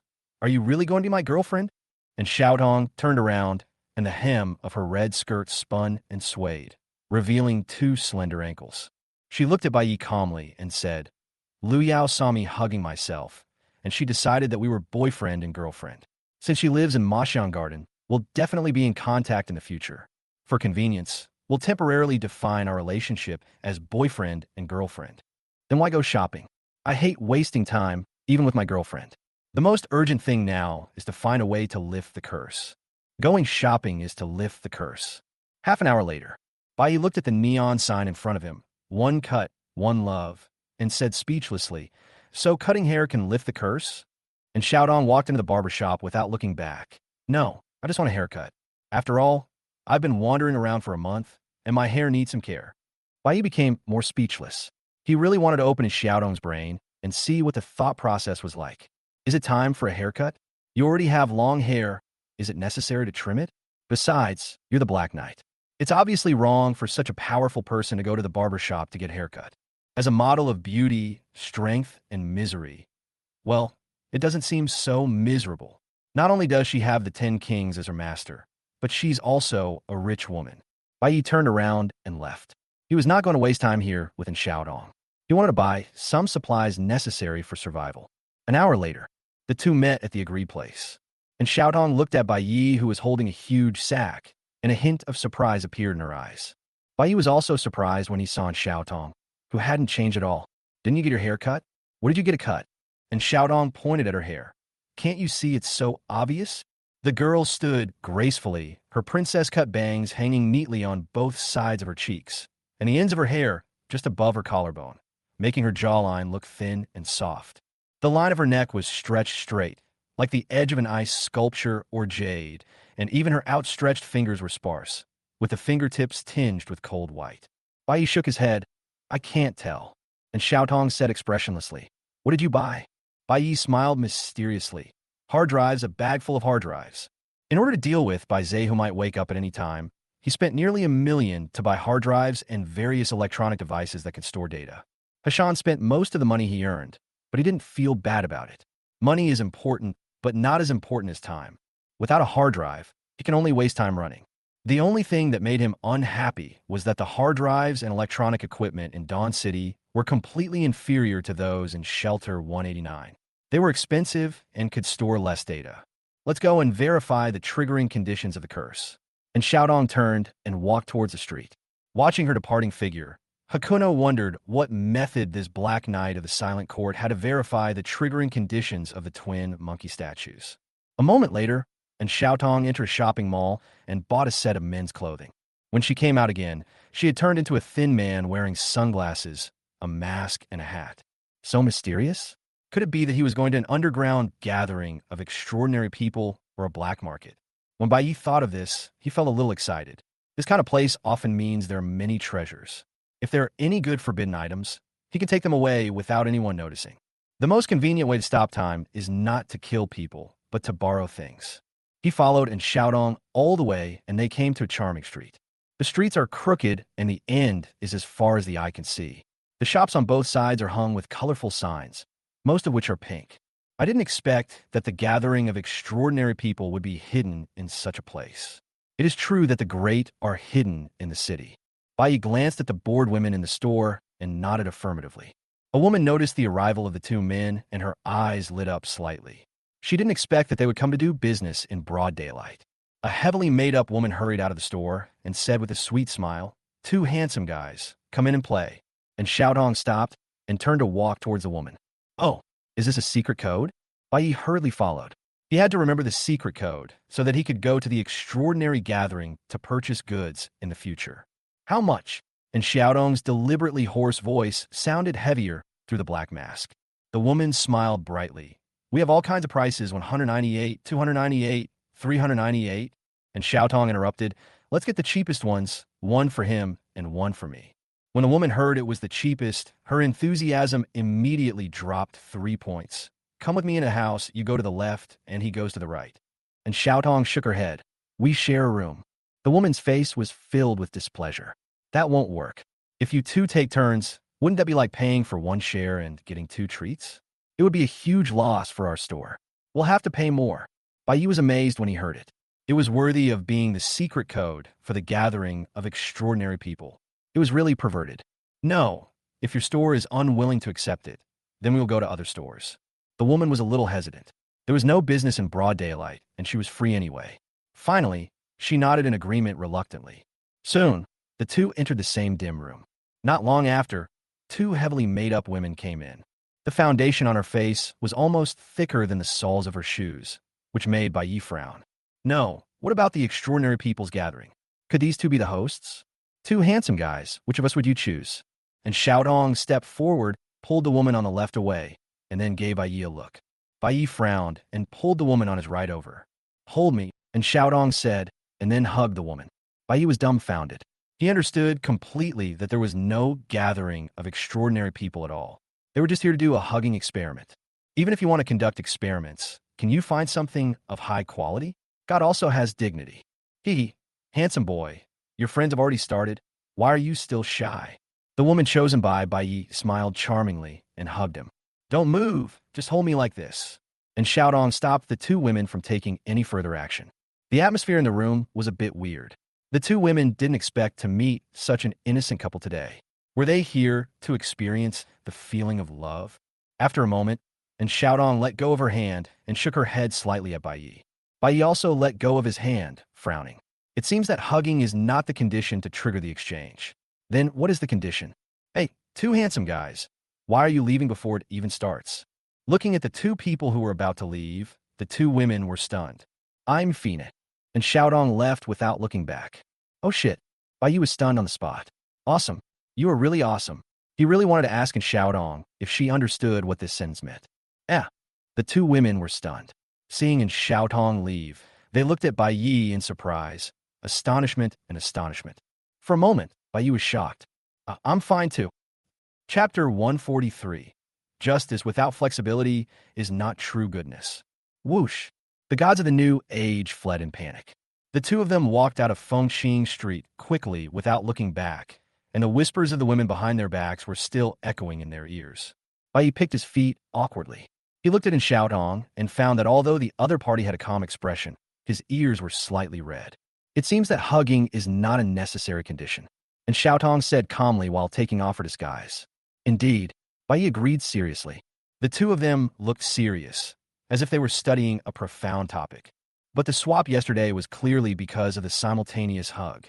Is there some missing necessary condition?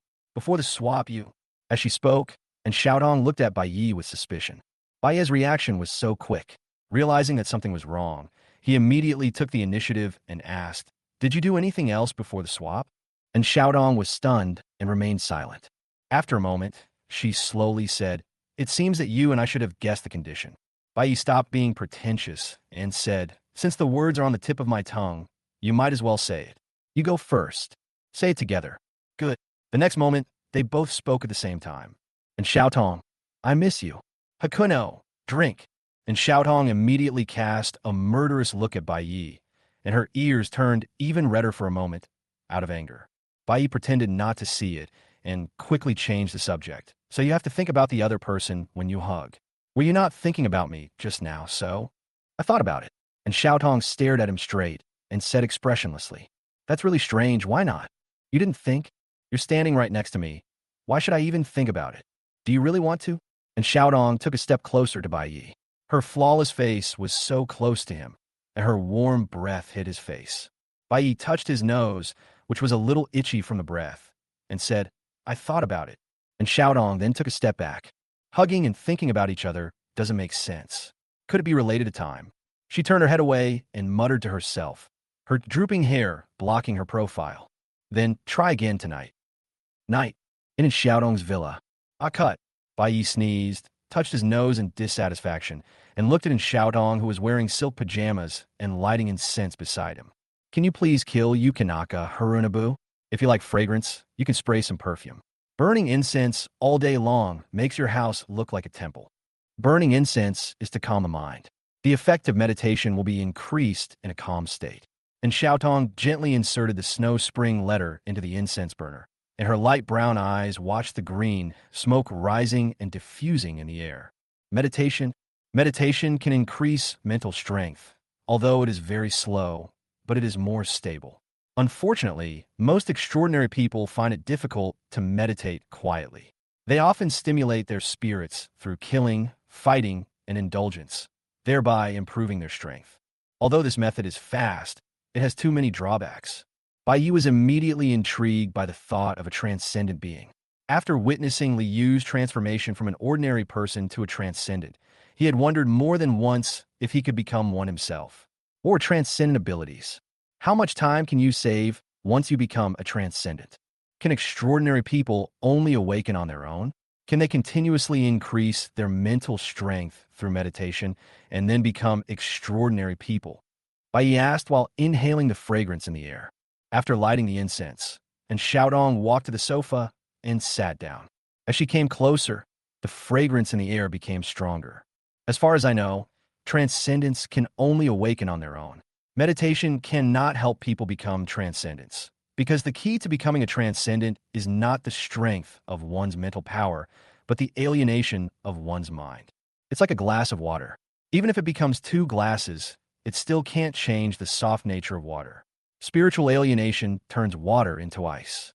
And Xiaotong held the gilded teacup in both hands, brought it to her lips, and blew on it, and the mellow red tea immediately formed tiny vortices.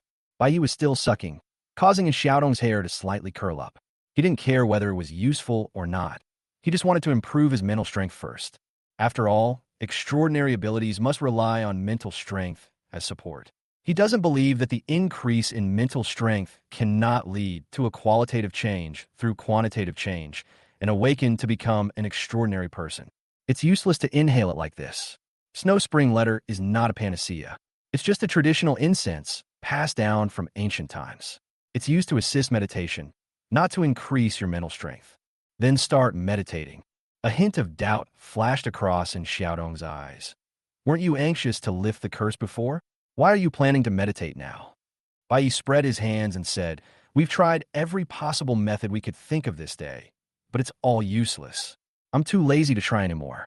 I might as well learn how to improve my strength first. Are you planning to give up? So are you ready to accept the fact that you're a girl? And Xiaodong took a sip of tea and said softly, Ahem. Bai Yi almost choked and said angrily, What do you mean by accepting the fact of being a girl? I just thought of a better way. There's no need to waste time here. What method? Pangy USB drive. And Xiaodong slowly put down the teacup, her eyes flickering slightly. You are right. The Pangy USB must contain information about the taboo objects. As long as we get the Pangy USB, we can completely lift the curse. Oh, Bai Yi gave her a surprised look.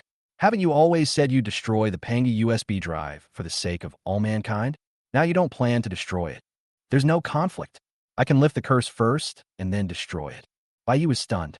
He had always thought that Xiaodong was the kind of paranoid who believed in absolute justice and could not tolerate any grain of sand in his eyes.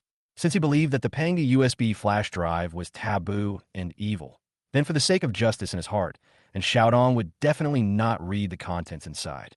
Just like when fanatics burn the books of a rival sect, they would never even look at the filthy texts. Don't look at me like that. Not all people who uphold justice are stubborn and dogmatic. In my opinion, justice that doesn't adapt isn't true goodness. Then do you have any news about Panga USB flash drive? Bai didn't care what Xiaodong's justice was.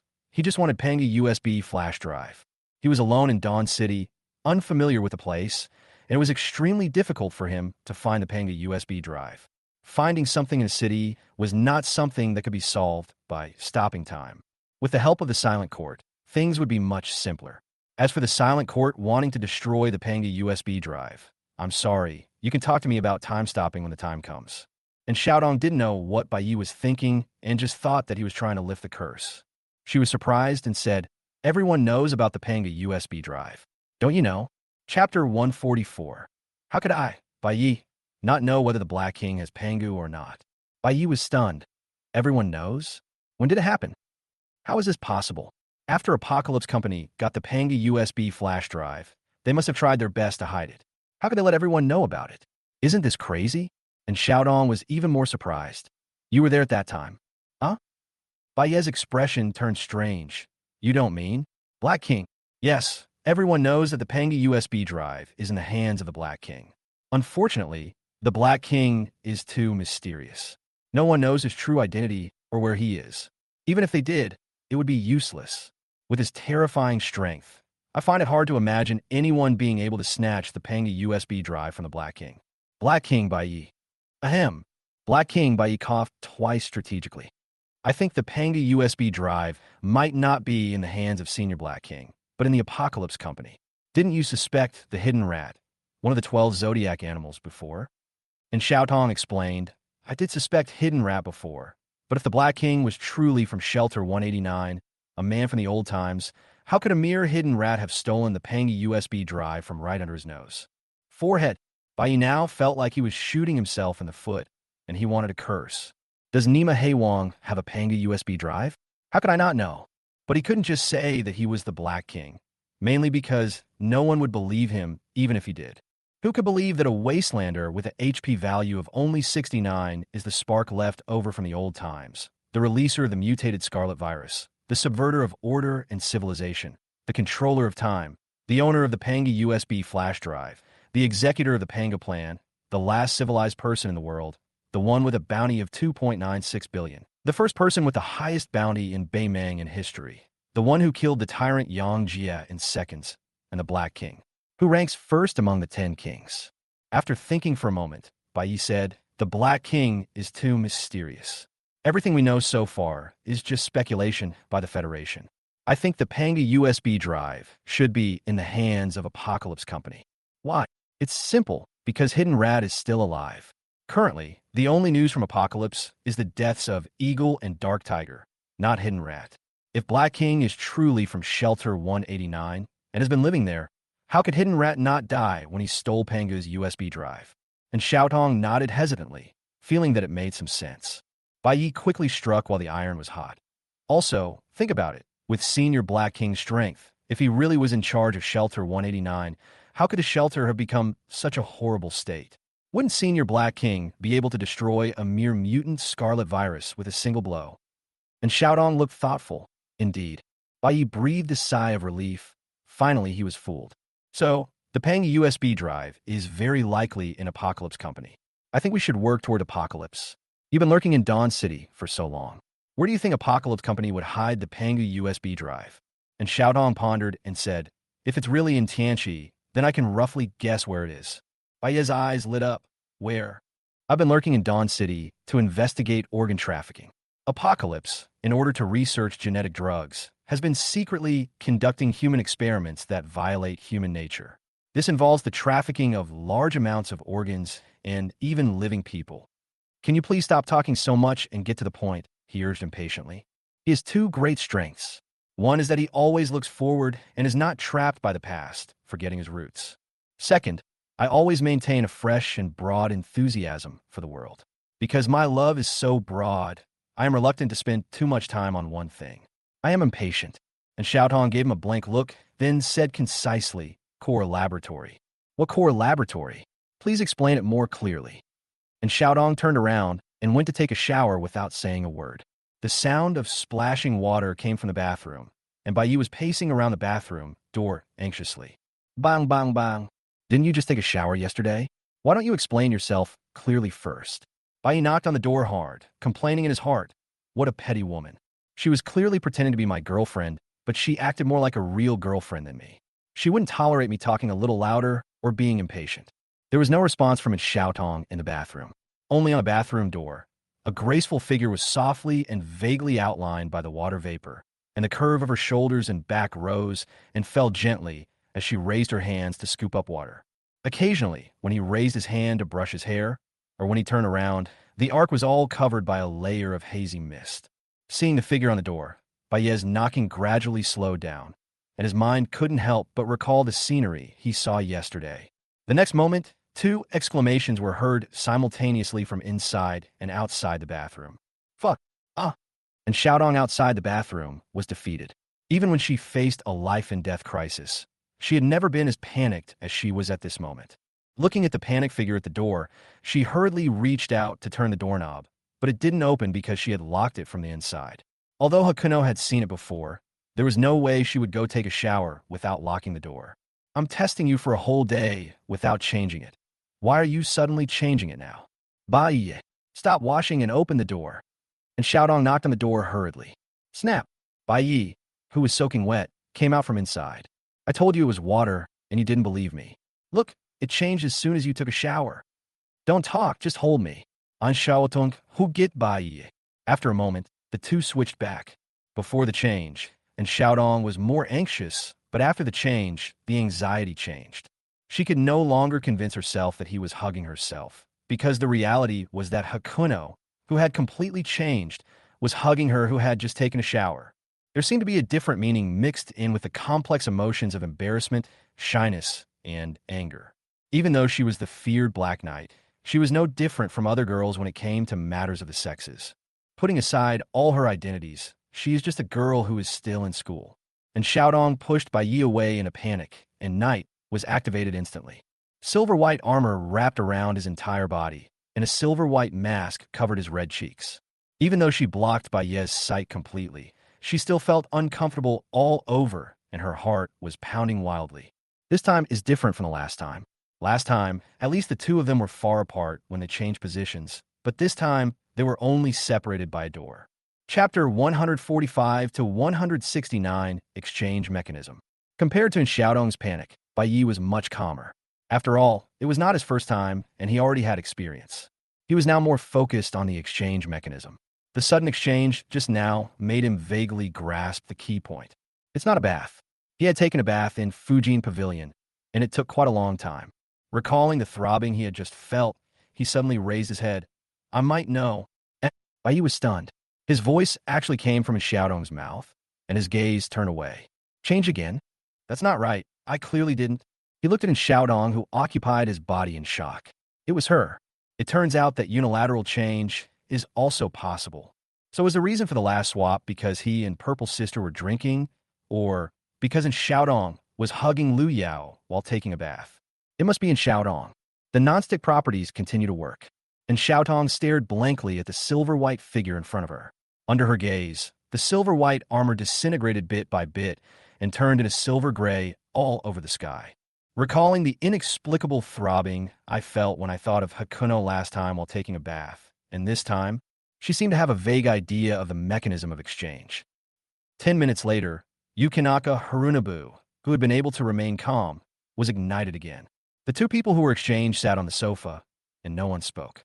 They all understood the triggering conditions of the exchange mechanism, but they all kept it a secret and didn't say it out loud. An awkward and delicate atmosphere flowed between the two. The Panga USB drive may be in the core laboratory, and Xiaodong broke the silence and seamlessly continued the previous topic. She looked calm and did not show any embarrassment at all. Where's the core laboratory?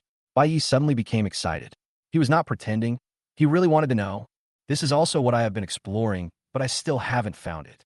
The core laboratory is the unit with the highest level of confidentiality in Dawn City, and it is also where the Type 3 drug is developed. So I guess the Pangi USB drive should be placed here. But only the directors of Apocalypse Company know about the core laboratory. A faint light flashed in by Ye's eyes. This is easy.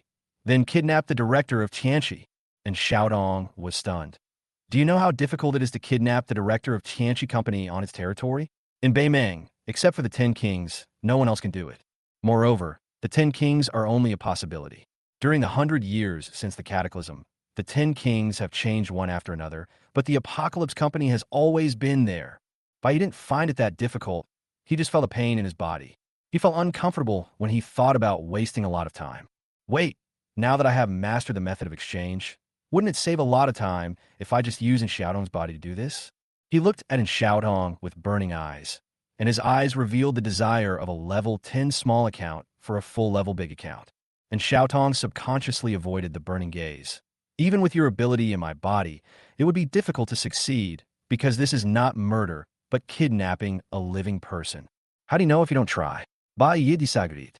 And Xiaodong only knew that the fleeting light and shadows played thousands of times in an instant. But she didn't know that he had a more powerful ability to stop time. And Xiaodong shook her head. I'm very aware of the strength of the Apocalypse Company. If I were to perform the 1,000 lights of flowing lights and shadows instant, there might be a slight chance of success. But if it were you, it would definitely not work. Unfortunately, only your soul and my body can achieve that kind of extreme speed. What do you mean I definitely can't do it? Bai raised his eyebrows and said dissatisfiedly, how many chi and blood martial arts techniques do you know? What technique? Circle, armor, feather, spear, absolute. What a mess. Bai was slightly stunned. Although he was a god of the new era and the leader of the Ten Kings, he really didn't know the martial arts of a poor guy. The only thing he knew about the poor ghost martial arts was that through exercise, one could strengthen the body and increase the energy in blood. I thought it was similar to fitness in my previous life, but I didn't expect there were so many techniques. And Xiaodong sighed softly. The so-called circle is to coordinate with specific breathing techniques to mobilize qi and blood to circulate throughout the body's meridians, thereby cultivating qi and blood and strengthening the body. Circle is the foundation of qi and blood martial arts. Because it is a complete cycle, it is called circle. Bai immediately realized, couldn't armor be the qi and blood that protects the body? He was most impressed by the protection of qi and blood. The dark tiger, silver snake, and even the tyrant had all used qi and blood to protect their bodies. And Xiaotong nodded. That's right, armor is the protection of qi and blood, which stimulates the qi and blood to form a defense similar to armor outside the body. There is a light body technique that makes the body as light as a feather with the help of qi and blood. Gun is a technique of releasing qi and blood. Qi and blood can be fired as bullets. Stronger ones can even be like cannonballs. It can also be used to enhance weapons. Absolute is to isolate the aura.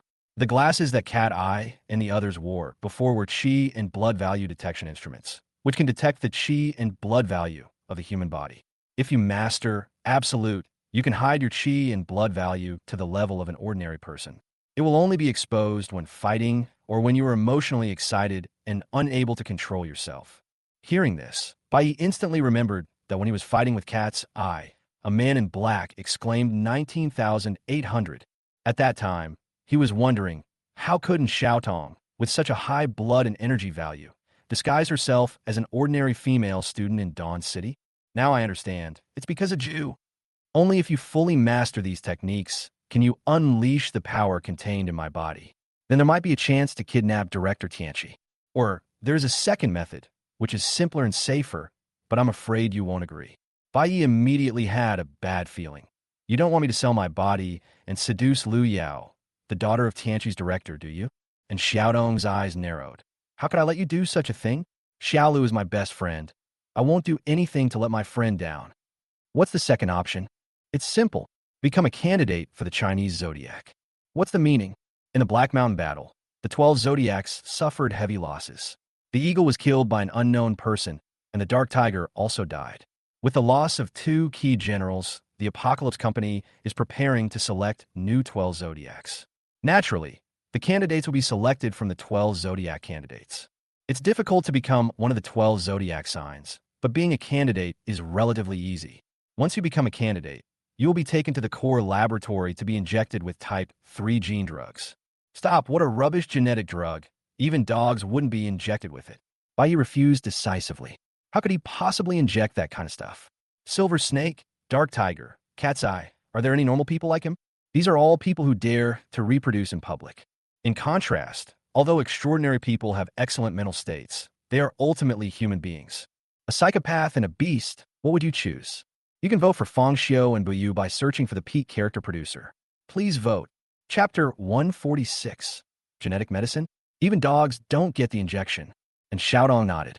Although injecting the Type 3 gene potion will grant powerful strength, it will eventually be affected by the animalistic nature.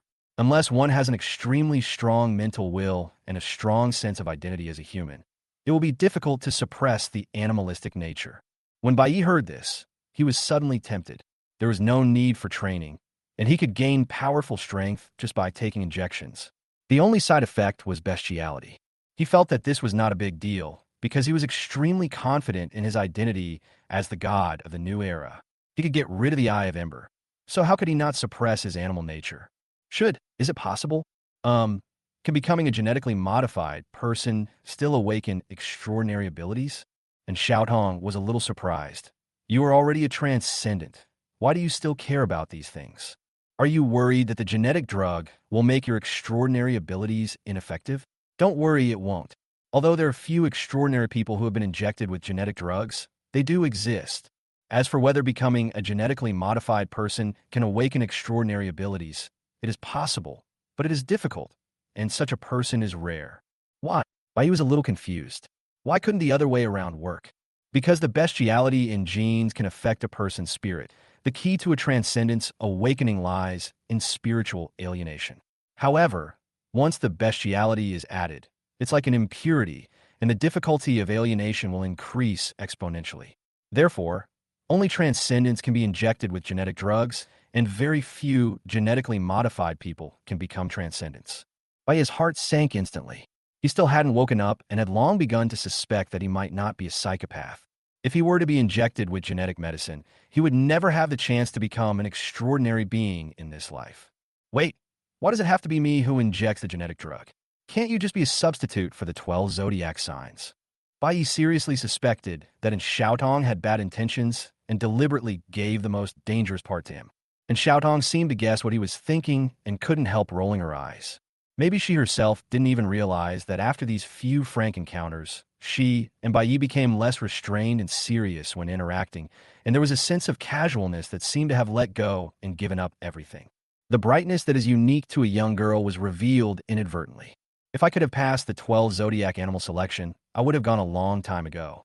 You can see that my chi and blood values are too high, and the selection process will involve physical and genetic testing, which would definitely expose me. But you're different. Your chi and blood values are only 69, so they won't arouse suspicion. Haha, so I should be happy, right? Bai said with a wry smile.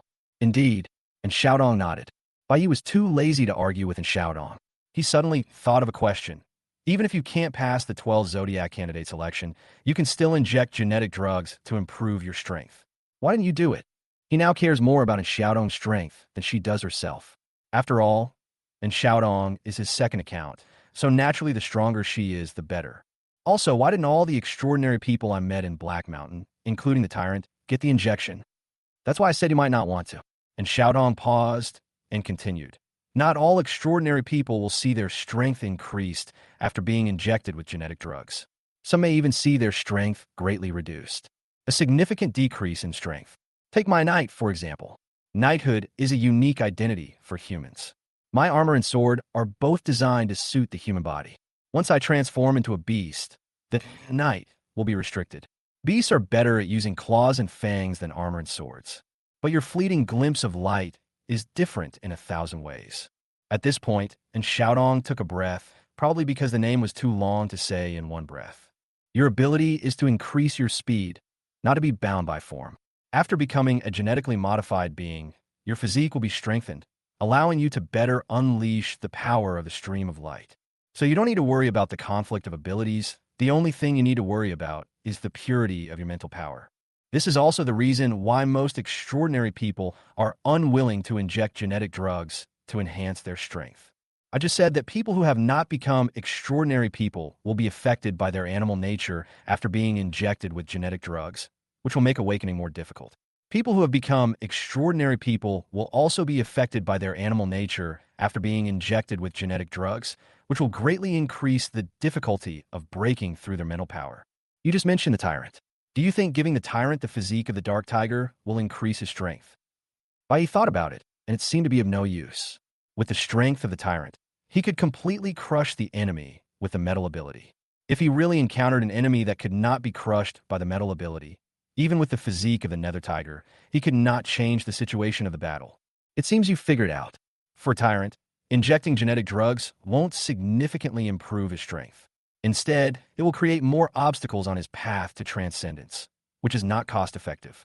Only those extraordinary people who have no hope of breaking through will choose to find another way and inject genetic drugs, sacrificing their future prospects in exchange for current strength. I have told you the pros and cons. Do you plan to take a risk and use my body to kidnap the director of Apocalypse, or choose a safer way to inject the Type 3 gene drug and become a candidate for the 12 zodiac signs? The choice is yours, and the silent court never forces anyone. And Xiaotong looked at Bai Yi calmly, waiting for his choice. Bai Yi also rolled his eyes. You in the silent court don't force others. You just kill people directly. Although he complained in his heart, he still considered it carefully.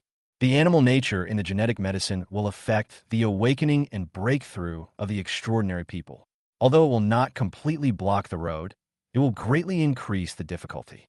I have experienced several life and death crises, but have not awakened to become a transcendent. If the difficulty is increased, is there any hope in this life? Of course, as a god of the new era, how could he be afraid of a little difficulty? He just doesn't want to take shortcuts by taking drugs. He just likes to work hard. Even dogs don't get injected with genetic drugs. It's better to learn the techniques of meditation and qi and blood martial arts first. Bai Yi gritted his teeth and rejected the temptation to take drugs to become stronger. He planned to calm down first. It was rare to have a master like in Xiaodong teaching him personally, so he could use the learning process to accumulate some time. He could save up for a month first. Then, when the time came, he could change his name to Xiaodong and kidnap a director of Apocalypse. Wouldn't it be easy? Okay, then let's meditate first. It's late at night, and strenuous exercise will affect sleep. We'll learn qi and blood martial arts tomorrow. And Xiaodong took off her slippers, revealing her thin and well-proportioned feet, the soles of her feet still flushed from being washed by hot water.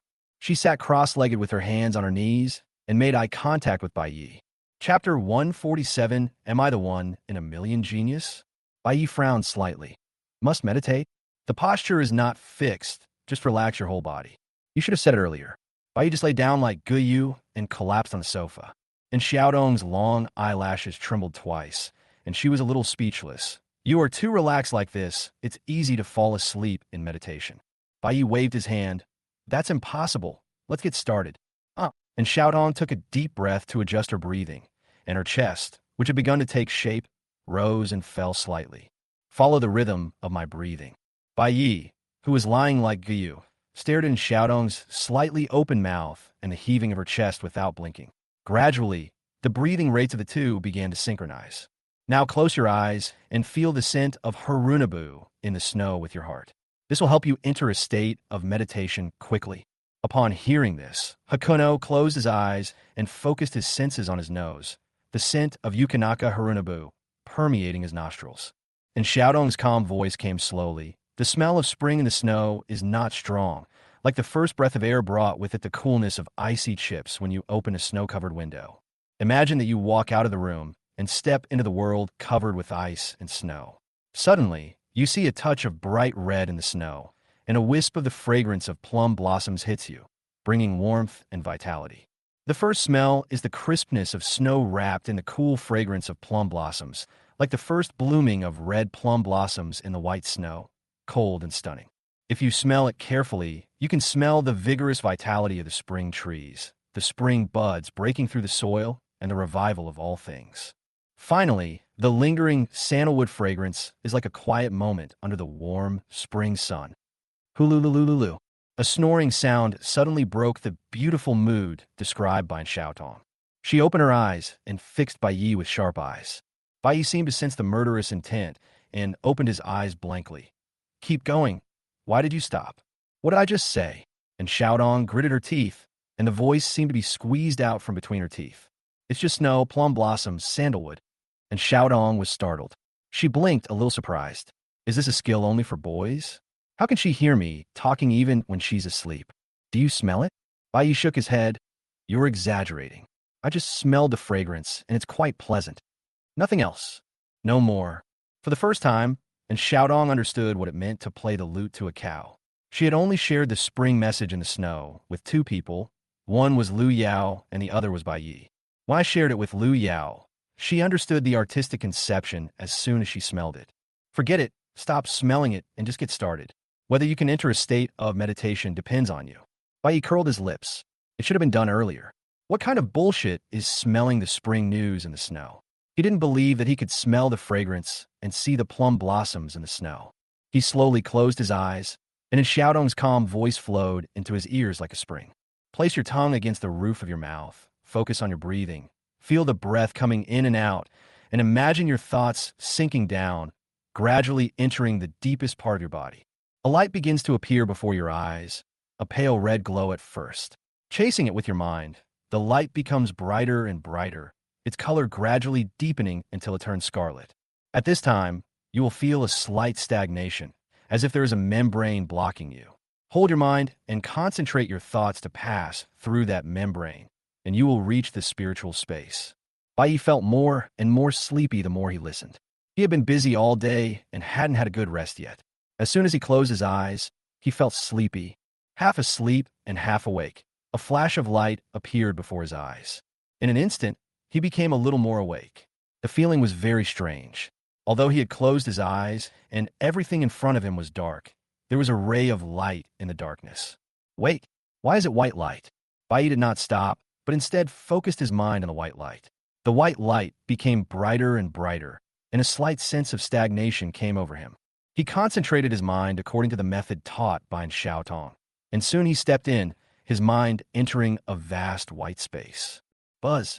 A slight buzzing sound rang in my ears, like an auditory hallucination. In the center of the spiritual space, Bai Yi saw a huge golden dial and a golden hourglass floating above the dial. Is this my spiritual space? It turns out the clock and hourglass of time are hidden here. Wait, why is there no Panga material? He thought about it and felt that Panga matter should be in the physical body. After all, Panga matter is not like the clock of time or the hourglass of time, which is no substance, but really exists in the material world. Bai Yi's gaze then passed over the clock of time and the hourglass of time, and looked at the entire spiritual space. When his eyes swept to the corner of his spiritual space, he was stunned. This is... He opened his eyes wide and saw an eye without an S huddled in the corner of his spiritual space. Its surface was covered with earthworm-like, protruding blood vessels, and a strange gray mist was lingering in the turbid lens. What the hell? Damn Ember Eye! How the hell did you get in here? At this moment, the eyes of Ember had completely lost their original magical power. Instead, they looked aggrieved.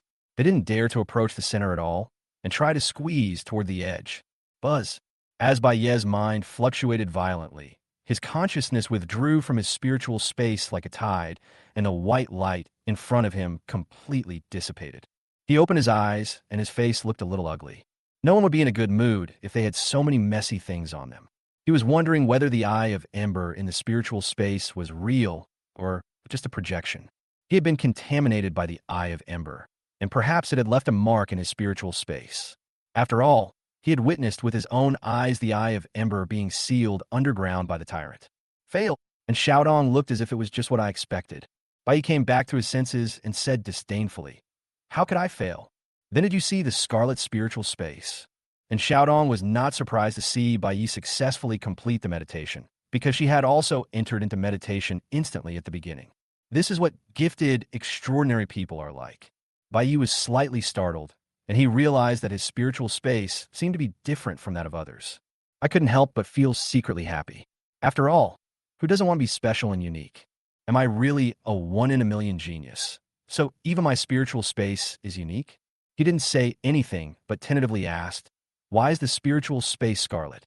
And Xiaotong explained, because of the scarlet disease brought about by the catastrophe, this disease not only polluted the body and made people possess qi and blood, but also polluted the spirit, so the spiritual space also turned scarlet. Are there any other colors? No. Chapter 148 Injection. The injection is a genetic drug. Seeing in Xiaodong's decisive answer, Bai Yi couldn't help but ask again, "Are you sure?" "I'm sure. Maybe you just haven't seen it, but that doesn't mean it doesn't exist. There's indeed a color I have never seen, but that color cannot exist in this world." Bai Yi was suddenly delighted. "It turns out that I am a genius that does not exist in this world." "What color?" "White." "Ha ha, I really am." Before Bai Yi could feel happy, and Xiaodong continued, "That was the color of the spiritual space of people in the old times before the great cataclysm. Because it was not contaminated by the scarlet disease, it was white." Bai Ye's face froze. "You mean all people in the old times were white?" And Xiaodong nodded. "Yes, they're all white." Bai Ye's heart sank. He was no longer a novice in the field of extraordinary beings, so he naturally knew the principle of the awakening of extraordinary beings. In the civilized era, people who are mentally stimulated will only become mentally ill, but in the era of catastrophe, people who are mentally stimulated will become extraordinary. The reason for this difference is scarlet disease. Doesn't that mean that people in the civilized era can never become extraordinary? And Xiaotong glanced at Bai Yi in surprise. Of course, if the soul is not infected by the scarlet disease, no matter how much stimulation is given, it can only become a psychotic and can never become a transcendent. Boom! Bai Yi was struck by a bolt from the blue. Isn't this just a muggle? It turns out I'm a worthless person who doesn't even exist in this world. But hadn't he been infected with the mutated scarlet virus before? And he possessed such remarkable resilience. Was it only his body that was infected? Just like these only had a magic hand? Or was it related to the serum injection? He asked unwillingly, but I heard that there are also extraordinary people in the civilized era. That was after the cataclysm, before civilization was completely shattered. Someone was infected with the scarlet disease, and that's how the extraordinary people were born. Bai Yi breathed a sigh of relief, still feeling hopeful. He was living in an era of catastrophe, and sooner or later he would be spiritually polluted. How long does it take for the mind to be infected with the scarlet disease? And Xiaodong frowned slightly. She felt that the questions asked by Bai Yi were meaningless. In this era, where could there be people who were not infected with scarlet disease? However, she still patiently replied, if it was during the initial outbreak of the cataclysm, a person's mind would be completely infected after being exposed to the scarlet virus for a few days. What if it's now? Now the outbreak period is already past 100 years ago. If you were to contract scarlet fever now, it would probably take at least several decades. How many? Decades of years. Hakuna was torn apart, completely torn apart.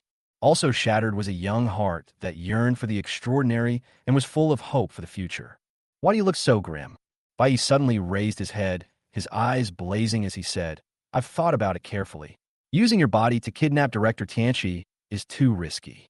I don't mind taking the risk myself. The main reason is that I'm a kind person and don't want to implicate others. So let's inject the type 3 gene drug. And Xiaodong's eyes widened slightly, and Bai Yi's previous confident words kept echoing in her mind. Dogs are not given injections of genetic drugs. But didn't you say before that dogs are? You must have heard it wrong. It couldn't have been me who said that. There's so many people in the world who have been injected with genetic drugs. Are they all dogs? Besides, genetic modification has survived for so many years and remains so enduring. There must be a reason for its existence. You can't discriminate against it just because it relies on external forces to take shortcuts, Bai Yi admonished righteously. And Xiaotong, after being speechless for 2 seconds, he finally managed to utter 3 words, go to sleep. She seemed unable to bear the shamelessness of the boy in front of her, so she put on her slippers and turned away. Now Bai Yi also lives in this villa. It's not that he's reluctant to spend money to rent a house, but Xiaotong is worried that he will not be able to deal with the zoo's retaliation, and if there is another exchange, he could be exchanged back in time. So she lets him live here as well. Although this night girl is always cold and taciturn, the temperature in her heart is like the scorching sun in midsummer, silently warming the indifference of the world. Anyone who gets close to her can feel the heat hidden under the coldness. Bai Yi was the only one left in the empty living room. He was sighing and beating his chest. He felt as uncomfortable now as he once was proud of being the last civilized man. It's not that he wants to forget his roots, but he's forced to do so by reality. This damn era, it discriminates against civilized people. Why can't civilized people from the civilized world become extraordinary people? Isn't this bullying civilized people? The path of the extraordinary person is blocked. Now, there are only 3 paths before him. 1 is the poor martial arts, 2 is genetic modification, and 3 is mechanical modification. Mechanically modified dogs are not modified at all and are directly excluded. Then all that's left is poor guy's martial arts and genetic modification. However, these two paths do not conflict with each other and even complement each other. After genetic modification, the chi and blood will be stronger, and one can better practice the poor ghost martial arts. The 12 zodiac animals, such as the dark tiger and the silver snake, are all the product of genetic modification and the dual cultivation of poor ghost martial arts. Unable to follow the path of the 10 kings, Bai Yi can only become stronger by following the path of the 12 zodiac signs. After experiencing the beauty of Xiaodong's body, he longed for power more and more. Only with power could he save more time. He did not give up on Xiaofan completely, but placed his hopes on the Pangu USB flash drive. It is impossible to awaken on your own now. Perhaps there is still a glimmer of hope in Pangu's USB flash drive. As for injecting genetic drugs, will it increase the difficulty of extraordinary awakening? Haha, his situation is already as difficult as climbing to heaven, so it doesn't matter if he makes a little difference. With this thought in mind, Bai Yi regained his confidence and set a 3-step plan for himself. The first step is to learn the poor ghost martial arts within Xiaodong. The second step is to inject the 3-gene drug. The third step is to become a superhuman with the help of Pangu USB flash drive. He wants them all. As the god of the new era, he has to take a 3-pronged approach and push all 3 paths to their peak. By then, there will probably be no one in the world who can waste his time. Crunch, and Xiaodong's door opened. The door was only half open, revealing half of her slender body. Bai Yi looked at her, what? And Xiaodong was silent for a moment. I heard that boys do some strange things at night. Of course, what you want to do is your business, but don't involve me so as not to trigger the curse. After saying that, bang, the door closed with lightning speed. And Xiaodong, who the hell do you think I am? Bai Yi was immediately furious. He stood up from his sofa and cursed at the door. He felt his dignity was insulted. Even if you're beautiful, have fair skin and long legs, you can't slander someone's innocence out of thin air. How dare you say that to me? These exchanges are all your fault. I'm telling you, don't have any improper thoughts about me when you go to sleep at night. Bang! Bai Yi slammed the door shut and went to bed. Chapter 149 and Xiaotong. Hit me. The next morning, just as the sky was getting light, a knock on the door woke up Bai Yi, who was sleeping soundly. And Xiaotong, what are you doing so crazy so early in the morning? He opened the door angrily. At the door, and Xiaotong, who was wearing a light gray yoga suit, withdrew her hand from knocking on the door and said calmly, "It's time to practice. It's not even 5 o'clock yet. Do you know I've only slept 3 hours since yesterday?" And Xiaotong nodded calmly. "I know, from today on, you can only sleep 3 hours a day." Huh? Bai Yi's eyes suddenly widened. He didn't understand how a mouth with a temperature of 37 degrees could say such cold words. No, didn't we change our plan to kidnap Director Tianqi and decide to inject the genetic drug?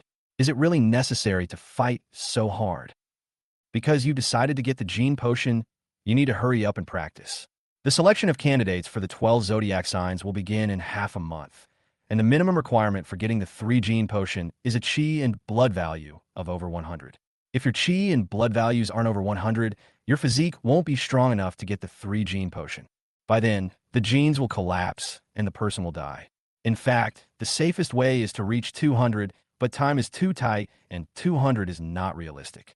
In addition to meeting the chi and blood requirements, candidates must also undergo life or death trials, and only the strongest will be selected as candidates for the 12 zodiac signs.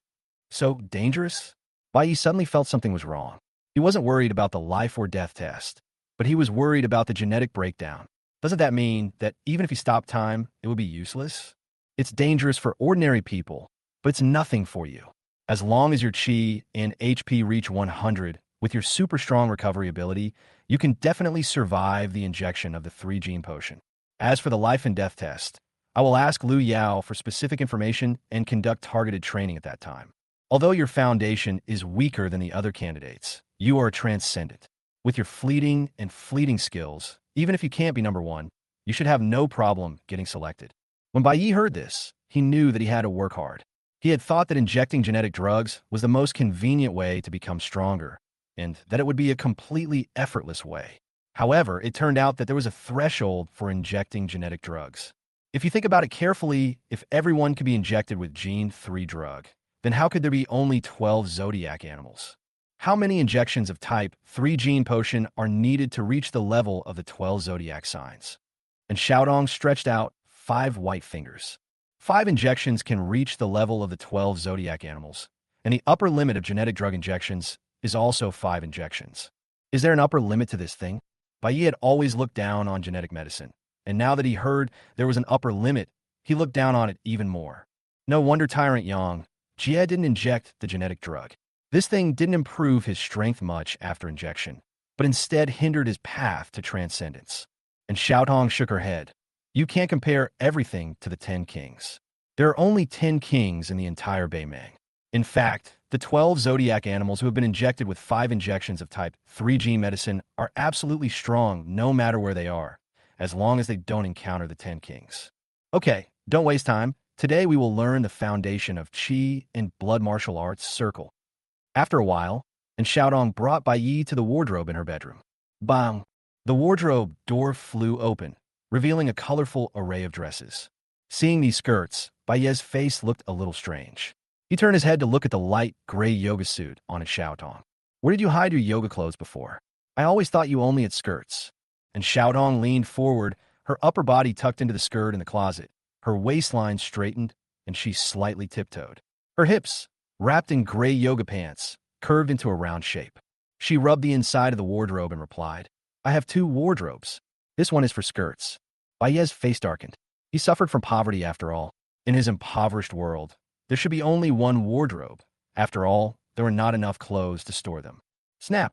Along with the sound of slight gears turning, a crack suddenly appeared on the inside of the wardrobe, and then the wardrobe opened like an automatic door, revealing a dark passage leading to the underground. This is the underground base where I usually train. Follow me. The 2 enter the passage one after the other. And Xiaodong's underground base is very large, as big as a football field, and is equipped with a lot of exaggerated fitness equipment, such as giant dumbbells with a diameter of 2 meters, as well as various cold weapons and firearms. The moment he saw the dumbbells, Bai Yi found it really hard to imagine how Xiaotong, with such thin arms, could lift dumbbells that were bigger than herself. Is this the mystery of Qi and blood? At this moment, and Xiaotong turned around and opened her red lips. Hit me. Huh? Is it so exciting right from the start? Bai Yi's eyes scanned and Xiaotong up and down to see where would be the best place to start. The first step in cultivating circle is to feel the Qi and blood. When people exercise vigorously, their Qi and blood surge, and this is when it is easiest to feel the Qi and blood. Combat is the best way to cause the Qi and blood to surge. Bai Yi raised his eyebrows. In fact, there is a way to make people's blood boil more than fighting. That is, whoosh. And Xiaodong's figure suddenly disappeared from the spot.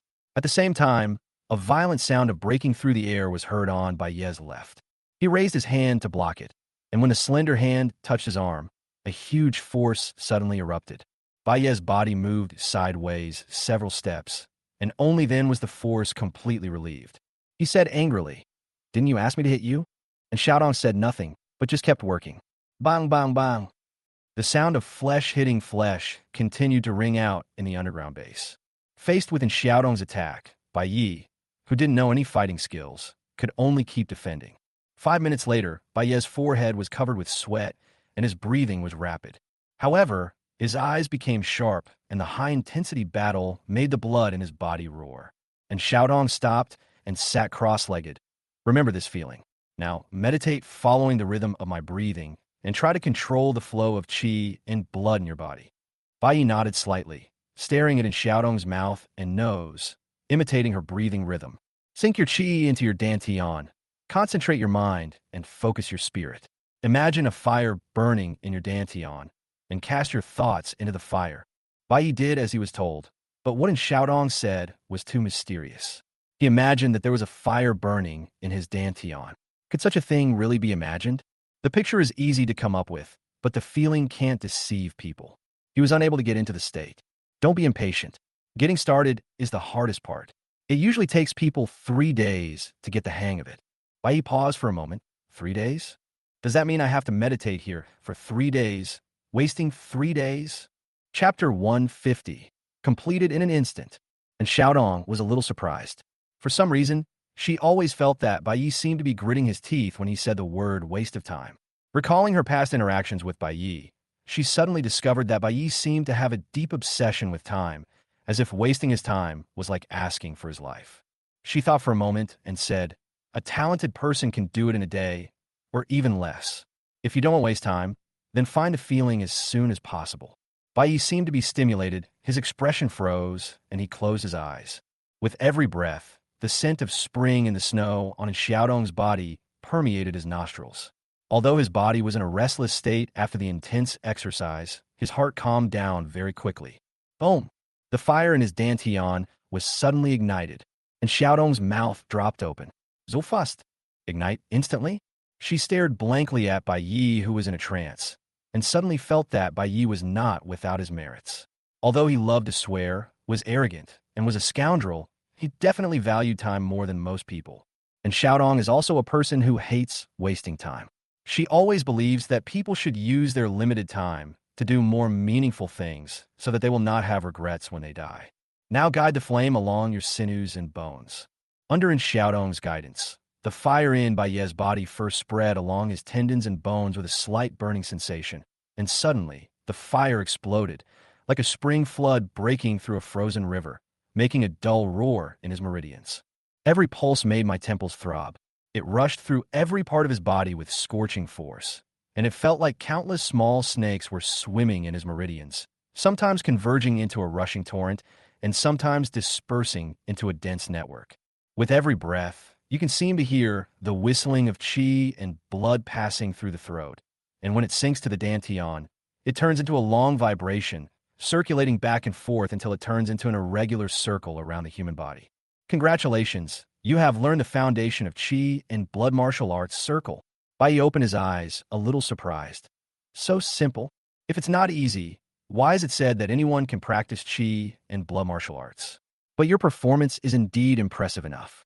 I'm curious why you're so obsessed with wasting time. And Xiaodong asked with a little confusion. How can this be called obsession? Life is so limited, time cannot be wasted, and any act of wasting time is shameful. And Xiaodong was stunned. You are right. Then let's continue. Now that you have initially mastered the circle, the next step is to try to use the circle in training. When you can make the circle continue to operate in any state, you will have completely mastered it. The fastest way to increase qi and blood is to use circle while exercising. Sitting in meditation is the slowest way. Come, I'll teach you a set of moves. As he spoke, and Xiaodong began a box. His movements were very simple, without any fancy moves, but these simple movements could activate the muscles of the whole body. Bai Yi began to imitate, but as soon as he moved, the trajectory of the circle immediately shifted and broke. It's normal to fail. Just practice more. It's like eating. Practicing the circle while meditating is like eating while sitting down. Practicing the circle while exercising is like eating while running. Not only will you eat slower, but you'll also choke easily. Bai Yi laughed dumbly. Your metaphor is quite interesting. My master told me this. He said that any profound cultivation principle can actually be found in life. The presiding judge of the silent court? It's good to have a good master. And Xiaodong has such strength at such a young age. In addition to her own extraordinary talent, her master, the 10 Kings, also accounts for a large part of the reason. Don't be afraid of wasting time this time, because you can't rush the practice of circle while in motion. You have to do it bit by bit. Otherwise, your qi and blood will get out of control, rushing through your meridians and causing hidden injuries. No need to go through so much trouble. I've already mastered it. Bai Yi punched swiftly, and the blood in his body surged like 1,000 horses galloping, so much so that a faint scarlet light could be seen on his body surface. Stop, and Xiaodong said anxiously, you'll get hurt if you do this. Bai Ye's mouth curled up slightly. What I want is to get hurt. His face suddenly turned red, as if a large amount of blood rushed to his face, but he still did not stop. And Xiaodong just reached out to stop him, but was stunned because Bai Ye's face returned to normal in an instant. A strange look flashed in her eyes. Have you recovered from your injuries? She remembered that when she used Bai Ye's body before, she was shocked by its terrifying recovery ability. I didn't expect that this recovery ability could be used in the practice of circle. Bai Yi smiled and said, You're right. The dynamic circle is like eating while running. It's easy to choke. But if I'm not afraid of choking, I don't even need to chew. Then practicing it will be much easier. And Xiaodong was more and more surprised. She knew that since the catastrophe, everyone had been alienated to varying degrees, some of which were positive and some were negative. Bai Yi has never practiced, but he has such a terrifying recovery ability.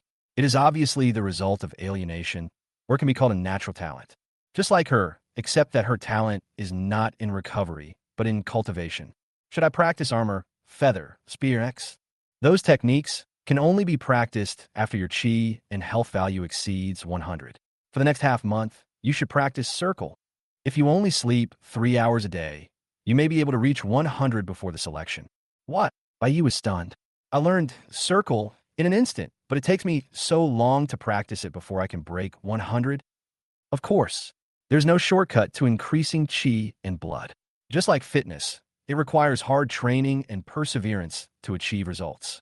Wait, my breath of skeleton can plunder chi and blood otherwise. It's useless. I've used your body before, so I understand your physical condition very well. In fact, your chi and blood should have exceeded 100 with the help of breath of skeleton, but you don't know how to practice, so the chi and blood are hidden in your body and have not been stimulated. Continuing to use breath of bones to increase your chi and blood will only make your control over them worse. If you can't master your body, even if your chi and blood values exceed 100, it will be difficult to survive the injection of the type 3 gene potion. Oh, Bai Yi sighed. Why do I have to practice to become stronger? Isn't there a way to become stronger just by lying down? Stop dreaming and practice. All the strong ones have come this way. As long as you practice hard, you will become more and more proficient in using the circle, and your practice speed will also increase. Listening to Xiaotong chattering away with her little mouth open, Bai Ye's eyes suddenly lit up, and he looked over with a burning gaze. Chapter 151 on the correct use of Xiaodong. How much difference is there between my current cultivation speed and yours? Being stared at with such intense gaze, and Xiaodong was obviously a little uncomfortable. 3 times the difference. Bai Yi chuckled and looked at Xiaodong with an increasingly fiery gaze, as if he was looking at a rare treasure. What are you going to do? And Xiaodong had a bad feeling in her heart. I'll come up with a brilliant trick. No, a way to practice. You don't want me to practice for you, do you? No, absolutely not. And Xiaodong shook her head repeatedly. When she thought of the previous scenes of exchange, a blush appeared on her ears. Xiaodong, you can't be so selfish. Bai Yi put a hand on Xiaodong's shoulder, causing the girl's body to stiffen slightly. He righteously said, Do you think I want to be lazy? Actually, I am. Who are you? That's superficial, isn't it? Think about it carefully. The stronger I am, the easier it will be to pass the selection of the 12 zodiac animals, and the lower the risk of injecting the genetic drug. Yes, but there's nothing to worry about. If you want to get the Panga USB drive to remove the curse, you should practice for me. With your control and proficiency in chi and blood, you can definitely help me reach 200 in half a month. What about you? I'll practice while you lie down. Nonsense. I can meditate and even experience the max level skills in advance. That means using your body to use advanced skills like armor, feather, and spear. You lay the foundation for me. I'll practice the advanced techniques, and then we can switch back when the time comes. It will be seamless and perfect. And Xiaodong showed hesitation. She had to admit that Bai Yi was extremely talented in the crooked ways. What he said made sense. This was definitely the fastest way to improve one's strength. However, she always felt weird and uncomfortable when she thought about Bai Yi occupying her body for a long time. Xiaodong, you don't want me to fail the test and ultimately not get the Panga USB drive because my chi and blood don't meet the standards, right? Bai Yi whispered in her ear in a gentle and persuasive manner, like a devil whispering to lure the girl into depravity. In the end, Xiaodong compromised, but she made a request, which was that Bai Yi must be by her side while she was practicing and could not leave without permission, so as to prevent him from using her body to do anything strange. Then let's change. And Xiaotong turned her head and whispered. Seeing that she agreed, Bai Yi immediately became happy and said, I am simply a genius. With a perfect tool, like in Xiaodong to practice for him, wouldn't the growth rate of his chi and blood be rapid? Okay, let's change, Bai Yi said excitedly. But then, the two of them stared at each other, and the atmosphere became inexplicably awkward. How to change? This serious question was placed before the two of them. It was you who proposed it, so you change it. And Xiaodong bit her lip. I change? How can I change? I could just change it out of thin air. Or you. Impossible. Absolutely impossible. And Xiaodong shouted angrily like a kitten with its fur standing on end. If you don't cooperate, how can we find the core experiment and get the Pangy USB drive? Bai Yi knew how to control in Xiaotong, just like he knew how to control Li Xiao. He said in a low and serious tone, "Do you know that every day that the Pangy USB stick is in Tianqi's hands, they will master a little more forbidden knowledge? If we continue to delay like this, once Tianqi Company completely controls Pangu, all of humanity may." And Xiaodong's face suddenly changed. She bit her lips and clenched her hands. A fierce ideological struggle was going on in her mind, like a young girl who was forced into a corner by a bad boy. "How do you need my cooperation?" After saying this, the girl immediately lowered her head, fearing that her blushing face would be seen. Bai Yi approached step by step, leaning down and whispering in Xiaodong's ear, "It's very simple, as long as you." The warm breath hit the girl's ears, and an electric shock-like feeling spread throughout her body. She subconsciously closed her eyes and clenched the corners of her clothes tightly with both hands. If she could close her ears, she would have wanted to do so, fearing that she would hear something excessive. Swish! The sound of clothes being unzipped was heard, and Xiaodong's whole body stiffened. "If you just open your eyes and look at me." Her eyelashes fluttered as she opened her eyes, only to see that Bai Yi had taken off his shirt, revealing his muscular upper body. The muscles beneath his fair skin were like a thawed stream in early spring, hiding unobtrusive ups and downs. Tiny beads of sweat slid down the chin and fell into the clavicle like a falling crystal star. "I don't believe you have nothing in your eyes." Bai Yi gently lifted in Xiaodong's chin with an aggressive smirk on his lips. Moment. Shift of sight. The girl in gray yoga clothes laughed out loud. "How about it? Once my beauty trap is out, you could do whatever you want." "Hakuno, you bastard." Bang! And Xiaodong punched Bai Yi hard in the abdomen. Bai Yi was stunned at first. Then he laughed even more frivolously. It doesn't hurt." A health value of 69 naturally cannot shake 19,800. Bang, bang, bang. And Xiaodong said nothing, just kept punching. Exquisite fighting skills were displayed one by one, and the weak qi and blood in the body roared wildly. Bai Yi dodged and moved, and with his extremely high stats, he easily took all the attacks. In the face of absolute power, any skill seems frivolous. He carefully controlled the vast energy and blood in his body, fearing that it would hurt himself.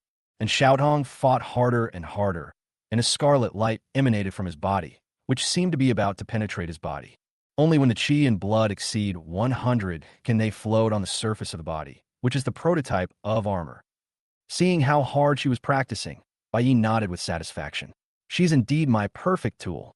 He also began to practice seriously, trying to mobilize the qi and blood in his body and condense scarlet armor on his body surface. Time always flies when one practices diligently, and Xiaodong is simply a practice maniac. He chased Bai Yi and fought him for a whole day, from day to night, until his physical strength was completely exhausted, and then he stopped. She stood there panting, her whole body already soaked in sweat, and said to Bai Yi with a cold face, "Hold me." The two hugged each other and then changed back.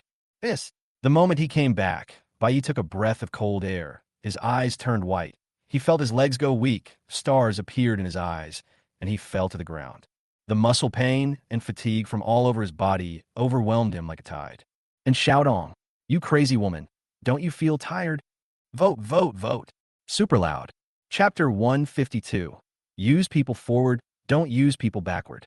Bai Yi didn't expect that Xiaodong was so patient. Her body had been trained to the limit, and even with her pseudo-human recovery ability, she couldn't bear it. However, she relied on her willpower to hold on. If this happened to an ordinary person, he would have died suddenly by now. And Xiaodong, feeling refreshed, glanced down at Bai Yi, who was lying at her feet. "You asked me to help you train." "You." Bai Yi was about to curse, but before he could open his mouth, his head tilted and he fell asleep. And Xiaodong's face changed, and she quickly squatted down and put her hand on Bai Yi's nose. She breathed a sigh of relief when she saw that he was still alive. She picked up Bai Yi in a princess-like hug, returned to the villa, threw him on the bed, and then went to take a shower. The next day, Bai Yi woke up drowsily, and as soon as he opened his eyes, he saw Xiaotong standing beside the bed like a fucking female ghost. Fuck! He was startled and hit Xiaotong reflexively. and Xiaodong lightly raised her hand to block the punch. She let go of Baiye's hand, pushed up her black-framed glasses, and said calmly, "Not bad. My qi and health increased by 5 points. 5 o'clock? Are these qi and blood value measuring glasses?" Baiyi then noticed that Xiaodong was wearing glasses and had her hair tied in a ponytail today. The legs of her glasses were bent and rested behind her ears. There was a small nose pad on her nose, leaving a shallow mark, which made her look more obedient and quiet. "Let's go and continue training." Thinking back to yesterday's fall asleep, Baiye's face turned pale. "Training is fine, but can you take it easy?" "No." And Xiaodong turned and left, her ponytail twirling half a circle with her movement, like silk. Baiyi, who was following behind, looked at the ponytail that jumped up and down with her steps and really wanted to grab it. But he was also afraid that Xiaodong would train him to death. When they arrived at the underground training base, Baiyi was just about to ask how to change today, but Xiaodong took off his pants directly. She raised her hands, grabbed the elastic bands on both sides of her sweatpants, and gently pulled them down. The loose sweatpants slid silently down her long legs. "Shit." Baiyi was about to take a closer look, but his sight was blocked by the black sports shorts underneath. "No way. Even if you've seen it, you're still on guard?" The hem of the black sports shorts just hits the thighs, neat and refreshing, and below are the white legs completely exposed to the air, with smooth and even lines, and the skin has a delicate luster under the light. Swish! And Xiaotong also took off her top, revealing the black sports camisole underneath. It was more like a large tube top than a camisole. Her slender waist has skin as white as mutton fat jade, seemingly fragile but with a firm and strong feel. The shallow vest line is like two symmetrical arcs, extending down along the waistline. Looking at that slender waist with a six-pack, Baiyi had an urge to put his ear to her belly and listen to the sound of poop moving in her intestines. She glanced at Baiyi and saw that they had not been exchanged yet, so she bent down and continued to untie her shoelaces, taking off her sneakers and socks, revealing a pair of small and delicate feet. The lines of the instep are smooth, like a shallow crescent moon, the ankles are slender, and the skin is white with a hint of pink, like carefully polished jade. Her gaze suddenly changed, and Xiaodong's lips curled up. She felt happy and felt that she had avenged the teasing she suffered yesterday. Today's training was the same as yesterday's. It started with ambiguity and ended with the boy exhausted and limp. A week later, Baiye's qi and blood value finally broke through 100. The progress was quite fast. This was certainly due to Xiaodong's substitute training, but more importantly, Baiye's body, which was infected with the mutated scarlet virus, contained potential far beyond that of normal humans. In the underground training base, the shirtless boy was sweating profusely, his fists raining down on the sandbag, and the dull sound of impact echoed in the empty base. As he threw the last straight punch, his muscles tensed, and the lines of his shoulders and back were like a fully drawn bow. A scarlet light emerged from his whole body, clinging to his body like a thin armor. The moment his fist touched the sandbag, a muffled sound was heard, not the usual dull sound, but a sharp sound that tore through the air. The sandbag suddenly arched back, and the iron chain made a sharp sound when it hooked on the ceiling. The next second, the entire sandbag was knocked away by the brute force, and the iron chain broke instantly, crashing into the opposite wall like a huge rock. At the same time, the boy's armor broke. Bai took a deep breath, his chest heaving violently. Is this what it feels like when your qi and HP exceed 100? It's worth all my hard work for a week. I've been practicing hard for a week. And Xiaodong said expressionlessly. Bai raised his eyebrows. You use my body to practice, but in essence, I am the one who is practicing hard. So your achievements today are all due to your hard work and practice? Of course, and Xiaodong is on board. After spending some time together, and Xiaodong had already gotten used to Baiye's nonsense and also understood what it meant to go on the account. But she shook her head. From today on, I can no longer help you practice. Baiye's face fell. How could he rank up without a coach? He finally found a person who knows everything. How could he let him go? Xiaodong, your awareness needs to be improved. Pang a USB drive. And Xiaodong interrupted Baiye's PUA and explained, school has already started. I have to go to school. Go to school? You're already a Black Knight. Why the hell are you still going to school? You're not going to go to college because of the Dragon King's return or the reincarnation of the Immortal Lord, are you? What nonsense. I'm a student, of course I have to go to school, and the only way I can see Lu Yao is by going to school. Since being kidnapped last time, Lu Yao has been taken away by her father and is not allowed to live in Maxiang Garden. Bai Yi was stunned, and the image of the girl who was small all over except for her eyes and fierceness flashed through his mind. You went to her to get information about the selection of candidates for the 12 zodiac signs? And Xiaodong nodded. In addition to gathering intelligence, I also need her to help you get a spot. The spots for the 12 zodiac animal selection have already been allocated. You're not even a resident of Dawn City.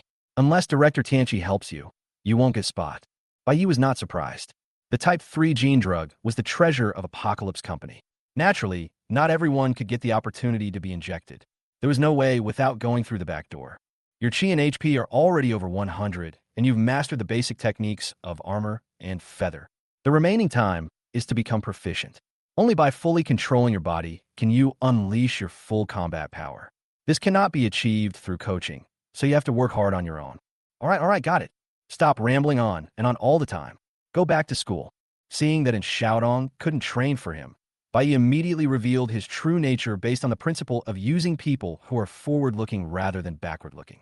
And Xiaodong gave him a fierce look and went to school with her school bag on her back.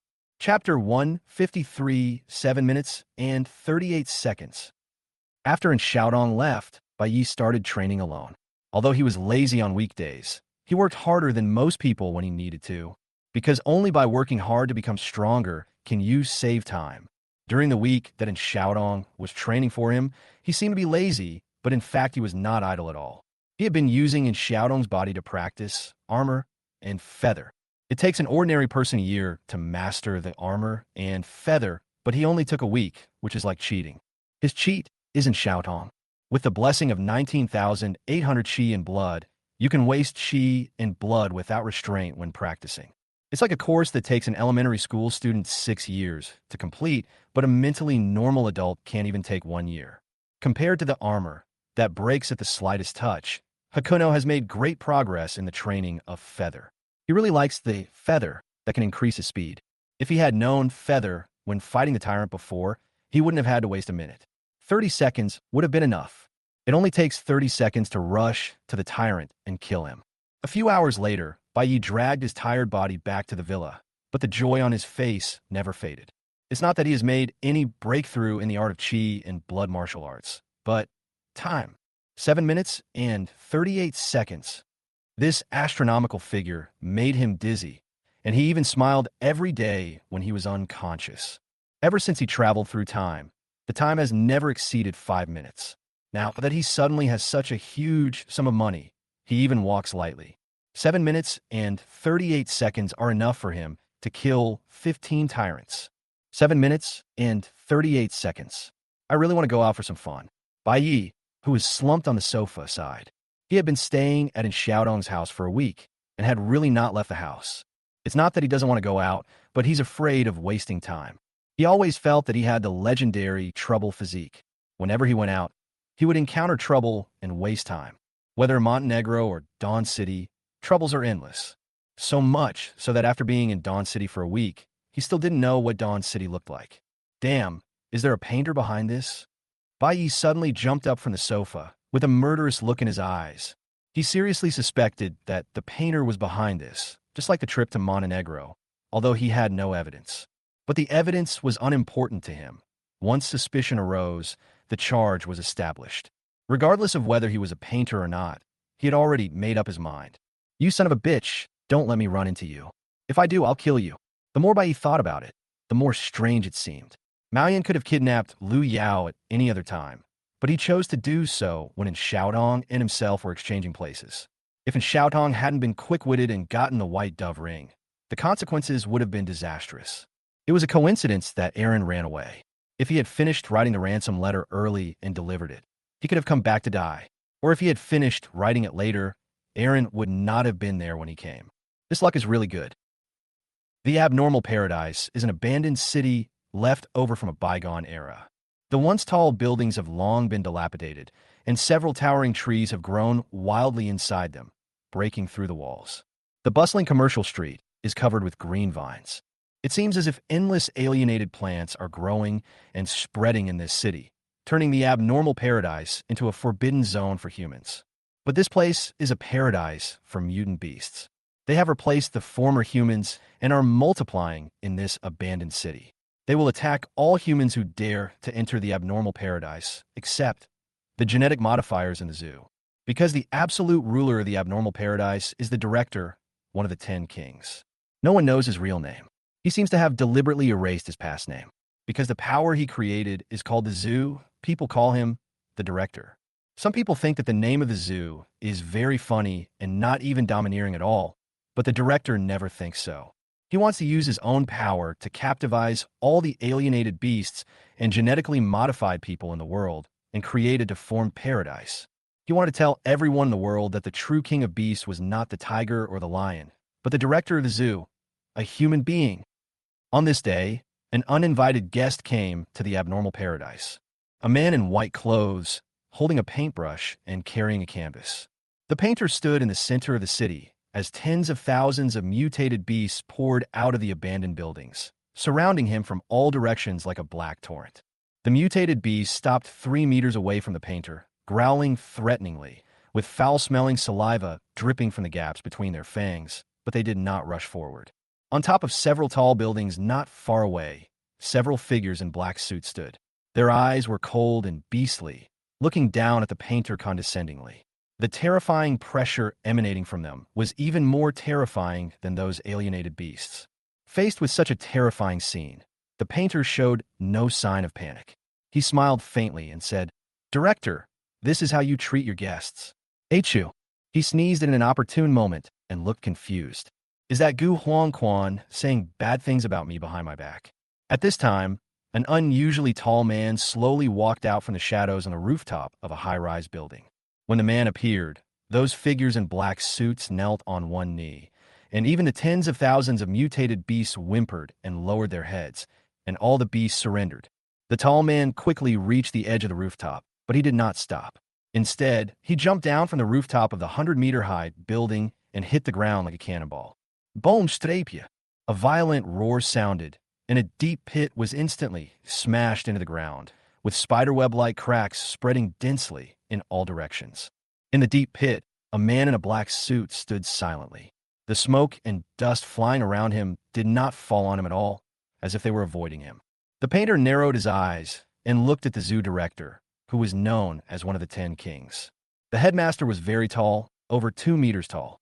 His bulging muscles filled up his suit so much that the buttons on his chest were almost bursting under the weight.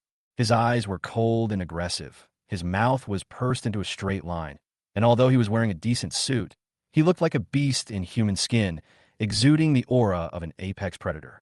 Painter, the headmaster spoke coldly, with no emotion in his voice, only coldness. Chapter 154. The first of the 12 zodiac signs, the Azure Dragon. The painter smiled faintly. After all these years, you still love wearing suits. Is it to remind yourself that you are a human being, not a beast? To let this suit, a symbol of respectability, become the last layer of thin paper to cover your wildness? The director ignored the painter's sarcasm and said coldly, "What are you doing here?" "Oh, we are really strangers." The painter's smile deepened, but his eyes gradually became sharper. "Is this how you treat your savior?" Sanglong, Boom strapia. Unimaginable violent energy surged into the sky, shattering the clouds that had originally obscured the sun. Golden light pierced down like a sharp sword, illuminating the cold and angry face. Tens of thousands of mutant beasts roared in unison, almost unable to restrain themselves from rushing forward to tear the painter into pieces because they felt the king's anger. "I told you not to mention this name again." A voice with suppressed, cold, murderous intent squeezed out of the headmaster's throat, and his hand, which was covered with blue veins, pulled at the tie around his neck. "Although I've put on a suit and haven't fought anyone for a long time, if you want to die, I don't mind giving you a ride." The painter smiled and waved his hand. "Don't be impulsive, Songlong. Can I not mention the name Songlong in the future? Just consider that I helped you before and forgive me again. Songlong." Swish! The director's suit suddenly tore apart, revealing a body covered in hideous scars. His figure was as perfect as a man-made statue, filled with the most primitive violence and impulse of men. He punched out, and the violent energy and blood turned into a fist mark, directly blowing up the painter's body. But the strange thing was that there was no blood splattering, only ink scattered all over the ground. The next second, the ink surged silently, rising like a fountain and gradually condensed into a human shape. Okay, no more jokes. I'm here to help you this time, the painter said with a smile. The director retracted his fist, took the new suit handed to him by his subordinate, and said coldly, "Do you know who among the 10 kings I least want to see? Who is it? It's so hard to guess, huh? Many years ago, when I first met you, you said you were here to help me. But what happened? If I hadn't awakened from the brink of death and become a transcendent, you would have died of genetic collapse." The painter touched his nose awkwardly and said, "You can't say that. You are the former leader of the 12 zodiac animals and the most powerful weapon created by Apocalypse Company, Songlong. I can't bear to see a strong man like you being ordered around like a dog by Apocalypse Company all day long and having to be a guinea pig for various experiments every day. So I want to help you break free from their control. Although there was a small accident during the process. Without my trouble, could you have successfully awakened your extraordinary abilities and become one of the 10 kings?" "I can," the headmaster said firmly. "Without your help, I would have awakened earlier, lived a better life, and wouldn't have suffered so many aftereffects." "Painter, the past is over. Let's not talk about it anymore. This time is different from last time. I'm really here to help you take revenge on Apocalypse Company." The headmaster sneered. "Why? Because you took the money and failed to kill the tyrant, and Tianchi asked you to return the money? If you don't want to pay back the money, you will kill the employer. This is really your usual style." The painter's face froze, and he laughed dryly.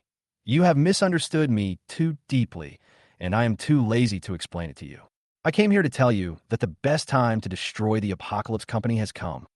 The head teacher just looked at him coldly, without saying anything. The painter had no choice but to continue.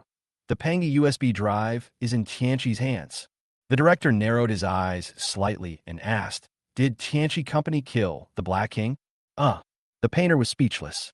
The beast's thinking was simple and crude, and it couldn't flex its muscles at all.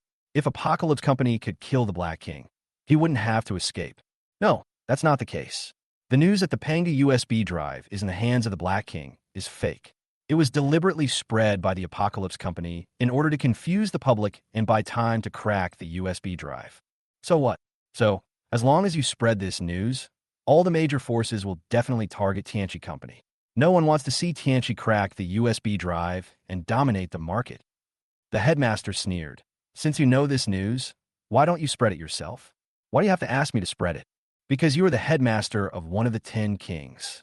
Your words carry weight, and the news you spread personally will only be believed by the world.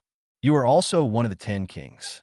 The painter paused for a moment, his expression somewhat awkward, and even lowered his voice a few notches. With my credit, it's hard to even borrow 10,000 yuan from the bank."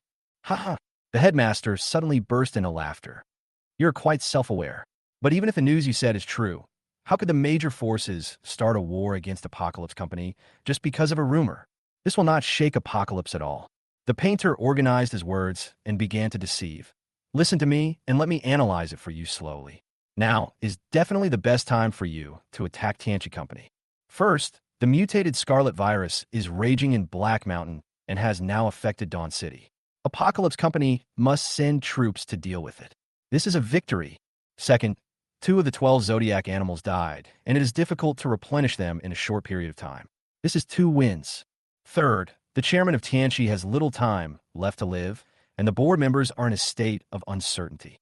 This is the 3rd victory. Fourth, the matter of Pangi USB flash drive will inevitably arouse the nerves of various forces. By then, there will be countless spies and hidden agents in Apocalypse waiting for opportunities to act. This is the 4th victory. Fifth, the dragon in the Chinese zodiac has never had a suitable candidate. Without top-tier combat power, who can stop you? This is the 5th victory. You have 5 victories, but Tianchi has none. This is 6 victories. With such constant victories, how can we not achieve complete victory? Are you done? The headmaster asked coldly. The painter nodded. That's it. You can get out of here now. After saying that, the headmaster put on his suit and turned around and left. The mutated beasts around rushed forward and tore the painter into pieces, leaving ink all over the floor. In a forest outside the abnormal paradise, the painter was so angry that he started cursing. Damn Songlong, he's so rude and disrespectful. He doesn't even look like a human being in a suit. Gu Huangquan, who was standing by, said expressionlessly. He's very polite to let you speak. The painter was furious. Gu Huangquan, you're even more impolite than Songlong. Ugh. Before he could finish his words, a fist had already hit him in the stomach. Gu Huangquan calmly retracted his fist and said calmly, next time you talk to me, it's best to use the ink clone as well for safety. The painter held onto the tree with one hand and covered his stomach with the other. Although he was grimacing in pain, he smiled mysteriously. Hee, how do you know I'm not the ink and wash clone now? Gu Huangquan frowned slightly, clenched his right fist, and planned to smash the painter's head to see if it was really a clone. The painter was so frightened that he stepped back repeatedly. I find you are too serious. I was just joking. Gu Huangquan didn't bother to pay attention to him and asked, is it done? Definitely. Songlong's only goal in life is revenge. He has been raising mutant beasts and cultivating genetically modified humans over the years, all in the hope of destroying the Apocalypse Company one day. A golden opportunity was before him, and he would have taken action even without my persuasion. With his help, he can at least contain the Black King a bit. When the Black King was mentioned, a gloom flashed in the painter's eyes.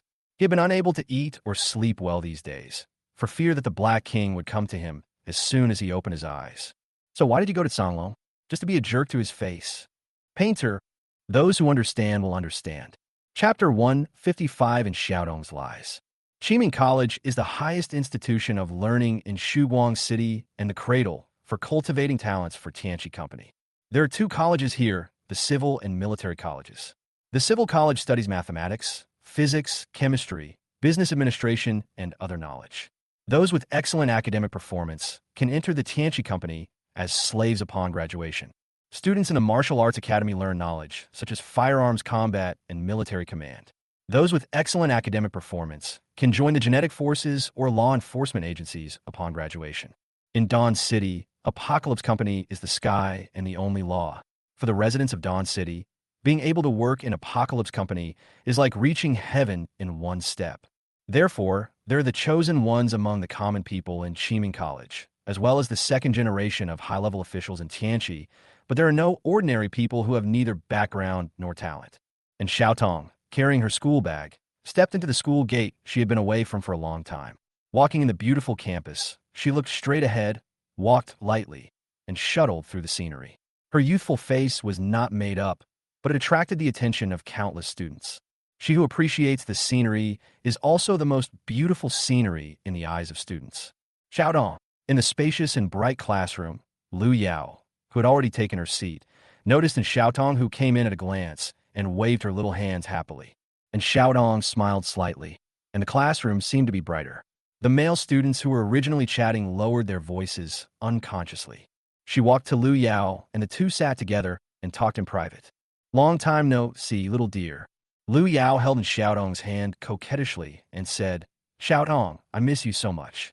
My father hasn't allowed me to go out lately. The few times I go out, I have to bring a large group of bodyguards with me. Now, I even have bodyguards following me to school. As she spoke, she pointed to the back door of the classroom. A young man in a suit with a stern expression and wearing sunglasses stood upright, like a green pine tree. Below his left cheekbone, a dark tattoo meandered to his jaw. The pattern was unclear, with only a few sharp lines, like an unsheathed knife, which abruptly cut through the sense of regularity brought by the suit, adding a bit of sharpness. He just stood there without saying a word. The air pressure around him was extremely low, and the students didn't dare to approach him. And Xiaodong's eyes moved slightly. She could vaguely feel the oppression from the young man. This person's strength was probably over 100 million. After all, he was the bodyguard sent by Director Tianqi, so she was not surprised that he had such strength. If he did not have several powerful men with a net worth of over 100 million around him, Director Tianqi would have died countless times. Is this your new bodyguard? Lu Yao nodded gloomily. His name is Yang Yusin. I think he's the 5th candidate for the Chinese Zodiac. I'm so fed up with him. He calls me a young lady all the time. He won't let me do this or that. He's like a wooden man. 5 alternate seats for the 12 Zodiac animals. And Xiaodong knew very well what this meant. It meant that Yang Yusin was a first-tier genetic modifier under the 12 Zodiac signs. What are you thinking about, Xiaodong? Lu Yao blinked her big eyes curiously. She felt that Xiaodong was a little distracted, and Xiaotong smiled slightly. I think his name is a bit strange, like a girl's name. Lu Yao chuckled and whispered in his ear, "It does sound like a girl's name." I asked him before, and he said he was the third child in the family, and the first two were brothers. His parents wanted to have a girl, so they consulted a doctor, and it was confirmed that she was pregnant with a girl. Then I bought a lot of clothes for baby girls and named her Yang Yusin in advance, but the baby turned out to be a boy. It makes his parents worried, huh? And Xiaodong didn't think it was that funny. She just saw Lu Yao laughing happily, so she started laughing too. Lu Yao continued. I asked him if he'd grown up wearing girls' clothes. After all, the baby girl clothes your parents bought couldn't be thrown away, right? He hesitated and couldn't get any words out. I teased him a bit, and guess what? Ow! He actually blushed. I always thought bodyguards all had those zombie-like faces, with expressionless faces. And Xiaodong looked at Lu Yao with amusement. She was as cheerful as a deer jumping by the stream. If she were not a girl, she would probably blush facing such a deer. She glanced at Yang Yusin out of the corner of her eye and found that Yang Yusin was pretending to be busy. As we all know, people become very busy when they are embarrassed. Obviously, he heard what Lu Yao said, and Xiaodong's heart moved, and she asked, Your bodyguard is quite interesting. Is there anything else? Also, do you know why he always wears sunglasses? Why? Because he didn't dare to look me in the eye. Whenever I looked at him, he would start to avoid my gaze. And in Xiaodong's peripheral vision, Yang Yusin, who was pretending to be busy, had already walked out of the classroom awkwardly and went to patrol outside. Seeing Yang Yusin leave, Lu Yao suddenly lowered her voice and asked in a slightly unnatural tone, is Baye's injury healed? And Xiaotong was stunned. She suddenly understood that the reason why Lu Yao said these words was actually because she had the same idea as herself, which was to get Yang Yusin away. Much better. Lu Yao breathed a sigh of relief. That's good. After she finished speaking, she seemed to be afraid that Xiaodong would notice her abnormality and explained in a slightly panicked manner. After all, he was injured while saving me. If he needs any medicine to heal his wounds, you can tell me. And Xiaotong was stunned. She was just thinking about how to talk to Lu Yao, but she didn't expect Lu Yao to bring it up first. After organizing her words, she said, He does need some medicine. What medicine? As long as it's available at Apocalypse Company, I can get it. Lu Yao was delighted and promised, patting his chest. Type 3 genetic agent. Huh? Lu Yao was stunned and stammered. I'm afraid this isn't going to be easy. And it seems like type 3 gene potions can't heal wounds, right? After a week of being influenced by Bai Yi, and Xiaodong could tell lies fluently, his injuries have healed. He needs the type 3 gene potion mainly to improve his strength. As you know, last time he wanted to save you, he ended up. That incident made him realize the importance of strength. So now he only sleeps 3 hours a day and trains desperately and only stops to rest every night until he passes out. How can this be done? His body won't be able to take it. Lu Yao's voice subconsciously rose. She quickly covered her mouth and lowered her voice. I'm already very grateful that he saved me. Please tell him not to blame himself. Mao Yin and his men were so powerful, and it's normal that he was no match for them because he was alone and weak. Besides, he's still young, and he's bound to become a big shot like the Zodiac in the future. Looking at the worried Lu Yao, and Xiaotong felt a little guilty, but in order to destroy the Pangi USB drive and for the justice in her heart, she could only make some adjustments. He's now just a few shots of type 3 gene potion away from achieving the Zodiac. Chapter 156 by Yes Lies. Okay, I'll find a way. Lu Yao agreed without hesitation. Type 3 gene drugs cannot be taken out of the core laboratory. If you want to inject it, you can only participate in the 12 Zodiac candidate selection. Although the candidates have been selected, I can ask my father for help. He will definitely help by you get a place. Please, little dear, leave it to me. My father loves me the most. He will definitely agree. But a trace of worry flashed across Lu Yao's face. I heard the selection is very dangerous. Hakuno. And Xiaotong shook her head. He's not afraid of danger. He's just afraid of being helpless like last time. Lu Yao was instantly moved, and the image of the cold and resolute young man emerged in her mind. Understand. I will find out the content of the selection test. It can be regarded as a way to repay you for saving my life last time. Done. And Xiaodong didn't expect it to be so smooth that she didn't have to make too many requests. Lu Yao took care of everything. At this time, a tall and handsome boy came over and interrupted their conversation. He held a rose and a white envelope in his hands and mustered up the courage to stand in front of Xiaotong. During the month of vacation, he imagined the days seen countless times and mustered up the courage countless times. and finally took this step today. Xiaotong. And Xiaotong frowned immediately, but before she could say anything, Lu Yao beside her slammed the table and stood up as if she was furious. You're the one who called me Xiaotong too. The boy's face looked a little ugly, but he didn't dare to contradict Lu Yao, because the last person who contradicted Lu Yao has been transferred to another school. As for whether he really transferred schools. Anyway, that's what the school said, and the person never showed up again. Classmate in Xiaotong. He handed over the envelope and wanted to confess his feelings. And Xiaotong didn't give him a chance to speak, but said calmly, I have a boyfriend. The calm words were like thunder, exploding in the boys' hearts. The goddess recognized as the most beautiful girl in Tianqi Academy, who had never smiled at any boy, actually had a boyfriend. Sorry to bother you. The boy walked away disappointed. For some reason, Lu Yao felt a little lost when she looked at his departing back, as if they were in the same boat. In Xiaotong's villa, the Black King returns for a limited time. Bai Yi put on the black nether mask and stood alone in front of the mirror. In other words, there was no one else in the villa, otherwise it would have caused unrest in the entire Dawn City. The iconic black ghost face mask has become well known to everyone over time, but perhaps the name of the Black King is still unknown in other remote areas. But in the nearest Dawn City, even the children who still wear open crotch pants have left an indelible shadow of the Black King. It's not that the Black King did anything to them. Parents in both the civilized era and the Cataclysm era are the same. They like to use the most terrifying existence in the legend to scare their children who don't sleep. As the leader of the 10 Kings, Bai Yi was portrayed by the Federation as an extremely evil person who intended to subvert civilization. He had long been at the top of the list of people who frightened children before bedtime. If you don't go to sleep now, the Black King will catch you. Black Ace sleeping spell. All the children who have used it say it is good. The reason why Bai Yi wore the black nether mask was not because he was idle and indulging himself. As a god of the new era, he still looked down on the title of the head of the 10 Kings. He wanted to contain the dark ghost face. Since he got this forbidden Jiao level item, he used it once when he pretended to be the Black King. He originally wanted to find an opportunity to take her in, but ended up living within Xiaotong. Today, while in Xiaotong is not at home, he can act shamelessly and unscrupulously. Clang! The sharp dagger was unsheathed. Bai Yi took a deep breath and cut his face fiercely.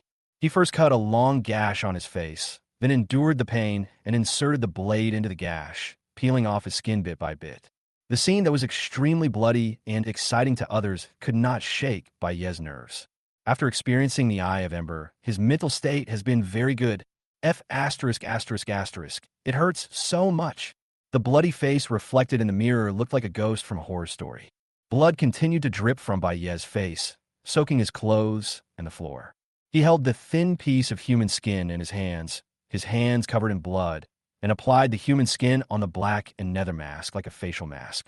Dark face suddenly burst out with a burst of dark black light, and then countless tiny gnawing sounds were heard, as if densely packed insects and ants were gnawing on rotten wood. I've sacrificed my dignity to take you in. If you only have some rubbish abilities, I'll burn you to a crisp. Bai Yi gritted his teeth in pain. As he spoke, the blood on his face had stopped, and the blurred flesh was recovering at a speed visible to the naked eye. Ever since his health value exceeded 100, his recovery ability, which was comparable to that of a pseudo-human, had become even stronger. About 3 minutes later, the light on the dark nether mask dissipated completely, and the face also disappeared. Bai Yi picked up the mask again, and suddenly a feeling of blood connection surged in his heart, just like holding the breath of bones. He took a deep breath, endured the pain, put on the black nether mask on his face, and pressed it hard. Sizzle. Blood splattered. It was like squeezing a burger covered in ketchup with your hands, and the scarlet juice spurted out all over the table and splashed all over your body. It doesn't hurt anymore. Bai Yi was surprised to find that his originally burning face became cool after he put on the black nether mask.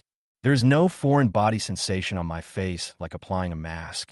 It is as if I have grown a new face. Bang! The door of the villa was slammed open with a loud noise, and Xiaotong rushed in anxiously, holding a lunchbox in her hand. The smell of blood lingering in her nose made her feel uneasy. Is it someone from a zoo? Hakuno, she shouted as she rushed towards the source of the bloody smell. It's the bathroom. She even saw blood flowing from the crack of the bathroom door, and Xiaotong's body froze. There were no enemies, no signs of battle, only blood. She didn't dare to think about it, and even didn't dare to open the door, for fear that once she opened the door, she would see Baez's tragically dead body inside. Snap! The bathroom door opened from the inside.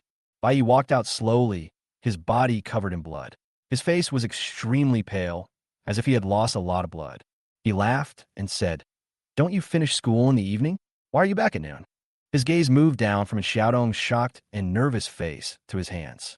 The rice and soup in the plastic bag had already been spilled and completely mixed together. Some soup splashed on her white, straight calves and slowly dripped down her skin. "Okay, and Xiaodong, you're quite considerate. You knew to come back and bring me food." Seeing Baez's heartless smile, and Xiaodong was stunned. The huge emotional gap made her a little dazed. Her hand loosened involuntarily, and the plastic bag fell to the ground and broke into pieces. "Where are the enemies?" "What enemy?" "Then the blood on your body." "Oh, you're talking about this." Baez pointed at the blood on his chest and lied without changing his expression or heartbeat. "I overtrained myself and started vomiting blood. You know my recovery ability. It just looks scary, but it's actually not serious." And Xiaodong was instantly moved and seemed a little unbelievable. "Have you been training since I left?" "Yeah," Baez said righteously. Chapter 157, Lu Yao's Lies. And Xiaodong was silent. She found that she really didn't understand Baez at all.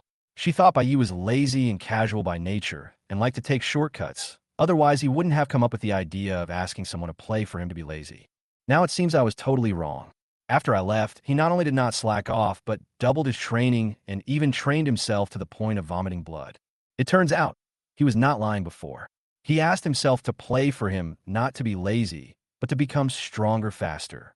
If a man like him was not born in the wasteland, but was born into one of those aristocratic families, with his ability to perform thousands of musical instruments in an instant, I am afraid his current strength would not be weaker than mine. "Hakuno, I'll help you train from now on. You have no basics and no one to teach you. If you train hard on your own, you'll get hurt." After saying that, and Xiaodong bent down to clean up the food on the ground. Baez heaved a sigh of relief.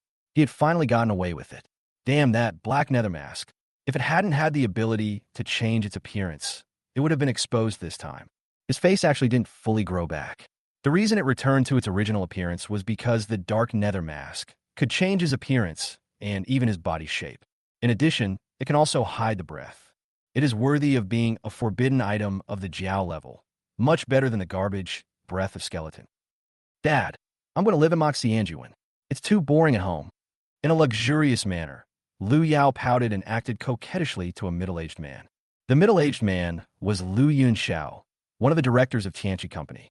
Lu Yunxiao sat behind a large desk, an unlit cigar between his fingers.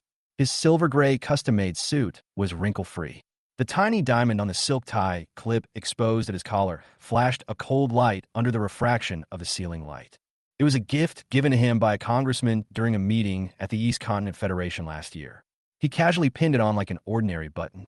Lu Yunxiao wanted to light a cigar, but because his daughter was beside him, he didn't light it. He relaxed his brow helplessly and said, "No, the situation is turbulent now. You can't move out. Wait for a while, and everything will settle down." "I'm not.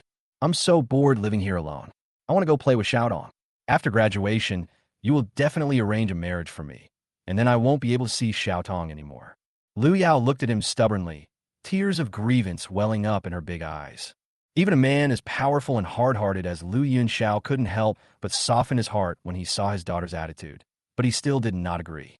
"Xiaolu, do you know that it's very dangerous outside right now? Just now, I received intelligence from the company that the headmaster, one of the 10 kings, publicly announced that the Pengi USB drive was acquired by the Apocalypse Company. Now Apocalypse has been targeted by all the major forces, and countless spies and spies are swarming in. And you're my daughter, Lu Yunxiao. I don't know how many eyes are watching you secretly. You were lucky to be rescued by a mysterious person last time. What if... Oh, Lao Deng, are you cursing me? Bah, bah, bah." Lu Yao clenched her fists and said angrily, "Pooh, pooh, pooh." Lu Yunxiao quickly spat a few times. Fortunately, there was no one else in the room, otherwise he would have been shocked. Mr. Lu, who always showed an iron-fisted image, actually had such a warm side. "Anyway, you absolutely cannot live outside. Apart from this, Daddy can agree to anything you want. Xinghua Company recently released a limited edition dress, and you like it the most. Daddy will have someone send it to you, okay?" I don't want a skirt. Since you can agree to anything I say, fine, I want the type 3 gene potion. Liu Yinxiao's hand holding the cigar moved slightly. His eyes became deep, and he saw through Liu Yao's true intention at a glance. Going out to live was fake. The real reason was asking for the type 3 gene drug. In order to achieve the goal, one first makes a request that is absolutely impossible to agree to, and then compromises and states one's true intentions. Who told you to? Liu Yao's heart tightened inexplicably. She clutched the hem of her skirt with both hands. No one asked me to take it. I just wanted to help Xiaodong and her boyfriend. Oh, I always thought Xiaodong was very well-behaved and quiet. I never thought that she would go against her family's wishes for love and find an ordinary man as her boyfriend. Liu Yao was stunned. Who said his boyfriend is an ordinary person? Liu Yinxiao smiled and said, given the status of the family, if this is a legitimate marriage, it must be a match made in heaven. Since you are from a well-matched family, why would you ask me for the type 3 gene potion for you? No, you're just biased. Hakuno is also very talented. He and Xiaodong are a perfect match. Being a good match isn't something you say yourself, but rather something that is seen as a good match by others. That's the real match, little dear. You're not young anymore. The fairy tales about princesses marrying poor men are all fake. They're just the poor people's idle fantasies. After all, fairy tales are written by poor people. Maybe you get together on impulse when you were young, but you will regret it after a long time. The huge gap in status, incompatible living habits, and the gossip of the world can easily erase the already fragile love. Just like now, maybe the Bai Yi you're talking about is really a leader among the common people, really outstanding, but so what? In the end, isn't it still because in Xiaodong's relationship that he came to you and asked you to ask for the type 3 gene drug on his behalf? I won't let you say that. Liu Yao exploded instantly. You don't understand love at all. Bai Yi is very talented and young, but you only see the small world of Qianqi Company. His future has infinite possibilities. Moreover, even if he doesn't meet the standards of excellence in the eyes of the world, so what? Does one have to achieve success and fame in life? Is it wrong to be with someone you love? The girl's insistence on reasoning made Liu Yinxiao smell a different meaning. He suddenly had a feeling that Bai Yi was more like his daughter's boyfriend. Xiao Tong is my best friend. I can only arrange marriage in this life. I don't want her to end up like me, so I want to help her. When Bai Yi becomes one of the 12 zodiac signs, you old antiques won't think they're not a good match.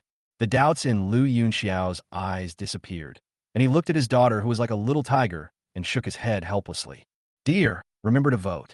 Chapter 158, 15 minutes and 38 seconds. Even if I, your father, am a director of Apocalypse, I do not have the authority to take the type 3 gene drug out of the core laboratory. Only the chairman of the board of directors in the entire Apocalypse company has such authority. If you really want to help them, then let Bai Yi participate in the selection of candidates for the 12 zodiac signs. Liu Yao immediately breathed a sigh of relief. She was almost exposed, but fortunately she achieved her goal. What is the selection process? Liu Yunxiao said helplessly. The selection is very dangerous. First, we need to conduct blood and gene tests. After meeting the standards, all participants will be divided into groups of 20 and sign a life and death agreement. Then they were dropped into the islands in the middle of the lake in batches in the form of groups. They needed to fight each other, and only one person in each group could survive. The person who survives can enter the core laboratory and be injected with the type 3 gene drug. Liu Yao's face turned pale. She naturally knew what the Lake Heart Islands were. There was a huge lake in the southwest corner of Shuguang City. There were several small islands in the lake, which are called the Lake Heart Islands. There are all kinds of mutant beasts raised for research. Many products of failed experiments will be released to the islands in the middle of the lake. Ordinary people can't survive there for even an hour, let alone defeat the other 19 people at the same time. It's too dangerous. As if he could see what Liu Yao was thinking, Liu Yunxiao said in a deep voice, if someone at the bottom wants to stand out, they can only risk their lives. If he doesn't even have this little courage, he should quit as soon as possible so that I don't have to get a spot for him. Liu Yao recalled when Xiaodong had said before that Bai Yi only slept 3 hours a day and practiced until he fell in a coma every day. Once a man makes up his mind, he will definitely not change it. When facing the Cat's Eye group, the young knight rushed forward without hesitation. How could he be afraid of danger? With this thought in mind, she said firmly, Bai Yi will not back down. He will definitely succeed. The next day, and Xiaotong, who returned from school, brought good news to Bai Yi. The quota has been secured. You will take the test in a week, and then you can proceed to the selection assessment. This is your resident ID card. From now on, you're considered a resident of Dawn City. Bai took the resident card and asked, "What is the content of the assessment?" And Xiaotong was silent for a moment. "It's more dangerous than I thought." She spoke slowly, relaying Lu Yao's words. Bai Yifronit, an island in the middle of a lake? A mutant beast, a life and death agreement where only 1 out of 20 people can survive? He was not worried about his opponents. A mere 19 people could be easily destroyed by the New Age god who possessed 8 minutes and 38 seconds. He had no mercy for these strangers. They had signed a life and death agreement, which meant that everyone came to the competition with the mentality of killing each other. Those who died could only blame themselves for not being as skilled as God. He is a troublesome mutant. 20 people were deployed to different locations on the lake islands, and they needed to constantly guard against attacks from mutant beasts and others. This tested not only their combat prowess, but also their survival in the wild, their combat proficiency, their luck, and so on. Gods also need to eat and sleep. What if they get their heads bitten off by a mutant beast while resting, or get attacked by other contestants? There are countless cameras on the Lake Hard Islands. They were originally intended to record and observe the living habits of the mutant beasts and experimental subjects. However, since the selection of the 12 Zodiac Animals candidates was decided to be held on the Lake Hard Islands, the purpose of the cameras has changed. It's become a prop for the entertainment of dignitaries. And Xiaotong said solemnly. Bai Yi raised his eyebrows. "You mean we contestants go to the Lake Islands to play monkeys, and then a bunch of rich bastards watch us fight behind the monitor? Are these rubbish going to set up a gambling game to see which contestant will win? Then Apocalypse will take a cut of the profits and use it as research funding for the core laboratory in the islands in the heart of the lake." And Xiaodong was stunned. She didn't expect Bai Yi to guess so accurately. "How did you guess that?" Bai Yi curled his lips in disdain. "Is there any need to guess? I would do the same thing if I were in your shoes. Why not do a business that can make money?" And Xiaotong, "What are you going to do? How about I do it for you?" And Xiaotong hesitated. It was not that she was afraid of danger, but she felt that her combat experience and skills plus Bai Yi's body might not be able to defeat Bai Yi himself, who had activated the thousand-fold instantaneous music of flowing lights and shadows. Unless the night is used, but with so many cameras watching the Lake Hard Islands, the night cannot be used at all. Bai Yi waved his hand. "Don't bother. I can handle it myself. Don't take it lightly. I heard that the strongest contestants' HP values have even exceeded 1,000. And the mutant beasts, they are even more dangerous than humans." Bai Yi smiled mysteriously. "Don't worry. I have thought of a foolproof plan. I will give those dignitaries a little shock when the time comes. Do you want me to perform a monkey show for you?" "Huh?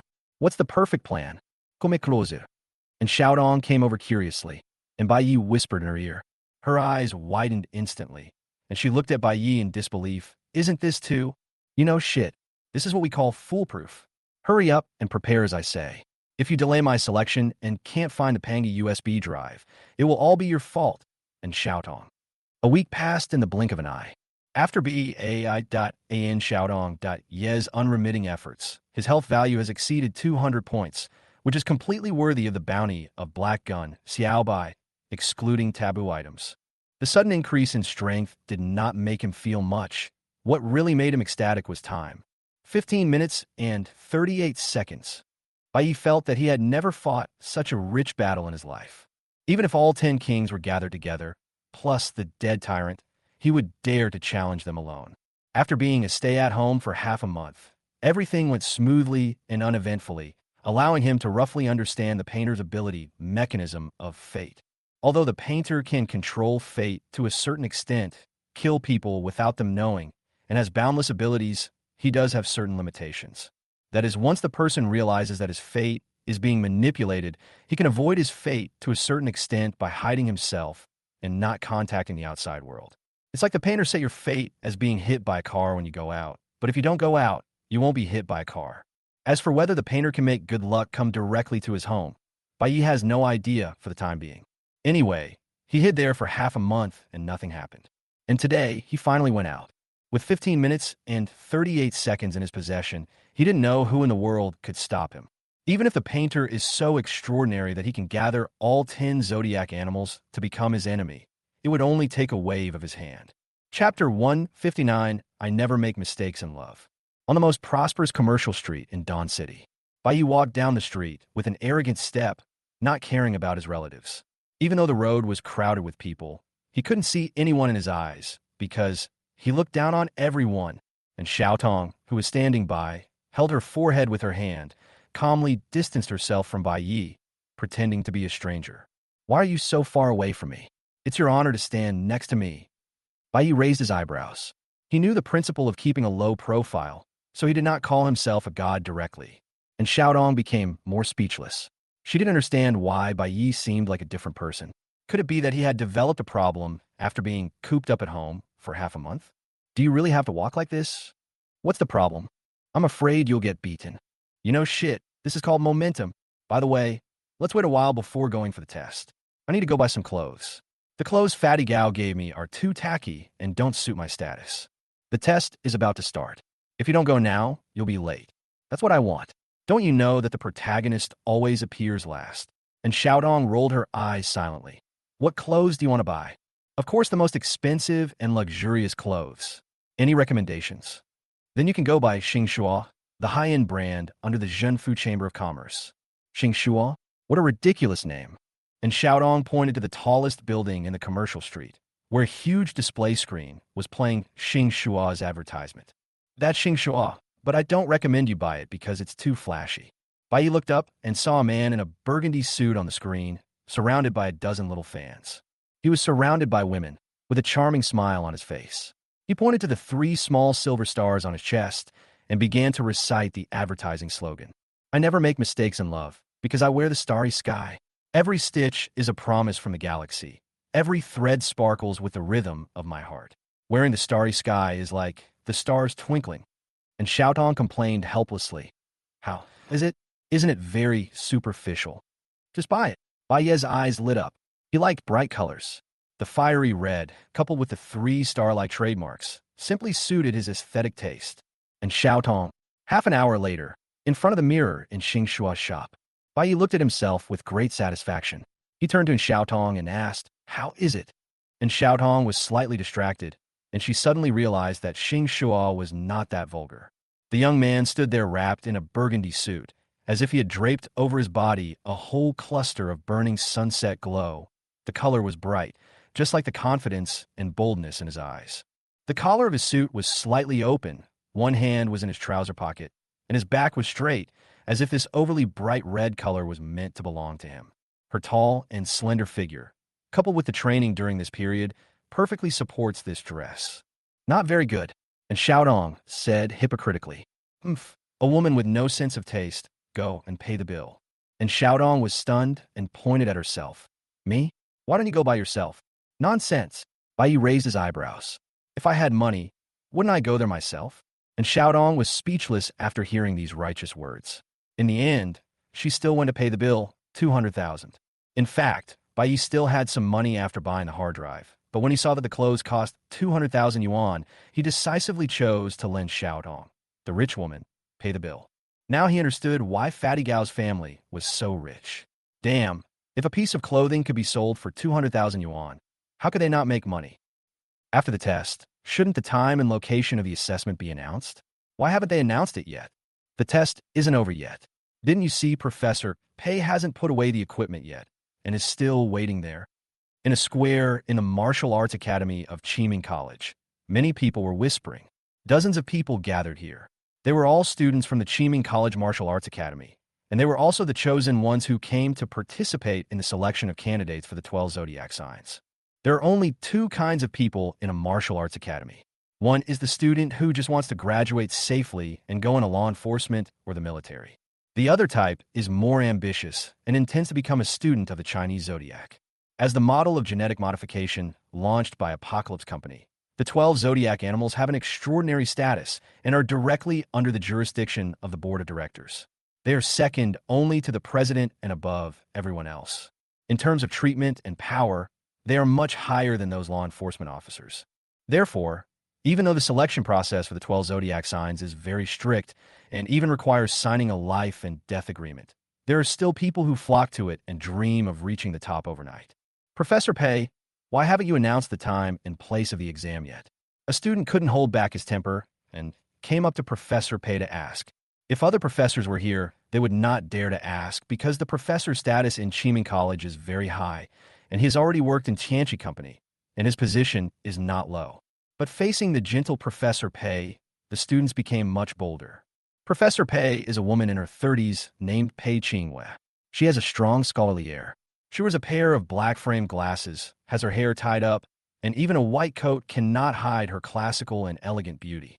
In response to the students' questions, she just smiled gently and looked at the list in her hand. The Qi and blood values were written behind all the names on the list, with the highest being over 1,000 and the lowest being 300 or 400. Only the place where Baye's name was printed was blank. There's still one person who hasn't come. Her voice was as gentle and soft as she was. The student glanced at the list curiously and muttered, Hakuno? I've never heard of that name. Which class is he from? The students around were also confused. They asked people around them, but got no answers either.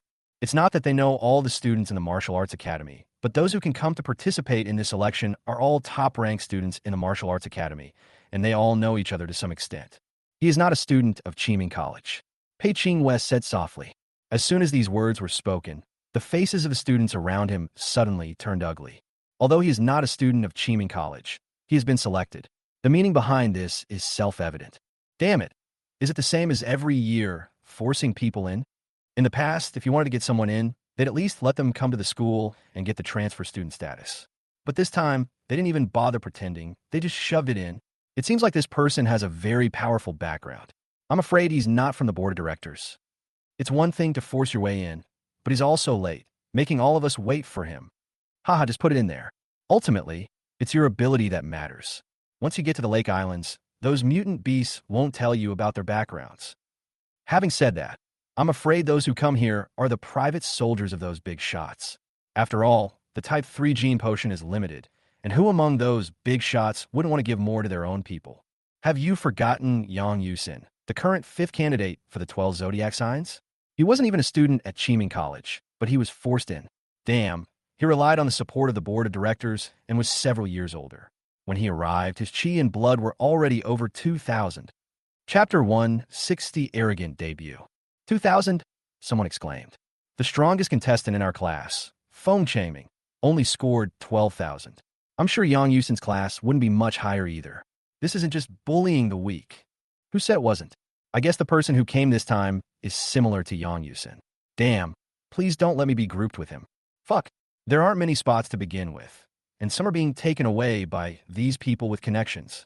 I hate these people who use backdoors the most. Bai nodded seriously. I also hate those who use backdoors, and I also hate those who don't let me use backdoors. The student next to him chuckled. Classmate, what you said is correct.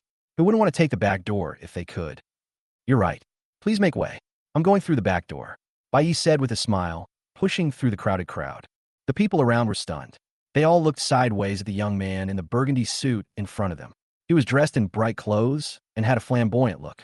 Who is he? Why haven't I seen him before? Nonsense. He's the one who got in through the back door. Didn't he admit it himself?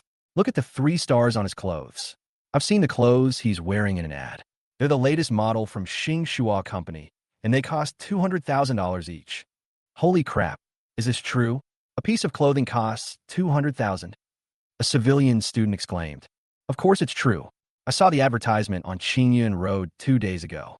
Qingyun Road? That's not a wealthy area. How could they advertise such expensive clothes? People there can't afford them, so it sounds fake. You don't understand this. Xinghua's advertisements are never meant for rich people. Their advertisements are for poor people. What's the meaning? Think about it. If poor people don't see the ads, how would they know that the Xinhua clothes worn by the rich are so expensive? If no one knows, how can the rich show their superiority over the poor? Fuck, that makes sense. Damn rich people. All kinds of looks were cast at Bai Yi, showing contempt, anger, jealousy, and fear. He didn't care at all and walked towards Pei Qingwei in the depths of the crowd with arrogant steps. His arrogant attitude, background, and clothes made the people around him subconsciously retreat and make way for him in the crowd. The bright red passed by like a handful of flames. As he walked slowly, everyone noticed that behind him, there was a girl whose height was blocked by his tall figure. She was wearing a white dress, with delicate features like a painting and a calm expression, following closely behind him. It's in Xiaodong from the College of Literature. Why is she here too? And she came with this guy. Could it be? Within Xiaodong's appearance, she is the focus of the crowd no matter where she goes, and is privately given various titles, such as School Beauty and Goddess. When she enrolled, many students from the Martial Arts Academy rushed to the Liberal Arts Academy just to catch a glimpse of her beauty. Everyone's faces became even uglier, and their eyes towards Bai Yi became more and more unfriendly. Bai Yi's lips curled up into a sinister grin. What the hell are you looking at? If you keep looking, I'll disqualify you all. The arrogant voice drowned out all the noise, and the crowd froze for a moment. Some people clenched their fists, some faces turned red with anger, but no one dared to say a word. Seeing that everyone dared to be angry, but not to speak, Bai Yi nodded with satisfaction. He gave himself the identity he needed when he went out, and these people didn't know who he was anyway. Moreover, they're all competitors, and it won't be long before they face each other to the death, so there's no need to save face. Your behavior is not conducive to the next election.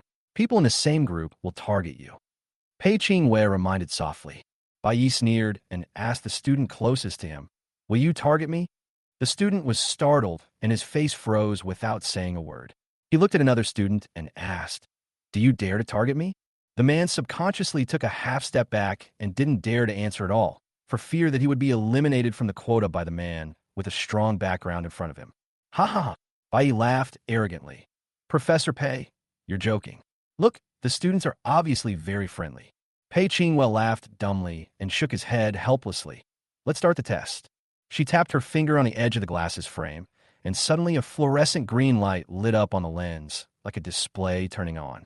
Everyone looked over, wanting to see how much qi and health Bai Yi, a relative of Bai Yi, had to dare to be so arrogant. Bai Yi narrowed his eyes slightly.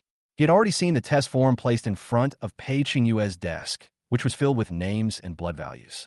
A quick scan revealed that there wasn't a single price below 300. The highest was even 1,200. Shit, can't you participate with just 100 HP? Why the score so high? What he didn't know was that this had been the case in previous years.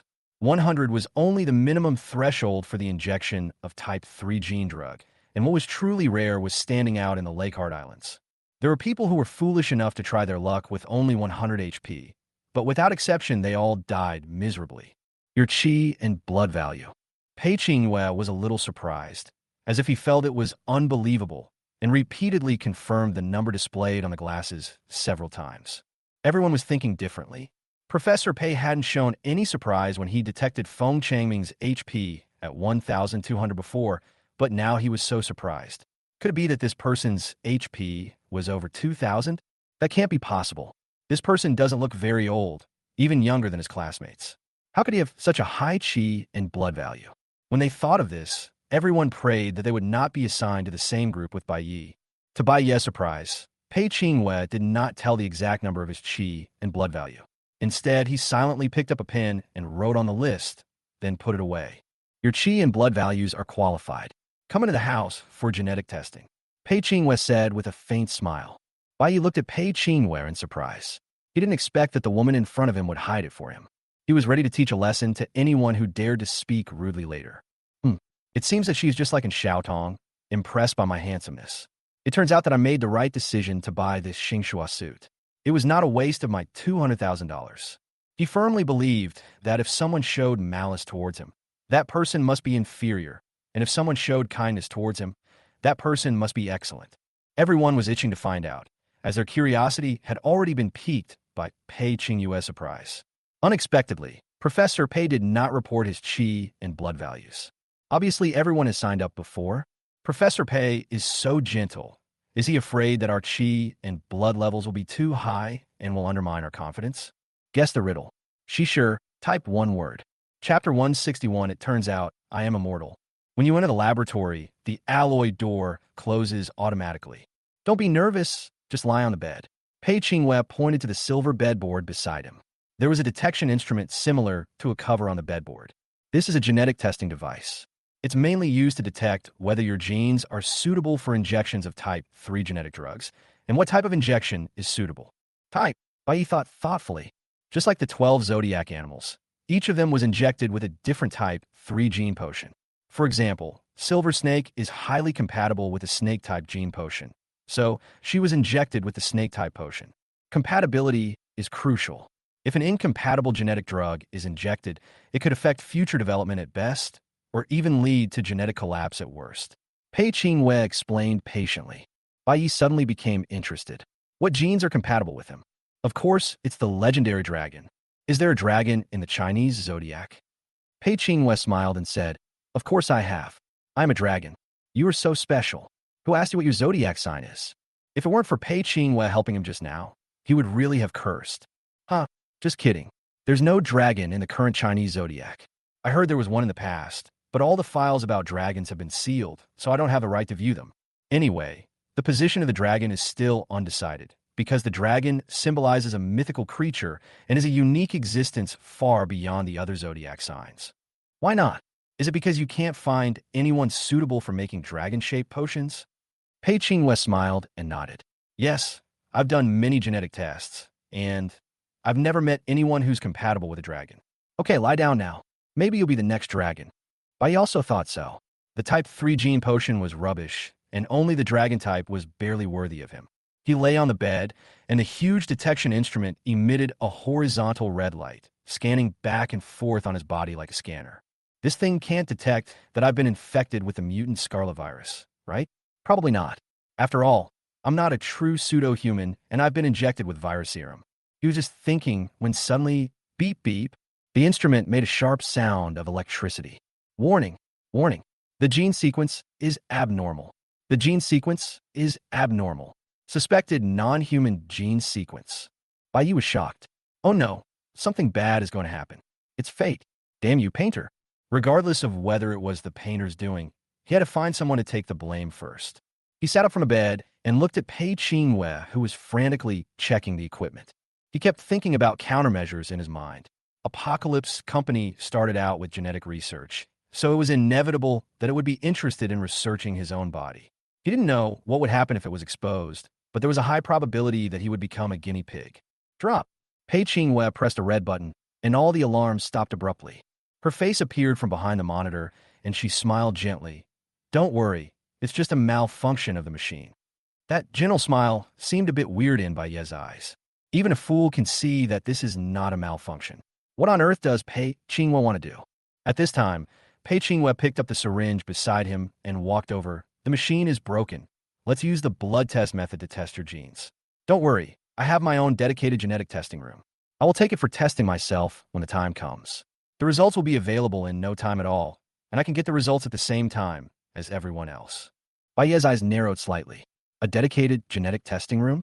Going in for the test himself? Getting the results together with everyone else? If he didn't hear the hidden meaning in these words, he would be a fool. Just as the needle was about to hit his arm, Bai Yi grabbed Pei Qingwei's hand and whispered, Judgment requires no words. Pei Qingwei's smile became more gentle. Death is judgment. Now Bai Yi understood everything. No wonder Xiaotong insisted on following him for the test. There were several testing sites, but she was assigned to the farthest one, which made him late. It turned out that Pei Qingwei was also a member of the Silent Court. No wonder when the qi and blood values were tested before. Well, this should have nothing to do with the Silent Court. After all, it doesn't matter whether the qi and blood values are reported or not. It was completely because Pei Qingwei was impressed by his own handsomeness. The needle dropped, pierced Bai Yi's arm, and drew a small tube of blood. Pei Qingwei put away the syringe and said with a smile, I didn't let Xiaotong tell you my true identity. After all, the less people know, the safer it is. But no one expected the detection equipment to suddenly alarm. She only said that your body is a little special, but I didn't expect it to be so special. Formal introduction, Silent Court, Pei Qingwei. She smiled and held out her hand, which Akuno shook. Don't you have a nickname like the Black Knight? Pei Qingwei shook his head. I'm not a superhuman. I'm just an ordinary person with some knowledge. Bai Yi was stunned. He didn't expect that Pei Qingwei was not a transcendent. Wait, he suddenly remembered the first time he met Xiaodong.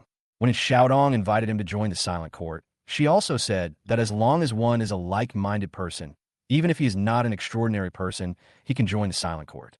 It seems that Pei Qingwei is the so-called like-minded person. It's not that only extraordinary people can enforce justice. On the contrary, there are some things that only ordinary people can do. I'm lurking in the Research Institute of Apocalypse Company, which is considered a confidential place of Apocalypse Company.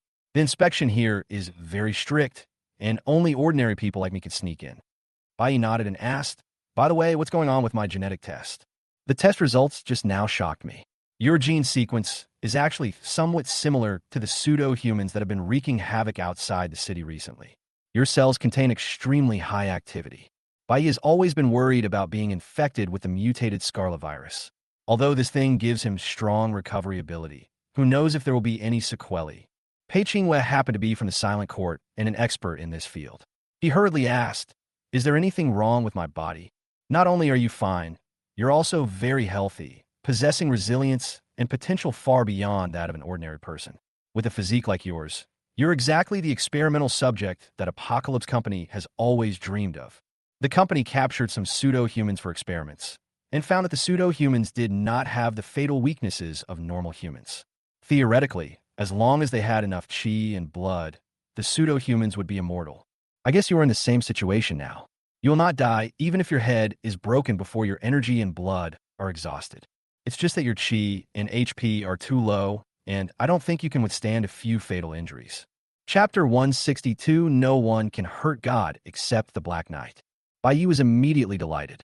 He didn't expect there would be such a benefit. He only knew that his recovery ability was very strong, but he didn't know to what extent. Because no one can hurt God except the Black Knight. During Xiaodong's training period, he suffered muscle strains and fell into a coma every day. Pei Qingwei continued. Apart from these, after you become a genetically modified person, you don't need to inject stabilizers at all, which can save you a lot of money later. You know, many people dare not buy genetic drugs, even if they have saved enough money, because the subsequent purchase of stabilizers is a bottomless pit, and you need to keep buying them as long as you are alive. This is also the reason why Tianqi is selling type 1 gene drugs so aggressively. As long as you become a genetically modified person, you have to continuously send money to Tianqi. Bai Yi secretly clicked his tongue. Isn't this just like buying a car? Saving up the down payment is just the beginning. There's also the monthly loan payments, maintenance, gas, insurance, and parking fees. Apocalypse is the only company that has stabilizers. Pei Qingwei shook his head. Initially, only Tianqi Company had it, but there was no patent protection in the Cataclysm era, and the stabilizer had been cracked long ago. Any large city, even the better wasteland towns, would sell it. After all, this is a sure-win business. After so many years, genetic modifiers have long been accustomed to it. This can't be considered a sequelae, and most it just costs money. Bai Yi breathed a sigh of relief. He was not worried about the money, but about the trouble. Who would be willing to give themselves a couple of injections for no reason? Okay, you should get out quickly. We have stayed in the room for too long. I'm afraid Xiaodong will misunderstand. Pei Qingwei said with a smile. Bai Yi. After Bai Yi left, Pei Qingwei announced the time and place of the selection assessment in front of everyone. Gather at the Lake Islands at 10 a.m. tomorrow. You will be the first to compete. A large number of people were selected this time, in groups of 20, and sent to the islands in the middle of the lake for the rich to gamble and have fun. Bai Yi seriously suspected that the reason why more people were not allowed to go to the island was to hold more gambling games. Otherwise, the selection would be completed in one day, and the rich people would only be able to gamble for one day. But if they were divided into groups and the process was extended, it would not be a problem for the rich people to gamble for 10 days or half a month. In this way, the rich people can have fun and Apocalypse Company can make enough money. It is really the best of both worlds. It just makes the contestants suffer. Everyone dispersed, and some students with connections went back and began to inquire about Bai Yi's background. This arrogant young man had left a deep impression on them today. However, no matter how they inquired, they only got one sentence in the end. The order came from the board of directors. Just a few words made them dare not dig any deeper, because it was all the way to the sky. In the sphere of influence of Apocalypse Company, the board of directors is the sky. Director Liu, the young man named Bai Yi that you asked me to pay attention to, has passed the test. Here is his qi and blood test results, as well as his performance during the test. An assistant respectfully placed the list on the desk. Liu Yinxiao ignored it and was reviewing documents. To him, Bai Yi was just a small figure who couldn't be any smaller. The reason why he mentioned it to his subordinates was because Liu Yao would definitely ask about the test results in the evening. About half an hour later, he put down the pen and rubbed his frown. A female secretary immediately came over, half-knelt on the ground, opened the storage cabinet beside her, revealing rows of cigars of various colors. Light brown, dark amber, bronze. These cigars not only vary in color, but also in length, thickness, and thickness. Collecting cigars is one of Liu Yunxiao's few hobbies. Every cigar here costs less than 100,000 yuan. During the catastrophe, food was in short supply, so people naturally would not use too much land to grow tobacco, which led to a severe shortage of tobacco. In the wasteland, cigarettes are more expensive than gold, let alone cigars. The secretary took out the third cigar from the left because today was Wednesday. She gently cut open the cap of the cigar and began to light it. Her hands had no calluses from work, no nail polish on them, and were lightly pink. After lighting it, she did not hand it to Liu Yunxiao immediately, but held it lightly in her mouth, took the first puff of the slightly spicy taste, and then handed over the cigar with a faint lip mark. Liu Yunxiao took a deep puff of the cigar. The woman's fragrance mixed with the cigar smoke, his brows relaxed, and he looked slightly comfortable. This female secretary was specially selected by him as a cigar girl. She was young, a virgin, and did not have to serve him in bed. Her only job was to light cigars. The eggplant girl never eats spicy or greasy food. She takes a bath with mountain spring water and burns incense every morning and evening, like a delicate object. Seeing Liu Yunxiao leaning on the back of the chair, the female secretary stood up silently, walked behind him, put her delicate hands on his shoulders, and kneaded them gently. After resting for about 5 minutes, Liu Yunxiao remembered by Ye's test form. He picked up the test form and began to read it while smoking a cigar. The originally relaxed brows suddenly furrowed. 202. He originally thought that Bai Yi would be a favored child among the common people. Otherwise, how could he become Xiaodong's boyfriend? The result showed that his qi and blood value was only 200, the lowest among all the people tested. He thought about it and agreed.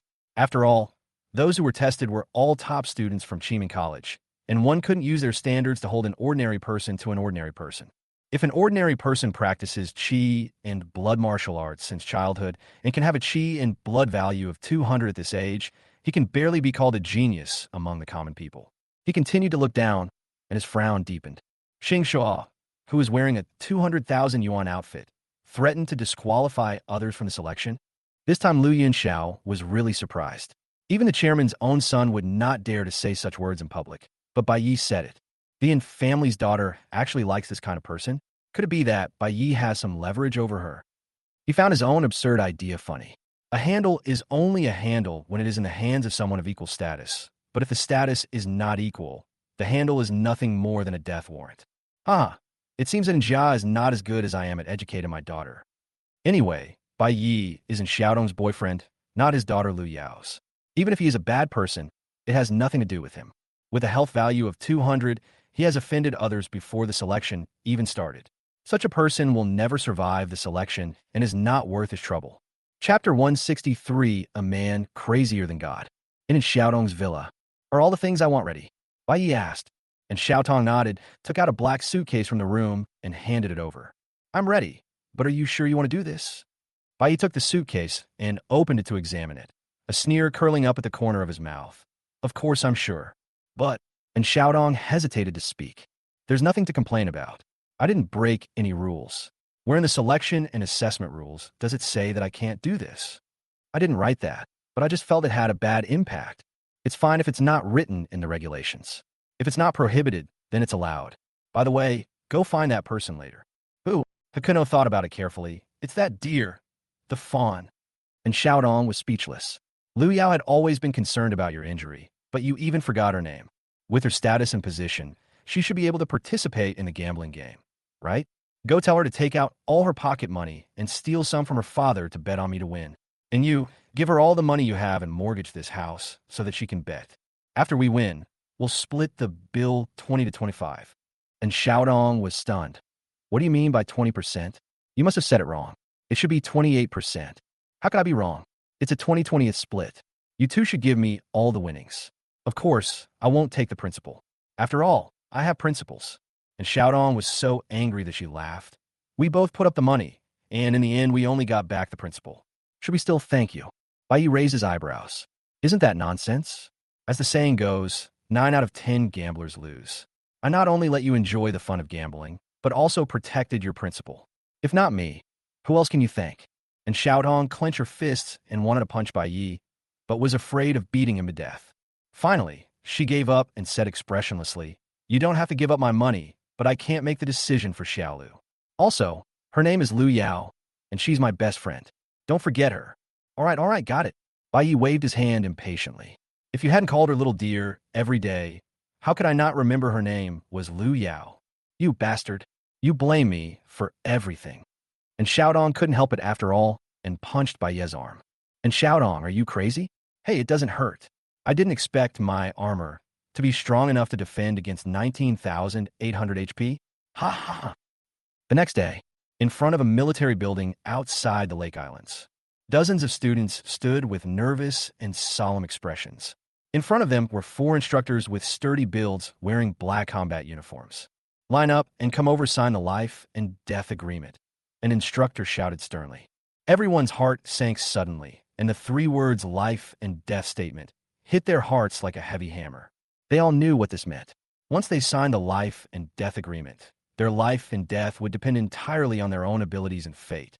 There were electronic eyes flashing red on the trees around the military buildings and under the eaves, zooming in on everyone.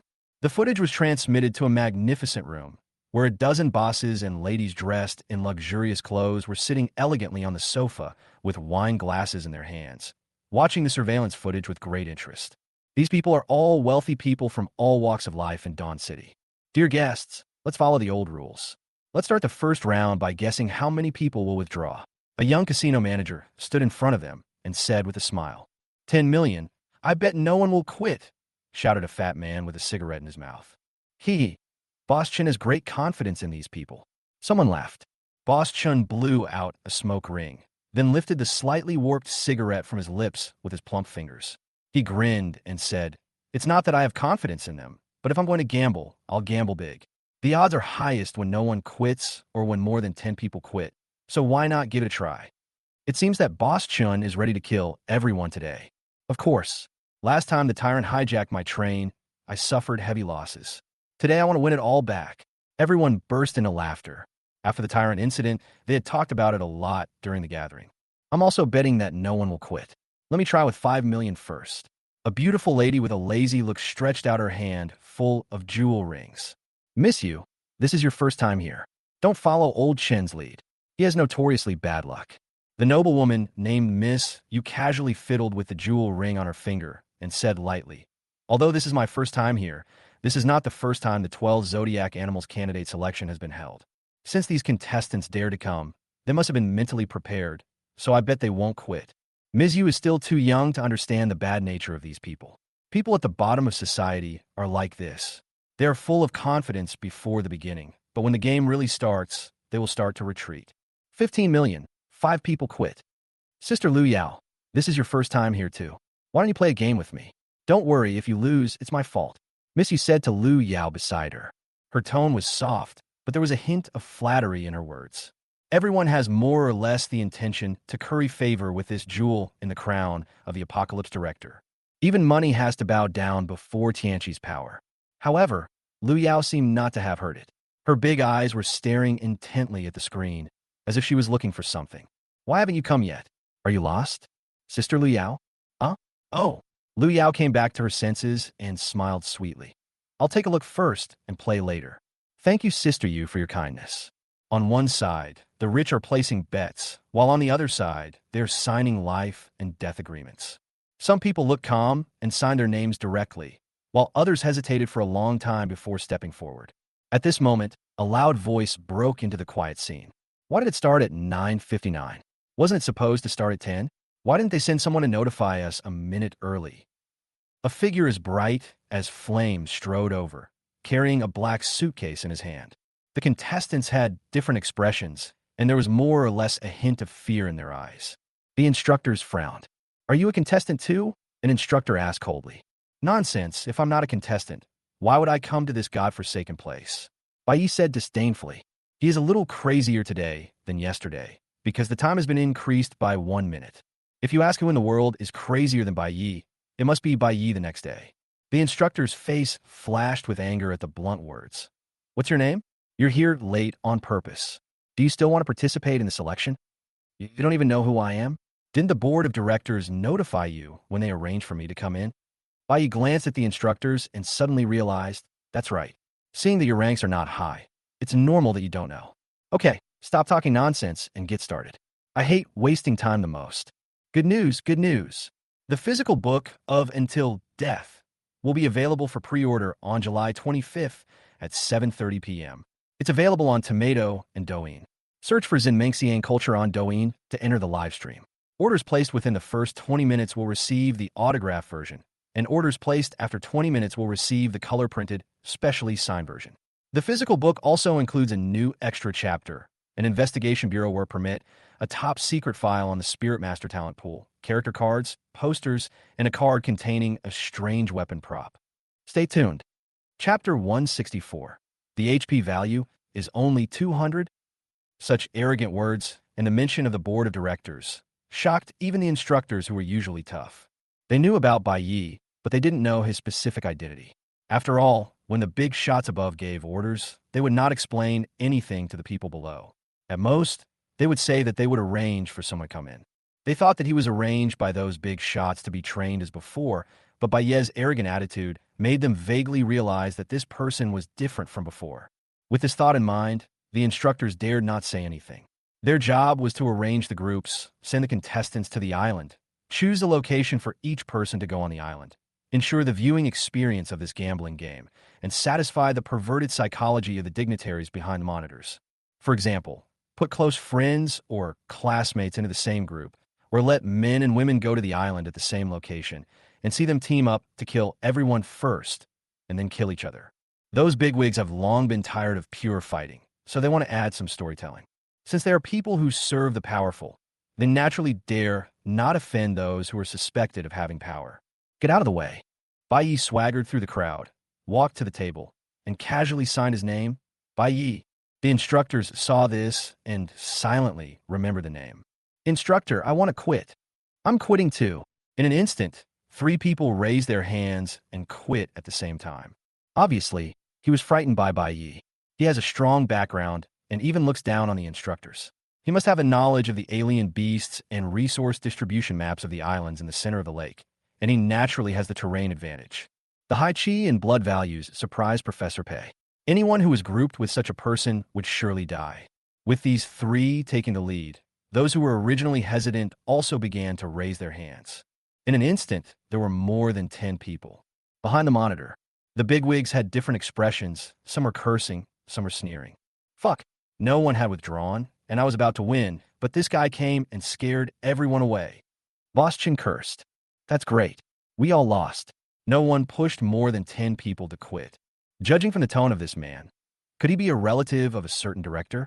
Sister Lu Yao, do you know him? Miss Yu asked. Lu Yao didn't hear it again.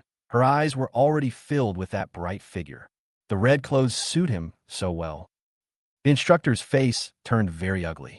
The fewer people there were, the less entertaining it would be. If those big shots blamed him, he would be in big trouble. At this time, a man in a black suit walked out of the military building and whispered a few words in the instructor's ear. Director Liu said that the selection competition is based on each person's ability, and there's no need to give anyone special treatment. The instructor instantly felt relieved, and his eyes looking at Bai Yi became dangerous. He said loudly, I reiterate, when we reach the Lake Islands, it all depends on our own abilities. Whoever is stronger will survive. Even if you kill someone, you don't have to worry about retaliation. As long as you survive, you can be injected with the type 3 gene drug and become a candidate for the 12 zodiac signs. That is the company's property and is protected by the company. The instructor's words persuaded some people. If they thought about it carefully, it was indeed true. The company had injected you with the precious type 3 gene drug and had long regarded you as private property. If you allow others to retaliate, the company will be the one who suffers in the end. Moreover, after the instructor heard what the man in black said, the way he looked at Bai Yi was obviously wrong, as if he knew some inside information. Wait, 200. An instructor who was looking at the list suddenly exclaimed, and he looked repeatedly at the column with Bai Yi's name. 202. Is there a missing 0 at the end?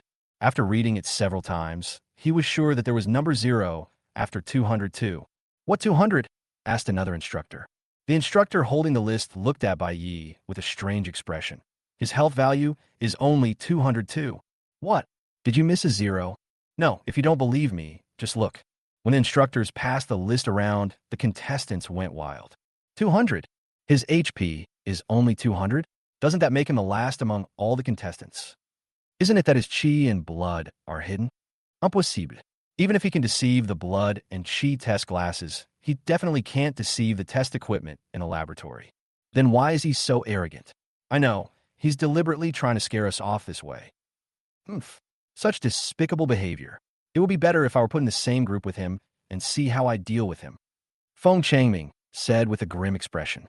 He hated Bai Yi very much because he had the highest HP value in the first game, 1,200.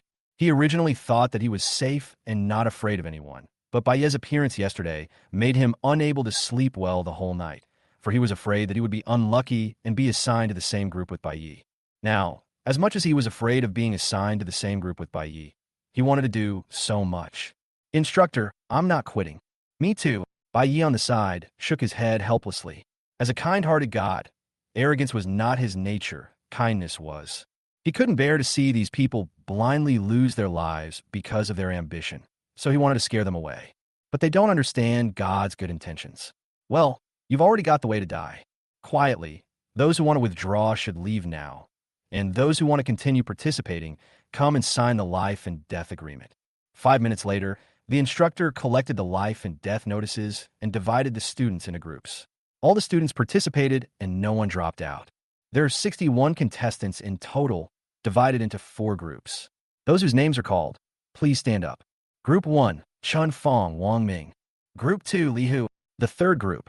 The fourth group, Feng Changming Bai Yi. Feng Changming was secretly delighted. He didn't expect that his wish would come true. He even suspected that the instructor had deliberately grouped them this way, so that he could kill Bai Yi.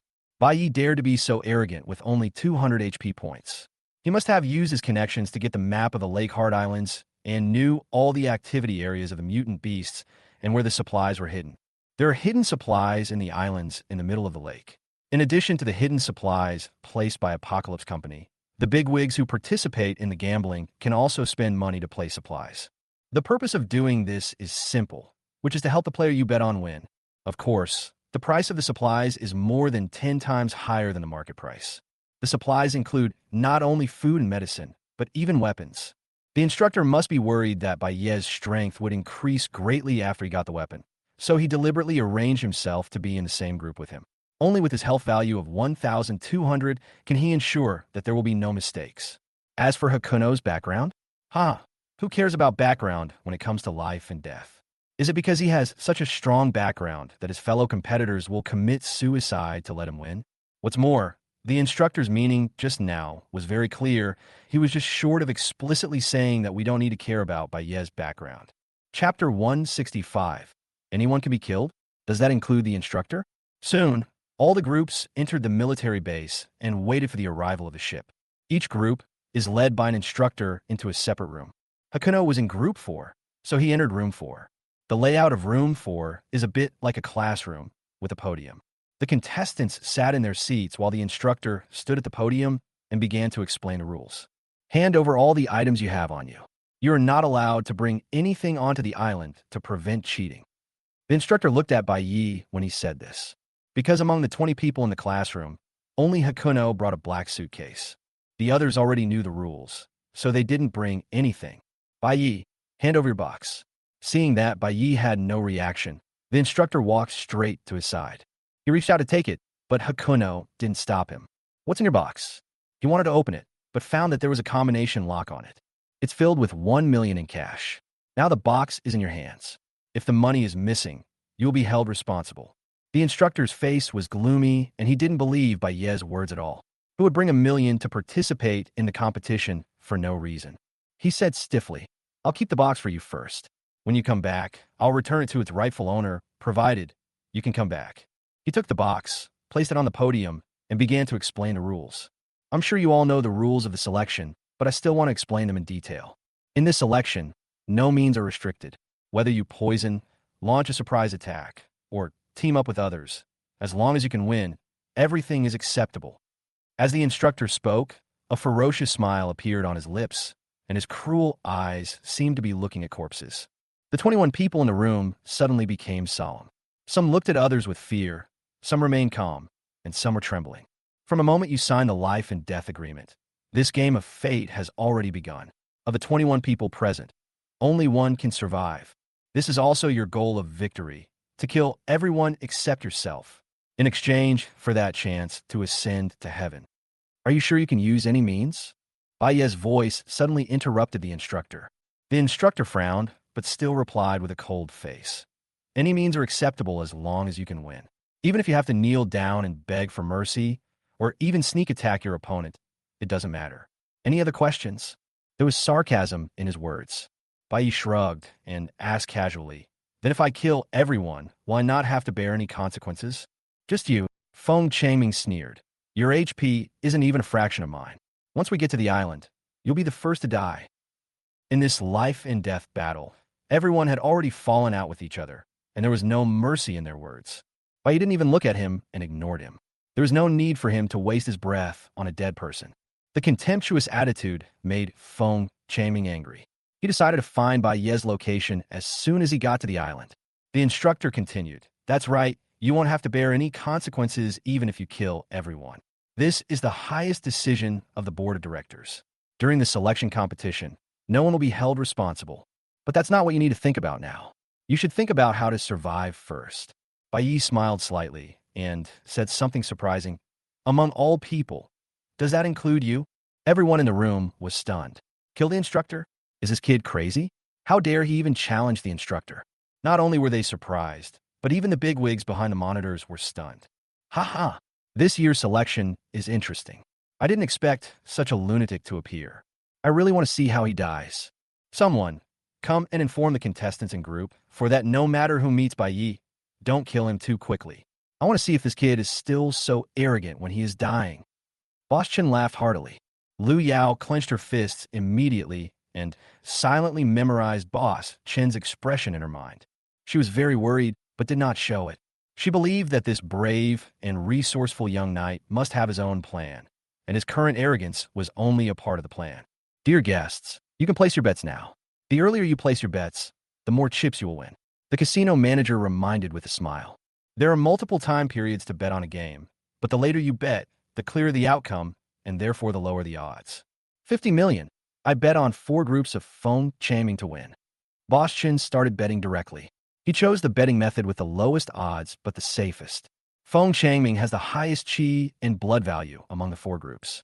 Although qi and blood values cannot fully represent combat effectiveness, people with weak qi and blood values will definitely not be very strong. I'll bet 50 million on Feng Changming. 30 million to be placed on display. 20 million, Group 2, Li Hu.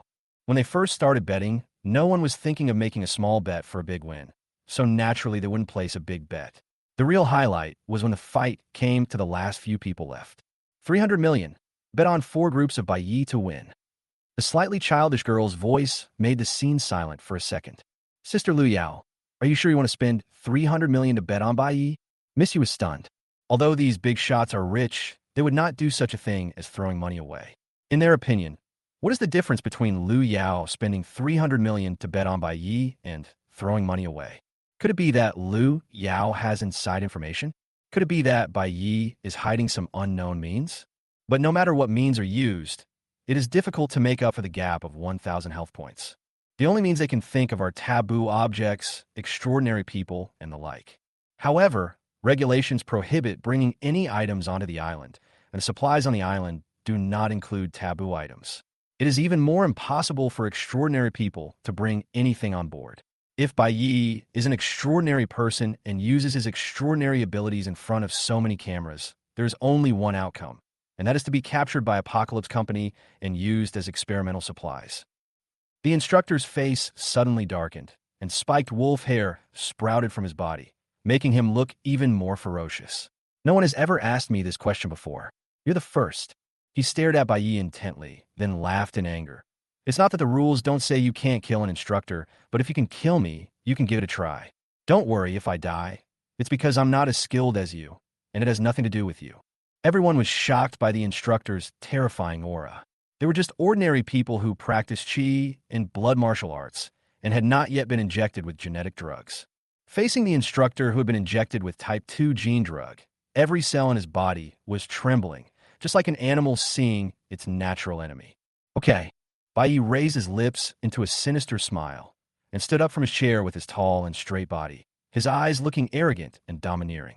Since you scum are ready to die, I will show mercy and give you one last chance to say your last words. Chapter 166, Crazy and Lawless.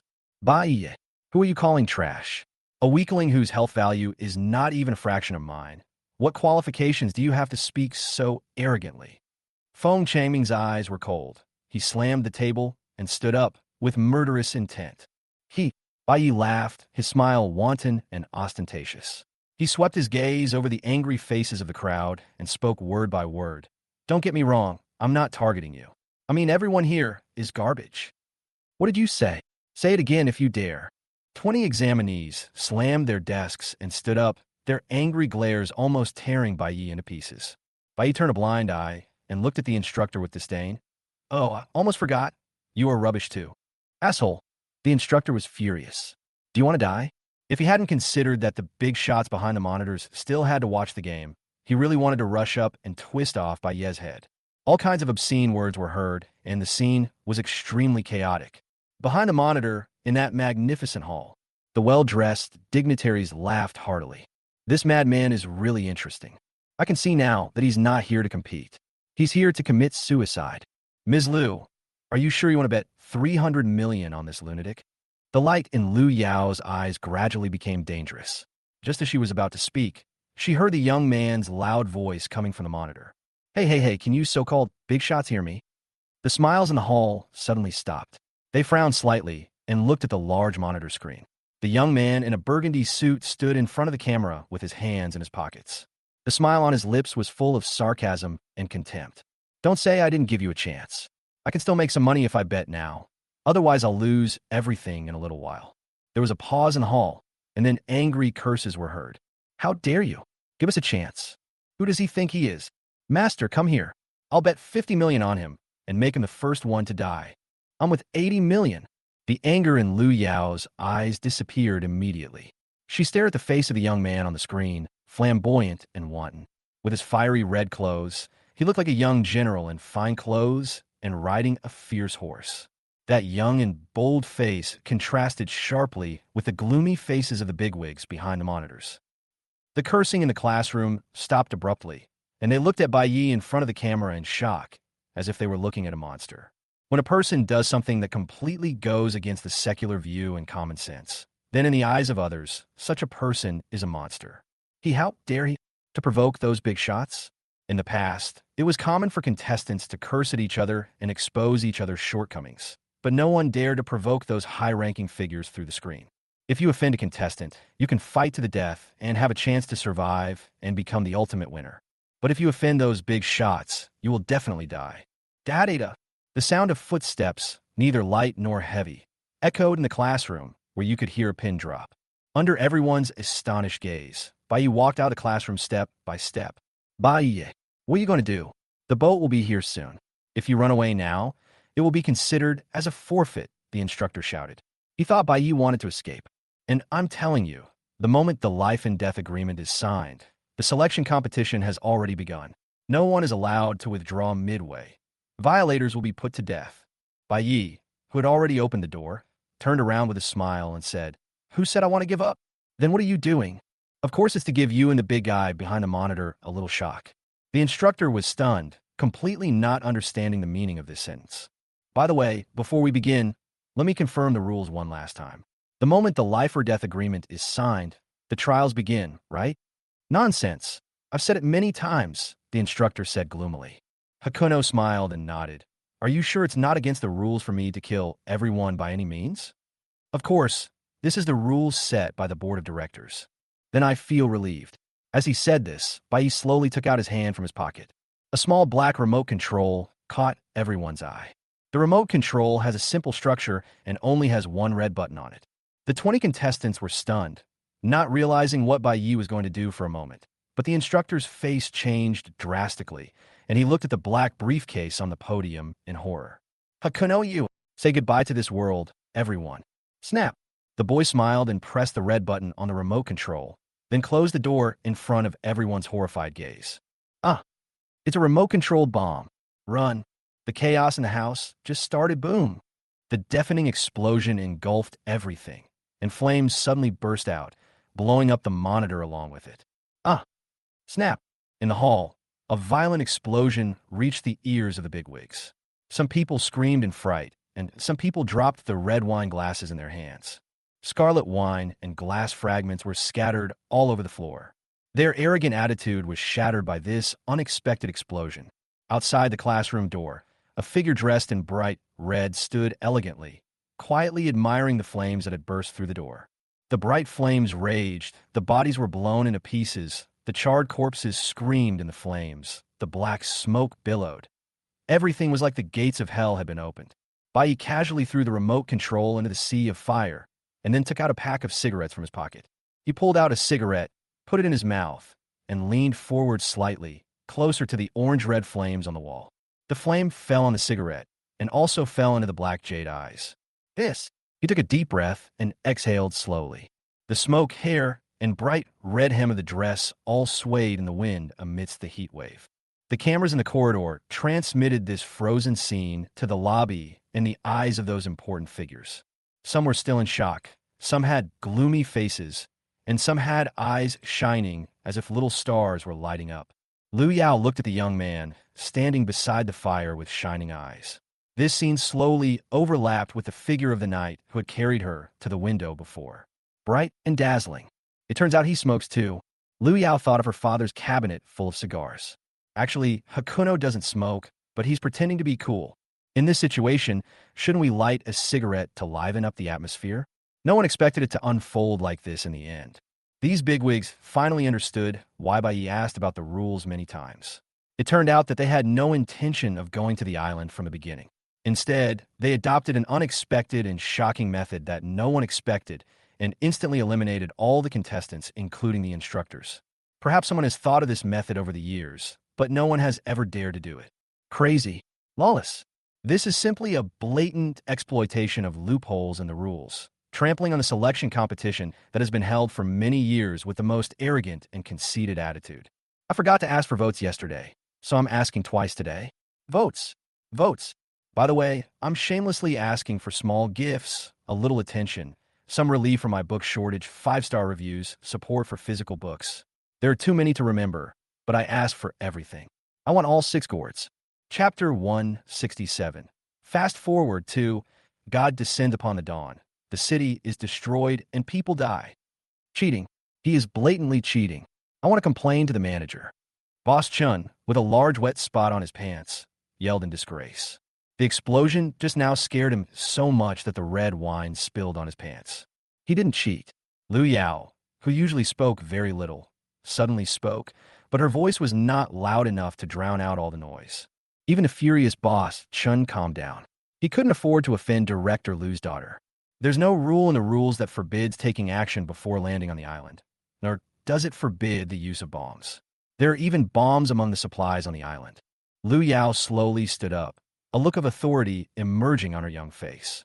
She looked at everyone calmly. Bai Ye's actions didn't break any rules, so he wasn't cheating. Everyone had different thoughts. They then remembered that Lu Yao had just spent 300 million to bet on Bai Yi to win. It's broken. Capital has set it up. This Miss Lu must have set up this trap on purpose in order to earn some pocket money.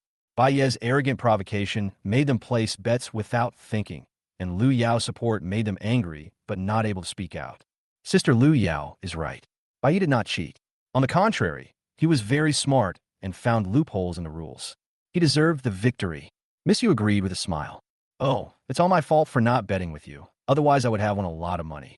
With her jokes, the others also started laughing. They all congratulated Lu Yao on winning the money with a smile on their faces. The atmosphere was harmonious, as if the panic and scolding just now were an illusion. Bai Yi snapped his fingers, and half of the cigarette flew into the sea of fire. He smiled and was in a good mood because no time was wasted. Although we have more time than we can spend now, a full 16 minutes and 38 seconds, we should not be extravagant and wasteful. He used his time to kill strong men like the 10 kings, or, at the very least, someone like the 12 zodiac animals. If it is used to kill a piece of trash like Feng Changming, whose health value is only 1200, wouldn't it be like using a cannon to kill a mosquito? Genius. Bai gave himself a little affirmation to build up his self-confidence. In fact, he didn't want to resolve the battle in this way. If he wanted to blame someone, he should blame the board of directors of Apocalypse Company for coming up with such a boring selection method. It's another battle royale and a live gambling game. God would not participate in such a boring and time-wasting game. If he had followed the normal rules and honestly participated in the competition, going to the island, looking for people and supplies, guarding against mutant beasts, preventing sneak attacks, and even carrying a camera when using his abilities, how much time is wasted? With his HP value of 202, even if he activated time flow variation, 0.5 times the speed, he might not be able to beat Feng Chaming, who has an HP value of 1200. In the end, he had to find an opportunity to carry the camera on his back and stop time. He wouldn't do that. God doesn't follow the usual path. Things that humans do are things that God certainly can't do. What the hell is going on? Examiners from other rooms rushed over and looked at the mess in the room in horror. Hakuno, what happened in there? Why did it suddenly explode? Could it be that enemies from other forces are attacking? Except for the first group who had already boarded the boat, everyone else was shaken out by the explosion. In response to everyone's questions, Bai casually said, "Oh, there are no enemies. I just blew up the entire fourth group, including the instructor." The light words exploded in everyone's ears like thunder. They clearly understood every word, but when they put them together, they looked stunned. After 3 seconds of silence, an instructor shouted in shock and anger, "You blew them all up?" Bai raised his eyebrows. "Yeah, you." Such a righteous answer made the instructor choke. The other contestants were extremely shocked. Bai's operation completely refreshed their views. Their thoughts on how to set traps on the islands in the middle of the lake, search for supplies, and form alliances. Suddenly, a person jumped out of the chessboard and blew up the entire chessboard in the simplest and most brutal way. "No, you can still play like this. You are blatantly cheating. You are not allowed to bring bombs during the selection," an instructor roared. "Are you blind? The rules say you can't bring anything onto the island. Did I bring a bomb onto the island?" The instructor froze, hesitating, unable to answer. "Even if the rules don't say it, your approach is too shameless. You knew here, right?" Bai said disdainfully. "What kind of place is this?" "This is a 12 zodiac animal selection competition, a place where people fight without any moral boundaries, distort human nature, and are watched by dignitaries. You're talking about bottom line with me here? Your moral standards need to be lowered. UI, stop wasting time with him. Even if you didn't break the rules by blowing up the other contestants, what about the instructors? You blew up the instructor of Group 4 as well. You're openly defying the laws of Apocalypse." "Ha ha!" Bai laughed wantonly. "This is none of my business. It was the instructor of Group 4 who told me to kill him. If you don't believe me, please watch the VCR. Oh, by the way, I guess you don't understand, so go watch the replay yourself, or ask those bigwigs who participated in the gambling. They're all witnesses. This is all your one-sided story. I will report this to the company, and the company will not let you off." The instructor didn't know how to deal with this. This kind of thing had never happened in all the years the event had been held. In addition, Bai had some background, so he could only report it to the company. Bai curled his lips in disdain. Since he dared to do this, he was not afraid that Tianchi Company would not admit it. "Do you really think I'm just the little jerk I was when I first arrived in Dawn City? I am now a new age god with 16 minutes and 38 seconds of energy."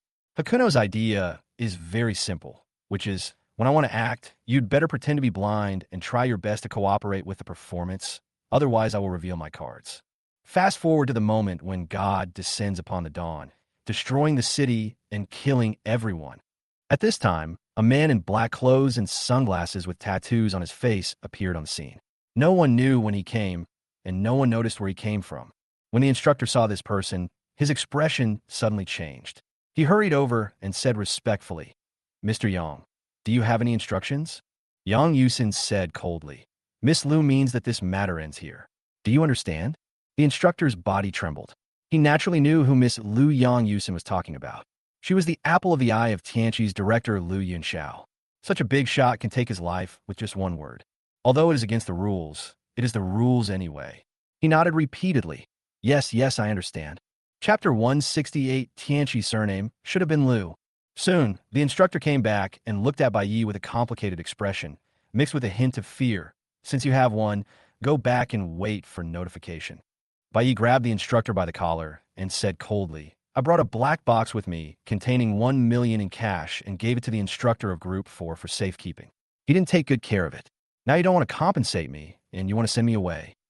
The instructor was shocked and angry. He looked at Bai Yi in disbelief. He could not imagine that there was someone in this world who was so arrogant and shameless. "Is there 1 million in that black box? Don't you know it? I don't have that much money, and the box wasn't given to me." Bai Yi interrupted impatiently. "How much money do you have on you?" Just 10,000. The instructor only wanted to calm things down at this moment. This man was crazy and had Miss Liu to protect him. He couldn't afford to offend him. "Here you go." Bai Yi snatched the money from the instructor's hand and patted his stiff shoulder with a smile. "I'm a kind person and don't want to embarrass others. I'll waive the remaining 990,000 yuan for you. Why don't you say thank you?" "Thank you, thank you." The instructor forced a smile that was uglier than crying. Bai Yi nodded in satisfaction and left. After taking him away, the instructor was still in shock until he saw the other contestants staring at him in a daze, and he immediately became furious. "What are you looking at? Go back and participate in the selection."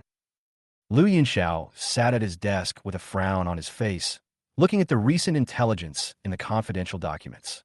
The top-ranked piece of information was about Pangu USB flash drive. As time went by, the principal's words became more and more intense, and all kinds of rumors were flying around. Apocalypse Company is secretly researching the Pangu USB flash drive and has already mastered a cross-arrow war weapon. It will soon unify the entire Beimang. There are also rumors that Chairman Tianqi is over 100 years old, but has not yet died because he has obtained the technology to extend his life from the Pangu USB flash drive. Major forces even said that the Pangu USB drive is the commonwealth of all mankind, and demanded that Apocalypse Company hand over the USB drive so that the technology can be shared and benefit all mankind. Alas, these are troubled times. Lu Yunxiao sighed deeply, but a gloomy and cold light appeared in his eyes. Is the Pangu USB drive really in the hands of the chairman? The Montenegro incident was entirely planned by the chairman, who gave other directors no chance to intervene. Although it was announced that the Pangu USB flash drive was in the hands of the Black King, is this really the case? Moreover, the chairman recently held a press conference regarding the Pangu USB flash drive rumors, which gave the impression that he was trying to cover up the truth. Lu Yinxiao was a little shaken. At first, he still believed that the USB flash drive was in the hands of the Black King because the Black King was too powerful. That was completely unreasonably powerful. Apocalypse Company and the Zoo had been in friction with each other for many years. Although the Zoo could not do anything to Apocalypse, it was also difficult for Apocalypse to send troops to wipe out the Zoo, because the Zoo director is one of the 10 kings. As long as the director is immortal, the Zoo can be rebuilt no matter how many times it is destroyed. For such a strong man, even if a large army is approaching, if he is determined to escape, it will be really difficult to stop him unless a strong man of the same level takes action. A garden director alone is enough to give Apocalypse Company a headache, not to mention the Black King, the leader of the 10 kings. That is a terrifying existence that can kill the tyrant Yang Jie in seconds. Among the 10 kings, the director has the greatest power. He is said to have millions of beasts under his command and has an army of millions of mutated beasts under his command. In terms of warfare capabilities, the tyrant is the strongest, the nemesis of all thermal weapons, and a ruler of the battlefield. But in terms of mystery and strength, the Black King is recognized as the best in the world today. No one knows his identity and ability, and no one can even see how he killed the tyrant. It is reasonable for such a terrifying and powerful person to own a Pangu USB flash drive. But the information disclosed by the director was too much. It even mentioned the hidden rat in the Chinese zodiac. When thinking about the Black Mountain incident, the hidden rat did disappear for a period of time. Lu Yinxiao felt that perhaps the facts were really as the principal said. His brows furrowed more and more. Most of the directors were hoping for the chairman's death, including him. Because the chairman is too domineering, although Tianqi Company appears to be democratic and has an institution like the board of directors. In fact, all the core power is in the hands of the chairman, and he has the final say. As long as the chairman is alive, how can Lu Yinxiao make further progress? Lu Yinxiao shifted his gaze and looked at the photo on the desk. It was a family photo with 4 people in total. The young version of Lu Yinxiao and his wife stood on either side of an old man who was holding a baby girl in his arms. The old man is his father, one of the former directors of Apocalypse Company. Lu Yinxiao will never forget the words his father said while holding his hand before he died. He said, Yin Xiao, Tianqi's surname should be Liu. Father, you missed the opportunity to become chairman due to a mistake you made. You died of depression in your later years. I will not let the same mistake happen to you. Lu Yunxiao murmured softly, as if he was talking to his father, or as if he was making a promise to himself. His father named him Yunxiao because he had high hopes for him and wanted him to soar to the sky. What is Yunxiao? The sky is the sky of revelation. I have people among the core generals and the 12 zodiac signs. Yaoer will soon marry the Brotherhood of Steel. It's only a matter of time before the Type 3 gene potion is cracked. Once the chairman dies, who could stop me? It's a pity that the good situation was ruined by the Pangi USB drive. If the chairman really got the Pangi USB drive and extended its lifespan. Boom, boom, boom. The knock on the door interrupted Lu Yunxiao's thoughts. Enter. An assistant came in. Director Lu, the results of the first round of the 12 zodiac animals candidate selection are out. Lu Yunxiao frowned slightly. So soon? Didn't it just start? A strange look flashed across the assistant's face, and he hesitated before saying, There's only one winner so far, and that's Bai Yi, whom you had been following before. Lu Yunxiao was suddenly surprised. Bai Yi? That kid with only 200 HP won? And so quickly? He was a little curious. Give me the intelligence report. The assistant handed it over respectfully. Lu Yunxiao was stunned after just one glance. He confirmed it several times before he believed that he was not mistaken. There are only a few short sentences written above. Bai Yi brought a time bomb to the selection, and before boarding the ship, he killed all the contestants and examiners in the fourth group. This sentence made him laugh. Over the years, there have been people who have used various methods to win in the selection competitions. Honey trap, self-torture, poisoning, trap, backstab. But there was no such thing as directly killing everyone before they even boarded the ship. Chapter 169, Contrasting Colors. Recalling the last information about Bai Yi, he was wearing a Xingshua outfit worth 200,000 and intimidating others. I thought he was the kind of person who was just a bully and looked powerful, but was actually weak. He got close to Xiaodong because of his outstanding looks. Now it seems that this person is really bold and his style of doing things is unconventional. Ordinary people would not think of such an unconventional method, and even if they did, they would not dare to do it. But Bai Yi not only thought about it, he actually did it. Was he sure that Xiaodong would ask Liu Yao to help him settle it? Mr. Liu, how do you think we should handle this? Although Bai Yi's behavior did not violate any rules, it has caused a very bad impact. If he is not severely punished, I am afraid that others will follow suit. I'm worried that someone might assassinate other contestants before the competition even starts, or even in school. What do you think of Bai Yi? Lu Yunxiao asked.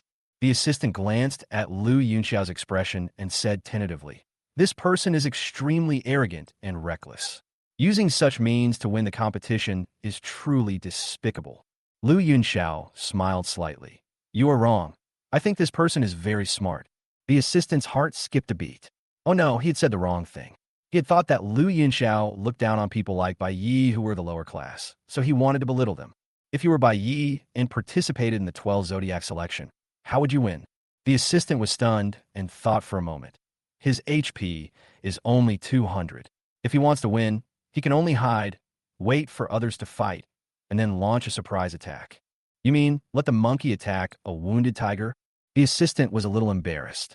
It's really not realistic. 200 HP is the lowest in the game. The gap is too big. If it were me, I probably wouldn't be able to win. Lu Yunxiao laughed and said, That's right. If an ordinary person were in Bai Yi's position, they would have been dead, but he won. No matter how he won, winning is winning. The means are not important. The result is what matters. If you want to succeed, you must be like a tree. The more you yearn for the light above, the deeper your roots must be in the darkness below. But if I win like this, I'm afraid I'll be criticized or even ostracized in the future. A hint of disappointment flashed across Lu Yunxiao's eyes. If I let you choose, do you want to be Bai Yi, who is alive but criticized, or Feng Changming, who was killed in the explosion? The assistant was startled, a look of shame flashing across his face. I understand, Mr. Liu. You're right. Compared to life and death, reputation is nothing. Let's leave it at that. Remember to revise the selection rules. No physical contact is allowed before landing on the island. Yes, Mr. Liu. As the assistant left, Lu Yunxiao lit a cigar and leaned back in a leather seat. his deep eyes watching the smoke drifting like ribbons. I silently calculated in my mind that Baye's ruthlessness and intelligence did not make him a useless person. Since he was not dead and past the selection, he could be used by me. What Lu Yinxiao values is not Baye's value, but the family behind in Xiaotong. As long as Baye is under control, and Xiaodong can be used to indirectly leverage some of the family's resources. Seeing Baye return safely, although in Xiaodong's face was still cold, her brows relaxed unconsciously. When? She asked softly. Where's the money? Baye stretched out his hand, and Xiaodong's sky suddenly turned from sunny to cloudy, and she stared at him expressionlessly. At the fonts, Baye raised his eyebrows and said, "What are you waiting for? Go get my money back. You can't get it now. You have to wait until tonight." "Why wait until night? What if that guy?" "Xiaolu absconds with the money." And Xiaodong's face darkened, and she frowned. "She doesn't care about your little money. She's waiting until tonight because she invited you and me to her house for dinner tonight." After saying that, he turned around and walked into the villa. Baye curled his lips, put his hands behind his head, and followed in while whistling. I complained in my heart. She has such a hot temper. She must be having her period. I can't let her practice for me these days. Night. Lu Yao's driver showed up at his Xiaodong's door on time. Baye, who was standing at the gate, urged impatiently towards the bedroom. "Are you done yet? You've been fiddling around in the room for an hour." There was a rustling sound of someone getting dressed in the house. A minute later, and Xiaodong walked out of the house wearing black high-heeled shoes. A burgundy velvet evening gown outlines her exquisite figure, and the V-neck is embellished with tiny diamonds, which sway gently with her steps, like crushed starlight. The hem of the skirt hangs down to the ankles, revealing a section of fair calves when she walks. The luster of the burgundy velvet flows under the light, which is both elegant and has a bit of lazy gorgeousness. She walked over to Baye, who was wearing a burgundy suit, and gently raised her hand to tuck the loose hair behind her ears. "How about it?" "Not very good." Baye still remembered what Xiaodong had said about him when he bought Xingshua this morning. How dare he ask about it now? Isn't this just walking into a trap? And Xiaodong got into the car without saying a word. The car sped all the way, and after passing several military checkpoints, it finally drove into a huge manor. How big is it? Other manors are located in beautiful forests, but Lu Yao's manor surrounds the entire forest. There are hills, man-made waterfalls, streams, and you can even see a few deer drinking water by the stream. The car drove in the manor for 20 minutes before arriving at the gate. Along the way, Baye saw no less than 100 waiters and teams of patrolling bodyguards. Is this the world of the rich? Baye felt the shock from the money.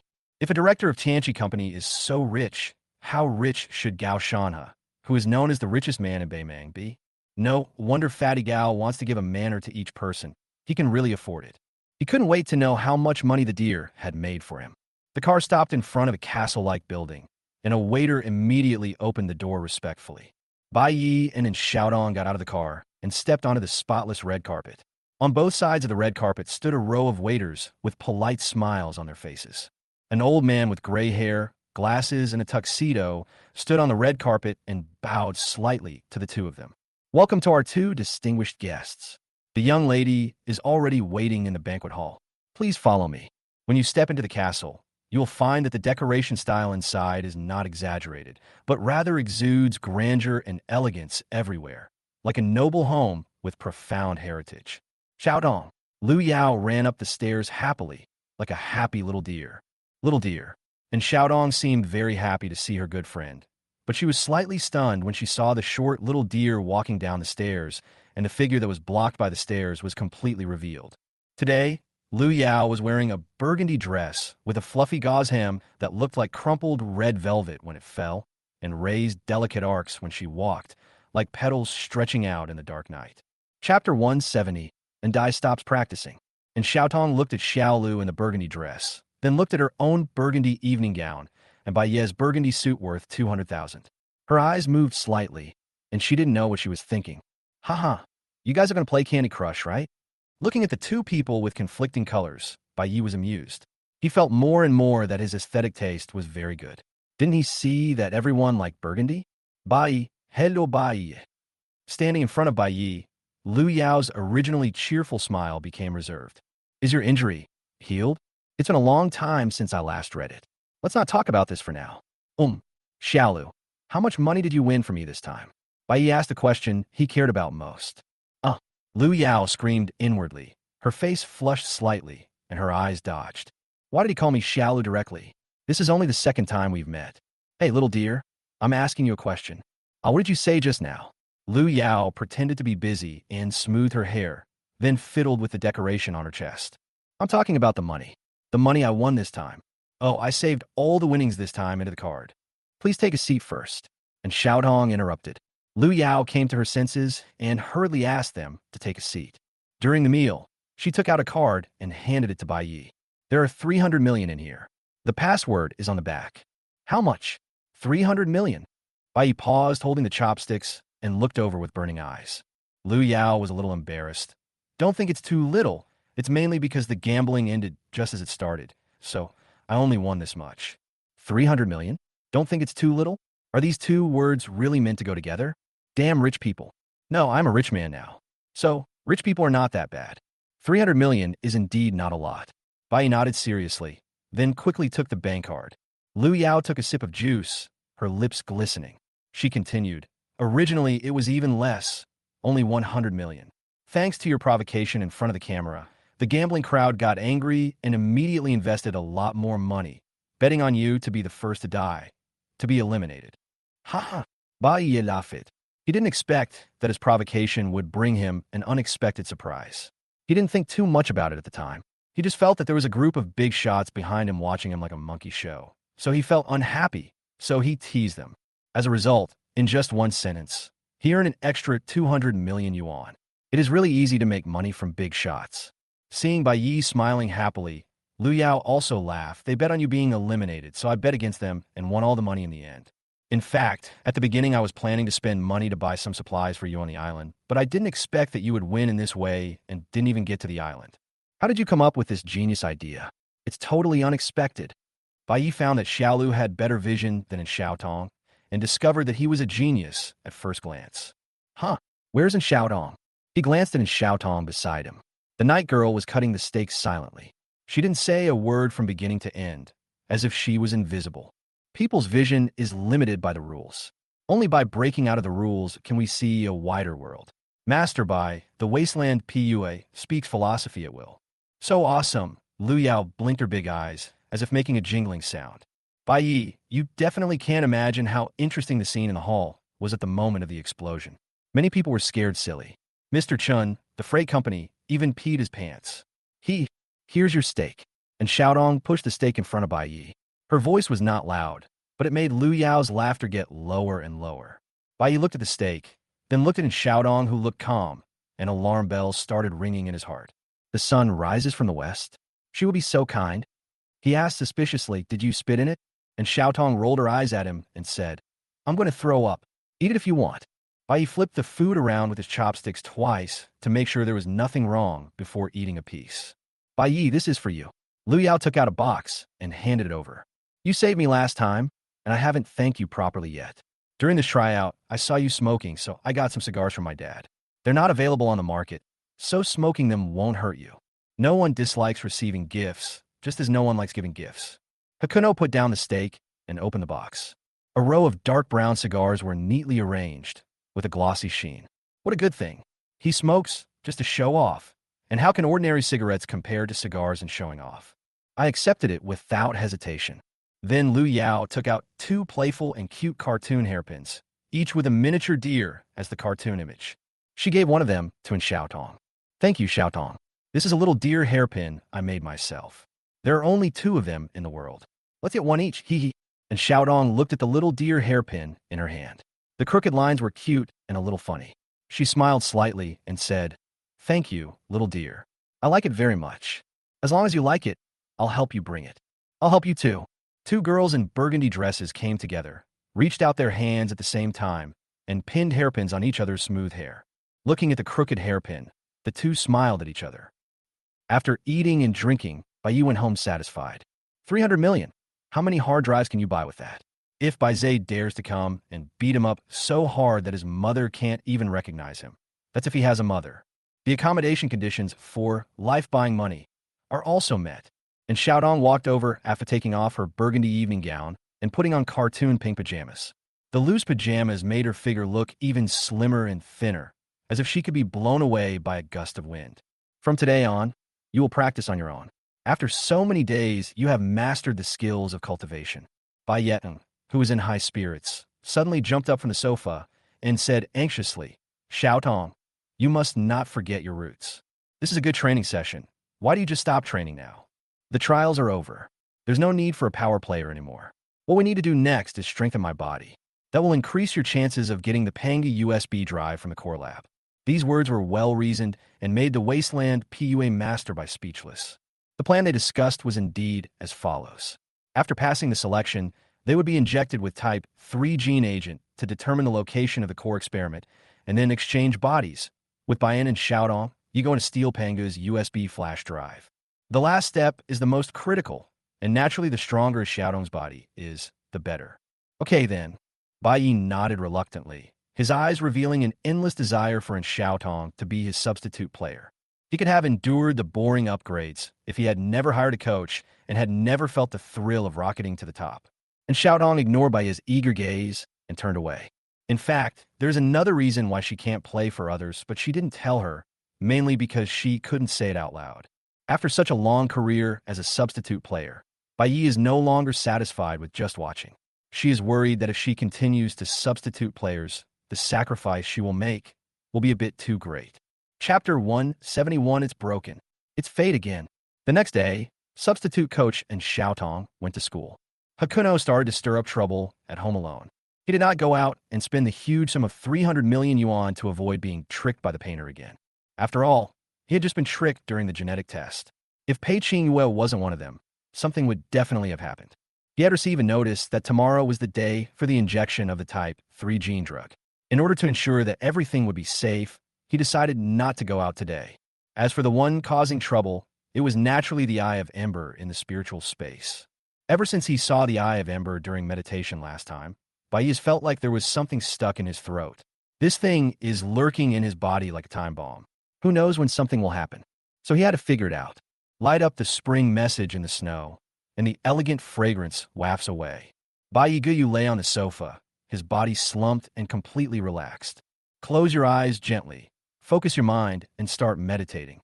Not long after, he fell asleep. Half asleep and half awake, he once again came to the pure, white spiritual space.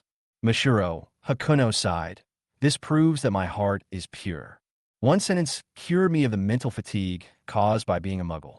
Then his gaze passed over the clock of time and the hourglass of time and fell on the eyes of Ember curled up in the corner. This damn big, I was staring at him without blinking. Bai thought about it and felt that nothing should happen in his own spiritual space. After all, the Eye of Ember seemed to be very afraid of the clock of time and the hourglass of time. He released his mental power and slowly approached the Eye of Ember.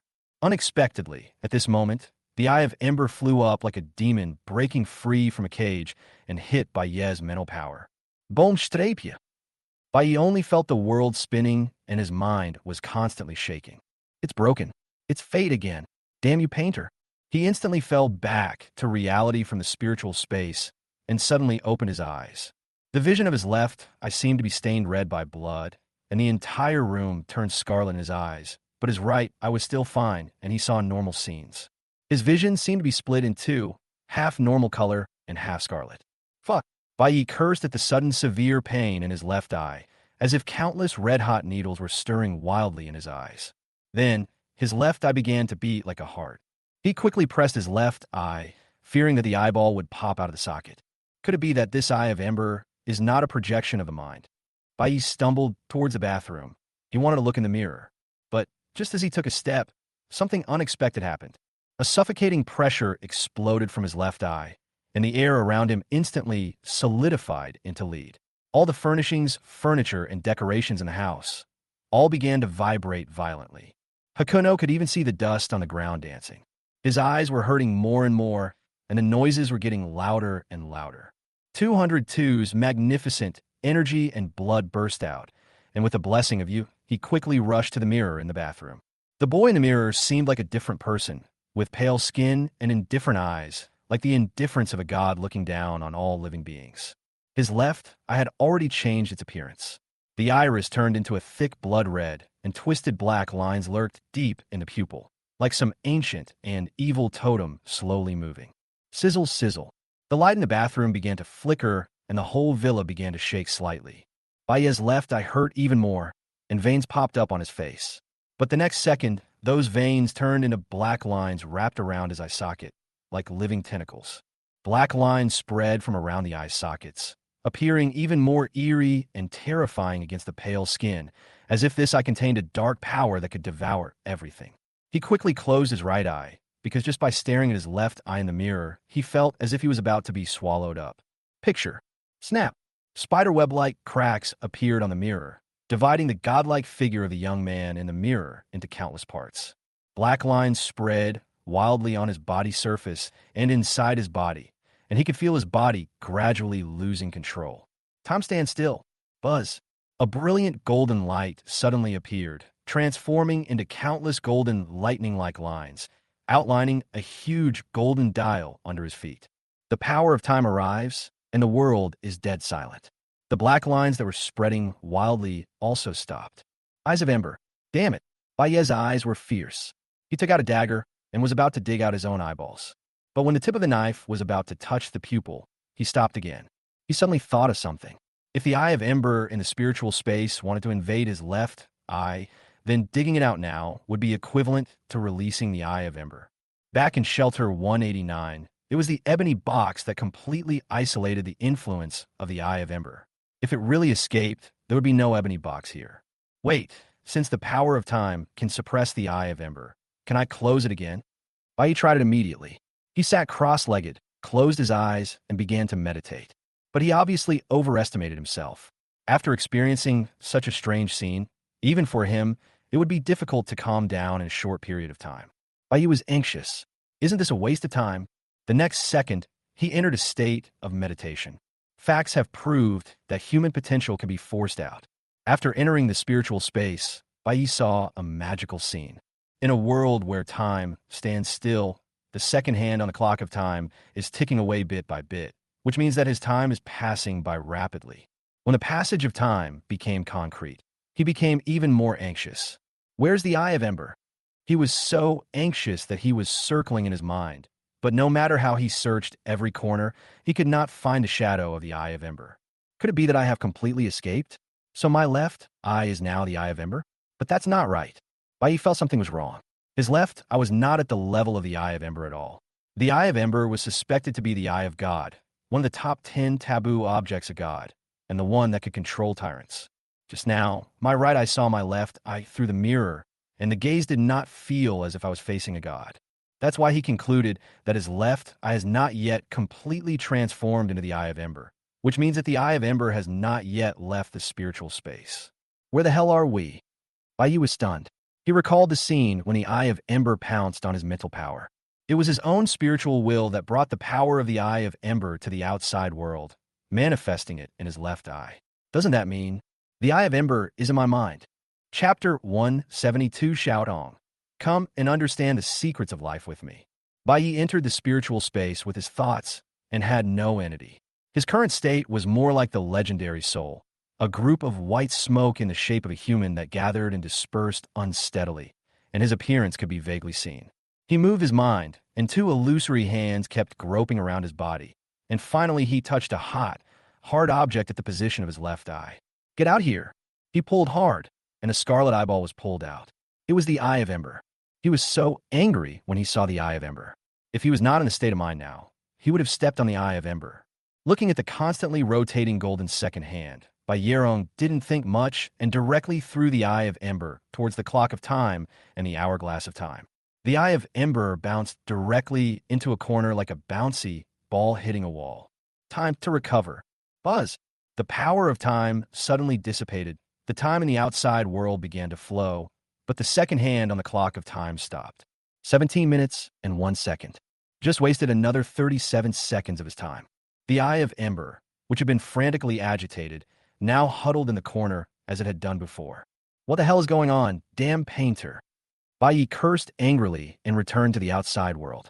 He opened his eyes, and in a shattered mirror, his left eye had completely recovered. But the house was in a mess. The energy of the Eye of Ember was too terrifying. Just a wisp of its breath almost caused the entire villa to collapse. Fortunately, he was detained in time. Otherwise, when Xiaotong returned home from school, she would see that her home was gone. Now he finally understood that the Eye of Ember in the spiritual space should be the real body. Just because he took a look at it in Shelter 189, it somehow invaded the spiritual space. Maybe it was thinking of occupying his own body, but it was directly suppressed by the clock of time, without causing any waves. It was not until he learned to meditate that he realized that there was such a thing in the spiritual space. It seems that the power of time can suppress the Eye of Ember. But what if time runs out? Bai Yi frowned, fearing that if time ran out, the Eye of Ember would break free and take over his body. Fuck, none of the things that God hates are good. Among the 3 taboo objects encountered, the twin monkey statue, Bai Zhe, and the Eye of Ember, is there any one that is good? He was very angry now, especially after seeing the mess in the house.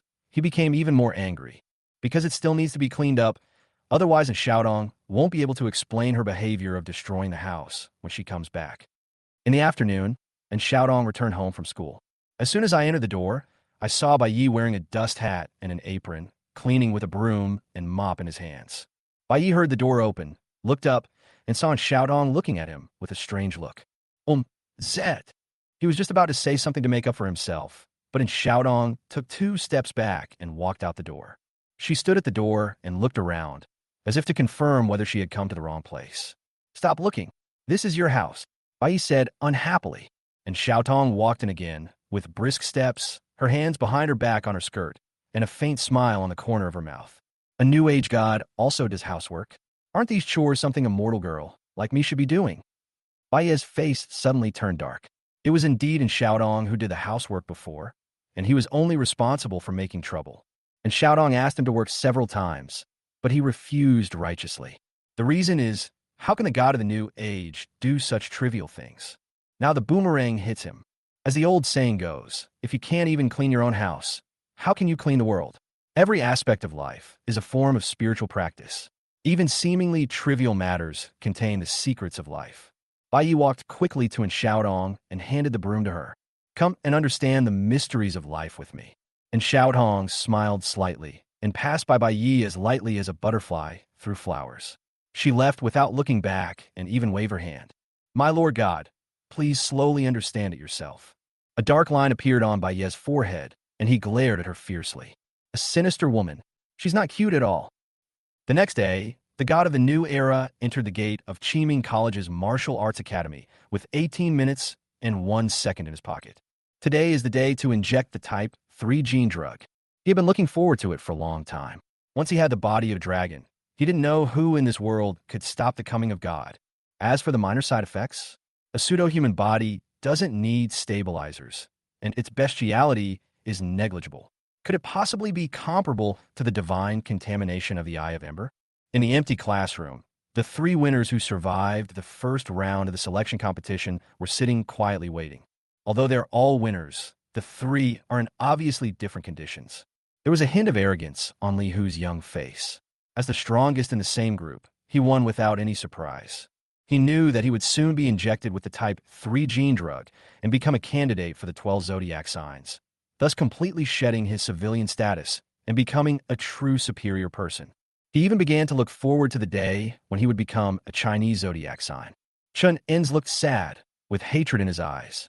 In the selection competition, he was actually assigned to the same group with Ruan Qing, the girl he had a crush on. At first, the 2 teamed up, helping each other and defeating other powerful enemies. As they experienced life and death, they fell in love with each other, and their feelings became increasingly inseparable, until there were only 2 of them left. Neither of them was willing to take action, and in the end, they delayed for too long, which attracted the instructor to the island. The instructor said, "Those big shots have placed a huge bet on you. They want to see which of you can survive, so you 2 must make a choice and not spoil the fun of those big shots. Either one lives or all die." Chun Ens knew that as long as he took action, he would definitely win. After all, his blood and energy values were much higher than Ruan Qing's, but he really couldn't attack the person he loved. The same is true for Ruan Qing. The instructor suggested that the 2 of them play rock, paper, scissors to decide life or death. Looking at Ruan Qing with tears in her eyes, Chen In's finally made up his mind to sacrifice himself. He and Ruan Qing agreed that he would play scissors and she would play rock. Ruan Qing agreed. However, fate always plays tricks on people. He did choose scissors, but Ruan Qing did not choose rock, but paper. He originally thought that Ruan Qing didn't trust him, but Ruan Qing's next words made him feel ashamed. Chen In's, your talent is stronger than mine. You should be the winner. If you hadn't been protecting me during this election competition, I would have died long ago. Now, it's my turn to protect you. After Ruan Qing finished speaking, he resolutely rushed into the group of alienated beasts. Ruan Qing died, and her body was never found. With her death, she bought herself a shot of the type 3 gene drug that others dreamed of. But when the type 3 gene medicine was placed in front of him, he didn't want it anymore. He just wanted Ruan Qing to be alive. Exchanges in this world are not equal.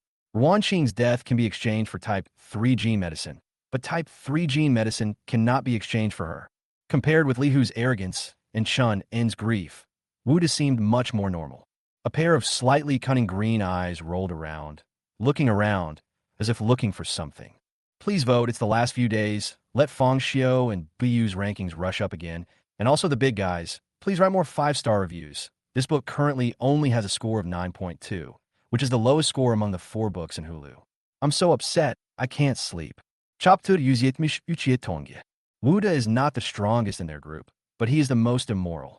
In this life and death battle, he tried every possible means, including kneeling down to beg for mercy, poisoning, and using mutant beasts to eliminate his opponents, and finally won. The 3 of them are the most typical 3 types of winners in the selection competition. Previous winners are basically also these 3 types with similar characteristics: strength, belief, and integrity. If you possess any one of these 3 qualities, you will have the foundation for success. At this time, the 4th winner came. Bang! The classroom door was kicked open violently. A figure in burgundy clothes stepped into the classroom. The bright color complemented the boldness on the boy's face, like a ball of flame. Bai Yi, holding a cigar, glanced around and saw that there were only 3 winners waiting in the classroom. He frowned immediately. Where are the people from the company? They came later than me. Do you still want to work? Li Hu frowned and looked at Bai Yi with disgust. This despicable guy actually came, and the company didn't punish him. Damn this relative. He won the match fairly, so naturally he looked down on people like Hakuno who relied on bombs to win. In his opinion, it was absurd that a person with neither strength nor bottom line could be injected with type 3 gene drug. When he becomes one of the 12 zodiac signs, he must put an end to this chaos. Chen In just glanced at Bai Yi and lowered his head, still immersed in grief. Wu De, on the other hand, quickly stood up with a flattering smile on his face. Brother Bai, you're here. Please take a seat. The people in the company are really annoying. They kept you waiting for so long. Bai Yi raised his eyebrows and looked at the man. Why do you call me Brother Bai? I didn't know I was a pigeon. Yes, Master Bai. I'm not very good at speaking. Please forgive me. I almost forgot to introduce myself. My name is Wu De, and I'm the contestant who participated in the selection competition with you. I am truly astonished by the way you achieved such a great victory before even landing on the island. So, I came here early this morning to wait for you. Just wanted to have a few more words with a big shot like you. It doesn't need to be too much. Just a few words will be enough to benefit me for the rest of my life. Wu De said as he trotted over to Bai Yi. He nodded and stretched out his arm to lead the way for Bai Yi, fearing that Bai Yi would be hit by the table and chairs when he sat down. A set of silky horses. The truth made Bai Yi look at him with admiration. Although Wu De looked cunning, he was quite honest. Bai Yi originally thought that Wu De would change his name to Brother Yi, but unexpectedly he changed it directly to Master Bai. Wu De had already prepared himself mentally for this. Yi is the same as Yi, and Bai Yi is the same as Bai Yi. Li Hu watched coldly, the contempt in his eyes becoming more and more intense. They are really a bunch of snakes and rats. It is a shame to be injected with type 3 gene drug with such people. He shook his head and stopped looking to avoid polluting his eyes. But when he just looked away, he found that the light around him became dim. Li Hu looked up and frowned. Bai Yi was already standing in front of him, and the shadow cast by his tall and straight body covered him. You. Li Hu was about to speak. Bang! A loud slap hit his face, leaving 5 red finger marks. Li Hu was stunned on the spot. He never expected that he and Bai Yi had not even exchanged a single word, but he was slapped in the face right after he came up. After being stunned, he was filled with uncontrollable anger, and his already fierce eyes looked even more ferocious. A full 1,000 of powerful energy and blood burst out, and scarlet light emerged from Li Hu's body. Are you not convinced? Do you believe that I will cancel your qualification to inject type 3 medicine? Bai Yi said condescendingly, holding a cigar in his mouth. Li Hu's anger suddenly stopped, and panic, hatred, frustration, all kinds of expressions appeared on his face one by one. In the end, he didn't dare to say a word, and the scarlet blood on his body slowly dissipated like his courage. He knew that he couldn't afford to offend Bai Yi. A person who could kill his teammates and instructors and still advance must have an unimaginable background. Li Hu kept telling himself, "Be patient. You must be patient. Even if this arrogant man in front of him could be crushed to death by one hand, he must not do it. The type 3 gene medicine, which was obtained with so much difficulty, must not go wrong at the critical moment. When he becomes one of the 12 zodiac animals in the future, killing Bai Yi will be as easy as killing an ant." Ha ha! Seeing that, Li Hu lowered his head and didn't dare to look at him at all. Bai Yi smiled arrogantly, blew out a smoke ring, turned to look at Wu De, who was stunned beside him, and asked, "Do you know why I hit him?" Wu De carafulli rakayad liungrias expresión. He roughly guessed the reason and said flatteringly, "Because he dared to look at you with contempt. Of course he deserves a beating." The corners of Bai Yi's mouth widened, and a hint of arrogance flashed in his eyes. "Wrong. Am I such a stingy person? Veyu de stund. Was he wrong? Impossible, this was so obvious." "So you are." Bai Yi sneered, "because he's so easy to bully. Look, when I hit him, he didn't even dare to fight back, not even a word. He's worse than a dog on the side of the road." Li Hu lowered his head tightly, his body shaking uncontrollably with anger. He didn't dare to look up, for he was afraid of seeing Bai Yi's arrogance and ruining his future in a moment of impulse. Wu De looked at Bai Yi with a sneer on his face, and for some reason, a chill in his heart surged. He knew that Bai Yi had a strong background, so he wanted to curry favor with him. He thought that an arrogant second generation like Bai Yi would be easy to curry favor with, because he was good at guessing the thoughts of these second generations. He did the same when he was in the martial arts academy. This made the second generation in the martial arts academy very happy, and they rewarded him with a lot of resources. But now Bai Yi's words made him shudder. Living with the king is like living with a tiger. This sentence suddenly popped up in Wu De's mind. He realized that Bai Yi was completely different from those brainless and domineering second generations in the martial arts academy. Based on his previous experience, he could not guess his thoughts at all, because Bai Yi's arrogance is completely incomparable to those second generations. Even his thinking patterns are different. Wu De laughed dryly twice. His former eloquence seemed to have lost its use at this moment, and he was at a loss for words. At this moment, two men in black with stern expressions walked in. "Four winners. It's already late. Why are you still talking nonsense? Lead the way." Bai Yi walked straight between the two of them. The two men in black were slightly stunned. They looked at each other, silently left the classroom, and began to lead the way. Soon, everyone got on an armored vehicle similar to a prison van. Two men in black, one sitting in the driver's seat and the other in the co-pilot seat. The rear compartment was completely separated from the driver's seat and the co-pilot seat, like a rectangular, fully enclosed cage. There were no windows at all, and the outside world could not be seen at all.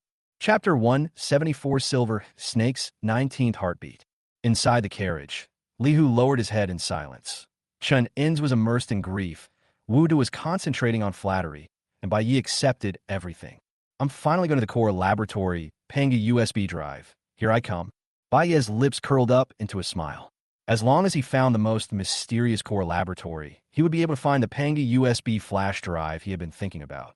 By then, transcendence, immortality, genetic modification, the secrets of catastrophes, everything will be in God's hands. He even felt that there might be forbidden knowledge about time in Panga's USB flash drive. After all, the example of Panga material is here. People in the civilized era can create Panga material, so it is impossible that they have not studied time. With the knowledge about time, he can use more time skills and become a true god of the new era. He can't wait. Although the carriage blocked the perception of the outside world, he and his Shoutong were well prepared. That is the locator of the silent court, the white dove ring. He is now wearing Li Baiqian's white dove ring, and in Shoutong, who is hiding in the dark, can track it from a distance and then determine the location of the core experiment. After driving for about an hour, the car slowly stopped. Snap! A man in black opened the carriage, and the dazzling, incandescent light penetrated the dark carriage like a sharp sword, hitting everyone's face. Bai Yi was the first to get out of the car. Had we arrived at the place where the Type 3 gene drug is injected? He glanced around and frowned immediately. Military base? What I see before me is a small military base. How can it look like a laboratory at all? Teams of soldiers armed with live ammunition were standing guard, including dozens of strong men in black special operations uniforms. They exuded a fierce and tyrannical aura and were obviously genetically modified. This is not a place to inject drugs. All winners need to get off the bus for inspection. Please take out all items on your body except clothes. After you pass the inspection, someone will take you to the core laboratory. A man in black said expressionlessly. Baye's eyes moved slightly. It was indeed not that simple. If only a closed car could go directly to the core laboratory, the core laboratory would have been exposed long ago. It is impossible that the hostile forces of Apocalypse Company have not thought of invading the core laboratory by selecting the 12 Zodiac candidates.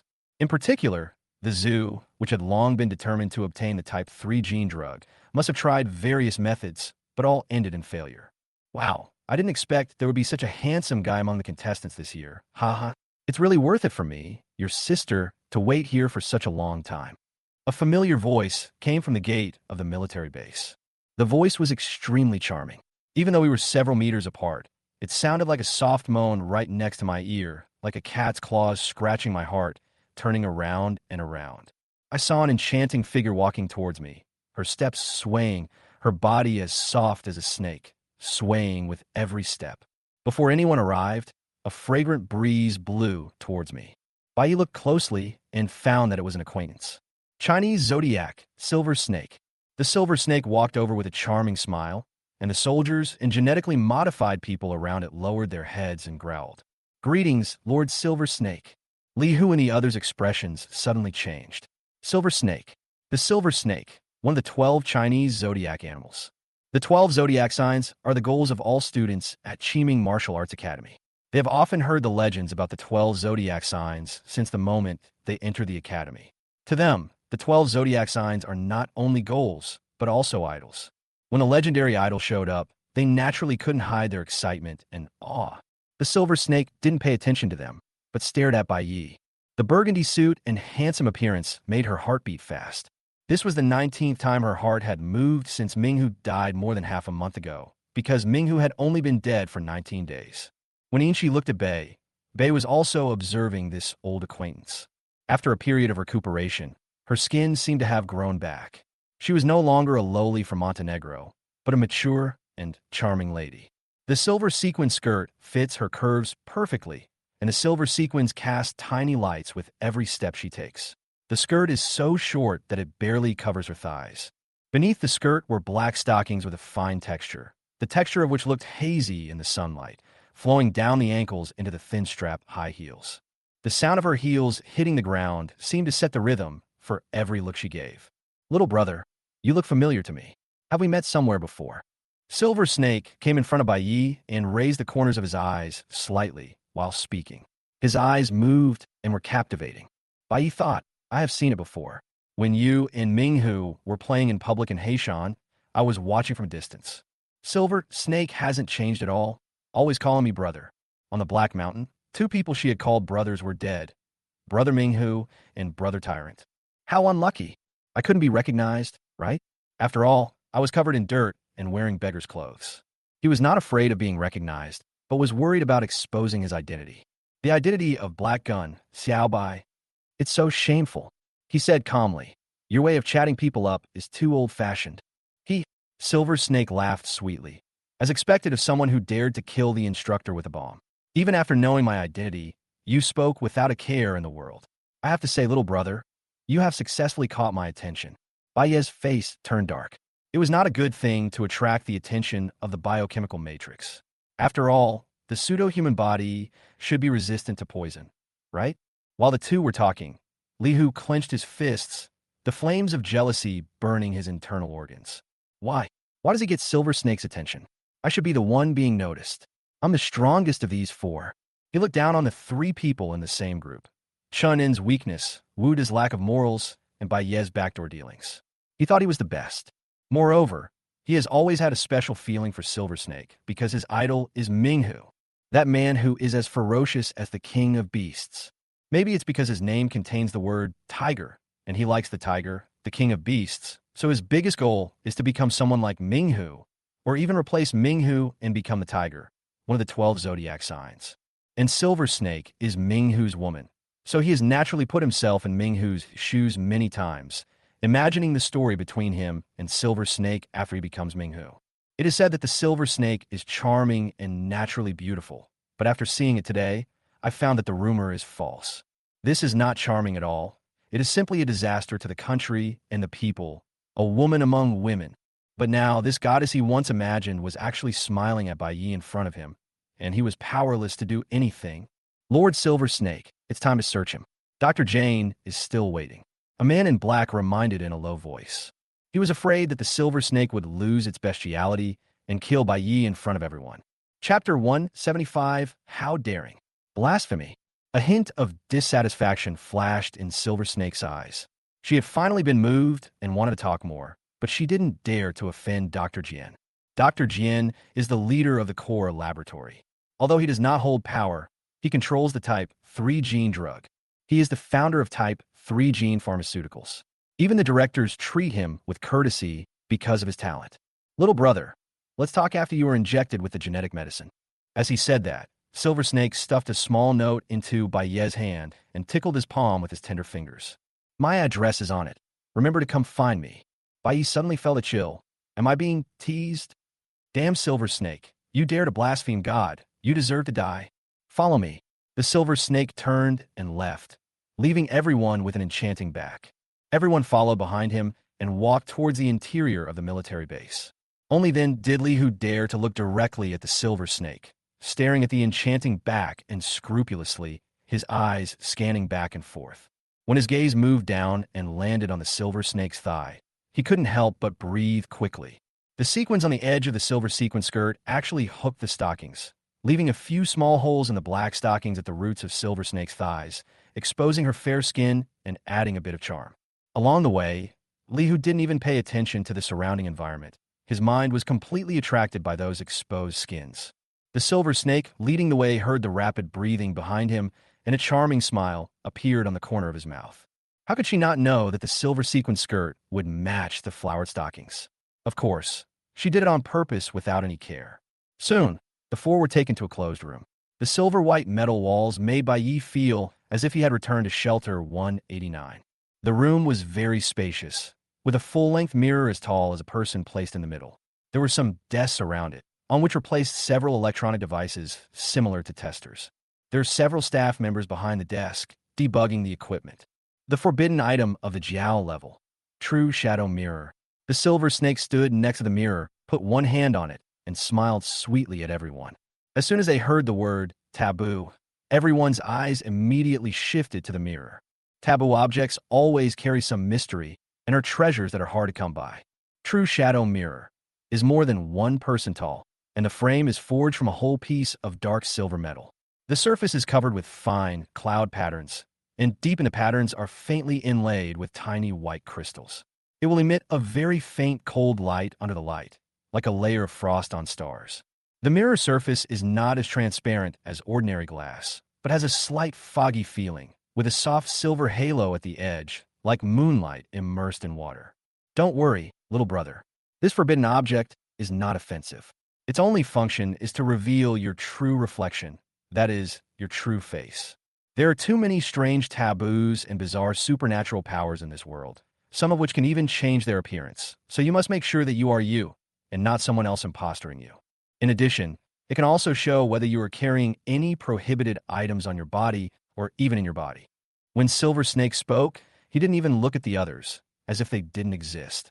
In those charming eyes, there was only Bai Yi. Bai Yi sighed inwardly, thinking that he was going to waste time again. There is definitely no problem with his identity. After all, it was Liu Yinxiao who arranged it personally. The extraordinary people don't have to worry, because he is a muggle. But he had too much stuff with him. Black nether mask, white dove ring, pengamatter, eye of ember, clock of time, hourglass of time. Of course, he didn't believe that the true shadow mirror could reflect the pengamatter, eye of ember, clock of time, and hourglass of time. None of these things can be touched by the true shadow mirror. Which one of them is not related to God? Not to mention a mere Jiao level forbidden object, even a dragon level 1 would not work. But it can definitely capture the dark ghost face and white dove ring. In front of the silver snake, he couldn't hide these two things, so he could only waste time and stop time. It's okay to waste a little time for paying a USB flash drive. Who will go first? Asked Silver Snake. Bai immediately took a step forward and walked in front of the true shadow mirror.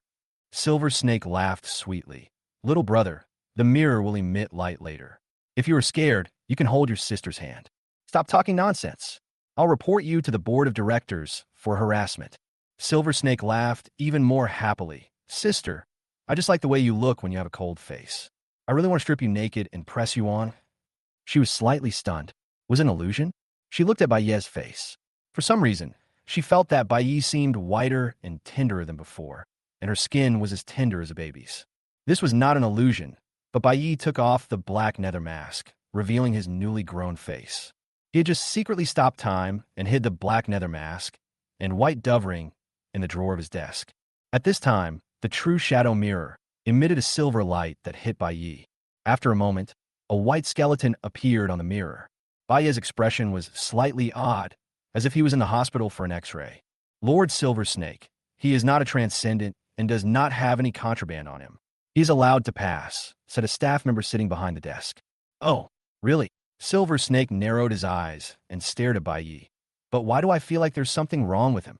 As soon as these words were spoken, the faces of several staff members tensed up, and they hurriedly checked the real image mirror and the testing equipment repeatedly. Lord Silver Snake, but the results show that he is indeed fine. Silver Snake waved his hand and said, I don't trust the instruments. I only trust my own eyes. Baiye's eyes moved slightly, and murderous intent rose in his heart. A woman's sixth sense? Damn bitch, how dare you ruin my good thing? He has decided to take action.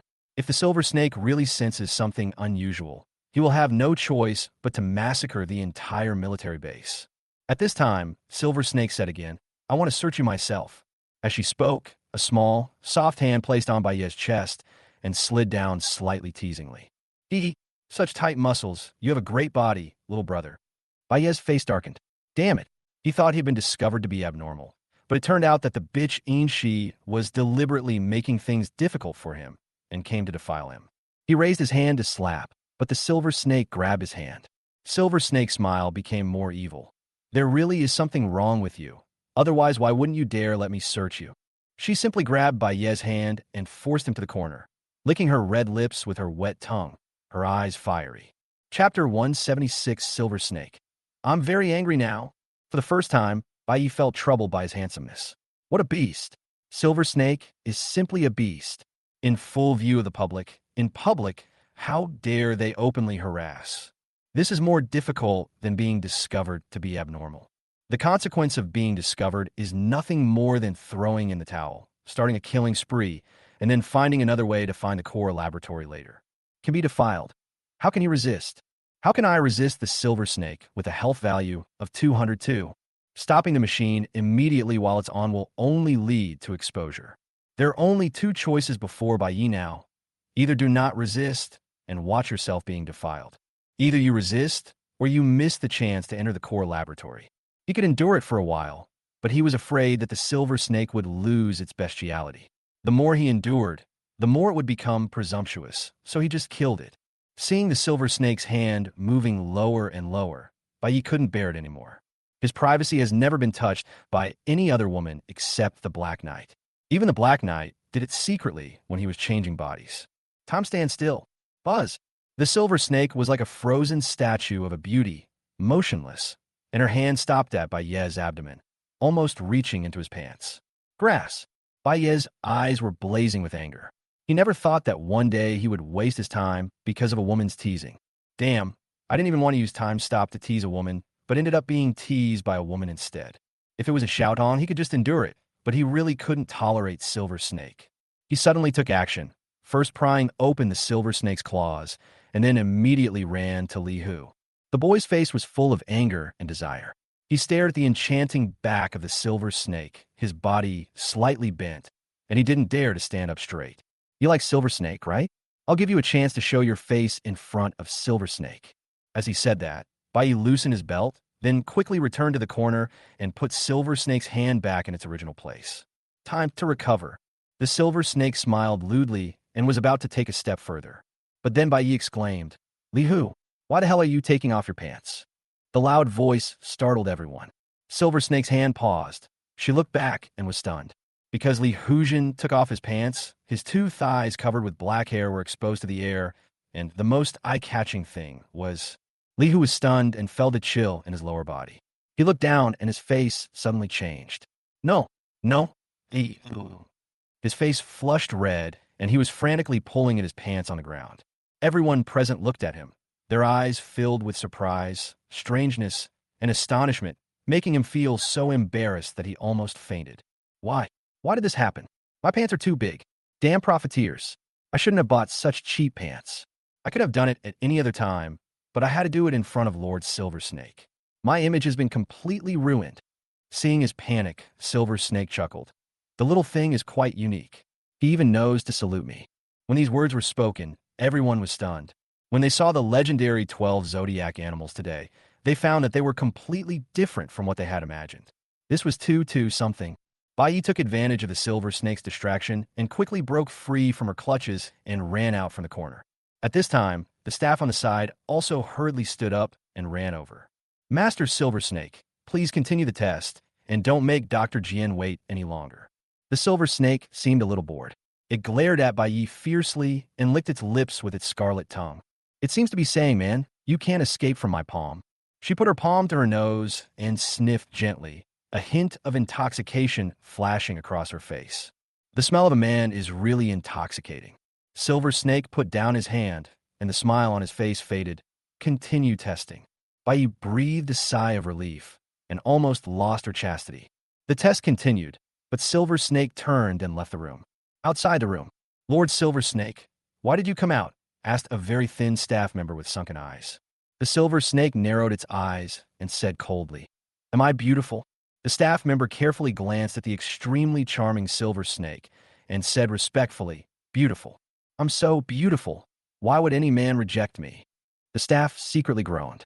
The Silver Snake was indeed very beautiful, but beneath her beautiful skin she hid a perverted heart. When she was in the mood, she would do whatever she wanted regardless of the occasion or the person. She had an extremely strong physique and many tricks up her sleeve, and many men had been killed by her. Even the former Dark Tiger couldn't stand it. At first, many people were willing to follow Shi, even without salary. But as time went on, these people were willing to sell their houses and cars, and even lose everything, in order to find connections to transfer away from Shi. That's really annoying. When other zodiac animals lead a team on a mission, unless the enemy is too strong, there will rarely be too many deaths.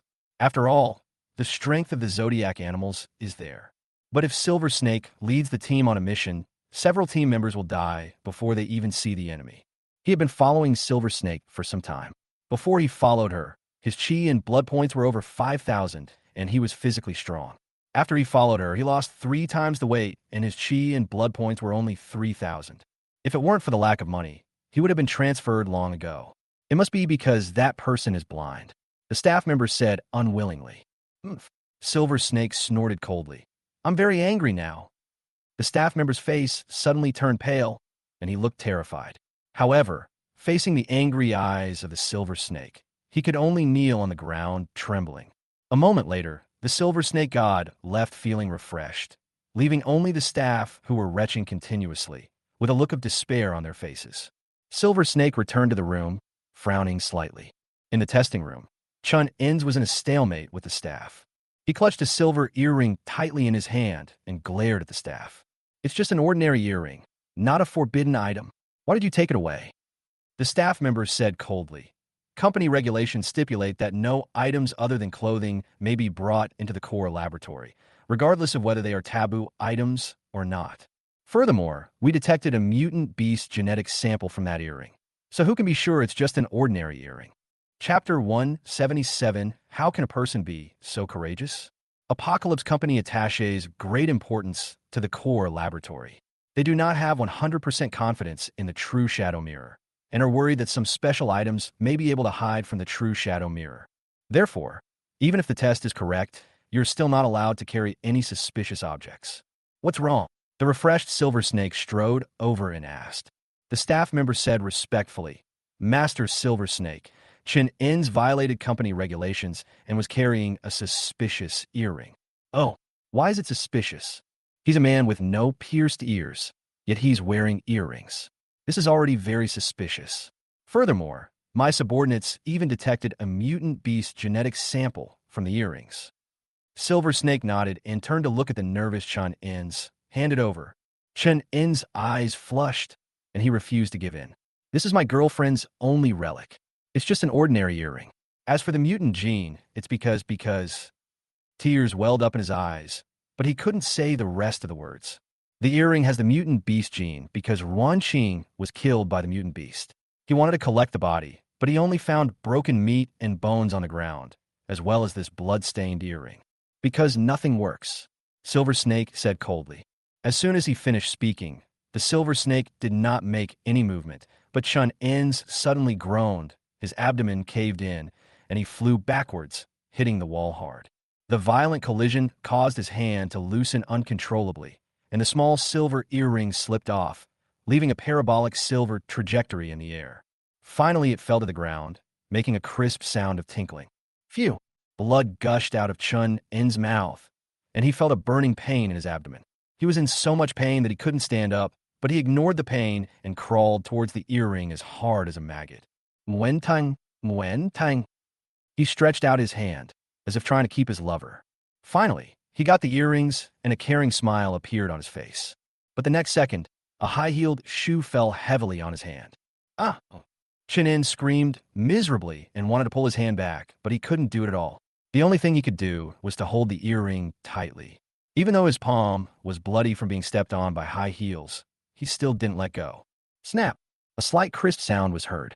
Under the power of the Silver Snake, even though there was a palm between them, the already fragile earring shattered.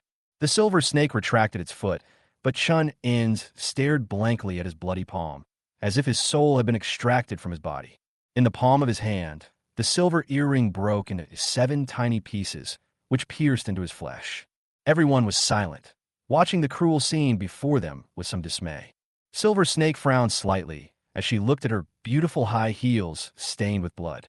She raised her foot again and rubbed it on Chen In's clothes to wipe off the blood stains, and then she was satisfied. A sneer appeared on her lips.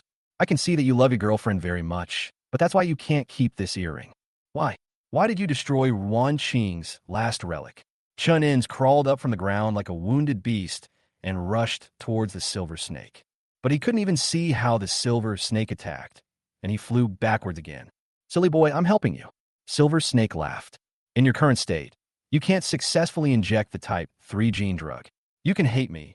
The more the better, because only in this way can you use hatred as an anchor in your humanity and avoid being swallowed by your bestiality and turning into a complete beast. Okay, now that you've all passed the test, follow me. The Silver Snake turned and left, its serpentine waist twisting as before, and its spotless high heels striking the ground like blades. In a closed carriage, Silver Snake sat at the entrance of the carriage, while Bai Yi and others sat closer to the inside. She seemed to be guarding here, specifically to prevent everyone from opening the carriage or escaping midway. The atmosphere in the carriage was very depressing and silent. After experiencing the incident with Chen In's, everyone realized that the Silver Snake is not just silver. She is also the poisonous snake among the 12 zodiac signs. The terrifying strength, cruel methods, and abnormal psychology all made them shudder. Bai Yi was also silent. He was also afraid, but what he was afraid of was different from others. Others were afraid of Silver Snake's strength and ruthlessness, but he was afraid that Silver Snake would produce horse forkworms. So much so that he couldn't help but let the Silver Snake kill him, delaying the important matter. The Silver Snake's sweet laughter interrupted the silence in the carriage. Oh, no one is talking, it's so awkward. Everyone remained silent. Silver Snake smiled to himself. We still have some time to go to the core laboratory. It's so boring to just sit here. Why don't we go out and play? Hearing the word play, Bai Yi's hair instantly stood on end. There was nothing in the carriage except 1 woman and 4 men. Play? Play what?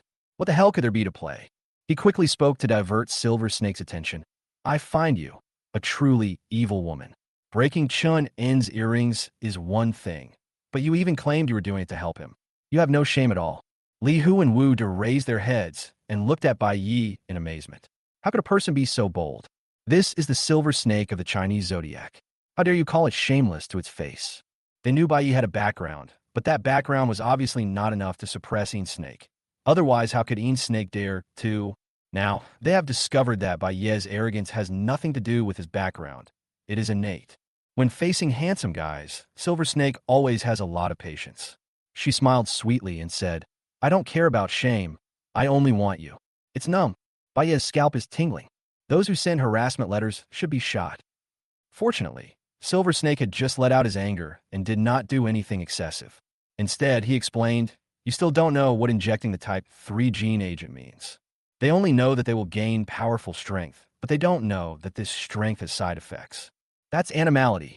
Type 3 gene medicine is different from other medicines. Take me for example. The snake-type gene I injected is not the gene of an ordinary snake, but a cultivated super gene. This gene is 100 times stronger than the gene of snakes in nature. Likewise, the animal nature contained within is 100 times more powerful. Chapter 178, Humanity Anchor. Bai Yi's heart stirred slightly. He thought of Tan from Huaidu Town. Old Tan. Lao Tan is also a genetically modified person, although he is the worst kind. He was only injected with one shot of type 1 gene drug, but he does not have the animal nature of the 12 zodiac signs. Maybe, but it's not obvious. It seems that the difference lies here. Type 3 gene medicine is stronger, but it contains more animality. Silver Snake continued. If you want to successfully inject the type 3 gene drug, you must find the anchor point in your own humanity and ensure that your humanity is not swallowed by your bestiality. Otherwise, even if you inject it, you will only become a complete beast. The original intention of setting up the selection competition was also for this reason. Otherwise, do you really think that Tianchi Company lacks the money for gambling? Hakuno frowned slightly. You mean the selection competition is actually to stimulate the anchor point in human nature? Little brother is so smart. Silver Snake kissed his palm, then blew a kiss towards Bai Yi. Hard. My fists are hard. When I find the Panga USB drive, I will be the first one to kill you, you bitch. Although this is our first meeting, I can roughly judge your human anchor points, such as Li Hu. Li Hu, who was named by the Silver Snake, was shocked. He was finally noticed by Lord Silver Snake. Silver Snake smiled and said, Li Hu's anchor is ambition and desire, which is the most common type of person among the 12 zodiac candidates, because everyone has ambition and desire, but some are stronger and some are weaker. After the brutal selection, Li Hu's ambition and desire were inflated, becoming even stronger than before the selection. Bai Yi nodded. It was true. After winning the trials, Li Hu felt that he was better than his peers. He could be injected with type 3 gene drugs, and the 12 zodiac animals were expected. Naturally, his ambition gradually expanded. Li Hu was unhappy. He thought he was special, but Silver Snake said he was the most common. For example, Wuda's anchor points are wisdom and cunning, which are the anchor points that best fit humans, because humans are able to dominate over all animals because of their wisdom and cunning. I read Wuda's selection records. He won over other weak people and discussed with them to deal with the strongest person first and then decide the winner in the end.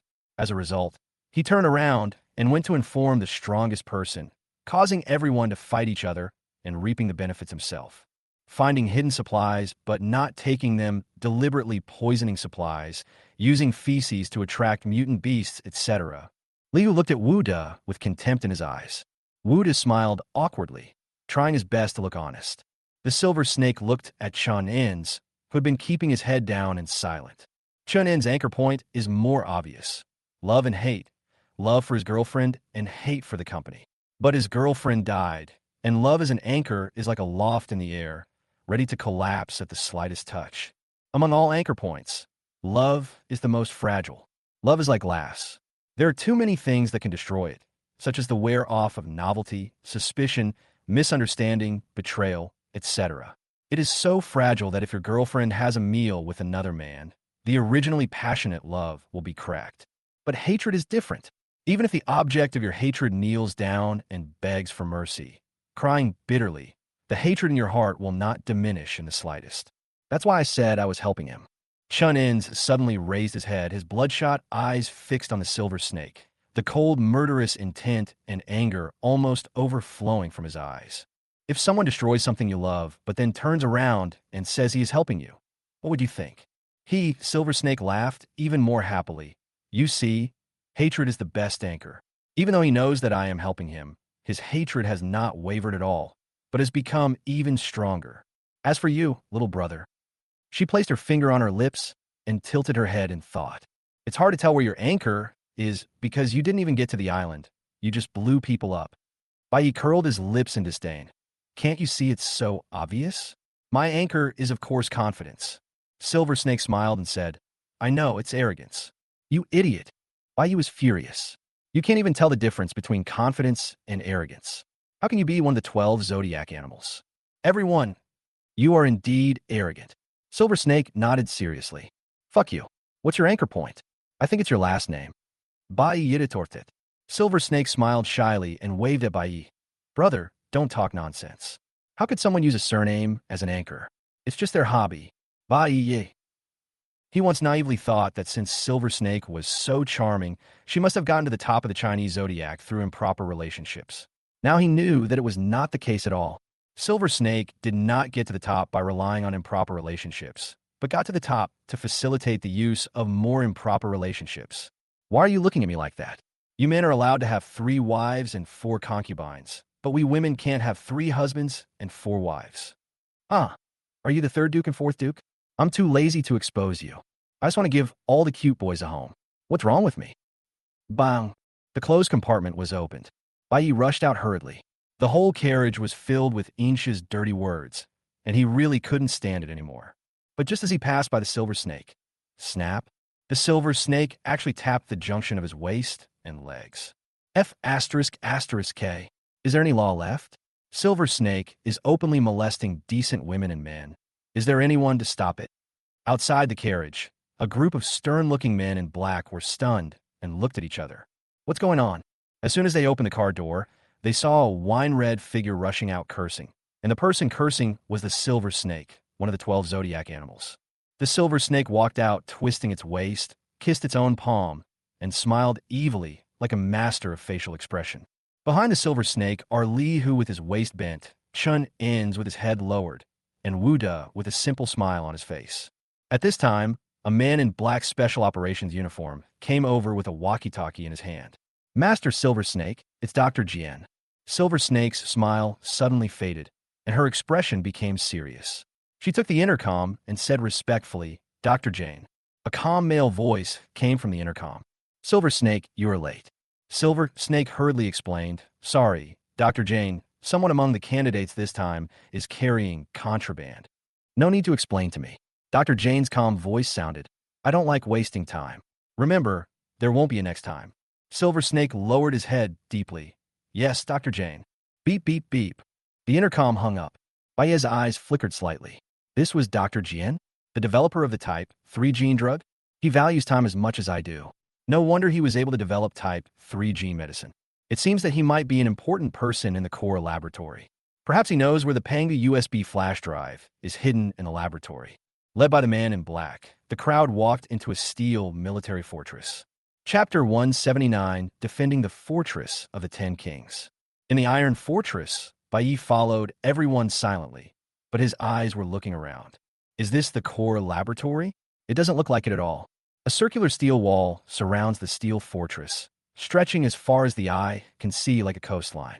Every few meters on the city wall, there are soldiers armed with live ammunition stationed, and there are even Gatling-like machine guns. The defense inside the city wall was even more exaggerated. There was a sentry post almost every 5 steps, and teams of soldiers were patrolling, and there was no blind spot that could be broken through. There are no birds singing, no insects chirping, only the sound of wind and the hum of machinery. Get in the car. Silver Snake stopped in front of an armored vehicle and said to everyone, Get in the car again? Bai frowned immediately. He did nothing else that day except being teased and riding in the car. Just now in the car, if he hadn't been quick-witted, he would have been knocked down by the Silver Snake. We haven't reached the core laboratory yet. What you see now is just the outer military defense. Not yet. Bai felt that his patience was about to burn out. The strictness of Tianchi Company's work made him outraged. As if sensing his impatience, Silver Snake smiled and said, "This can't be helped. After all, one of the 10 Kings has been keeping an eye on the Type 3 gene drug, so the company naturally has to focus on the safety of the core laboratory. The military base you are in now is just one of the huge defense lines. There are 3 defense lines outside the core laboratory, hundreds of military bases, and more than 50,000 soldiers stationed there. There are thousands of genetically modified people, and even 2 of the 12 zodiac animals are permanently stationed among them. Everything here is built with defenses against 10 king-level enemies in mind.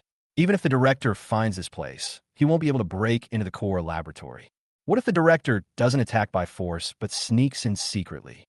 Can these soldiers still find him?" Bai Yi took the opportunity to ask the question that concerned him. The Silver Snake laughed as if it had heard a joke, shaking with laughter, making Li Hu, who was standing beside it, stare wide-eyed. If the director sends a million mutant beasts to attack, there might be a chance to break into the core laboratory. But if he is stupid enough to sneak in alone, the 10 Kings will die. Bai Yi curled his lips in disdain. "Boast, the current 10 Kings are all alive and well. I have never heard of any king being killed by the Apocalypse Company. Even the tyrant who died not long ago was killed by the Black King." When the tyrant was mentioned, Silver Snake's expression darkened. Brother Tyrant. Not having slept with the tyrant was one of her biggest regrets in life.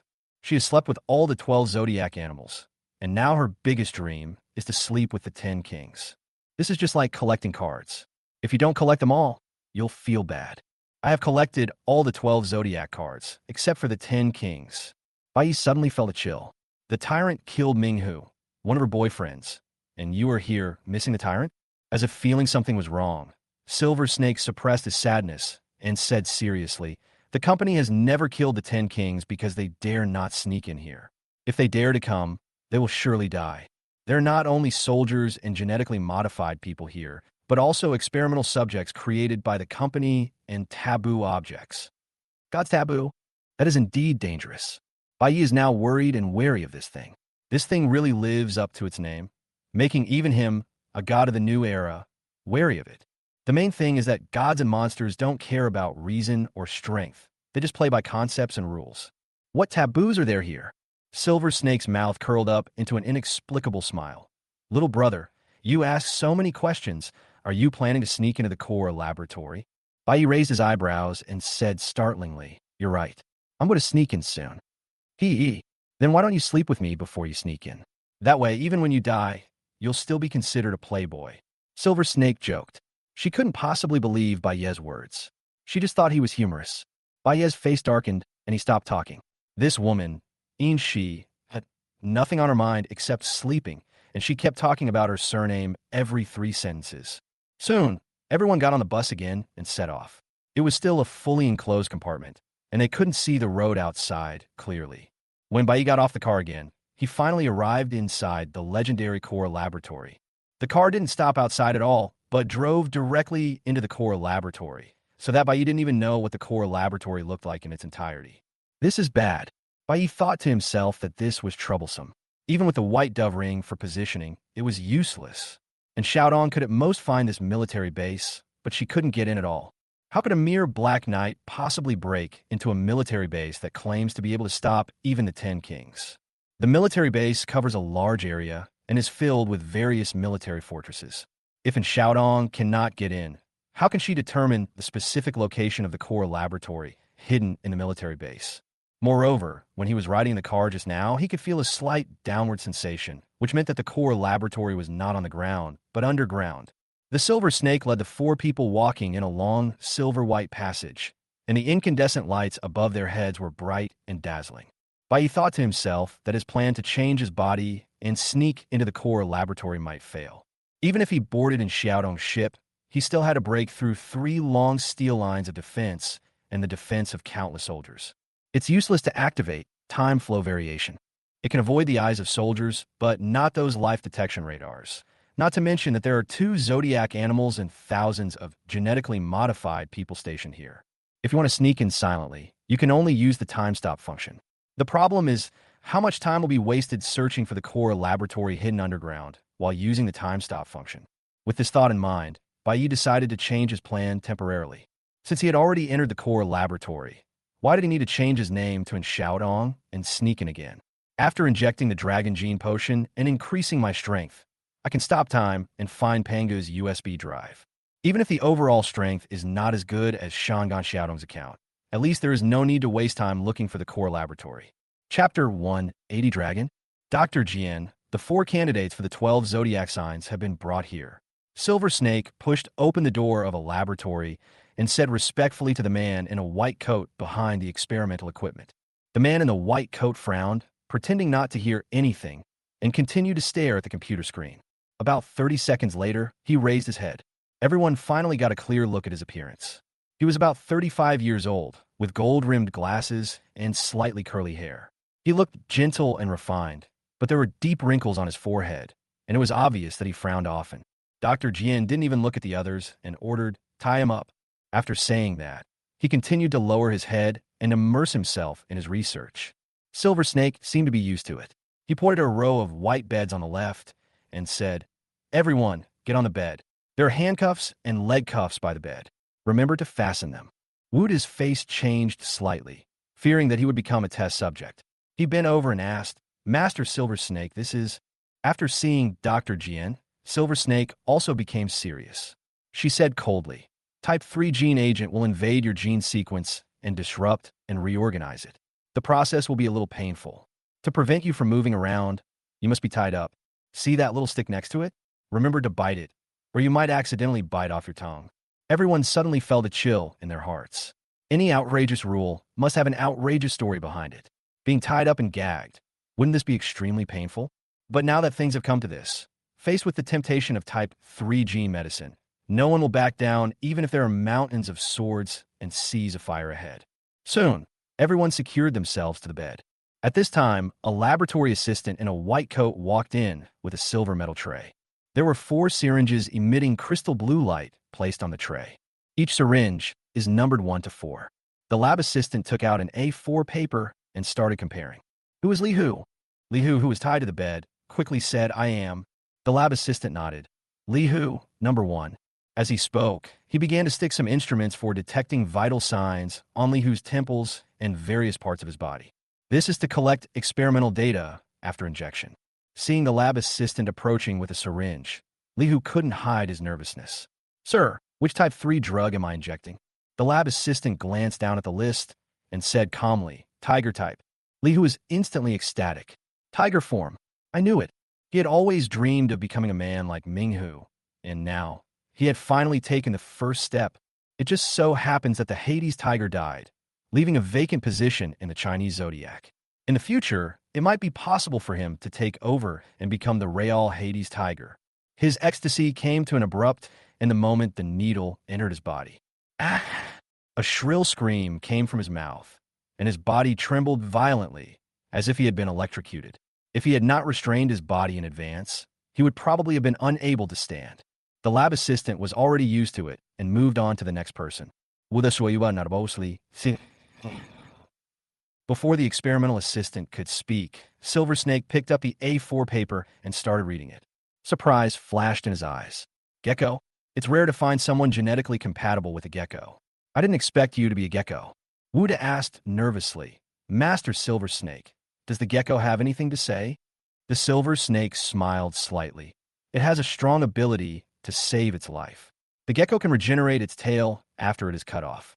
After you're injected with it, you'll have the ability to regenerate broken limbs. You can also climb walls, have night vision, and release toxins.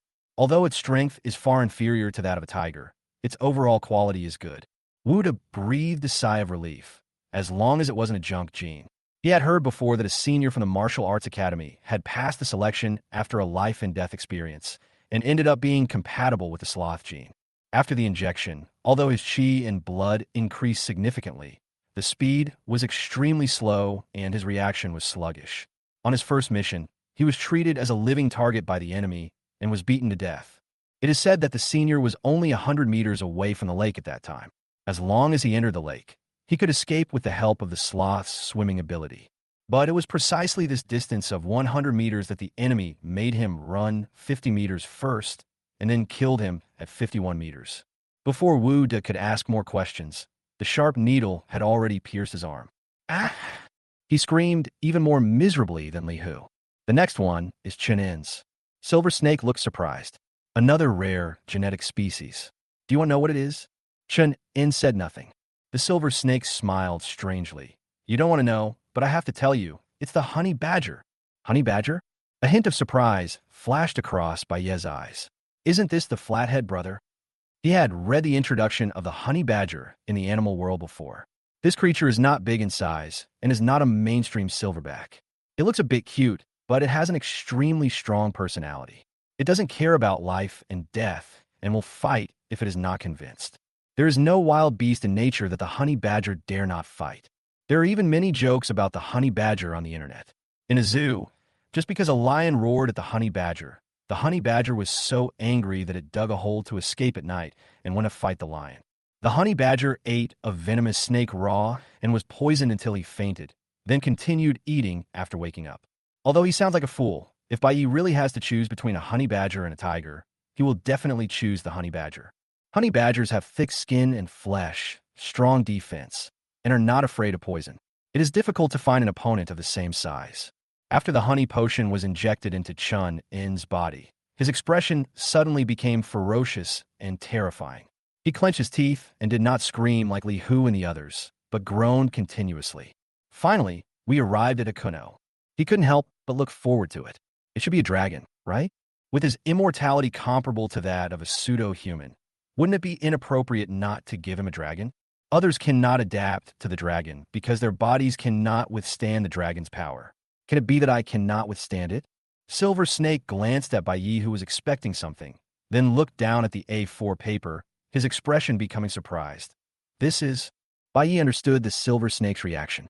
It must have been frightened by the word dragon on the paper. Little brother, I didn't expect you to be so compatible with it. It's really unexpected. I thought you would be a lion. Bai Yi scoffed. How can a lion be worthy of me? A dragon is more like it. Silver Snake took a deep breath and said seriously, You are right. It is indeed a dragon. The experimental assistant at the side looked at Silver Snake strangely. He didn't say anything, but picked up the syringe and injected silently. Bai Yi was secretly delighted. With the dragon's genes, he was more confident in stopping time and finding Panga's USB flash drive. Unexpectedly, at this moment, the Silver Snake suddenly laughed. Hee hee, I kid you, it's a little white rabbit. What? Wait a minute before injecting. What the hell is a little white rabbit? Holy shit. Chapter 181, The Most Suitable Genes.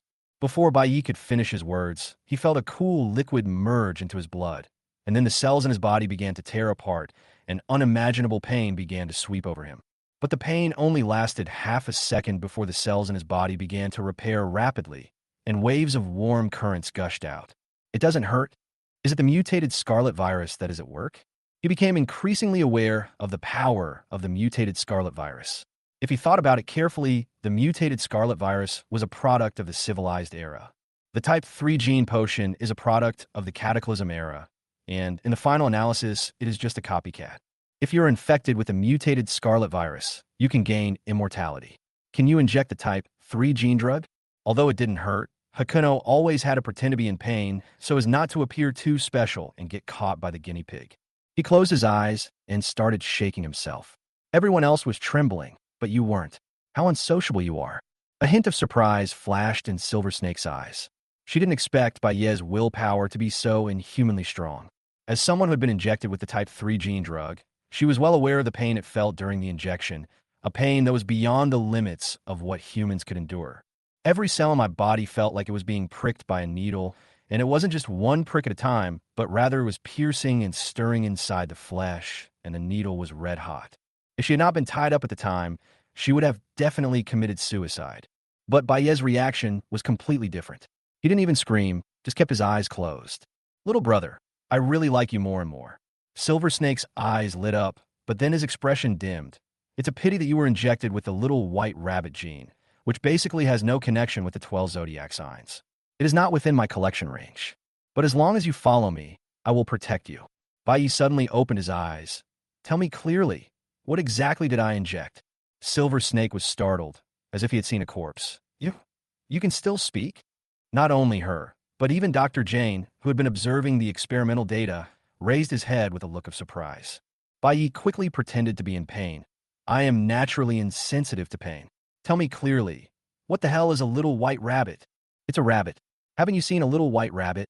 Fuck my little white rabbit. Bai Yi began to feel pain, not physical pain, but heartache. Where's the dragon? At worst, a lion will do. Even Wuda's gecko is better than the little white rabbit. The silver snake, giggled. Don't be discouraged, little brother. What's wrong with little white rabbits? At least they are cute. Snakes love to eat little white rabbits the most. As for your abilities, let me think about it. What are the characteristics of a little white rabbit? It has delicious meat, is cute, and loves to eat carrots and vegetables. Baiye's face became darker and darker. Could it be that he ate too much spicy rabbit head in his previous life, and the boomerang chased him here? I figured it out. Silver Snake's eyes lit up. The characteristic of the little white rabbit is its strong reproductive ability. This characteristic is really wonderful. When you are done, you must come to me to experiment with its ability tonight. You fucking. If I wasn't tied up now, I would definitely kill you, bitch. Hakuno never imagined that his most compatible gene was actually the rabbit, the little white rabbit at the bottom of the food chain. Does this mean that from now on, in addition to Black Gun, Little White, my shameful nickname will also include a little white rabbit? What's the use of rabbits? Etc. It suddenly occurred to him that it might actually be of some use. Rabbits have strong hearing and eyesight, are naturally alert, and can detect danger in advance. Possessing strong hind limbs, rabbits are highly agile and have high jumping ability. According to the animal world, rabbits have extremely fast bursts of speed and can run up to 50 kilometers per hour over short distances. They are also flexible in turning and can suddenly change direction while running. Bai suddenly realized that he might really be a good match for the little white rabbit. Possessing the power of time, he is not afraid of head-on confrontations, but he cannot guard against sneak attacks. The rabbit gene can make up for this. Time flow variation increases speed exponentially. Once you have the agility of a rabbit and activate time flow variation, the speed of the burst will increase exponentially. Time can also be stopped. After all, the faster the speed, the more time can be saved. Bai felt less uncomfortable when he thought about saving time. Perfect match. As for the reproductive ability that Silver Snake mentioned, well, it's okay. A moment later, roar. An inhuman beast roar erupted from Li Hu's mouth, and the visible sound waves made everyone's clothes flutter. Swish! He actually broke the restraints that bound Li Hu. He fell from the bed, his limbs on the ground. His bloodshot eyes were filled with animality, and he looked at everyone as if he was looking at food. He roared repeatedly, saliva dripping from his mouth, and his originally strong body swelled up a full circle with a scarlet light emitting from his body. Dr. Jin looked calm as he glanced at the data on the monitor. The blood value has increased by 1,000. It seems that the adaptability is good. However, the will is too weak and the animal nature has blinded the mind, Silver Snake. Silver Snake laughed sweetly. Then let me, your sister, help you wake up. Roar.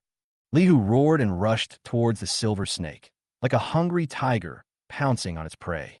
Next second, screams were heard, and before anyone could even see how Silver Snake attacked, Li Hu was stepped on by her.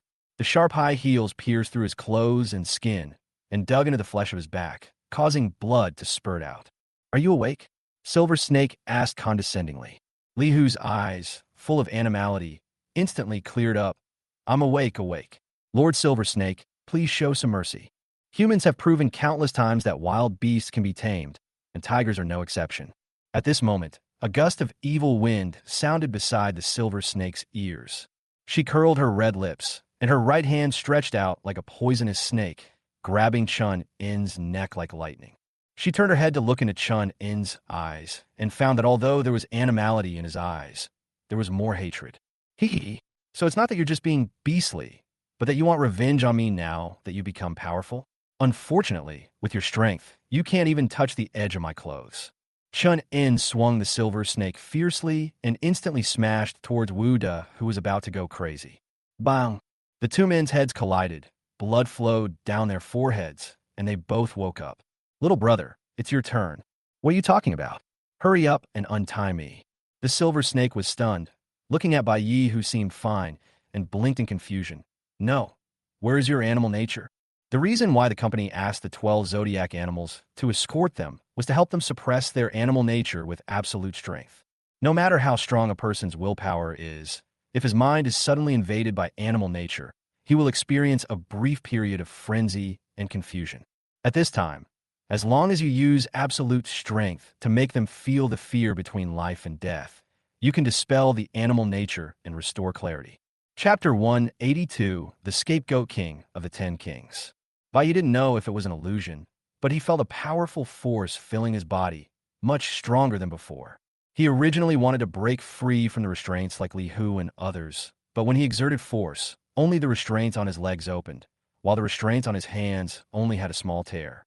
Okay, it's an illusion. Or rather, it's not strong enough. However, he did inherit the characteristics of a rabbit, that is, strong hind legs. His legs became very light and powerful, as if he could jump as high as a 5-story building in one leap. Silver Snake helped him untie the restraints and looked at Bai Yi in confusion. Could it be that the little white rabbit has no animal nature?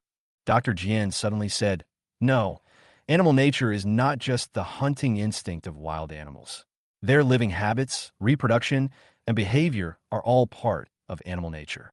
Just like birds can fly and horses can stand when they're born, people can cry without being taught when they are born.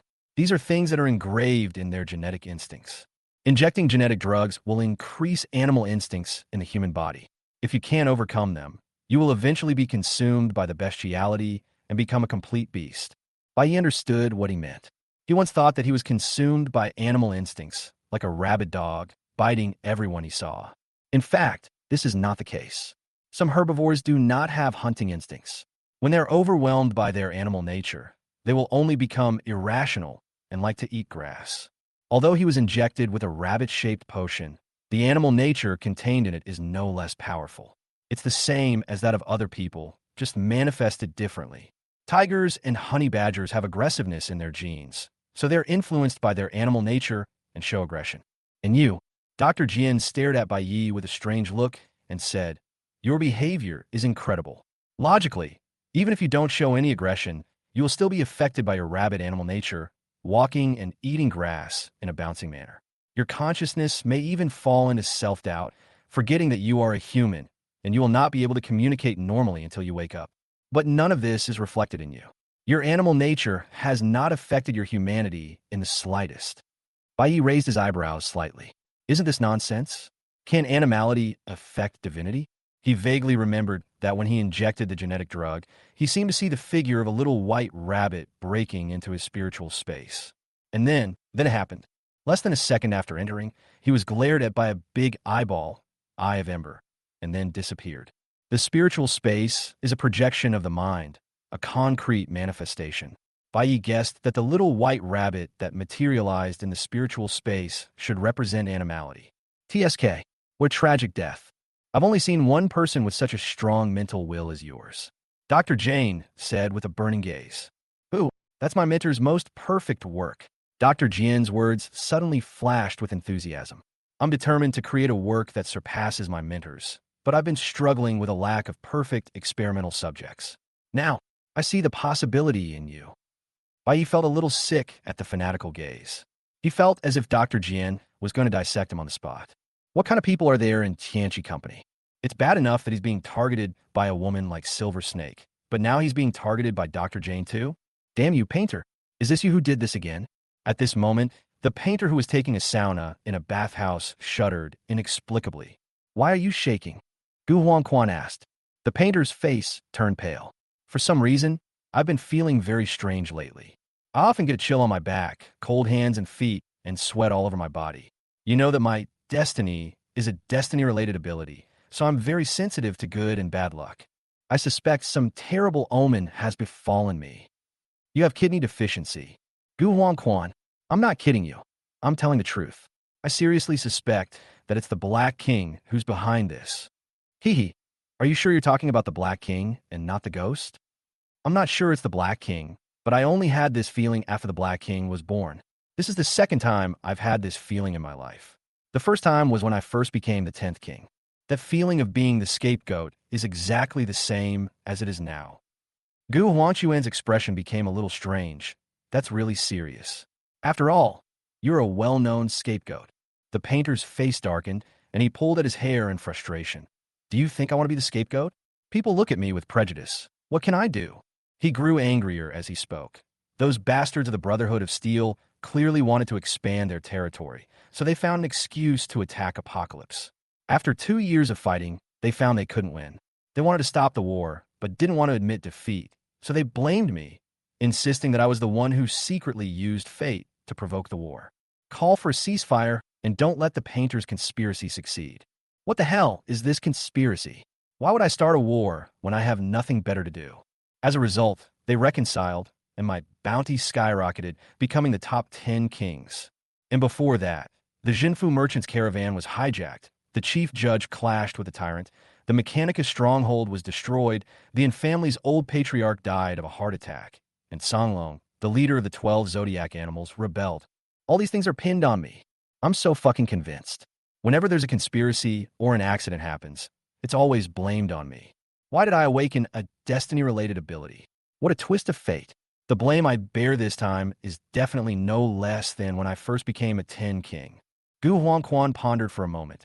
Is there a possibility that it's because you're cheap? Bullshit. How am I a cheapskate? The painter was immediately anxious. I feel sorry for Songlong. Is there anything wrong with helping him? The Mechanicus is arresting people everywhere and performing mechanical transformations. Is there anything wrong with me reporting their stronghold? That pretentious tyrant said I'm unfit to be one of the 10 kings. Can't I use the chief judge to vent my anger? The Jinfu Chamber of Commerce is rich enough to rival a country, and I... Okay, you're not a bitch. It's me who's a bitch. I don't need to bother with you. My mentor's perfect work is the first 12 zodiac signs. Silver Snake's expression changed drastically. Dr. Jian, this is a company secret. You can't say anything more. Dr. Jane didn't even look at the Silver Snake, still immersed in his own fanatical fantasy. Get out! Silver Snake shouted, grabbed Li Hu and others, and rushed out of the laboratory. The experimental assistant's face also changed drastically, and he ran out in a hurry, fearing that if he ran too slowly, he would hear another word. In an instant, Bai Yi and Dr. Jian were the only ones left in the huge laboratory. Bai Yi's eyes moved slightly. Tianchi Company has a set of methods for training dogs, but you don't even dare to listen? But Dr. Jian is also a ruthless person. In order to surpass his mentor, he doesn't care about anything else when he gets excited. Chapter 183 Bai Yi. You have the potential to surpass the 10 kings. Dr. Jane is still immersed in his own world.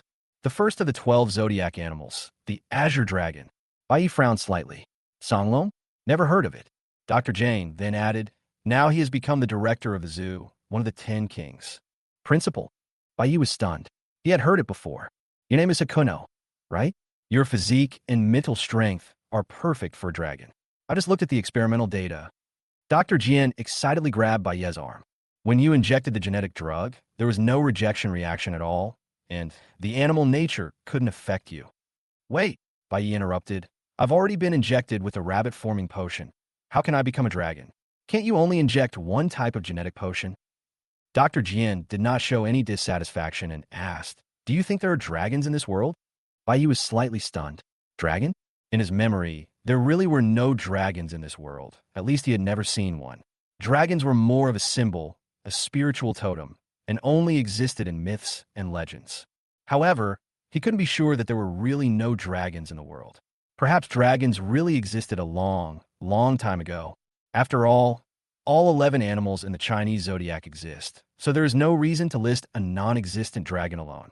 If parrots, tigers, and fireflies became extinct one day, many years later, people would think that the related records were myths. How could there be a creature in the world that can speak human language, has the word king written on its forehead, and glows at night? Maybe there was. This was the answer given by Bai Yi. Dr. Jian smiled slightly. You're right. Dragons may have existed in the past, but they certainly don't exist now. Since they don't exist, I naturally can't obtain dragon genes to create a dragon-shaped potion. That's Songlong. That Songlong is not a dragon, or rather, it is a man-made dragon. The dragon in mythology has a head like a camel, eyes like a rabbit, a neck like a snake, a belly like a clam, scales like a fish, and claws like an eagle. Bai Yi suddenly realized, could it be that Songlong was injected with multiple type 3 gene drugs to become a dragon? Dr. Jian gave him an approving look. Yes, this is the dragon. The reason the dragon possesses far greater power than the other zodiac animals is because the other zodiac animals were only injected with one genetic drug, while the dragon was injected with 11. Fuck, how many injections are needed? Bai was stunned. It was known that other zodiac animals were injected with 5 injections, but the dragon would need 5 times 11 injections, which means 55 injections. Dr. Jian was stunned. He didn't expect Bai's train of thought to be so strange. Would a normal person pay attention to how many injections to give first? As expected of a future dragon, no wonder it's unaffected by its animalistic nature. There aren't that many injections. If it's you, after you've injected 5 injections of the rabbit-type potion, you only need to inject 10 different genetic potions, 1 injection of each. 15 stitches in total. 15 injections can turn you into a dragon. Doesn't that mean that what I'm injecting now isn't a little white rabbit at all, but 1/15 of a dragon? Bai cured his mental exhaustion with just one sentence. Haha. What a bullshit, little white rabbit. I am 1/15 a dragon. The future is promising. Low emotional intelligence, little white rabbit. High EQ, 1/15 of a dragon. He has always been very confident about his emotional intelligence. All beasts can be transformed into dragons. Dr. Jian said enthusiastically, speaking rapidly. Your physique and will combined with my skills can definitely create a dragon that surpasses the Azure Dragon. After you digest the 5 injections of the rabbit-shaped potion, I will tailor a fusion agent for you. Adjust the injection volume and injection sequence of each injection and design a matching fusion plan. 10 years. Just give me 10 years, and I can make you a real dragon. 10 years? Bai was like being poured with a bucket of cold water. Do I still need Jackie Chan 10 years from now? I'll have become a god long ago. Why does it take so long? Dr. Jian explained. Injecting genetic drugs is not an easy task. If one could gain powerful strength simply by injecting them, the Apocalypse Company would have been filled with the 12 zodiac animals. The first shot of type 3 gene medicine is the simplest. It requires a chi and blood value of over 100 and a certain level of willpower to be injected. The second shot requires a chi and blood value of 2,000. The third shot is 5,000, the fourth shot is 10,000, and the fifth shot is 20,000. The minimum requirement for the fifth shot is 20,000. Doesn't this mean that in Xiaodong has just reached the minimum requirement for the 5th injection? How high are the health values of the Dark Tiger and the Silver Snake? Bai Yi witnessed the Battle of Black Mountain. He knew very well that in Xiaodong was the weakest among the group. Without the blessing of the night, she could not even squeeze into the first echelon based on her health value alone. It is the defense of the knight's armor and the sharpness of the pure silver cross sword that given Xiaodong the strength of the first echelon. Now it seems that the blood value of the Dark Tiger Silver Snake is not just slightly higher than in Xiaodong's, but much higher. Although you can't tell how strong they are when fighting against the tyrant, that's because their enemy is the tyrant. No matter how strong your health is, you will still be beaten. If in Xiaotong and Minghu face off, he will definitely not be able to defeat Minghu in terms of numbers. But the armor can defend against attacks, and the sharp sword can pierce the tiger's body. If the two sides really fight, Minghu has a greater chance of winning, but in Xiaodong is not without a chance of winning either. It depends on the condition, skills, mentality, and grasp of the timing of the battle. After all, the health value is just data on paper, just like playing a game. Unless the level is too much higher, you can still win by skill. Wait a minute, what about the eagle in the Chinese zodiac? His health value is also in the tens of thousands? Bai suddenly thought of Mr. Ing, who was still dead. That guy didn't look like he had tens of thousands of health points. Dr. Jian looked at him in surprise and said, I didn't expect you knew Eagle. He's one of my masterpieces. He's different from the other 12 zodiac signs. The other signs are comprehensively enhanced, but he's specifically enhanced. He only has eagle eyes and other genes that are beneficial to sniping. Although he is weak, he is unrivaled in the world in sniping. So that's how it is. He had always thought that Eagle had come into the back door, but it turns out that he was extremely biased. In fact, if all the 12 zodiac animals became melee players, their functions would be too repetitive. Having an eagle that specializes in long-range attacks can indeed make combat more flexible. Don't even think about the eagle's path. Although the risk is low, you will never be able to transform into a dragon. You need to strengthen yourself comprehensively, working hard to improve your chi and blood values. Reaching the standard isn't difficult. With more training and fighting, there's hope. The real challenge lies in your willpower. The more type 3 gene potion you inject, the greater your bestial nature will become. For most people, 2 needles is the limit. 3 needles is considered strong-willed, 4 needles is astonishing, and 5 needles are rare. As for the legendary dragon, its will has surpassed the scope of human beings. It is not an exaggeration to say that with the heart of a mortal, it is comparable to that of a god. Dr. Jin's eyes were burning as he looked at Bai Yi as if he was watching a new legend rising. In all these years, I have only seen one person with a will as great as that of a god, Songlong. Strictly speaking, Songlong is just a failure. If he had not awakened his transcendence and used his transcendental power to control his animal nature, he would never have become a dragon. But you are different. You will even surpass his Songlong. Even when Songlong was first injected with the type 3 gene drug, he was somewhat affected by his animal nature. Although you were injected with a rabbit-type potion and your starting point is not as high as Songlong's, your potential is definitely greater than his. In other words, Hakuno, you have the potential to surpass the 10 kings. Bai Yi was very happy with the praise. Look, he is a doctor. People with high knowledge have good vision. Hurry up and lie down. I'll do an autopsy and measure your various data, and then use your genes to perform a rejection test. Damn it. Bai Yi's face turned dark, and I knew that all educated people were bad people. Chapter 184, what are you looking at? Have you never seen a dragon? Dr. Jin couldn't wait to take out the scalpel from his pocket, but just as he was about to start, he paused slightly. No, you just injected the genetic medicine, and your blood and chi values are not stable yet. The data measure now is definitely not accurate. We have to wait a little longer. He sighed repeatedly, as if he didn't want to wait even a second. Bai Yi silently withdrew his hand, and he almost punched Dr. Jin's head. How long? Your chi and blood values are currently fluctuating between 700 and 800. It will probably take another day for them to stabilize completely. I know you can't wait to become a dragon, so don't worry. Just wait patiently for another day. I'll be able to dissect you in a day, and after I get the data, I'll personally design a plan for you to become a dragon. One day, it's enough for me to get the Panga USB flash drive. Once I have the Panga USB flash drive, it will be easy to become a dragon. Just as he was thinking, Bai Yi was suddenly stunned. Wait a minute, 700 to 800? Why did my health value only increase by 500? Rabbits are small herbivores, so they can't compare to creatures like tigers. Although your chi and health have increased less, your agility is definitely superior to theirs. Bai Yi wanted to ask more, but Dr. Jin was like a robot with a short circuit. He stood there for a second, then quickly took out a large mobile phone communication device from his pocket. I almost forgot. I'll tell the board of directors right now. Tell them the good news and ask them to allocate more funds so that you can become my exclusive experimental subject. Bai Yi sneered in his heart. Dr. Jin, you are just like Silver Snake. You were destined to die. Now that he knew how to become a dragon, he didn't need Dr. Jane's customized injection package at all. With the mutated scarlet virus, he doesn't need to worry about genetic conflicts, and naturally he doesn't care about the injection order and dosage, as it can be suppressed anyway. Not to mention animality. In front of divinity, animality is just a piece of shit. In other words, as long as he has enough 3-gene medicine and enough time to digest it, he can become a dragon by injecting himself. Of course, Dr. Jane cannot be allowed to perform an autopsy at this time, so as to avoid discovering the secret of the mutated scarlet virus.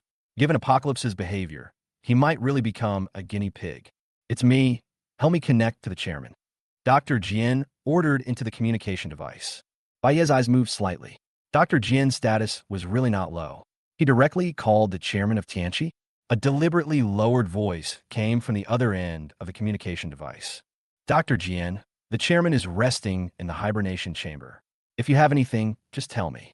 The voice was very soft, but Bai Yi could hear it clearly, as if someone was speaking in his ear. This is Rabbit's hearing? Not only that, he even heard a silver snake far away outside the door. Li Hu, the 3 of you follow the staff to the observation room to rest. After the injection of the genetic drug, you need to observe for half a day to ensure that there are no abnormalities before you can leave. Li Hu hesitated and said, Master Inshi, Bai Yi, he's fine, but his physique is a little special. Dr. Jin will probably need to study him for a while. Li Hu was immediately delighted. Research? Perhaps it was autopsy. He was happy when he thought that Hakuno was going to be in trouble, and he was even happier when he became a tiger. It would be even happier if Silver Snake could go to the observation room with him. Unfortunately, he couldn't get what he wanted. The Silver Snake was waiting outside the laboratory door and never left. Li Hu, right? I will make you unhappy in a while. Bai Yi's eyes were fierce in the laboratory. Although he could not hear Li Hu's inner voice, he could hear the blood accelerating in Li Hu's body and the sound of laughter suppressed in his throat. It was obvious that he was gloating. When people are happy, even if they don't smile, many subtle signals will appear in their bodies. Bai Yi heard all of this. I'll say it again. Go call the chairman. You have no say in this matter, Dr. Jian said coldly. There was a moment of silence on the other end of the phone. Yes, Dr. Jane. After a while, an old voice sounded. What's the matter? Facing the legendary chairman of Apocalypse, Dr. Jian's attitude remained cold, as if only experiments could arouse his interest. Chairman, I found a candidate for Dragon. Go on. The chairman's voice was still low, without any fluctuation, and he didn't seem to care much. Among the candidates for the 12 zodiac signs this time, there's a contestant named Bai Yi. He has a special physique and a strong will, just as strong as Tsang Long back then. I need more funds and manpower. Within 10 years, I can definitely create a new leader of the 12 zodiac signs. Dr. Jian thought the chairman would agree directly, but the chairman just asked coldly, do you think I can wait another 10 years? Dr. Jian frowned. Even if you die, the Apocalypse Company is still there. As Long is in charge, Apocalypse will be worry-free for 100 years. Bai Yi, who was eavesdropping, held his forehead with his hand and said, Dr. Jian, let's talk about emotional intelligence. You have none at all. You curse people to death while asking for funds. The chairman is a civilized person for not scolding you directly. Without my Apocalypse, what's the point of existence? The chairman said coldly. I'll provide you with funds and manpower. You can train new dragons, but you must remember that thing is the most important thing. That thing? Pangu USB drive. Bai Yi was excited. Is the Pangu USB flash drive really in the core laboratory? It seems that Chairman Tianchi is really about to collapse. He doesn't even care about Long, and only cares about using the Pangu USB flash drive to prolong his life. But this is just right. Bai Yi doesn't want to be taken seriously, because the consequence of being taken seriously is being imprisoned and becoming a guinea pig. Boom, boom, boom. There was a knock on the door. Dr. Jane, can I come in? Silver Snake asked outside the door. Come in. Dr. Jane put away the communication device. Bang! The door was pushed open, and Silver Snake, wearing black stockings and high heels, walked in, twisting her body. Dr. Jian, it's time for Hakuno to go to the observation room. Dr. Jian nodded. Okay, but Bai Yi can't leave here. Silver Snake frowned slightly. You mean he can't go with the other candidates, but has to stay here the whole time? I'm afraid that's against the rules, right? I've already asked the chairman. I can make the decision on Bai Yi's affairs. Bai Yi's eyes widened. Did the chairman, Lao Deng, ever say that? He just said he would give you funding and manpower, right? When the chairman was mentioned, Silver Snake's expression became serious. Can I know the reason? Dr. Jian said bluntly. Bai Yi is my important experimental subject, the future leader of the 12 zodiac signs. The dragon. What? Dragon? Silver Snake turned pale and looked at Bai Yi in disbelief. What are you looking at? Have you never seen a dragon? Bai Yi said disdainfully. Chapter 185, I report Silver Snake for defiling the experimental subject. Silver Snake was shocked. She didn't expect Bai Yi to have the potential to become a dragon. You know, among the 12 zodiac animals, she had only never slept with a dragon. Ever since the Azure Dragon rebelled, the position of the dragon has been replaced by other zodiac animals. Although there are also 12 people, how can the replacements be compared with the real dragon? For a moment, she couldn't help but clamp her legs together and swallow secretly. The buffs were stacked up. Handsome, arrogant, cute, little white rabbit, a future dragon. Every bit of him hit her heart. Now she wants to sleep with Hakuno more than she wants to sleep with a tyrant. At this time, Dr. Jian said again, remember, you must protect Bai Yi. Even if you die, he cannot die. After his chi and blood level stabilize, I will personally dissect him. The Silver Snake's fiery temper was immediately poured with a basin of cold water. Dissection? How can anyone be good in your hands? How can I sleep? Dr. Jane, do you want Hakuno to stay in the core lab until he becomes a dragon? Yes. Dr. Jian nodded, as if he had never thought of asking Bai Yi's opinion. In his eyes, Bai Yi was never regarded as a human being, but as a perfect experimental subject. Silver Snake was very anxious. How could he sleep if he was locked up in the laboratory? Dr. Jane, although you are an expert in genetic research, I have a small suggestion regarding combat and the digestion of genetic drugs. A true strong man is definitely not a flower grown in a laboratory. Without experiencing the beating of wind and rain, his physique and will cannot reach the peak, and naturally he cannot become a real dragon. It was the same with Songlong back then. Your mentor didn't keep him locked up in the lab, but instead let him go out to the company to gain experience. After several life or death experiences, he finally made the leap and became a true dragon.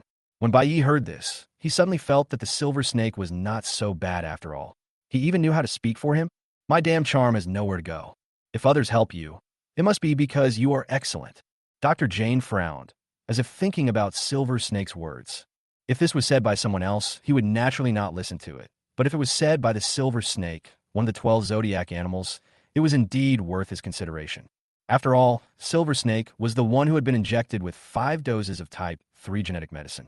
As an experimental subject who had been injected personally, he had the most say about the genetic medicine. You're right. I didn't think it through.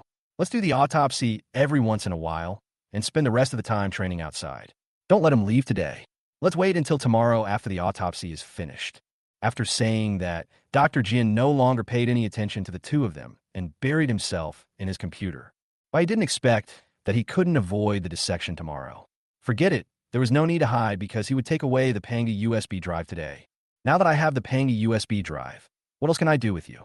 Fast forward to the moment when the Black King appears and the apocalypse collapses. Come on, little brother. I have specially prepared a separate observation room for you. Silver Snake whispered in Bai Ye's ear. Bai Ye felt a chill and hurried out. In a completely enclosed, silver-white room, Silver Snake licked her lips. She stood with her back to the door and gently lifted her toes backward. Her high heels landed lightly on the door with a bit of lazy force. Only a thin crack was left through which white light could be seen, and the door closed silently. Snap! The door was closed, and no light from outside could enter the dim room. Bai Ye's heart trembled like a door. He looked around and found that there was only a bed in the room and no other exit. Silver Snake smiled more charmingly, with a misty look in her eyes. She didn't turn around, but put her hands behind her back and placed them on the door handle with perfect precision. Click! The door was completely locked. Little brother, if I hadn't suggested this to Dr. Jian just now, you would probably have lost your freedom. Tell me, how are you going to repay me? The Silver Snake moved forward and forced Bai Yi to the edge of the bed. You said you have so many boyfriends. Why do you have to keep staring at me? Silver Snake laughed sweetly and said, They are all rumors. I have never had many boyfriends in my life. You know that people always like to spread rumors behind the backs of beauties like me. Bai Yi chuckled. If someone else said this, he might believe it, but it was Silver Snake who said it. I'm afraid there are more than a few. How many are there exactly? In the end, Silver Snake placed a finger on her red lips, tilted her head, and thought cutely. There's no such thing as the end, but I do hope you can get to the end, he. She took off her high heels, gently lifted one of her legs wrapped in black stockings, placed it on Bai Ye's chest, and then lightly touched it. Bai Ye lay on the bed without any resistance. The Silver Snake laughed even more happily and wrapped itself around like a water snake, wanting to taste it well. But Bai Ye said disdainfully, If you touch me, believe it or not, I will tell Dr. Jian that you contaminated his experimental subjects.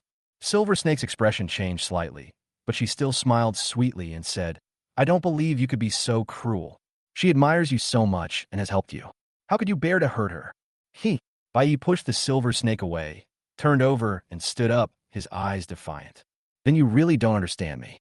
Did I ask you for help? I have the support of the board of directors, and I'm the future leader of the 12 zodiac animals.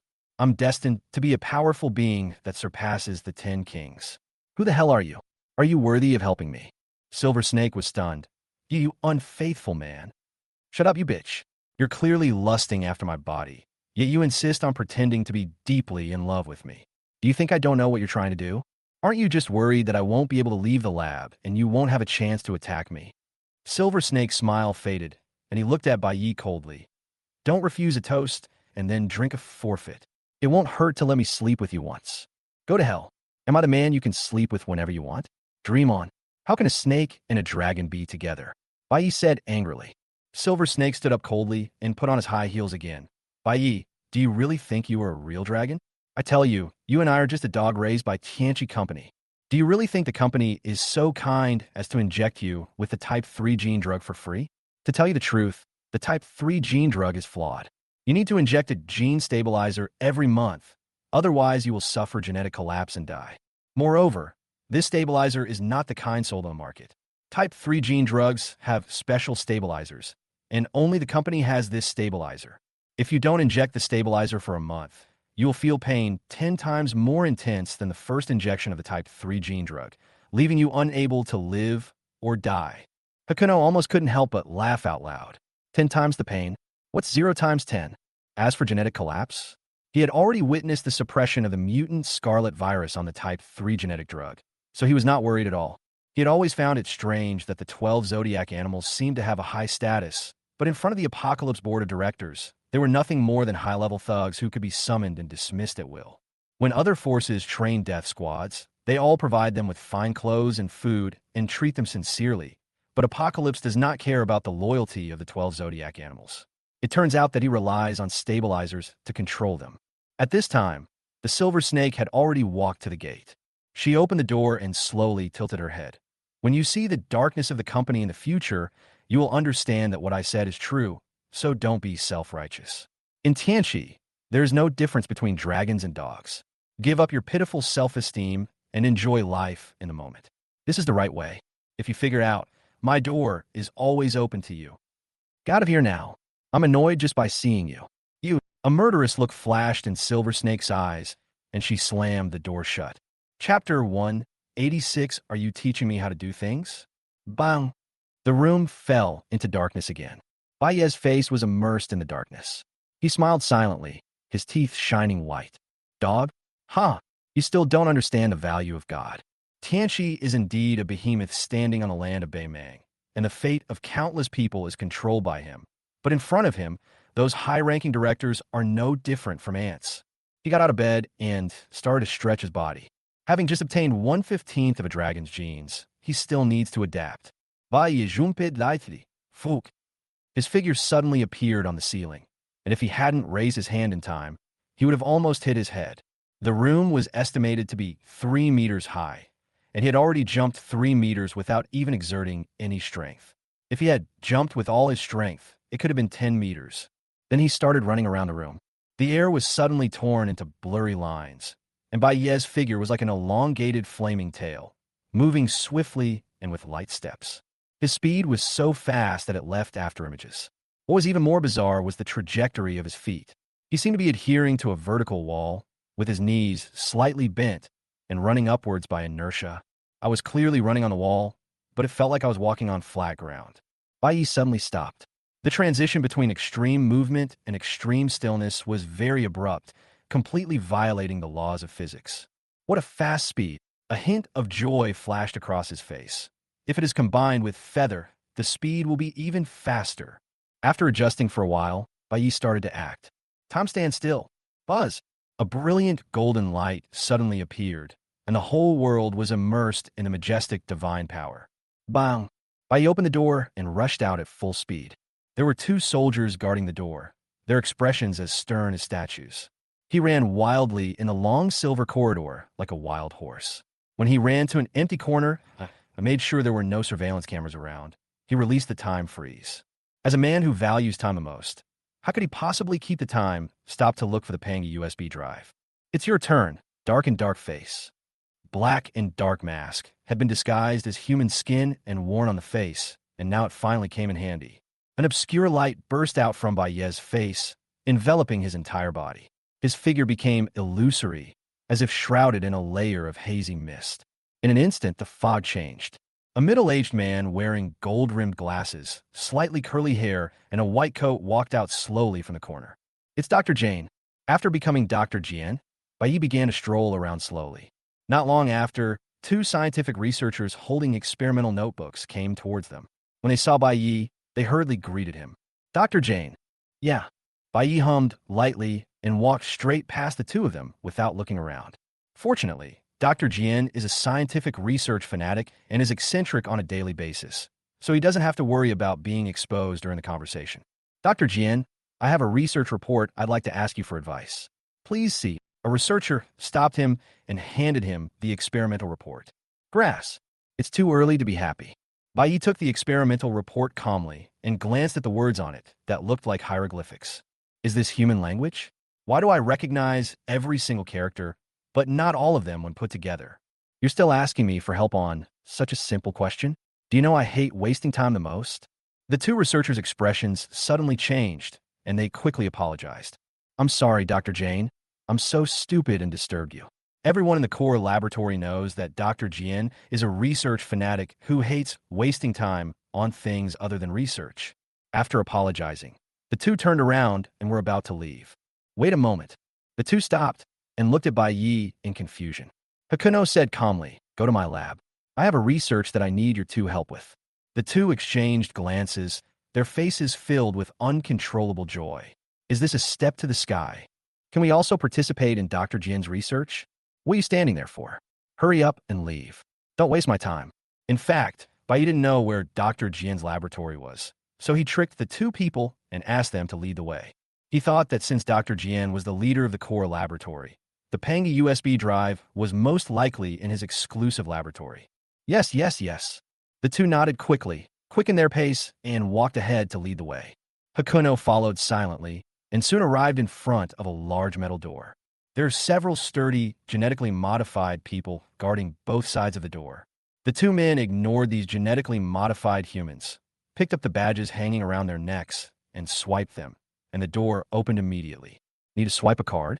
Luckily, I brought the black nether mask. Otherwise, if I only used time stop, I would have to steal the access card. After entering the gate, Bai Yi came to the experimental area. There were laboratories on both sides of the corridor, and countless scientific researchers in white coats were conducting experiments in them. Ah! A shrill scream was heard. Bai Yi looked in the direction of the sound and saw a naked man lying on the operating table. A huge incision had been made in his abdomen, and his scarlet internal organs were exposed to the air. He looked painful and struggled constantly, but no one responded. The scientific researchers on the side were just coldly recording the data. There were more than one similar human experiments. Bai saw at least a dozen of them along the way. The experimental subjects included men, women, and even children. Some were injected with unknown drugs, causing their bodies to rapidly transform into beasts, growing sharp claws and fangs. Experiment failed, cleared. The researchers picked up the syringe and injected poison into the beast tied to the operating table. In just 3 seconds, the beast was dead. The cleaner and dust-proof clothing skillfully dragged away the beast's body and threw it into the garbage truck behind him. Bai Yi thought of the organ trafficking and human experiments that in Xiaotong had been investigating. It seemed that this was the source. The lights in this experimental area were exceptionally bright, the cold white light illuminating every corner of the laboratory, but could not dispel the darkness shrouding people's hearts. Most of the subjects of the experiments were pale and thin, with ragged clothes, looking very much like wastelanders. It was not until this moment that Bai Yi finally understood what the officer in Mr. Ing said. "Officer, these are barbaric and ignorant wastelanders. I really don't understand why the company keeps them around. In my opinion, all wastelanders should be eliminated so that civilization can be restored as soon as possible." Mr. Ing, even garbage has its own value. What a great saying. Even garbage has its own value. It turns out that this is the value of wastelanders. Dr. Jian, we're here. We don't have permission to open your laboratory. Only your ID card can open it. A researcher gestured to Bai Yi. Bai Yi's eyes moved slightly. I don't have the authority either. But he didn't panic but said calmly, I forgot to bring it.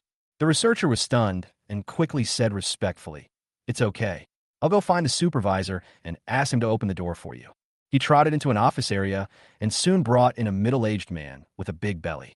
The middle-aged man was dressed in a suit and tie, with a flattering smile on his face. Hello, Dr. Jane. Open the door. Bai Yi said expressionlessly. Yes, yes, I'll open the door right away. The middle-aged man nodded and took out his ID card. Just as he was about to open the door, he was slightly stunned. A hint of surprise flashed in his eyes, and he turned around and asked, Dr. Jian, didn't you say that you would study the experimental data of Bai Yi in laboratory number 8 today and not allow anyone to disturb you? What? Are you teaching me how to do things? Chapter 187, it's very simple. I just turned into a dragon, right? The middle-aged man broke out in a cold sweat. No, I'm the one who said too much. He hurried to open the door, muttering in his heart, Why is the doctor so angry today? Could it be that his research has failed again?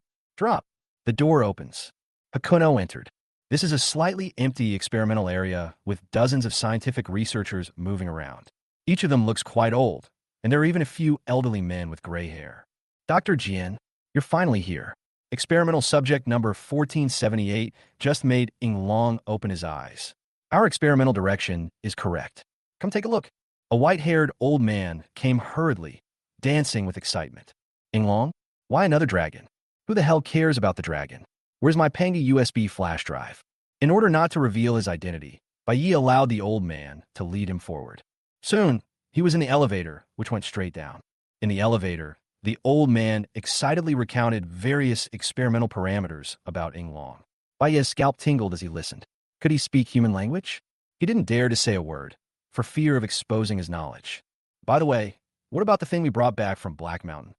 Bai Yi interrupted the old man's chatter. The old man was stunned. You mean the pseudo-humans? They're all placed in laboratory number 9. I took a look at the experimental data not long ago.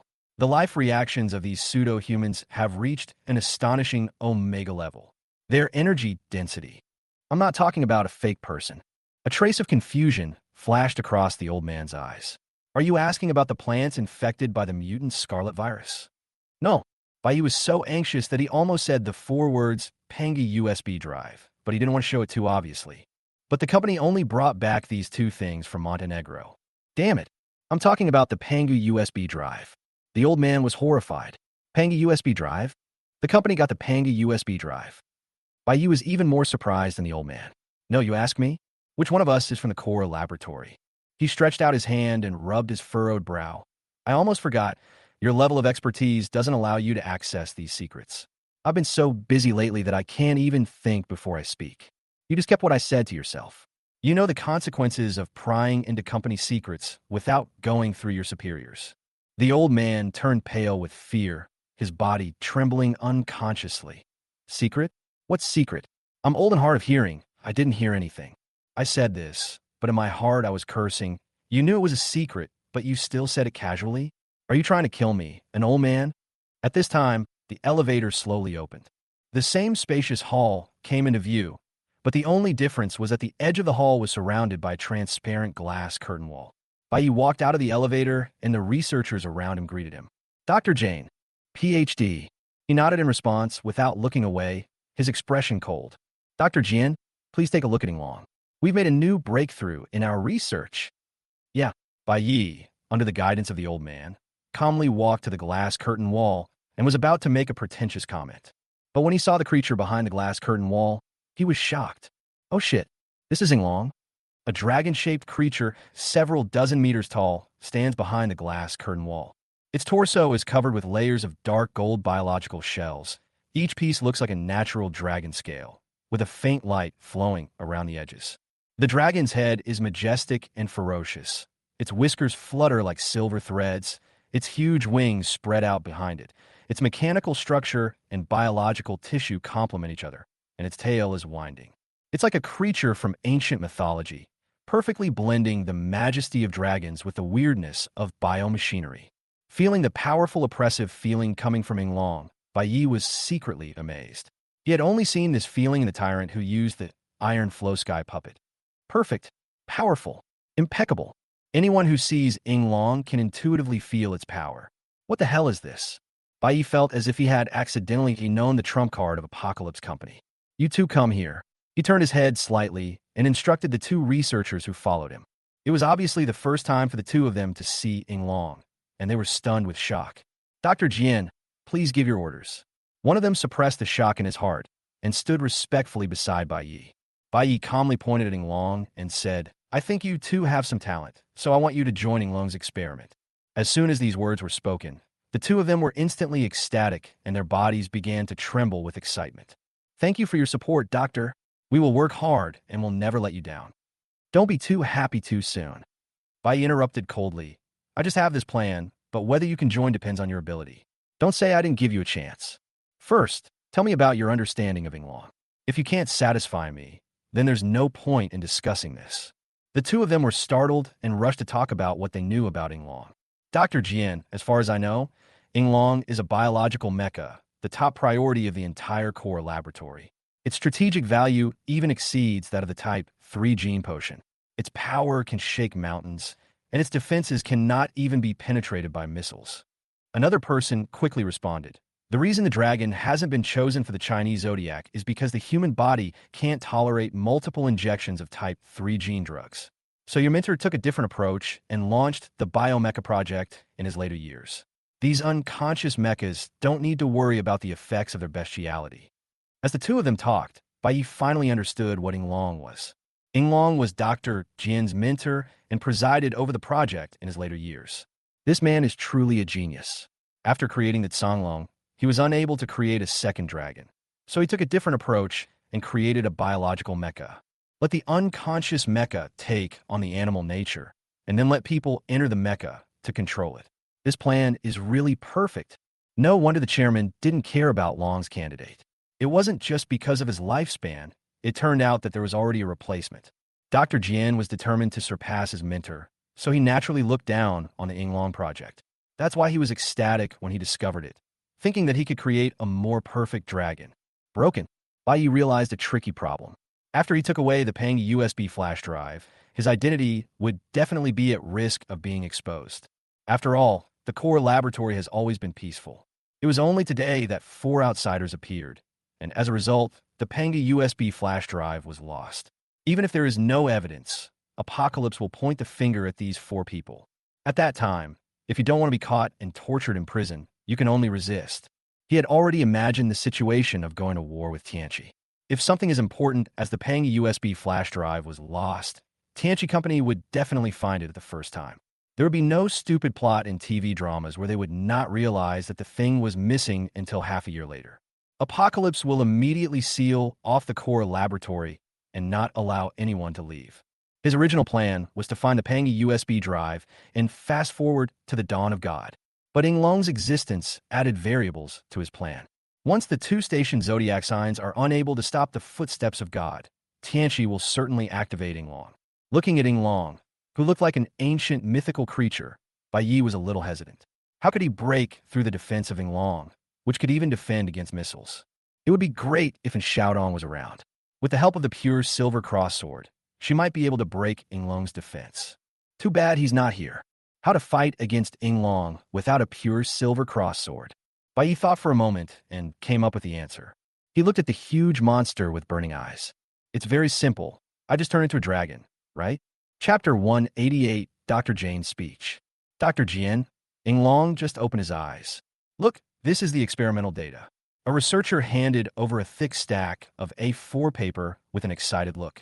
Bai Yi calmly took the experimental data, glanced at it casually, and felt a little dizzy. He said calmly, well, the experimental data is about the same as I expected. The researcher was stunned, a flash of enthusiasm in his eyes. Had he even predicted the experimental results? As expected of Dr. Jian. Dr. Jane, are you still watching the experimental video? Bai Yi was stunned. Video? Video is good. I have to watch the video. After all, I really understand this. Then let's see. Afterwards, under the guidance of scientific researchers, he walked into an observation room full of experimental instruments, where the glass curtain wall faced the dragon head of Yinglong. Dr. Jian, please look, this is the video of subject 1478 driving the Yinglong. The researchers just clicked a few times on the computer, and the image immediately appeared on the screen. In the picture, the lights in the experimental cabin where Yinglong is located are pale. The alarm sounds sharp and piercing, and a cold mechanical arm forcefully drags a young experimenter towards Yinglong, who is emitting a strange metallic luster. The experimenter's clothes had the number 1478 written on them. 1478 struggled desperately, and his fear and screams almost overflowed from the computer screen. Bai Yi glanced at the video directory on the right side of the computer screen and saw densely packed numbers. 1477, 1476, 1475. Behind every coal number is a living life. Liar. You guys are a bunch of liars. You clearly said you were just conducting some simple experiments. But why did they all die? No, I don't want to go in. 1478 cursed and cried. But the researchers around him just coldly recorded the data, and no one responded. Soon, the robotic arm brought 1478 to the heart behind Yinglong. Then a magical scene appeared. The scales on Yinglong's heart began to wriggle, opening to the left and right like a door, revealing scarlet flesh and blood. Countless hideous flesh buds suddenly emerged from the flesh, wrapping around 1478 like octopus tentacles and then pulling it into the body. The screams stopped abruptly. Click, click. The cold mecha shell closed instantly, becoming seamless. The experimenter voice came from the screen. The synchronization rate between 1478 and Yinglong is increasing. It has reached 18%. Synchronization rate? Bai Yi frowned slightly, probably referring to the extent to which the experimenters could control Yinglong. After all, it must be very difficult to control such a large biological mecha with a human body. You know, many people have difficulty controlling a car, let alone a biological mecha that is dozens of times larger than a car. 1478, can you hear me? Try to control Yinglong. The scene was silent for a long time, and suddenly, a low humming sound was heard, like the prelude of an ancient giant beast awakening from its slumber. The indicator lights on the bulkhead flashed wildly, blue and red lights interlaced, accompanied by the crackling sound of electricity. The Yinglong mecha, which looked like an ancient mythical creature, slowly opened its eyes. As his eyelids opened and closed, a faint scarlet light seeped out, like a will-o'-the-wisp quietly burning in the darkness. The light gradually condensed and became brighter, and the scarlet color became more intense, as if it was about to drip blood. The next second, two blinding red lights suddenly burst forth, illuminating the entire experimental chamber in a blood-red glow. Wherever the light reached, a bone-chilling chill seemed to penetrate the soul. There is no warmth of human emotion in these eyes, only endless coldness and murderousness, like a judge from heaven, indifferent to all life in the world. The sense of oppression overflowed from the screen like a tide, instantly filling every inch of the laboratory, making everyone present breathe slowly and their hands and feet go weak. The researchers beside, Bai Yi couldn't stop trembling. It was a fear engraved in their genetic instincts. Even the experimental video still made them feel scared. Looking directly into Yinglong's eyes, one has the illusion of staring into the abyss. Wow, is this Yinglong? It should belong to the gods. There was no trace of fear in Bai Ye's eyes, only greed for Yinglong. How much time can be saved with Yinglong? But the next second, reality poured a bucket of cold water on him. In the picture, Yinglong's eyes suddenly closed. The red and blue indicator lights went out, and everything became eerily silent. Then, the scales on Yinglong's back opened and closed, and a dried corpse fell out. 1478's energy and blood were drained, and the synchronization rate was only at 20% at most. Although we failed again, at least this time Yinglong opened his eyes, which is a major breakthrough and proves that Dr. Jian's theory is correct. The key to controlling Yinglong lies in the synchronization rate, which has nothing to do with the operator's own qi and blood. If the synchronization rate is not matched, it will be useless even if the qi and blood are high. Next, we should continue to improve Yinglong's synchronization rate so that it is in sync with humans, otherwise no one will be able to control it. As the researcher's voice sounded, the screen fell into darkness. Dr. Jane, what do you think? Someone asked.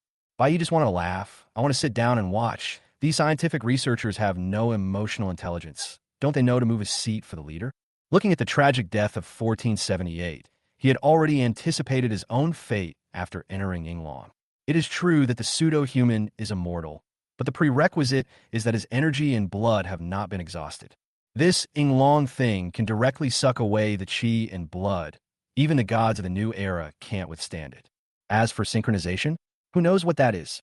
He didn't want to go in and gamble his life. If I die like this, with so much time left, I will die with regrets. However, the good news is that since he can't control it, no one else can either, so he doesn't have to worry about the enemy using Yinglong to deal with him.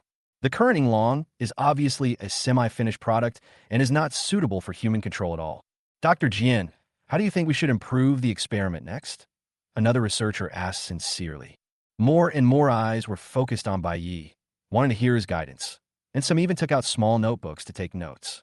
No, don't do this. How the hell do I know how to improve it? Facing the expectant gazes of the crowd, he couldn't reveal his identity before he found the Panga USB drive, so he had to bite the bullet and say, Ahem, I think what we need to do next is to focus on the established research direction and steadily advance various experimental tasks to ensure overall progress is smooth and orderly. Russell, a group of scientific researchers in white coats lowered their heads and took notes frantically in their notebooks with pens. After recording, they all raised their heads and stared at Bai Yi with burning eyes. It's not really numb. Bai Yi started brainstorming, and Xia Heba said, during the process, we must always adhere to high standards, strict requirements, focus on implementation, pay attention to details, strive for quality, promote results, and pay attention to overall coordination. Actively respond to various situations that may arise, ensure standardized experimental procedures, and rigorous data collection. The more he spoke, the more fluent and confident he became, and he spoke eloquently in front of a group of scientific researchers. Chapter 189, Full of Big Men. In short, we must continue to maintain the good momentum, further refine our work measures, strengthen responsibility implementation, steadily advance subsequent experimental stages, and strive to successfully implement the Yinglong project. Do you have confidence? Have faith. Pa pa pa. The researchers applauded wildly, feeling that what Dr. Jian said was excellent, and it was so insightful and insightful. Every sentence has deep meaning. If you savor it carefully, you will find it profound, and it is difficult to grasp its meaning in a short time. It must be because our level is not high enough that we cannot appreciate the profound meaning of Dr. Jian's words. Bai Yi patted the shoulder of the researcher next to him and said, "Keep working hard. The future belongs to you." After saying this, he turned and left, ignoring the crowd's ecstasy. After leaving the experimental area, Bai Ye's face was gloomy. Where on earth was the Pangu USB drive? How could these researchers not even know about it? The Yinglong project is the most important project of this core laboratory, but Pangu is still nowhere to be found. No, I can't keep wandering around like a headless fly. If Dr. Jane comes out of the laboratory, I'll be exposed. After much thought, Bai Yi decided to go find Dr. Jian. If he were to ask who in the entire core laboratory was most likely to know about the Pangu USB drive, it would definitely be Dr. Jian. As the person in charge of the core laboratory, Apocalypse Company would not hide it from Dr. Jian, even if it wanted to hide it from anyone else. But we can't just go there straight away. It's easy to threaten a helpless scientific researcher, but we're afraid of the worst-case scenario, which is that Dr. Jane doesn't even know. The Pangu USB drive is not in the core laboratory at all. If Dr. Jian didn't know and he took Dr. Jian hostage, it would alert the enemy. Not only would it be detrimental to his subsequent search for Pangu, but there would also be no one to help him transform into a dragon in the future. We must find a safe way. Bai Yi was deep in thought as he paced down the long corridor, paying no attention to the greetings from the passing researchers. The researchers didn't care either. After all, Dr. Jian had been ignoring them for a long time. Suddenly, a faint humming sound reached his ears. That voice is the silver snake. Bai Yi suddenly looked up and looked towards a room deep in the corridor. The sound came from there. Although the room is well soundproofed, it can't hide anything from the ears of 1/15th of a dragon. Silver Snake's voice flashed through his mind like a bright light. There is a solution. He first pretended to walk into the bathroom, avoiding the sight of people around him, and then time stopped. The Silver Snake's joyful humming came to an abrupt halt, and everything was dead silent. 1/15th of the speed of a dragon plus chi and blood martial arts, feather. Bai Yi rushed out of the bathroom with a whoosh and rushed towards Insha's room at high speed. It's a pity that he can't activate time flow variation when time stops, otherwise the speed will be even faster. Because these two are contradictory. Time stop means that time stands still, and time flow variation means that time flows slowly. Time cannot stop and flow slowly at the same time, just like people cannot have both. Bang!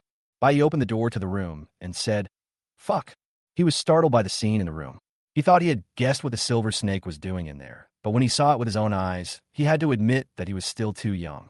I saw a big man covered with silver snakes on the bed in the room. As expected of you, awesome. Bai Yi gave the still silver snake a thumbs up, then turned and left. He felt that his eyes were dirty, and he shouldn't have come in to see. He was not a peeping Tom. He just wanted to see how long it would take Silver Snake to finish, because he would need Silver Snake's identity next. So he had to find out when Silver Snake would come out of the room. Now it seems that I can use the identity of Silver Snake for one day. Bai Yi rushed all the way and ran to the door of the room where Dr. Jian had been before. Then it quickly turned into a silver snake. Time to recover. Dr. Jane stared at the computer screen with a frown, seemingly confused about something. He didn't notice that there was another person in the room. He muttered to himself, Bai Ye's gene compatibility after the injection has reached 100%. It's incredible. Chunin's 70% compatibility is already considered a genius. Li Hu's 61% and Wuda's 65% are also good, but they are far behind Bai Yi. But how could this be possible? Baye's physique was so unique. So why was his genetic test report showing no other special features besides being compatible with the rabbit gene? But he clearly has an extraordinary physique and the potential to become a dragon. Could it be that someone secretly tampered with it? Dr. Jian frowned, staring at the test form on the computer, calculating the genetic sequence bit by bit. Bai stood behind him and watched together. He naturally knew why there was nothing abnormal in his genetic test results. It was Pei Qingwei from the Silent Court who helped him with that. But no one expected that after he arrived at the core laboratory, he was targeted by Dr. Jian because of his special physique and will, and his true identity was about to be exposed.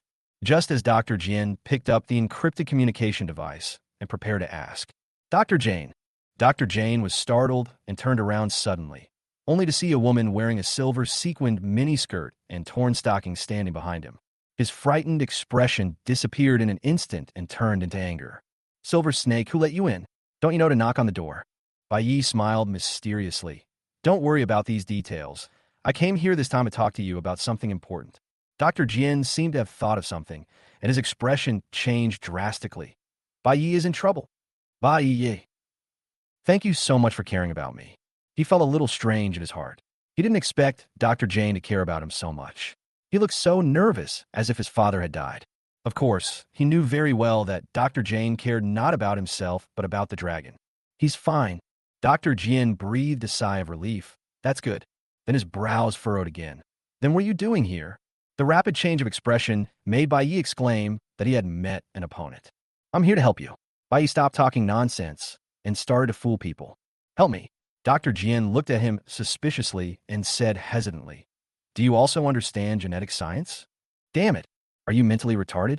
I know a lot about genetics, but what else can you think of? Bai Yi took a deep breath and said solemnly, Although I don't understand genetic science, I know that if you continue like this, you will never surpass your mentor, because one sentence directly hits Dr. Jian's inner pain point. If you want to deceive someone, you must first find out what he really cares about in his heart. Dr. Jian looked displeased. Your stabilizer quota for next month will be halved. You can leave now. Bai's expression turned cold, and he made a lightning-fast move, instantly strangling Dr. Jian's neck. You'd better not interrupt me when I'm talking to you, understand? You. Dr. Jian's face turned red for being pinched. He struggled hard, but to no avail. He is just an ordinary person. How can he resist Bai Yi, who has been injected with type 3 gene drug? Just like how Bai Yi was unable to resist the defilement of the silver snake just now. Chapter 190. Dr. Jane. I have gradually understood everything. Can you please be quiet and listen to me now? Dr. Jian has a very strong temper. Even when his life and death are not in his own hands, there is only shock and anger in his eyes, not fear. Bai Yi smiled slightly. Do you know what the most hopeless way to die in this world is? That is to fall before dawn. You have found a candidate for the dragon and seen the dawn of surpassing your mentor. But if you die now, your plan to create a dragon will be completely shattered. You will never be able to surpass your mentor in your entire life. Dr. Jane's pupils suddenly contracted, and resistance and fear appeared on his face. Bai Yi let go of his hand, and Dr. Jian slumped down on the office chair, breathing heavily. He stared at Bai Yi intently. What on earth are you going to do? Which director asked you to come here? Dr. Jane knows Silver Snake very well. She has no rebellious spirit. She only pursues hedonism. She lives one day at a time and sleeps with as many women as she can. If there were no other directors backing him up, they would never disobey me or even attack me. It doesn't matter what I'm going to do, and it doesn't matter who sent me. What matters is what you want to do. Bai Yi smiled mysteriously and patted Dr. Jian's shoulder heavily. Dr. Jian, I know you're very unwilling and want to surpass your mentor, but can you really do it? I can. Dr. Jane said angrily. Bai Yi imitated the silver snake's smirk and said disdainfully, It's okay to cheat others, but don't cheat yourself, can you? You're just a substitute for your mentor. Your only value is to replace your mentor and complete the Yinglong plan. When Yinglong is born, the world will only marvel at your mentor's extraordinary talent. And you're just a lucky guy who picked up on others' ideas and stood on the shoulders of giants. Dr. Jian was completely enraged. He even ignored the difference in strength and reached out to grab Bai's collar. As a result, he was gently pushed by Hakuno and collapsed on the seat. He continued to speak angrily. You're talking nonsense. Am I talking nonsense? Your mentor created two dragons, Sanglong and Inglong, but what about you? You don't have any. Dr. Jin's expression changed slightly, but he was still arguing, eager to prove himself.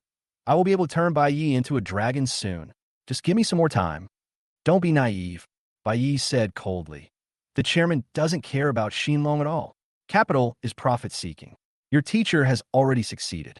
They naturally hope that you will continue along the path of your mentor, rather than forging a new path and creating another dragon. Even if this dragon is more powerful, the chairman will not believe it. He will just think you are defrauding funds. Dr. Jin was about to retort when Bai Yi interrupted him. Don't rush to refute. What you said is one-sided. Besides you, is there anyone else in this world who believes it? Think carefully about it. When you excitedly went to the chairman to report Xinlong, what was his reaction? Did he really care about Xinlong? Dr. Jin felt like he was poured with a bucket of cold water, and the chairman's words echoed in his ears. Do you think I can wait another 10 years? I will give you funds and manpower, and you can train new dragons, but you must remember that thing is the top priority. Dr. Jin's face suddenly turned pale, but the chairman promised to give me funds. Stupid. He was just trying to steady you, so you could continue completing Yinglong. Boom! A bolt from the blue exploded in Dr. Jin's heart. He felt as if all the strength in his body had been drained away, and the light in his eyes became dim. The defense was broken. In fact, he had already understood it in his heart. The chairman's attitude was enough to explain it, but he had always been unwilling to admit it, and even more unwilling to think about it in this way. Bai Ye's words broke down the wall in his heart, forcing him to face the cruel reality. Annoyance, dejection, and anger appeared on Dr. Jin's face. He clenched his fists and said angrily, "So what? Even without full support, I can still create a new dragon." Bai Yi sighed and shook his head. How long do you think the chairman can live? If he dies, you won't get any support at all. Dr. Jin sneered, his words revealing full confidence. With my talents, no matter who succeeds me as chairman, they will make use of me. How can I not get support? Don't you find it strange? Dr. Jin frowned slightly. What's strange? I'm surprised by Ye's appearance. If I think about it carefully, there hasn't been anyone with a dragon physique in all these years. So why did one appear today? And his genetic test results showed no abnormalities. Dr. Jin was stunned at first, then he was horrified. He realized something that was extremely terrifying when he thought about it carefully. There is no way a normal human could adapt to a dragon. Even a blue dragon can only do so because of its extraordinary powers. Hakuno's ability to adapt to dragons means he's not a normal human and must have undergone a transformation. So here comes the question. Who transformed Hakuno? He carefully recalled every detail about Bai Yi. Airborne trials, bombing all the contestants without punishment, and tampered genetic test results. A thought flashed through his mind like lightning. It's Lu Yunxiao. You and Bai Yi are both Lu Yunxiao's people. Dr. Jin's eyes widened, his mind churning with thoughts. Through these clues, he had figured out everything. Bai Yi was planted in the selection competition by Lu Yunxiao. People at the bottom didn't know this, but it was no secret to the top management. Bai Ye's sudden appearance and Inche's abnormal showdown were all Lu Yunxiao's pressure on him. Lu Yunxiao once tried to recruit him, but he refused. Unexpectedly, Lu Yunxiao had not given up yet. He not only instigated the rebellion of Silver Snake, but also created a dragon candidate like Bai Yi, just to tell himself who can help him create a real dragon. The more Dr. Jin thought about it, the more frightened he became. As a director of Tianqi, it was normal for Lu Yunxiao to have his own secret laboratory, but he never imagined that Lu Yunxiao's laboratory could actually produce a candidate for the dragon. Who was it? Who was in charge of the experiment? Could it be Pei Qinghua? No matter who it is, the most difficult step in making a dragon has been completed by Lu Yunxiao. Even without him, they can figure out the remaining steps by spending time. No wonder Inshi said that once the chairman died, he would not get any support and no one needed him at all. No, this can't be. My lifelong dream has yet to be realized. Only I can create a true dragon. Bai Ye's expression was slightly strange. Lu Yunxiao? Little Lu's father? This is not what I said. It's just your guess. It has nothing to do with me. His original intention was to pretend to have the support of a certain director and deceive Dr. Jin into cooperating with himself and even the forces behind him. After all, the chairman was dying, and the people below him were definitely not of the same mind. He didn't know the director of Apocalypse, and he didn't think of mentioning the names of other directors. He didn't want it to be as mysterious as possible. As long as he could fool people at the time and get the Panga USB drive, it didn't matter if he was discovered later. But I didn't expect that Dr. Jian was really extremely smart and figured out the answer himself. You will know who is behind me once you decide to join us, Bai Yi said ambiguously. Dr. Jian narrowed his eyes slightly and listened to Bai Ye's vague statement. He knew that he had guessed correctly. It was Lu Yinxiao. Family, don't forget to get some free gifts while you're enjoying the show. Follow us for the lucky hands. Chapter 191. Panga USB? Just took it out like that? Since you already have the foundation to build a dragon, why are you trying to win me over? Hooked. Bai Yi smiled secretly in his heart. The fact that he could ask this question meant that Dr. Jian was already moved. On one side is the dying chairman who doesn't take the new dragon seriously. And on the other side is the young director of Apocalypse who can create a candidate for the dragon and is willing to wait for 10 years.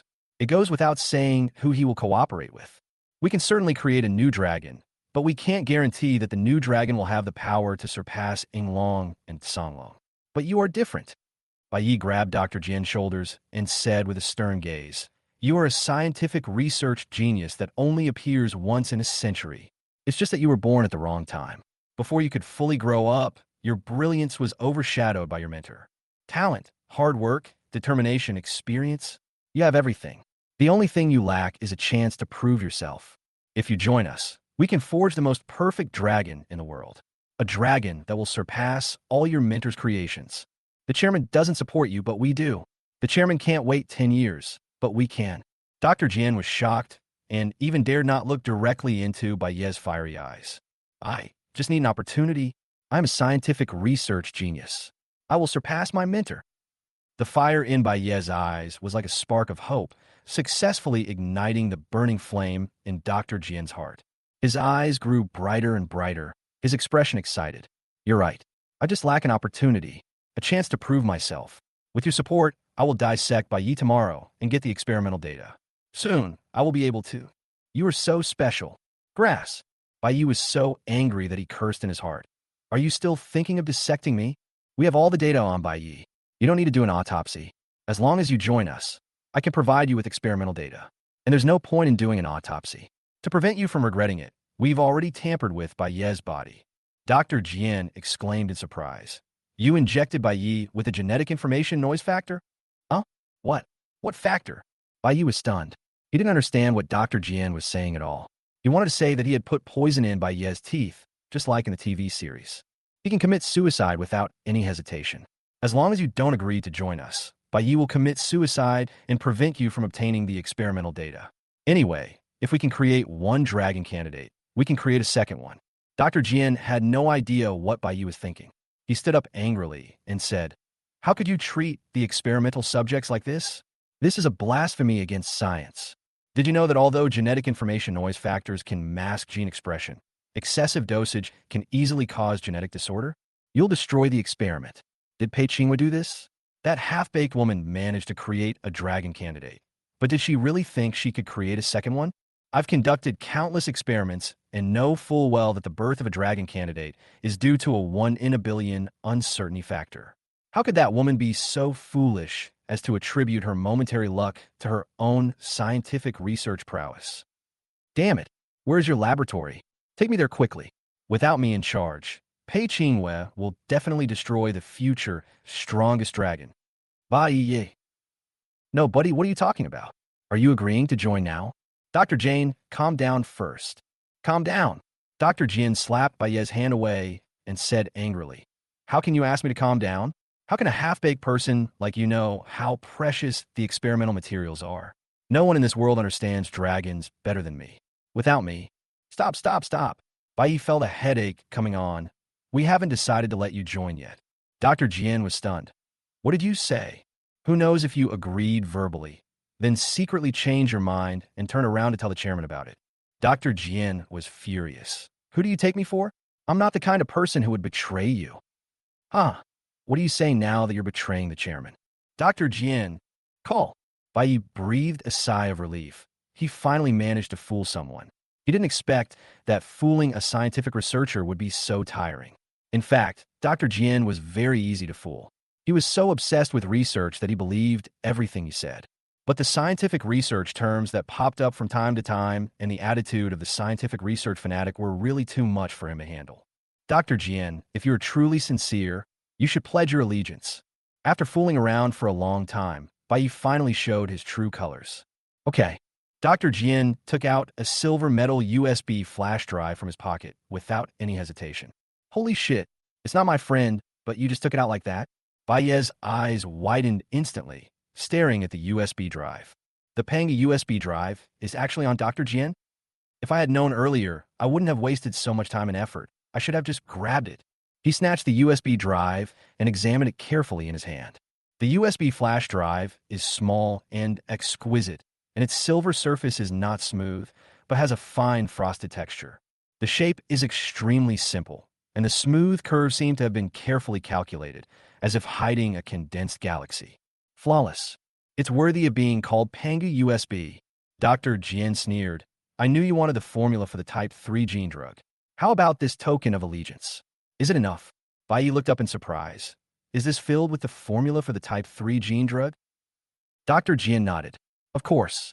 Is there anything better than this to demonstrate sincerity? The password is 836295. Entering it incorrectly 3 times or attempting to force the password will automatically erase the contents of the USB drive. A basin of cold water was poured on by Ye's heart, and he felt a chill in his heart. No wonder this crappy USB flash drive doesn't even have any mysterious patterns on it. It's simply plated with a layer of silver. It's so ugly and prickly. It turned out to be just an ordinary USB flash drive. Bai silently put away the USB drive. Your sincerity is not enough. Not enough. Dr. Jian was stunned. The most precious things in the core laboratory are type 3 gene drugs and Yinglong. Do you want Yinglong? Even if I can give it to you, how can you take it away? Bai shook his head and coldly spat out 4 words. Panga USB drive. What? Dr. Jian was shocked. Panga USB drive? The company got the Panga USB drive. Bai. Are you kidding me? You didn't even know? The chairman did get the Panga USB drive. Dr. Jian's expression changed again and again. Do you think the Panga USB drive is in my hands? In the core laboratory? He laughed uncontrollably as he spoke. If what you said is true, then it's even more unlikely that the Panga USB drive is with me, because I'm good at genomics, genetic engineering, and bioinformatics, not computer engineering, information technology, programming languages, and compiler theory. Bai's face darkened. Speak human language. Chapter 1, 92 Destined? Dr. Jian showed disdain on his face, as if he was looking at an illiterate person. In short, I can't crack the Panga USB drive, so the chairman will naturally not give it to me. You can't crack your pride. Where's the Panga USB drive? How should I know? The Panga USB flash drive is a matter of great importance. I'm afraid only the chairman knows about it. All the people involved in the research must have been imprisoned and have no contact with the outside world. Bai is very angry now. He wasted so much time, but still couldn't find a Panga USB flash drive. He only gained 500 chi in health, gained super hearing, super speed, 1/15 of a dragon's gene, the formula of type 3 gene potion, saw the hidden trump card of Apocalypse, Yinglong, and his status was improved, the first of the 12 zodiac signs in the future, the dragon. Other than that, nothing. Damn it. Damn it. God's patience has been completely exhausted. Okay, you like to hide it, right? The chairman is the only one who knows, right? I will kidnap the chairman of Tianqi tomorrow. I want to see how you can fight against the gods in Shuguang City without Yinglong. Silver Snake, I've already shown my sincerity to you. Shouldn't you let me join? Bai interrupted coldly. Now is not the time. I will contact you when the time is right. After saying that, he turned and left, completely ignoring Dr. Jian, who was looking stunned. Dr. Jian's face was gloomy, and he felt like he was being fooled. Just because I don't have a Panga USB drive, you think I'm worthless? He is not a fool. On the contrary, he is extremely smart, but he lacks emotional intelligence. Bai's completely different attitude made him realize that he was about to be abandoned. Damn it. Damn everyone on the board. They have no respect for science at all. Liar. They're all liars. They say I am a genius, but I just want the Panga USB flash drive. His expression grew increasingly ugly, and a sense of panic rose in his heart for no apparent reason. No, I can't just sit there and wait for death. Liu Yanxiao thinks I am worthless and must be planning to let Pei Qingyue take my place and create a new dragon. After all, Bai was trained by Pei Qingyue. Even if this woman relied on luck, how could a person like Lu Yunxiao, who was just sitting in an office and doing nothing, understand the ins and outs of this? He must think that Pei Qing Yue's scientific research level is higher than mine. I must demonstrate irreplaceable value in order to continue to serve as the chief scientist of Apocalypse and lead the Xinlong project. With this thought in mind, a bold plan began to brew in Dr. Jane's mind. Time stands still. Bai Yi rushed all the way back to the previous observation room. Time to recover. In the observation room, he started boxing without saying a word, not wasting every minute and every second, trying to adapt to his stronger body as quickly as possible. Because he had decided to give Tianqi a surprise tomorrow, a surprise from God. Night. The lights in the core laboratory are still cold and bright, and here the only way to judge the passage of time is by the clock on the wall. After a thrilling battle, the Silver Snake God walked out of the house refreshed. She closed the door gently, so as not to wake up the men who had fainted from exhaustion in the house. The observation period for the injection of Type 3 drug has passed, and it is time to take Li Hu and others away. So she went to see Dr. Jane. Dr. Jian, can I take Li Hu and the other two away? Dr. Jian raised his head from the mountain of experimental data and frowned when he saw the silver snake coming again. Well, take them away, and take Hakuno with you. Ever since he learned that Bai Yi had been injected with a genetic information noise factor, he gave up the idea of dissecting Bai Yi, because even if he did, the experimental data obtained would not be accurate. Silver Snake was slightly stunned. No more dissection? What a fickle man. She didn't dare to question Dr. Jane's decision, for fear that he would reduce her share of gene stabilizer by half. She just listened to whatever Dr. Jane said. Yes, Dr. Jane. Silver Snake was about to turn around and leave, but Dr. Jane suddenly called her. Wait a moment. Silver Snake was a little confused. Is there anything else? Dr. Jin glanced around and saw that no one was passing by. He said in a deep voice, Does your proposal still count? A hint of confusion flashed across Silver Snake's eyes. A suggestion? What suggestion? Could it be? She remembered that she once seduced Dr. Jane, hoping to sell her body in exchange for more stabilizers, but was rejected. Haha, Mun. She sneered in her heart. He pretended to be righteous all day long, but in the end, he still fell at the feet of this old lady. Although she despised him in her heart, she kept smiling coquettishly. Silver Snake glanced at Dr. Jian and said, Of course it counts. As he spoke, Silver Snake began to undress. Dr. Jian's face turned pale. What are you going to do? Silver Snake's hand in front of the beast froze, and he said in astonishment, Take off your clothes. Who told you to take off your clothes? Pick them up. Pick up your clothes quickly. None of these beasts are good people. Do you think that just because I agree to join you, you can play with me as you please? Silver Snake's delicate body trembled with anger. She felt that Dr. Jian was humiliating her. You asked me if my proposal counted, and now you're not willing to accept it after I took off my clothes? That's not the proposal I'm talking about. Dr. Jane said with disgust. You're so beastly that you can't communicate at all. Just go back and tell Lu Yinxiao that I'll give him a big gift soon. Let me tell Lu Yinxiao. Great gift. Silver Snake was instantly shocked physically and mentally, looking at Dr. Jian in disbelief. He actually found out? How did he know that I had secretly defected to Lu Yinxiao? Fear, tension, panic. All kinds of negative emotions swept through her body, gradually cooling down her hot body that had just finished exercising. Did the chairman know about this too? It's over, it's all over. Could this big gift be my life? Silver Snake wanted to explain that she was just confused that night, tempted by beauty, and wanted to collect stamps to show off Tianqi's director. But who would have thought that she would be on a pirate ship? You must convey my words. That generous gift will satisfy Lu Dong. Dr. Jian's tone was a little awkward. It was obviously his first time to flatter someone. For the sake of scientific research, he had to flatter.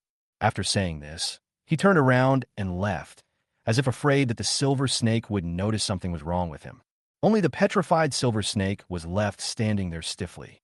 Wait, something doesn't seem right. Dr. Jian doesn't seem to be reporting me, but is really going to give a gift to Lu Yinxiao? Why? Dr. Jian is clearly the chairman's man. The chairman? Silver Snake suddenly realized that Dr. Jian was not just a scientific research maniac. He also understood some social ways. The chairman's life is coming to an end. As Tianqi's chief scientist, Dr. Jian naturally has to consider what will happen after the chairman's death. He is taking sides in advance. Just like myself. Chapter 193, Let's Get Rid of Chairman Tianqi Tomorrow. Dr. Jian walked into Inglong Laboratory as usual and greeted the oncoming researchers warmly. Dr. Jian, your speech today was really great and thought-provoking, said a researcher admiringly. Dr. Jian frowned slightly. Speech? He recalled carefully, and it seemed that he had indeed said a few words at the morning meeting this morning. But they were just a few normal sentences, no different from usual. His expression turned cold. Instead of spending time flattering others, it's better to do more research. The researcher's smile froze, and he scratched his head awkwardly. Yes, the doctor is right. The researchers left dejectedly, and the others who were eager to try looked at each other in bewilderment. The notebooks in their hands still recorded by Yi Gaoshan's remarks. There were some parts that they just couldn't understand, and they had been thinking of asking about it. I don't dare to ask now. Dr. Jian walked into Inglong's control console with a cold face. Several scientists who were discussing 1478 immediately surrounded him when they saw him come in. Dr. Jian, there are several issues with the experimental reaction of 1478 today. Dr. Jian interrupted coldly. From today on, no one except me can enter the Inglong console. Everyone was stunned. Dr. Jian, what are you doing? Oomph. Dr. Jian snorted coldly. It's because of you good-for-nothings like you that the speed of Inglong research has been slowed down. From today on, I will personally handle the research, and you only need to cooperate in the laboratory outside. This is an order. Faced with his toughness, no one dared to say anything and could only leave the console in shame. After everyone left, Dr. Jian slowly walked to the glass curtain wall, gazing deeply at Inglong, who looked like an ancient mythical creature. Suddenly, he stretched out his hand, placed it gently on the glass, and stroked it through the glass. His tone was calm, but contained an inexplicable chill. Inglong, I will allow you to demonstrate your true value and become my Xinlong's token of allegiance. Outside, the night was as dark as ink. Only a waning moon hung in the sky, its cold light spreading over the barbed wire of the military base and casting mottled shadows on the ground. A fully enclosed armored vehicle is slowly driving away from the military base. In the car, Silver Snake was a little absent-minded, still thinking about what Dr. Jian had just said. The short words were too shocking to her. Dr. Jian's attitude is intriguing. His stance on apocalypse is enough to cause a huge uproar. The undercurrent hidden beneath the Dawn City is surging more and more. Where should I go when I am caught in the vortex? Chun In's lowered his head, but beneath his calm face lay a heart that wanted to subvert apocalypse. Wuda looked at Bai Yi from time to time, wanting to hug his thighs. He knew very well that being a candidate for the Chinese zodiac was nothing, just a little higher than the bottom. If he wanted to stand out, he had to have the support of a noble person. Although Bai Yi was injected with a rabbit-shaped potion, what he valued was not Bai Yi's own strength, but the powerful connections hidden behind it. Bai Yi closed his eyes and rested. All he could think about was the Black King coming tomorrow and kidnapping the chairman of Tianqi. The god of the new era is here, but Tianqi not only refuses to obediently offer the Panga USB drive, but also dares to hide it so deeply. How dare you? I'm going to fucking get the chairman of Tianqi tomorrow. Among the people in this car, Li Hu is the simplest one. Others are thinking about the future situation of apocalypse, how to subvert apocalypse, a brighter future, and how to kidnap the chairman of apocalypse. Only he was thinking about Silver Snake. He lowered his head and kept stealing glances at Silver Snake's thighs. The black stockings had long disappeared, and the white legs were crossed together, so white that they were dazzling. Everyone had different thoughts, and no one spoke along the way. Soon, the car stopped in front of Qiming College. Go back and get used to the genetic medicine. Someone will come to see you in a few days. After saying this, Inshi drove away, leaving only Bei and the other three. Mr. Bai, where do you live? I'll give you a ride. Budis Maïd. Bai Yi waved his hand and was about to speak when a cold snort suddenly sounded. Wuda, even though the gecko is not a tiger, it still has the word tiger in its name. Yet you are fawning over a rabbit. Really? Swish. A shadow flashed by, and Li Hu's face changed drastically. In his sight, a straight punch hit his chest at an extremely fast speed. The speed was so fast that he had no time to react. Just as he raised his arm, the fist hit his chest. Li Hu groaned, staggered, and took several steps back. Hey, it doesn't hurt. He stood firm and sneered. As expected of a rabbit, it's really fast, but what's the point if it can't hurt anyone? Although Bai Yi's punch just now was fast, it did not cause too serious damage. This made Li Hu realize the gap between the two. So what if they all receive the type 3 gene drug? There are differences even between type 3s. Speed is useless. It seems that you have really been stupid from taking pesticides. Baiye's mouth curled up into a sinister smile. He was unhappy because he couldn't find a paying USB drive. Unexpectedly, Li Hu, whose brain was influenced by animal nature, took the initiative to commit suicide. Don't blame him for being ruthless. Ha ha! Li Hu laughed wildly. A rabbit dares to provoke me? The smile on his face suddenly twisted, and the shrill scream seemed to be squeezed out of his throat, unpleasant and intermittent. He collapsed to the ground with his hands clasped in wudong position, his whole body bent like a shrimp, his lips pale, his face covered in cold sweat, and he was shaking uncontrollably. Baiyi retracted his foot, looked down at the suffering Li Hu, and said sarcastically, "Now you know whether speed is useful?" The only answer he got was Li Hu's screams. "I'm asking you a question. Do you have any manners?" Bang, bang, bang. Baiyi kicked Li Hu, who had no power to resist, again and again, and his screams became more and more shrill. "Speak. Are you dumb? Why, I'm a tiger." Li Hu's eyes were bloodshot. It was not only the physical pain, but more of a psychological one. He didn't understand why a tiger would be knocked down by a little white rabbit. What he didn't know was that Baiye's adaptability after injecting the potion was 100%, which was equivalent to refining it in an instant, while he only had 61% and was unable to exert the full power of the tiger-shaped potion. Although there's a gap in qi and blood between the two sides, breaking the weaknesses is enough to make up for the gap. If an ordinary person fights Tyson, if he can kick Tyson in the crotch first, Tyson will not be able to withstand it. Your name is Tiger, right? Bang, bang, bang. After a few kicks, Li Hu's eyes turned white. Wuda, who was watching from his side, was terrified. He felt pain for Li Hu. After these kicks, Li, who was probably going to be crippled, he didn't expect that Baiyi would be so powerful after being injected with rabbit genes. Li Hu, who was injected with tiger genes, was killed instantly with one move. Although the attack location was a bit, but winning is winning. In a real battle, the enemy will not play by the rules of martial arts with you. Fainted already? Baiyi suddenly felt bored. This was too much. Are you pretending to be faint? Bang, bang, bang. Baiyi kicked several more times, and slight cracks appeared on the ground under Li Hu.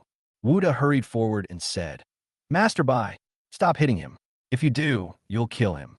Baiyi said disdainfully, "If I don't kill him, then wouldn't my beating be in vain? Veyu de Stund. That makes sense." "No, Mr. Bai, he's the company's property now. It would be hard to explain to the company if you killed him." "An explanation? I'll ask the company to give me one tomorrow." Wuda was very anxious. He didn't care about Li Hu's life or death, but he didn't want Baiyi to offend the upper echelons because of this matter. Even if Baiyi had a background, he would inevitably suffer. Wouldn't that affect my future? His eyes rolled, and he immediately changed his tone. "Master Bai, think about it. If you beat him to death today, how are you going to beat him again tomorrow? Wouldn't it be too easy for a fool like him to die like this? You should beat him every day. Let him live a miserable life. The longer he lives, the more others will know your majesty, and the consequences of offending you will become known to everyone in the world." Baiyi slowly put down his foot, which he had just raised. He looked at Wuda strangely. Wuda smiled innocently and nodded. "Ha. No wonder you're called Wuda. You're really fucking wicked." Wuda's face flushed as if he had received a compliment. "Master Bai, you are really good at judging people. The fortune teller said that I am lacking in virtue." Chapter 194. Get in a car. Get out. Suddenly, the sound of cars roared from the street in the distance. Baiyi looked up and saw a cobalt blue sports car speeding towards him. The lines of the car body were smooth, like the undulating waves of the sea. Swish! The tires rubbed violently against the ground, making a sharp hissing sound, accompanied by rising green smoke and heat waves. The cobalt blue sports car swung sideways at an almost exaggerated angle, and the rear wheels drew a charred arc on the ground. Finally, it shook slightly due to inertia and stopped steadily in front of Baiyi. Inside the car, and Xiaodong's hair was a little messy due to the wind, but it added a bit of unrestrained beauty. She stroked her hair lightly and tilted her head slightly. "Get in the car." Baiyi looked at the cobalt blue sports car and glanced at Xiaodong suspiciously. When did this rich woman buy the sports car? He did not open the car door, but jumped lightly and sat in the passenger seat. Buzz! The cobalt blue sports car hummed and sped away. "Mr. Bai, Sister-in-law drives slowly. Wuda chased after him, waving as he ran, until the sports car disappeared around the corner, and then he stopped. Chun-in saw everything. He walked silently into the darkness deep in the street and disappeared. Only Lee, who was still sleeping on the ground. The night was like melted ink, splashing all over the street. The cobalt blue sports car lay low on the road, its engine roaring, its headlights splitting the thick darkness, drawing two thin strips of light ahead. "When did you buy the sports car?" Bai asked, tilting his head to the side of the passenger seat. And Xiaodong's delicate profile came into view. The neon lights outside the car passed across her face like flowing lights, and the colorful lights danced on her eyelashes. She stared at the road ahead, her eyes fixed on the road ahead. "The deer gave it to me on my birthday, August 26th last year." "What?" Bai was shocked by the light words. "Birthday? A sports car? In my previous life, I didn't even receive a fucking sport car model on my birthday. Talk to Xiaolu when you have time.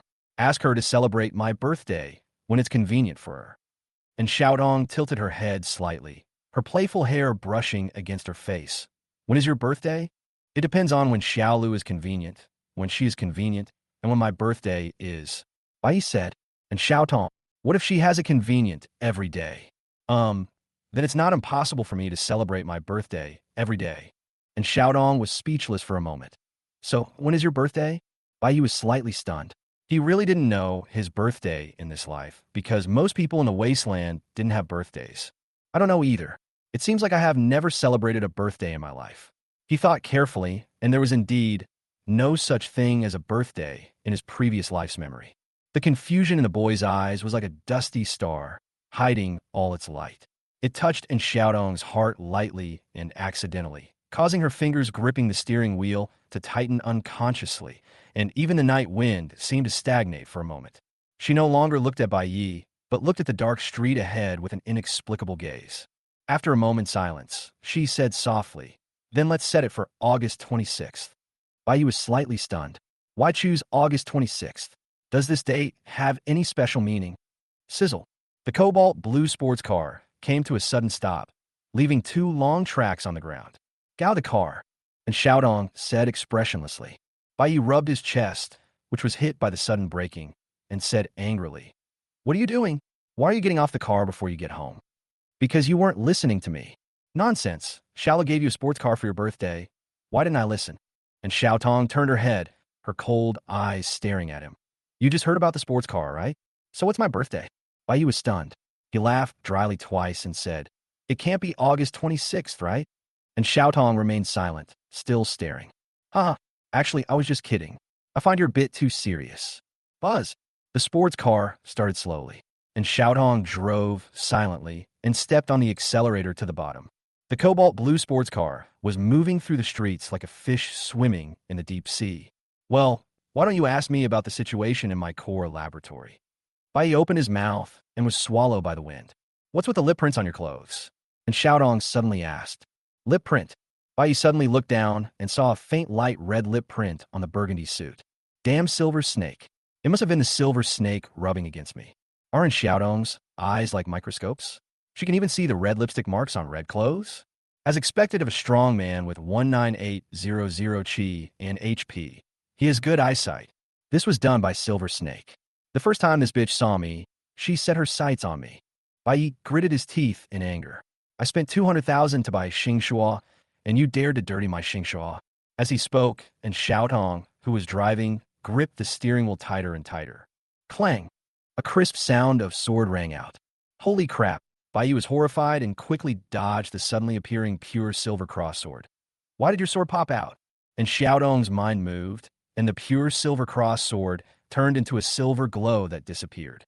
She said calmly, "I've been training a lot recently, and my mental strength has increased too quickly, causing my abilities to get out of control from time to time." "Then you better be careful. Swords have no eyes." "Don't interrupt." "What happened next?" Silver Snake kept asking for it. "So you gave it to him?" Bai Yi felt an inexplicable chill. It must be because the night wind was too cold. "How is that possible?" "I'll give it to you if she asks for it." "Who do you think I am?" After these words were spoken, the night wind seemed not so cold anymore. Soon, they arrived at Moxianjuan. After entering the house, and Xiaodong immediately said, "Take off your clothes." Bai Yi was stunned. "Why?" You're not going to learn Silver Snake too. Your clothes are dirty. I'll throw them away for you. Throw it away? I spent 200,000 on it. I bought it. Then buy me another one. Bai Yi took off his shirt reluctantly and watched Xiaotong throw the clothes into the trash can. Then Xiaotong went into the bathroom again, washed her hands, and then returned to the living room. By the way, what genetic drug did you inject? 1/15th of a dragon. And Xiaotong frowned slightly. What do you mean by 1/15th of a dragon? Bai Yi smiled smugly. You don't understand this, right? To become a dragon, you need to inject 15 injections of type 3 gene potion. I just took the first injection. Oh, and Xiaotong's lips curled up with a hint of amusement. Are you sure it's 1/15th of a dragon? And not a small white rabbit? Bai Ye's face darkened instantly. What little white rabbit? Where did the little white rabbit come from? Chapter 195 Tianqi Chairman's Press Conference. Sister Pei told me the results of your genetic test a long time ago. Little white rabbit. And Xiaotong sat on the sofa, holding a steaming cup of rabbit water, her tone calm, but deliberately drawn out. That's only temporary. Temporary. Don't you understand? What's with that rabbit-shaped water cup in your hand? I remember you used gilded teacups before. You're talking about this. And Xiaotong shook the cartoon rabbit water cup in her hand and explained calmly, little white rabbits are very cute, so I bought a little white rabbit water cup. What do you think isn't the little white rabbit on it very cute? The 3 consecutive blows of the little white rabbit were like 3 heavy hammers hitting Bai Ye's heart. Cute as hell. You scheming woman. When I transform into a dragon, I'll let you know that the little white rabbit isn't my dark past. It's the path to my origins. Okay, let's get down to business. And Xiaotong said as she took a sip of the little white rabbit water cup. Bai Ye's eyelids twitched when he saw this. He decided to throw away the little white rabbit water cup at night when Xiaotong fell asleep. I found the location of the core laboratory through the White Dove Ring. It's at a military base in the northeast corner of Dawn City. I followed you to the outskirts of the military base and stopped there. It's heavily guarded and difficult to sneak in. Do you know the exact location of the core laboratory? The core laboratory is underground. I was in the car the whole time and couldn't determine its exact location. Bai Yi said casually.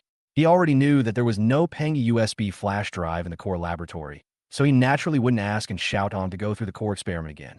His mind is now full of how to kidnap the chairman of Tianqi. With his current strength, as long as he finds the location of Chairman Tianqi, he can use the time stop function to sneak in and kidnap him quietly. The only problem is that it is a huge waste of time. After returning from this trip to the core laboratory, he only had 16 minutes and 3 seconds left. Hiding the forbidden object, taking off Li Hu's pants, and searching the core laboratory took him quite a while.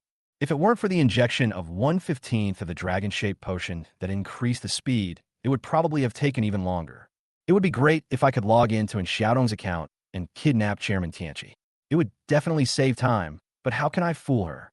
I always feel that there's something ill in the way you look at me.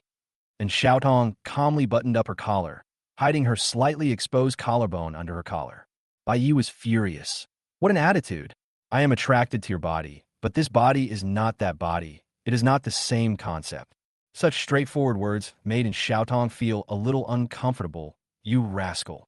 Her eyes flickered as she changed the subject. How are the core lab's defenses? Are you confident you can infiltrate? Hakuno was about to say that the core lab could defend against the 10 kings, but suddenly changed his tone. The defense is okay, it just needs more soldiers, and there are also many genetically modified people stationed there. Your body plus my abilities will definitely be no problem. And Xiaotong nodded. As long as you are sure. When do you plan to start? Tomorrow. Bai Yi blurted out. He planned to first trick Xiaotong into getting her body, and then pretend to break into the core laboratory, but actually kidnap the chairman of Tianqi. After staying in Dawn City for so many days, he is no longer a newbie who knows nothing. The central area of Shuguang City is called Shuguang Terrace. It is where only the company's top executives live. Outsiders are not allowed to enter. The security level is extremely high. I think Chairman Tianqi is there. Once you sneak in, you can slowly search for him. I don't believe you won't find that Lao Deng. Not tomorrow. And Xiaodong frowned slightly and directly rejected Bai Ye's proposal. Why not tomorrow? Are you having your period? Click. There was a clearly visible crack on the little white rabbit water cup in Xiaodong's hand. She stared at Bai Yi with a dim gaze, her light brown eyes like glass immersed in ice water. She didn't blink, didn't move, just watched quietly. Bai Yi felt a little scared, as if the pure silver cross sword would pop out in the next second. Go back in 3 days. Why? Because Chairman Tianchi will hold a press conference in 3 days. All major forces will send people to attend, which will inevitably attract a lot of attention and security forces. By then, Apocalypse's focus will be on the press conference, so the defenses of the core laboratory will naturally be somewhat weak. What did you say? Chairman Tianchi held a press conference? Baye's eyes were frighteningly bright. He felt that his luck had finally improved. It is really like searching for a needle in a haystack, but finally finding it without any effort. Lao Deng, you are in my hands now, aren't you? And Xiaodong thought Bai Yi was happy because the core laboratory's defenses were weak. She explained, the recent outbreak of the mutant scarlet virus and the news about the Pangu USB drive released by the zoo director have put Apocalypse Company at the center of public attention. That's why Chairman Tianchi wanted to hold a press conference. First, to call on all major forces to donate money and materials to jointly resist the fake people. Second, to clarify the rumors about the Pangi USB flash drive. Third, Chairman Tianchi probably wanted to stand in front of the public and tell everyone that he is not dead, so as to calm people's hearts. All right, Bai clapped his legs and stood up, his expression excited. It's settled. 3 days from now, I'll borrow your body while I kidnap and break into the core lab. And Xiaotong was a little confused. Is it necessary for you to be so happy about such a dangerous thing? Bai Yi waved his hand and said passionately, what's the danger? This time I saw the dark side of Apocalypse Corporation in the core laboratory. Countless wastelanders were treated as experimental consumables by them and thrown away like garbage after use. If a company like this gets hold of the Pangi USB drive, it will be a disaster for everyone in the world. In 3 days, it will be my turn to enforce justice on behalf of heaven. And Xiaodong's eyes trembled. She found that although Bai Yi was not very reasonable in his daily life, he always knew right from wrong. It would be great if there were more people like Bai Yi in the world. Then the world will be peaceful. She suppressed her churning thoughts and said calmly, so, the source of those human experiments and organ trafficking is the core laboratory? Yeah, that's right. It will be easy once we find the source. I can stake out the source and see how they transport the wastelanders to the core lab. Then, I can follow the clues and find the slave-catching company behind it. Afterwards, and Xiaodong discussed with him the specific details of how to sneak into the core laboratory. Bai Yi just watched the cherry-pink little mouth chattering silently. Not listening to a word he said, all he could think about was kidnapping the chairman of Tianchi. As he thought about it, his mind began to wander, and his thoughts drifted to the silver USB drive in his pocket. The formula of the Type 3 gene potion, the treasure that the director, one of the 10 kings, has been fighting against Apocalypse for many years and has always wanted, is now in his pocket. There's no use having this thing because he can't understand the formula at all. Even if he can understand it, he won't be able to make it, and there is no laboratory or raw materials for him to make it. It's useless. The greatest value of this thing is selling. Chapter 196, God's Lies and the Deceived Little Tong. With this thought in mind, Bai Yi interrupted the chattering in Xiaotong. Xiaotong. And Xiaodong paused and looked at Bai Yi with a somewhat unnatural expression. Can I trust you? Bai Yi asked seriously. And Xiaodong seemed to be infected by Bai Yi, and her expression gradually became serious. She did not answer, but nodded. But what was conveyed in those light brown eyes was as solemn as a vow. Bai Yi took a deep breath and said, I decided to tell you a secret about my true identity. Real identity? And Xiaodong's expression was slightly strange. I know your true identity. Aren't you the Black King? Ah, Bai Yi was shocked. How did you know? Phew. When Xiaodong saw that Bai Yi was pretending as if it were real, she almost couldn't help laughing out loud. You said it yourself last time. Uncle Li said that if someone didn't know you, they would think you were the leader of the 10 kings. You said you were. Bai Yi's face darkened. He thought his identity was exposed. Stop laughing. I'm talking about another real identity. I also know your other true identity. Huh? The god of the new age. And Xiaodong pursed her lips, trying not to laugh out loud, but her shoulders were trembling slightly. Bai Yi's face darkened even more. Be serious? I'm talking to you about serious matters. Okay, go ahead. I am listening. Bai Yi said seriously and solemnly. Actually, I am the future leader of the 12 zodiac signs, the dragon. Ha ha ha. A silver bell-like laughter sounded, and then Xiaotong laughed so hard that her body shook. She really couldn't hold it back anymore, and a blush appeared on her fair little face. Stop laughing. What I said is true. Even if what you said is true, but When Xiaodong thought about what she was going to say next, she couldn't help laughing again. But what? But our sofa can't accommodate so many people. And Xiao Tong. Bai Yi angrily pounced on Xiaodong on the sofa and covered her mouth. When the warm palm touched the soft lips and the man's weight pressed down, and Xiaodong's laughter stopped abruptly. A hint of panic unique to an ignorant girl flashed in her eyes, and she hurriedly pushed Bai Yi away. I'm not laughing anymore. Just continue talking. Her eyes dodged, and her fingers seemed to be stroking the hair that was messed up by Bai Yi steadily. But in fact, her heart was in turmoil. You really don't want to laugh anymore? Bai Yi stared at her fiercely. Don't laugh anymore. And Xiaodong lowered her head slightly. Real? Really? If you don't tell me, I'm going to bed. She was a little annoyed and angry at being looked at. Okay, let me continue. I must reiterate to you that I'm not kidding. I am indeed the future leader of the 12 zodiac signs, the dragon. Bai Yi suddenly looked up and stared at Xiaotong closely, and found that apart from her slightly flushed face, the other party was indeed not smiling. Only then did he slowly tell some of the things that happened in the core laboratory. After hearing this, and Xiaodong's eyes widened unconsciously. Your physique is so special that you can become a dragon. It turns out that 1 in 15 dragons is real.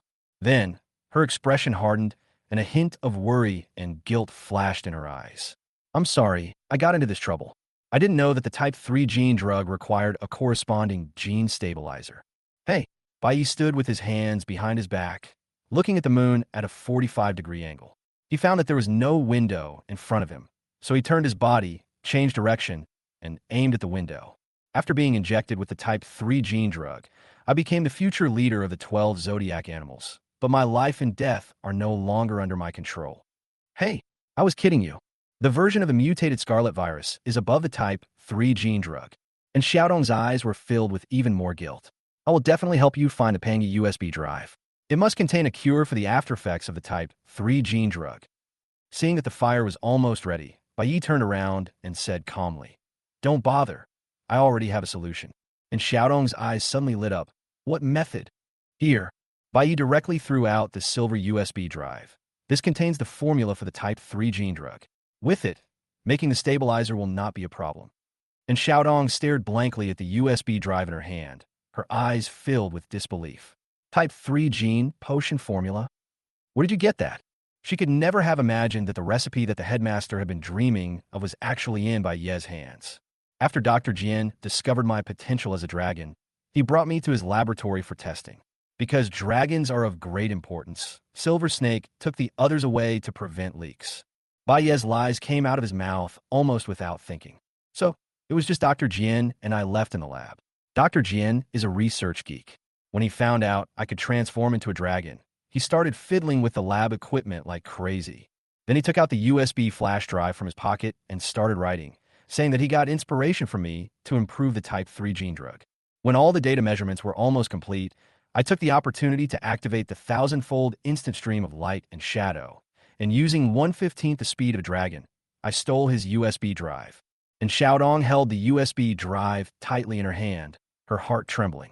She knew that although Bai Yi said it was simple, the process must be extremely dangerous, and there must be no mistakes, otherwise there would be no recovery. You stole his USB drive. You won't be discovered, right? No. Bai Ye's mind raced, and he smirked. During the experiment, I pretended to be mad and took the opportunity to mess up his lab. I also damaged a lot of things, including his spare USB drive.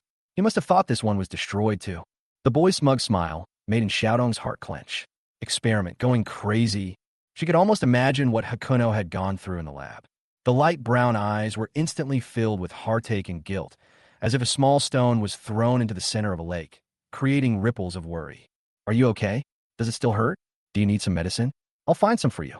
Before Xiaodong could finish her words, she turned around and was about to run, but was stopped by Bai Yi. She turned around to look at him. The anxiety in her eyes could not be concealed, and even her lips were pursed until they turned pale. No need. Have you forgotten my recovery ability?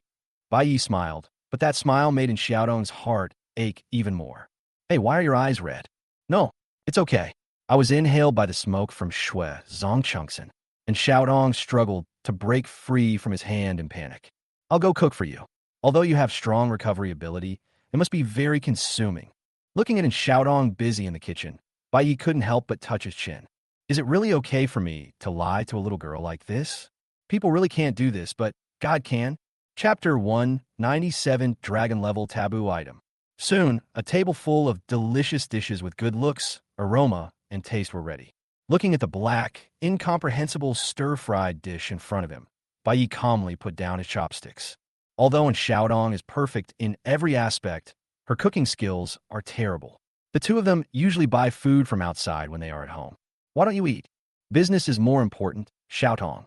You said I risked my life to get the formula for the type 3 gene drug. Shouldn't you, the silent court? Bai Yi rubbed his hands.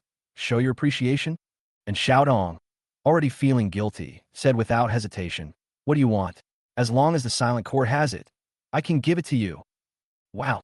Does your master know that you sold the silent court like this? Bai Yi thought about it and realized that besides the Pangy USB drive, what he wanted most was to improve his strength.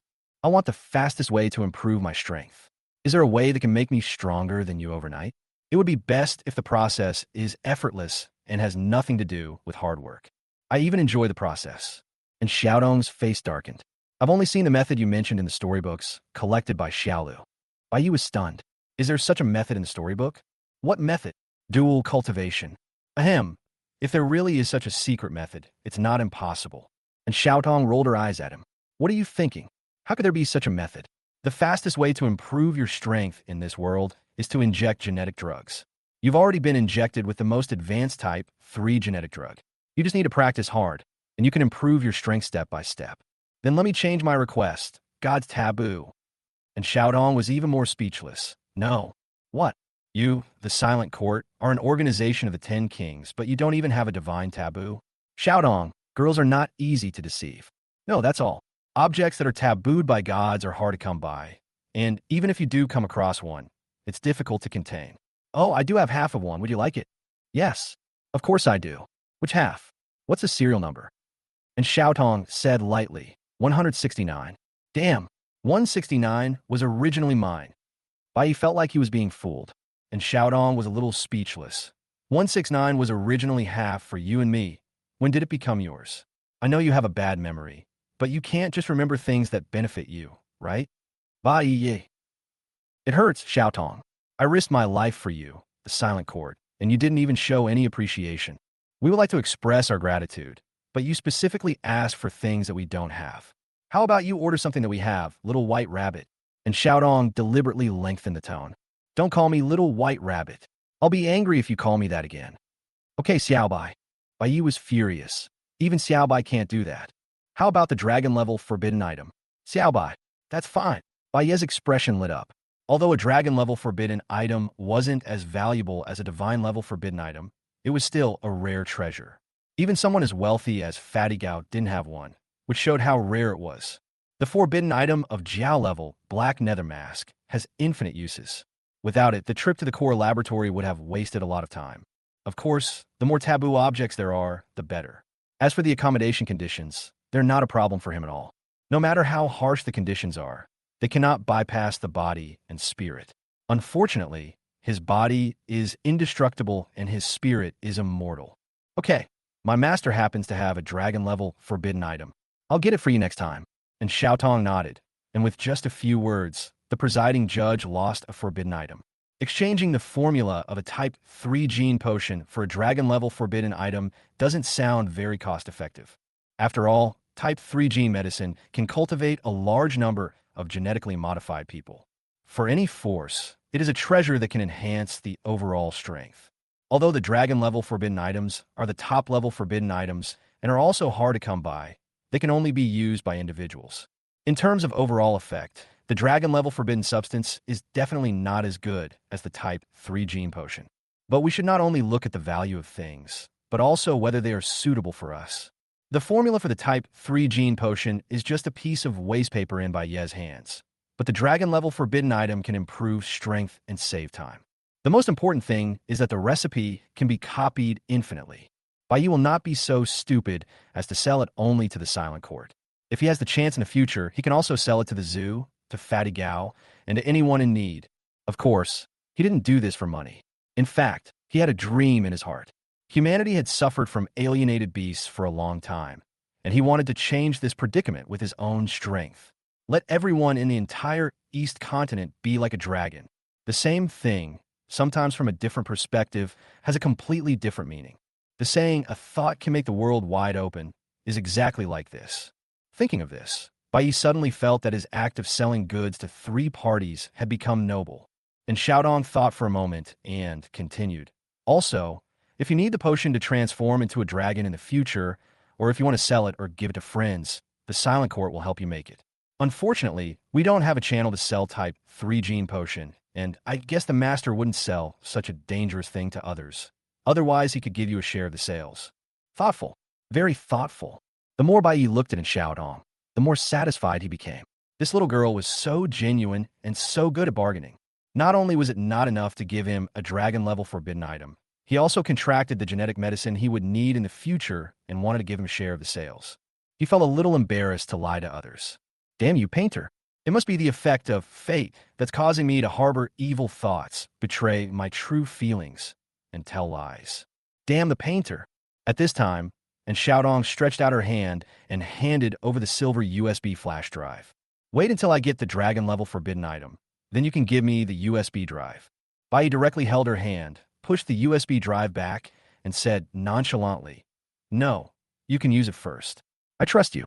I already copied it anyway." The electronic equipment and hard drives he had spent millions to buy finally came in handy, just in time to copy the formula. And Xiaodong looked at the USB flash drive in her hand in a daze. The recipe that all 10 kings coveted was given to me by Bai Yi with such trust. It would be a lie to say that I wasn't touched. In this world, not everyone can so confidently and casually hand over the formula of type 3G medicine to others. This formula can even determine the rise and fall of a major force to a certain extent and change the entire situation in Beimeng, which is of great significance. But now, with Bai Ye's words, "I believe you," the match has fallen into his hands. She held the USB drive tightly, nodded gently, and said only yes without saying too much. Chapter 198, You Can Always Trust the Black Knight. Bai did not lie this time. He really believed in Xiaodong. This trust even surpassed everyone else, not even Li Yu. His trust in Xiaodong was not emotional, but his trust in her character. Although Xiaodong is sometimes sinister, greedy, petty, and always angry for no reason, this night girl who always upholds justice has qualities that make people trust her. Bai Yi knew that Xiaodong would never embezzle the formula, and she would do what she promised even if it meant death. In this wasteland where the strong prey on the weak, you can always trust the Black Knight. This is recognition from the gods of the New Age. By the way, what are the abilities of that dragon-level forbidden object? Bai Yi asked, and Xiaodong shook her head. I don't know, I've never seen my master use it. Why not? Because no one can let my master use the forbidden items. Haha, go ahead and brag, just brag. The last person who braggart so much was called a tyrant. Bai Yi finally realized that the world is a huge science of winning. No matter what before the fight, whether you're a human or a ghost, you will win, and everyone is awesome. If a fight really breaks out, it will be fine if you kill the enemy, but if you fail to kill the enemy and let him run away, it won't be long before various versions of the problem appear. There's no such thing as a draw. No matter how hard you try, you can't keep me. In the end, maybe we'll become enemies, so I'll let you go. The humorous dart thrower is the most typical example. He bumps into the 10 kings every day and looks at the 12 zodiac signs as if they were a sign on the roadside. But he didn't even need to think about what Li Xiao would brag about when he returned, saying things like, I fought against 10 kings, I fought against tyrants. Even the tyrants couldn't kill me. So, who among you can kill me? If you ask what the outcome of the battle was, Li Xiaoyan said, the tyrant died, but I'm still alive. What do you think the outcome was? Haha. Bai Yi laughed as he thought about it. He inexplicably missed the humorous darts man. After he kidnapped the chairman of Tianxi at the press conference and found the Pangi USB flash drive, he went to Wangwenjing to enjoy himself. What are you laughing at? And Xiaodong's eyes showed a hint of doubt and dissatisfaction. My master is very powerful. How powerful can he be? More powerful than the Black King. Bai Yi said disdainfully, and Xiaodong was speechless. Then, probably not. In her memory, her master had fought with the tyrant, but the two sides did not fight to the death, but just had a simple exchange that ended in a draw. If it really came to this, she believed that her master would definitely win, but it would be a Pyrrhic victory. Compared to the Black King who killed the tyrant in seconds, it is certainly incomparable. It is possible that a fight between the strong men at the level of the 10 kings could last for 3 days and 3 nights without a clear winner. Killing them instantly is really beyond the standard. You eat first. I'll go give a recipe to Sister Pei. And Xiaodong seemed to have thought of something and stood up immediately. Are you in such a hurry? Why don't you give it to your master first? Bai Yi looked at his watch. It was almost 1 in the morning. Sister Pei is the only one in the silent court who understands genetic science. I handed it over to Master and eventually to Sister Pei. Now that Master is gone, I will make the decision for him first. Forehead, why do I feel like your master is like a mascot in the silent court, with no status at all? One moment you decide to give him a dragon-level forbidden item, the next moment you decide to give him the formula. If you tell me one day that you are the presiding judge, I will believe it. And Xiaotong rolled her eyes as she put on her nightgown. My master is not a mascot. He is a very good and easygoing person. As long as it does not violate the principles and does not delay the organization's mission, we can make our own decisions. Moreover, the faster Sister Pei cracks the formula, the faster you can escape the control of Tianqi Company. The last sentence was what was in her heart. She didn't want to see Bai Yi being controlled by Apocalypse Company and having no control over his own affairs, so she couldn't wait a moment. By the way, this USB drive is encrypted. The password is 836295. After telling so many lies, Bai Yi almost forgot about the password, and Xiaodong was a little confused. You know the password too? Bai Yi said confidently, yeah. Do you really think that 1/15th of a dragon's hearing is just for show? When Dr. Jian entered the password for the USB drive, I heard the sound of his keys clearly. Each character sounded the same, but in fact, there were subtle differences that only I could hear.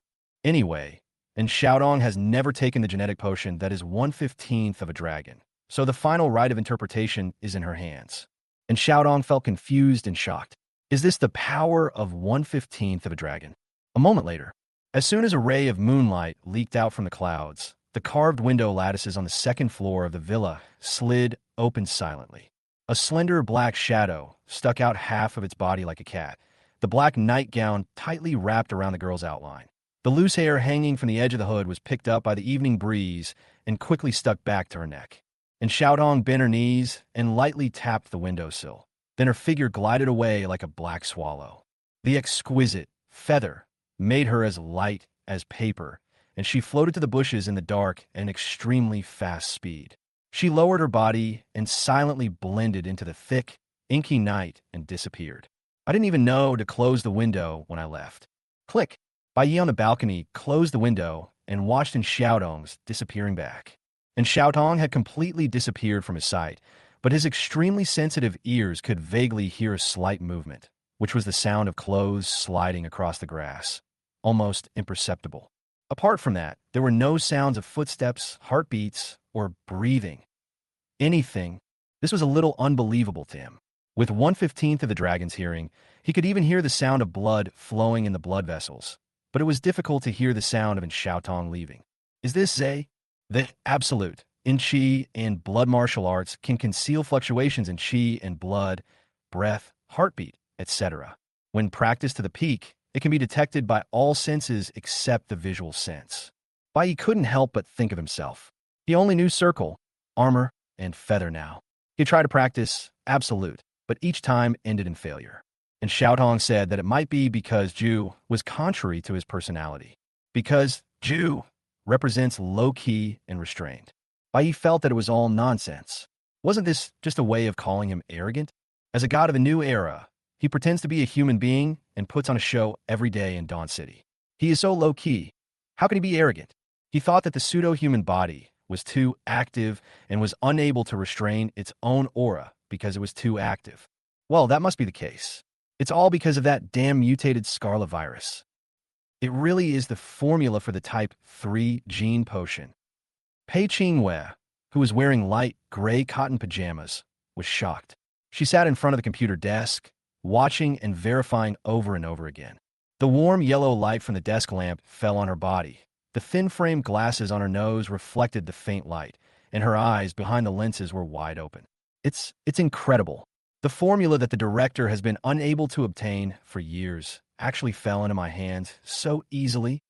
Xiaodong, where on earth did you find a boyfriend? This is incredible. She looked at Xiaodong beside her. Chapter 199 in Xiaodong's Enlightenment. Most of the girl's body was hidden in the warm, yellow halo, and the corners of her cherry-pink mouth unconsciously raised a slight arc.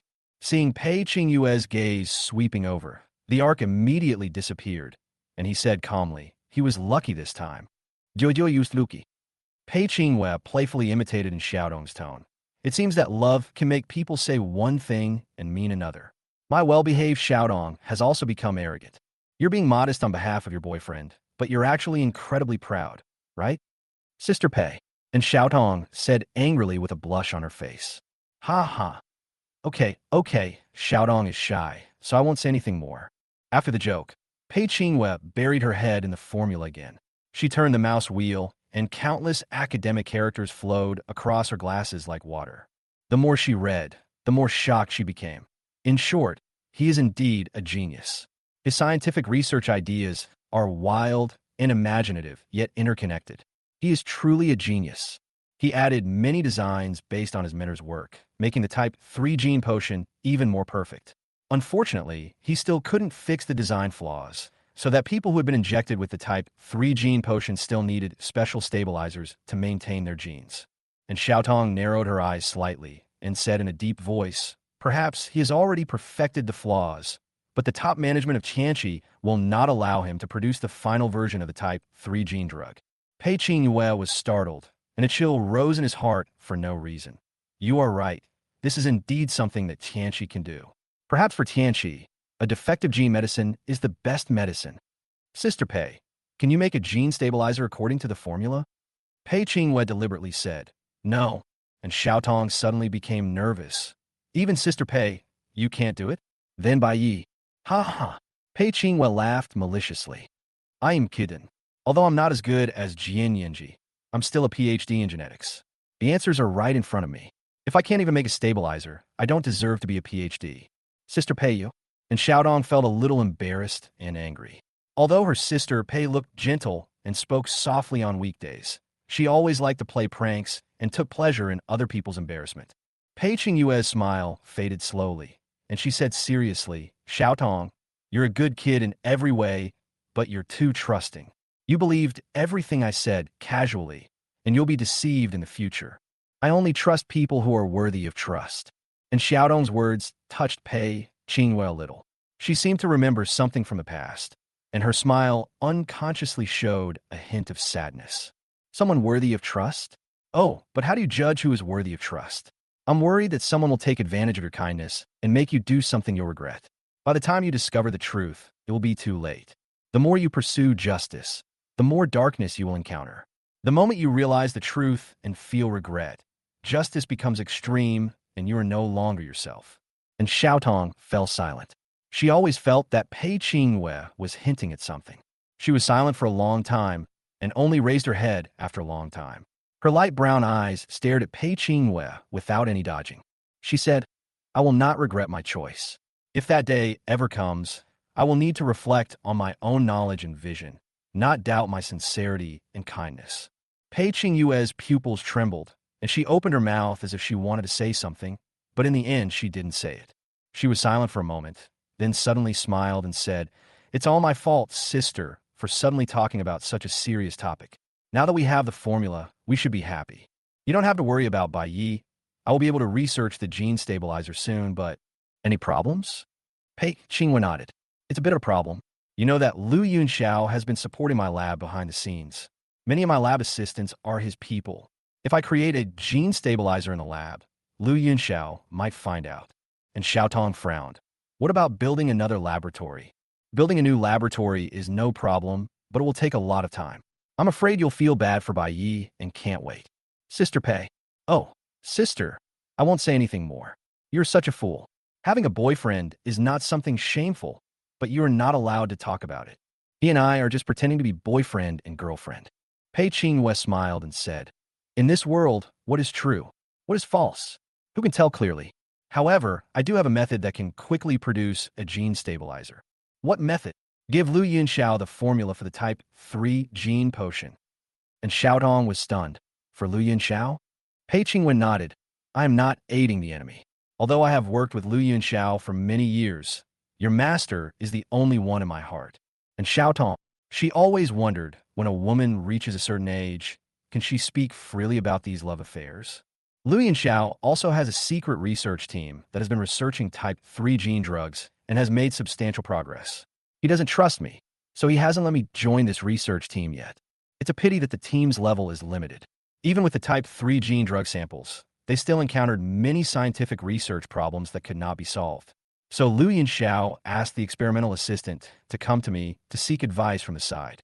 That's how I roughly gauge their progress. Now that I have the formula as a reference, I'm almost certain that in 2 years, Lu Yanxiao's team will overcome the difficulties and completely create the type 3 gene drug. And Xiaodong's eyes flashed with enlightenment. Sister Pei, what you mean is that since they will be able to research it sooner or later, why don't you give them the formula first so that you can gain their trust and get into the core circle around Lu Yanxiao? But how should I give it? Pei Qingyue smiled mysteriously. This is simple. Just tell the truth. Tell the truth. And Xiaotong was stunned. Your boyfriend wasn't willing to be controlled by the company, so he stole the formula. He couldn't develop it himself, so he must have told you, his girlfriend, that even though you're my student, you're still too inexperienced. Isn't it reasonable for you to seek me out as your mentor? I work for Lu Yanxiao, so wouldn't it be more reasonable to give the formula to him? And Xiaodong was more and more surprised. She didn't expect that he could really tell the truth. But then, Sister Pei, wouldn't that mean you have no credit? Why don't you just say you developed the type 3 gene drug yourself? Silly child, I don't normally have access to type 3 gene drugs. Who would believe me if I researched it out of thin air? Besides, I don't need any credit. I just need to squeeze into the ranks of Lu Yunxiao's confidence. The formula passed through my hands, and Lu Yunxiao must know that I have seen it. He will not let a doctor who knows the formula wander around. Either he kills me or takes me into his secret laboratory. There are only these two options. Don't worry, he won't kill me. I've never been discovered in all these years, and I'm a doctor. He would only kill me if he's crazy. Seeing Pei Qingyue's confidence, and Xiaodong was silent for a moment. I need to ask Xiao Bai. Bei. After all, this is the formula he got. Although I promised to give him a dragon-level forbidden item, he is the one who suffers the most in this deal. Yeah, it's only natural to ask him. Remember to tell him when you get back that Lu Yanxiao should be given a good payout. And Xiaotong didn't react for a moment. How to kill? Want to be exposed like this? Pei Qingyue said angrily. You really don't understand your boyfriend. What kind of person is Bai Yi? I saw it the first time I saw him. He will argue even if he is wrong, and he will not give in even if he is right. He got the formula, and now he has become a candidate for the dragon. If he asked Lu Yunxiao for money, would Lu Yunxiao possibly refuse to give it? Even if it wasn't for the formula, the mere fact that he was a candidate for the dragon was enough for him to win over. And Xiaodong was a little suspicious. Is Bai Yi really such a person? Although he can be irritating and arrogant at times, he is actually very kind and has a strong sense of justice. Sister Pei must have said that because she didn't understand him.